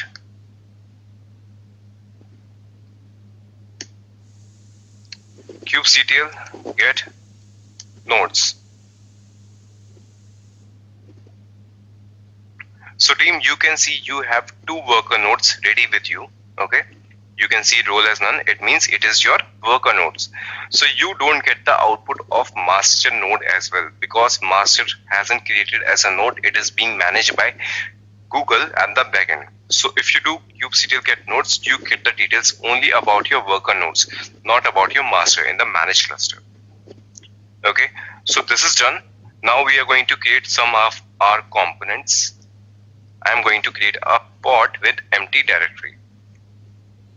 kubectl create -f. Okay, your pod is created. kubectl get pods -o wide. Okay, currently it is creating your containers. So team, this is your node name. Okay, when we created, the node name was a little better, K-node1, K-node2, we can name it. But when Google creates your nodes, it gives such names, lengthy one. So we cannot do anything with this. Okay, so team, you can see that your my volume pod is created. 3 containers are running inside it and all are in the running state. So everything looks good here. Alright, now what we are going to do, we are going to connect to our containers inside our pod. Alright, so same way, kubectl exec -it, alright, your pod name, -c and your container name. Let's connect with our first container first, my volume container 1.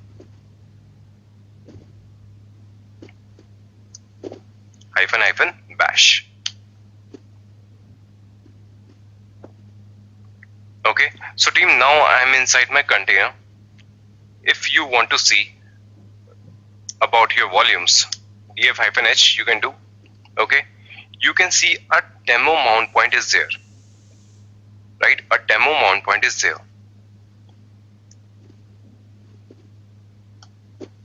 As of now, it has no content. Okay, so what I'm going to do, I'm going to create a file here. Okay, this is my CentOS. So CentOS file.txt. Okay, so at the demo location, I have created a CentOS file. Let me come out of this container, Control PQ. Let's connect with our second container. Now I am connected to my second container of the same pod. Here my volume was named as demo2. You can see it. Let me go to this location. So team, now you can see the CentOS file that I created for the from the first container is also accessible to your second container. Your second container was of Ubuntu flavor, right? Now let's create a file here as well. Touch Ubuntu file.txt.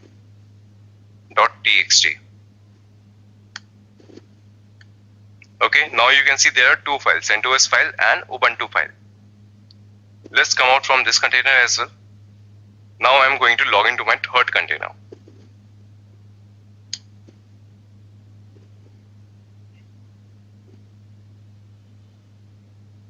Okay, it didn't log in. Okay, so team, third container is your Alpine. Alpine is the lightest image you can have. And why it is lightest? Because it doesn't have all the libraries itself. So if you want to log into your Alpine, you cannot log in using bash. You have to use a shell prompt. Okay, so whenever you use Alpine image, always use shell, not bash. It doesn't allow you with the bash. See, I'm logged in. df-h. We have demo 3. Let's go to demo 3. Okay, so team, now you can see CentOS file and Ubuntu file both are present here as you have used the empty directory. Okay, I can come out from this. So team, this is the concept of your empty directory. Okay, it is used for sharing the data across your pods in the same, across your container within the same pod. Alright, but the challenge is still a little bit there. Okay, now you can do the sharing, but once your pod goes down, once your pod is restarted, your volume is again gone. Okay, it is going to overwrite it, it is going to clean it up. Okay, so if your pod gets restarted, all the content is gone. It is just used for the sharing purpose within the pods, but it can not store the logs, because once your pod is gone, your volume is also gone, because it is inside your pod. Okay, so if anything happens to the pod, same thing happens to the volume as well. It is only providing you the sharing capabilities, that's all. Now, next part. Still we have the problem, we cannot share the logs. Okay, we cannot store the logs, because if something happens, your logs are also gone. So that also we need to address. To address the same concern, we have the next concept called host path. If we want to have our volume that doesn't live inside the pod, it lives outside your pod. Okay, it lives outside your pod, so that if you store the logs and if you have to restart your pod, your volume is going to remain there. Okay, there is not going to be any impact. Volume will survive, your logs will survive, only your containers and your pod will get deleted and get restarted. Your logs are going to remain there. So if you want to store your logs outside your pod, you use host path. Host path simply means any location on your worker nodes where your containers are running. Okay. For example, that you have defined a host path of temp/data. Okay, so what is going to happen? All the container logs will be stored at a location called temp data of your worker node where your container is getting created. So if your pod goes down or if you delete your pod as well, your host path is going to remain there and your logs are going to remain there. No impact of deletion of pod. You have the logs. Okay, so that is what you have in host path. Let's see how it practically happens.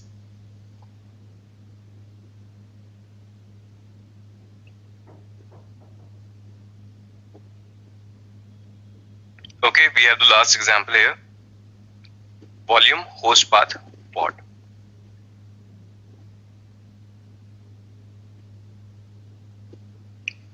Alright team, so what I'm doing, I'm just defining the pod. This is the name of my pod. This is the name of my container. I'm using the Tomcat image. So team, if you have used a Tomcat container, you know that this is the logs location. Okay, where the Tomcat stores its log is a location called user local Tomcat log. Okay, so I'm mounting some volume, and I told you volume mounts means that your container will have the volume mount. This is the location inside your container. Ashok, don't worry, I'll explain you again. Let me show you an example, it will be more clear to you.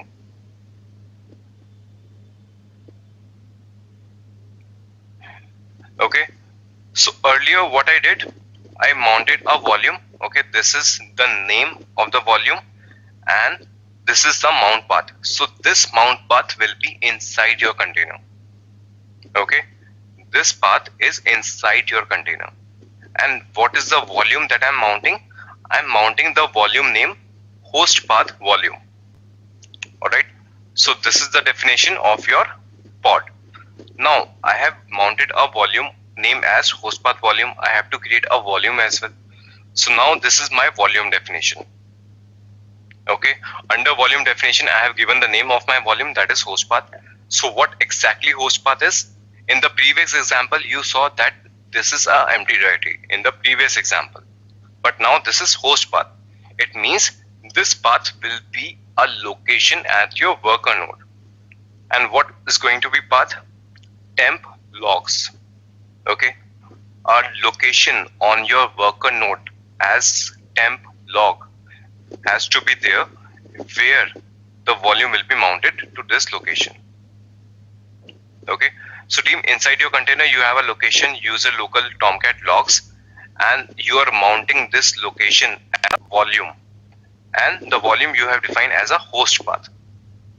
Okay, type is directory, it is an optional field. You want to give, you can give. If you don't want, you cannot, you can skip it. Okay, let's take the raw format of this one. I'll copy it.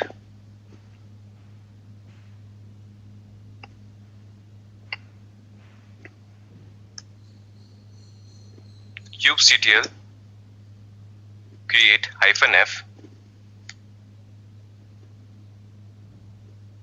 Okay, so team, you can see that your pod is getting created. kubectl get pods -o wide. So team, you can see it is in container creating state. It is not created yet.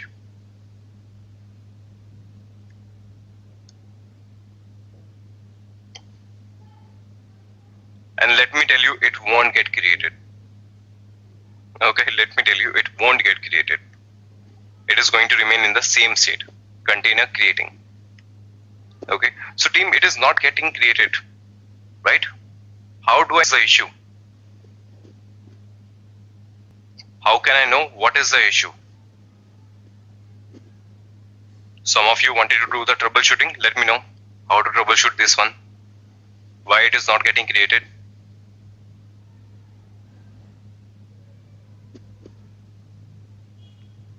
Rishabh, Edutica guest, Shiju, you are asking for kubectl log. Kubectl logs provide you the logs from the container.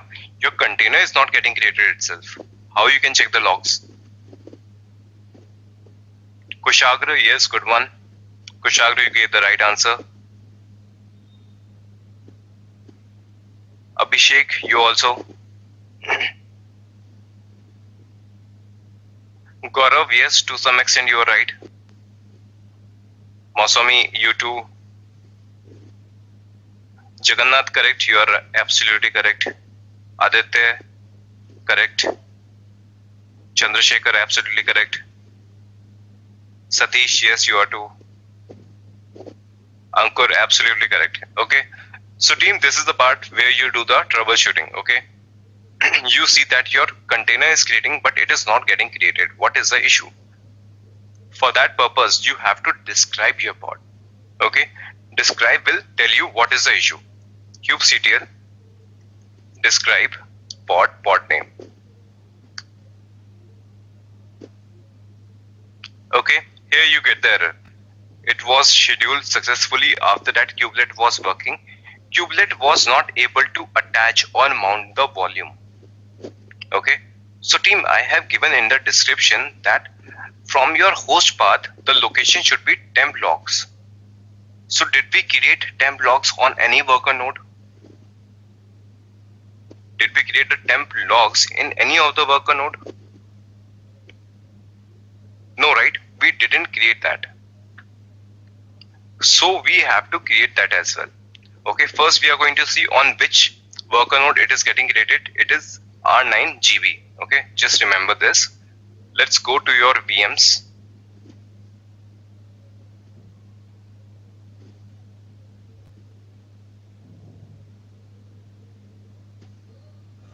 Okay, R9GB. This is the machine. I'm going to connect to this machine now.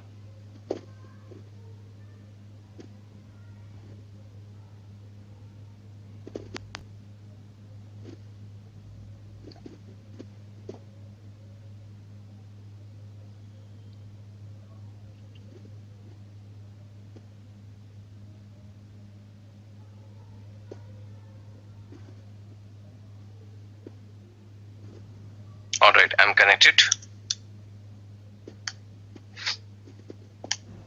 Stream, I have go to temp location. Okay, under temp location you cannot see anything related to your logs. Okay, so what I have to do, I have to create a logs location. mkdir hyphen logs. Sorry, no hyphen.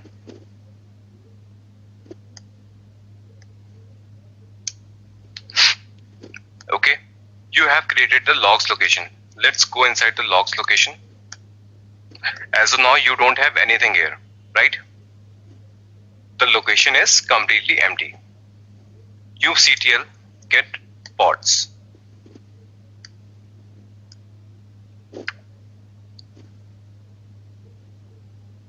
So it will keep checking for the volume. Now it will find that volume is there. Now it is going to create your container soon.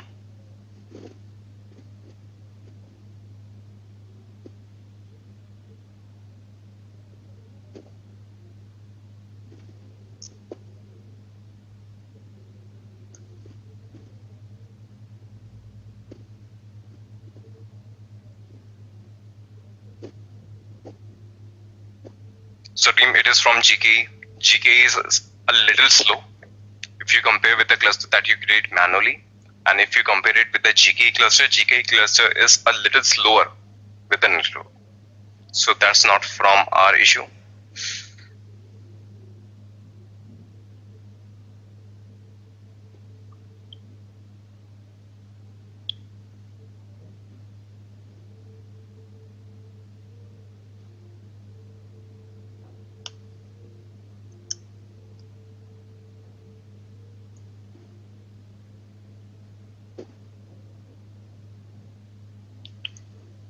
It should catch it automatically.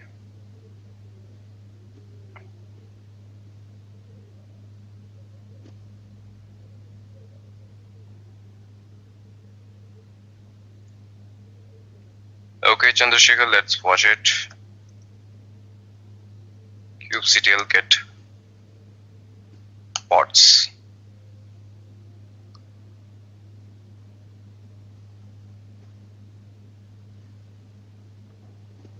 No, Siddharth, we don't have to create it on the both nodes. Okay, only on the node where your pod is scheduled.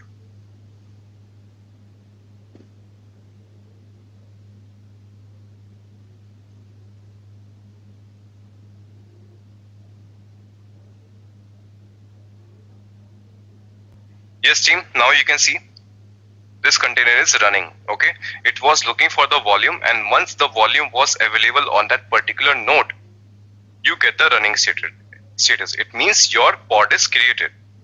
Okay. Also, if you go to your worker node, team, can you see the content here on your worker node?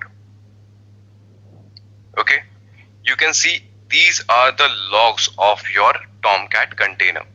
Earlier you had nothing here. Okay, earlier you had nothing here, but once you mounted the volume inside your container at the logs location, all the logs of your container are placed on your host path as well. Okay, and your container is also running. kubectl get pods. Okay, your both the containers, both the pods are running, and your host path volume is also running.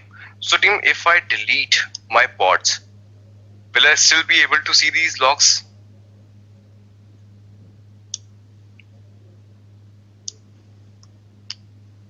I have deleted my pod. Will I still have these logs with me? Anyone?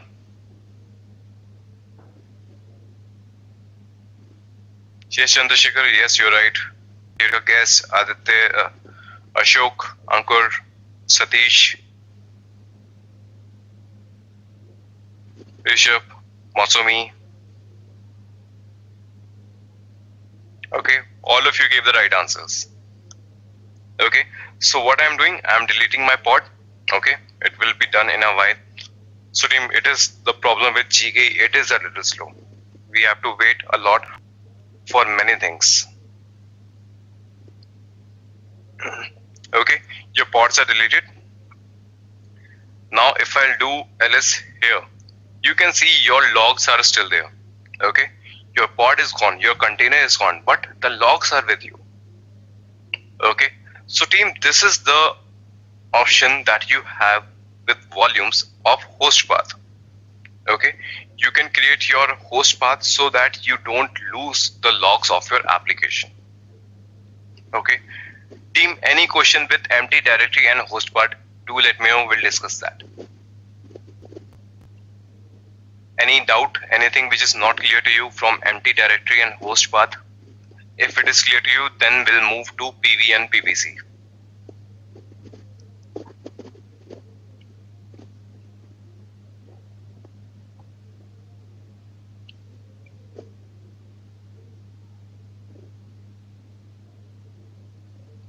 Empty directory and host path clear to all of you?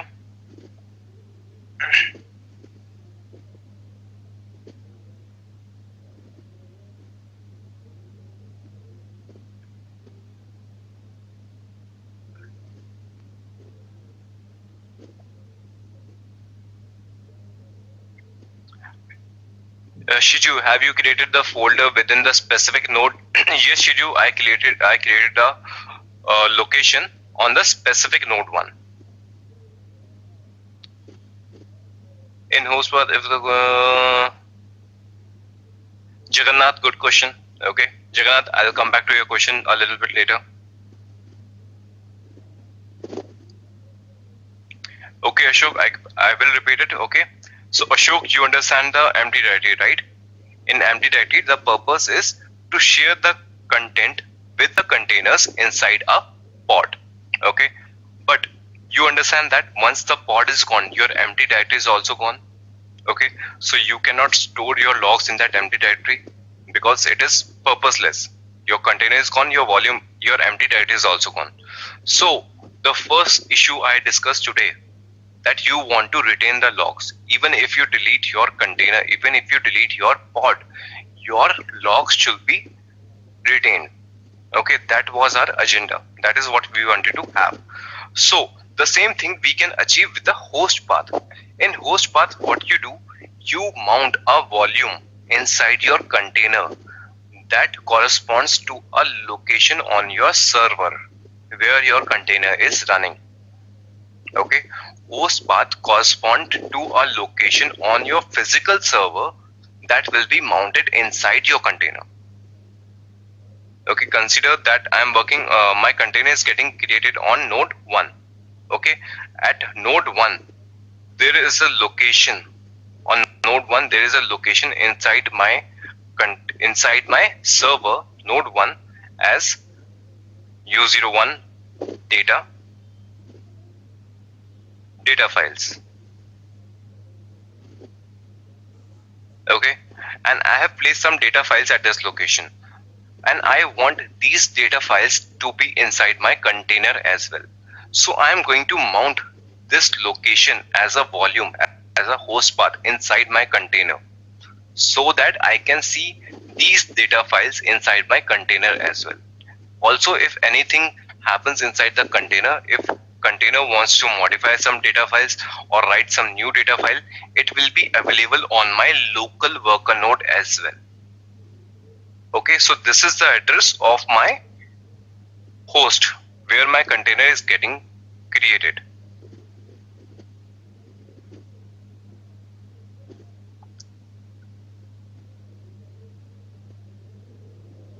Okay, on this node I am going to create a container, and then I am going to mount this location inside my container as well so that I can see it. Ashok, is it clear to you now?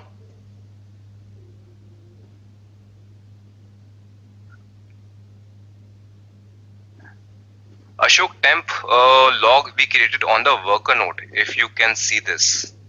Okay, this is my worker node. You can see the address. Okay, the address is R9GB. Okay, if I go to my Cloud Shell,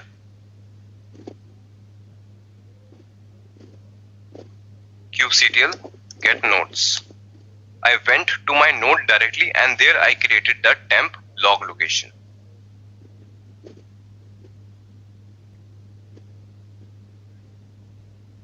I want to know. Yes, Joydeep, good question. Okay, I'm coming to this question now.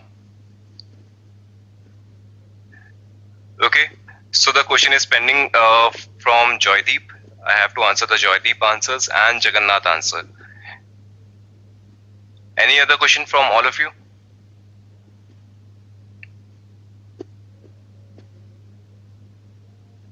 Okay, so team, two very good question arrived. Okay, so the question is almost similar from both of them. The thing is, consider you created a pod, okay, and you don't know on which node your pod is going to get scheduled, right? As of now, in my cluster, we have only 2 nodes, right? But there are chances that you might be dealing with 15 to 20 worker nodes, right? There are chances. So what you can do, first you're going to create your pod, okay? It is going to stay in the container creating state for a while. You will see with describe command on which node it is scheduled, and you will go on that node and create your host path, right? That is a lengthy process. You don't want to do it. You don't want to take that much pain. You are creating pod. Your volume should also get created automatically. Okay, it is a pain that I have to check on which node it is scheduled, and then I have to go to that particular node, and then I have to create the path. Or what else I can do? I can create the host path on all 20 nodes. I have to log in on all 20 nodes and create the location. So I won't face this waiting time. My container will be created on the go. So I have to create the path on all 20 nodes. That is also an overhead. I don't want to do that as well. Okay, I have to log in on 20 nodes. That is also a big task. Okay, so still you can see there are some challenges with this. This is the first challenge. Second challenge, consider because of some reason your container got hung and again your pod got restarted. Okay, your pod was restarted, and you know once your pod is restarted it can go on any node. Okay, there is no assurity that your previous pod was created on node 9th. Okay, if your pod was created on your pod was created on node 9th, if it is getting restarted, there is no assurity that it will go on the same node again. Your pod can also get scheduled on the 14th node or 18th node. Okay, so again your location is going to vary. Again you have to create a host path on that particular node. So team, there are still so many challenges with host path. Okay, it is not one of the most feasible options you have in Kubernetes to deal with the volumes. Okay, it is only feasible if you are using one master, one node machine. Okay, only then it is going to be useful, because you're going to have only one worker node. Your pod is always going to get scheduled on node 1.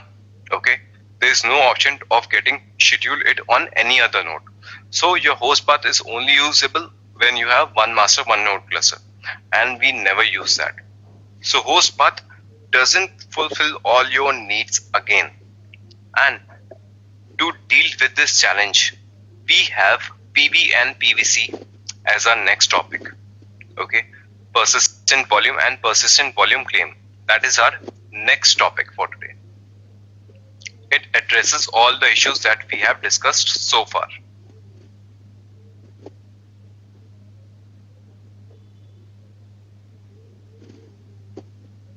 Okay, so team, to make you understand about PV and PVC, let's have a small story time.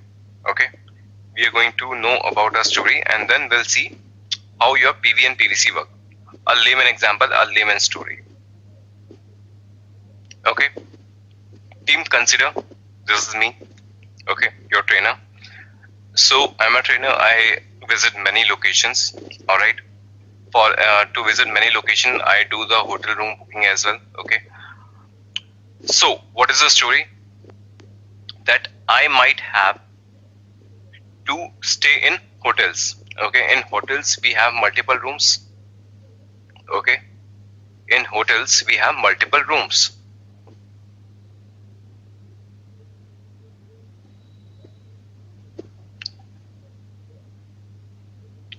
All right. So team, if I travel to some location and I want to have some room booking, what do I need to do? Can I directly go to the hotel and enter in my room of my own choice? No, it doesn't work like that. You have to make some reservation, right?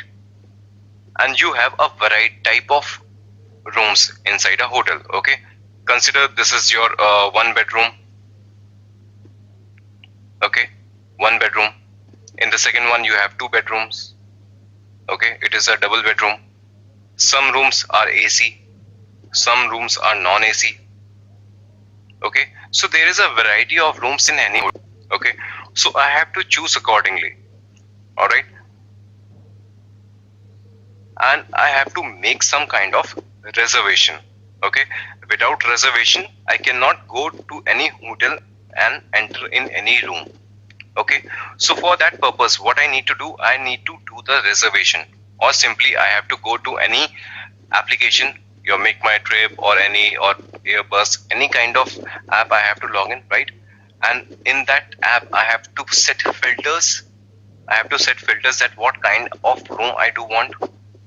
Okay, depending on my configuration, that I need a single bedroom and it should have AC as well. Okay, it should be an AC room. I have to set my filters that what exactly I need. So according to that filter, I can book a room. Okay, consider I am booking a room based on my configurations. Now, what is the situation? There is a hotel, there are some rooms, and I have booked a room with a reservation. Okay, now I do have the reservation. Can I simply go to the hotel and have that room with me? I do have the reservation. I have went to the hotel And can I simply enter in my room without dealing with anyone?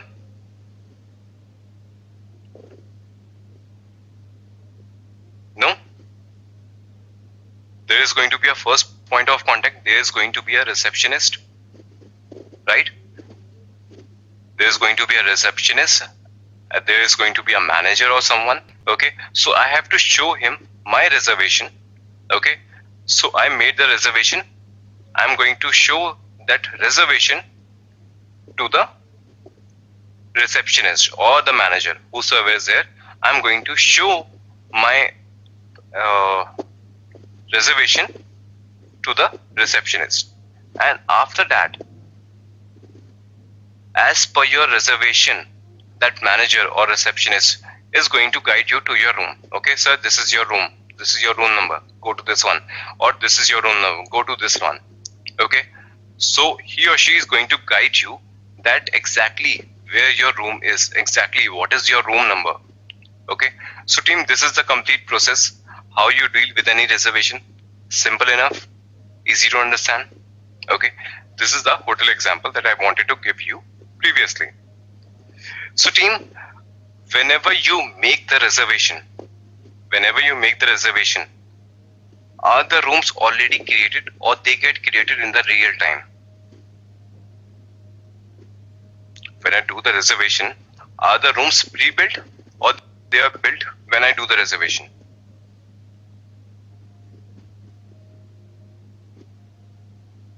Pre-built, right? Absolutely. Okay, so the rooms are already there. I have to choose that which room I want to do. So I am going to make the reservation accordingly. Okay, and sometimes it also happens that I ask for a single bedroom. Okay, I ask for a single bedroom, but because of some reason in that hotel, your single bedrooms are not available. They are full. Okay, at the time of reservation, it was there, but when you entered the hotel, it was already occupied. It was not available. So sometimes you get the upgrade also, a free upgrade, right? So what the manager or receptionist is going to do, they say, sir, we don't have one bedroom, so we have upgraded your room to a 2-bedroom. We have given you a promotion. Okay, so based on your requirement, you get your upgrades as well. Okay, so team, this is the basic example of the hotel I wanted to give you before we start with PV and PVC. Alright, now I am going to correspond everything with this. So you already understand that rooms are already created. Now I am going to talk in the term of Kubernetes. Okay, so in this scenario, this is not me, this is a pod. Okay, a pod wants to have some volumes. Okay, in this situation, you will have these volumes to be created automatically. You will have a variety of volumes already created, 5 GB volume, 10 GB volume, 20 GB volume. As per your requirements or as per your expectation, you will get your volumes created beforehand. Okay, even before the pod comes with a request, you will get your volumes created, and these are called persistent volumes.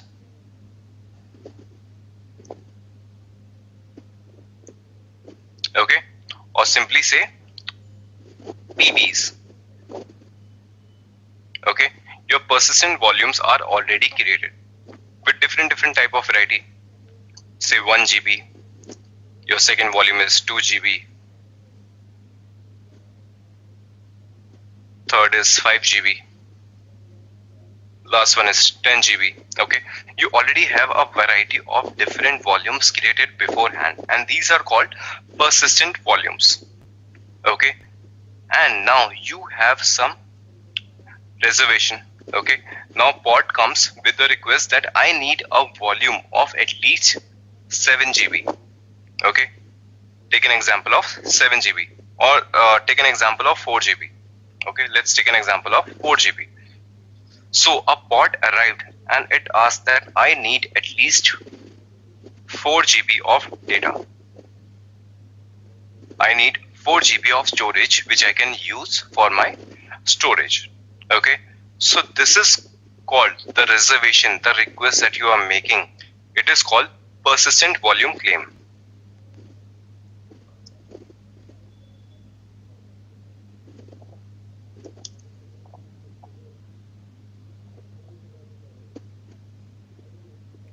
Okay, this reservation that you are making is called persistent volume claim, or you can simply call them PVC. Alright, so you came with a request that I need 4 GB of storage. Your volumes were already created beforehand.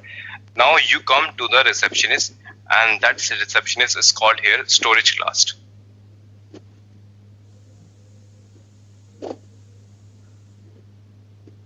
Okay, the part of the manager is being handled by the storage class. The storage class is going to check all the PVs in your cluster. Okay, it will check all the PVs inside your cluster, and it will check which PV should get assigned to this PVC. Okay, the PVC is asking for 4 GB. Okay, so you can see that it cannot assign the 1 GB PV, right? It is not going to be fulfilled. It cannot assign the 2 GB, right? It asks for 4 GB, but this volume has only 2 GB, so it cannot assign this one. If there is some volume, if there is any persistent volume with 4 GB available, it will assign that. But as of now, you can see it is not available, so it is going to assign a 5 GB volume. Okay, it is going to assign a PV of 5 GB because the ask was minimum 4 GB. This is the minimum part. Alright, so that is one part. Now, next part. Okay, so this is one thing. Now consider the hotel example again. Okay, so sometimes you went to a hotel regularly. Alright, so you know that room number 105 is perfect for you. Okay, sometimes what happens, you visit a hotel regularly and you know that room number 105 is perfect for you. It has a single room, it is a single bedroom, it is AC, it has a good view from the balcony. Okay, you know everything. So what you understand that you like the room 105. So what you do, you simply go to the hotel and you'll ask for room number 105. Okay, so these persistent volume also have some names. Okay, you can say this is your volume 1, this is your volume 2. Here also we are going to give names, right? This is your volume 3. Okay, you can give the specification in your reservation, or you can simply ask for the room number in your specification. Okay, you can simply go to the hotel and you ask that I need room 105, or simply go to the hotel and you ask that I need volume 103. So it is simply going to assign your volume number VOL3. Okay, so team, is it clear to you? Persistent volume claim and storage class. Theoretically, is it clear to you? We'll see this practically as well.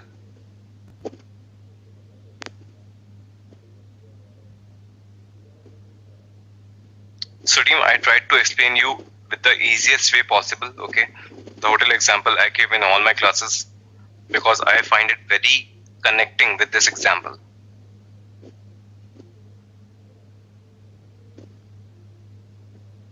Gaurav, we'll see that. Okay, persistent volumes are created in the real time.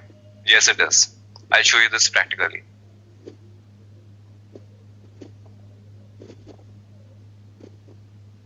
So if the pod wants 7 GB, will it give 2 volumes? Edureka guess, no, it cannot give 2 volumes. Okay, 1 PVC, 1 PV. There's 1-to-1 mapping. Okay, so if the ask is for 7 GB, it cannot go to the 5 GB as well. It will go to the 10 GB directly. Okay, it cannot club PVs. There is always 1-to-1 mapping. 1 PV, 1 PVC.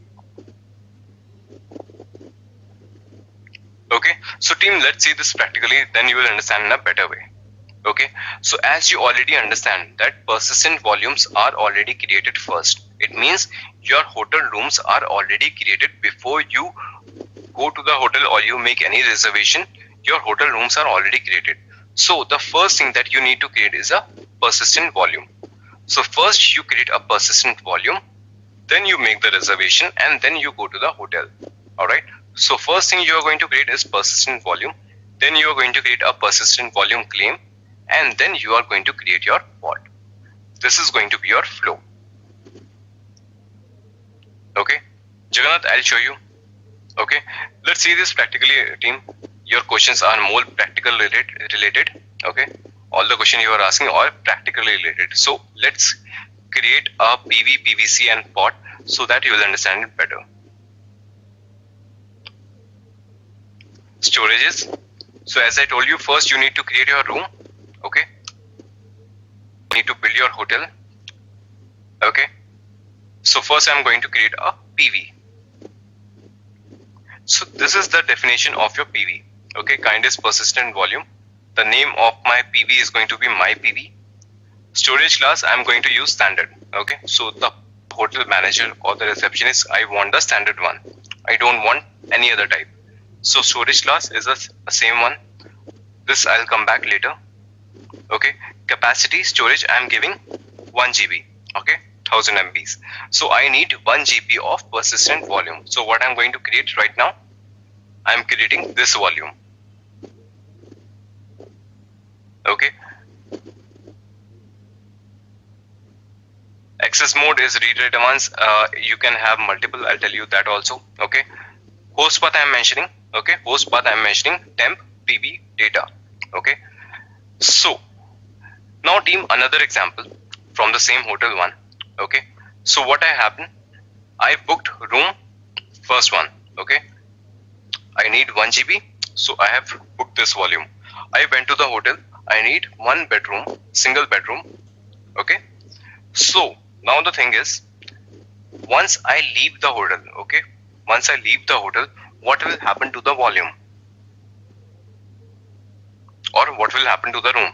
Okay, I stayed there for 1 day in the hotel room and then I left. So what will happen?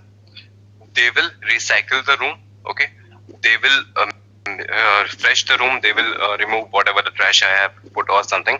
Okay, they are going to clean the room and they are going to assign the room to someone else. Right? That is the first scenario. That what can they do? They can clean the room, they can recycle the room and assign it to someone else. That is first scenario. Now consider second scenario. What happened that I asked the hotel that today I am going, but tomorrow I am going to come back. So keep the room under my name only. Don't assign this room to anybody else. Okay, so it means I am retaining the room. I have asked the hotel people that tomorrow I am going to come back. Today I am leaving, but tomorrow I am going to come back. So do not assign this room to anybody else. I am going to retain this room. Okay, that is the two scenario. First is recycle, assign it to someone else after cleaning, or second one is retaining. Tomorrow I am going to come back, retain this room for my name only. Okay, don't assign to anybody else. So these are the two scenario. Now the third scenario. Consider once I booked this room, once I entered this room, I got infected with COVID. Okay, for example. Now the thing is, they cannot assign this room directly to someone else. Okay, they have to sanitize it, they have to make it completely different. Okay, they might have to remove the bed, they have to replace the bed or bed sheets or whatsoever. Okay, they have to sanitize the room. Okay, if it is a pre-built room, consider if you are dealing with tents, they are going to burn out the tent. Okay, they will remove the tent altogether. Okay, so these are the three scenarios. Same scenarios you have here as well. Okay, either you can recycle the volume. It means if your pod is getting created, it will assign this persistent volume to that pod, and once your pod is deleted, it is going to recycle. It will delete the data of that volume and it will make that volume available for any other container or pod to use. Okay, that is recycle. You can do the retain also. It means even if your pod is deleted, it is going to be there. Your volume data is going to sustain. Okay, it is going to be there. Third is deleted. It means once your pod is deleted, your persistent volume should also get deleted. Okay, you have these three options. Next is your access mode. You have three access mode: read write once, read only many, and read write by many. Okay, it is on the node level. Consider that your volume was created on node 1. Okay, your worker node 1 gets. So what will happen? Only the containers or pod that are residing on that node 1 will have the access to that volume. They can read and do the write operation as well. Or read only many, it means only the node where your pod is getting created, that node will have the access of read write, but if any other pod which is running on another node will have only the read access. We cannot modify the data of that volume on a different or read write many. It doesn't matter where your volume is getting created, all the pods across your cluster will have the read write access. They can read the data and they can modify the data. Okay, so these three definitions you can provide in the access mode. Alright, so team, first I'm going to create this persistent volume.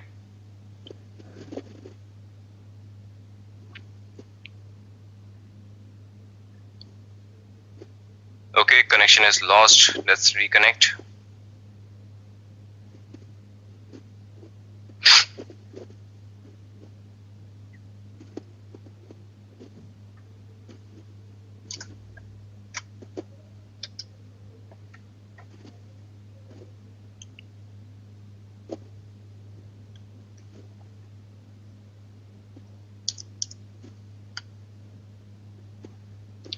Okay, we have to set the cloud config again.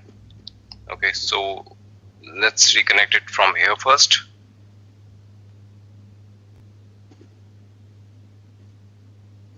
So team, it has given the timeout, so I have to go and connect again from the Kubernetes engine.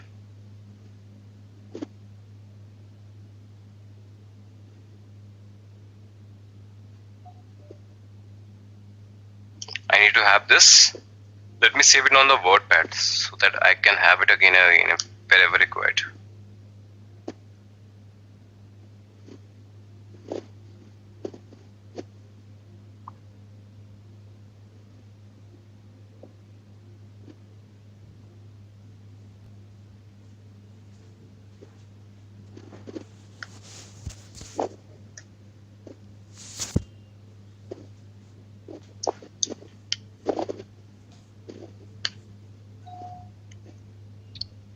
Okay, so yeah, now I'm connected.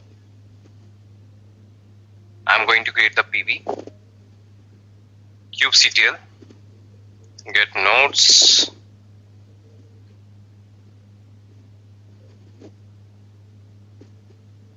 kubectl, create -f, persistent volume.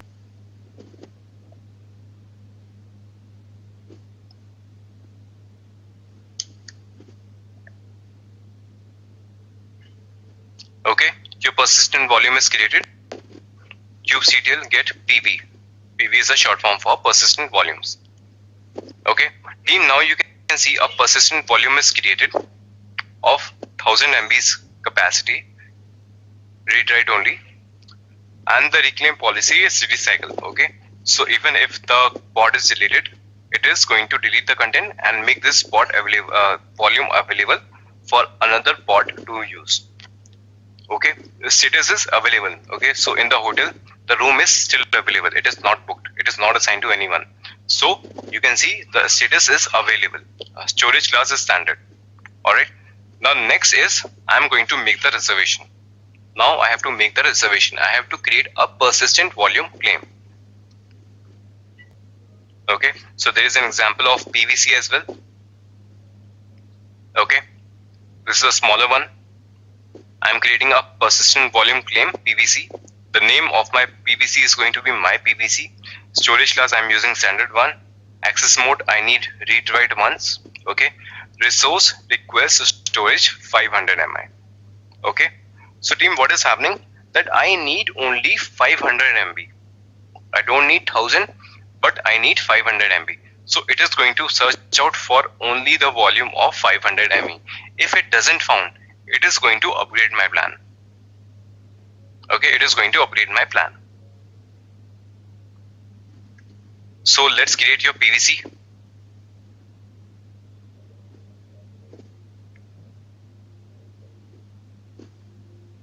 kubectl create -f. Now I have created the PVC. Now I have made the reservation.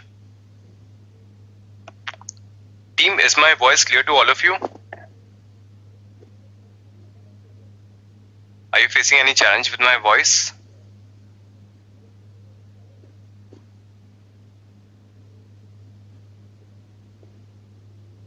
Kushagra, people are responding that my voice is clear. Maybe some issue from your end.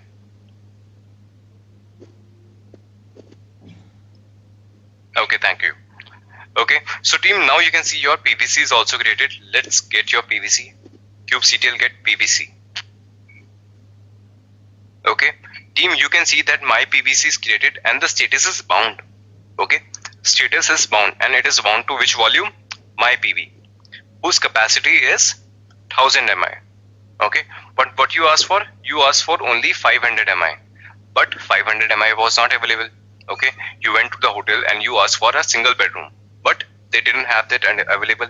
So they upgraded your plan. They provided you a double bedroom. Similarly, you can see it assigned you 1000 mi capacity. Okay, storage class is standard. Okay, if I do kubectl get PV now, okay, now you can see the change. Okay, now you can see the change. Earlier this room was available, it was not booked, but now the room has been booked by a reservation. Okay, who has claimed that room? The room has been claimed by my PVC. Alright, so now your PV and PVC are bound together. Okay, the reservation has been made, your room is booked. Now anyone who will come with that reservation, okay, so the reservation has been made. Now if with that reservation I go to the hotel or somebody else go to that hotel, he can enter the room, right? I have made the reservation. If I go myself to the hotel with that reservation, I will occupy that room. Or if I give that reservation to my brother, okay, if I give that reservation to my brother or sister, to any other of my family member or my friend, he can go to that hotel and he can occupy that room, right? Same thing is going to happen. I'm going to create a pod and I'm going to give that pod my PVC. Okay, your pod will be using that PVC to use a persistent volume.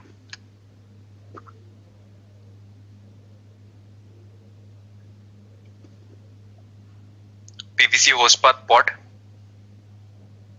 Okay, let's understand this. I'm going to create a pod. The name of the pod is PVC pod. It is using Tomcat image and this is the name of my container. Okay, now I am doing volume mount. Which volume I'm mounting? I'm mounting PV volume. Okay, and this volume will be visible inside my container at this location, user local Tomcat logs. I'm mounting the volume. Which volume I'm mounting? I'm volume PV, and it will be visible inside my container at user local Tomcat logs. Now next thing is volumes. I have given the volume mount name. I have to define it also. Now I am defining the volume. The name of the volume is PV, and earlier you used to see what here? You used to see your empty directory, your host path. Okay, now you are using persistent volume claim. I am handing over this reservation to the spot. Okay, what is the persistent volume claim name? Is my PVC. Okay, the name is my PVC. So now I am going to create this pod. Before creating this pod, what was the location of your PV? Let's see that first. Okay, the location was temp PV data. Let's verify if that is available on any of the worker node or not.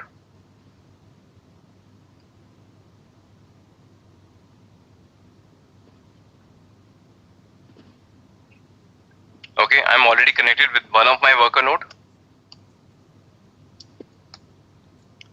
There is no directory as PV data, right? Under temp. Let's connect to my second worker node now.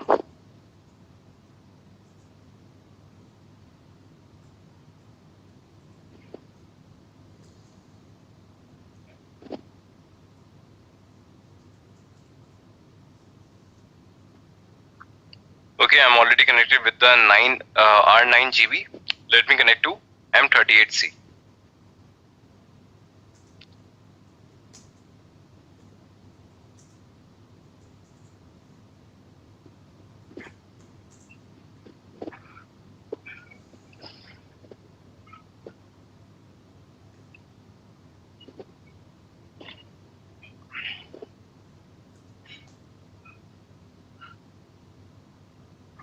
here I'm connected to my second worker node.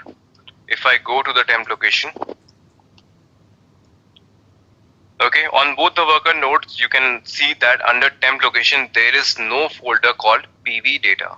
Okay, now I'm going to create my pod.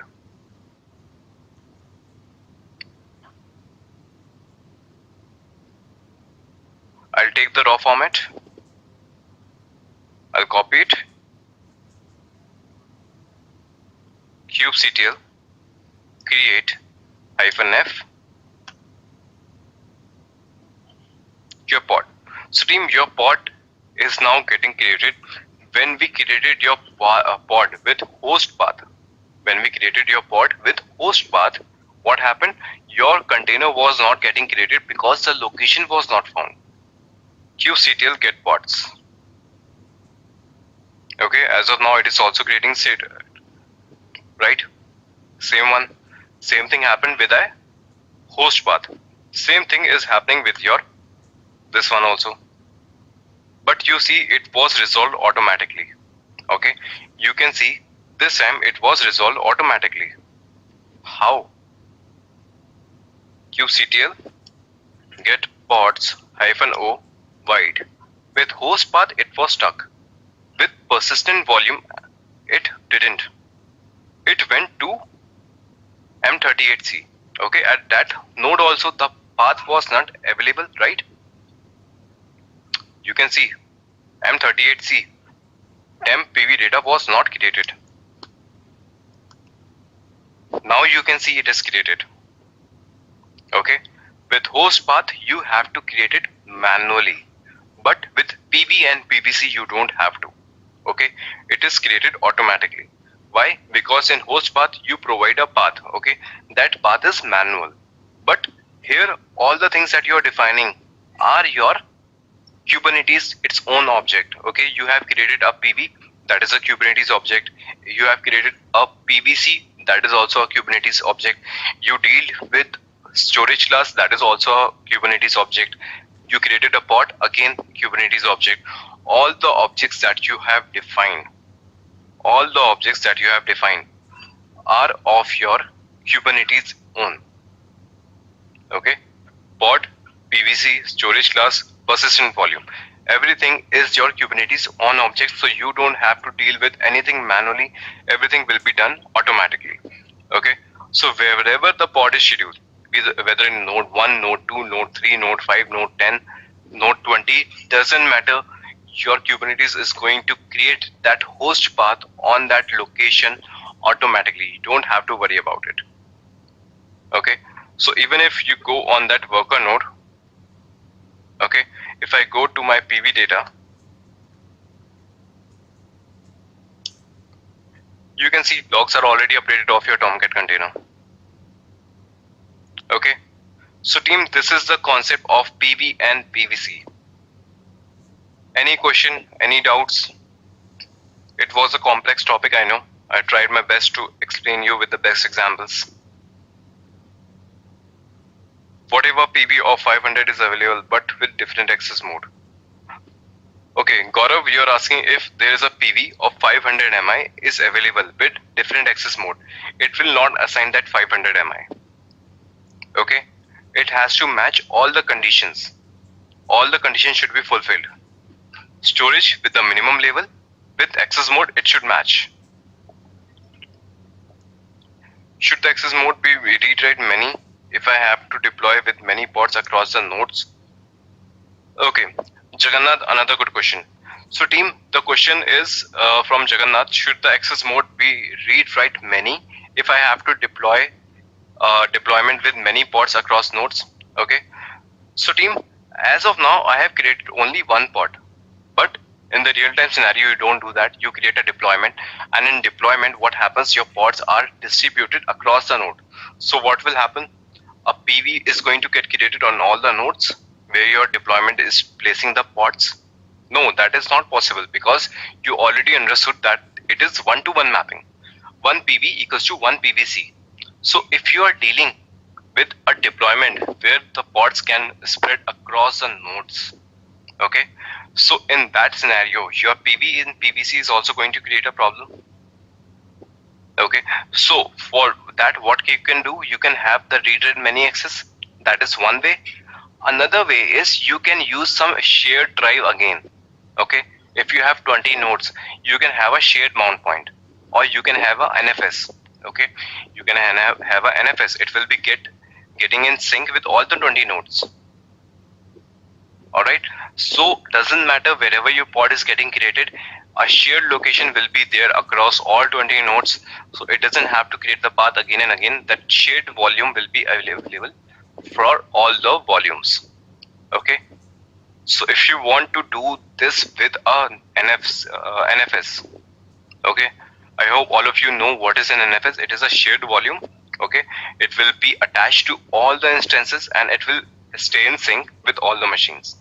Okay, so team, I have kept an example with NFS as well. If you want to practice at your own, it doesn't comes in your examination. Okay, in CKA exam they never ask about the NFS.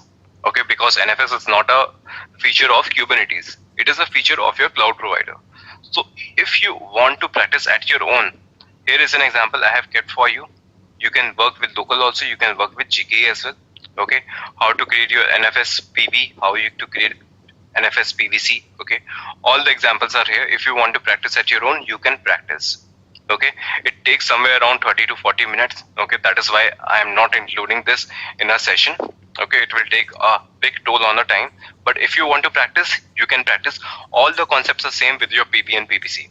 Just you are going to have a shared mount point across all the nodes.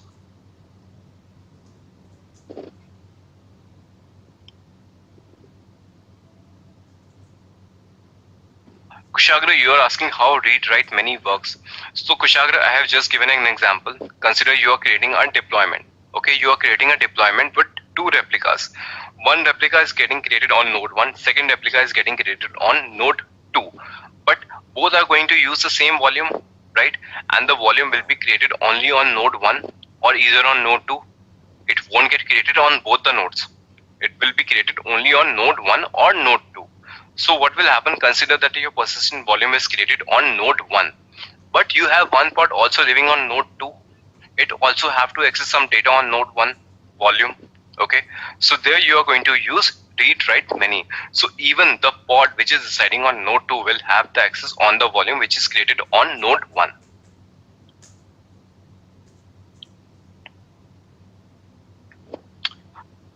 Mosomi, you are asking how to restrict the PVC to be used for a specific pod. Mosomi, it is already restricted, right? You have one reservation, right? PVC is a reservation and pod is a person who is taking that reservation to a hotel. So if I have made a reservation in a hotel, it means I am going to have that reservation with me. It doesn't happen like that. I take the same reservation to the hotel. My brother also took the same reservation to the hotel. My friend also took the same reservation to the hotel. They cannot assign the single room to 3 people, right? So the reservation has to be one only. It is one-to-one mapping. So only one pod can have one PVC and one PVC can have only one PV. It is already restricted.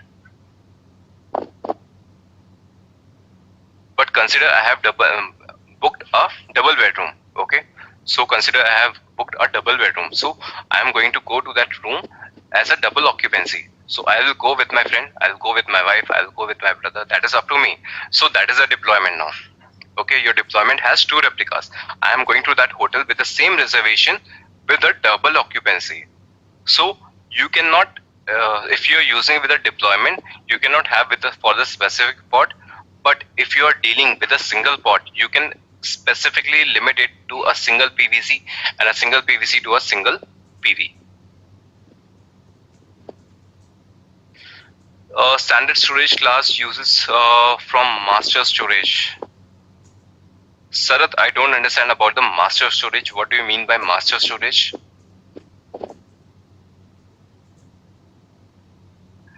Kushagra, you are asking, can we use a different machine apart from the cluster node to create a PV by using a machine IP? Kushagra, that you can do using NFS. Okay, using NFS you can do, or if you want to do it with the cloud disk, you can do with the cloud disk as well. I'll show you over the cloud disk.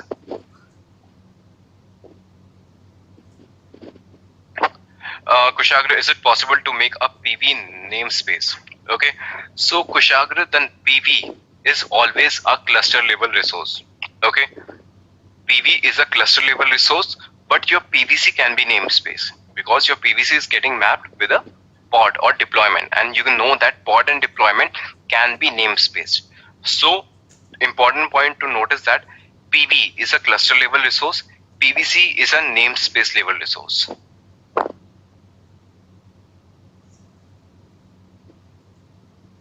Sarath, no, it doesn't take the storage from the kube master. It will take the storage wherever your pod is assigned. If your pod is assigned on node 1, it will take the storage of node 1. If your pod is located on node 2, it will take the PV storage from the node 2. It doesn't take anything from the master.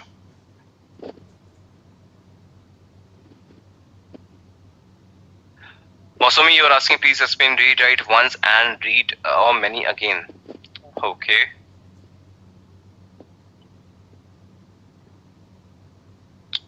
Mosumi, read this. Okay.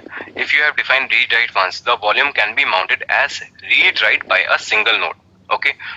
Wherever the volume is getting created, if your volume is created on node 1, okay, and you have given read write once, so only node 1 will have the access to read and write. Consider if a pod is created on node 2, your node 2 pod will have no access on the volume which is created on node 1. It cannot read it, it cannot write on it.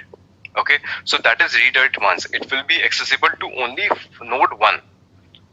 The volume can be mounted with read only by many nodes. Okay, so what happens if your volume is created on node 1? All right, so node 1 components can read and node 1 components can write as well. But if you have read write many, the node 2, node 3, node 4 component can read the data. They cannot write the data, but they can read. And read it many, all the nodes can write the data which is residing on node 1. Okay, Kushagra, I'll let you know about the storage classes, okay, that we haven't discussed in depth. We'll study about the storage class also in the further session. So team, any question from PV, PVC, storage class, not storage class, I'll discuss storage class later. Any doubts with PV, PVC, host path, empty directory?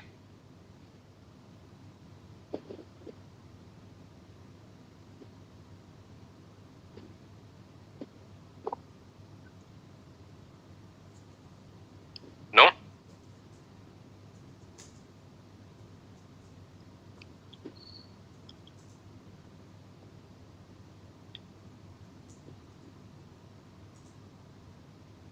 Ashok, you have to pay attention.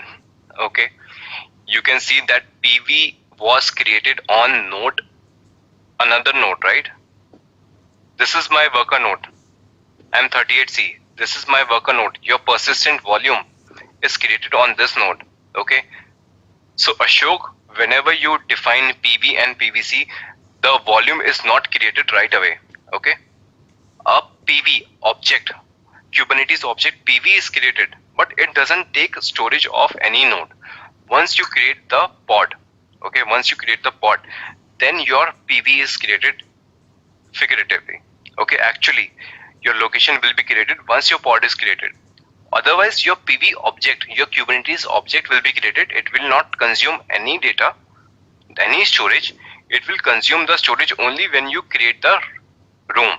Okay, so if you have in a hotel you have a room, okay, in a hotel you have a room.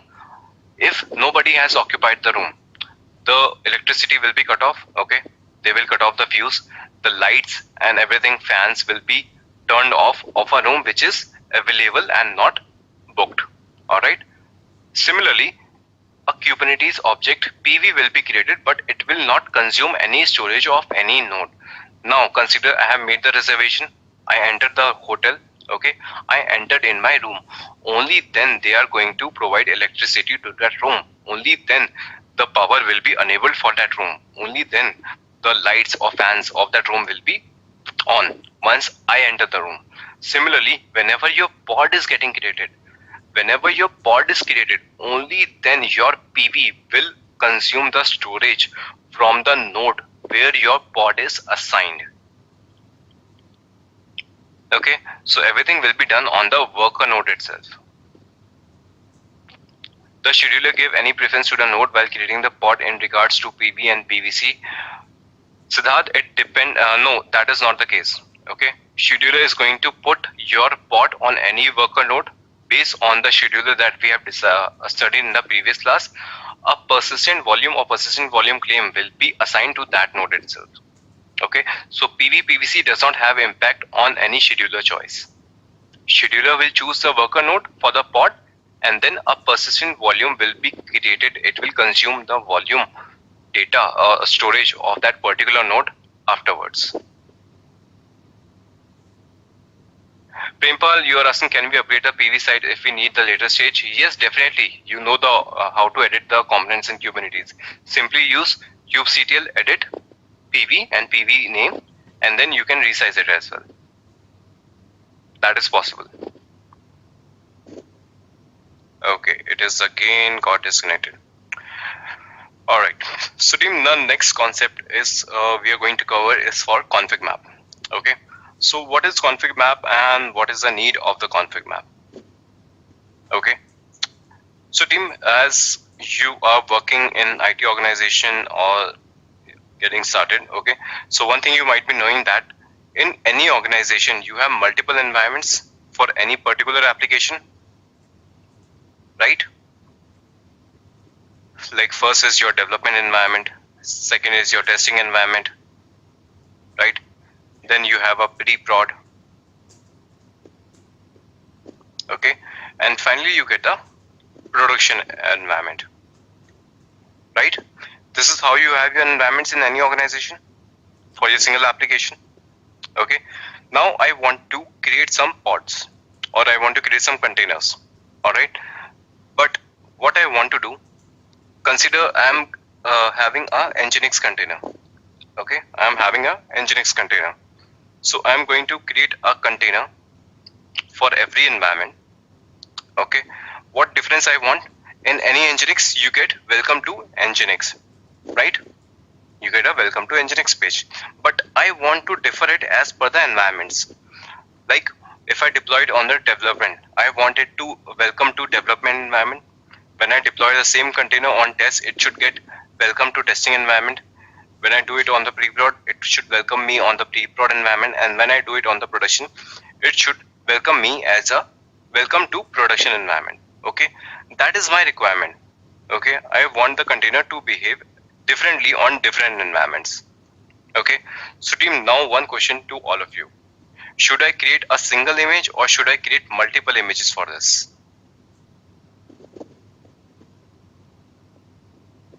Should I create one image or multiple images for this now?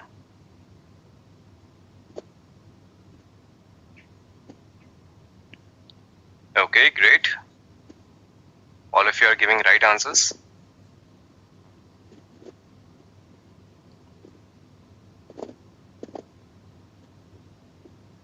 Great. Team, so whosoever has answered, all of you have answered correctly. Okay, we are going to use a single image only. All right, because that is the purpose. Why we started using container? Because we wanted to have a singular environment. Okay, we wanted to eliminate the challenge that we used to have, that code is working on production, code is not working on production but working on the testing environment. Okay, that is why we come to container environment. So definitely we need a single image only, but still we want that image to work differently. Okay, it should behave differently. So for that purpose, what we have ConfigMap.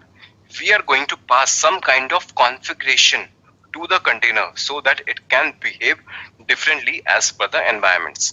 Okay, we are going to pass on some configuration to this container, which so that it can behave differently in dev environment. We are going to pass on some configuration to this container so that it behaves differently in the testing environment.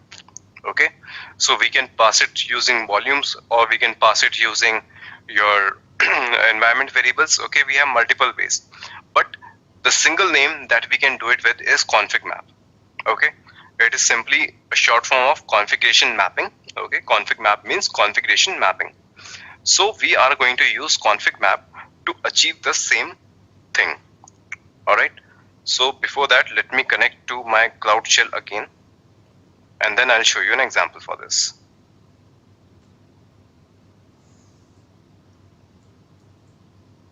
Kubernetes engine.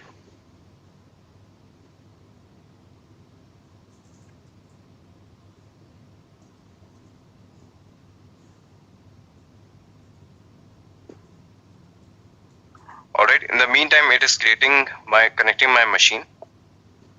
Alright, so let's go to the storage again. And there's a ConfigMap example. Okay, there are multiple ConfigMap examples. I'm going to take the first one first.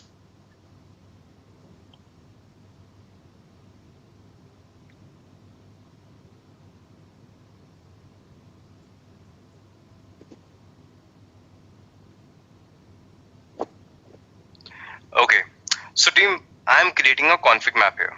Okay, first I'm going to create a config map. What is the name of the config map? The config map name is Nginx HTML, and I'm going to store some data. I'm going to store some data in that config map. Okay, so this is a key index HTML, and it should give me a message of hello config map. All right, and now I'm going to create a pod. Creating a pod, API version, metadata is a name, container. Okay, I'm using the Nginx image. All right, now I'm going to pass that config map using a volume. Okay, so till here you have the clear definition of the pod. Now I am again using the volume mount. Okay, so whenever you see the volume mount, it means it is happening inside the container. This is the name of the volume mount. Okay, this is the volume I'm going to use, and I'm going to mount it at a location of user share Nginx HTML. This is the location where your welcome to Nginx HTML page is residing. Alright, so here I'm going to place my volume. I'm giving the read only true. Okay, I don't want any other access. Now I'm going to define the volume. The name of the volume is going to be HTML from CM, the same I'm using as volume mount. Okay, under this now I'm giving config map. Now I'm not giving persistent volume claim. I'm not giving your empty directory. I'm not giving your host path. I'm giving a config map. Which config map? Nginx HTML that I have just created above. Okay, so we are going to take this example.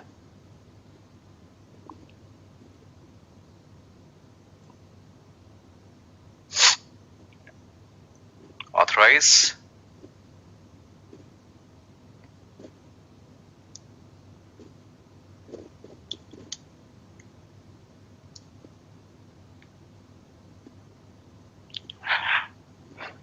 kubectl. Let me delete all first.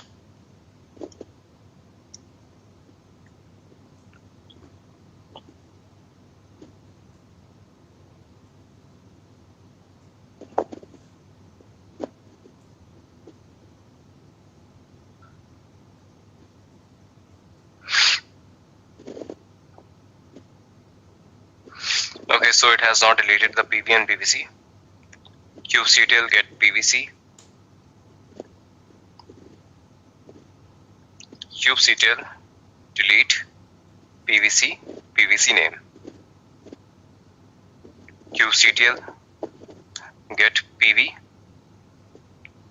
Okay, so now you can see the status is again available because now I have deleted the PVC.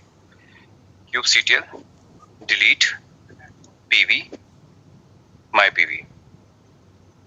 Okay, so I have deleted both the PV and PVC. I have deleted the pod. I have a clean environment. Now I'm going to create the config map.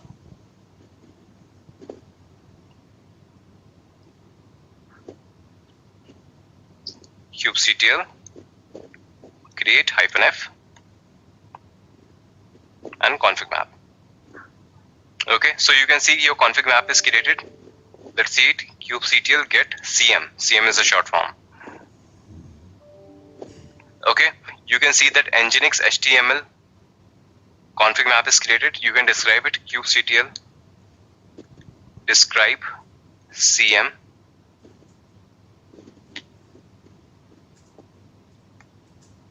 Okay, so team, here you can see that it is namespaced. Okay, you can have your config map into particular namespace as well. All right, apart from that, what is the data?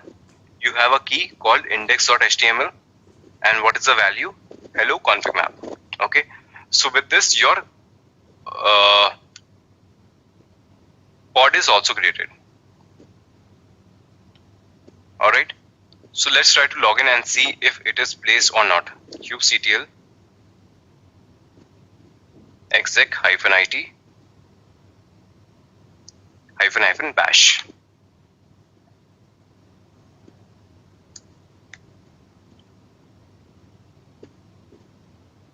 Okay, now I'm inside my pod.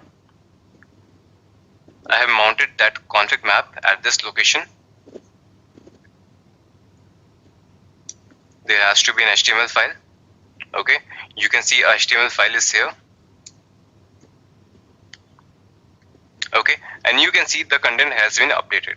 It is giving you hello config map. Okay, otherwise it used to give welcome to Nginx page. Okay, so that we have achieved.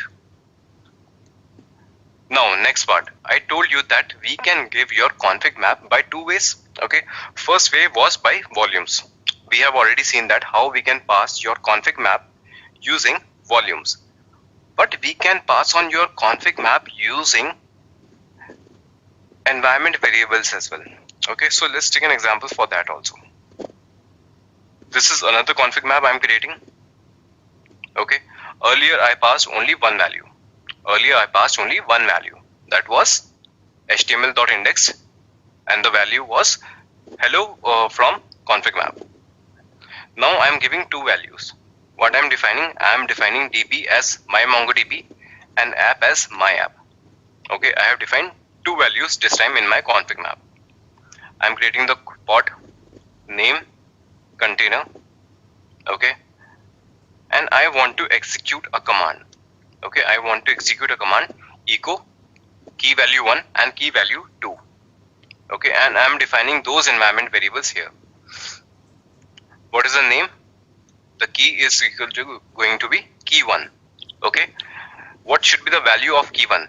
It should take the value from config map key reference. Okay, it should take the value from config map key reference. Which config map? The name of the config map should be special config. You can see this is the name of your config map. And which value it should pick? It should pick the value of DB. Okay, it should pick the value of DB. So what will happen? The value of DB is my DB, and my DB will be stored at key 1. Alright, so team, you have to understand the flow, right? Now I am defining second key. Okay, I am defining second environment variable. Second environment variable is key 2.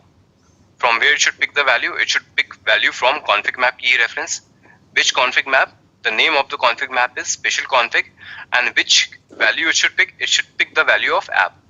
Okay, so the value of app is my app. So this my app value will be stored at key 2. Okay, team, I understand it is a little boring. I do understand that, but I cannot do anything. This is how the subject is. Okay, so I am going to create a config map using environment variables this time. I'll take the raw format. I'll copy it. kubectl create -f this. Okay, your config map is created and your pod is also created. kubectl get cm.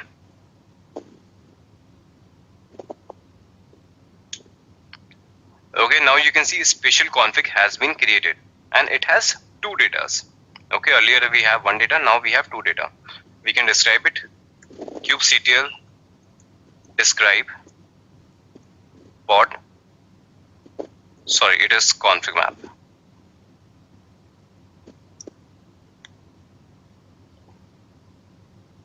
Okay, now you can see it has two data. App equals to my app and DB equals to my MongoDB. Okay, and these values should get pasted in my container.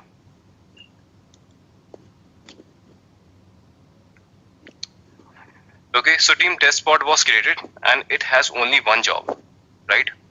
If you see this, I just did a echo operation. I didn't get any sleep. Okay, I didn't ask is this container to stay alive. So that is why it treated it as a job. It is completed. Okay, so once your pod is completed, you can see the output as kubectl get logs, kubectl logs, and your pod name. So team, can you see? You are getting the output as my MongoDB, my app, as it was said, echo key 1 and key 2. And you get key 1 value as my MongoDB and key 2 value as my app. Okay, so team, this is the concept of config maps. You can use your config map using volumes, and you can use your config map using environment variables. So team, is config map clear to all of you?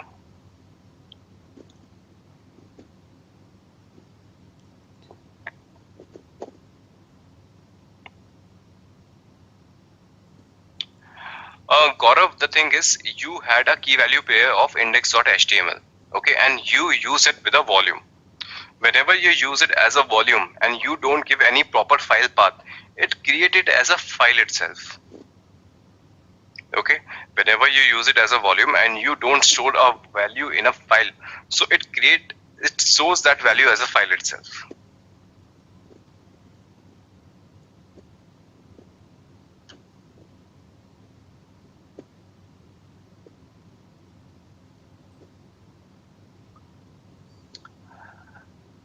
Rahul, you are saying how to create a config file using a config map. You can store it with the values like this, the first example that I showed you. Okay, let me show you the first example again, Rahul. Okay, so what happened? I created a HTML file here and I stored some values here, right? So what you can do, you can give here as a config file and you can store all the configuration here accordingly. Okay, it is just a single key value pair. You can use an array, you can use a dictionary. We already understand that how it works with a YAML. Okay, so it is simply a key value pair under data. If you want under data, you can have a dictionary and array so that you can store multiple things, multiple content inside a single file. So that is how you are going to use a config file. Ashok, you are asking what is the use of config map. Ashok, that is what with I started. Okay, I just started with the same thing. What is the use of config map? Okay, so you have different environments. You want your container to behave slightly differently in every environment. You want to pass on some details to the container so that you can identify that this container belongs to a lower environment. All right. So what I said, I should create a container created in the development environment, and it should greet me with welcome to development. Okay, so that I'm aware that this container is of development environment. This container should respond welcome to testing environment, so that I can know that this container belongs to the testing environment. So what happens, depending on the environment, depending on your environment, you want to pass some details that is environment specific to your container in any organization. So for that you use config maps when you want to pass some configurations to your container. How can we pass binary data in config map? Kushagra, you cannot pass binary data in a config map. Okay, we have something different for that. I'll tell you about that.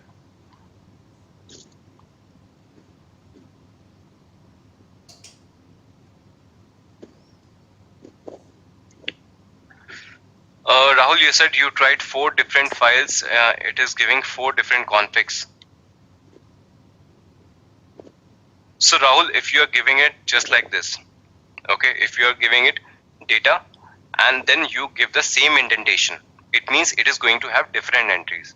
You have to give it as a dictionary or array like this container, and then you have some dictionary, then it has names. Okay, then environment also have some names. You have to give that config file details like that, not just like a key value pair. Okay, the concept of YAML formatting applies here.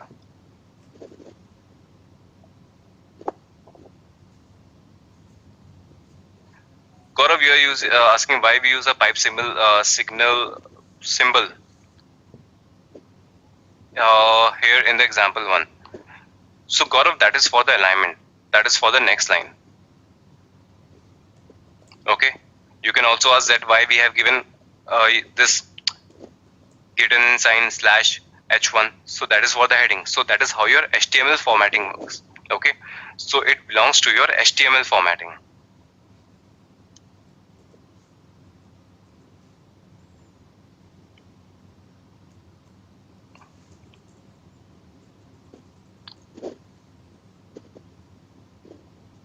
Rahul, let me see if any example have that you're asking.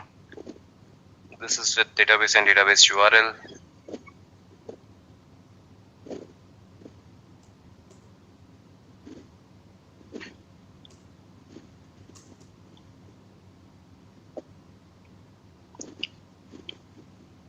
Okay, Rahul, actually at this point of time, I don't have an example like that. Okay, these are the commands for the config map. Okay, so as of now, I don't have an example ready with me where I can pass multiple details into a single file. Okay, but yeah, do remind me. I'll try to manage that example for you.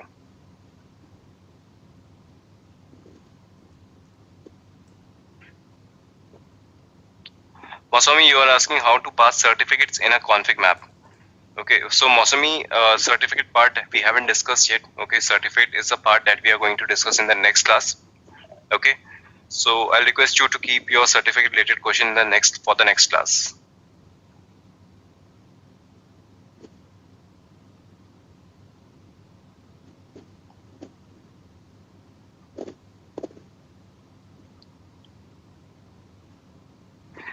In place of in-file values, can we have properties file and directly access it from the YAML? Joydeep, I don't understand your question. In place of in-file values, can I have a property file and directly access from YAML? Sorry, Joydeep, I don't understand your question.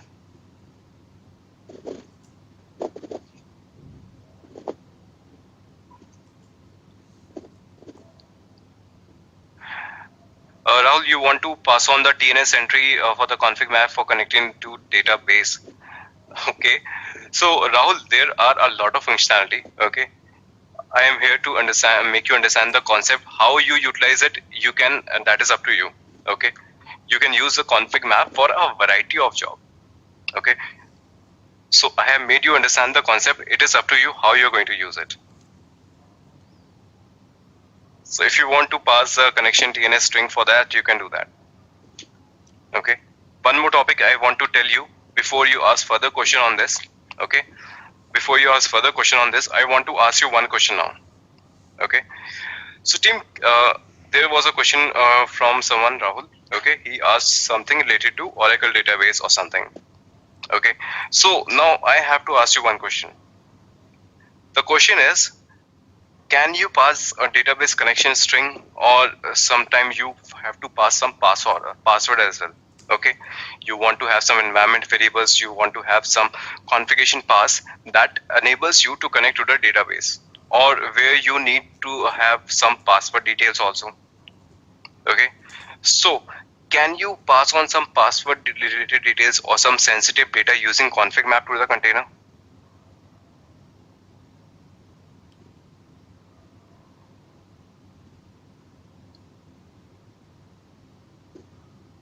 Okay, some of you gave the right answers. Kushagra, you're right on top. Shiju.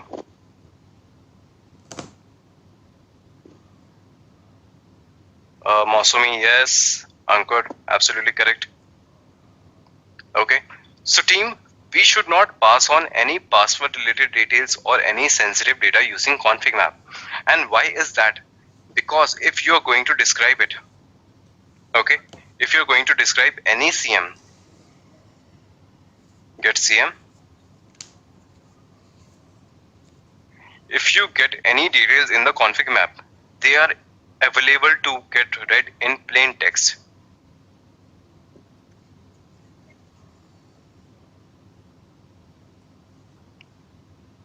Alright, you can read all the details in the plain text. So anybody can explain your config map and it will get the details, and password and other sensitive data, you don't want them to be exposed like that. Okay, so for that purpose in Kubernetes you have some concept called secrets. Okay, secrets are exactly same as config map. The only difference, the details are not visible here like this, and you can do the encryption as well. Okay, in secrets you can do the encryption as well. So it is same. So I have some examples here, all right, for secrets, but let's take an example for secrets from the official documentation. Okay, some examples we can take from the official documentation as well. So storage, use secrets.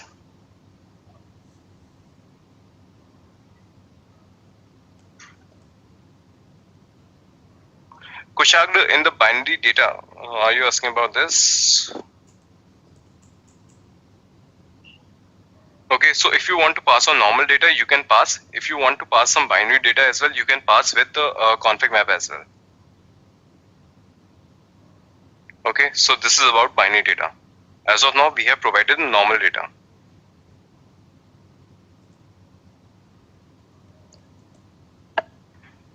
Alright, so team, this is your official documentation from where we can take the example of secrets.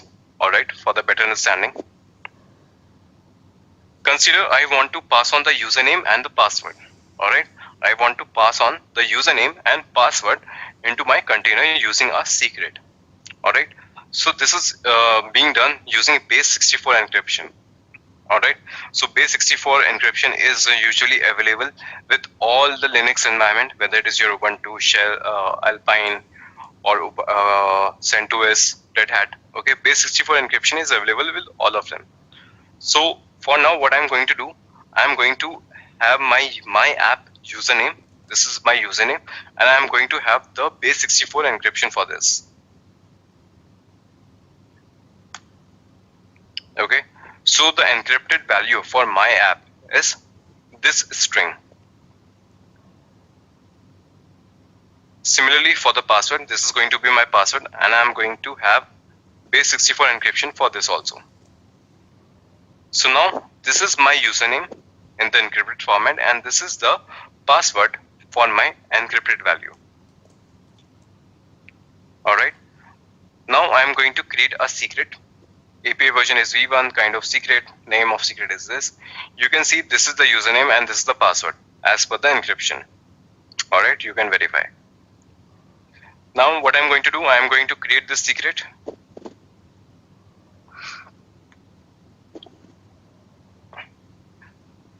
Alright, your secret is created. kubectl get secret test secret kubectl describe secret. Okay, so team, when you describe the secret, you can see that the type is opaque, and under data you can see that no values is visible to you. You know that password has been passed, username has been passed. It is giving you what is the string length. It doesn't give you the actual value, it doesn't give you the encrypted value as well. Okay, so we have passed on the encrypted value, but that is also not visible here. It is just giving you the bytes. Alright, so kubectl get secret, we have seen that, we have described that as well. Alright, you can create a secret from the command line as well. Okay, that is a format. Now I'm going to create a pod that have access to the secret. So this is the pod definition. Again, I'm using volume mount.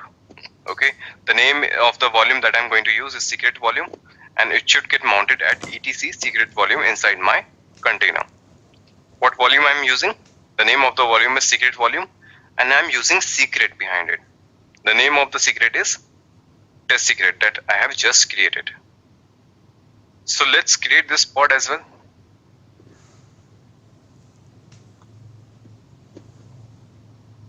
Okay, you can use apply and you can use create. Both will create your pod. kubectl get pods. Okay, your secret test pod is created and it is running. Alright, so if you want to see the value, you can see the value of that by logging into your container.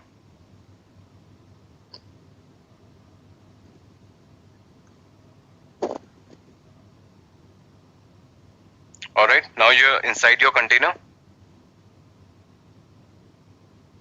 At this location, you have saved your details.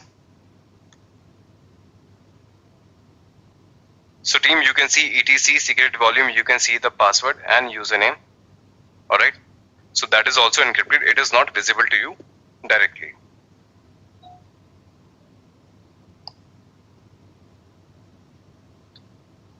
And if you want to see the actual values,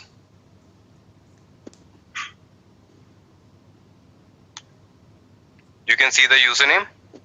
The username is my app. And if you want to see the password, you can see the password as well. So team, why you can see the username and password? Because now you are logged inside the container. Okay. So the beauty of a secret is if you log into your container, then only you can see the actual values. Otherwise, as a Kubernetes admin, I cannot use any Kubernetes or kubectl command to see the actual values of a secret. If you want to see the value of a secret, you have to log into that container.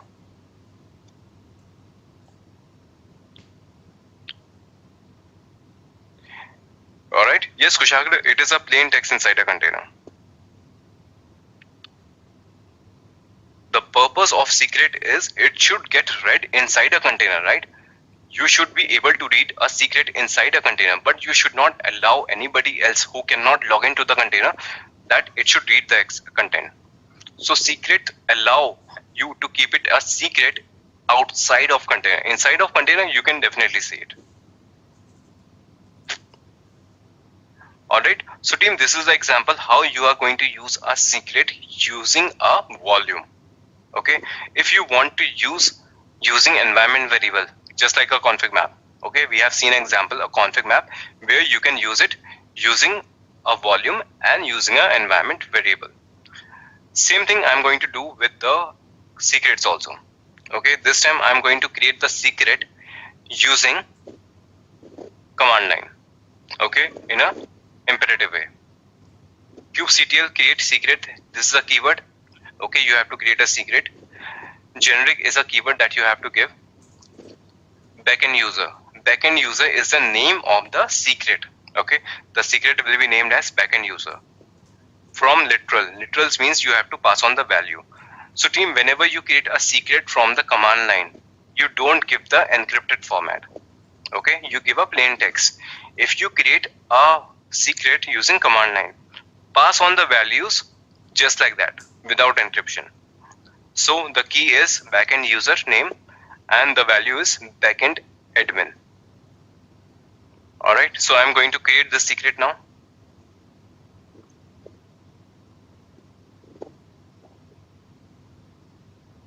Secret is created.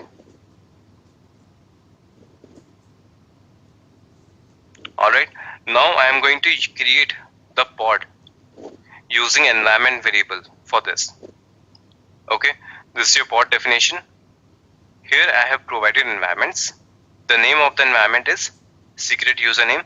I have to pick the value from key secret reference. Which secret I have to refer? Backend user and the value of backend username. Okay, I'm going to use this pod.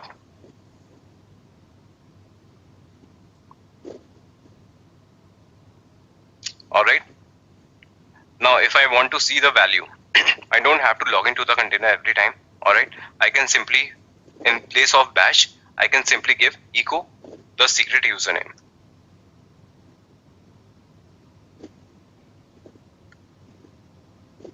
Okay. So the value was backend admin. Alright. So team, this is how you use your config map and secrets. Do let me know if you have any question with secrets and config map.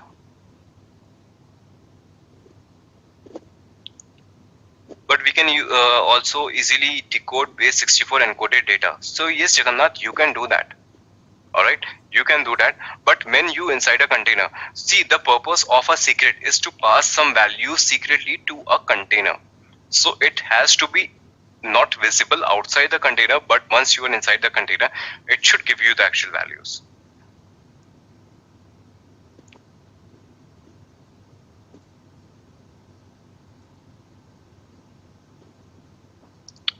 Gaurav, you are asking, we encrypt the values at what level the decryption took place. Okay, Gaurav, that is simply encrypted and decrypted. You pass the encrypted value. Okay, so it will get decrypted. Because you have used base64, it is an automated process. It is from the Linux environment. Decryption took place automatically.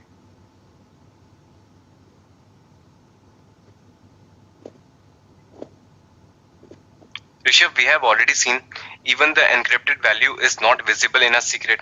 You can describe a secret, you will get a blank area. Okay, when you describe a secret, you don't get the encrypted value, you don't get the decrypted value as well.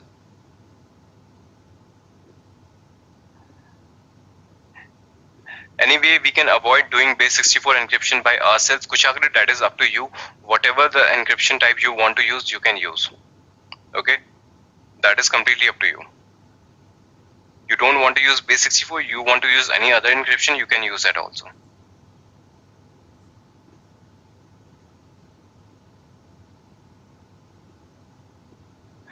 Sarath, will secret volume is created as PV in a simple example?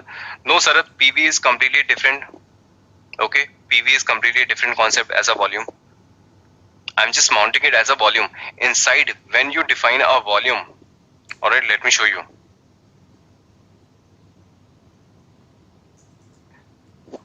Whenever you define a volume, below that you give what is it. You can give my PVC. In the previous example you have seen here persistent volume claim. Previous to that example you have seen here host path.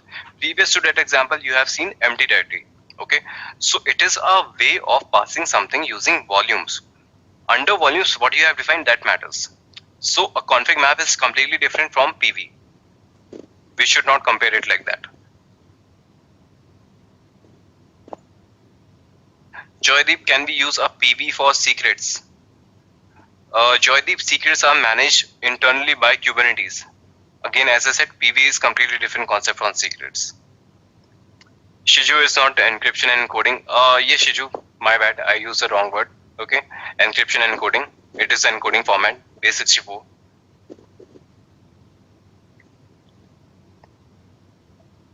Ankur, majorly it is used base64 only. Okay, but it is not a standard. You can choose anyone. All right, but majority of the use is of base64 only.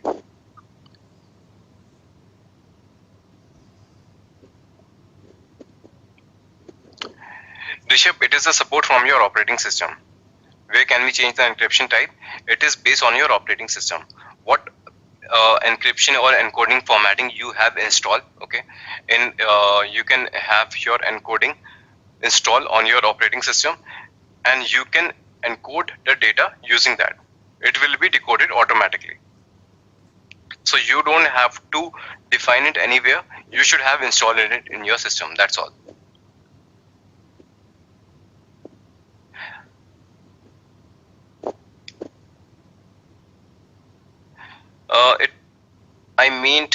Is it possible if a secret can itself encrypt our plain text to base64?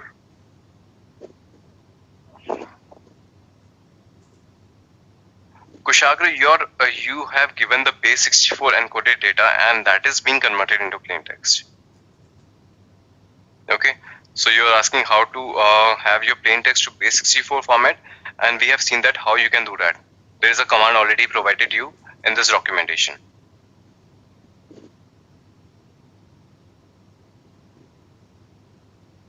Right?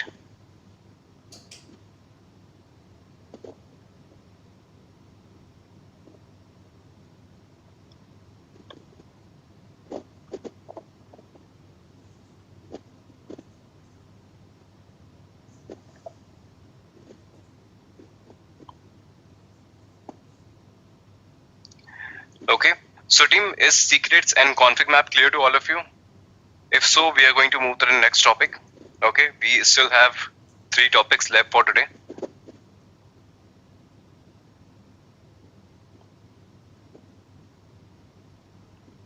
Sarath, that is a concept of security. Okay, that is what we are going to cover in the next session. Okay, our next session is dedicated to the security, certificates, context, There we are going to see how we can secure our pod. All right.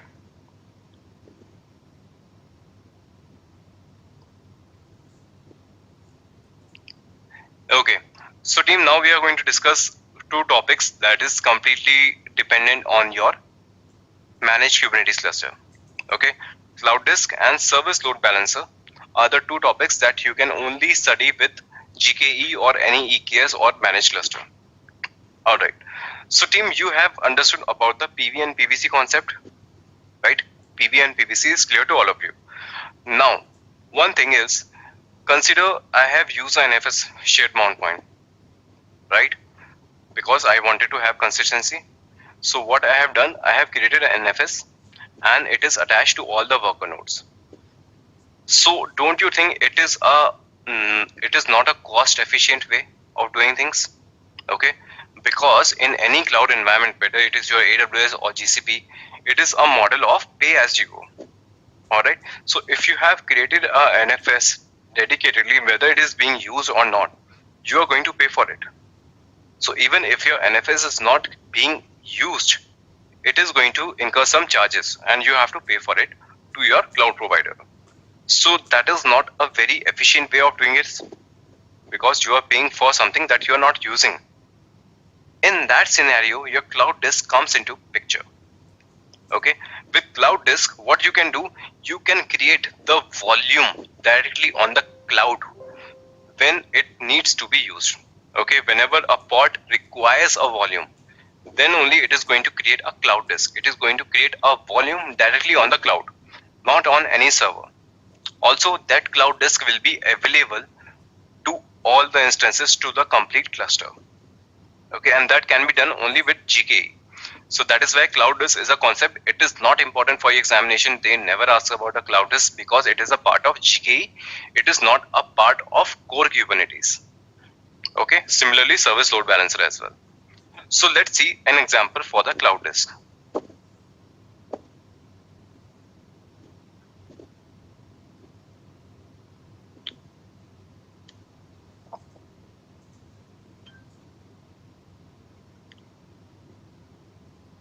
Okay, this is the one, CSGCP.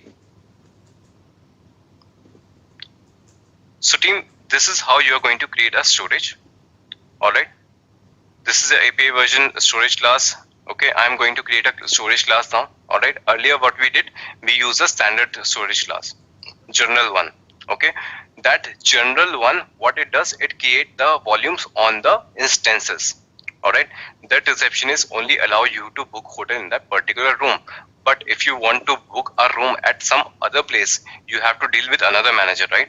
So for that purpose, I am going to create another storage class that will be capable of creating volume from GKE Cloud. You can see the provisioner is GCE, Google Cloud Engine. So this storage class will allow you to create volumes directly on the GCP. That is why I have taken this. All right. So what I'm going to do, take the raw format of this. This time I'm going to create the storage class first. kubectl create -f.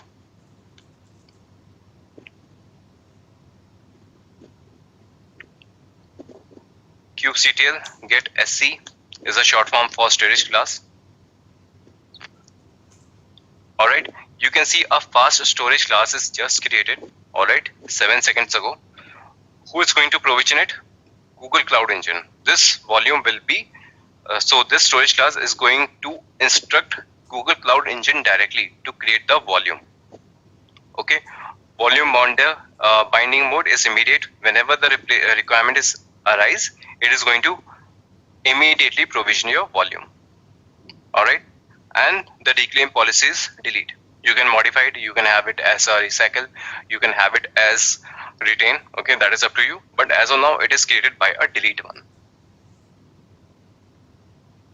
So now your storage class is created.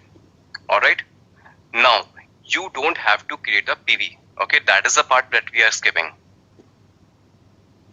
All right, by creating a storage class, we don't want persistence volume to be created beforehand. Okay, that is a requirement, right? So now we don't have to create the persistent volume. We have to create a PVC right away. PVC storage class fast. Persistent volume claim I am going to create PVC. Which storage class I am going to use, which manager I am going to use is fast this one. Okay, what is my requirement? I need 10 GB. So a 10 GB storage volume will be created on the Google Cloud directly. Let me take the raw format. kubectl create -f and your persistent volume claim is created. kubectl get PVC. Okay, so team, you can see that a persistent volume claim is created and it is already bound. You never created a persistent volume in the first place, but still the status you can see is bound. It means a persistent volume is created in the real time. What is your persistent volume? This is your persistent volume, 10 GB, and this is your access mode and storage. kubectl get PV. Alright, you can see this is the name of your volume, and where this volume is created, it is created directly on your cloud.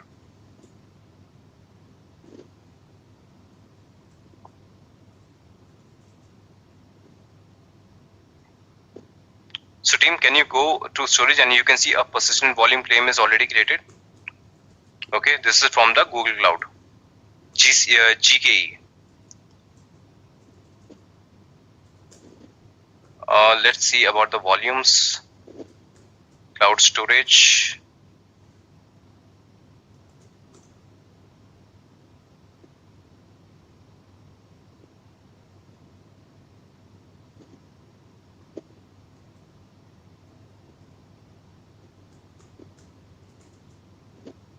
Okay, not here. I'm forgetting the name.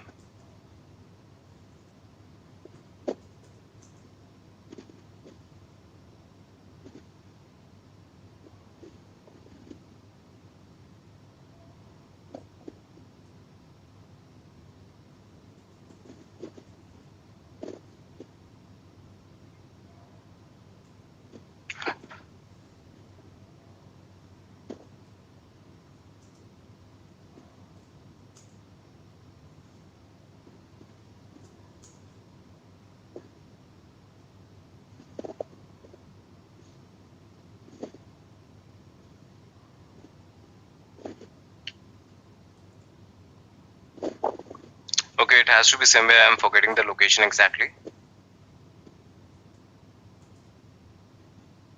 Okay, disks.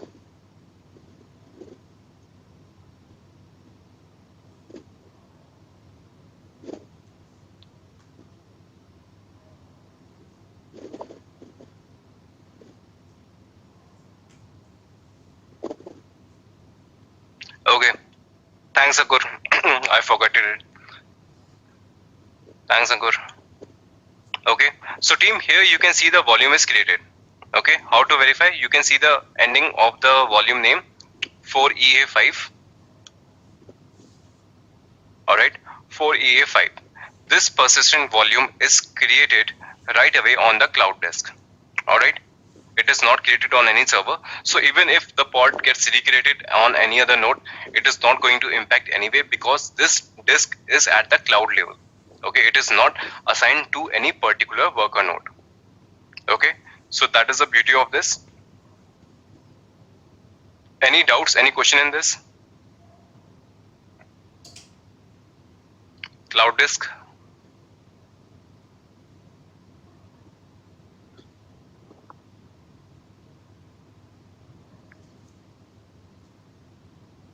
So let's create this pod as well.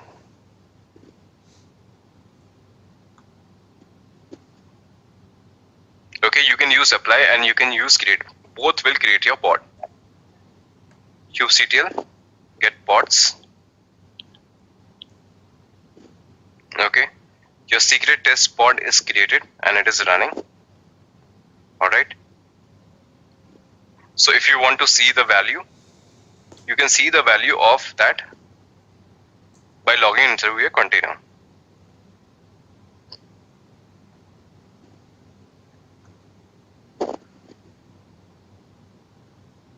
Alright, now you're inside your container.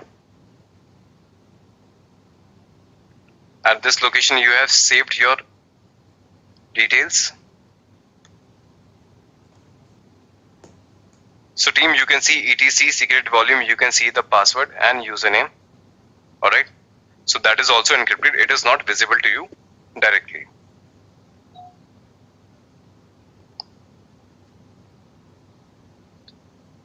And if you want to see the actual values,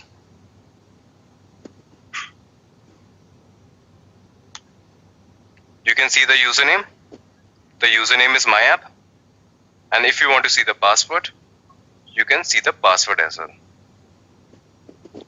So team, why you can see the username and password? Because now you are logged inside the container. Okay, so the beauty of a secret is if you log into your container, then only you can see the actual values. Otherwise, as a Kubernetes admin, I cannot use any Kubernetes or kubectl command to see the actual values of a secret. If you want to see the value of a secret, you have to log into that container.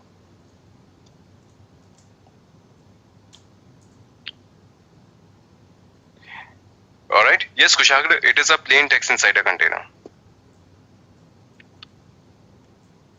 The purpose of secret is it should get read inside a container, right? You should be able to read a secret inside a container, but you should not allow anybody else who cannot log into the container that it should read the content. So secret allow you to keep it a secret outside of container. Inside of container, you can definitely see it. Alright, so team, this is the example how you are going to use a secret using a volume.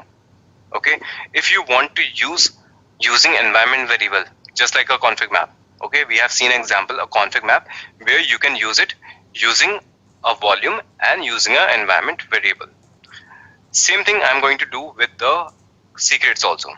Okay, this time I'm going to create the secret using command line. Okay, in a imperative way. kubectl create secret. This is a keyword. Okay, you have to create a secret. Generic is a keyword that you have to give. Backend user. Backend user is the name of the secret. Okay, the secret will be named as backend user. From literal. Literals means you have to pass on the value. So team, whenever you create a secret from the command line, you don't give the encrypted format. Okay, you give a plain text. If you create a secret using command line, pass on the values just like that without encryption. So the key is backend user name and the value is backend admin. Alright, so I'm going to create this secret now.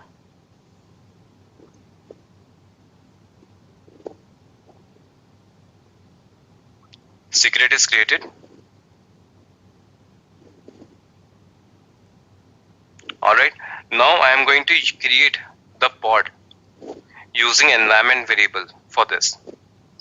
Okay, this is your pod definition. Here I have provided environments. The name of the environment is secret username. I have to pick the value from key secret reference. Which secret I have to refer? Backend user and the value of backend username. Okay, I'm going to use this pod.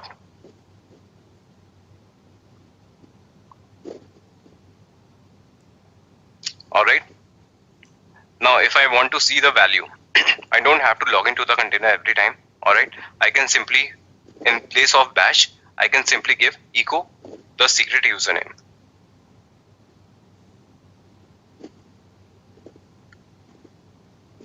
Okay. So the value was backend admin. Alright. So team, this is how you use your config map and secrets. Do let me know if you have any question with secrets and config map.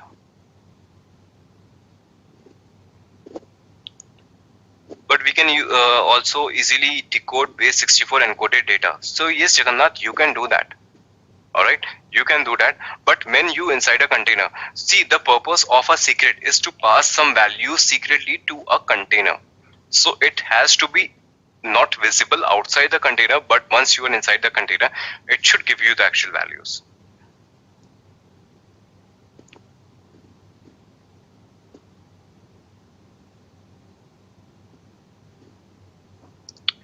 Gaurav, you are asking, we encrypt the values at what level the decryption took place.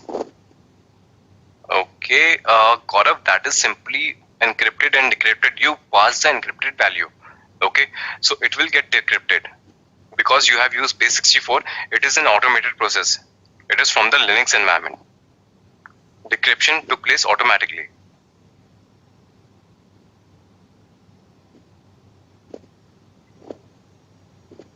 Rishabh, we have already seen even the encrypted value is not visible in a secret.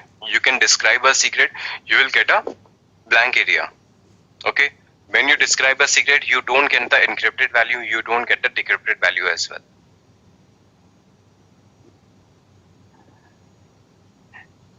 Anyway, we can avoid doing base64 encryption by ourselves. Kushagra, that is up to you.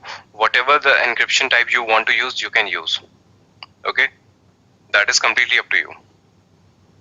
You don't want to use base64, you want to use any other encryption, you can use that also.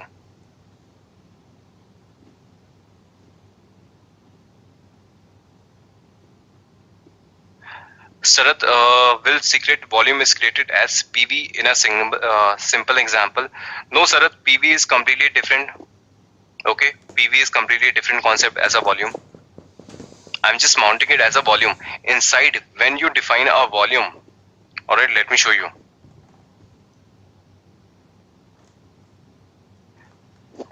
Whenever you define a volume, below that you give what is it.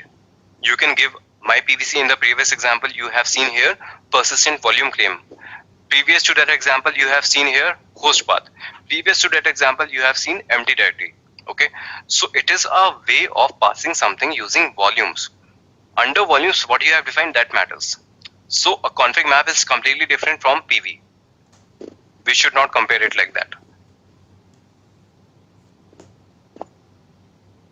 Joydeep, can we use a PV for secrets? Joydeep, secrets are managed internally by Kubernetes. Again, as I said, PV is completely different concept from secrets. Shiju is not encryption and encoding. Yes, Shiju, my bad. I used the wrong word. Okay, encryption and encoding. It is the encoding format, base64.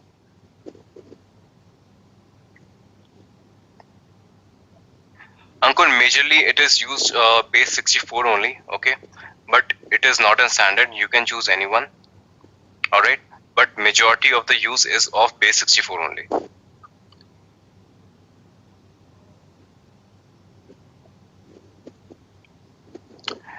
Rishabh, it is the support from your operating system. Where can we change the encryption type? It is based on your operating system.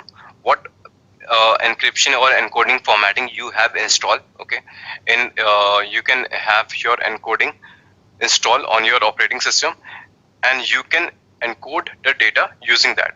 It will be decoded automatically. So you don't have to define it anywhere. You should have installed it in your system. That's all.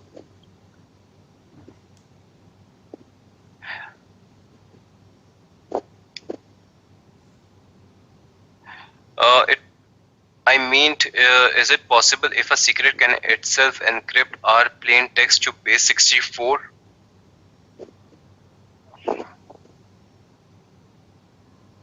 Kushagra, you have given the base64 encoded data, and that is being converted into plain text.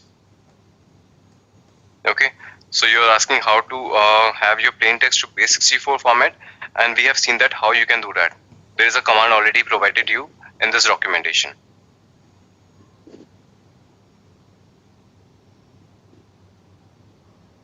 Right?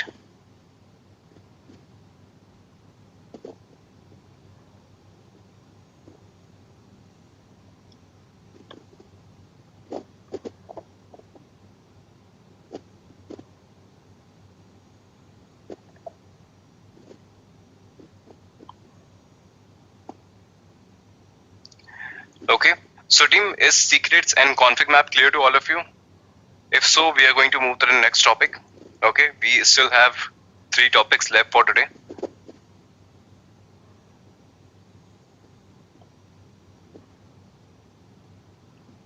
Sarath, that is a concept of security. Okay, that is what we are going to cover in the next session. Okay, our next session is dedicated to the security, certificates, context, There we are going to see how we can secure our pod. All right.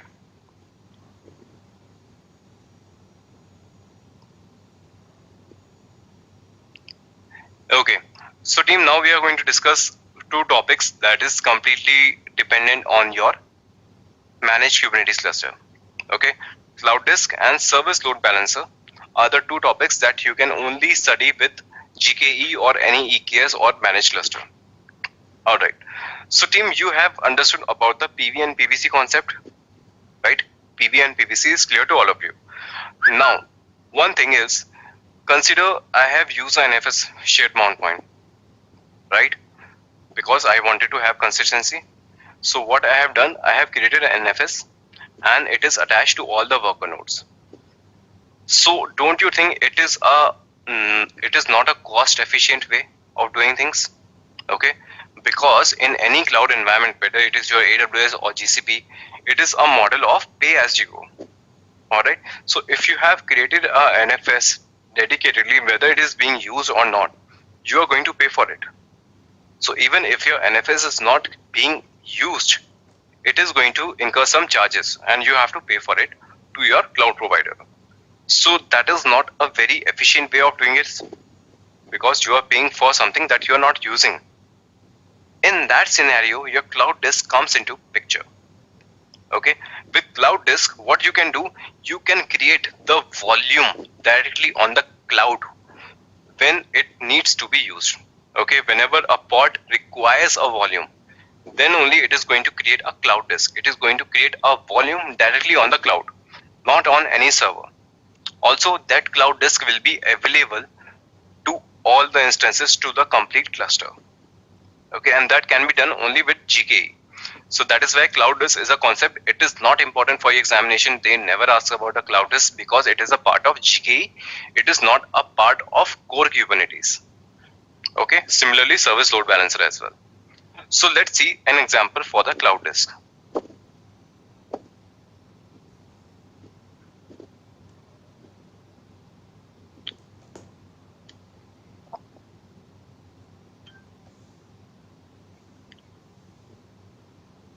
Okay, this is the one, CSGCP.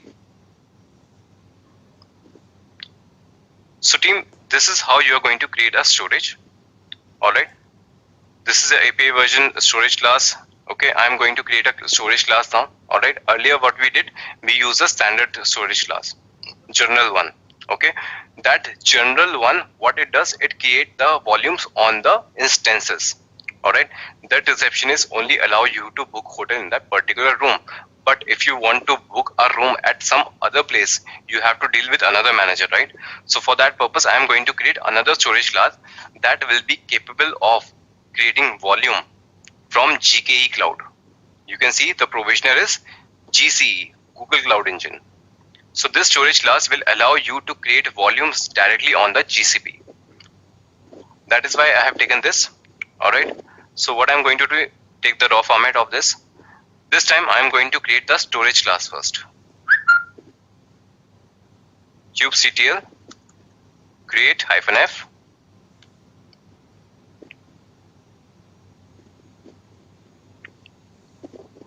kubectl get sc is a short form for storage class.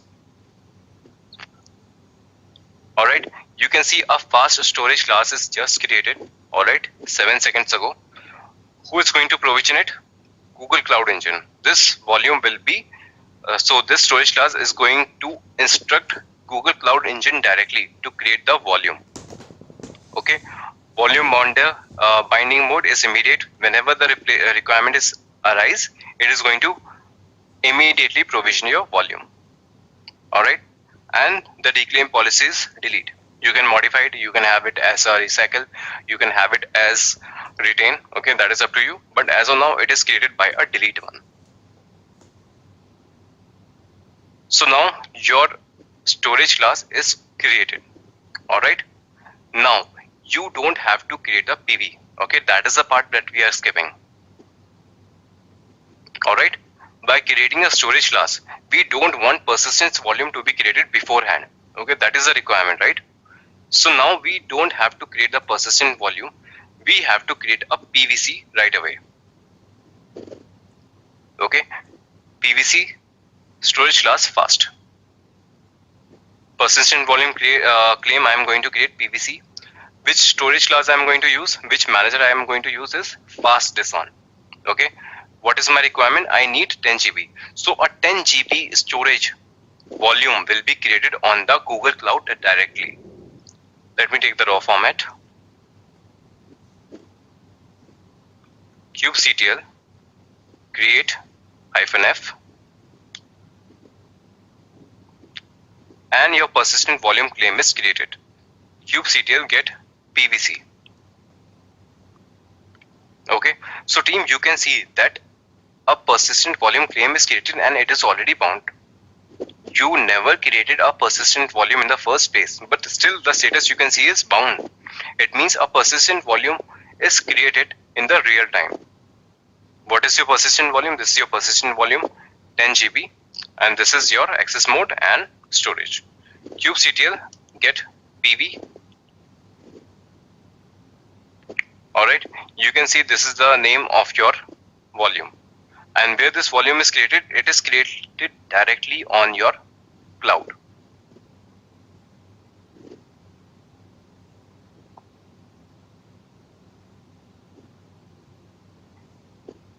So team, can you go to storage and you can see a persistent volume claim is already created. Okay, this is from the Google Cloud, GKE. Let's see about the volumes. Cloud storage.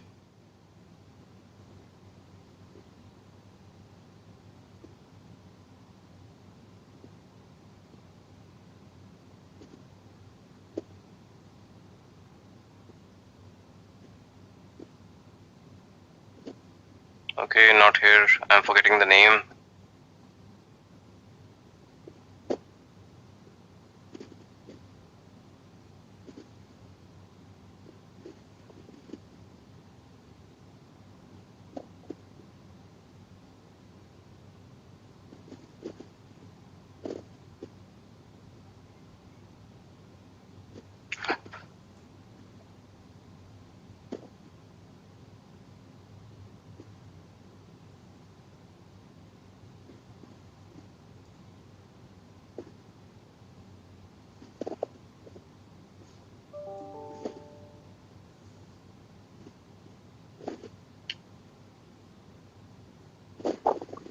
Okay, it has to be somewhere. I'm forgetting the location exactly. Okay, it is.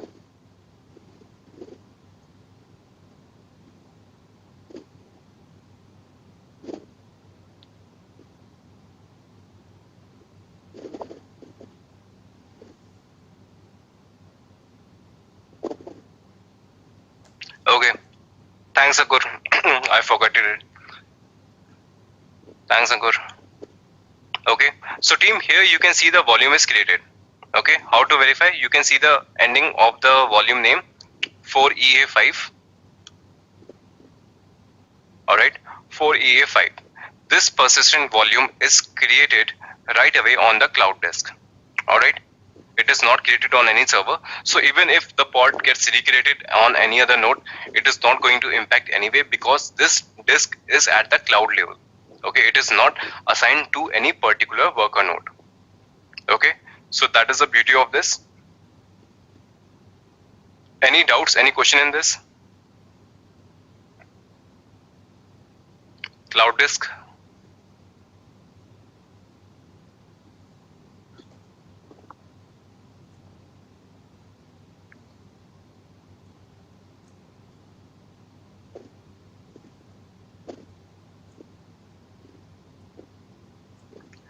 Masumi, from where you asking wait for the first consumer?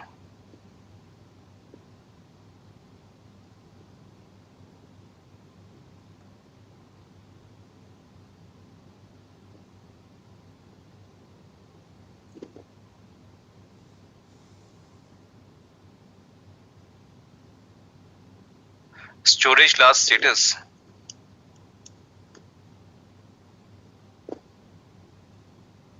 Where exactly? Provisioner, reclaim policy, volume binding mode, allow volume age.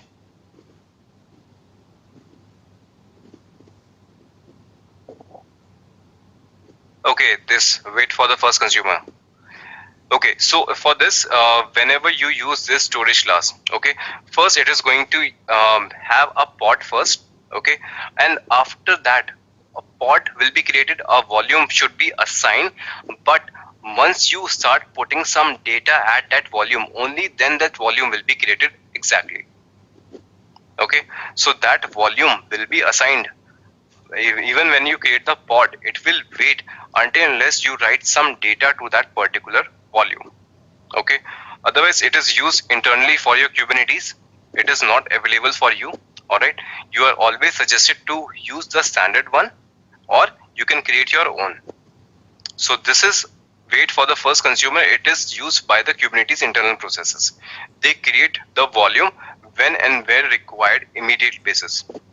Like they will have a volume internally, but it won't consume any space unless you write some data in that volume. Is there any similar service like CloudDisk in AWS?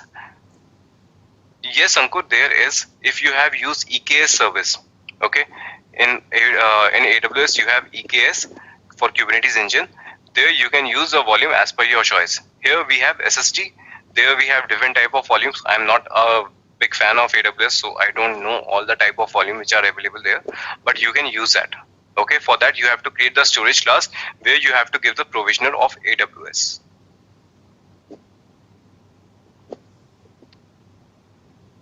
Any open source solution for storage class to create dynamically in a non-cloud environment? Okay, Sarath, that is up to you. If you want to create a non-cloud environment, you have to choose the provisioner accordingly. Okay, so here you can see for the storage classes, if you see the definition, this definition is for the cloud storage for GCP, Google Cloud Engine Provisioner. Okay, so if you want to have provisioner, depending on your environment, you can have to Google it from the Kubernetes official documentation, which provisioner for the you have to use. Okay, we have used for the GKE. If you want to use for AWS, you can simply search out for the provisioner of AWS for storage class in Kubernetes. You can find it there.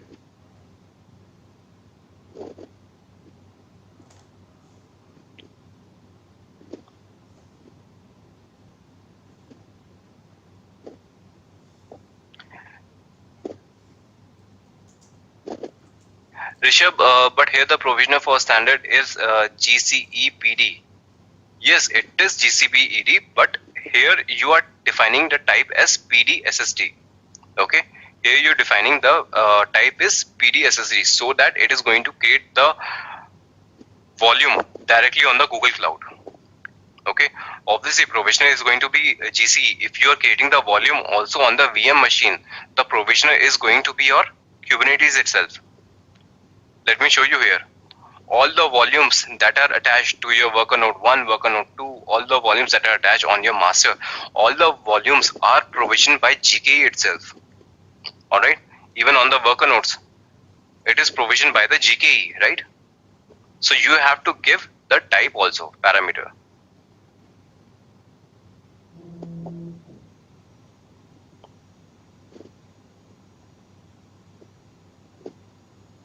Yeah, EBS can be used for AWS, Joydeep.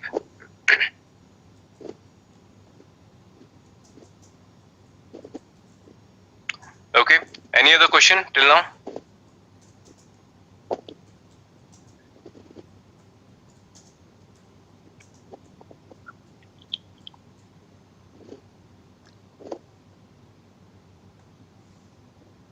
Where can we define reclaim policy for the standard PV?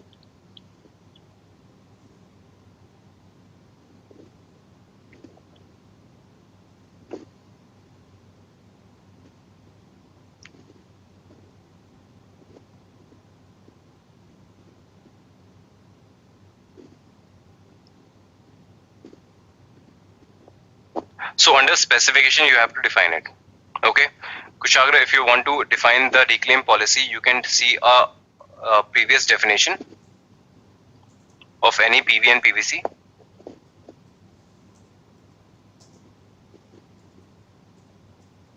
So you can see all these type of definitions are given under specification. Your storage class, your access mode. All right. If you see a PV definition as well, you can see the access mode and reclaim policy is under your specs. So you have to give that under specification of your PVC as well.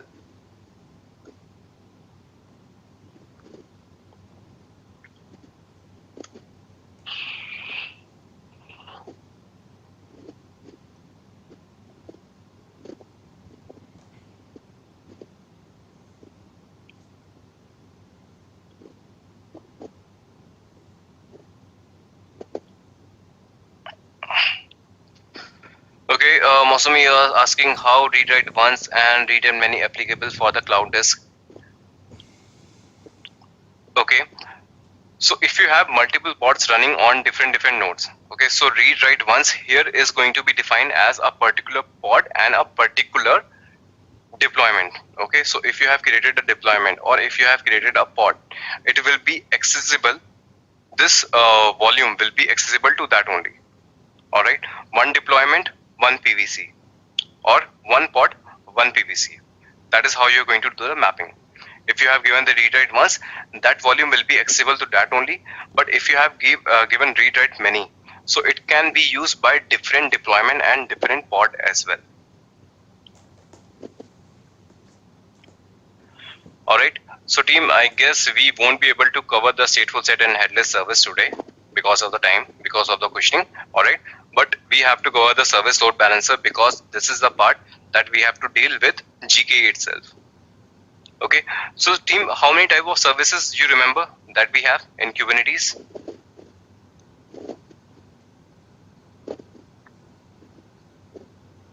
How many type of services are there in Kubernetes?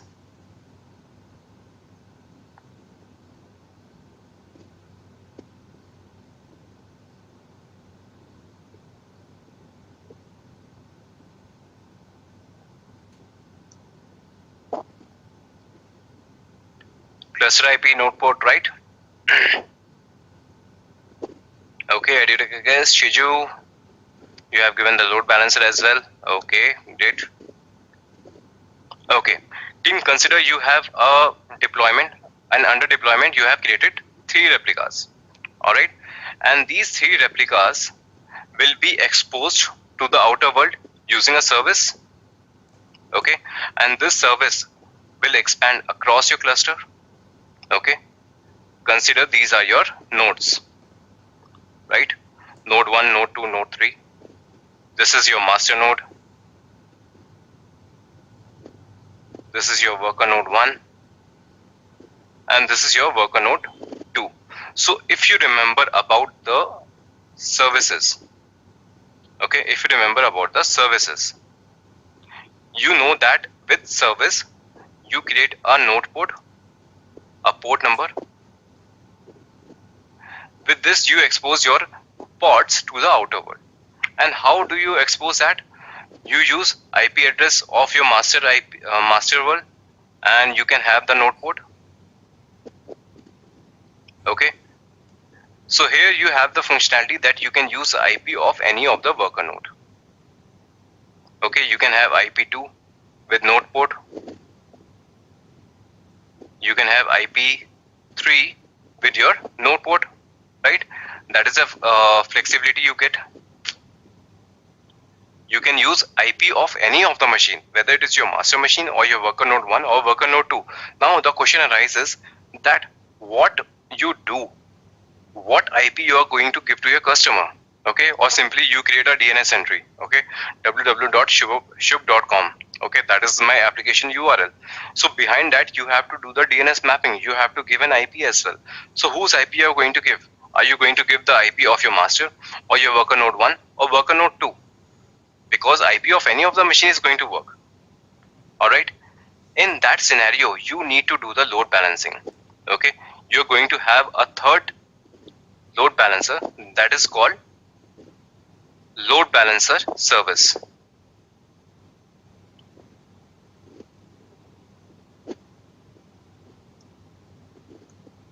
Also team, you have to remember that load balancer service is again available only with managed Kubernetes cluster, whether GKE or EKS, it is not available with a core Kubernetes. Alright, it is only available with this. So what happens if you create a load balancer type of service? So you are going to have a single IP. Okay, you're going to have a single IP, you are going to use a node port, and then load balancing will take place across IP1, IP2, IP3 as well. Okay, a single IP, traffic will be routed with master 1 IP or worker node 1 IP or worker node 2 IP. Alright, so you have a definite endpoint if you do a load balancer service. Alright, so team, I'm going to create a load balancer service only. Okay, nothing much than that. You have to go to the repository. Here you have service network, and here you have a load balancer YAML. Alright, I'm going to create a deployment. This is the name of the deployment. These are the specification. I want to have 3 replicas. Alright, all this definition is all clear to you. Now I am going to create a service. This service has a type of load balancer. Alright, and the port number it is going to use is 3000. So let me take the raw format of this one. I'll copy it. kubectl create -f, and that's all. So you can see your deployment is also created. Your load balancer service is also created. kubectl get svc. Alright, you can see a load balancer, this is the third type of your service, is created. External IP is still pending, and this is the port number for you, 32556. Alright, let's see where it does get created in the cloud. Alright, let's search for the load balancer.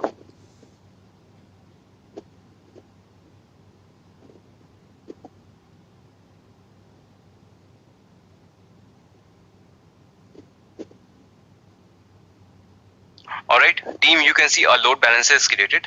One target pool, 2 instances. It means it will do the load balancing between worker node 1 and worker node 2. Alright, this is the load balancer that has been created. Alright, this is the front end URL, and this is the IP address and port number you are going to use on your browser. Alright, you can see the output is going to come like this. Alright, you can refresh it as many times. It will be load balanced between your 3 ports. Alright, the port number is being used 3000, and if you see here, alright, 3000 is a port number for your external, and 32556 is your node port. Alright, so in the diagram you can see that you have a load balancer service. It create a service node port also at the back end. Okay, a load balancer service also create a service node port at the backend by default. So IP address and node port, it will be used for the front load balancer. It will do the load balancing between these worker nodes, and then it is going to use the service IP of node port and use the node port and distribute your traffic across your pods. Alright, so team, is the service load balancer clear to all of you? It is simply putting a load balancer in front of your cluster.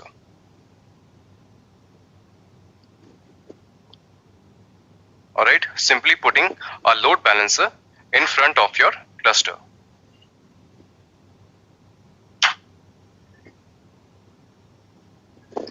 Any question with service load balancer, team?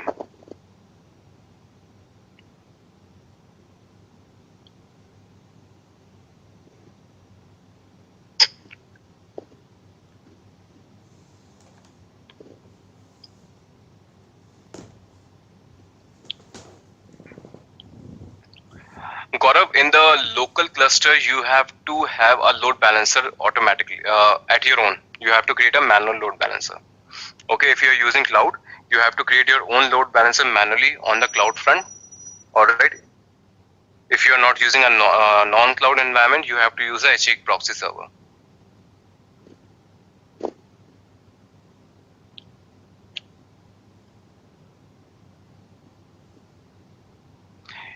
Himanshu, you want to create a load balancer for pods using command line. Himanshu, if you are creating a deployment, you are already doing the load balancing. Okay. If you talk about a deployment, it is itself doing the load balancing between your pods. Why do you want to do it differently when your deployment is doing the same job? No, Kushagra, it doesn't create the cluster IP because that is not required here, right? If you are doing the load balancing on the IP level of your cluster, all right, it means you want to expose your application. So if you're exposing your application, you need only node port. You don't need cluster IP. Jagannath, I have repeated many times, okay, I have repeated many times that service load balancer and cloud disk are not a part of your examination because it is your managed Kubernetes cluster, okay. Cloud disk and service load balancer cannot come in your examination because it is not a part of your core Kubernetes, it is a part of your managed Kubernetes cluster. I just wanted to give you a better idea that is going to help you in the real environment. Something more than for your examination.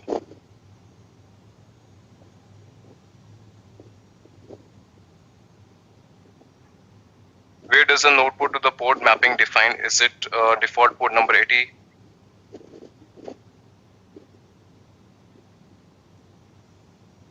Siddharth, that you have to define in your YAML. Okay. So Siddharth, you can see here. When you give the container definition, you have to define at what port your application listens. Okay, this is my application and I know my application, my container listens to port number 3000. So you have to define it at the container port. Akhil, for your examination point of view, you have only two services in Kubernetes, that is node port and cluster IP. Okay, so for CKA exam, you have to remember only two services. Node port, cluster IP. If you want to go for an interview or you want to practice in the real-time enterprise level, you have three services, but load balancer is specific to managed Kubernetes cluster.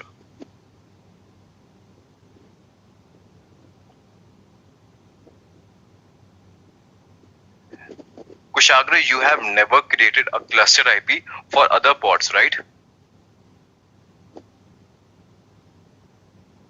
All the pods can communicate to each other by the service that is created by Kubernetes itself.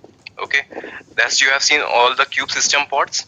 All right, similarly Kubernetes has a system level service as well. This is your Kubernetes cluster IP service. This helps with all the internal communication. Whenever you create a deployment, all the pods can talk to each other, right? But we never created a cluster IP service. Then how they are communicating to each other? With this service, this is always created by default.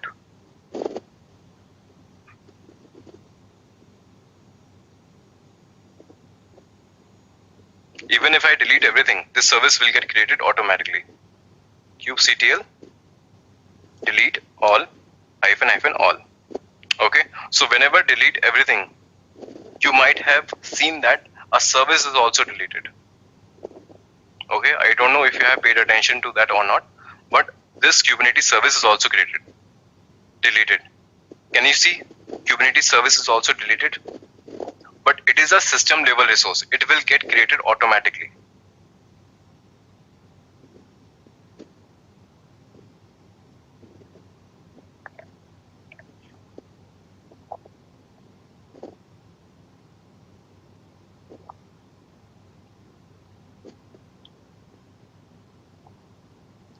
kubectl get svc.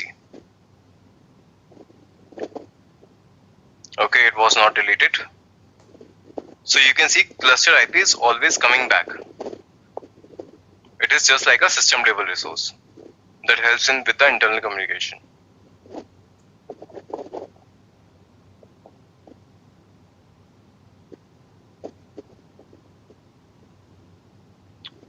Abhishek, you have to understand this. Does job support service and endpoint? Why do you want a job to support service and endpoint?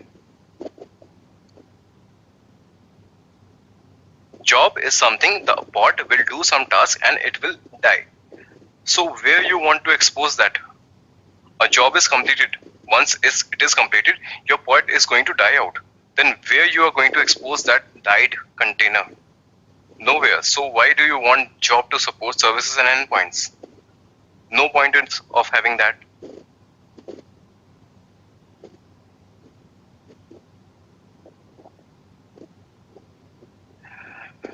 Kushagra, so if we are defining a separate cluster IP, it means we are isolating those set of pod from the rest of the cluster pod. So Kushagra, that is you're creating a subset of your clusters, okay? You have a cluster IP, it is allowing you for your complete cluster to talk to each other, all the pods inside your cluster to talk to each other, okay? So you are creating a subset inside your major set, so that a set of pods, some database pod should be able to talk to some application pod. All right, you can have this disabled at that time. So that is a part of security, how you can allow your specific pods to talk to each other only. Okay, you can also stop them by talking to each other on across the nodes, across the cluster. Across the cluster, definitely it is not possible. If you want to stop communication between a pod to a different pod on a different node, or you don't want some deployment pods to talk to other deployment pods, you can also restrict that, and that can be done using security that we have in the next session. Okay, so cluster IP is used for the internal communication. By default, cluster IP is already provided. You can also create your own cluster IP, and you can provide a restriction as well that we haven't seen yet. That is the agenda that we have for the next class.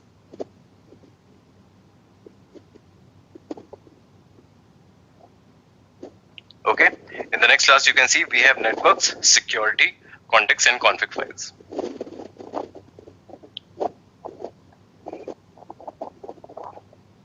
So team, any other question for today? Alright team, so welcome to the last week of your Kubernetes training. Alright, and second last class. Team, one question for all of you. Actually, I missed that. I don't remember it exactly. Did we cover StatefulSet and headless services in the last class?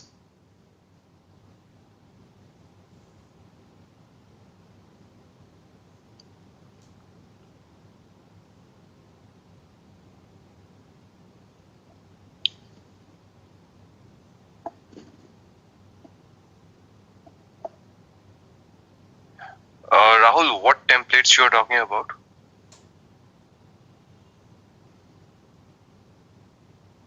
There's nothing like templates in Kubernetes as such.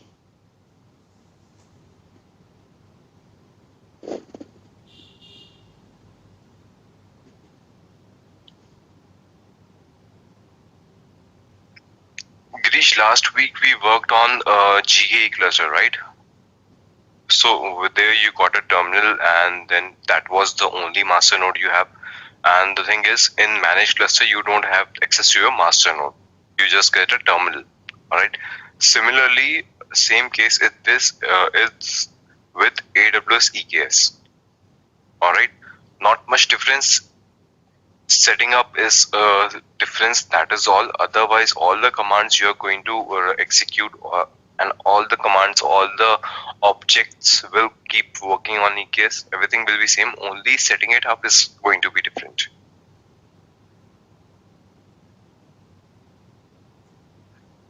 Rahul, you want to make YAMLs files automate? We have already covered that, if you remember.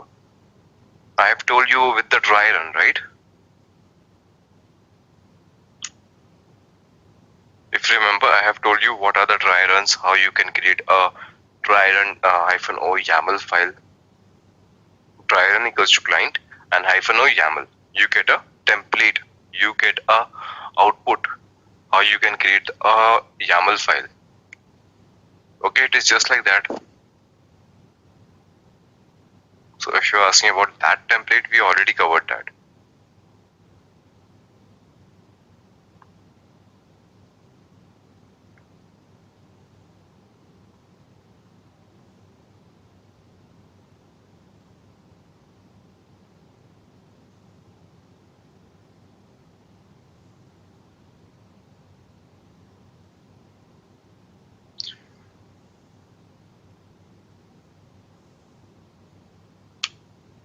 Gaurav, you're saying on GCP master and slave node configuration, I exposed an Nginx deployment using node port service, but it was not accessible using master IP, node IP with node port.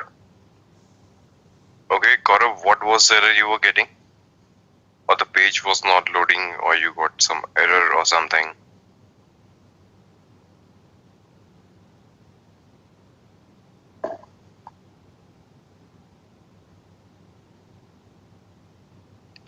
Okay, so for that purpose, what I'll suggest you to do, you have the node port, kubectl get services, alright. There you get the details about the services you have created. Describe the service, node port service, describe it, and also do the curl operation on the cluster IP of the IP of your service. Okay, if you get kubectl get services, you will get the name of your node port service and you will get an IP also for your node port service. Try to curl it from the command line. Alright. If that is the case, if the curl is happening, it means your service is created properly and it must be accessible on the browser. What difference can be there then when you created the servers? Alright. When you created the servers, chances are there that you didn't allow HTTP and HTTP access at that time. Alright, that is one possibility, and I suspect that is the only reason because of which you are not getting it on the web page. Alright, because if curl operation is working on the cluster IP of your service, it means everything is set up properly. If you are not able to access from the browser, it means your servers don't have the access to the open internet.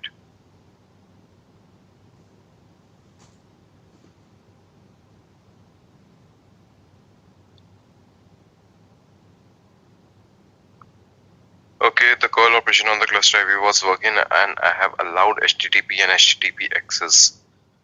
Gaurav, did you try it again after cleaning up the setup and doing it again?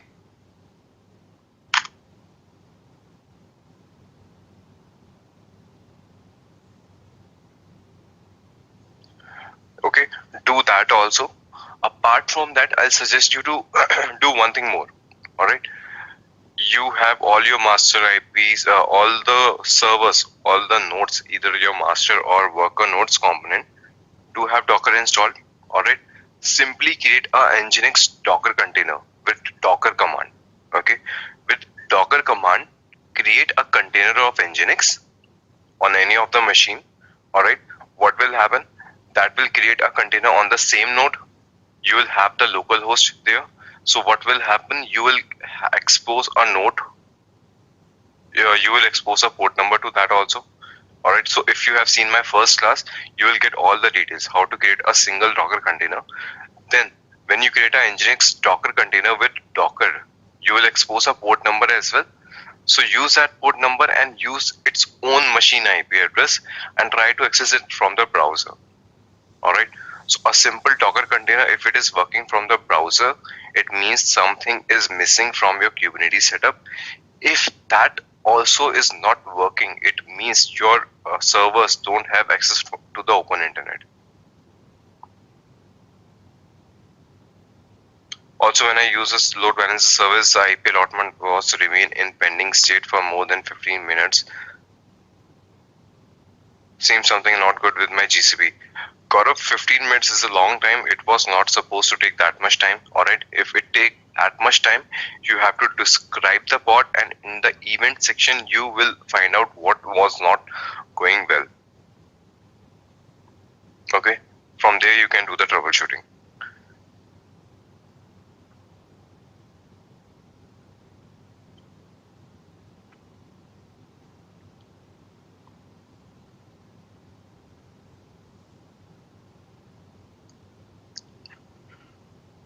Alright, so team, as you all have confirmed that your stateful sets and headless services were not covered in the last class. Okay, sometimes when I take multiple patches, I do forget few things, that what was covered and what was not covered. That's why I double check with you people. So that was not covered. So first, what we are going to do, we are going to cover your stateful sets and headless service that was supposed to be done in the last session. But was not done. So first we're going to cover that.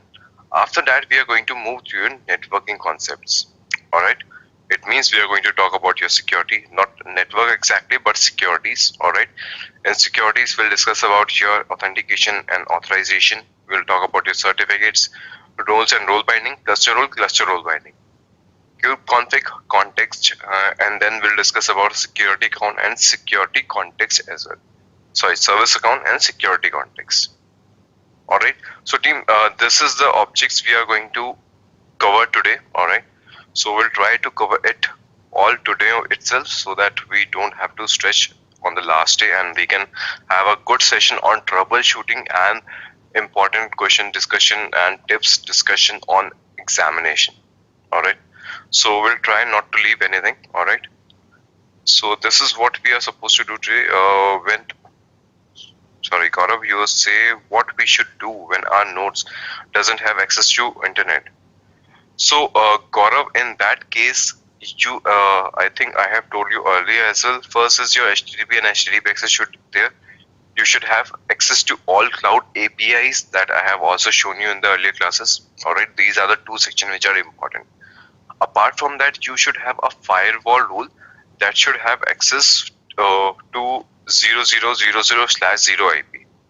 All right, that is I'm just telling you for the practice purpose, not for the enterprise level. Definitely they have their own set of rules, but for your practice purpose, you should have a firewall rule in place that allow access from open internet, and that should be applicable to all the nodes that you have created. And two things that I told you, HTTP and HTTPS access and access to all cloud APIs.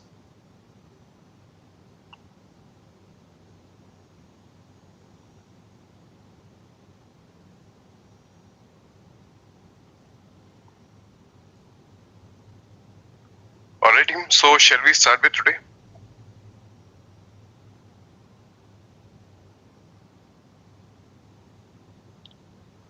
Okay, yes Gaurav, that is a possibility. Okay, in one of my session I have also shown you to create the firewall rule as well. That is as far as I remember. If I'm not remembering correctly, do let me know. If you don't know how to deal with the firewall, I'll show you that also. Okay, tomorrow you can let me know. I'll show you how to create a firewall rule also. Okay, so team, shall we start with today? With the topics that we have today? Any question you can ask before we get started?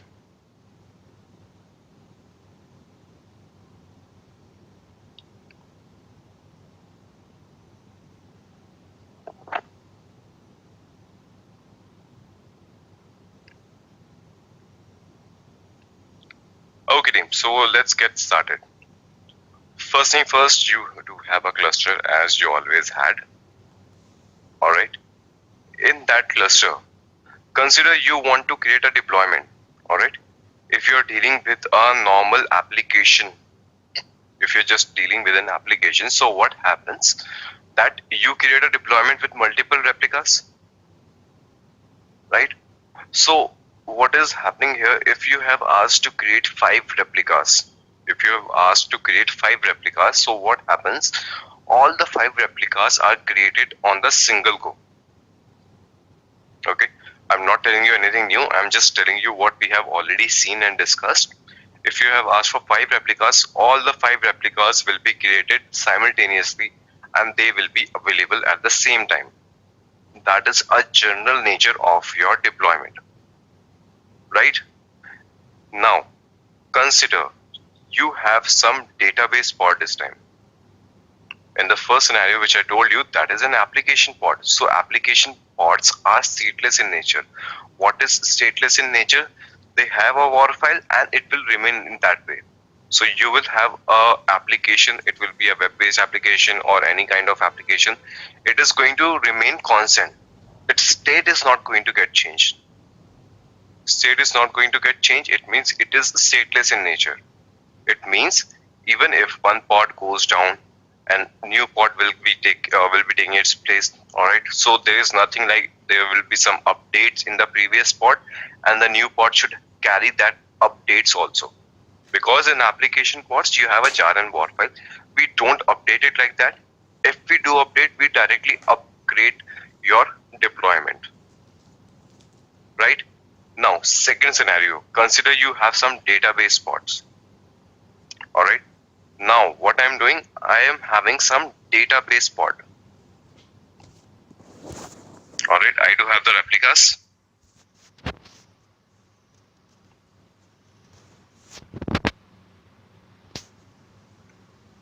Alright, so I am having 5 replicas. In database pod, what is the basic nature? That in a database, you will have some data. Alright, or with data, you are going to play around. You are going to delete some rows, you are going to insert some rows, you might update some rows. Alright, so updates are always going to happen. Consider if I'm creating a database pod with deployment, if I want to have 5 replicas. Alright, so what will happen? All the 5 pods will be coming online at the first time.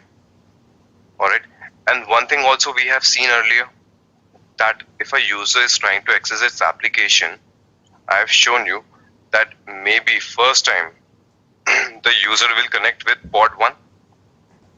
Alright, so what it did with database pods, the user connected with pod 1 and it did some updates. Alright, it updated some rows. Now the user refreshed the browser. Alright, once the browser was refreshed, he got connected with pod 4. Okay, fourth pod was now serving the request. Now, does the fourth pod have the updates from the first pod?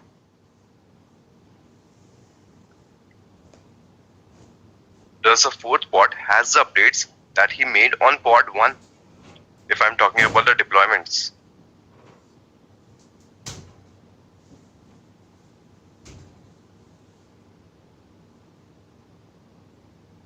No, of course, right? So deployment is a big failure if I talk about your database pods. Right? Deployment is a big failure if I talk about your database pods. Again, same case, if consider this pod goes down. Alright, one thing I can do that with volumes, I can have all the pods in sync, but still there might be a chance that once a pod is deleted, another pod will take its place. It might not be at the same state that earlier pod was supposed to, because deployment creates the pod with the definition. It doesn't take all the values from the previous pod. Right? So team, these were the challenges that I wanted to get addressed. If I talk about database pods, I don't have anything in Kubernetes that helps me with this. Alright. Then comes the concept of stateful sets. Alright. Stateful set is almost similar to your deployment. Alright. In stateful set, you also define the number of replicas. In deployment, you also mention the number of replicas. Now I'm going to tell you the basic difference between these two. If you create a deployment, all the pods comes online at the same time. In deployment, you ask 5 replicas, all the 5 replicas will be coming online at the same time. But if I talk about a stateful set, that is not the case. In stateful set, what happens? First, your first pod comes online. Once it is running, then your second pod will be coming online. After that, third pod. After that, fourth pod. After that, fifth pod. One pod at a time comes online. Okay, so stateful set, whenever you create a stateful set, one pod will come at a time. Next thing, the naming convention difference. The naming convention in deployment, it is always alphanumeric string, some gibberish string at the end, right? But if we talk about stateful set, the naming convention is defined properly. All right, the first pod will be addressed as pod 0, second pod will be addressed as pod 1, third will be pod 2, pod 4 and pod 5. This is the naming convention is going to be there if you create a stateful set. Okay, that is not present in the deployment. It is always some alphanumeric gibberish string. Okay, two difference discussed, one more difference. All right. Consider in a deployment, if one pod goes down, another pod will take its place. All right. Again, no updates are going to be there, and there is no specific order as well. All right. In deployment, we have seen all the pods are equally capable of serving the request, and it can go round robin. The user can connect to any pod in deployment.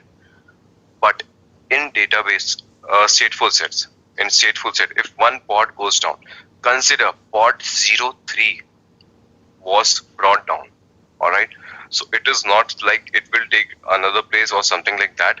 All right. All the pods will remain in the same order. If pod 03 went down, pod 03 only will take its place. Okay.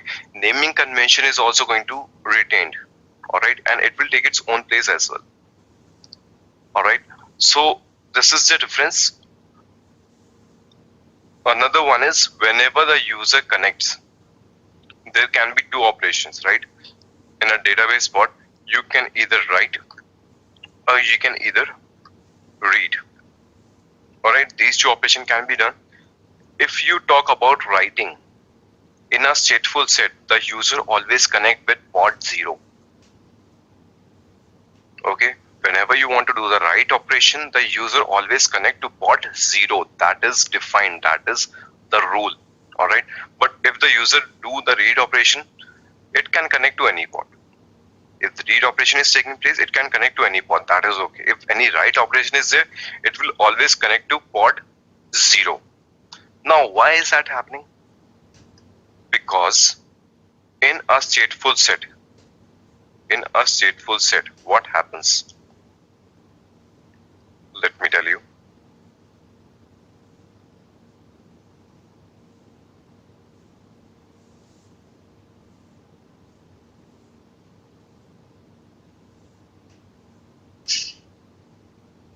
All right.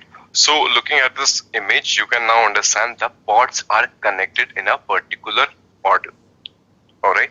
Consider you did some write operation on pod 0. Once the pod 0 have those changes, it will make those changes in pod 1. All right. Once the changes are made in pod 1, the same will be reflected in pod 2, and then it will pass on the changes to pod 4, 3 and pod 4. Okay.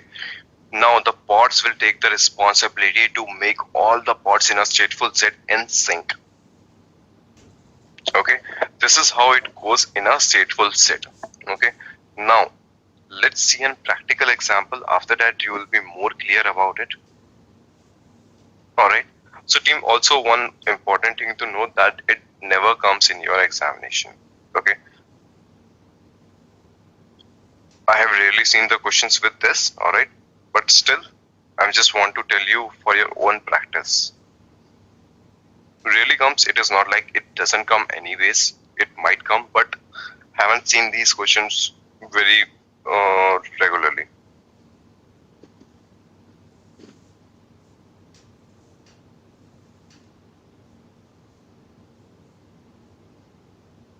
Alright, so here you have to go to the controllers. Alright, here is a folder called stateful sets. Alright, if you want to have some description, you have here. Let me take a simple example of this one.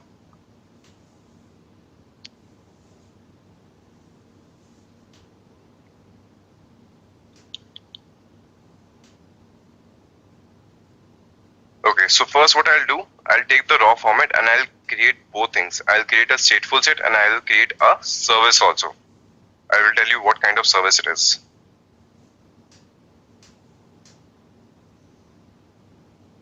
Let me connect to the machine first.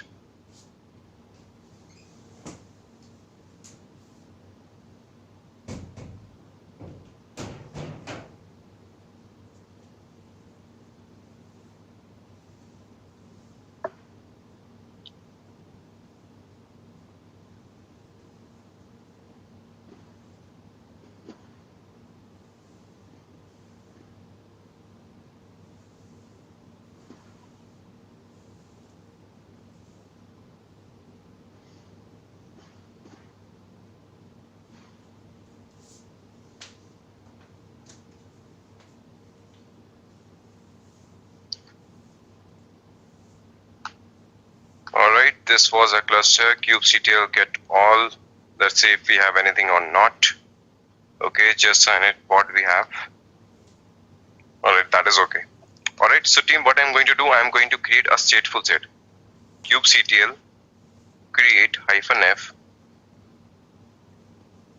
Okay, that is not what I wanted to copy. Control C.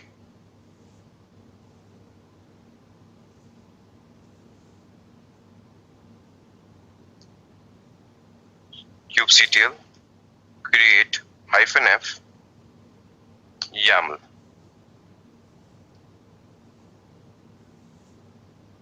Team, pay attention. Kubectl get pods.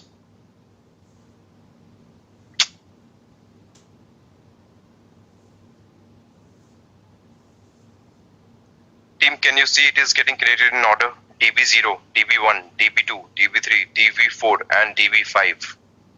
Okay. First pod was created in this seconds ago. Now DB6, DB7 creating containers. Alright. So team, all the pods were created one at a time. Alright. Let me show you the definition also. I missed that part. Alright. So simply API version kind is always there. Metadata, you have name. Okay. The name of the pods are going to be DB. Under specification, I have given 8 replicas. I have created a service also with this. Select a match labels, Redis. Okay, I'm having Redis containers. Here is a template and here is a specification of the container. Alright. So team, you can see with the time duration also. Okay. See the age. Alright, you will understand that DB0 was created first and DB7 was created last. And we have also seen that they are created one at a time. Kubectl get pods. Alright, 88 seconds ago, then 80 seconds ago, 73, 70, 68, 66, 62 and 60. One pod was created at a time. Now what will happen if I make any changes? If I want to update anything in my database pod, the change will be made to database 0 first, okay, just like it was created. In the same way, the way it was created, in the same way it will pass on. First the changes will be written to DB0, then DB1 will catch those changes, then DB2, then DB3 and in the same order. Okay, one pod will be updated at a time and in the same order. Now as I told you, if I'm going to delete one pod, another pod will be created at the same place. It will not take any other place. Alright, so it's not like if DB04 was deleted or terminated, so what will happen, the order will change and another pod will take the last place. No, that is not the case. It will take its own place always.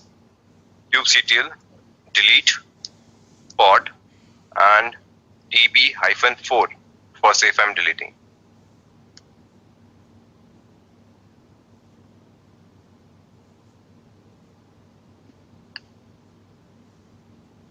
Alright, I deleted that.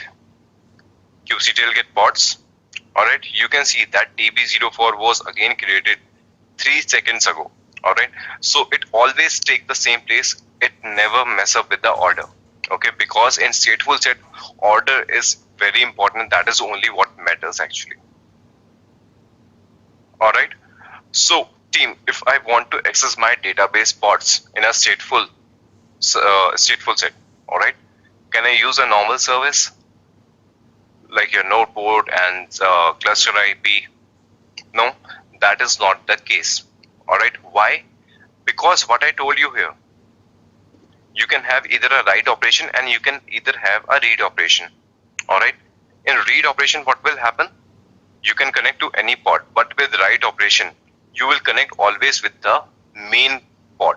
Okay, DB0, you will always get connected to DB0. Alright, so team, with a normal service, you can say if I'm using node port, we have seen the nature of node port. What happens whenever you hit the browser, alright, sometime it goes to port 5, sometime it goes to port 10, sometime it goes to port 2. There is no order whatsoever.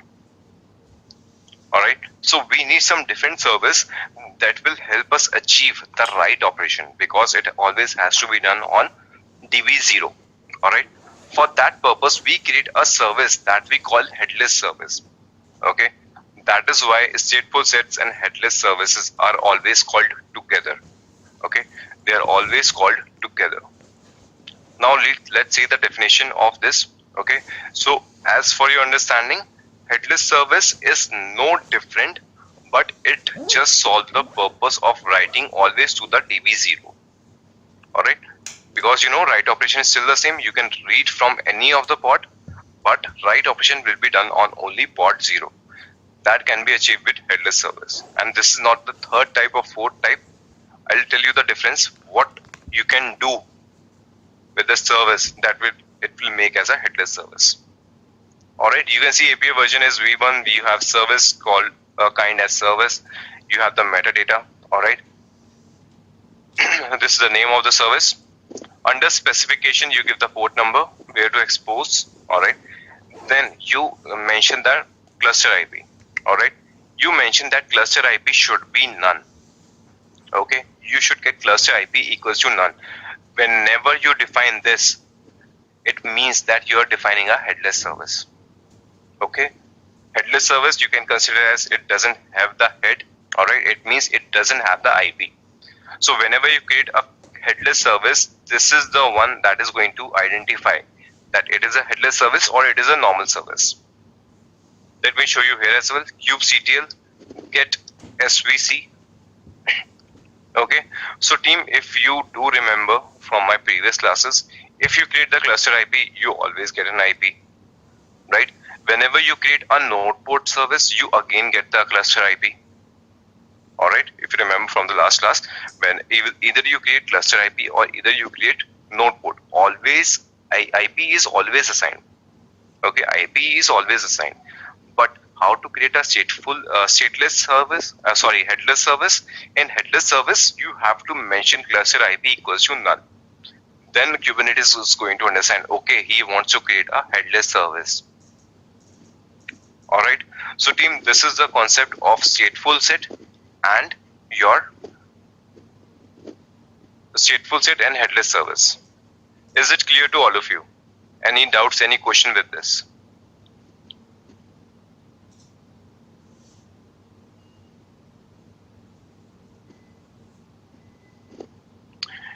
In stateful set, consider a 4 cluster application, not a DB. Okay, 4 cluster application, all 3 are running while scaling down. How will I ensure that the pod which goes down is not processing any request? Rishabh, that is, I think we have discussed in previous classes. Okay, I think not in this class, sorry, my bad. Alright, so Rishabh, you are asking if you are talking about some application pod and you have downscaled, so what is going to happen? Alright, in that case, see, Kubernetes has a basic nature. It waits for 30 seconds to gracefully bring down a pod. Okay, whenever you delete a pod, Kubernetes try to gracefully shut it down for after waiting of 30 seconds. If it was not able to gracefully shut down after 30 seconds, it forcefully shut it down. So what happened during that 30 seconds? During that 30 seconds, no new connections are made. That is one thing. Consider if a previous connection is already made for more than 30 seconds, it will be terminated abruptly. Alright, so what will happen? For a second of time, you will see that your application is not available. So what you usually do in that case, you hit the refresh button, and once you hit the refresh button, your application is always visible. Alright, so whenever you hit the refresh button, your request will go to some available pod. Alright, that is what happens when you create the application deployment. That is the case.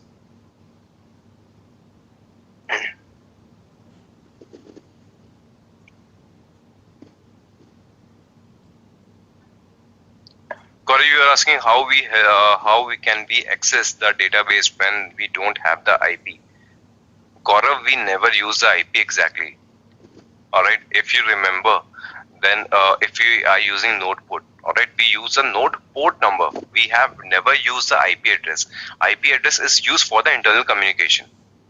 If you use cluster IP, then it is for the internal communication. Again, you never define the IP anywhere.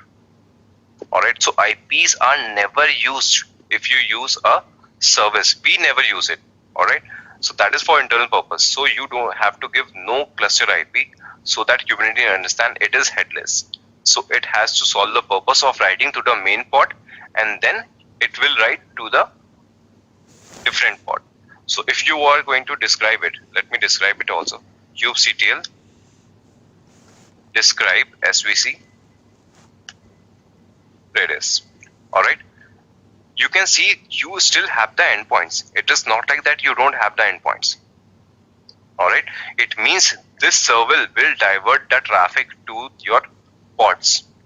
Alright, it will divert the traffic. It does have the endpoint. It doesn't have its own IP. That is the only thing. And that is how it is defined as a headless service. Otherwise, it will fulfill the purpose with which it is created.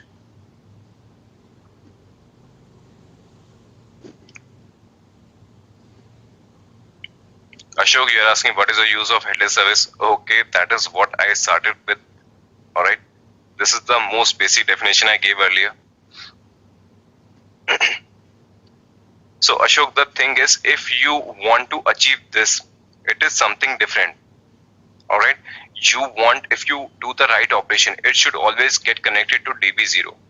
Alright, and if you want to do the right operation, it should connect to any pod, just like what happens in deployment. Alright, but you want to achieve this, that if you are doing the right operation, it should be done only on DB0.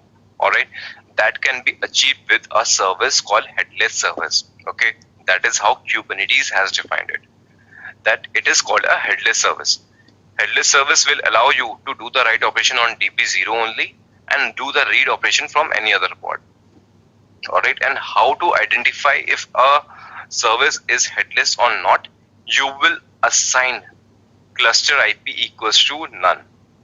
Okay, whenever you define cluster IP equals to none, it means you will have a headless service. It will not contain its own IP address, and it will solve the purpose of your headless service. It means writing only on pod 0 and not writing on any other pod.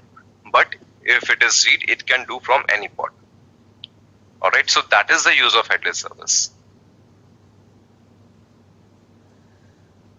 Okay, sure, Kushagru, I can do that.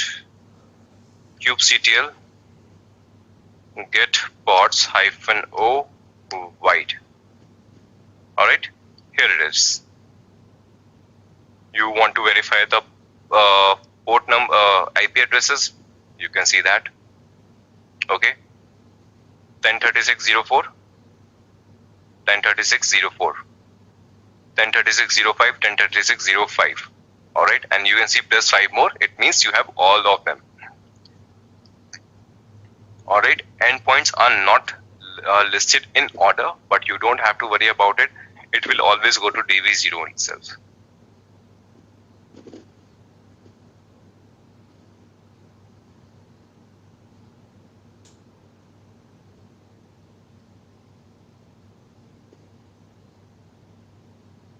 Okay, so many questions. All right. Arjun, can you please repeat why headless service is created here? Is it just to, it is just so that first pod has write capability? Arjun, absolutely. Okay, because when you connect to some pod, service plays an important role.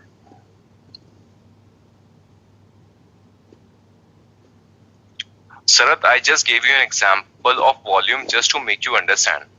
Alright, otherwise it has no relation with volumes or something. Alright, that is what I just wanted to explain you. Otherwise it is not related to volumes in any way.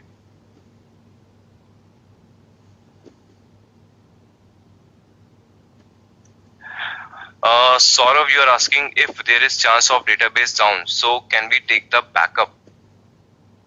Saurav, we are having multiple replicas here.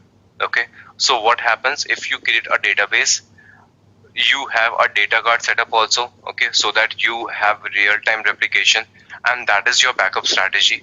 If your primary goes down, you will connect to the secondary one. All right, same thing we are having here. We are having 7 replicas. All right, we are having 7 replicas.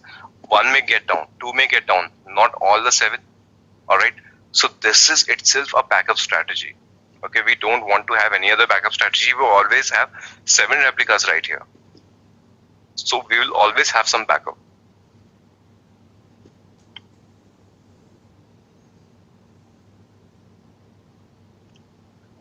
Gaurav, maybe a basic question, but suppose we have an application that wants to connect to the Redis DB using connection string. We need to mention in the connection string in the server address. Gaurav, for that purpose, what you can do, it depends on what kind of database you are using. All right, you might be using MySQL or Redis or Oracle.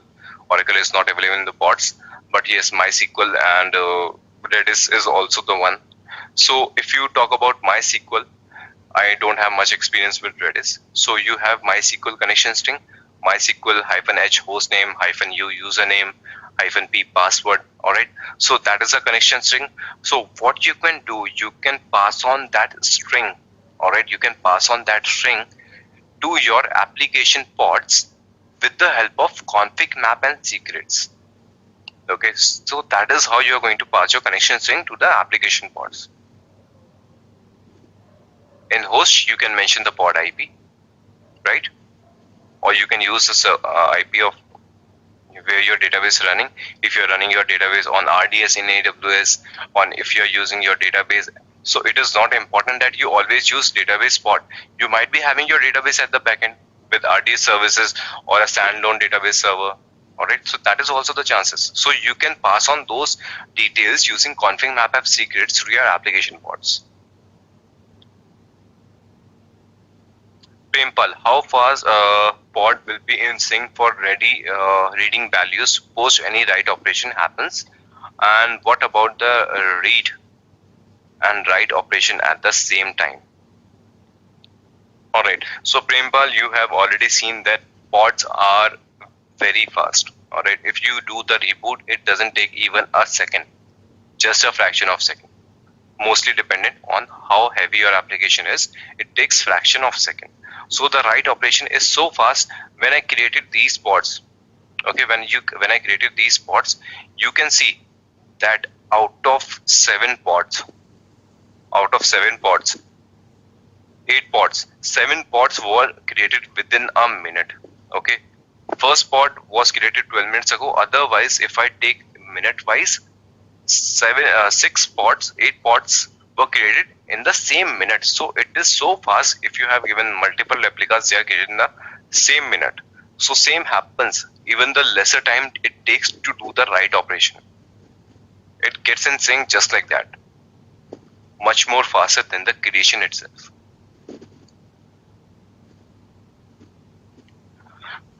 How is it able to identify the record level updates and sync pods in all nodes?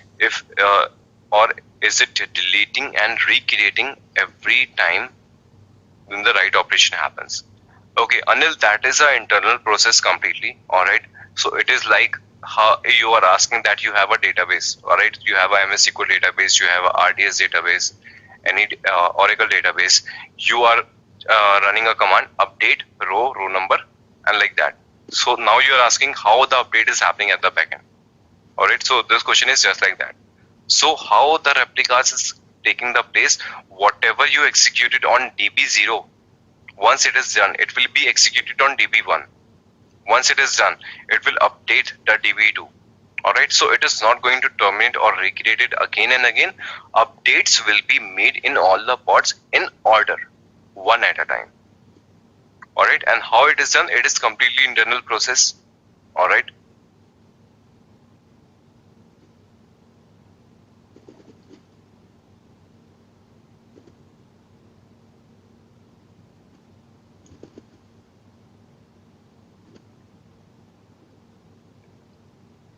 Any other question? Any other doubt with StatefulSet and services?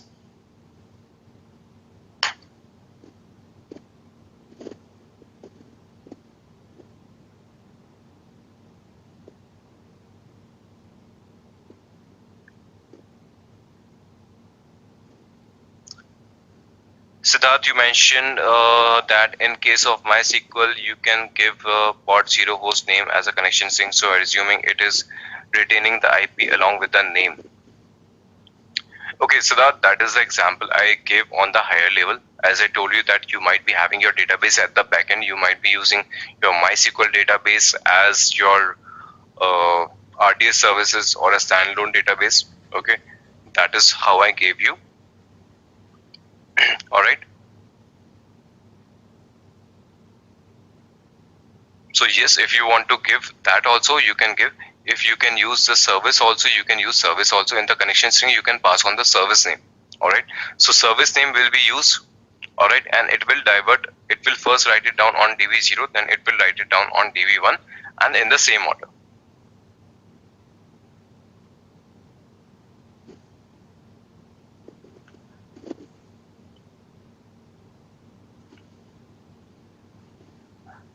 Anil, you are asking, does it have any limitation of numbers of concurrent operation?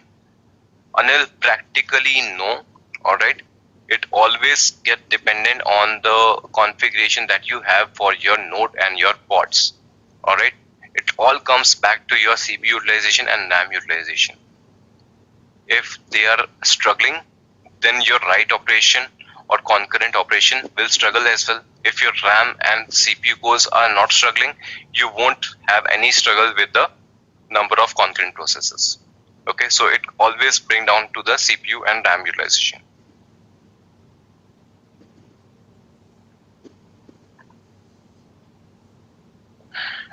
All right, so team, this was supposed to be a small topic. All right, and we have already given 85 minutes to this. Is it possible to show a little demo to connect pods using headless service, one write and one read maybe? Okay, Siddharth, so that is going to take time. All right, so we have seen that how it works. All right, so all the read write operation are done by the database admins. If you have your application will be accessed by the third party users. Is if you're talking about the Kubernetes administration, all right, you just have to create the services and pass it on to the application team. All right, you don't actually do the read and write operations. So as a Kubernetes administrator, you don't have to worry about that. Also, in the examination purpose, as we are here for CKA, Certified Kubernetes Administrator, it doesn't ask you to do the updates like this.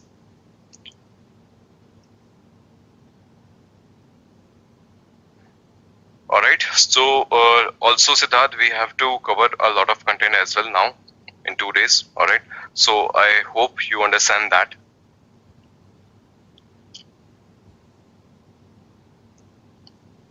Can you please let us know we will be able to see the recordings of today's and tomorrow's class? Yes, Finny, all the things will remain the same. Okay, the 9th class and 10th class will behave in the same manner how it worked in the last 8 classes. You will get all the recordings, you will get all the details just like that. No difference. All right, so team, let's quickly move to the next topic. All right, now we are going to come to the security concept, how your security works and how you can secure your Kubernetes cluster. All right, first thing first, we have authentication and authorization. So team, how many of you know the difference between authentication and authorization?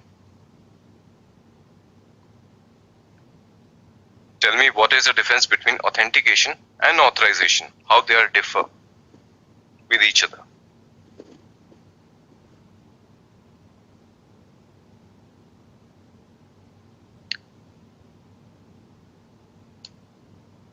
No one?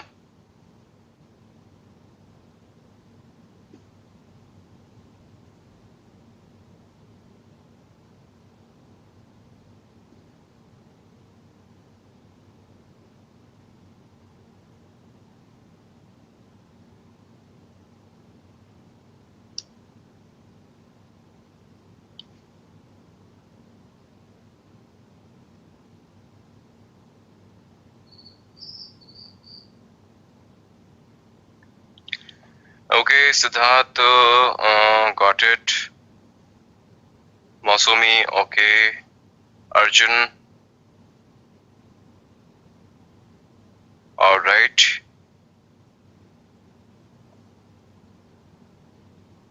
Girish, okay. Siddharth. So Gaurav, what you have defined what? Okay, you have given 2 words. So which is authentication and what is authorization?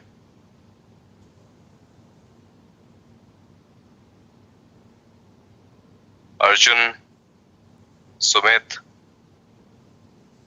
okay, Joydeep, Rahul, Wasami, Rish Prasad, Rahul, Ankur, Sumit. Okay, so many of you. Okay, so team, all of you have given the right answer almost to some extent. All right. So team, as you have already said, I'm going to write it down the same. All right. What is authentication? Authentication asks you, who are you? Okay. Who are you? So it means it is going to check that if you are supposed to be here or not. All right. Or simply it asks for your username and it asks for your passwords. All right. It authenticates you. Okay. It allows you, it checks you, who are you, you are supposed to be here or not, or what is your username and password. That comes under authentication. All right. For example, if I take a layman example, let's take an example of this webinar only. Okay. You are here on this webinar. I'm also here in this webinar. All right. Because we are the authentic user. We have been authenticated. All right. You went to your LMS portal. From the LMS portal, you logged in with username and password.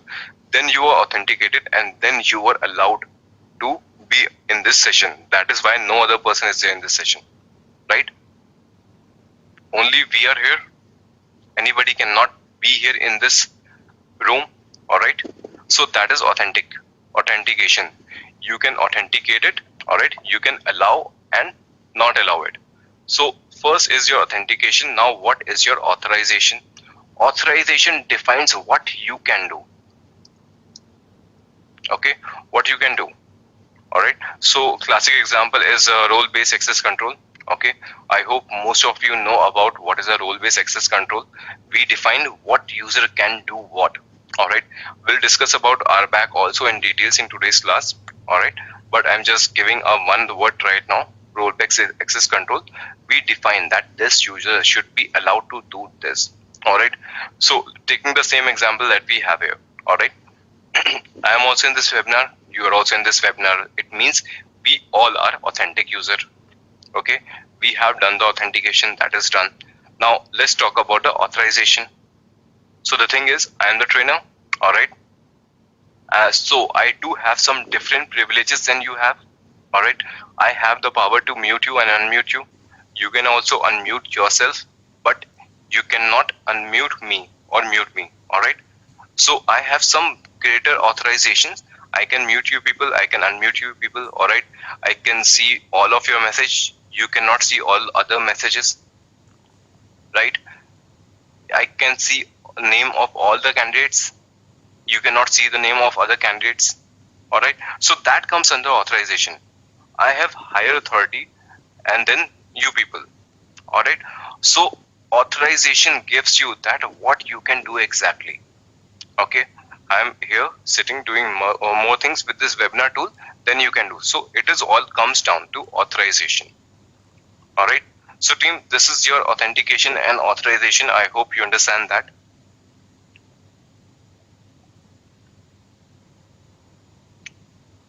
Okay. So how you can do the authentication? How many ways are there to do the authentication? All right. We are going to understand about that. A very basic one you have already seen. Okay. You can have username and password. All right. That is one way. Another way, say you want to do it with username and token. Okay. You can generate token and you can use that token. All right. Next, you can use certificates as well. Certificates. All right. You can do the authentication using certificates as well. Okay. And last is you can use service accounts. Okay. With all this, what you can do, you can do the authentication of a particular user.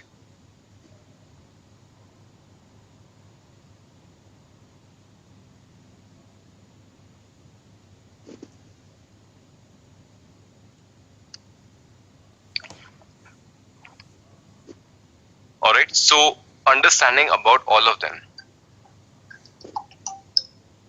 Okay, understanding about all of them.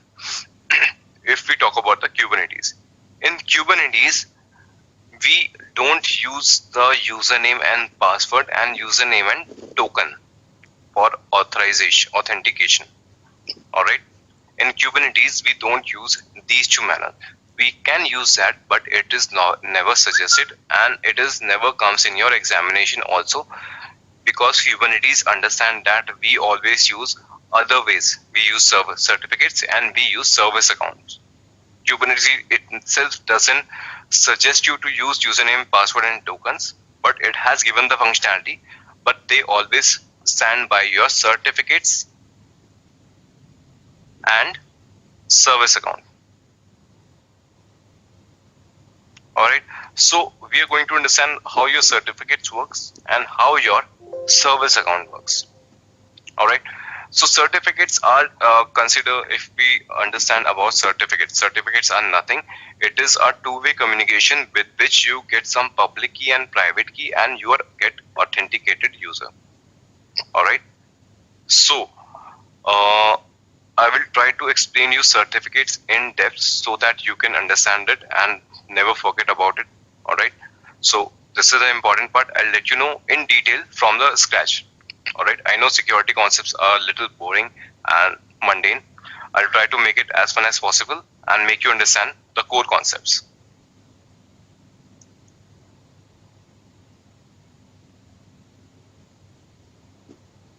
Alright, consider, team, if I go to banking websites. Alright, consider I visit this website.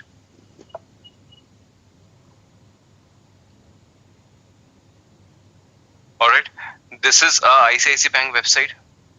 Alright, but how do you know that this is an authentic website?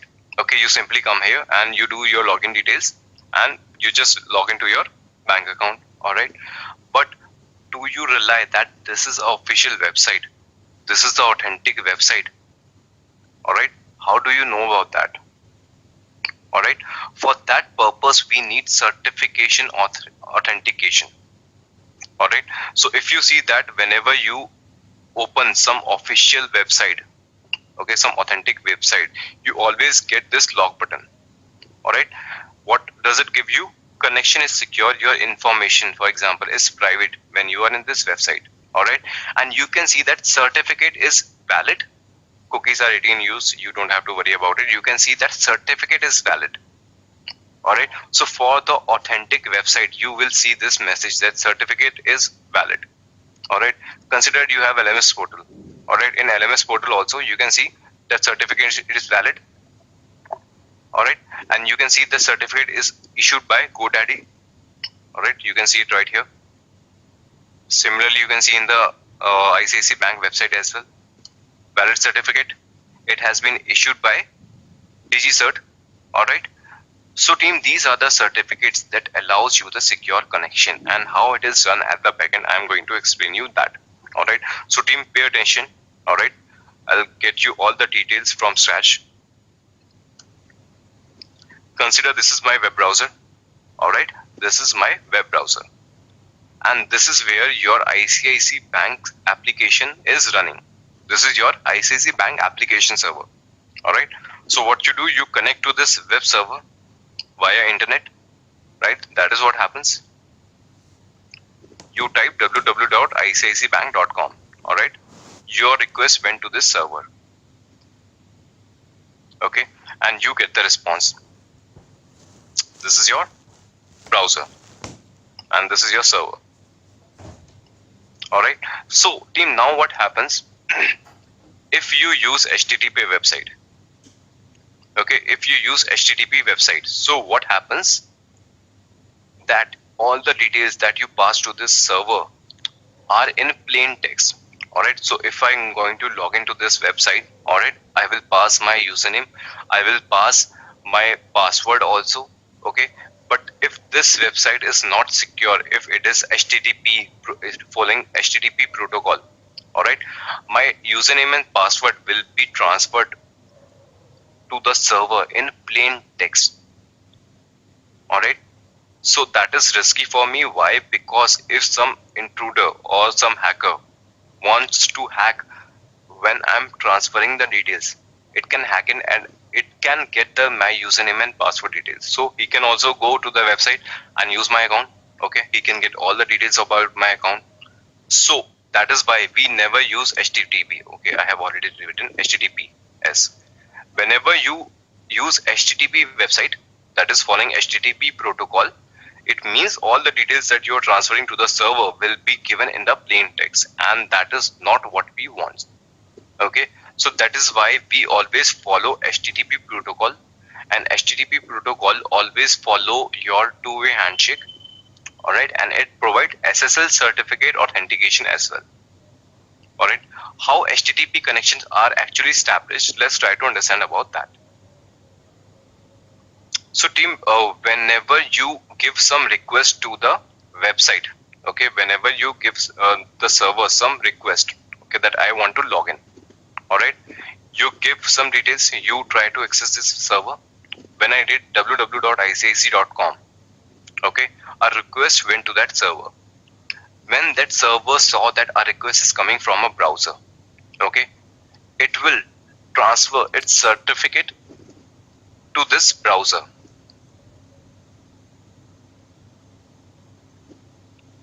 Certificate to this browser. Okay, the certificate to this browser will be transferred. That is why I can see all the details here. Alright, I can see all the certificate details. How I am seeing this? Because the server has responded to my request. Server has responded to my browser with the certificate. Alright, along with this certificate, it has also transferred its public key.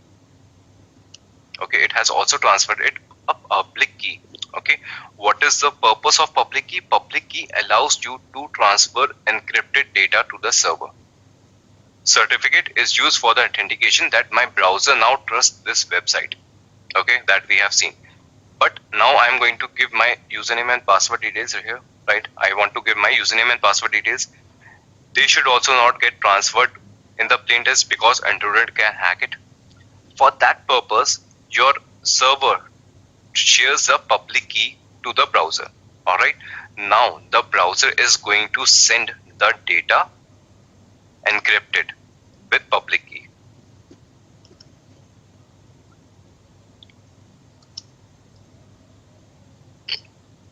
Alright, now the data will be transferred using public key encryption. Okay, now server has to decrypt it. How the server is going to decrypt it? Server is going to have a private key that will be associated with the public key. Okay, encryption is done by the public key that was provided by the server. Now server got the encrypted data. Alright, now server has its own private key. Okay, and that private key only decrypt the data. Consider that you are transferring your data using public key, your data is encrypted. Your intruder has hacked and it has taken those details. Okay, that what username and password you are transferring, even in the encrypted way, it will try to hack it. But how he is going to decrypt it? How it is going to find it out what exactly the string is? He should have the private key. If the user doesn't have the private key, he will not be able to decrypt the data. Alright. So once the connection is established, now I am going to log in. I will pass on my details. Those details will be transferred to the server with the encryption of public key that I have received along with the details of this certificate. And at the server level, it is going to decrypt it, and then they are going to authenticate me and provide the authorization to access my own account. Alright. Now, what is your public key and private key? What is your public key and private key? Okay, it is always confusing. Alright, it is always confusing, so I'll try to make you understand about this. What is a public key and what is a private key?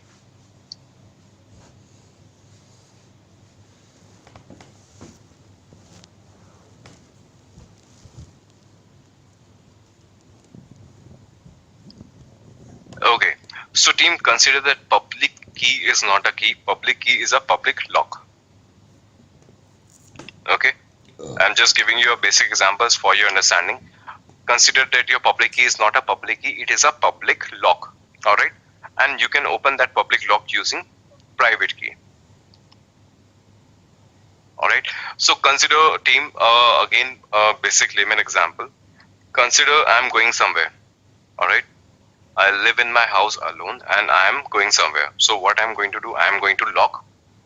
Alright, I'm going to put a lock at my door. Alright, so once I have left, I'm going to put a lock at my gate. So team, that is a public lock. How it is a public lock? Anyone who will cross my house will be able to see that lock. Alright, anybody crosses my house, he or she will be able to see the lock because that is a public lock. Anybody can see it. Anybody who is crossing my house, he will see that this gate is locked and he can see the lock. Similarly, the public key that has been transferred to the browser, it will be available to the intruder as well. Intruder can also have that public key. Alright, he can also see that it is encrypted data, it is encrypted using a public key. Alright, so public lock is visible to all of them. But can anybody open that lock?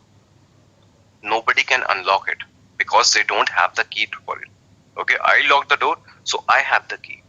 So nobody can open the house, okay, nobody can open the public lock, nobody can decrypt the data of public key until and unless they have the private key then. Okay, so if I have put a lock on my gate, if I give the private key to one of my friend, then he might able to come and open the lock only when I have provided the private key as well. Otherwise, private key is with me. Nobody can open the lock. Nobody can open the public lock. Only I can. Okay. So team, till here it is clear to all of you. Okay. This is the very basics of your certificates. Certificate connection, secure connection, SSL connection. This is the very core basic of it. Okay, I wanted to explain you.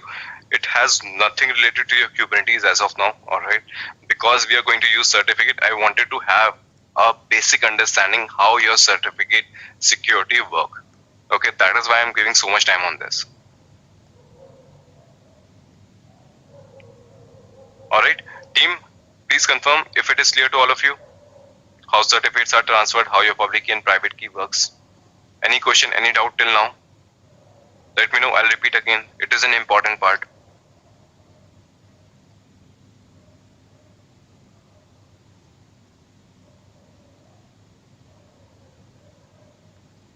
Okay, so if you are clear, next point. So team, your browser is authenticating the server based on the certificate, right? Your browser has verifying the server with the certificate. Alright, then the server is authenticating the browser using public key and private key, right? But consider that intruder is sitting right here. Okay, what he did, he created a fake certificate and it provided that fake certificate to me.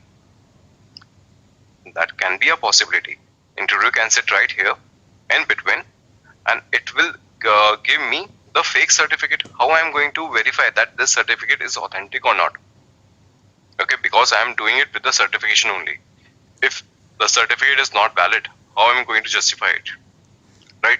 In the same way, if I take a layman example, if I'm going to some organization for the interviews, all right, they're going to ask me for my degrees, all right, they're going to ask me my graduation and post-graduation degree, all right.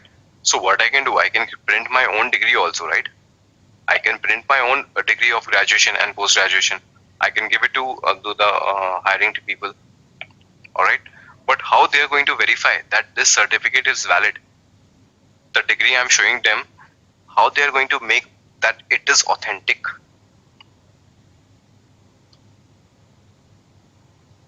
So team, how we are going to do that? I went to our organization, I showed them my degree. How they are going to verify if this is an authentic website, this is an authentic certificate or degree or not?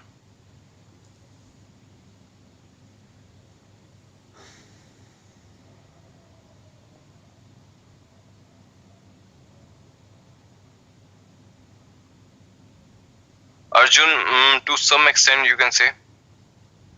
Rishabh, yes, kind of.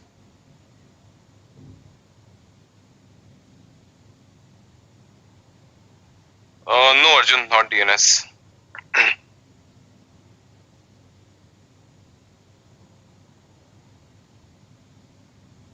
Masomi, absolutely correct. You got it.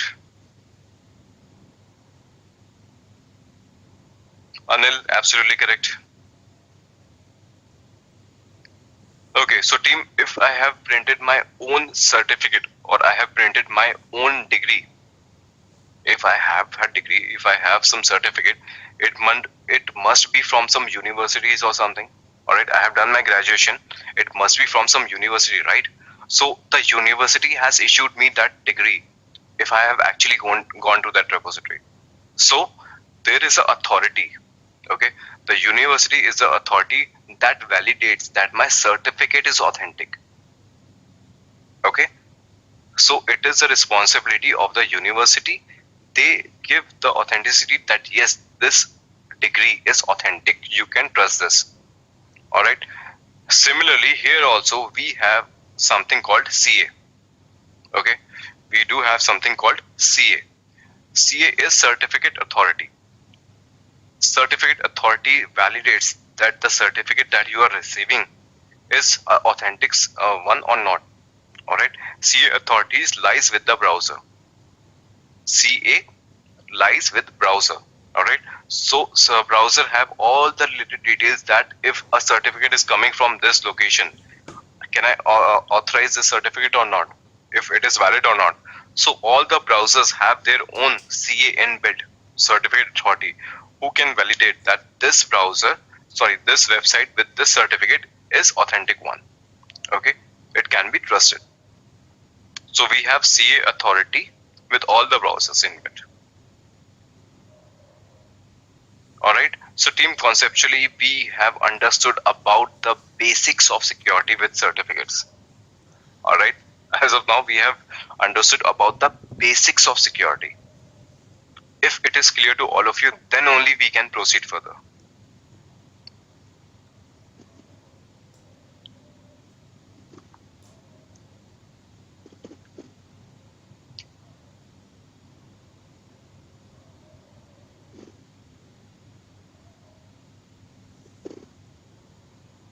Akhil, you are asking what basis CA certificates are issued. CA is a certification authority. It validates it. CA doesn't create its own certificate, it validates the certificates. Okay, so you can consider it as a repository. Okay, in the repository you have details about all the genuine certificates and it cross checks from there, and then it is going to verify that yes, this certificate is validated. You can trust this certificate. Alright, Akhil?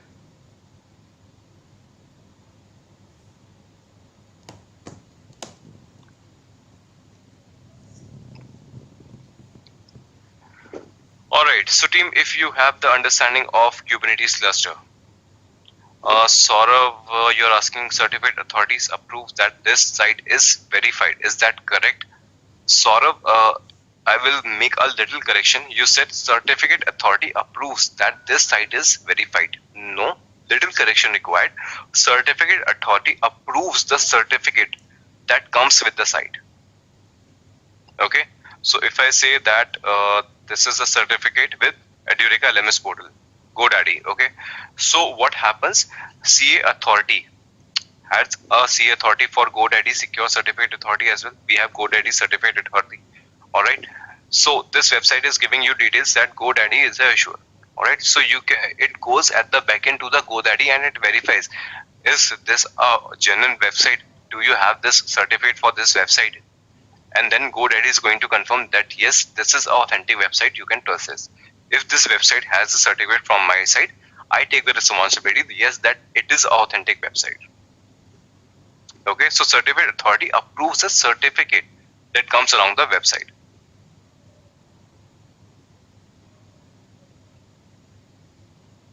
See, cross-check the namespace provider. Akhil, we are not talking about the namespace right now. Okay, namespace has no relation to CA right now.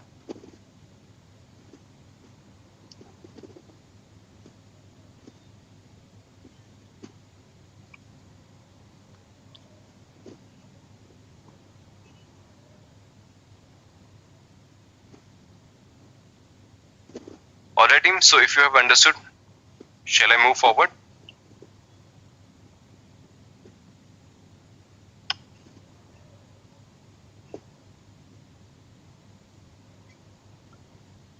So I have just written here public lock just for your understanding for the example. Otherwise it is a public key and it is a private key. Alright, how you can identify that if it is a public key or private key, how you can identify that. Alright, with the naming convention you can understand that. Alright, so for public key, if I'll talk about the usual extension of a public key ends with .cert. Alright, .cert you get, or otherwise you get PEM. Okay, PEM is another extension that you can see behind a public key. Alright, and similarly with private key, if I talk about the extension, the extensions are usually .key, alright, or it is like -key .pem. Okay, if you want to identify by the naming convention, you can understand like this.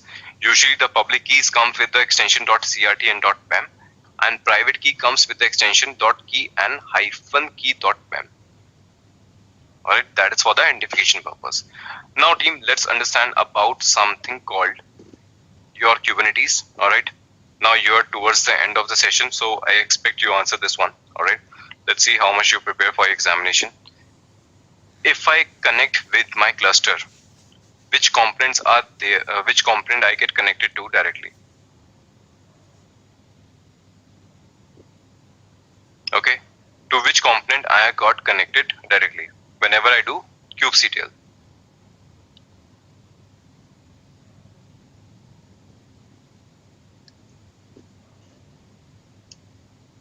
Gaurav, Kushagra, correct? Mosami, Arjun, Anil, I'm asking to which component it gets connected. Okay, I'm not asking about which node. You run a kubectl command on master only. So it always gets connected with master if you're executing that in a master. Rishabh, no, not right. Ankur, correct. Siddharth, correct. Chandrasekhar, you have not written it properly. Akhil, no, wrong. Editica guest, I cannot see your name. Himanshu, correct. Alright, so team, most of you have given the right answer. Some of you who haven't, you have to prepare well for exams. Ankita, correct. Okay, so team, if you remember your master node component, you have API server. API server is the one that connects with all the components. Okay, you have etcd. Alright, you have scheduler. With scheduler, you have a controller manager. Alright, these are your master node components. Alright, whenever you execute some command with kubectl, it comes to your API server directly. Alright, it always comes to your API server.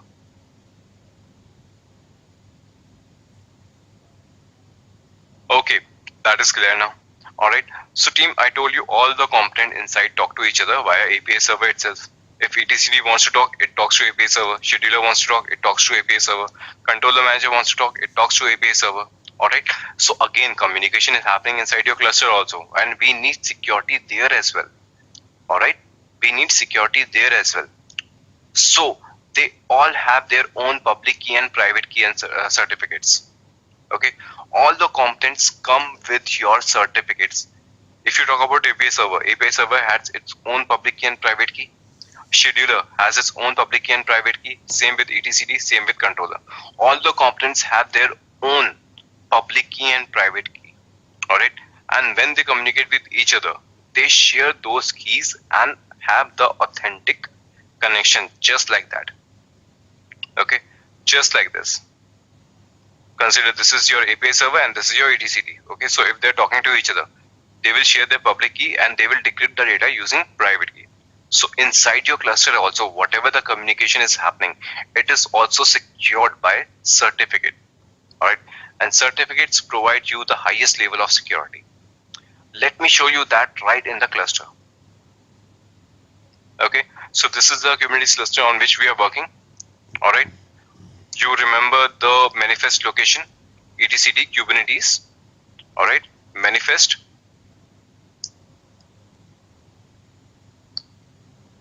All right, all your masternode components are here only. Right, all your masternode components are here only. So consider if I talk about your API server. Let's see the API server definition here.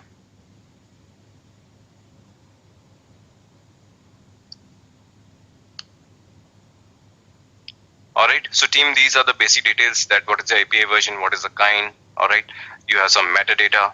Alright, you have some labels.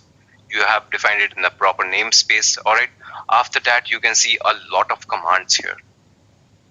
Alright, you can see a lot of commands. API server has the most number of commands. Why? Because it communicates with everyone. Alright, so API server always also has some IP at the backend. Alright, authorization, you can say it can do the authorization using RBAC. Alright, you have client CA file. This is your certificate file, certification authority file. Alright, after that you can see etcd certificate file. It has the certificate file for your etcd. Alright, and this is the this is the client key for etcd. Okay, a public key and private key. Same if it wants to communicate with the kubelet on worker nodes, it has the keys for that also. Alright, proxy is also running as a pod, so if it communicates, again your keys are in place. Alright, so all the components definition you can see the definition of all the commands. You will see the certificates. Always certificates are used to communicate, and where those certificates are there, go one directory back, there is PKI. Okay, public key repository. Go to this folder, you will see all the keys. Alright, you can see that API server has its own public key and private key. Right, kubelet communication with kubelet component connection with API server, key and certificates are there. Alright, for proxy it also has certificate and keys. Same with proxy and same for etcd. Alright, and etcd has its own complete repository of your certificates as well. Alright, so team, all the certificates are here. Right, all the certificates are here, and I told you there is a certification authority as well that validates all the certificates. Okay, so API server is coming with its own certificate. Alright, kubelet is coming with its own certificate. Alright, they have own set of public key and private key. They have certificate as well. Now who is validating those certificates here? Who is validating the certificates here? Here what we had certification authority. Similarly in Kubernetes cluster also you have certificate authority. Okay, you have the certificate authority that validates that all the certificates with which we are dealing are authentic. We can verify that as well. Okay, CA authority. CA is the one that authorizes all the certificate that they are validated. Okay, Kubernetes has its own inbuilt CA. Alright, so team, all the components you can see how they are communicating with each other. How API server is talking to scheduler, how controller manager is talking to scheduler, how etcd is talking to scheduler. Alright, but how your kubelet is working with API server. Alright, so team, this is a question for you. Alright, how your kubelet is working talking to API server. The answers comes from the bootstrapping of cluster. When we bootstrap a cluster, if you remember how we did it, you can answer it how kubelet talks to API server. You can simply answer it now, if you remember how we bootstrapped it. Anyone?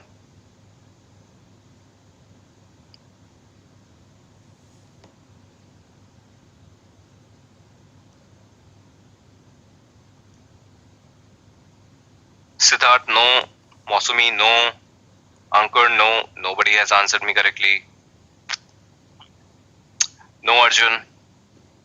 That is a network. Okay, I am talking how they are authenticated. Abhinav, absolutely correct. Okay, one right answer so far.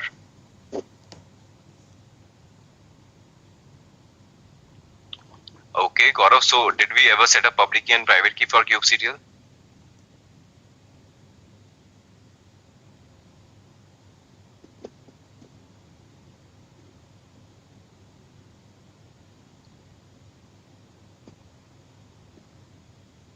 Only one right answer, team.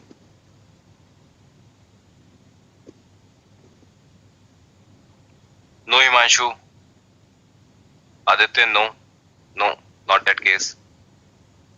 I'm asking what we did in the bootstrapping class. Okay, when we initialize a cluster, what we did that time, so that your API server was talking to understanding kubectl commands. No, Anil. Team, if you remember when we bootstrapped the cluster, we executed some commands, we created some directory, and we moved the config file, right? Siddharth, correct. Kushagra, correct. Now you're right. Alright. So I told you, remember what we did in the bootstrapping cluster, right? Yes, Himanshu. We moved the config file. Okay, we created the config file. So you remember when we were able to give the commands with kubectl get pods without making the directories and moving the config file, we were getting error. If you remember, connection refused was the error what we were receiving because your API server was not listening to kubectl, because kubectl was not authenticated at that time. That is why your API server was not addressing all the requests that was coming from that kubectl. Then what we did, we moved your kube config file. Okay, in the home location, we created your kube config file. .kube. Alright, we have a config file here. Let's see what is there in this config file. Okay, so team, here you can see there is a API version, there are cluster as well. Alright, and see here you can see that certificate authority data. Okay, so this is base 64 encoded value of your certificate. Alright, this is simply your base 64 encoded value of your certificates. With the help of this only, he is able to communicate with the API server. Alright, this is the IP of your master node and this is the default port number of your API server. Okay, my bad again and again. Alright, so this is the default port number to which your API server listens, and this is your master node IP address. Alright, and this is the name of your cluster that is given by default by the Kubernetes. Okay, Kubernetes, whenever you create a cluster, it gives the default name. Alright, under here you can see something else as well.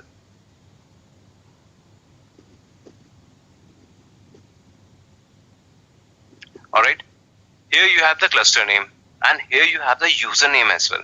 Okay, so the username was never created, we never created that. Okay, but whenever you bootstrap the cluster, a default namespace is always created and similarly a default user is also created. Okay, Kubernetes admin is the default username, is the default user with which you are executing all the commands. Okay, all the commands that we are giving, kubectl get nodes, kubectl get pods, kubectl create, kubectl run, all the commands that we are executing, those commands are getting executed by Kubernetes admin user.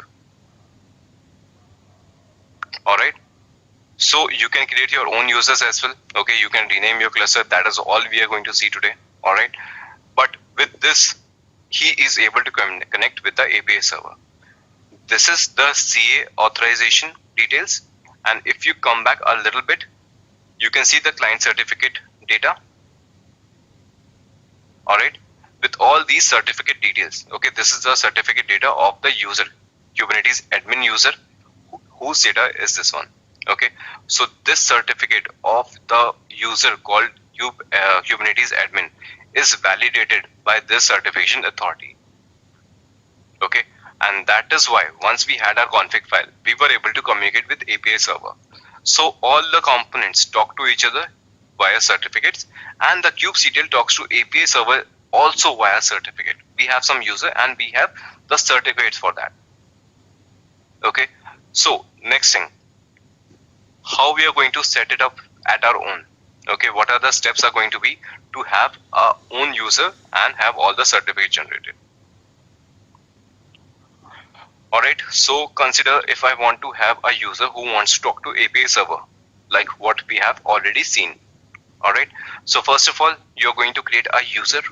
Alright, how you're going to create a user? For that, first you have to generate the keys. Okay, first you have to generate the public key and private key, right? If you talk about the server, alright, whenever the server was provisioned, a public key and private key was generated, right? So same thing, what I'm going to do, I'm going to generate the keys for my user. Alright, after that I'm going to raise a CSR. Alright, what is a CSR? CSR is the certificate signing request. CSR is certificate signing request. Whenever you create a request of CSR, then only CA authenticate your certificate. You have your certificate, you have to get it validated from the university where you were studying. Alright, the university issued you a degree. Alright, but you saw that there is no stamp, there is no validation, then you'll go back to the university, you'll say that you have to authorize it. Alright, you have to raise the certificate signing request. Then only the university is going to stamp the cert degree so that now it's validated. Similarly, whenever you generate the keys, alright, you get it authenticated by CA user. CA, alright, for that purpose you have to raise the CSR. Alright, so once the certificate signing request is there, you have to sign the request also. Who? CA has to sign the request as well.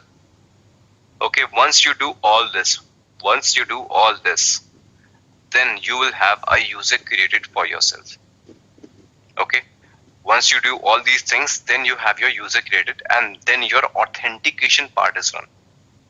Okay, then your authentication work is done. Authorization work is still not done. You have a user, and now that user is authentic. Once you generate the keys for the user, you raise a certificate signing request, the CA authority of Kubernetes will validate and sign that request. Then you will have a user to connect to the cluster. But what he can do with the cluster, we'll talk about that in authorization. Alright, in role-based access control.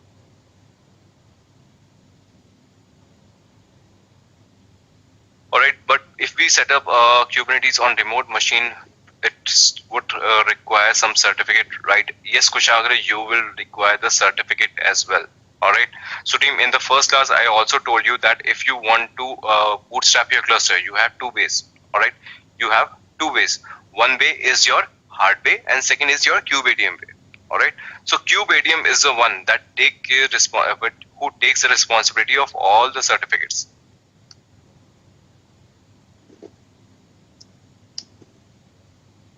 Alright, so if I go to etcd and Kubernetes and PKI, alright, you can see so many certificates are there, so many public and private keys are there.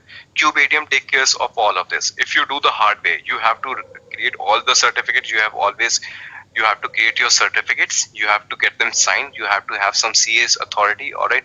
You have to do all of this in the hard way. But with KubeADM, it has been done automatically. Okay, so team, yes, I know it was a lot of theoretical part. I tried to make it as easy as possible to make you understand. I hope you understand whatever we have covered so far. Anybody has any doubt?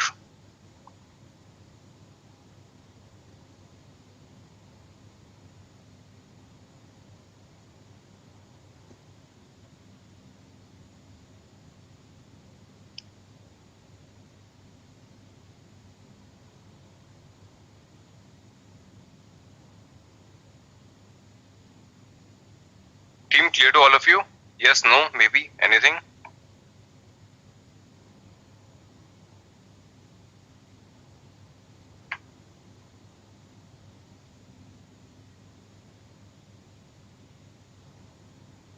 Okay, few responses. Yes, sir. Okay, alright. Alright, so team, now I'm going to talk about the authorization first, okay? Then we'll start with the practical lab, okay?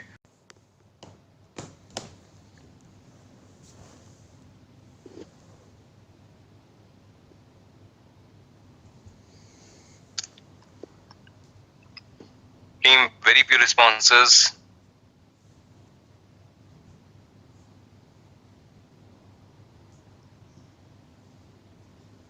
only got 5 to 6 responses. We have 40 candidate strength today.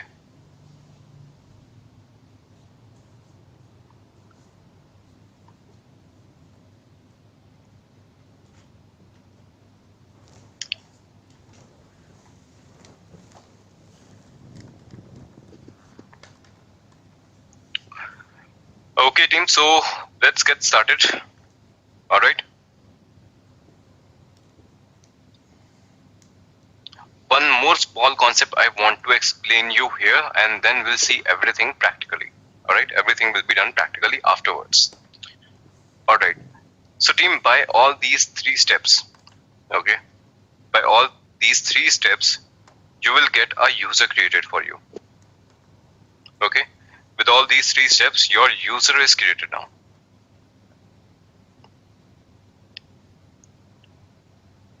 All right, out of these 3 steps, you have 2 more steps. All right, you have done the authentication, now you have to do the authorization. All right, now you have to do the authorization, and for authorization in Kubernetes you have something called roles and cluster roles. Okay, you have roles or you have cluster roles.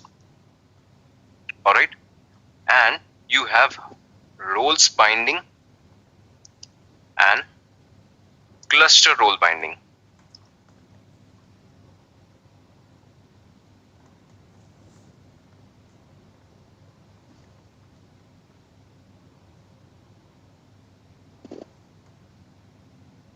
Alright team, so once you have your user created, now you have to do the authorization, and authorization in Kubernetes can be done using these 2 ways. You can create a role or you can create a cluster role.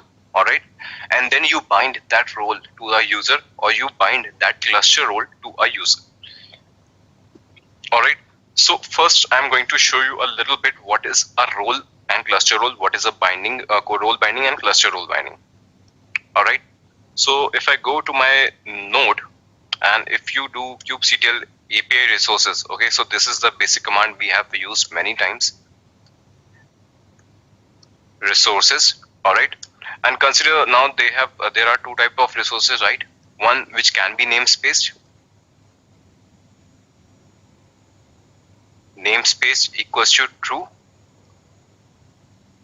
Alright, so team, these are the list which can be placed inside a namespace. Alright, if you talk about pods, if you talk about PVC, okay, these are namespace labeled resources. Daemon set, deployment, replica set, stateful set, okay, these all can reside inside a namespace. Alright, and there are some resources that cannot reside inside a namespace. Alright, and those are called cluster level resource. Okay, all the false component are cluster level resource. Okay, so if you talk about namespace itself, it is a cluster level resource. All right, if you talk about nodes, this is a cluster level resource. If you talk about persistent volumes, PVs are namespace, PVC are namespace, but PV is cluster level resource. All right, because it can get created on any node. All right, so team, this is the difference between your namespace component and non-namespace component, cluster level resources and namespace level resources. So consider you want to create a role that has privileges, that requires privileges that is on namespace level. All right, consider I want to have some access, I want to have some access only on pods. I want to see how many pods are there. Okay, I want to see what are the number of deployments are there. All right, I want to fetch details related to pods and deployment. I want to create name pods and deployment. I don't want to create any namespace. All right, in that case we are going to create a role. Okay, because role is always namespace level. All right, consider if I'm talking about roles, so I'm talking about namespace level objects. All right, and if I'm talking about cluster role, all right, I'm talking about cluster level resource.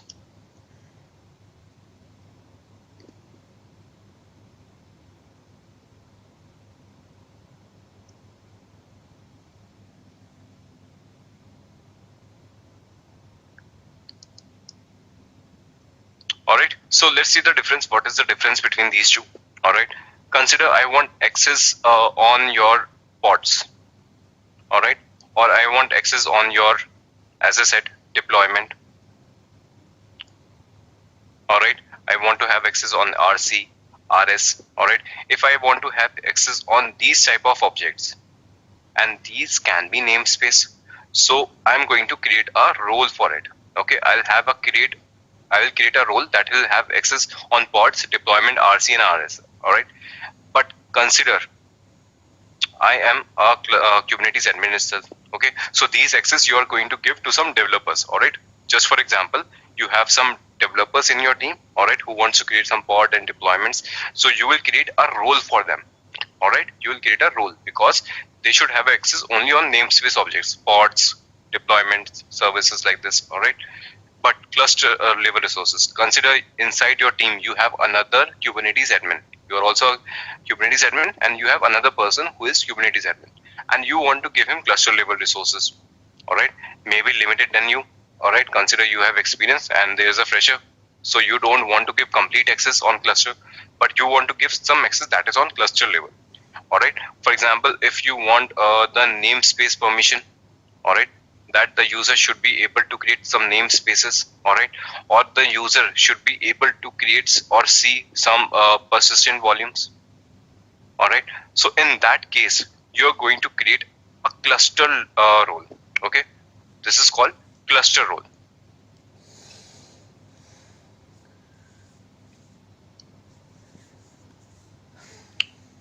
Alright, so team, consider with all these definition, okay, I have these roles. I have pods management, deployment management, RC and RS management. I have created a role here which is named as developer.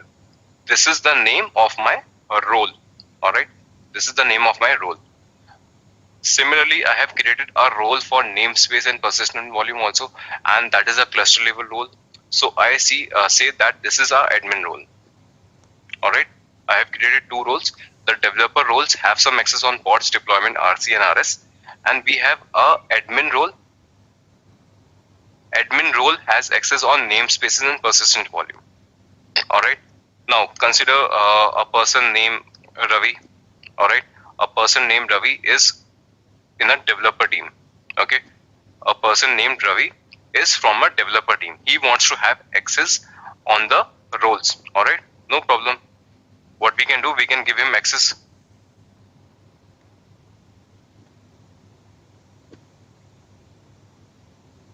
Okay, the arrow is not coming properly. Never mind. Alright, so I created a role and I assigned that role to Ravi. Alright, so what is happening here? This is called role binding. This is called role binding. It means assigning a role. Assigning a role to a username. Assigning a role to a username is called role binding. Similarly, consider that I am a Kubernetes admin. Alright, I am a Kubernetes admin here, and I want also some access on the cluster role, and I want admin role. So I am going to assign a admin role to myself. Alright, and this will be called cluster role binding.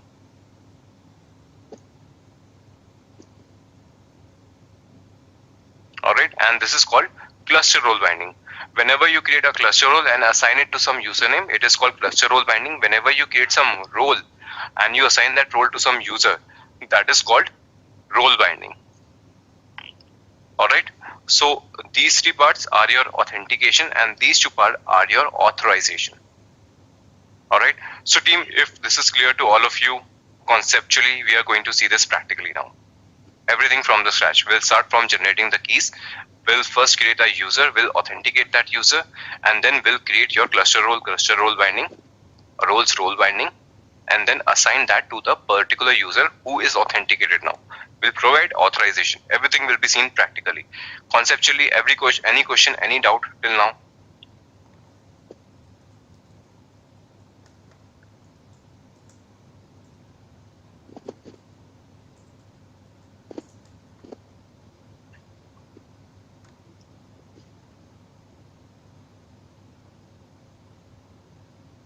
Okay, great. So as I always say, there are only two scenarios. If you don't have any question, you understood everything, or you don't understood anything. So I hope first one was the case that you understand everything. All right.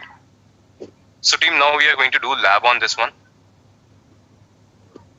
All right. We'll go to security. All right. Under security, you have RBAC. Okay. So team, all the things that you need to do, that how to create a normal user RBAC. Okay. You have a MD file for that here. All right.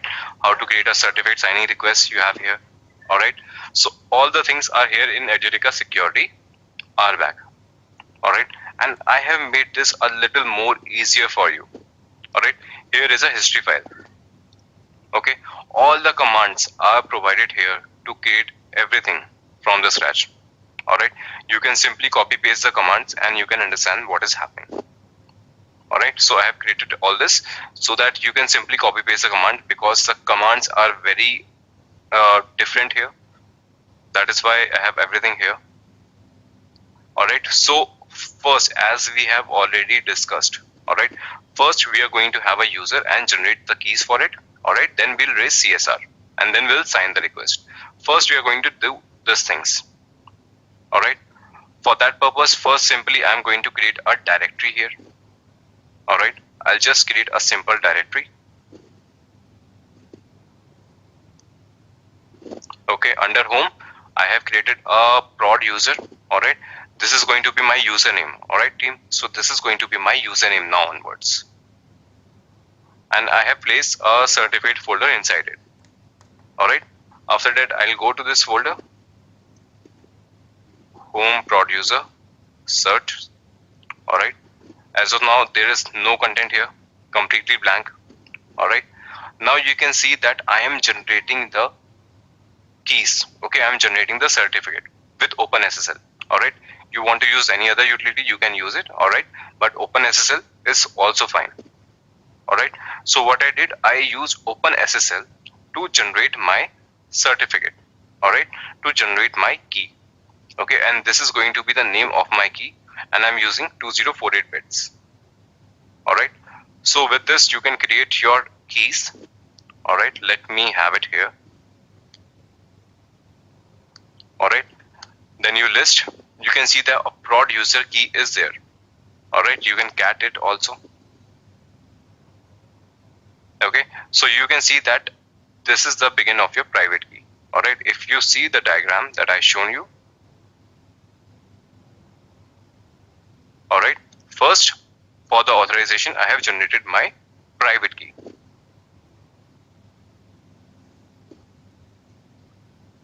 Ashok, no, that is not the port number. Okay, this is not the port number. This is your bit encoding. All right, because you generate your keys, they are encoded. All right, so we have done 2048 bit encoding. This is not a port number. We are generating the keys right now. All right, so team, first thing is done. If we can see, generate the keys. We have generate the keys. Now the next part is raise our CSR. Okay, certificate signing request. All right.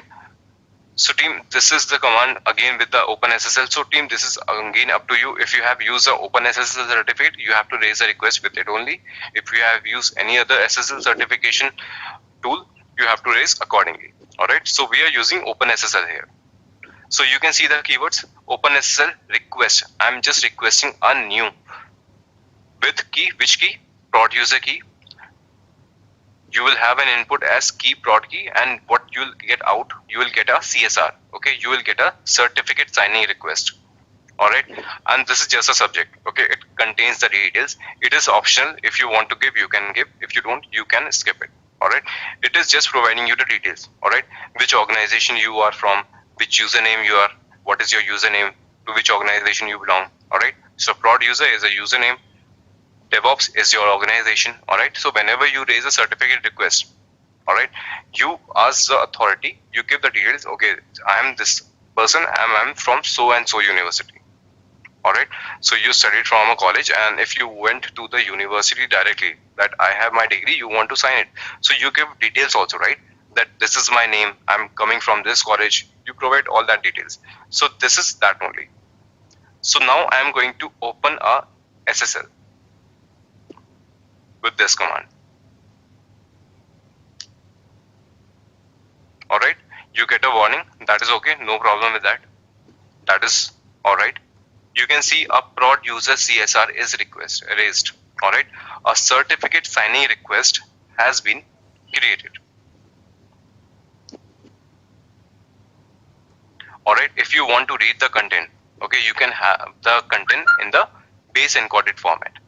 Okay, so I'll have the base encoded format of this prod user CSR. Okay, you can see this is your base encoded string. I am going to copy it somewhere. Alright, I'll let you know why I am copying this, but let me copy this thing. Alright, so this is my key. Sorry, this is my certificate signing request in base encoded format. Alright, so team, now you have to raise a CSR as a Kubernetes object. Okay, I have just created a file. Okay, I have just created a file as of now. Certificate signing request has been raised as a file, but you have a CA authority of Kubernetes itself. So you have to create the CSR in a Kubernetes object. Kubernetes has an object called CSR. So you have to raise the CSR as an object there, not as a file. Alright, so you have to come back and then you'll go to RBAC directory. There is a YAML called certificate signing request. Alright, you can see the kind. The kind is certificate signing request. So this is a official object of Kubernetes. This is the API version. Metadata, this is the name of my user. Alright, specs group, system authenticated, and request. This is your base encoded, base 64 encoded CSR value.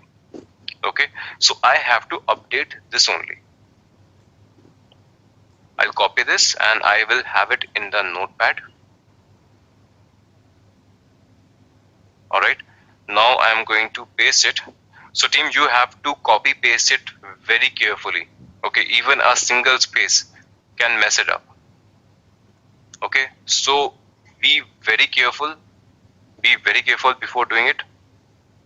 Alright, so I have pasted this base encoded CSR file value into CSR object of Kubernetes.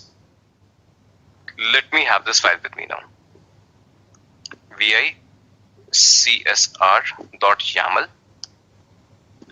vi this. I'll save this one. kubectl create -f CSR. Okay, so you can see that certificate signing request of prod user is created. Alright, if I'll do kubectl get CSR, okay, you can see that prod user has requested a certificate signing request. Who is the requester? Kubernetes admin. Alright, so you have to create the user, and as an administrator you have to request the certificate signing request. It is not the one if consider a developer came to you that he wants to get a user created and he wants to have the user with proper authorization. Alright, so on the behalf of that user, as a Kubernetes admin, you have to raise the CSR. Alright, and that is why you can see the status is pending as of now. Alright, the status is pending. So CA is going to authorize this now. Sorry, authenticated. So let's go back to the history file.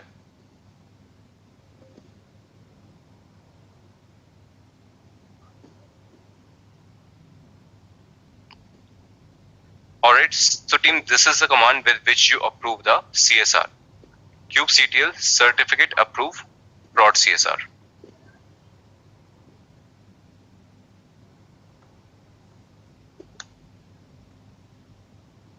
Okay, sorry, you have to change the name. This is not the prod. You have to use the name itself. Prod user. This is the name of your CSR. Okay, now you can see certificate signing request is approved. All right, now it is approved. See, the status has changed for prod user. It is approved and it is issued. It is approved and it is issued.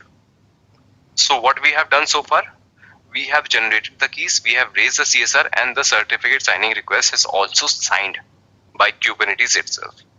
All right, so your user has been created. Now you are authentic to give any commands from this user. All right, we are going to use context for that later on. Okay, we'll see that later on, but just if you want to try some command with this user, okay, if you want to try some command with this user, from here only you can say kubectl get nodes. All right, kubectl get nodes with as user. All right,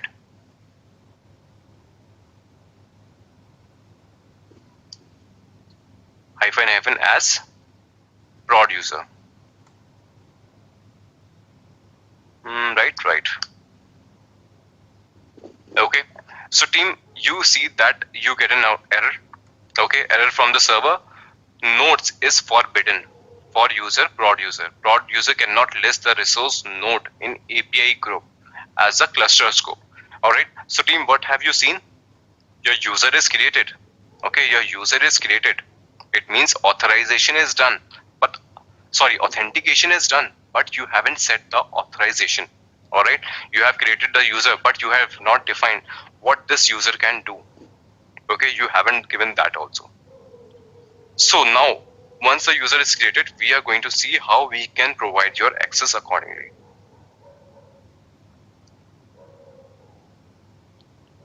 All right, so team, I have created the CSR using a YAML file.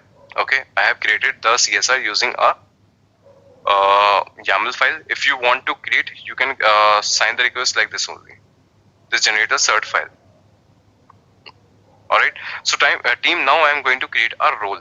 Okay, kubectl create a role, and this is your role name. Okay, this is your role name. So if you are talking about roles, you have to remember that you are talking about namespace level resources. All right, so what you can give verbs that I can get, I can list it, I can watch it, and I can create it. All right, I get access to get, list, watch, and create. What resources? I can create pods, I can watch pods, I can list pod, I can get pods. Similar with services as well. I can list the services, I can list, watch the services, and get the services and create the services. Okay, you give that in resources. For which namespace you are talking about? Now we are talking about namespace level resource, so definitely we have to specify the namespace as well. So as of now, what I'm doing, I'm just doing it for the default namespace. All right, so by taking this, I'm going to create a role. Okay, you can see a role is created. kubectl get roles. All right, a role is created. You can describe it. kubectl describe a role. All right, so you can see what are the resources and what are the features you have to do. Okay, you have access to pod resources, you have access to services requests, service. All right, what you can do, you can get list and watch and create. All right, so this is about the details. Your role is created. Consider now you want to have the YAML. All right, I created it from the command line, but consider I want to have it from the YAML. Okay, so I think Rahul, you asked about the template generation. So again, I'm showing you that also. Okay, dry run equals to client. All right, and then -o YAML. All right, so team, you can see how you're going to define it. This is your API version. Then you have kind, metadata. You can say the name and the namespace you have to give. What are the rules? In rules, you can say resources. You have the access to resources called pods and services. And what you can do, you can get list, watch, and all this. All right. So team, what I'm going to do now, I'm going to create a deployment. All right, let's try that. kubectl create deployment dev test, alright, hyphen image nginx. Alright, so your deployment is created. If I do kubectl get pods and kubectl get nodes, sorry, not nodes, deploy. Okay, so as a normal user, as a Kubernetes admin user, you can definitely see all this, but consider I want to see this using prod user. Kubectl get deploy hyphen as prod user. Okay, so team, as a prod user, you are forbidden. Okay, you are forbidden. You cannot see the details of a deployment. If I do same as prod user, but in place of deployment, I am listing the pods.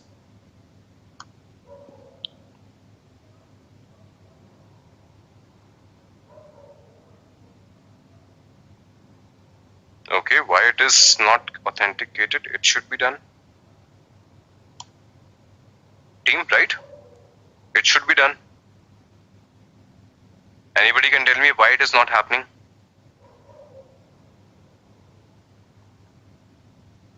Absolutely. Mosami, Kushagra, Joydeep, Gaurav, absolutely correct.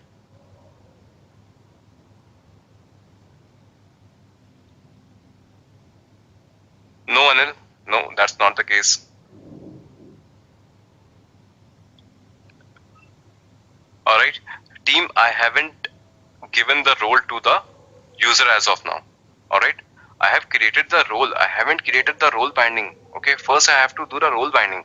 I have to give this role to this user, then only this user will have this role.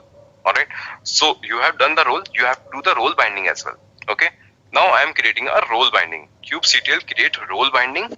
This is the name of the role binding. To whom you are binding this rule? You are binding this role to prod user. Which role? Prod admin. Alright, you have to execute this as well. Alright, now your role binding is created. Okay, now your role binding is created. So now let's try those commands again. Kubectl get deploy, again you are forbidden. Kubectl get pods. So team, now you have the role binded to the user called prod user. Now you can get the rest. Earlier you were not able to, right? Because creation of role is not enough. You have to do the role binding as well.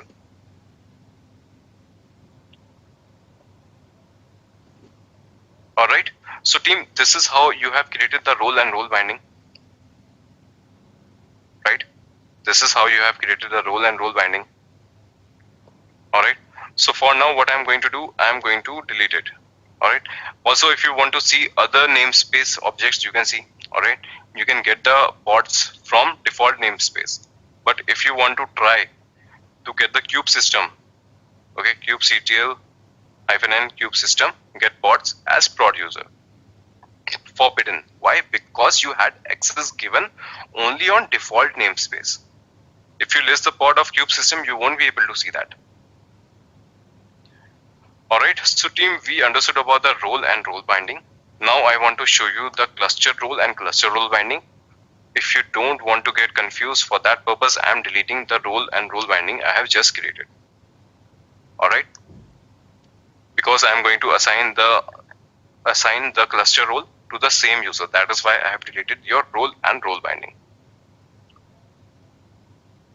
Alright, so team, whenever we talk about cluster roles, some of the cluster roles are already created. Alright, when I did kubectl get roles, I had only one role which I created. But if I do with kubectl get cluster roles, okay, you can see so many cluster roles are already provided by Kubernetes. Alright, so team, just hold on for a few more minutes. Okay, once we are done with the cluster role and cluster role binding, then I'll take your question. Alright, so some of the default cluster roles are already created. Some is your view operation, all right, so that you can see all the cluster level resources. You cannot modify it, but you can view it, all right. So I'm going to use this one only. I'm not going to create a row cluster role like I created the role. I'm just going to use a normal one, all right.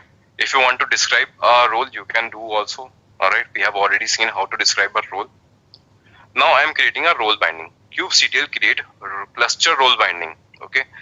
The name of the cluster role binding will be ABCD, all right. To which user I want to assign? Prod user. Which cluster role? I am just assigning the view permission, all right. He can see the cluster level resources, but he cannot create or modify anything. kubectl create cluster role binding ABCD to which user? Prod user and the cluster role.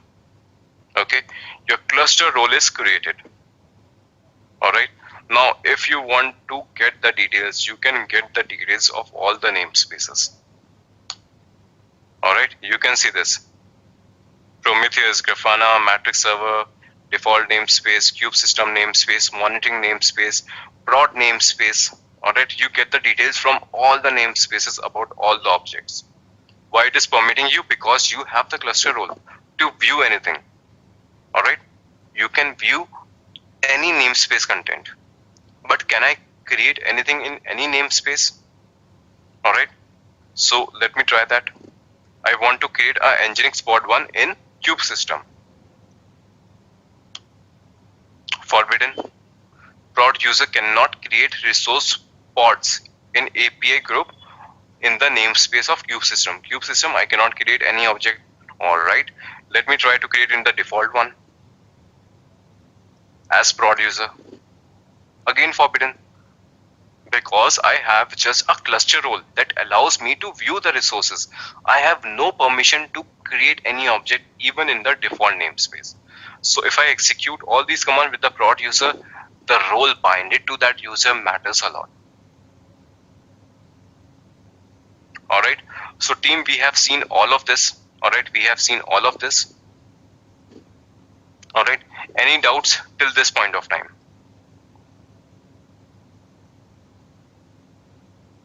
All right, we have understood how to generate keys, how to raise a CSR, and how to sign it. All right, then we have also seen how to create a role. Cluster role is also going to get created in the same manner. How we are going to bind the roles and cluster roles. All right, so we are at this point. If anybody has any question to whatever I have told you, let me know. I'll explain again. Can we bind a system user? Like instead of using as prod user, we just name a system user, assign a role. Gaurav, yes, absolutely. Okay, the username is just a keyword for identification.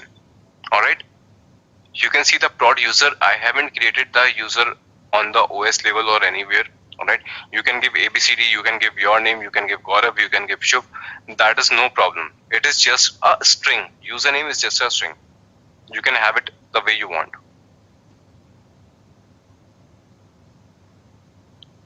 How to restrict someone to use a particular user only? Kushagra, I didn't get it. You want to restrict a user for a particular user itself? How does that work? I'm not sure. If you want, if you're trying to say that I have used as hyphen prod user, I can create another user and I can give hyphen hyphen another user. All right. If you're talking about that, I'm going to come on that part right now. All right.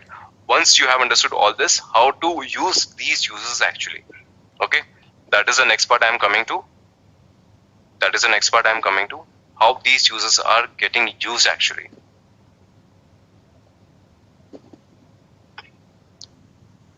That is the next part I'm coming to. How these users are getting used actually.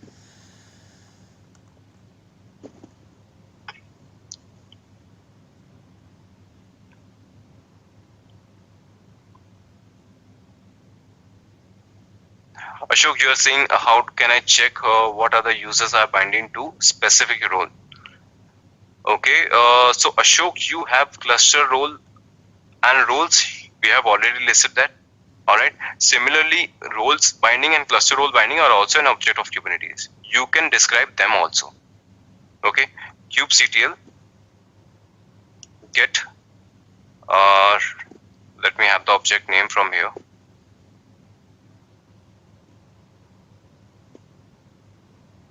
Role binding. I have just deleted it, so I might not have that. Let me have the cluster role binding. Kubectl get cluster role binding. Okay, you can see this many of cluster role binding are there already in place. All right, but this is the one which I created, right? So you can see that ABCD cluster role binding is there. All right, and this was created 4 minutes ago. If you are going to describe it, you can describe it. So this is the cluster role binding, and what are the role you have, it is mentioned here, and you can describe this also. Kubectl describe, just a minute.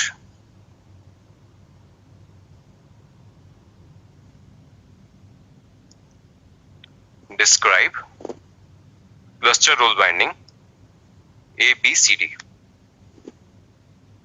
All right, this is the cluster role binding. All right, and to which user it is assigned, this is how you can check it out.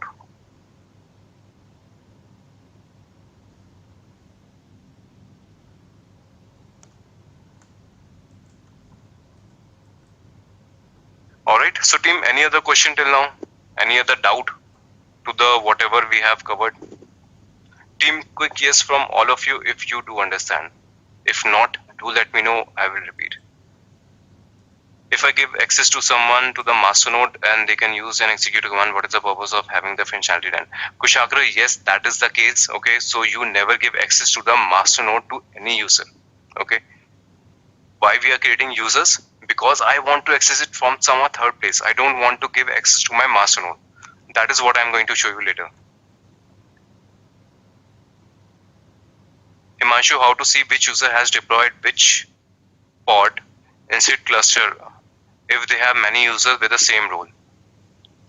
Alright, Himanshu, for that purpose you have to manage some other kind of monitoring. Alright, but if you are going to describe that, you can describe the pods. Alright, so let me show you that. Kubectl get pods,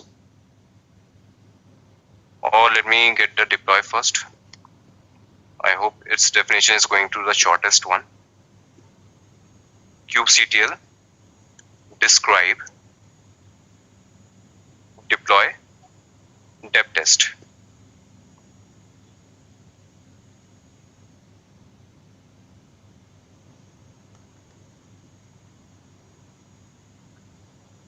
Names letter, rolling update.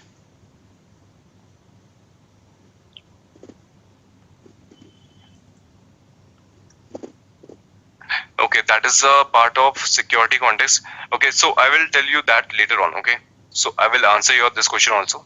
Okay, how to find out which user created what. Okay, for that purpose you have to understand the security context. Sorry, not security context, service account. Alright, we'll see how token also work. Tokens are also there in Kubernetes. Alright, so I can answer that question a little bit later. So Himanshu, I guess that is okay with you.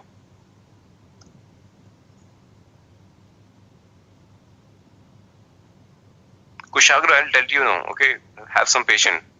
Okay, I'm asking you the questions from the content I have covered. Okay, I'm coming to that part, how to execute the commands from another node.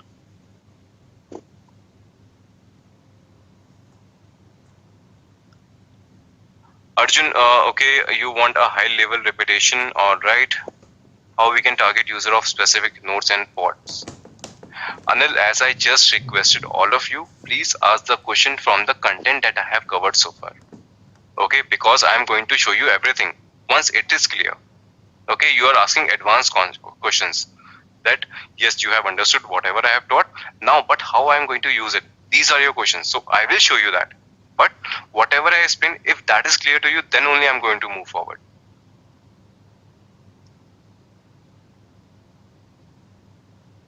Alright. Okay, so Arjun, a quick repeat for you. Alright. We have already seen that we need to have a user and we need to have some RBAC. Alright, our purpose was to have authentication and authorization both. So to have the authentication, you have to have a user. Alright, you have to generate the keys for that user. Once the certificate is generated, alright, your certificate needs to be get signed by someone also. That is your certificate authority. Alright, and certificate authority we are using here is of the official Kubernetes itself one. Okay, so we can raise a CSR. Alright, we'll have a CSR file. Then we are going to have base encoded format of that CSR file, and we are going to place that in an object called CSR of Kubernetes itself. Okay, Kubernetes has its own object called certificate signing request. So you have to create a YAML for that, and there you are going to have base encoded CSR file value. Alright, after that you have created CSR, your certificate signing request is raised. Now your Kubernetes has to sign that request. Once these all tasks are done, once all this task is done, it means your user is created, your authentication is done. Now you have to give the authorization. In Kubernetes, you have two ways of giving the authorization. You can create roles if you want to give permission to a specific namespace. But if you want to give access on the cluster level resource, you have to use cluster roles. If to a particular role, namespace, you use roles.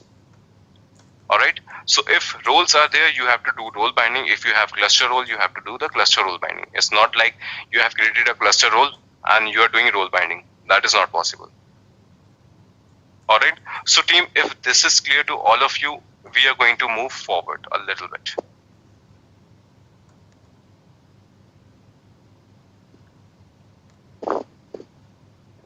Okay, if it is clear to all of you, we are going to move a little forward now.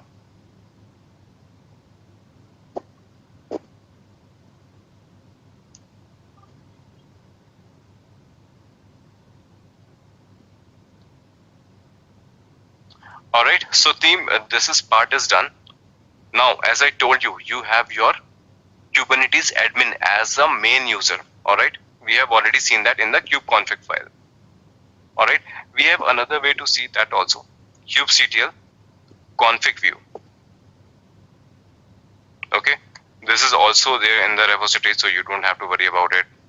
Alright, kubectl config. Alright, as of now, what I have done, kubectl config view. That is what I am doing. Alright, so team, here you get all the details in a YAML format.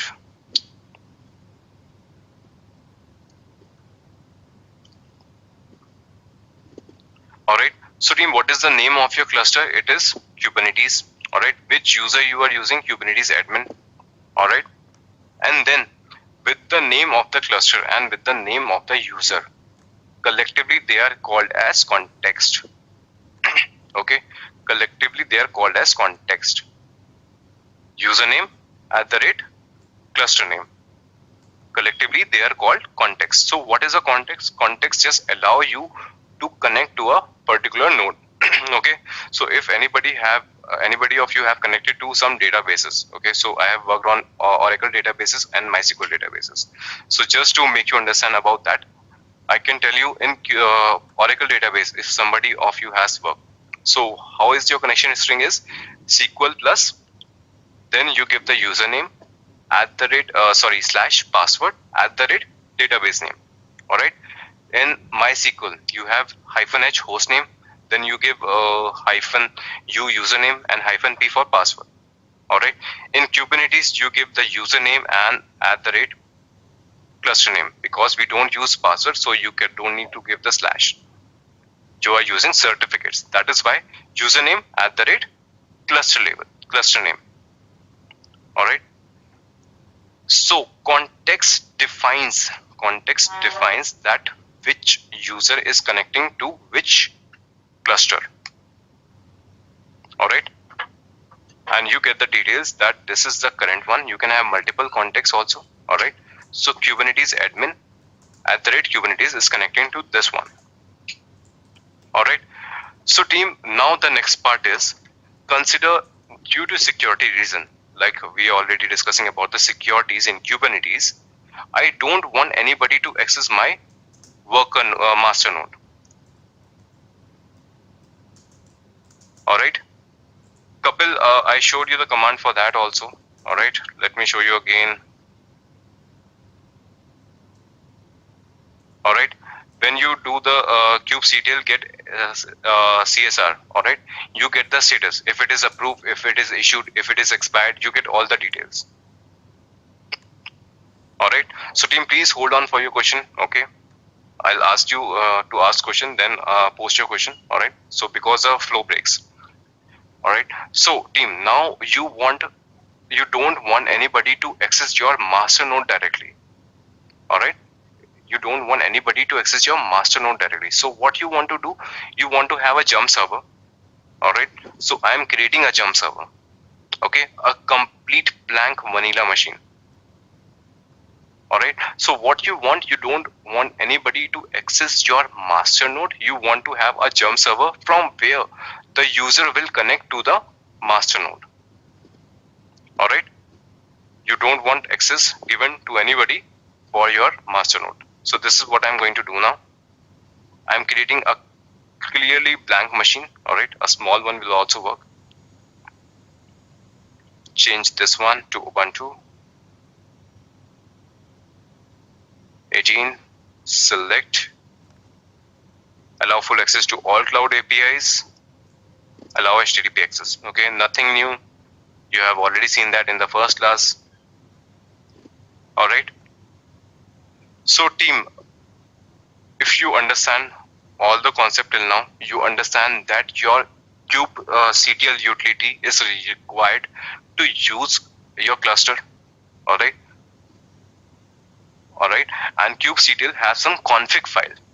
With that config file, I can access my Kubernetes cluster.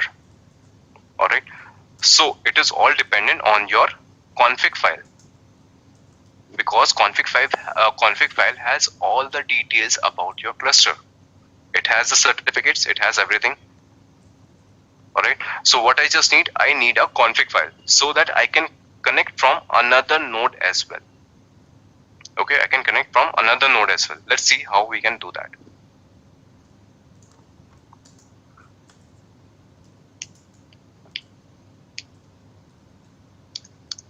Okay, so you see that this machine I just created right in front of you, so it doesn't have anything.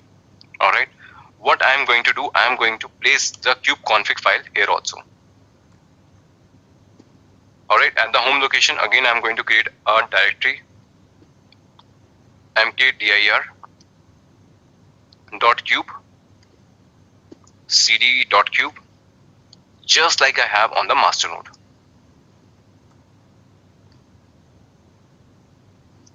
cat config. Okay, this is my complete file. Again, you have to be very careful by copy pasting it.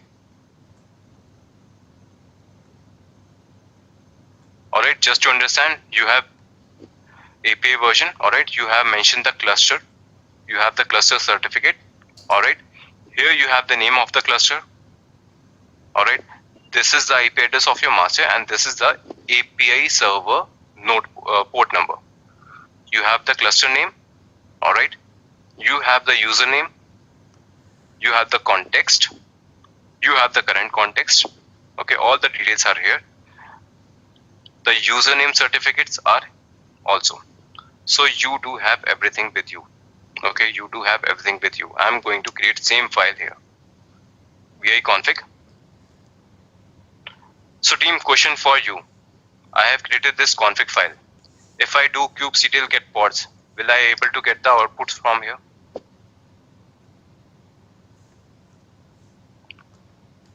Kubeadmin is a user created. It has the admin level privileges. I have placed its own config file in this machine. Will I get the output here? If yes, why? If no, why? Gaurav, user is already created. Okay, in this config file, I have placed the detail about the user, about his own certificate. So we have the authentication, we have the authorization. Kushagra certificates are present. In the config file, you have base encoded value of certificates. Okay, so certificates are also present. Siddharth, you got it. Okay, Siddharth got the right answer. Anybody else? Arjun said yes. Okay. Prempal, again, right answer. Gaurav, I don't need kubelet. Mosami, absolutely correct.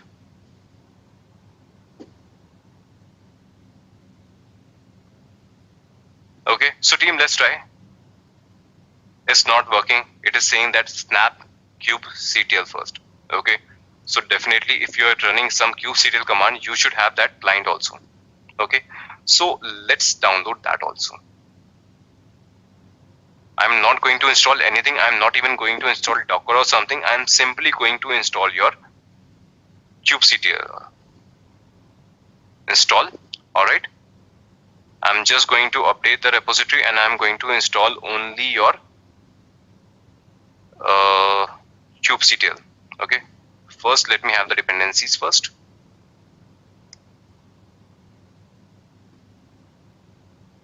Just updating it.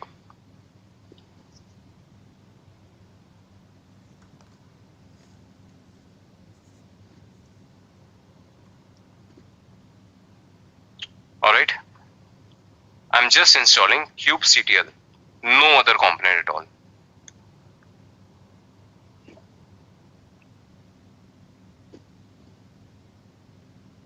Alright team, now tell me, I do have kubectl installed. Will it work now? Kubectl get nodes. Will it work now?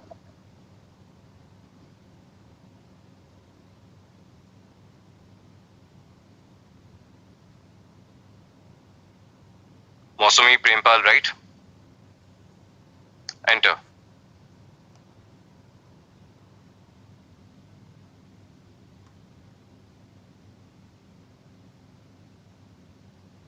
Mapping values line 2. There is some error in the line 2. Let's check it out. 1 minute. Kubectl get nodes. Yeah, some error is at line 2. vi config.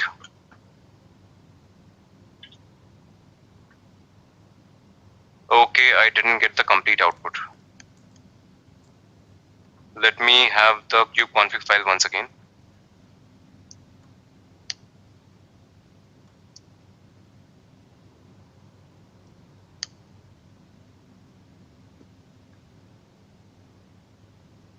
Alright, yeah, it is an issue with the browser. When you get the terminal from the Google Cloud, you cannot copy everything just like that. Okay, so till here I have copied. Let me paste everything here.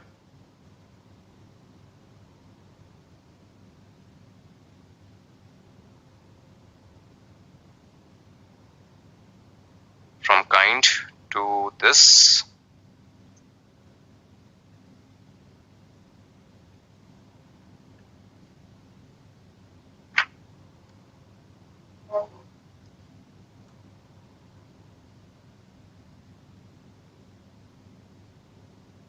And at last, this part.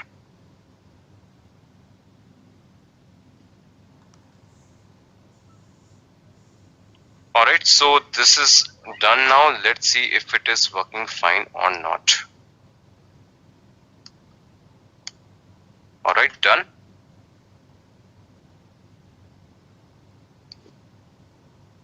Team, it is working. kubectl get nodes.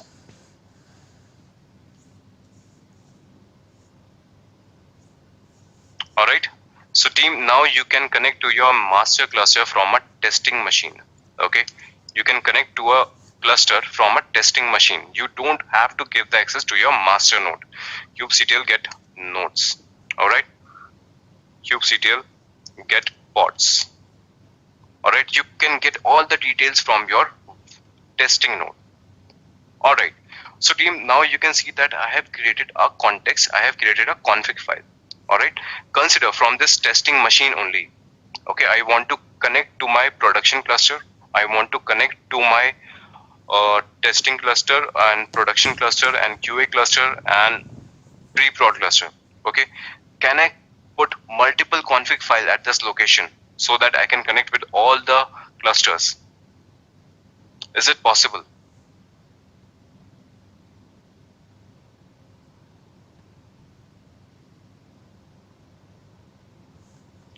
Can I create multiple config files here? Prempal, no, wrong answer.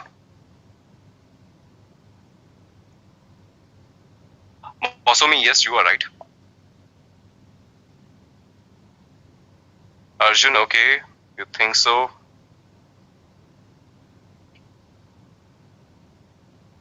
Kushagra, absolutely correct. Anil, you are also right.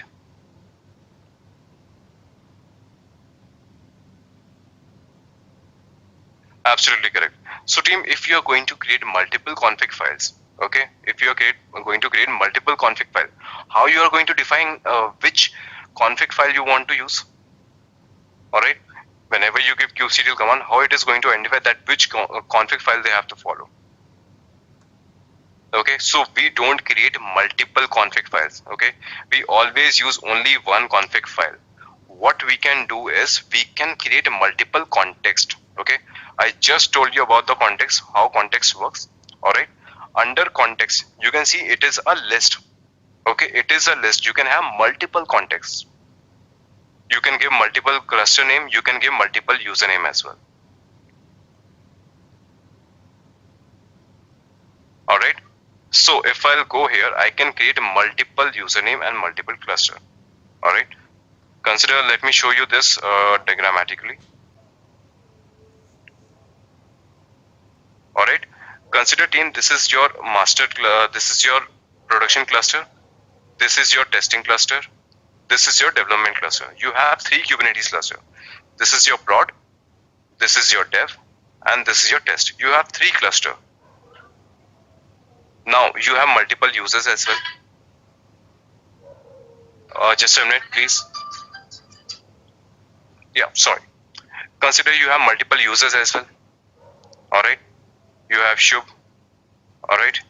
You have Ravi. All right. You have Naresh. Okay.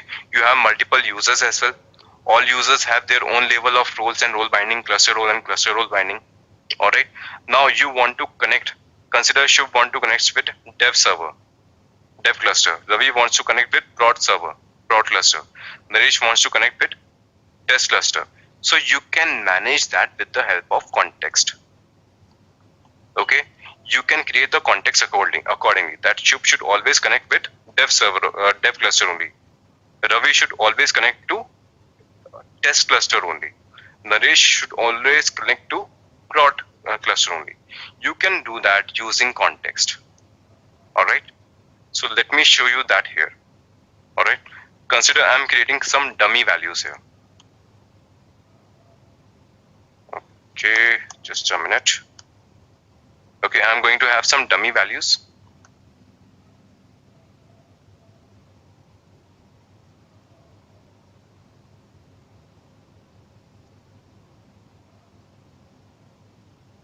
Cluster saying I am giving a prod cluster name.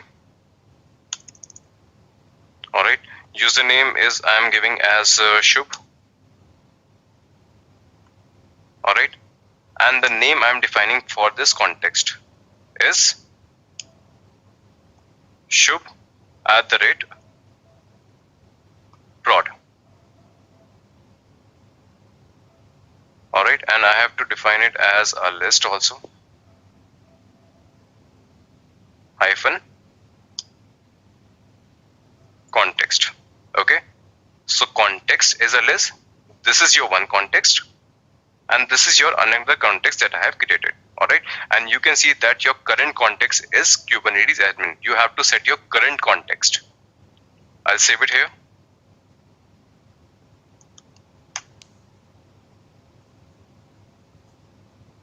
All right, so team, I have created your context. Let me list them.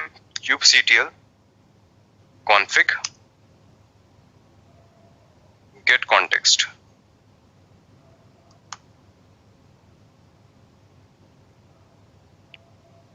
Okay, I think I messed it up again.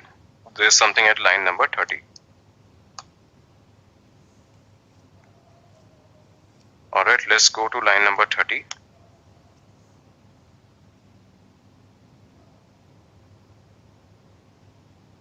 Okay, it is about the new entry only. Okay, I haven't put the columns at the end. My bad. It is done. Team, can you see now you have two contexts? Okay, now you have two contexts. Kubernetes admin @Kubernetes, that is your first context. Second context I have created as Shub prod, cluster is prod, and name is Shub. And you can see the current one also. Okay, the current one is marked with start. So if you want to change the context, all right, if you want to change the context, you can do kubectl use context.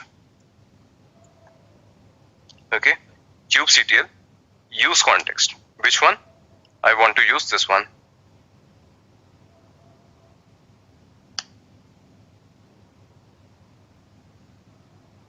Okay, I have to give config also. kubectl config. Okay, switch to the current context. All right, now you can see that my current context is this one. So team, if I do kubectl get pods, will I get the output now?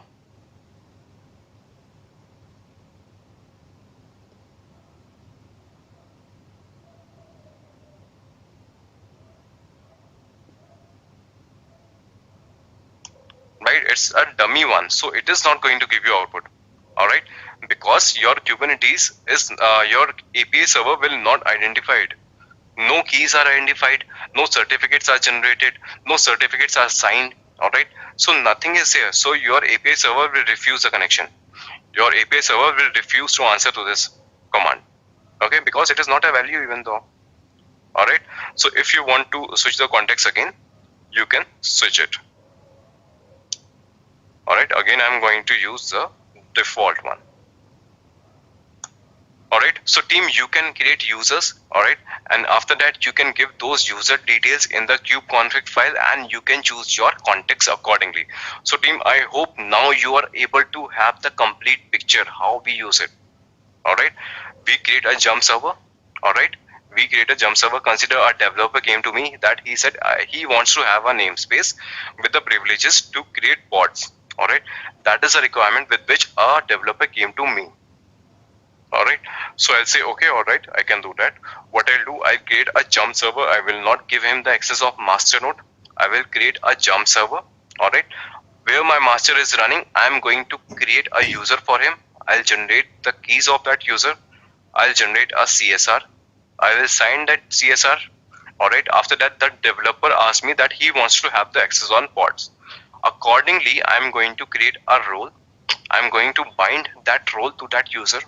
All right, after that, I'll place the kubeconfig file in this location on the jump server, but in the place of default user, I'm going to put the details of the user that I have created. Okay, so the user, the developer will access this jump server, will come here, will do the kubectl commands, and he will have the access only whatever I have defined on the master node.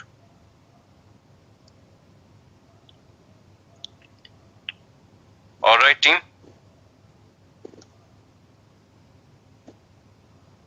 Understood to all of you? With all this, we have covered stateful sets, and we have discussed all the concepts of security, authentication, authorization, certificates, role cluster, role binding, kube configs, context. This is covered by us. Okay, all of this is covered by us. We are remaining with two topics now. Siddharth, you're saying let's assume that your dummy prod cluster is actually present, but I guess still you won't be able to do that because same CSR role binding needs to be created. Is that understanding correct? Yes, Siddharth, absolutely correct. Okay, by mistake you might have given the context details accordingly, right? There are chances that there is a cluster of prod, there is a user called Chub, but it doesn't have the role and role binding. So definitely you won't get the output.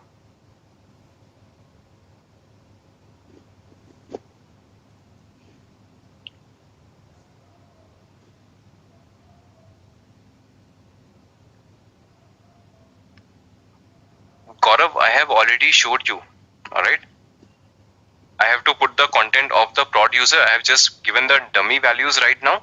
But if you want to give the details about the prod user, then you have to give the details of what I'm saying about the certificates also. Okay. So when we created the user, you had the CSR. All right. If I'll go to my master node, and which command I used to have that.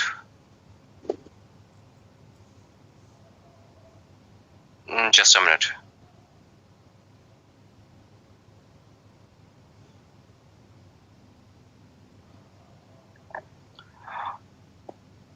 Here we are, and security history file. All right, at this location you have your certificates on master node. This is my master node. All right, you have your private key. All right, you have your CSR. You have to put these details. You have to put these details in this YAML as well. All right, you have to give the context and you have to give the certificate values also. Okay, I haven't just put the certificate details, otherwise everything is already done.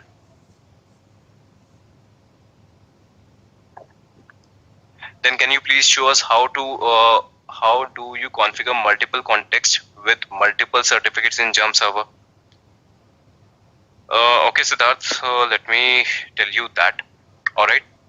So Siddharth and Gaurav, I think this was a question from both of you. Okay. So as you can see, that context is a list. All right. You see that context is a list.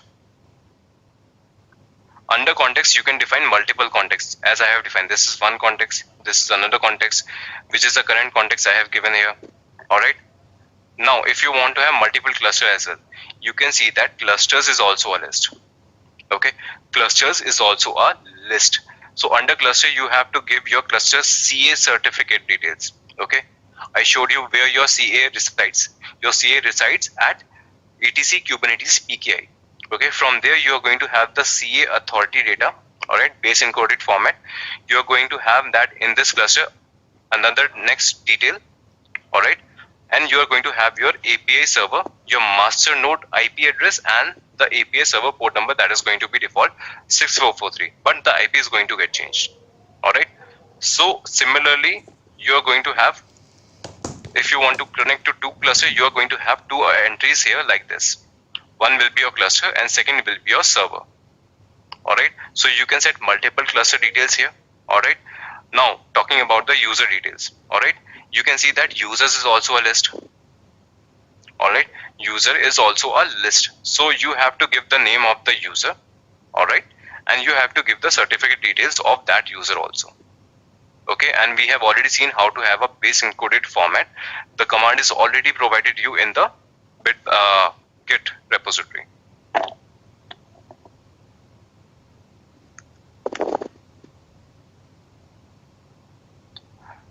Prempal, is there any way to connect to cluster without copying config file on the Jump server? Prempal, how can you connect to any server without authentication and authorization?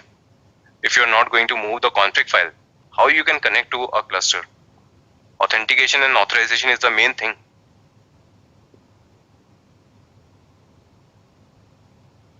Yes, Siddharth, absolutely, you got it. Yes, Gaurav, the way I created another entry, you can remove a previous entry also. If you want to remove this entry, you can just comment it out and remove it totally from the kubeconfig file.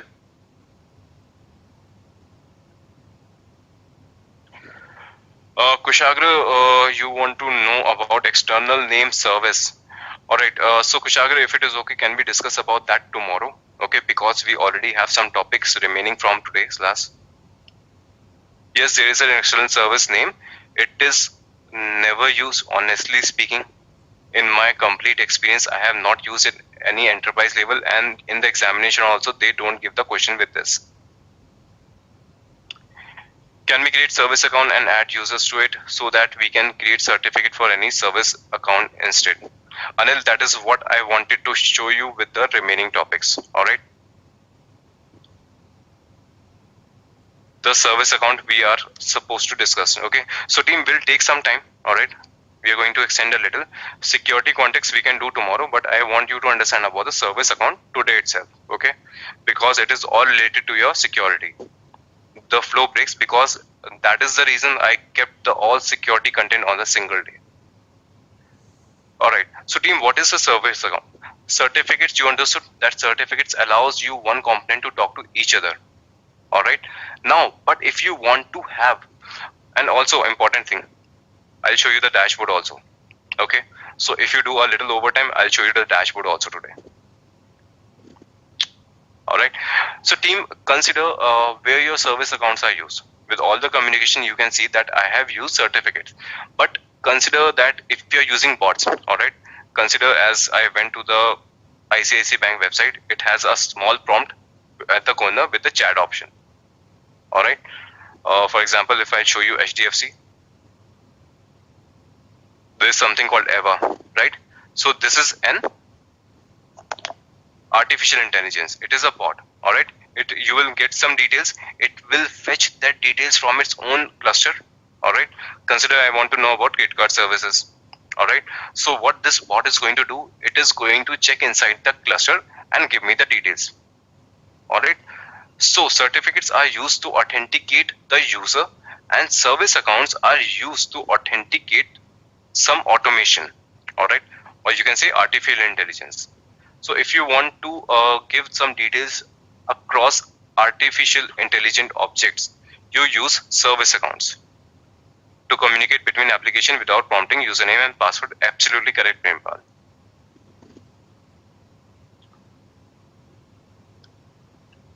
All right.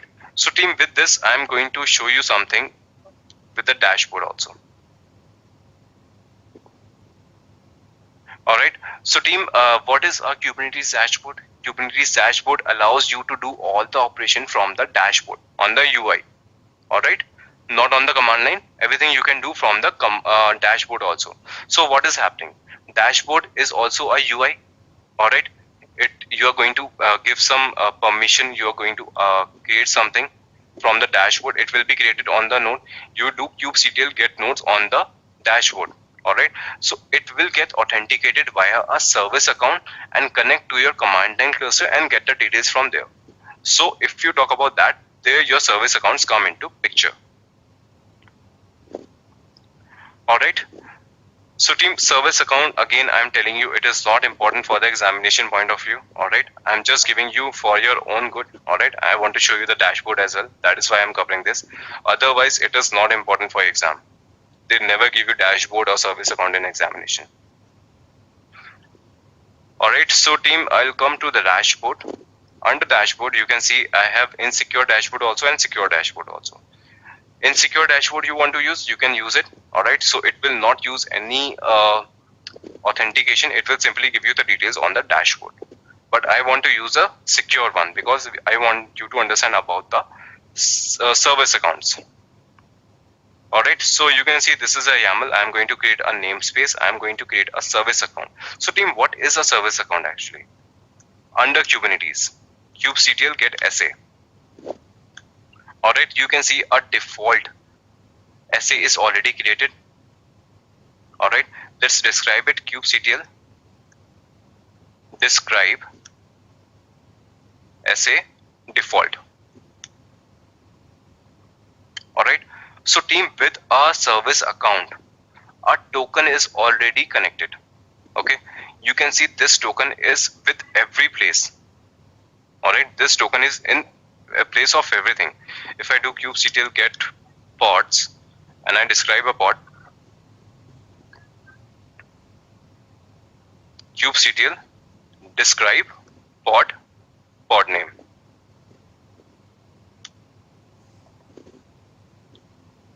All right, so team, I described the pod and I had this token. This is the default service account. It has a token of PM8GK. All right, in this definition you can see that somewhere. Where is it? Here it is. Okay, You can see the mounts. You can see it is having a Kube API access PK M7P. Okay, so whatever the resource you are creating, it is using the secret, it is using the service account. All right, it always uses that. So along with this, you can see this is the token. Okay, you can see this is the token, but you can see that mountable secret also. So with the same name, a secret is also there. All right, kubectl get secret name. All right, you can say a secret is also created along with it. All right, let's describe the secret now. Kubectl describe secret and secret name. All right, so team, this is the end token. This is the end token of your service account that actually uses. Okay, so you can see, understand the hierarchy. You have a service account. With service account, you have a secret created, and under secret, you have a token. This is a complete hierarchy of your service account. All right, let me go back to a normal location. All right, and you can see all the objects are going to get created. I am creating a service account here. All right, I am going to expose the service because I want to have it as a dashboard. Then I am creating a secret also. Okay, so you can see everything that I have shown you are going to get created. I am creating secrets here also. Multiple secrets for multiple components, multiple secret. I have used config file, ConfigMap. I am creating a role also. Okay, because secrets also need roles, right? By that only they are going to get the details from the cluster. You have a cluster role. We have a role binding, cluster role binding. All right. Now we are creating a deployment. All the objects are there that provides you the complete dashboard. And there is no component left in this YAML that you don't know about. All the components in this YAML, you have understanding about all of them. kubectl create -f and done. Okay, so you can see your namespace, service account, services, secrets are created, config maps, roles, role binding, deployment, services, and this. All right, kubectl get all -all.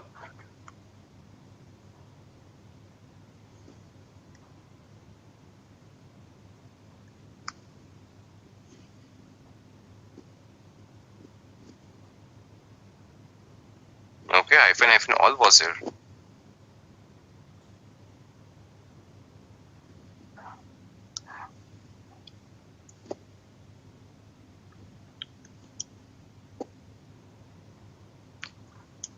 Let me get the services only. SVC -all.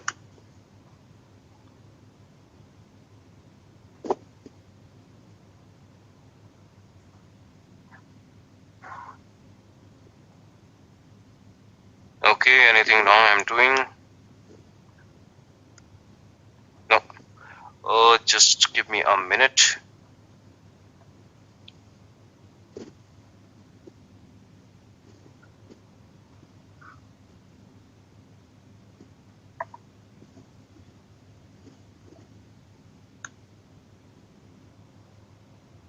Okay, thanks Arjun. That slipped my mind. Thank you. Alright, so team, this is your stateful set, this is your replica set. I am looking for a service.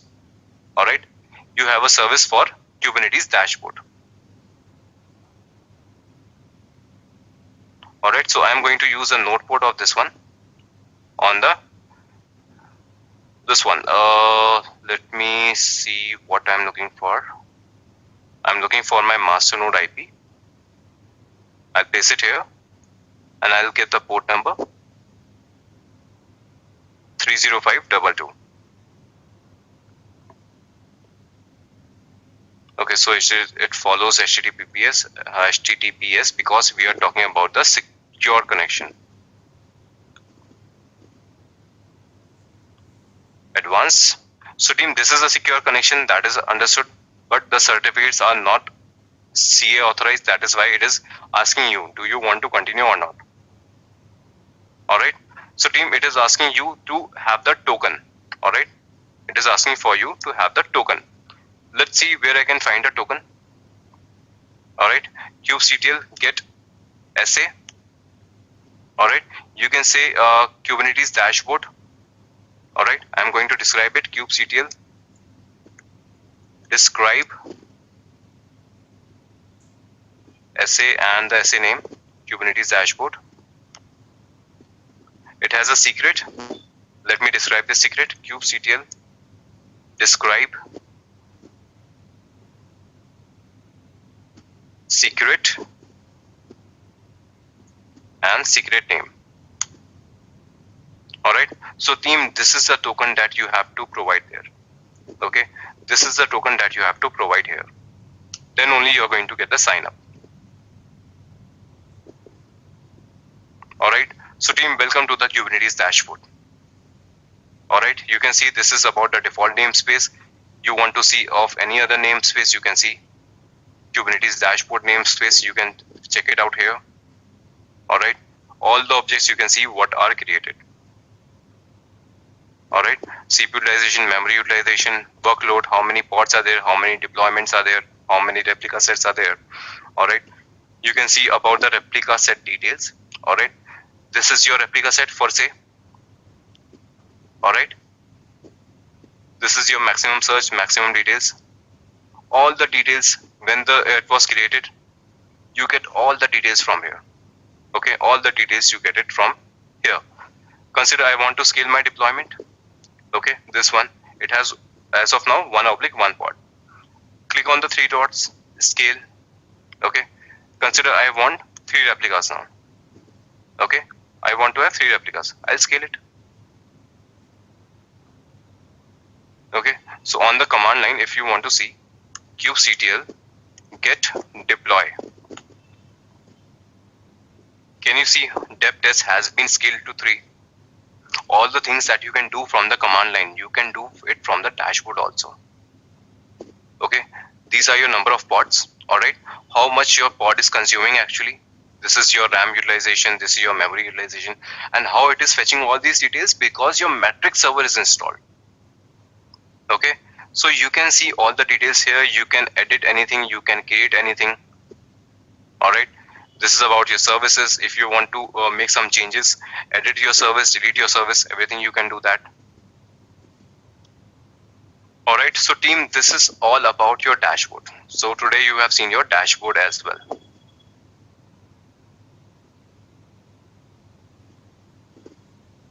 Okay, so team, any doubts related to your service account?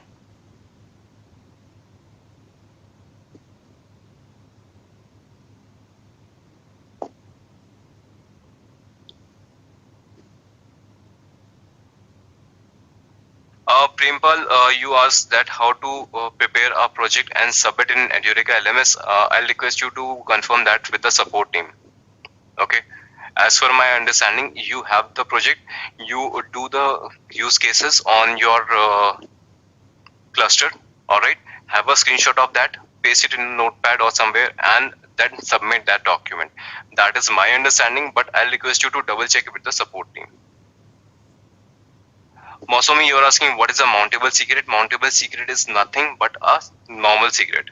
Okay, mountable is a keyword written because it is used by all the components inside the cluster, and that secret is mounted on a service account. That is why it is showing you mountable. Otherwise, it is just like a normal secret.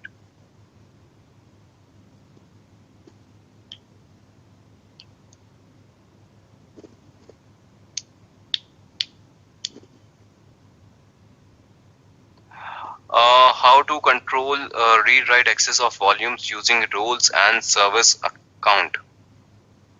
Okay, Mosomi, I think I have already told you. For example, if you want the access limitation on a persistent volume is a cluster level resource. So if you give any user a cluster level resource, you can define it that he should not have the access on persistent volume, or he should get the access only of getting the persistent volume, not creating, not deleting. Alright, and if you want to deal with namespace, you have persistent volume claims. Alright, you can create a role in for persistent volume claim, that if anybody wants to list it or delete it or create it, So you create a role and create a role binding corresponding to that user. So that's how you're going to do that, Masumi. Sir, can I create a pod from the dashboard? Rahul, absolutely you can do that. Okay, here is a plus sign. All right, on plus sign you create. If you want to give a YAML format, you can give a YAML file here. Okay, if you want to upload a file, you can upload a file also. All right, from here. If you want to create right from the command, all right, I give a name. Okay, testing app, container image, I am using Nginx. All right, number of pods I want one only. Service, I don't want to create any service as of now. Deploy. Okay, so with this you can create any object. All right, you can provide the YAML text here. You can have a file uploaded, or you can create it from the command line itself. All right, so if I show you on the dash command line kubectl get pods, 20 seconds ago a testing pod was created. Okay, you can see it was created as a deployment. All right, it is created as a deployment, but that doesn't create any problem. All right, because it was providing you to provide the number of replicas as well. So if you want to create a single pod, you can create it as a deployment also, no problem with that.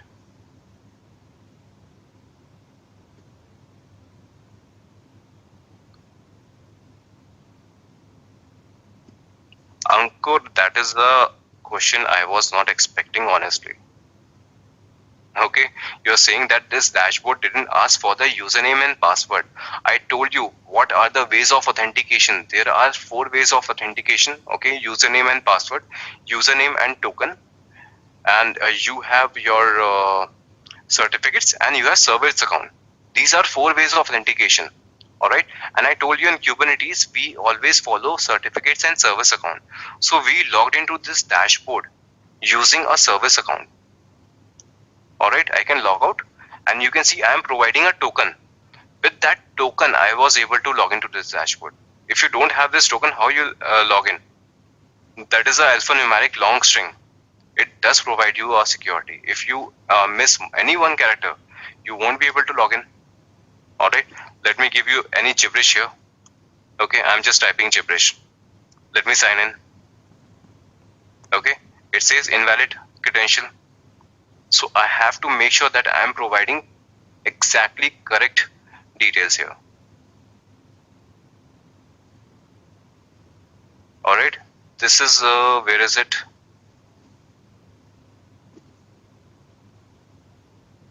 This is a token. Okay, and this is a token of your service account. You give that detail, then only you will be able to log into your cluster. Otherwise, you won't be.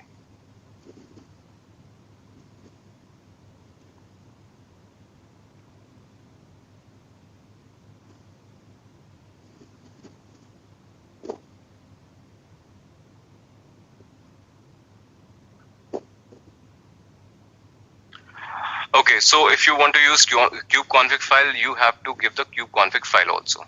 You can do that also.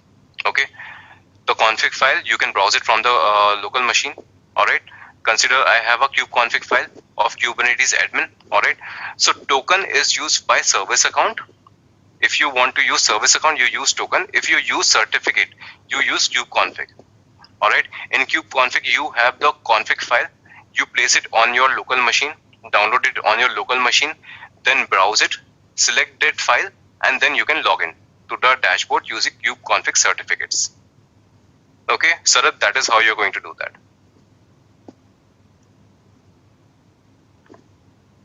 Sir, if I have to create a development for dev and a testing at the same time, will it be possible for the dashboard? So I have to change the labels in YAML. Rahul, I didn't get it. So if I have to create a deployment, okay, you have to create a deployment for dev and testing at the same time. Will it be possible from the dashboard, or I have to change the labels? Okay.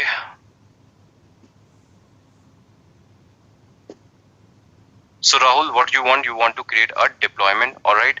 So you can have a YAML file here, all right?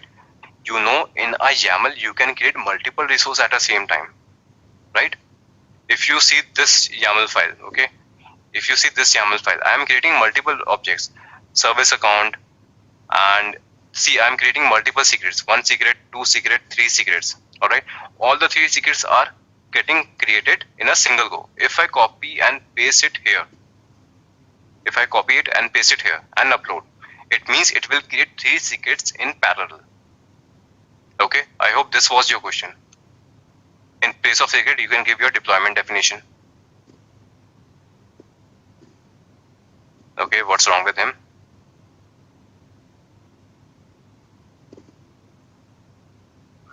Alright, in order to restrict dashboard access in terms of Kubernetes object, I guess I need to restrict the role of the particular service account during the cluster role binding.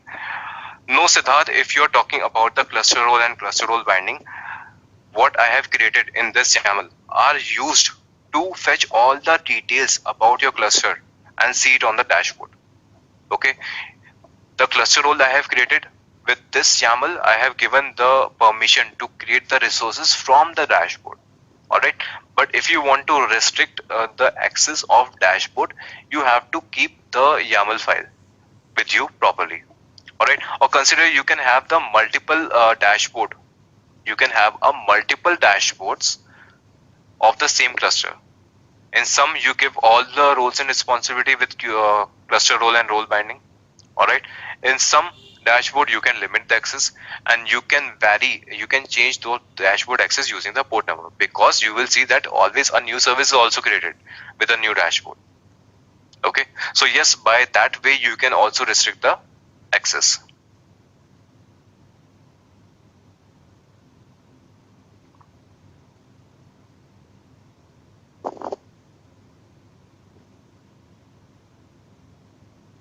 Alright team, any other question till now?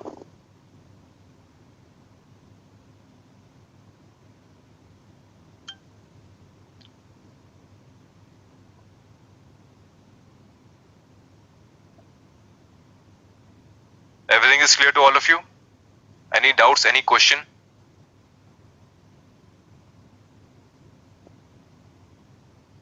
So team, with this I will be concluding today's session here.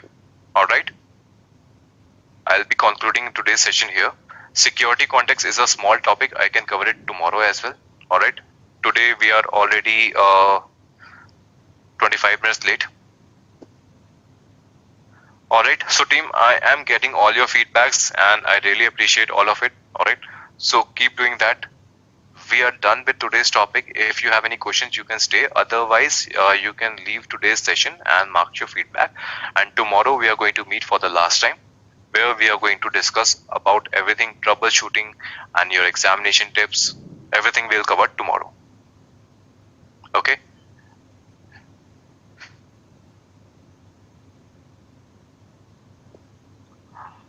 Yes, Anil, I'll provide you all the content about your mock papers and CKA questions, what kind of questions comes. We are going to have a good discussion on examination point of view. Okay, we'll do that. Arjun, you won't get the mock exams actually, alright? You won't get exactly that, but I will try to give you as much as content I can give. Today we are going to wrap it up, alright? After today, you will be ready to take the examination of CKA.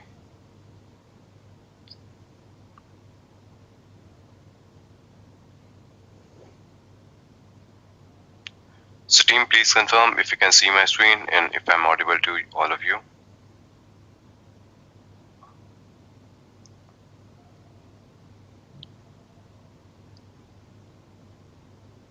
Yes, Ashok, ask a big question if you have.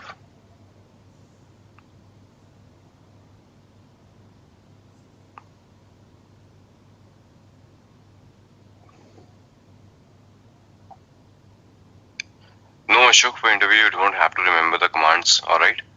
Yes, but basic commands idea you should do have. Alright? Like how you can list the pods, kubectl get pods, okay? Basic commands you should have. How to create a service from command line, kubectl expose is the command, alright? And if you're going to write the YAML, what are the mandate fields? It is API version, kind, metadata, and specs. And if you want to scale a service. So kubectl scale deployment name hyphen replicas equals to 5. So all the basic commands you should be knowing. All right. So that comes with practice only. If you're going to an interview and you are showing your experience that you do have experience in Kubernetes, so definitely somebody will expect that you should know basic commands.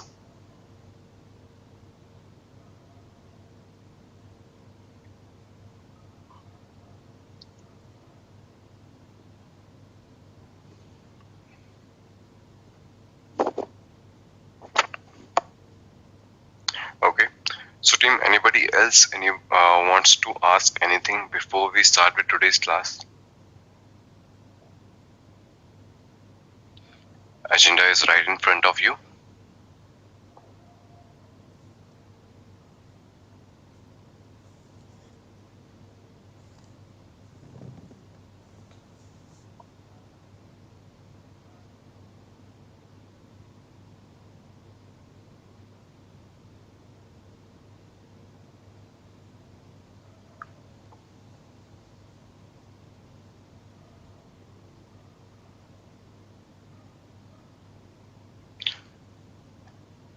Team, I'm audible to all of you, right?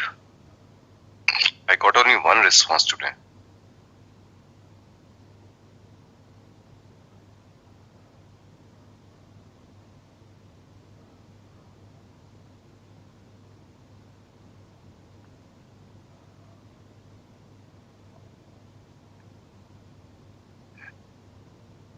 Okay, great. So team, nobody has any question, right?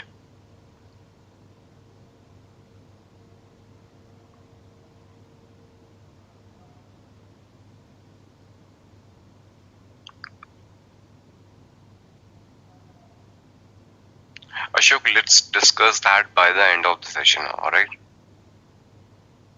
Because to discuss on the interview, if you want to start a discussion on interview, we can have a complete session for that, and even that won't be enough.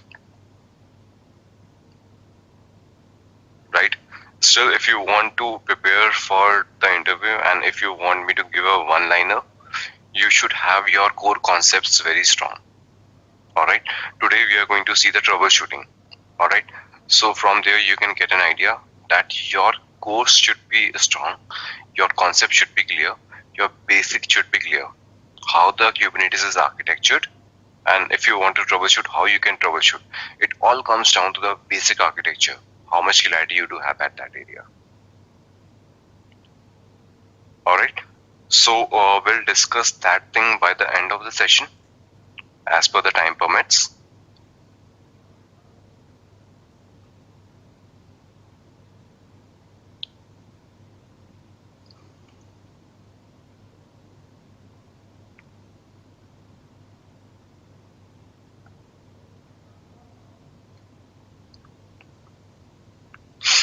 Alright team, so I think we can start for today, right?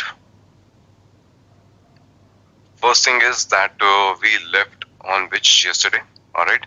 Security context was left from yesterday's class, alright? So first we are going to cover that, and after that we are going to move to the networking part, right? So to be very honest, security context is hardly 5-minute topic, alright? It doesn't have much time for that. So team, what is security context? Security context is nothing like, for example, if I give you a basic idea, I'm using my laptop, right? I'm using my laptop, a Windows laptop I do have. All right. So what happens whenever I am working on it? What I do all the things with the administrator account. All right. Whenever you are using your laptop, you always use administrator account. All right. But consider you want to hand it over to somebody else for a few hours.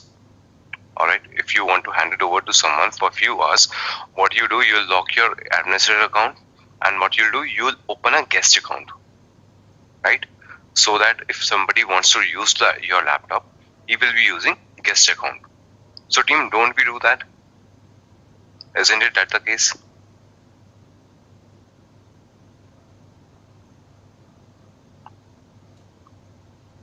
Yes, no, maybe. Isn't it?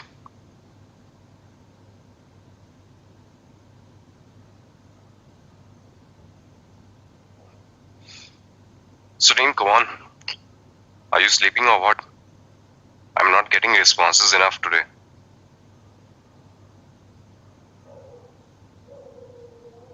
Didn't had your coffee?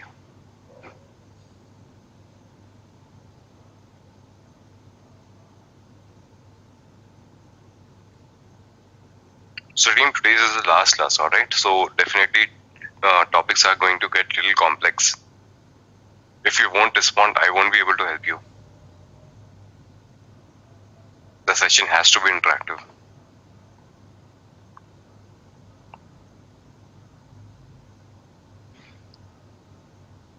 Okay.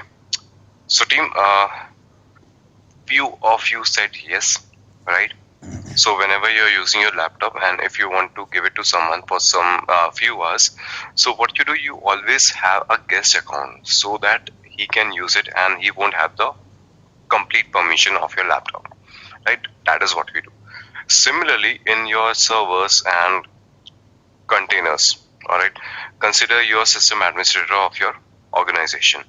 So you are responsible to take care of all the servers, all right. Again, in that server also, you have a Linux server, all right. So what you'll do as a Linux administrator, you will have the super privileges, all right. And the person who are from other team, for example, a person from database administrator team came to you that I want access on this server. So what you will do, you will create a user and you will provide that user access to that particular database administrator, so that he will log into that machine with that username and he won't have the complete access. All right, he won't be having super privileges. Okay, so team, these are the two use cases that you have seen on daily basis. Same thing we want to have it for our containers as well. All right, same thing we want to have for our containers as well. So team, what happened by default whenever you create a container? Okay, kubectl run pod1 hyphen image nginx. Alright, your pod is created. kubectl exec hyphen it pod1 hyphen bash. Okay, so team, by default, whenever you create a container and you log into that container, you are entered as a root user. Alright, you can see I logged into the container. Alright, by default, the user I get is a root user. And I don't want anybody to have the root access inside my container. That is my requirement because he can go inside the container and he can mess it up. So what are my expectations? I don't want to give a root access to anyone inside my container, even if I am that person.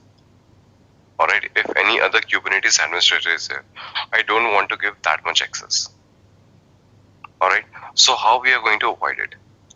To avoid that, security context is something that comes into picture. Okay, security context helps you with that. So let me show you an example for that one real quick. Alright, it comes under security. And then we have security context. Alright, consider it is my pod where I don't want to give root user access. Alright, so here is an example, run as non-root prod. Alright, so team, you can see the definition. It is API version 1 and kind is pod. This is the name of my pod. Under specification, I am going to mention security context. Okay, under specification, you mention the security context. In the security context, you can say that run as non-root is true. Alright, so I'm asking it not to run as a root user. Run it as a 405 user. Alright, let's have a raw format. I'll copy it kubectl create -f.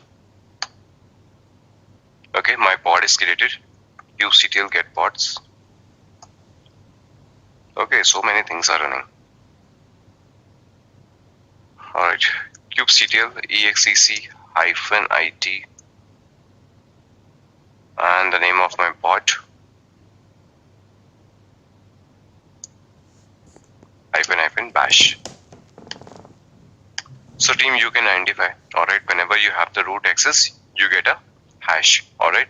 Whenever you don't have the root access, you get something like that, $sign or what. Or if I do ID as well, okay, you can see what is my user ID. My user ID is 405.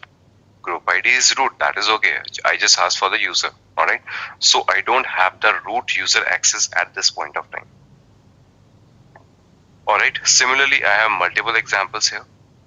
Alright, the type of variety you can have for the users inside your container. Alright, like if you want to have a pod which has read-only access, so you cannot make any changes in the pod configuration. You have that also. Okay, you have set the volumes, and you will have only the read-only access in the root file system. Alright, in the root file system, /, you won't be able to do any changes. Okay, it will have only read-only access. Similarly, multiple cases are here. Alright, multiple cases are here. We have multiple examples.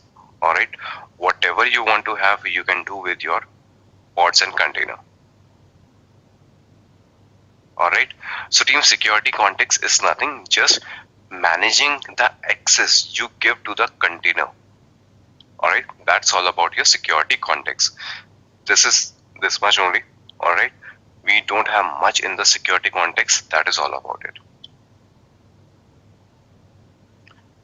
Ashok Sahu, I have just given a name of the user. Alright, 405 is just a name of a user. You can give XYZ, ABCD, Rahul, Shubh, Ashok, whatever you want to give, you can give. It is just a username. Alright, UID means username. If you saw earlier, it was root. Okay, earlier it was UID equals to root. It is just a unique ID.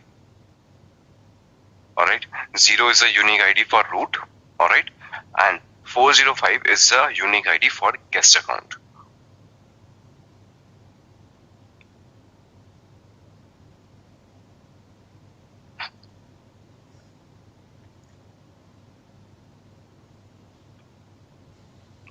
Okay, so team, clear to all of you? I told you this was the smallest topic in fact. Alright, so team, now we are going to start with today's agenda. Alright, your last class agenda.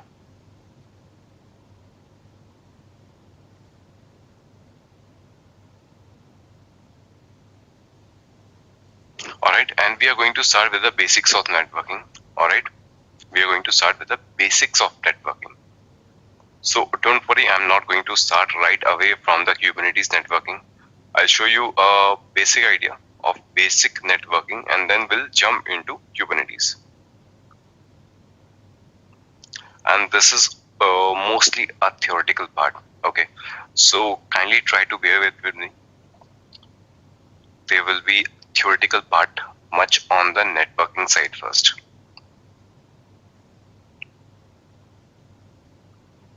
Okay, so team, consider I have multiple laptops, okay, or multiple systems.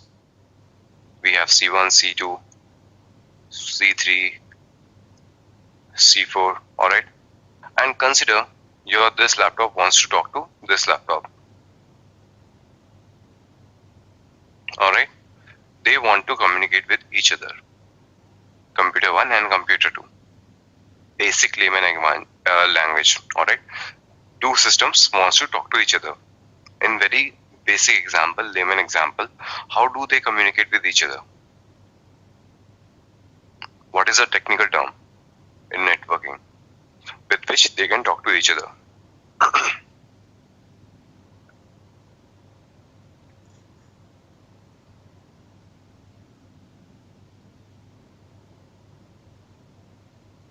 Eka, Anil, yes, I got your answers.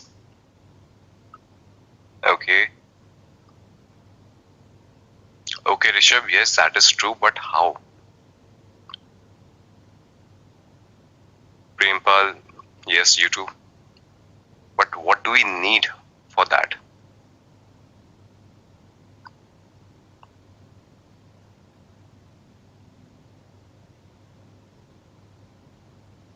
Okay, so team, the thing is called switch.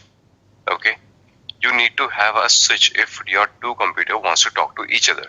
All right, same thing happens with C3 and C4. If they want to talk to each other, they are also going to have a switch with them.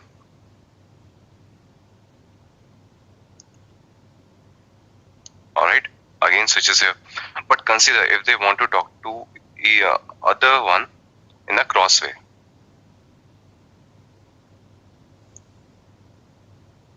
All right, consider your computer 3 wants to talk to computer 2. All right, or your computer 1 wants to talk to computer 4.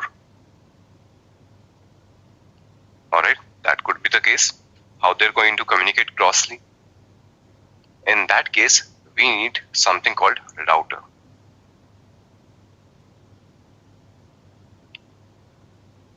All right, then we need router. All right, so team, this is very basic networking if we talk about. All right, very basic networking, no rocket science. All right, now let's come to containers. All right, let's come to container. In a container, all right, in a container, we have something called CNM. Okay, container network model, right, with which they can communicate with each other. I'm talking about the containers right now. All right, I'm just talking about the container. Container means we are talking about Docker containers. All right, consider on the same machine. On the same machine, I have two containers. All right, on the same machine, if I talk about, I have two containers.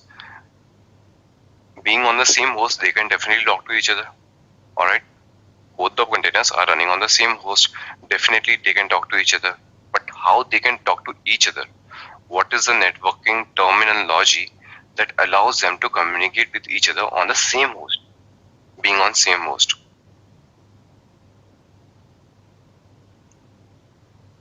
All right, so that is called Docker Zero Network. If I have installed Docker on a machine, I am creating Docker machines, so all the containers on the same host will have a Docker Zero network with which they will be able to communicate with each other. All right. Similarly, if I talk about Docker Swamp, okay, if I talk about Docker Swamp, now you understood that your pods, containers can happily talk to each other inside the same host. All right, in the same host, that is possible.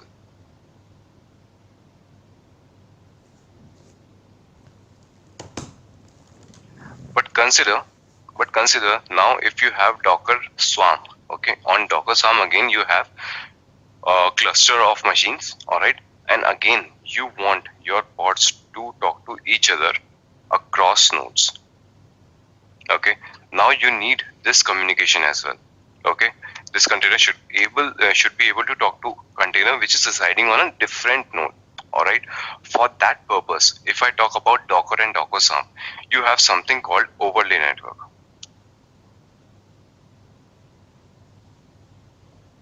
Okay, overlay networks are there that helps with the communication of inter-node communication in Docker and Docker Swarm. All right, so team, this is the basic of networking in your Docker Swarm. All right, because Docker has its own CNM, but consider I don't have my own CNM, right? Do we have CNM in Kubernetes? Do we have CNM in Kubernetes?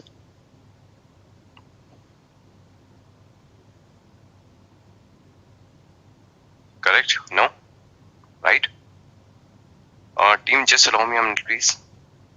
1 minute.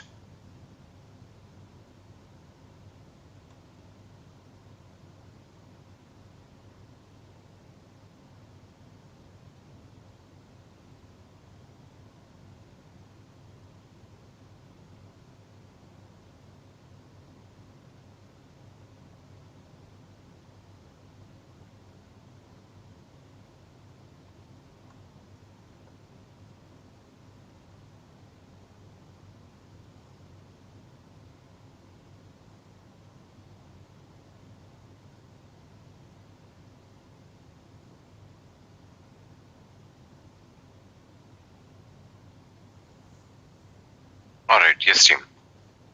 Okay, so in Kubernetes, if I talk about I am creating a cluster in Kubernetes, definitely I won't be having this overlay network, at least.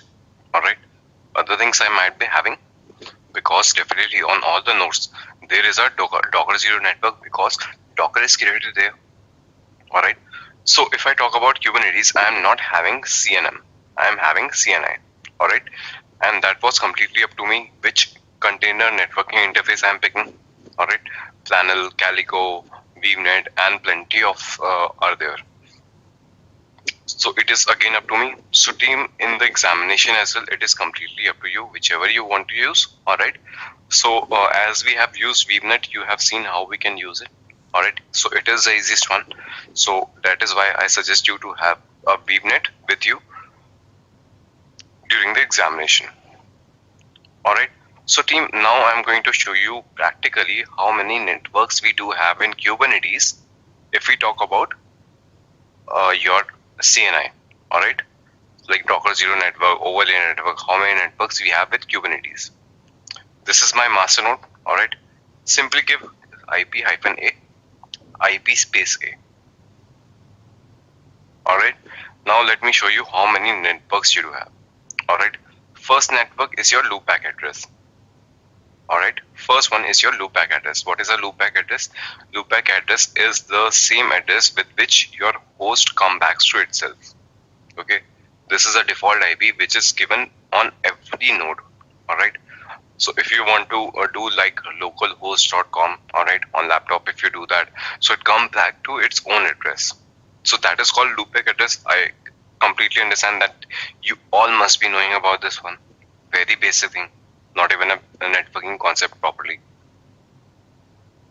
Alright, after that you can see a third one which is called Docker 0. Okay, so this is Docker 0 network because a Docker has been installed on this machine. Alright, apart from that, you can see a VNet network also. So what all these networking are doing, they are simply providing the IP addresses to your objects. Alright, if I talk about Docker 0, Docker 0 helps with providing the IP addresses to your containers. Alright, and this is your CIDR block. If I create a Docker container, it will have the IP in this range only. Alright, this is a CIDR block. Similarly for Weave, okay, you can see the VNet. This is what we had as a CNI. It has its own CIDR block. So all the pods which will be created using VNet in this cluster on this particular machine will have the CIDR block. Okay, it will vary from this node to worker node 1 to worker node 2. Okay, it will keep on varying because a VNet pod is there on every machine, if you remember. Right? And if you talk about the other one, okay, like this one and this one, so these are related to the pods that are currently running. Okay, whenever you create a deployment or whenever you create some object in Kubernetes, alright, they create their own network as well, because as you already know, you have a deployment. Alright, in deployment you are asking for 5 replicas, so those 5 replicas should be able to talking to each other. So definitely they also need some kind of network within the deployment. Alright, so you can see these network as that. Alright, so team, is it clear to all of you? Clear to all of you?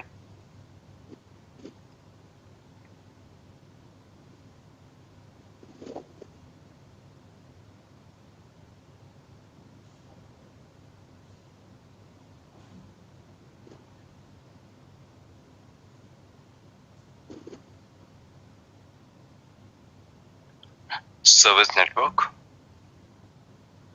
All right, basics.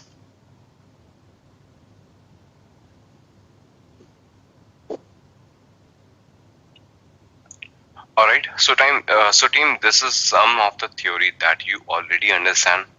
All right, some of the theory on basics of networking. All right, since a Kubernetes cluster consists of various nodes and pods, understand how to communicate them is essential. All right, networking models support different type of open source implementation. All right, so we already know that it allows a variety of CNIs. These are all open source implementation. All right, a Kubernetes networking model, on the other hand, natively support multi-host networking in which pods are able to communicate with each other by default. Okay, so you know that on whichever node the pod is getting created, they will be able to talk to each other. So that is already provided us through by default. Kubernetes follows an IP per pod. Okay, we also know that if a pod contains multiple containers as well, if it is a multi-container pod, then only we support only IP per pod. There is only one IP per pod. No matter what, how many pods are running inside your container, how many containers are running inside your pod.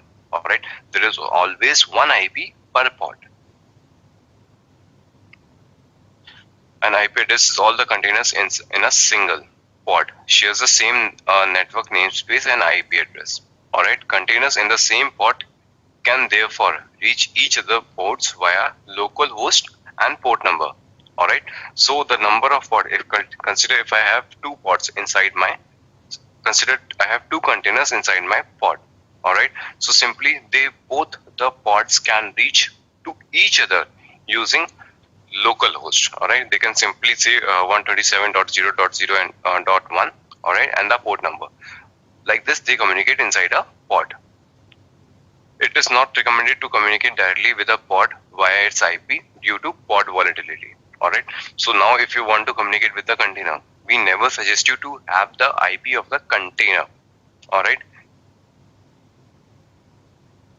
instead use the Kubernetes services which represent, I was trying to say that whenever you want to access your pod, all right, we never suggest you to use the IP. All right, we always create a service to communicate with our pods, because we know all the IPs that are present are internal. All right, services gets their own IP addresses. All right, we have seen whenever we create a service, IP address will be assigned to that also. All right, so team, all the description that is mentioned here, you have seen all of it. All right, nothing new is it. A small part that you don't know is your DNS for services and pods. All right, so what is DNS for services and pods? So team, the thing is, whenever you type www.google.com, okay, whenever you type www.google.com, what it is? Isn't it a DNS entry of any web server?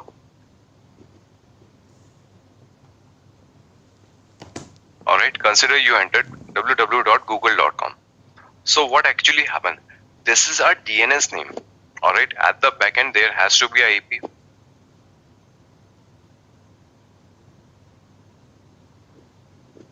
All right, so www.google.com is simply a DNS name. All right, at the backend, DNS resolution takes place.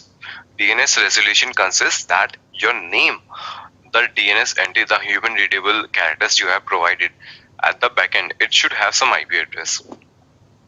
Okay, and that IP address is used to reach out to the server, because your servers are identified with the IP address. Okay, they have an address in IP ranges. So these are your DNS name. All right, in Kubernetes, if we talk about services and if I talk about pods, they also own some DNS name. All right, for the internal purpose. Like if I want to access www.google.com, that is for me. Okay, so Google has created it like this so that it will be easy to remember for the users. Simply type www.google.com and you will have the website. They don't want their customers to remember the IP addresses, okay, because numerical string is hard to remember as compared with the name. All right, similarly in Kubernetes also, not for the cluster, not for the customers. All right, DNS names are created for services and pods so that Kubernetes can help them communicate inside the cluster. All right, if one object wants to talk to another object, all right, for that purpose we get DNS name assigned to pods and services so that they can communicate with each other easily. All right, so if you remember, I can show you that again. kubectl get pods -n kube-system. Okay, there are still two pods that we haven't discussed on. Okay, we haven't had a long discussion or much discussion on these two pods. Core DNS, these are also your master level resources.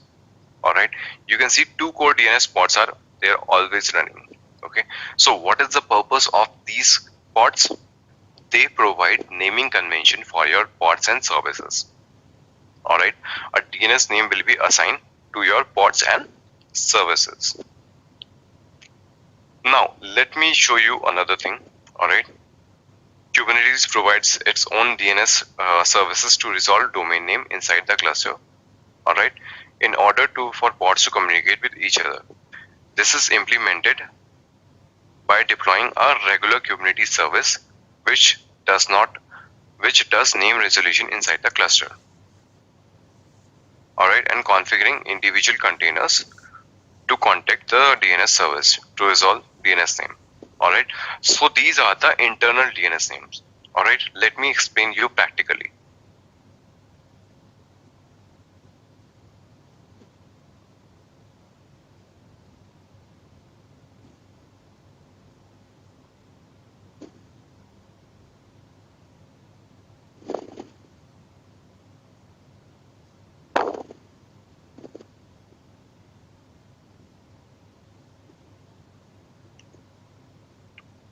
Alright, so team, now I'm taking a little example. Okay, don't consider them as a node now.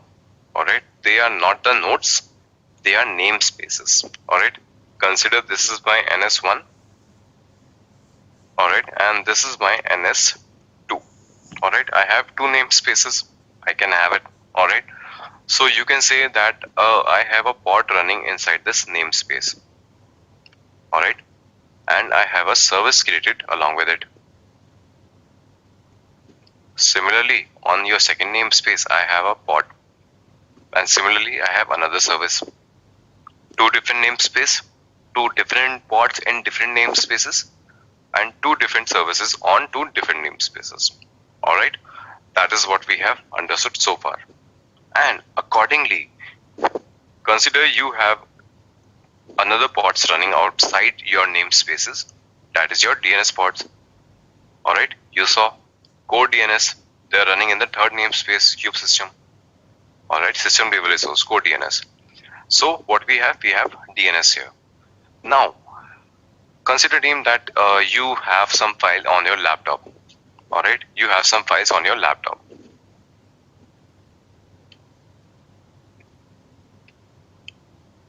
Okay, so this is your complete laptop. So consider your resume is residing on your D drive, or it is maybe residing on C drive. All right, so if you have to reach the path, all right, you have some naming idea about it, how to reach to a particular path. You go to C drive / abc cd, all right, / program file / something. Okay, so you have a complete path for it. All right, you have a complete path.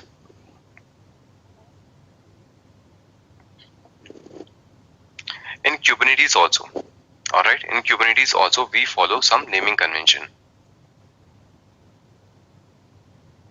All right, so first the naming convention start with your cluster local. All right, cluster local is simply like your my computer. All right, on your laptop you have my computer. Now you have my computer. After that you have some namespaces. All right, so like if you want to go to program files, first you'll have C drive and then / program files. In Kubernetes you have the cluster name. All right, this is your cluster local. And consider if I want to talk to namespace 1, so the naming convention will go like NS1 ns1 dot cluster dot local. Similarly, if I'll talk about ns2, it will be ns2 dot cluster dot local.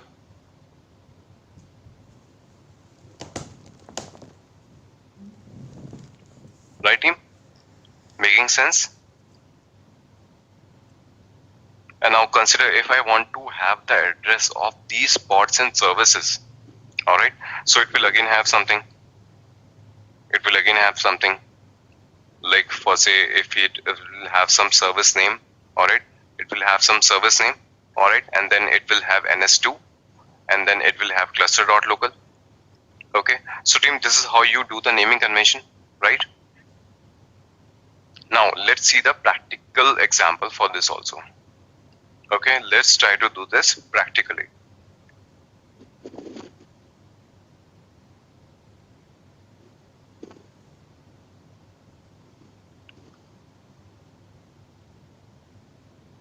Okay, here is an example, DNS test MD.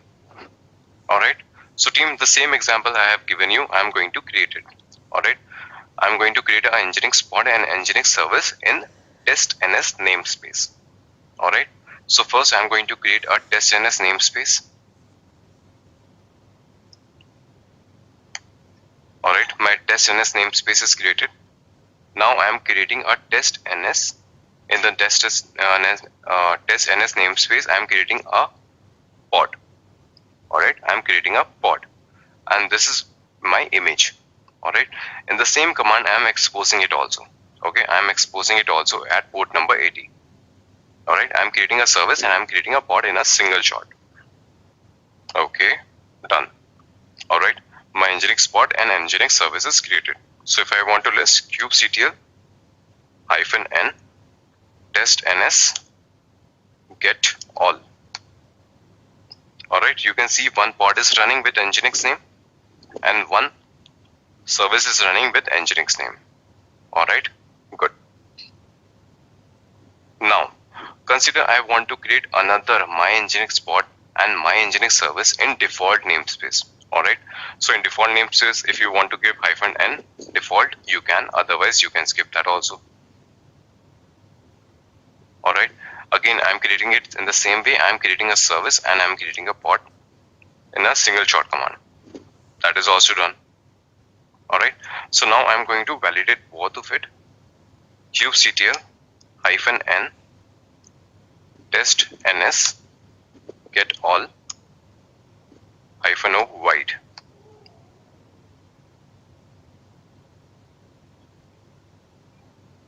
It is kubectl. Alright, so this is about your testns namespace, and kubectl get all -o wide. Okay, I am having a lot of things. Let me delete everything first.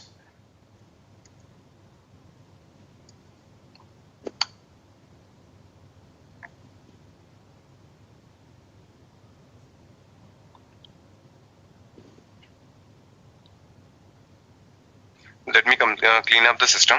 Alright, it will have a lot more things otherwise.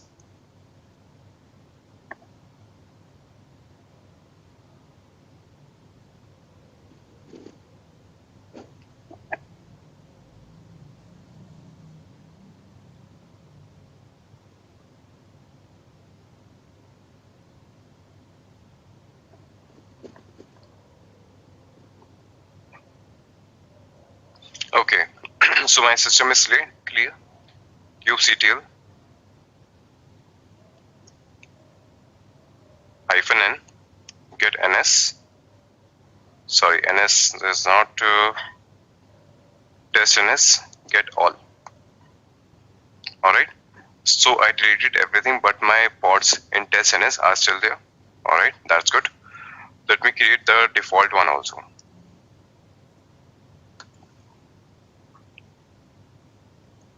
-o wide.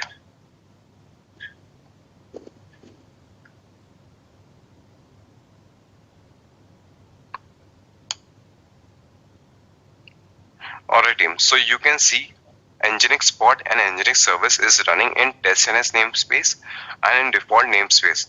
My Nginx name pod and my Nginx named IP service is created. Alright, that's all. So if I show you what I am doing this is your test ns. Alright, and this is your default one. Alright, so team, any doubts till here?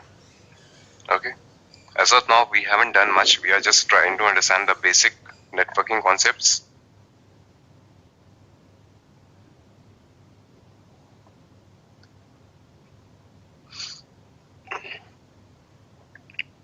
Alright, very basic things.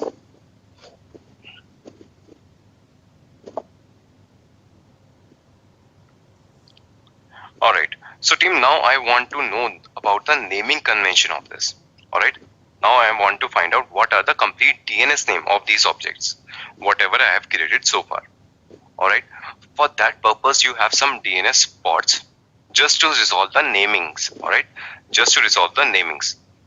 Alright, so team, during exam they might ask you the complete full DNS name. Alright, complete name resolution they want. Alright, so in exam they do ask you that. They provide you an image also to find out the name. Alright, they provide you the image also to find it out. Alright, but if you want to use my image, you can use this image also. Okay, this image also provide you NS lookup. Alright, and they will also give you the image to use. You can use anyone. Alright, you can use anyone. So to do the NS lookup, I am creating a pod with this image. Learn DevOps, NetShoot. Alright, so I am going to create it and I am going to log into this container right away.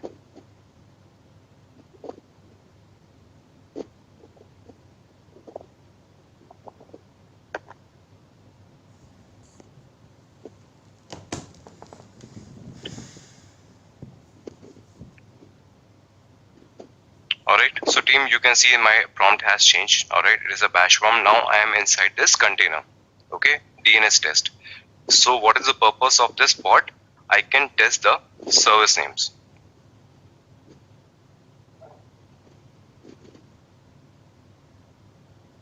I'll do cat etc resolve.conf. Okay, how the naming convention are resolved.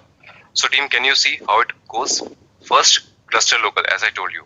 Alright, now if I want to talk about the service comes with service.cluster.local. Alright, or you can search like test ns if you talk about the test ns namespace. Test ns namespace, then services, then cluster local. Okay, so team, this is how you do the naming resolution. Okay, this is how it is going to resolve the name. Alright, let's see about that. So if you want to have the complete name of a service that is running inside your test ns namespace. Alright, if you want to see the full name, ns lookup. Alright, and then you have what? This is your service name. Alright, and then you have namespace name, and then you have the object type. Alright, so team, this is how you are going to give the names.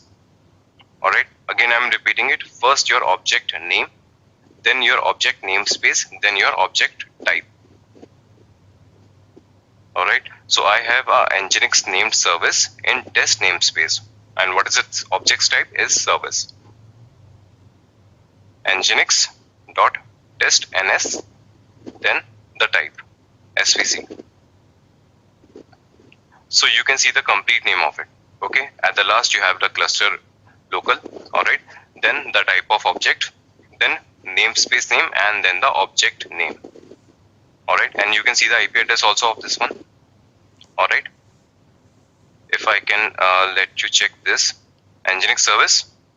Alright, what is your IP? 100, 246 and 201. 100, 246, 201. Alright, consider, now I want to check the full name resolution for my another service. Alright, I want to check for this one. It is running in the default namespace. So what I am going to give? ns lookup. Alright, the name is my Nginx. Alright, My Nginx namespace is default namespace, and what kind of object it is? Again, service. Full name resolution,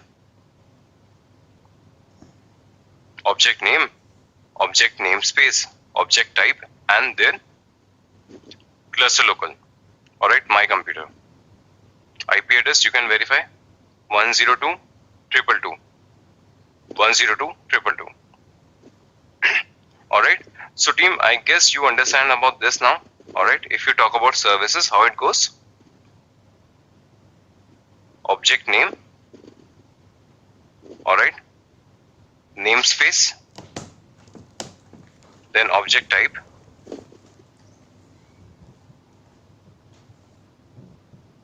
alright, object type, and finally your cluster local. So team, now I want you to tell me, okay, now I want you to tell me if I want to do the name resolution for your pod, how I can do that. Okay, you have seen how I can do with services. How can I do it with the pod? You guys tell me. So this is, we are using a DNS for service which is inside Kubernetes cluster, but what we are connecting to service outside the cluster with DNS name. Rahul, as of now, we are just trying to understand how your networking happens inside the cluster. Okay, if you are talking about from outside the cluster, you know that, all right, you have a node port service, it will be exposed, all right, you can use it from the any IP machines and you will have the node port. Cluster IP is definitely not accessed from outside the cluster. We are just checking how the DNS name resolution happens from outside the inside the cluster. Okay, so team, I want you to give me the complete string, all right, like if I am doing the NS lookup for your service. So what I did nginx dot namespace and svc. If I want to NS lookup for pods, what I am going to give here? Okay, what I am going to give here? Type it out.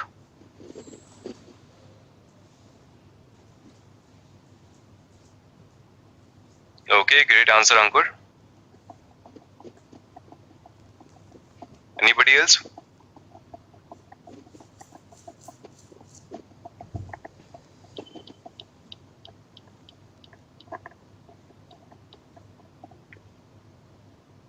Okay, Rishabh, Anil, Himanshu, Arjun. Arjun, you never mentioned the object type. You never mentioned the object type.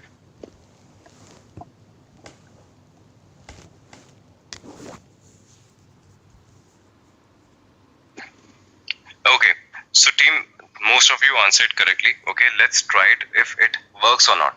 Alright, as per our current understanding, I assume that. Alright, NS lookup. Alright, consider I am looking for the testNS pod. Okay, what is the name of my testNS pod? testNS, the name is nginx. Dot namespace, testNS, object type, pod. Alright, that's all. No, it cannot find it. Server can't find it. Okay, let me try for the another namespace. Okay, on another namespace, how it is going to be? NS lookup. The name was my nginx default dot pod. Still not working. Okay, so team, what is the thing? If you deal with services, the naming convention follows name, namespace, and object type. Okay, it is followed for services only. But if you talk about pods, pods has different kind of naming convention. Okay, they uses IP. Okay, they uses IP. Now, if I want to do the test, I want to test the pod DNS. All right, there is a rule that has defined by the Kubernetes. All right, to form the pod DNS, get the pod IP first. All right, and replace dots with hyphen, and then add namespace name and then pod. As simple as that. Alright, so whenever you want to do it with the pods, you have to give the IPs. Alright, you have to give the IPs. That is how it is arranged. Alright, so let me do that. NS lookup. Alright, first I'm going to give the pod name. That is going to be my IP. Let's have it. Alright, so about the test NS pod IP is this.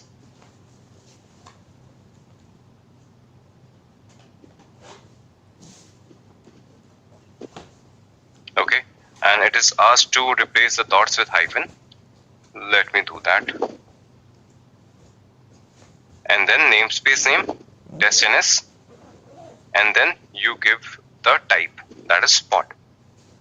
See, now it is doing the naming resolution. Okay, you get the address and you get the name also. Okay, pod.cluster.local. Similarly, we can do with the another one also. Alright, what is the IP of my Nginx pod? Okay, my Nginx pod IP is, did we do about this only? Okay, so let me do with the, let me verify it. Alright, 106 test NS 106. Okay, I mismatched. Alright, I mismatched.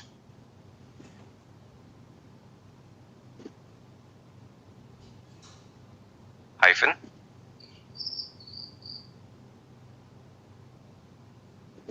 Then default. Then pod. Okay, so team, this is how your naming convention are resolved. Alright, in examination you might get question from this part. Alright, they will say that this pod is running in so and so namespace. Alright, this pod is running, this service is getting created in so and so namespace. Have the full name resolution. Alright, in that case you have to create a pod with the Learn DevOps NetShoot image. Alright, or they might also provide you an image. You can use that image and have your complete naming resolution taken in place. Alright, so team, any question, any doubt in pods naming resolution, services name resolution? Any doubts here?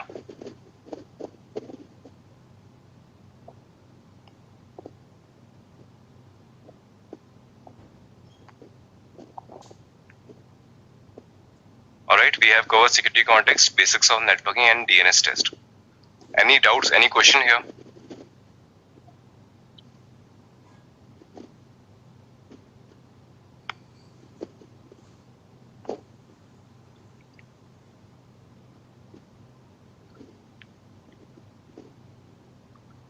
Anil, the pod which I created was from the NetShoot image. Okay, the purpose for which that image was created to have the naming resolution. You will get another image in examination. Kubernetes does provide their own image to do the naming resolution. If you want to use my image, NetShoot, Learn DevOps / NetShoot, you can use that also. Okay, it is just for the naming resolution.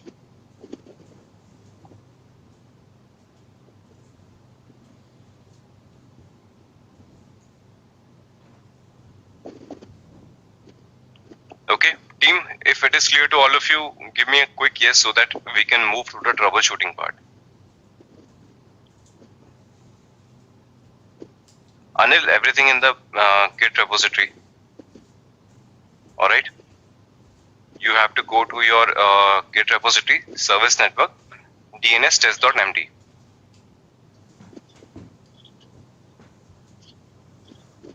Alright, where it is. This one. So Anil, it is here.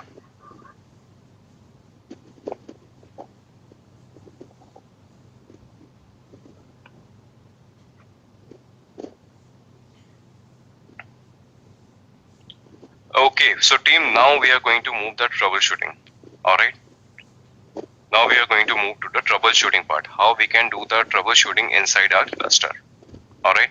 So we'll start from the very basic one. Alright. I'll ask you questions, you answer me. Alright. So team, this troubleshooting session has to be interactive. Okay. I need answers from all of you. Then only it is going to help you in the examination. Alright. You have to think over it, how to solve a particular situation.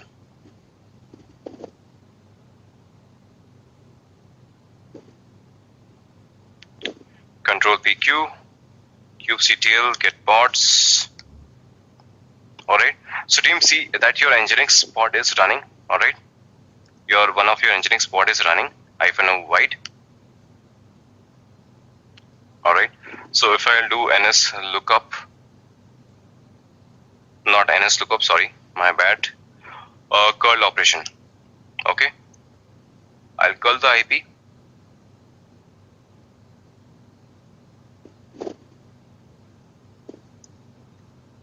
Okay, you are getting the output with welcome to Nginx. Alright, it runs on default port number 80. I'll give port number 80, and I suspect there is a page also. Sure. Okay, let's try that. So it is not found. Alright, so team, starting with the very basic troubleshooting, I want to check the logs of my container. Okay, I want to check the logs of my container. Maybe a dumb question. In cloud VM, we add DNS while deploying VM nodes. Is that not so? Then why deploy DNS pod? Okay, Arjun, in VMs, we are not dealing with VMs right now. We are dealing with Kubernetes. All right, in Kubernetes. So Arjun, what is the difference? Whenever you create a virtual machine, okay, whenever you create a virtual machine, you can use its external IP, and then you can access it from the outside world. Alright, you can see I created a virtual machine. It had one internal IP and one external IP.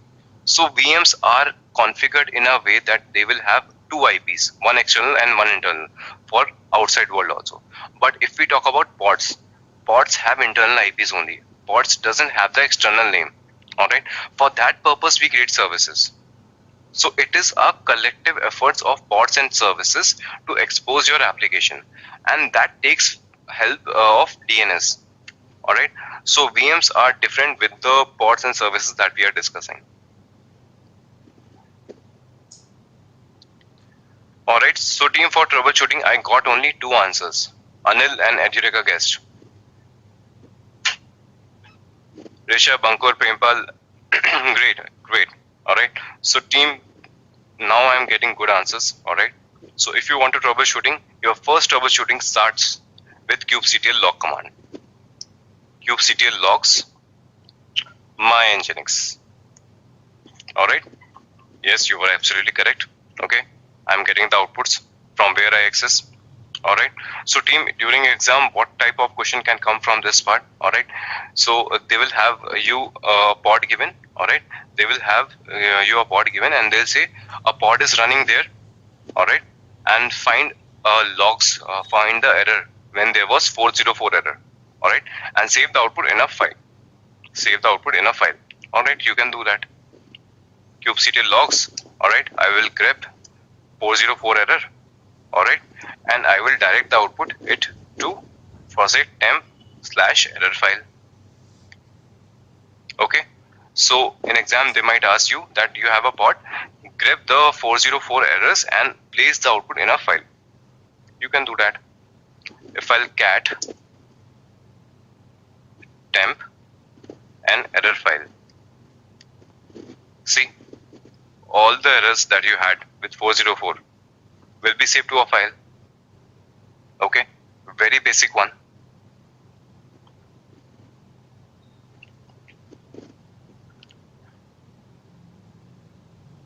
Okay, so team, from here it starts that you can grab the error, alright, and you can save the output in a file. Okay, so team, for the further troubleshooting, what I am going to do, I am going to pause my screen. Okay, I am going to pause my screen. Let me do something, and then I'll ask you what I did and how it is going to help. Okay, let me go here and here.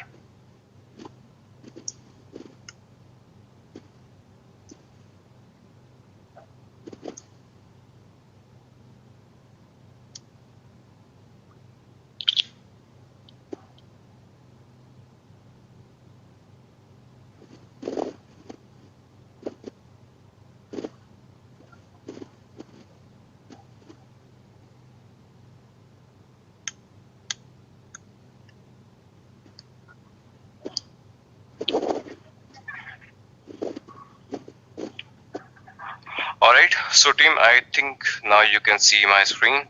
Just a minute, please.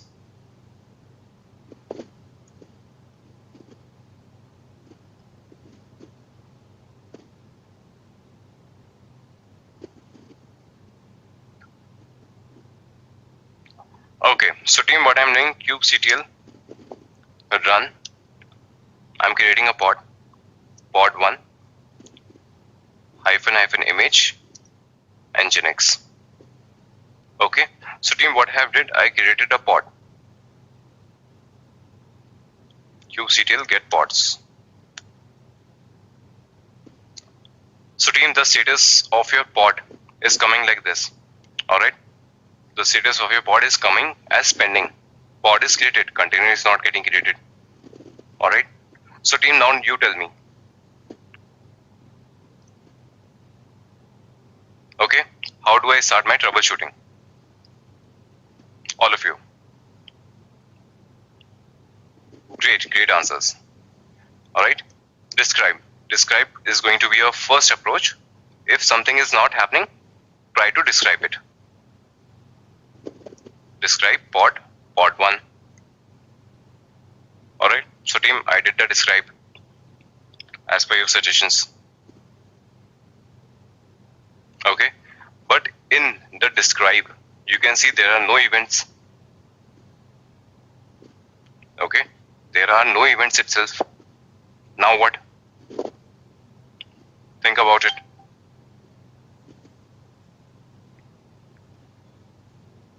Edureka guys, the pod is in pending state. Container is not created. What I'm going to do exec with? Exec will take you to nowhere because your container is not created at all. Team, think about it. Okay, Abhinav, kubectl get nodes. Okay, good.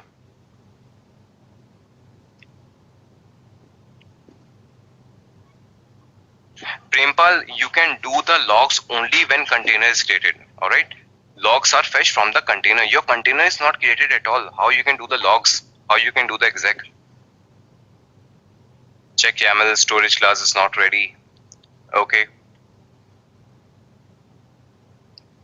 Alright team, so first approach, I'll tell you what you can follow. kubectl get pods. Alright, it is still in pending state.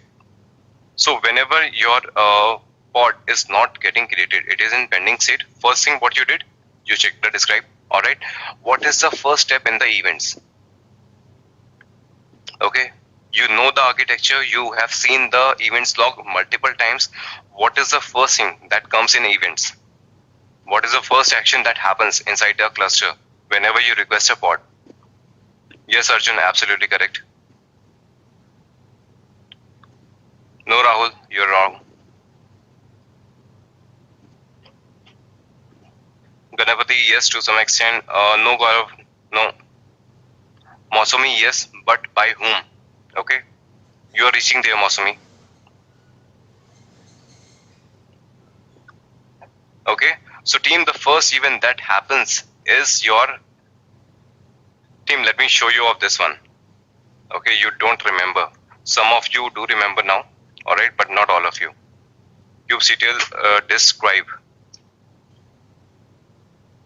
pod by nginx. Team, what is the first event that happens? So many of you are telling the image pull. No, first thing that is done is scheduling. Okay, team, you have to pay attention. What is the basic architecture of Kubernetes, right? The basic architecture tells you first the scheduling will take place. After that, kubelet will pull the image on the worker node. First is scheduler. All right. So next thing, if you cannot see any events, all right, you go with the architecture. Okay. So team, for troubleshooting, stick with the architecture. What happens at what time? So let me get the output of kubectl get pods -n kube -system. Okay, let's see what is happening here.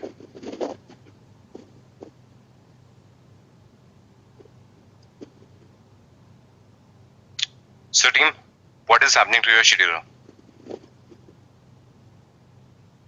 Scheduler is filling with crash loop. Okay, So what I did, I intentionally corrupted your scheduler. Okay, I intentionally corrupted your scheduler.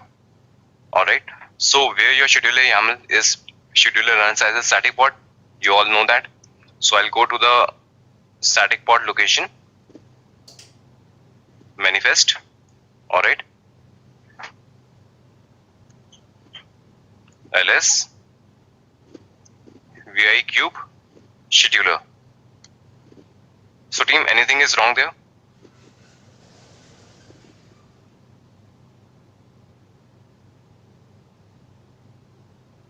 Right? So what I did, I intentionally corrupted my scheduler YAML. Okay, I intentionally corrupted it. So let me make it right.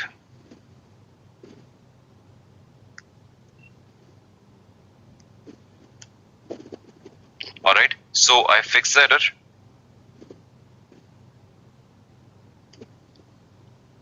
Alright, now you can see that scheduler is working. Scheduler is working. kubectl get pods. Okay, it is currently still in pending state, but it will get scheduled. Okay, you can see that it is scheduled, then only you are getting the creating container. Alright, now it is in running state. Okay, now it is in running state. kubectl describe pod 1. Okay, so team, first step that happens, if you do not see any logs, you have to check for the scheduler or all your master components. Alright,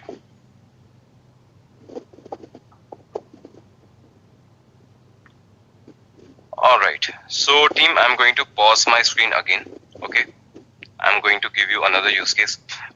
So team, if we talk about troubleshooting, there are endless scenarios. Okay, we do have endless scenarios, but I'm trying to show you a few. Alright, so that you understand how you do the troubleshooting, how it goes. Okay, what approach you take. That is what I'm trying to show you.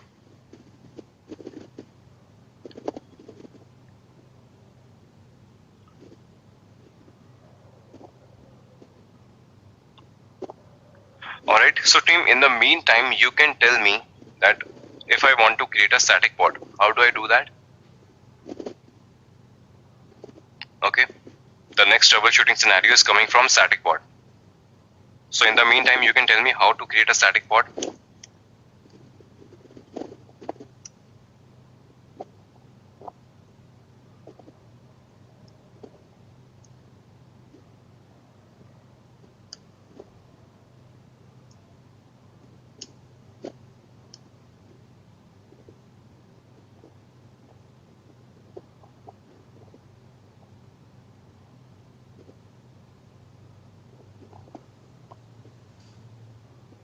Okay.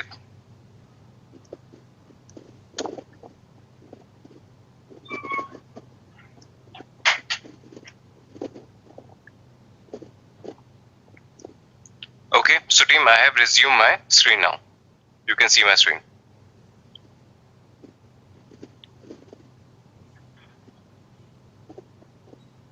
Okay, so team, most of you have answered me correctly. Alright. Couple in mainframe we can create static pod. I don't understand this.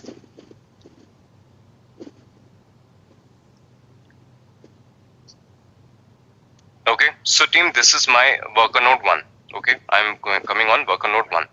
So kubectl run. Let me have this command from here. Okay, kubectl run pod 1 -- image nginx.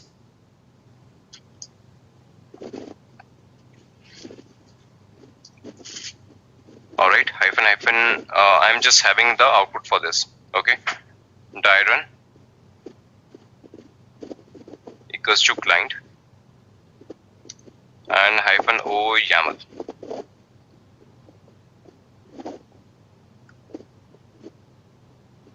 What I'm giving.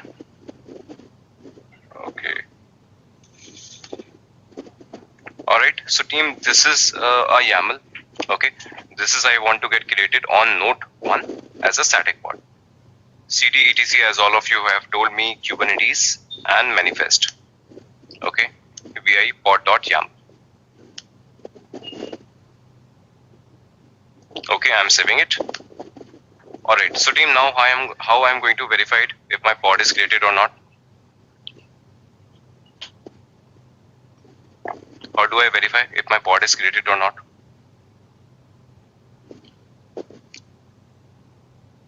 Alright, kubectl get pods I'm going to do from the master node. Alright, but if I want to verify it from the node 1 itself, Docker is installed there, I can do docker ps, right? Docker ps grep pod 1.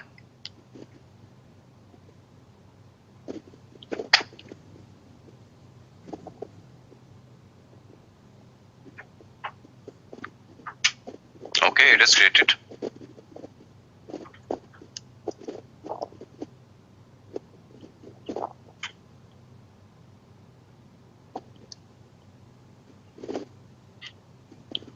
Okay, just a minute.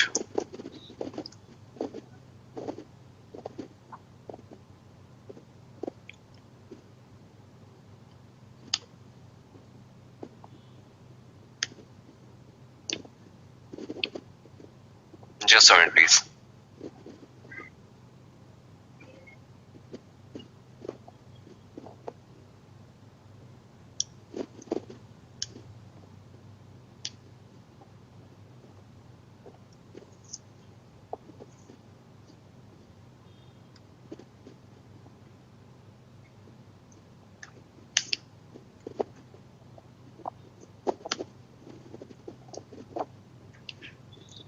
Okay, so team, what is happening? I just restarted my kubelet once. Alright, I just restarted my kubelet once, and I place a YAML file here. Alright, a YAML file is here. So team, your pod is not getting created. Okay, your static pod is not visible here.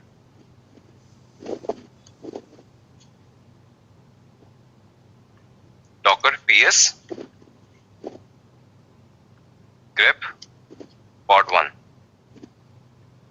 Okay, this is the earlier one. Alright, so ignore this one. You cannot see the pod 1 keynote 1 now. Okay, your YAML is there. Your YAML is there at etc Kubernetes manifest location, but at this location you cannot see your pod. Why your static pod is not coming? You tell me now. Arjun, you are well prepared for the exam, honestly speaking. Okay, great answer.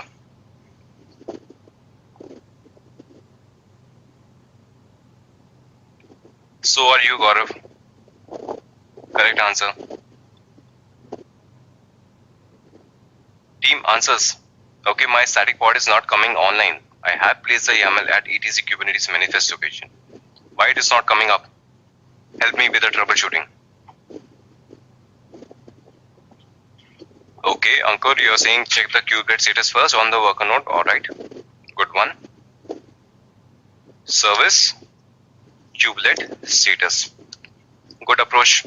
Okay, so Ankur, you gave the right approach. You know that static pods are always managed by the kubelet. Alright, so this is how your troubleshooting should go. You place a YAML file. Your kubelet is working or not? That is you have to check. Your kubelet is working now. Now what, Ankur?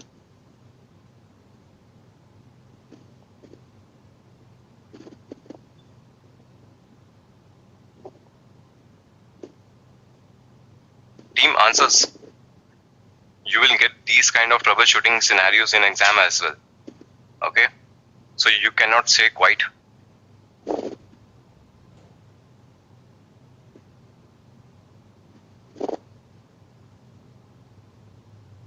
Where, Rishabh?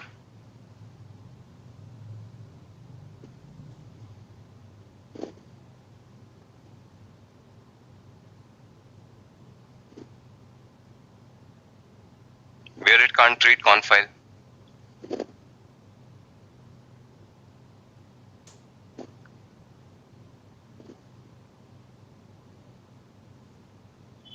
Ankur, which Which service you are talking? Okay, Docker service. Docker ps command gave the output, so Docker is working also.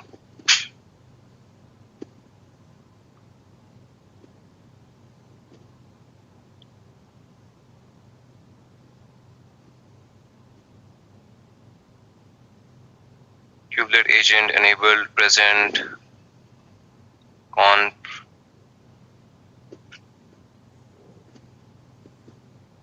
Okay, this, okay, got it.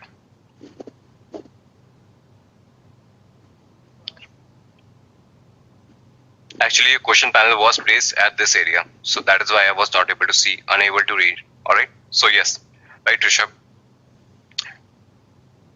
Team, did I ever tell you that etc Kubernetes manifest is a default location for your static pod? Is it always remain the same, or it picks it from somewhere? Is etc Kubernetes manifest location is a default location, or this value is picked from somewhere? Team, answers.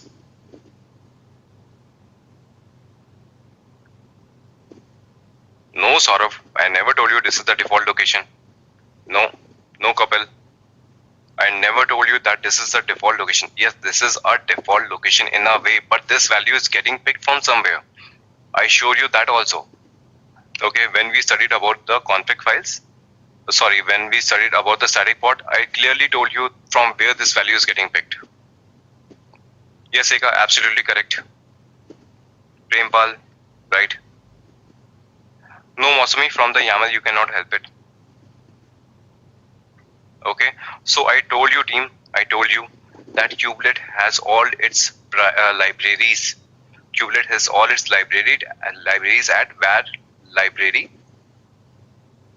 and kubelet location. Okay, here are your all libraries, and here is a config file as well.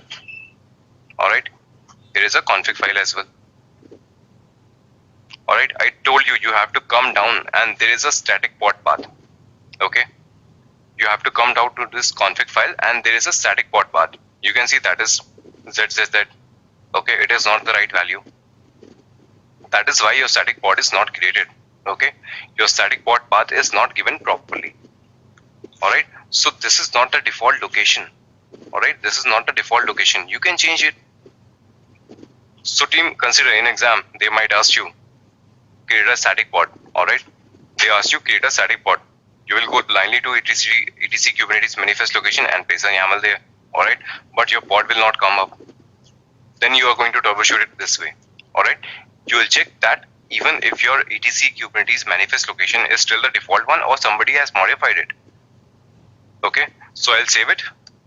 Alright, I'll restart my services. Service kubelet restart. Alright, team, your static pod is coming online now. Okay, see, your static pod is now online. Your static pod is online now. Alright,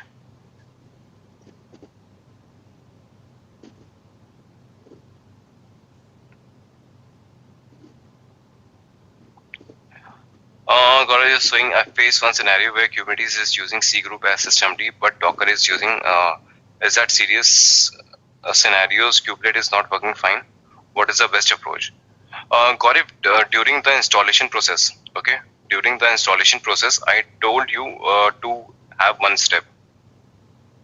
Okay, sorry, that was not with this batch. My bad.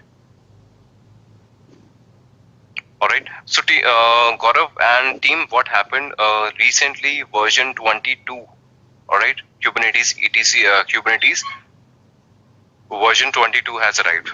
Alright, so let me show you here. kubectl get nodes. Alright, when we started, alright, then the version was v1.21. Okay, now with the latest version has arrived 22. So if you are going to have the installation step, let me show you that. This is your install. Alright, some steps are modified. You can see this file has been updated 9 days ago. Okay, this file has updated 9 days ago. readme.md. Alright, so now during the installation process, you are making that your Docker should also run with C driver group at systemd. Alright, now after you install the Docker, you have to create a daemon JSON file, place this output in that file and restart the Docker. After that, you have to install your kubelet, otherwise it is not going to work properly. Okay, this is something coming with version 22 of Kubernetes. Alright, and the version 22 has been launched, I say 2 or 3 weeks back.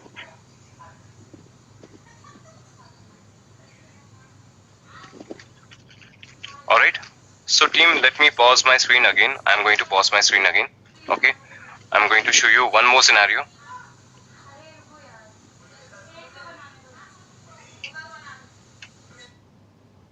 Okay.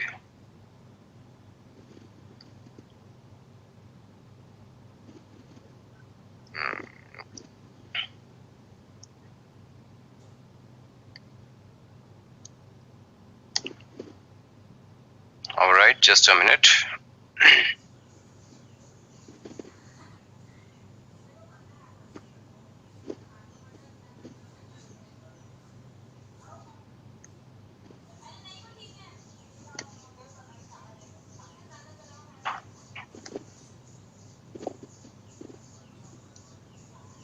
Okay, so team, my screen is visible to all of you now. All right, I have resumed the stream. Consider I did kubectl get pods, kubectl get nodes. So team, I'm not getting the output now.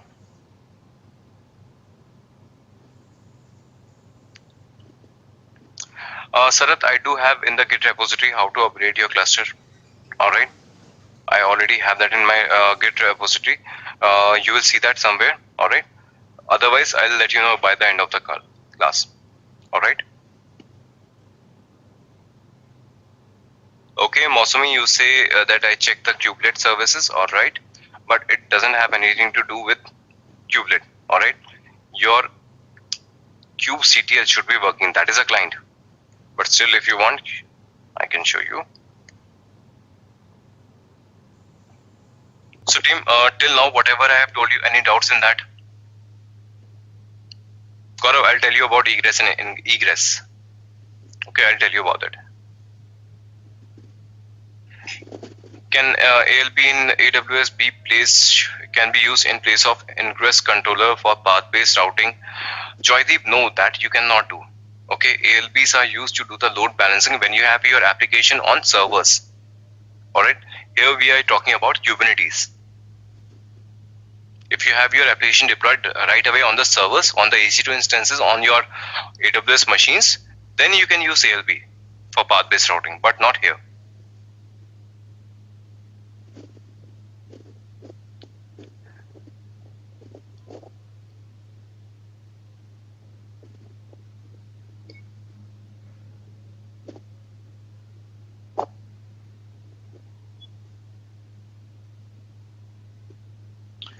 Okay, so Gaurav, you were asking what is egress and what is ingress.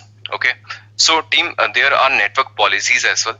Okay, there are some network policies as well. What is the purpose? With network policies, you can limit the communication inside your cluster.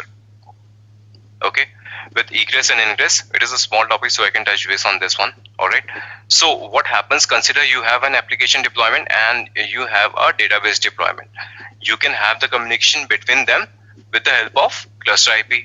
We have already established that fact.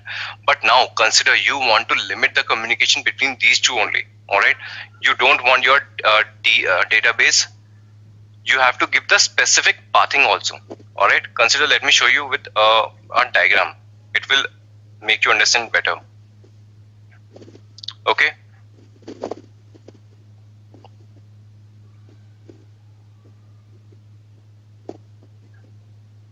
All right, so team, you can see that this is your application deployment and this is your database deployment. Application deployment, DB deployment. All right, so you want the communication to happen in this direction only. Okay, you want the communication to be happening in this direction only. All right, your app should be able to reach to DB. All right, and your app should only give the traffic to DB. your app should not be able to give traffic to any other deployment. And about your database deployment, you want the traffic coming inside your database deployment. It should not send the traffic outside anywhere. It should not receive the traffic from any other deployment. It should receive the traffic only from app deployment. And app deployment should be sending outward traffic only to DB. Alright, these kind of rules you can set with egress policy. Alright, you can set it with your network policies. This one. Okay, let me show you some of the YAMLs so that you can understand. It is for allowing all egress and all ingress. It won't allow understand you. Egress net policy YAML. Okay, so team, this is the network policy. I am setting up the egress rule. Okay, what is the egress rule? Under specification, you can see I am defining for web application.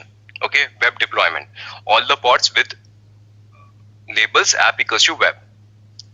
Egress, alright, it means it should outsend the traffic. Egress is for outsending traffic, ingress for incoming traffic. Alright, egress is for outgoing traffic. I am defining a egress setup that web should only send the traffic to the ports where label is equals to app equals to DB.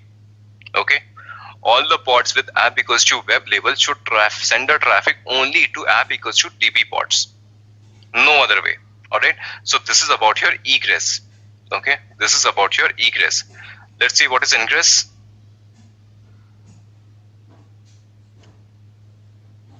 Alright, here I am defining the opposite rule. All the ports with app equals to DB should have incoming traffic from the ports who has a label app equals to web. Alright. So team, this is about your egress and ingress rule. Egress defines how your traffic outgoes and ingress defines how your incoming traffic should be. Okay, that is all about it. Sarath, Gaurav, so this is about it.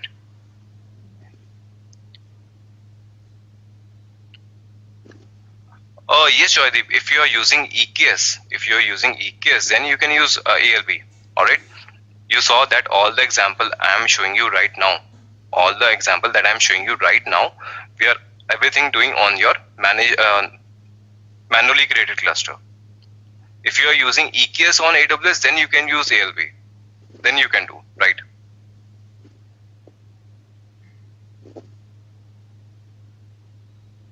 Alright, so team, with this I am going to conclude the ingress topic as well.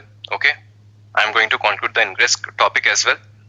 Now I am going to show you something on your what is remaining, Helm. Okay, HP is done, ingress is done. Now Helm. Okay, so what is a Helm? So team, another use case first. Alright, so team, how many of you have worked on Ansible? Okay, let me frame my question in a different way. How many of you don't know about Ansible? How many of you have not used Ansible?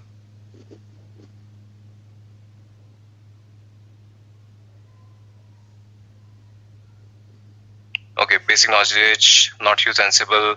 Alright. Okay, so I was about to give you an example on Ansible. Let me think of any other example. How to explain you about Helm.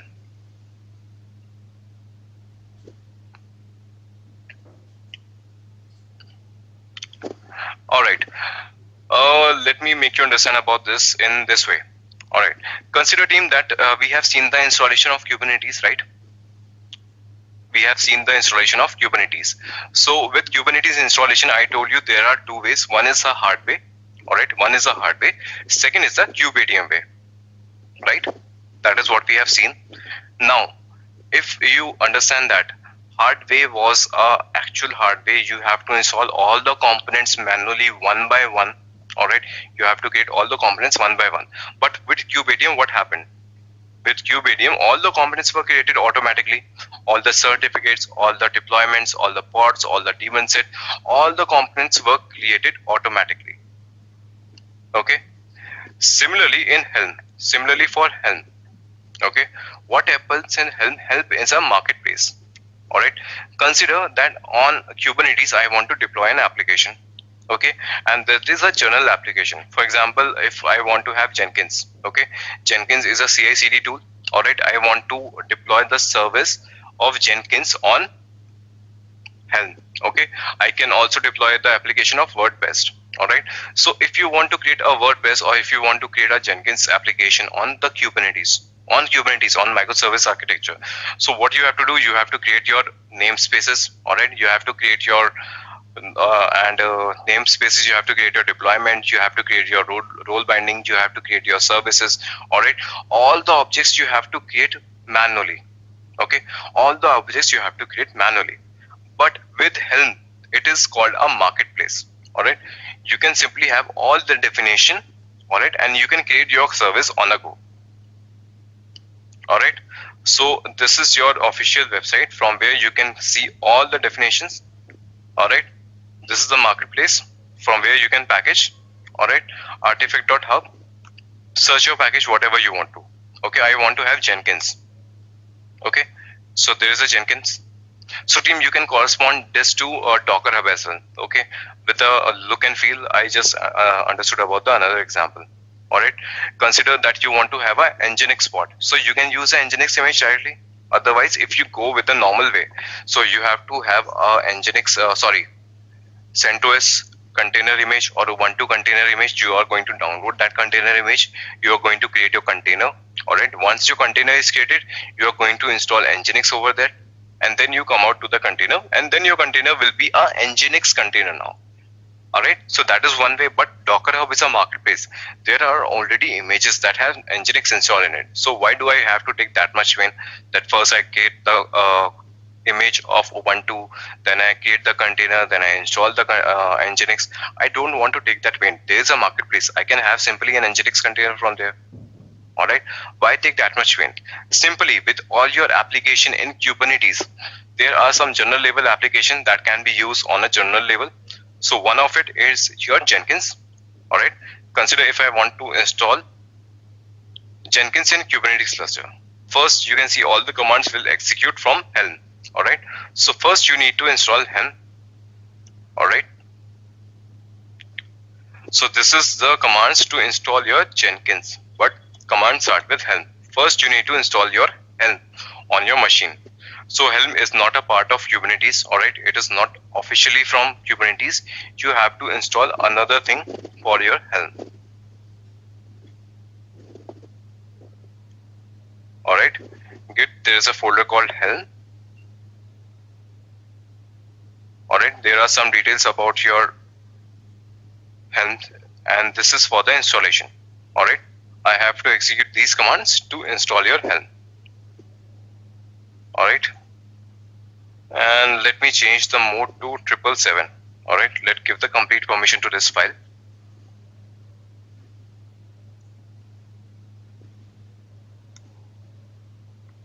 Triple seven. Okay, now execute it.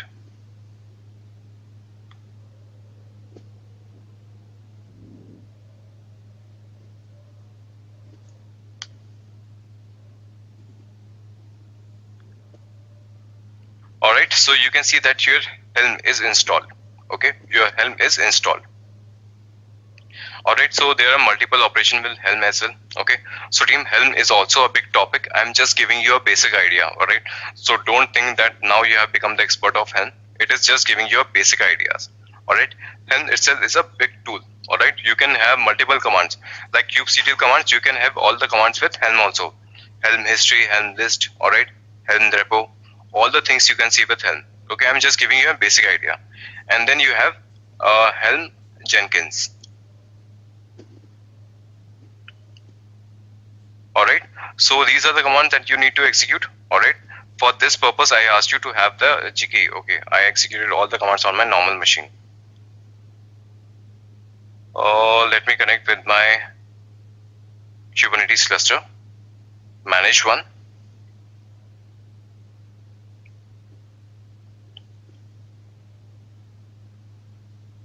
Connect. I'll copy this one, run in Cloud Shell.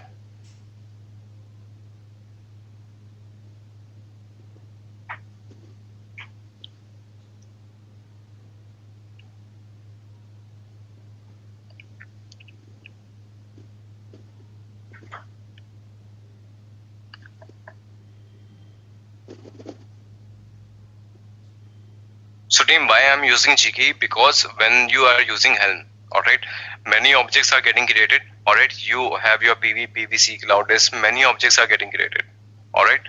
So that is why I'm using this. I don't want to create all the objects manually. I want to get it created automatically.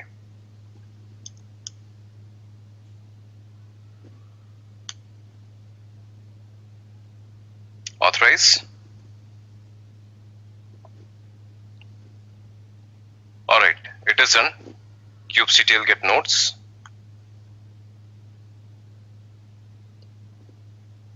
Alright, you have two node cluster. Now let me install Helm here as well.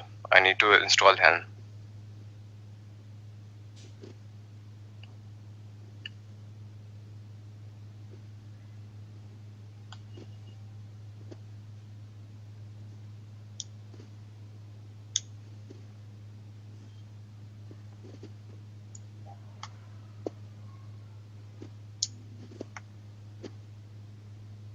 Okay, Helm is already installed in this one.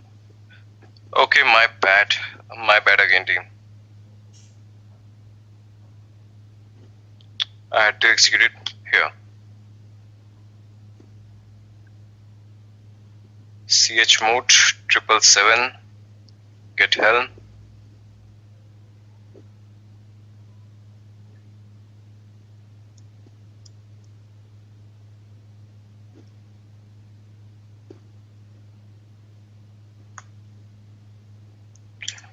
If it doesn't give you the permission, try to do sh.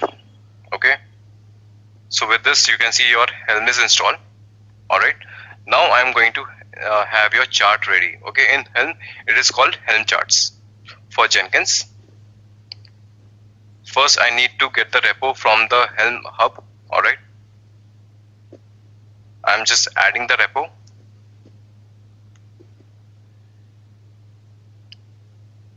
Then I'll install the repo.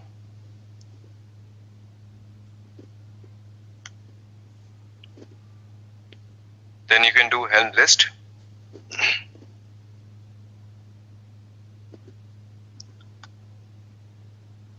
Alright, so team, you can see that your Jenkins is dashboard is created. Alright, the username is going to be user and a password has been created as a secret. Alright, so if you want to get the output of this password, you can do this.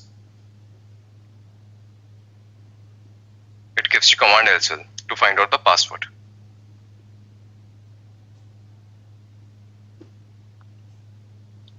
Alright, so let me have this password with me on the notepad.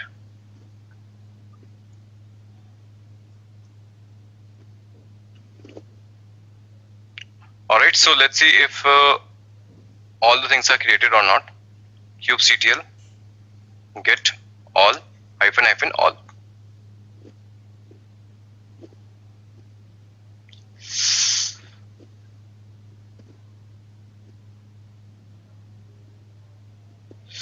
Okay team, I'm really sorry, I'm doing the same mistake again and again. I have to execute all the commands on your Cloud Shell. Extremely sorry. The thing is, I'm very much used to do the Alt tab.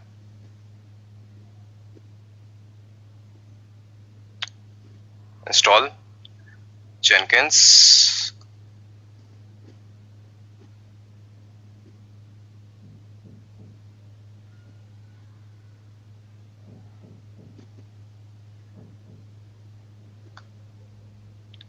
You can see the Helm list. One release is already there. I'm going to echo the password from the Cloud Shell this time. No mistakes. Echo $this. Alright. So this is going to be a password. Let me have it here. Notepad.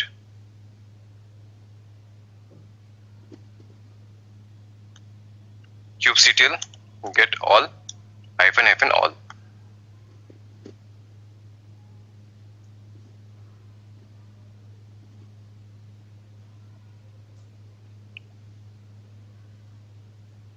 Okay, these are your replica sets, services, daemon sets. Alright.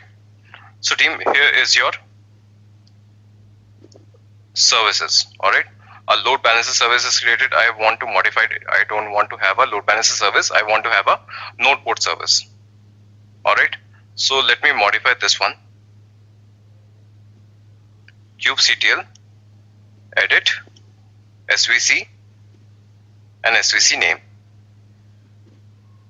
Alright, I want to change the type of the service.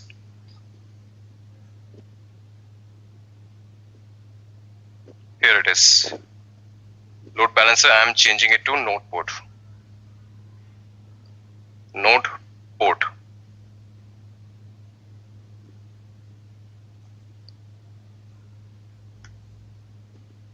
Okay, Jenkins job is edited. kubectl, get svc and this one. Okay, so team, now you do have a node port. Okay, this is your port number. Let me have the IP of the machine. Alright, you have to go to the VM instances.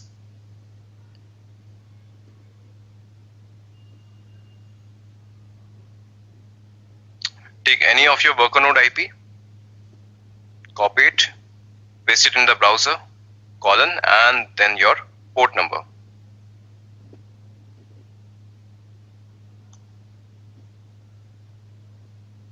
Team, you are getting the Jenkins dashboard.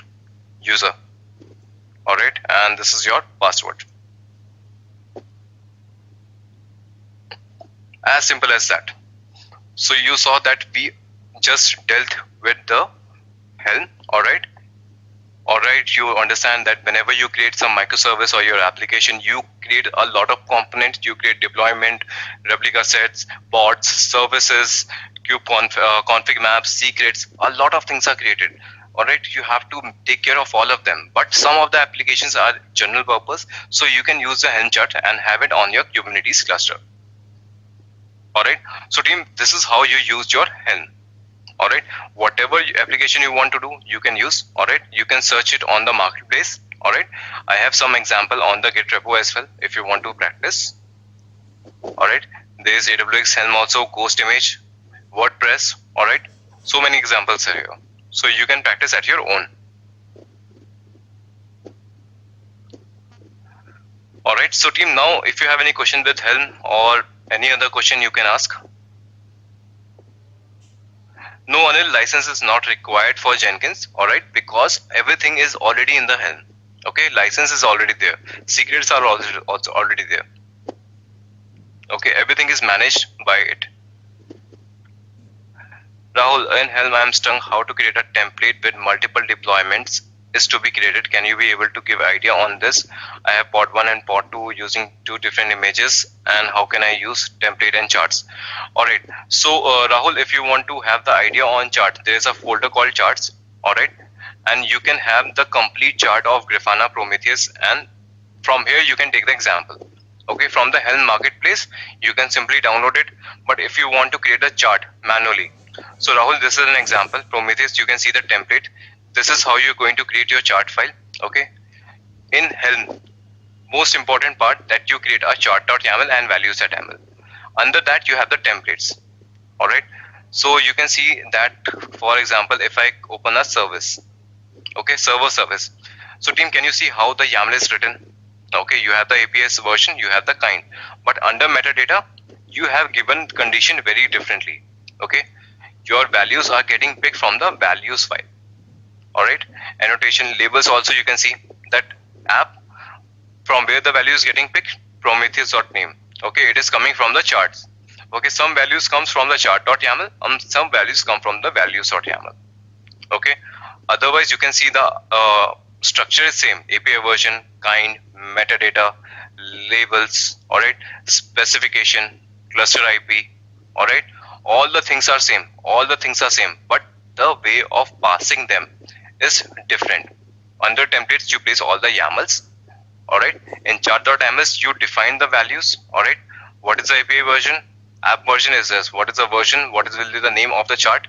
Prometheus. Alright, so this is how you can create the chart. So Rahul, if you want to have an idea, you can go through these charts. It will give you the complete picture.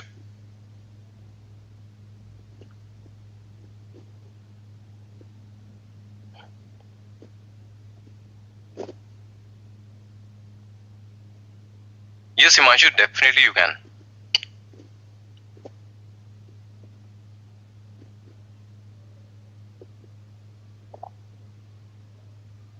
Prempal, what is intermediate container? I don't understand exactly what kind of container you're talking about.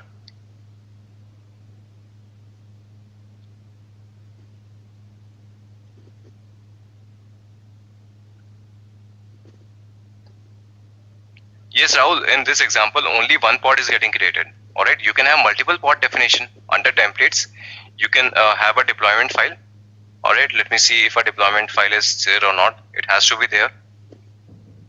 Alright, this is a deployment file.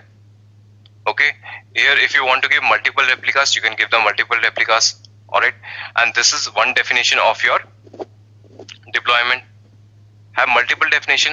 Once your definition ends here, put 3 hyphens and give a different deployment definition.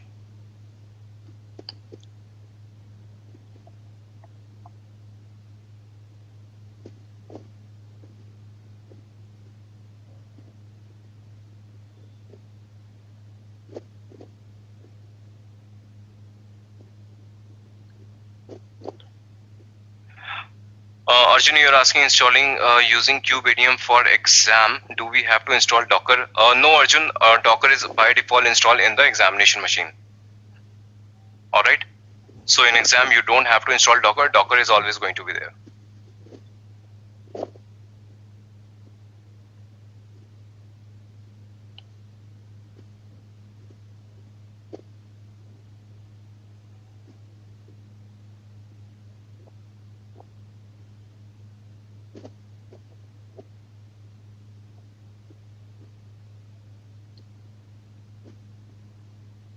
Okay, team, just a minute, please.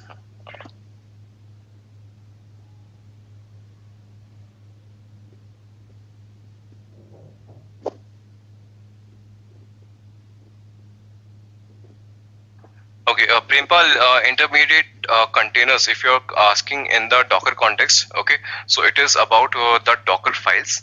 All right, you have a Docker file. It is a config as code, you can say, or infrastructure as a code, you can say. All right, you write the Docker file. In Docker file, you give the definition that what image you are going to use, what operations you are going to perform in this container. All right, you add multiple layers on your containers. All right, so if you understand about Docker file, you are asking a question from Docker, so that is why I am asking, giving the answer in a Docker context. So consider that you are creating a Docker file. In Docker file, you have mentioned multiple steps. First, that download a CentOS container, all right. Then create a container. Then install Nginx in that container. Then you have to install a new index.html file, all right. So you have mentioned 4 to 5 steps in a Docker file. All right, so in a Docker file you have given multiple files. Now you are going to create a Docker image from that Docker file. You are creating a Docker image from that Docker file. So you have given 5 steps. So all the 5 steps will be created on intermediate containers. All right, like you first said that from image CentOS. So CentOS image will be downloaded and a container will be created. All right, then you wanted to install Nginx. So that you are going to install Nginx on that container. All right, you are going to install that Nginx on that container, and then our image will be formed and that container will be deleted. All right, then if you have given next step, that create a new index.html file, then new container will be created with the latest image, and HTML index.html file will be updated. Again, that container will be terminated and image will be created from that. All right, so for all the steps, intermediate containers are created. All right, all the containers which are getting created and deleted to give you a end image, those are called intermediate containers.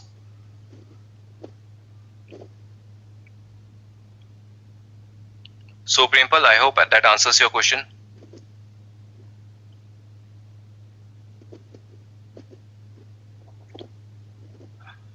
Rahul, you are asking how to pass on different values for different deployment.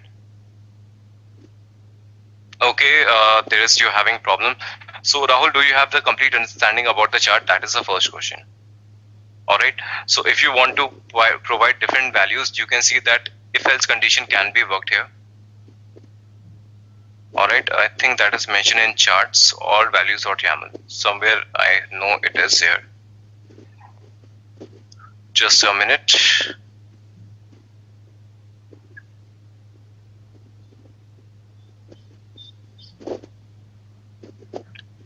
I guess it is in templates. See, Rahul, now this is your answer. All right. See under specification. All right.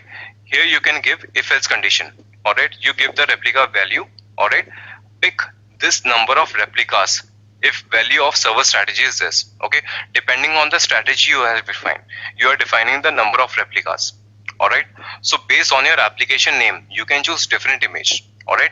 Give two definition of deployment exactly in the same manner. All right. And then you can give the if condition. If you have given the string like this image will be picked and this deployment will be created for application 1. And if you have given the naming convention differently, all right, pick the different name. If the name is different, then choose different number, different type of image and create a different deployment. All right. So Rahul, this is how it is going to be. Otherwise, if you want to have a very specific answer, all right, I cannot give you that specific answer on the fly. All right, you have created a charts, you have good understanding about this. That is really good. But until unless I take a look on those charts myself, I cannot give you the specific answer.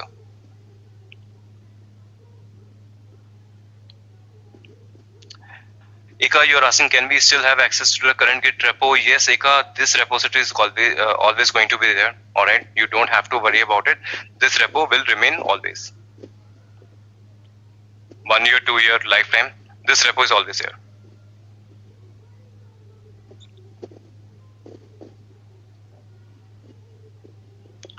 Yes, Arjun.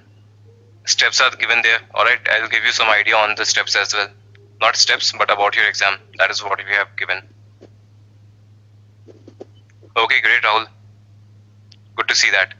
Okay, so team, today don't leave the webinar until unless I ask you to. All right, today is the last class. All right, I'm going to give you some important tips as well.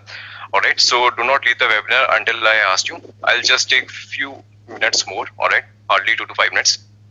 All right, so team, all the topics that we have covered so far.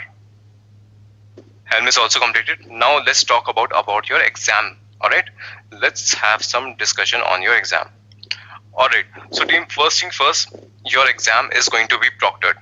All right, the most important point, your exam is going to be proctored. Whenever you register for your exam and you start giving your exam, there is going to be a person on the other side. All right, he will ask you to keep your webcam on. All right, and you have to sit in an empty room. Okay, there should not be interference during your examination. Earlier the examination was of 3 hours. Now your examination is of 2 hours. All right, number of questions has also reduced. All right, but the exam is proctored. You have to have your room clean. You have to sit in an empty room for 2 hours. There should not be interference at all.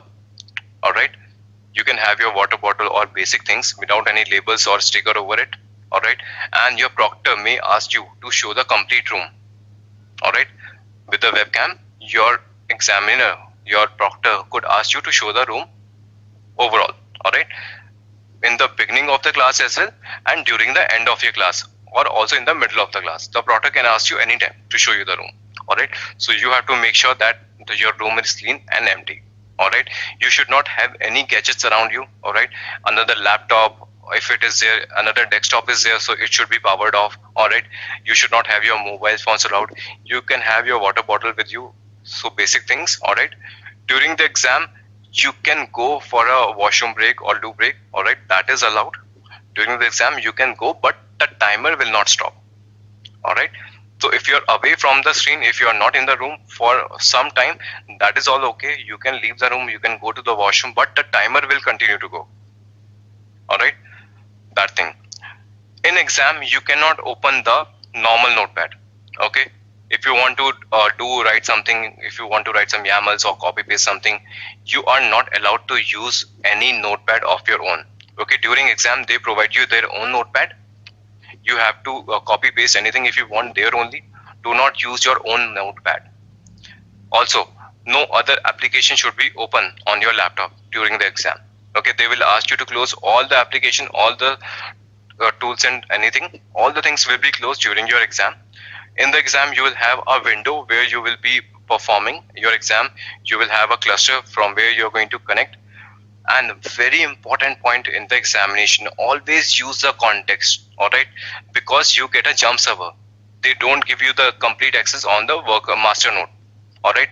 You are getting the access on the jump server, so they can ask you different questions from different clusters, all right. So based on your output, they will judge that you have used the context or not, all right.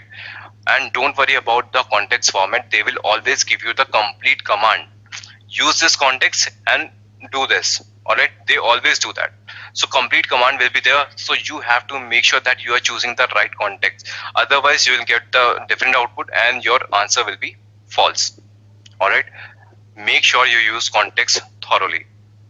And as I told you in the beginning as well, you are not allowed to open any extra tab, all right. You cannot open Google, you cannot open anything. It is really important that you have your bookmarks ready with you, all right, so that with opening an extra tab, only one extra tab is allowed to you, all right. From there you can choose the page where you want to go for your exam, all right. There's a cheat sheet also I have placed in the YAML, your bookmarks, all right. So there are so many commands that can help you for your examination as well, all right. So many commands are there which way you can use in exam. So only one extra tab can be allowed, and only official Kubernetes website you can open there, all right. And about your exam, I have already shared with you that CNCF is the one who is conducting the examination now, all right. This is your examination page, certification, CKA, all right. Here you can register for your exam, all right. You can have some training also for exam. You have the cost of $375, all right, and you get 2 attempts in this, all right. So maybe because of XYZ reason, if you didn't make through in the first attempt, you can attempt again, all right. And validity for this course is 1 year. After you have paid this price, you can have 2 attempts within a year, not after the year, all right. And all the details about your examination is given, all right. Cluster architecture installation weights 25%. All right, workload scheduling takes 15%, service networking takes 20%, storage 10%, troubleshooting is now 30% with the maximum weightage. All right, so it is important that you give your focus on troubleshooting thoroughly. All right, and for your examination preparation as well, I have a lot of content in the Git repository. All right, for example, you have examples. All right, in examples, it is for your application. You can deploy a complete application. Consider that you want to have Spring Boot Mongo app, all right. All the components are here. You can create persistent volume, then persistent volume claim, all right. All the objects that can create it to have your Spring Boot application is here. So this is for your practice. Again, for exam preparation, okay, I have multiple use cases in these 5 CKA file, all right. For example, if you'll see any, what kind of question comes in the examination, all right. You have some tips and tricks also. How to take your etcd backup, I have already discussed about this, all right. No need to memorize the command, how you can deal with it, I have told you that also, all right. So this is for your tips and tricks. These 5 documentation are for that, you can go through them, all right. Pod scenarios, how many pods issues can be there and how you're going to resolve it, okay. There is a text file. So these are the use cases, what problems can happen with pods. Problem with pod YAML, okay. Find out what is wrong with this definition, all right. So team, these are all for your own practice, okay. For troubleshooting also there is a folder, all right. Node issues, network issues, I have already shown you this one, okay. And somebody asked me how to update the cluster, all right. So team, I don't remember who asked me how to update the cluster. There's a folder called update cluster, all right. Here you can see how you are going to update your cluster, update.txt. All the steps are mentioned here to update your cluster, all right. All the steps are here, nothing new, everything is known to you. How to use your kubectl version, how to take the backup of etcd, all right. How to take the backup of all this, everything is here. Follow these steps thoroughly and you can update your cluster as well.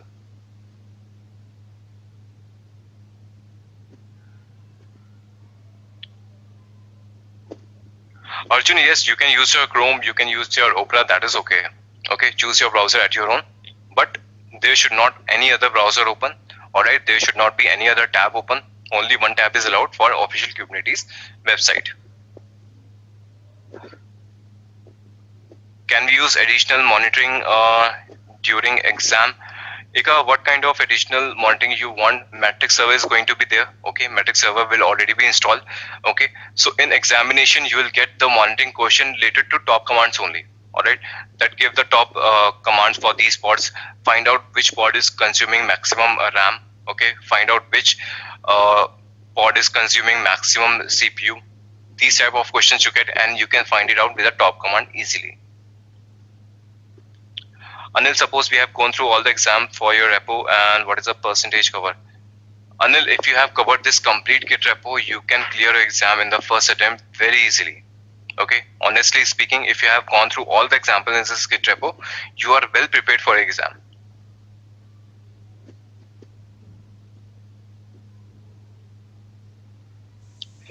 Can we take a notebook in our K8s notes next to your laptop during exam?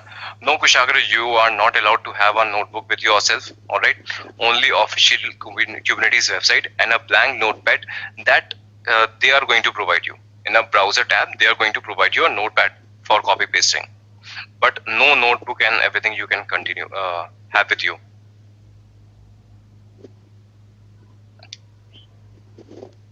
Arjun, I'll honestly say that this Git repo is enough for your examination preparation, alright?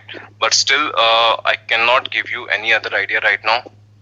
Alright, if any website lets you practice, you can simply Google it, how to practice for your CKA exam.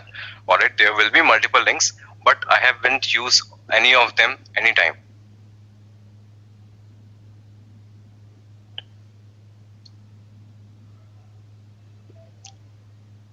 Gaurav, you're asking how many questions are there. I guess now they have reduced the number of questions, and it is from 20 to 24 questions now they give, as per my understanding right now.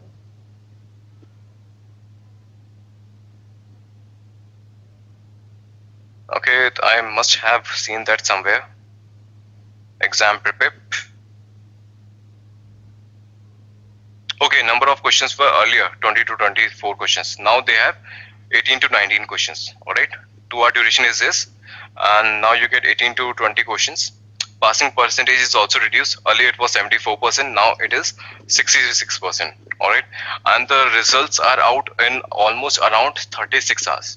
All right, they need at least 36 hours to evaluate your answers, and they then they publish your results.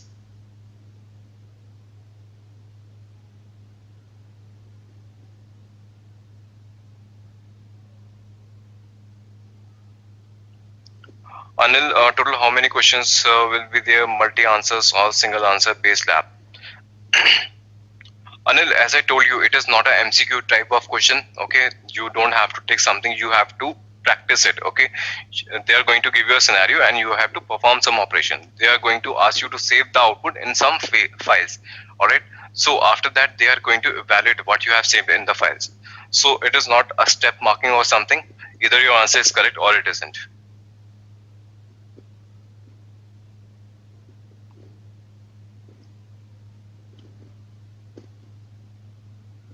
Ika, as I told you, on the machine where you are giving the exam, you are not allowed to have any other laptop or desktop powered on. Okay, so even if you have a laptop or desktop in your room, it has to be in powered off state.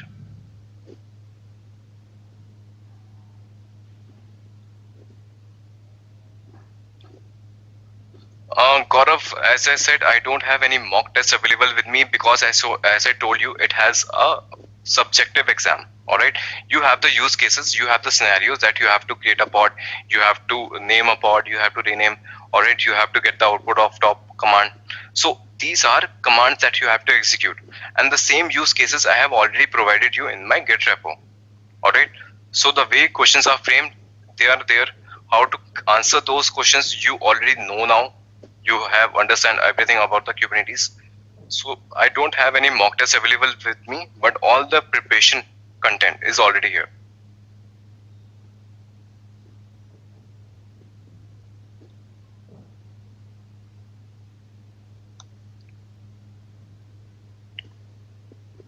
Eka, I will recommend you to have only one monitor.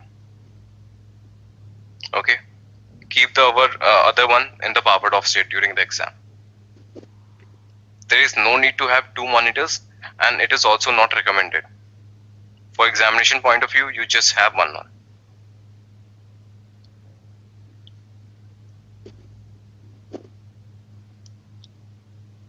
Arjun, the Kubernetes exam is CKA exam is being taken care by CNCF only.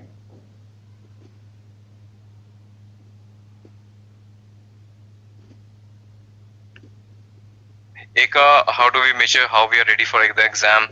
Eka, I have given the use cases. I am repeating multiple time. Alright, I am repeating multiple time. In the exam preparation, you have multiple files here. They have all the questions. So consider if you are capable enough to answer all the questions, you can consider you are well prepared.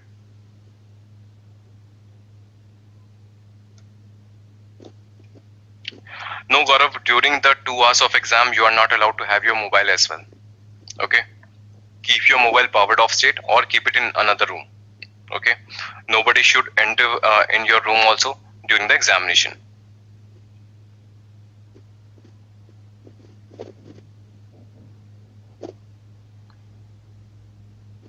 Okay, so team, during exam also you can skip a question for some time and you can come back to the question later on. Okay, so don't get stuck on a single question if you're struggling with it. Alright, skip that question for that duration, move to the next question. Alright, so there may be chances that the later questions carry more weightage and you're more confident with that. So you can skip the question for the particular duration, and after that, once you're done with all the questions, you can come back to the questions where you have the issues. No, sort of no negative marking.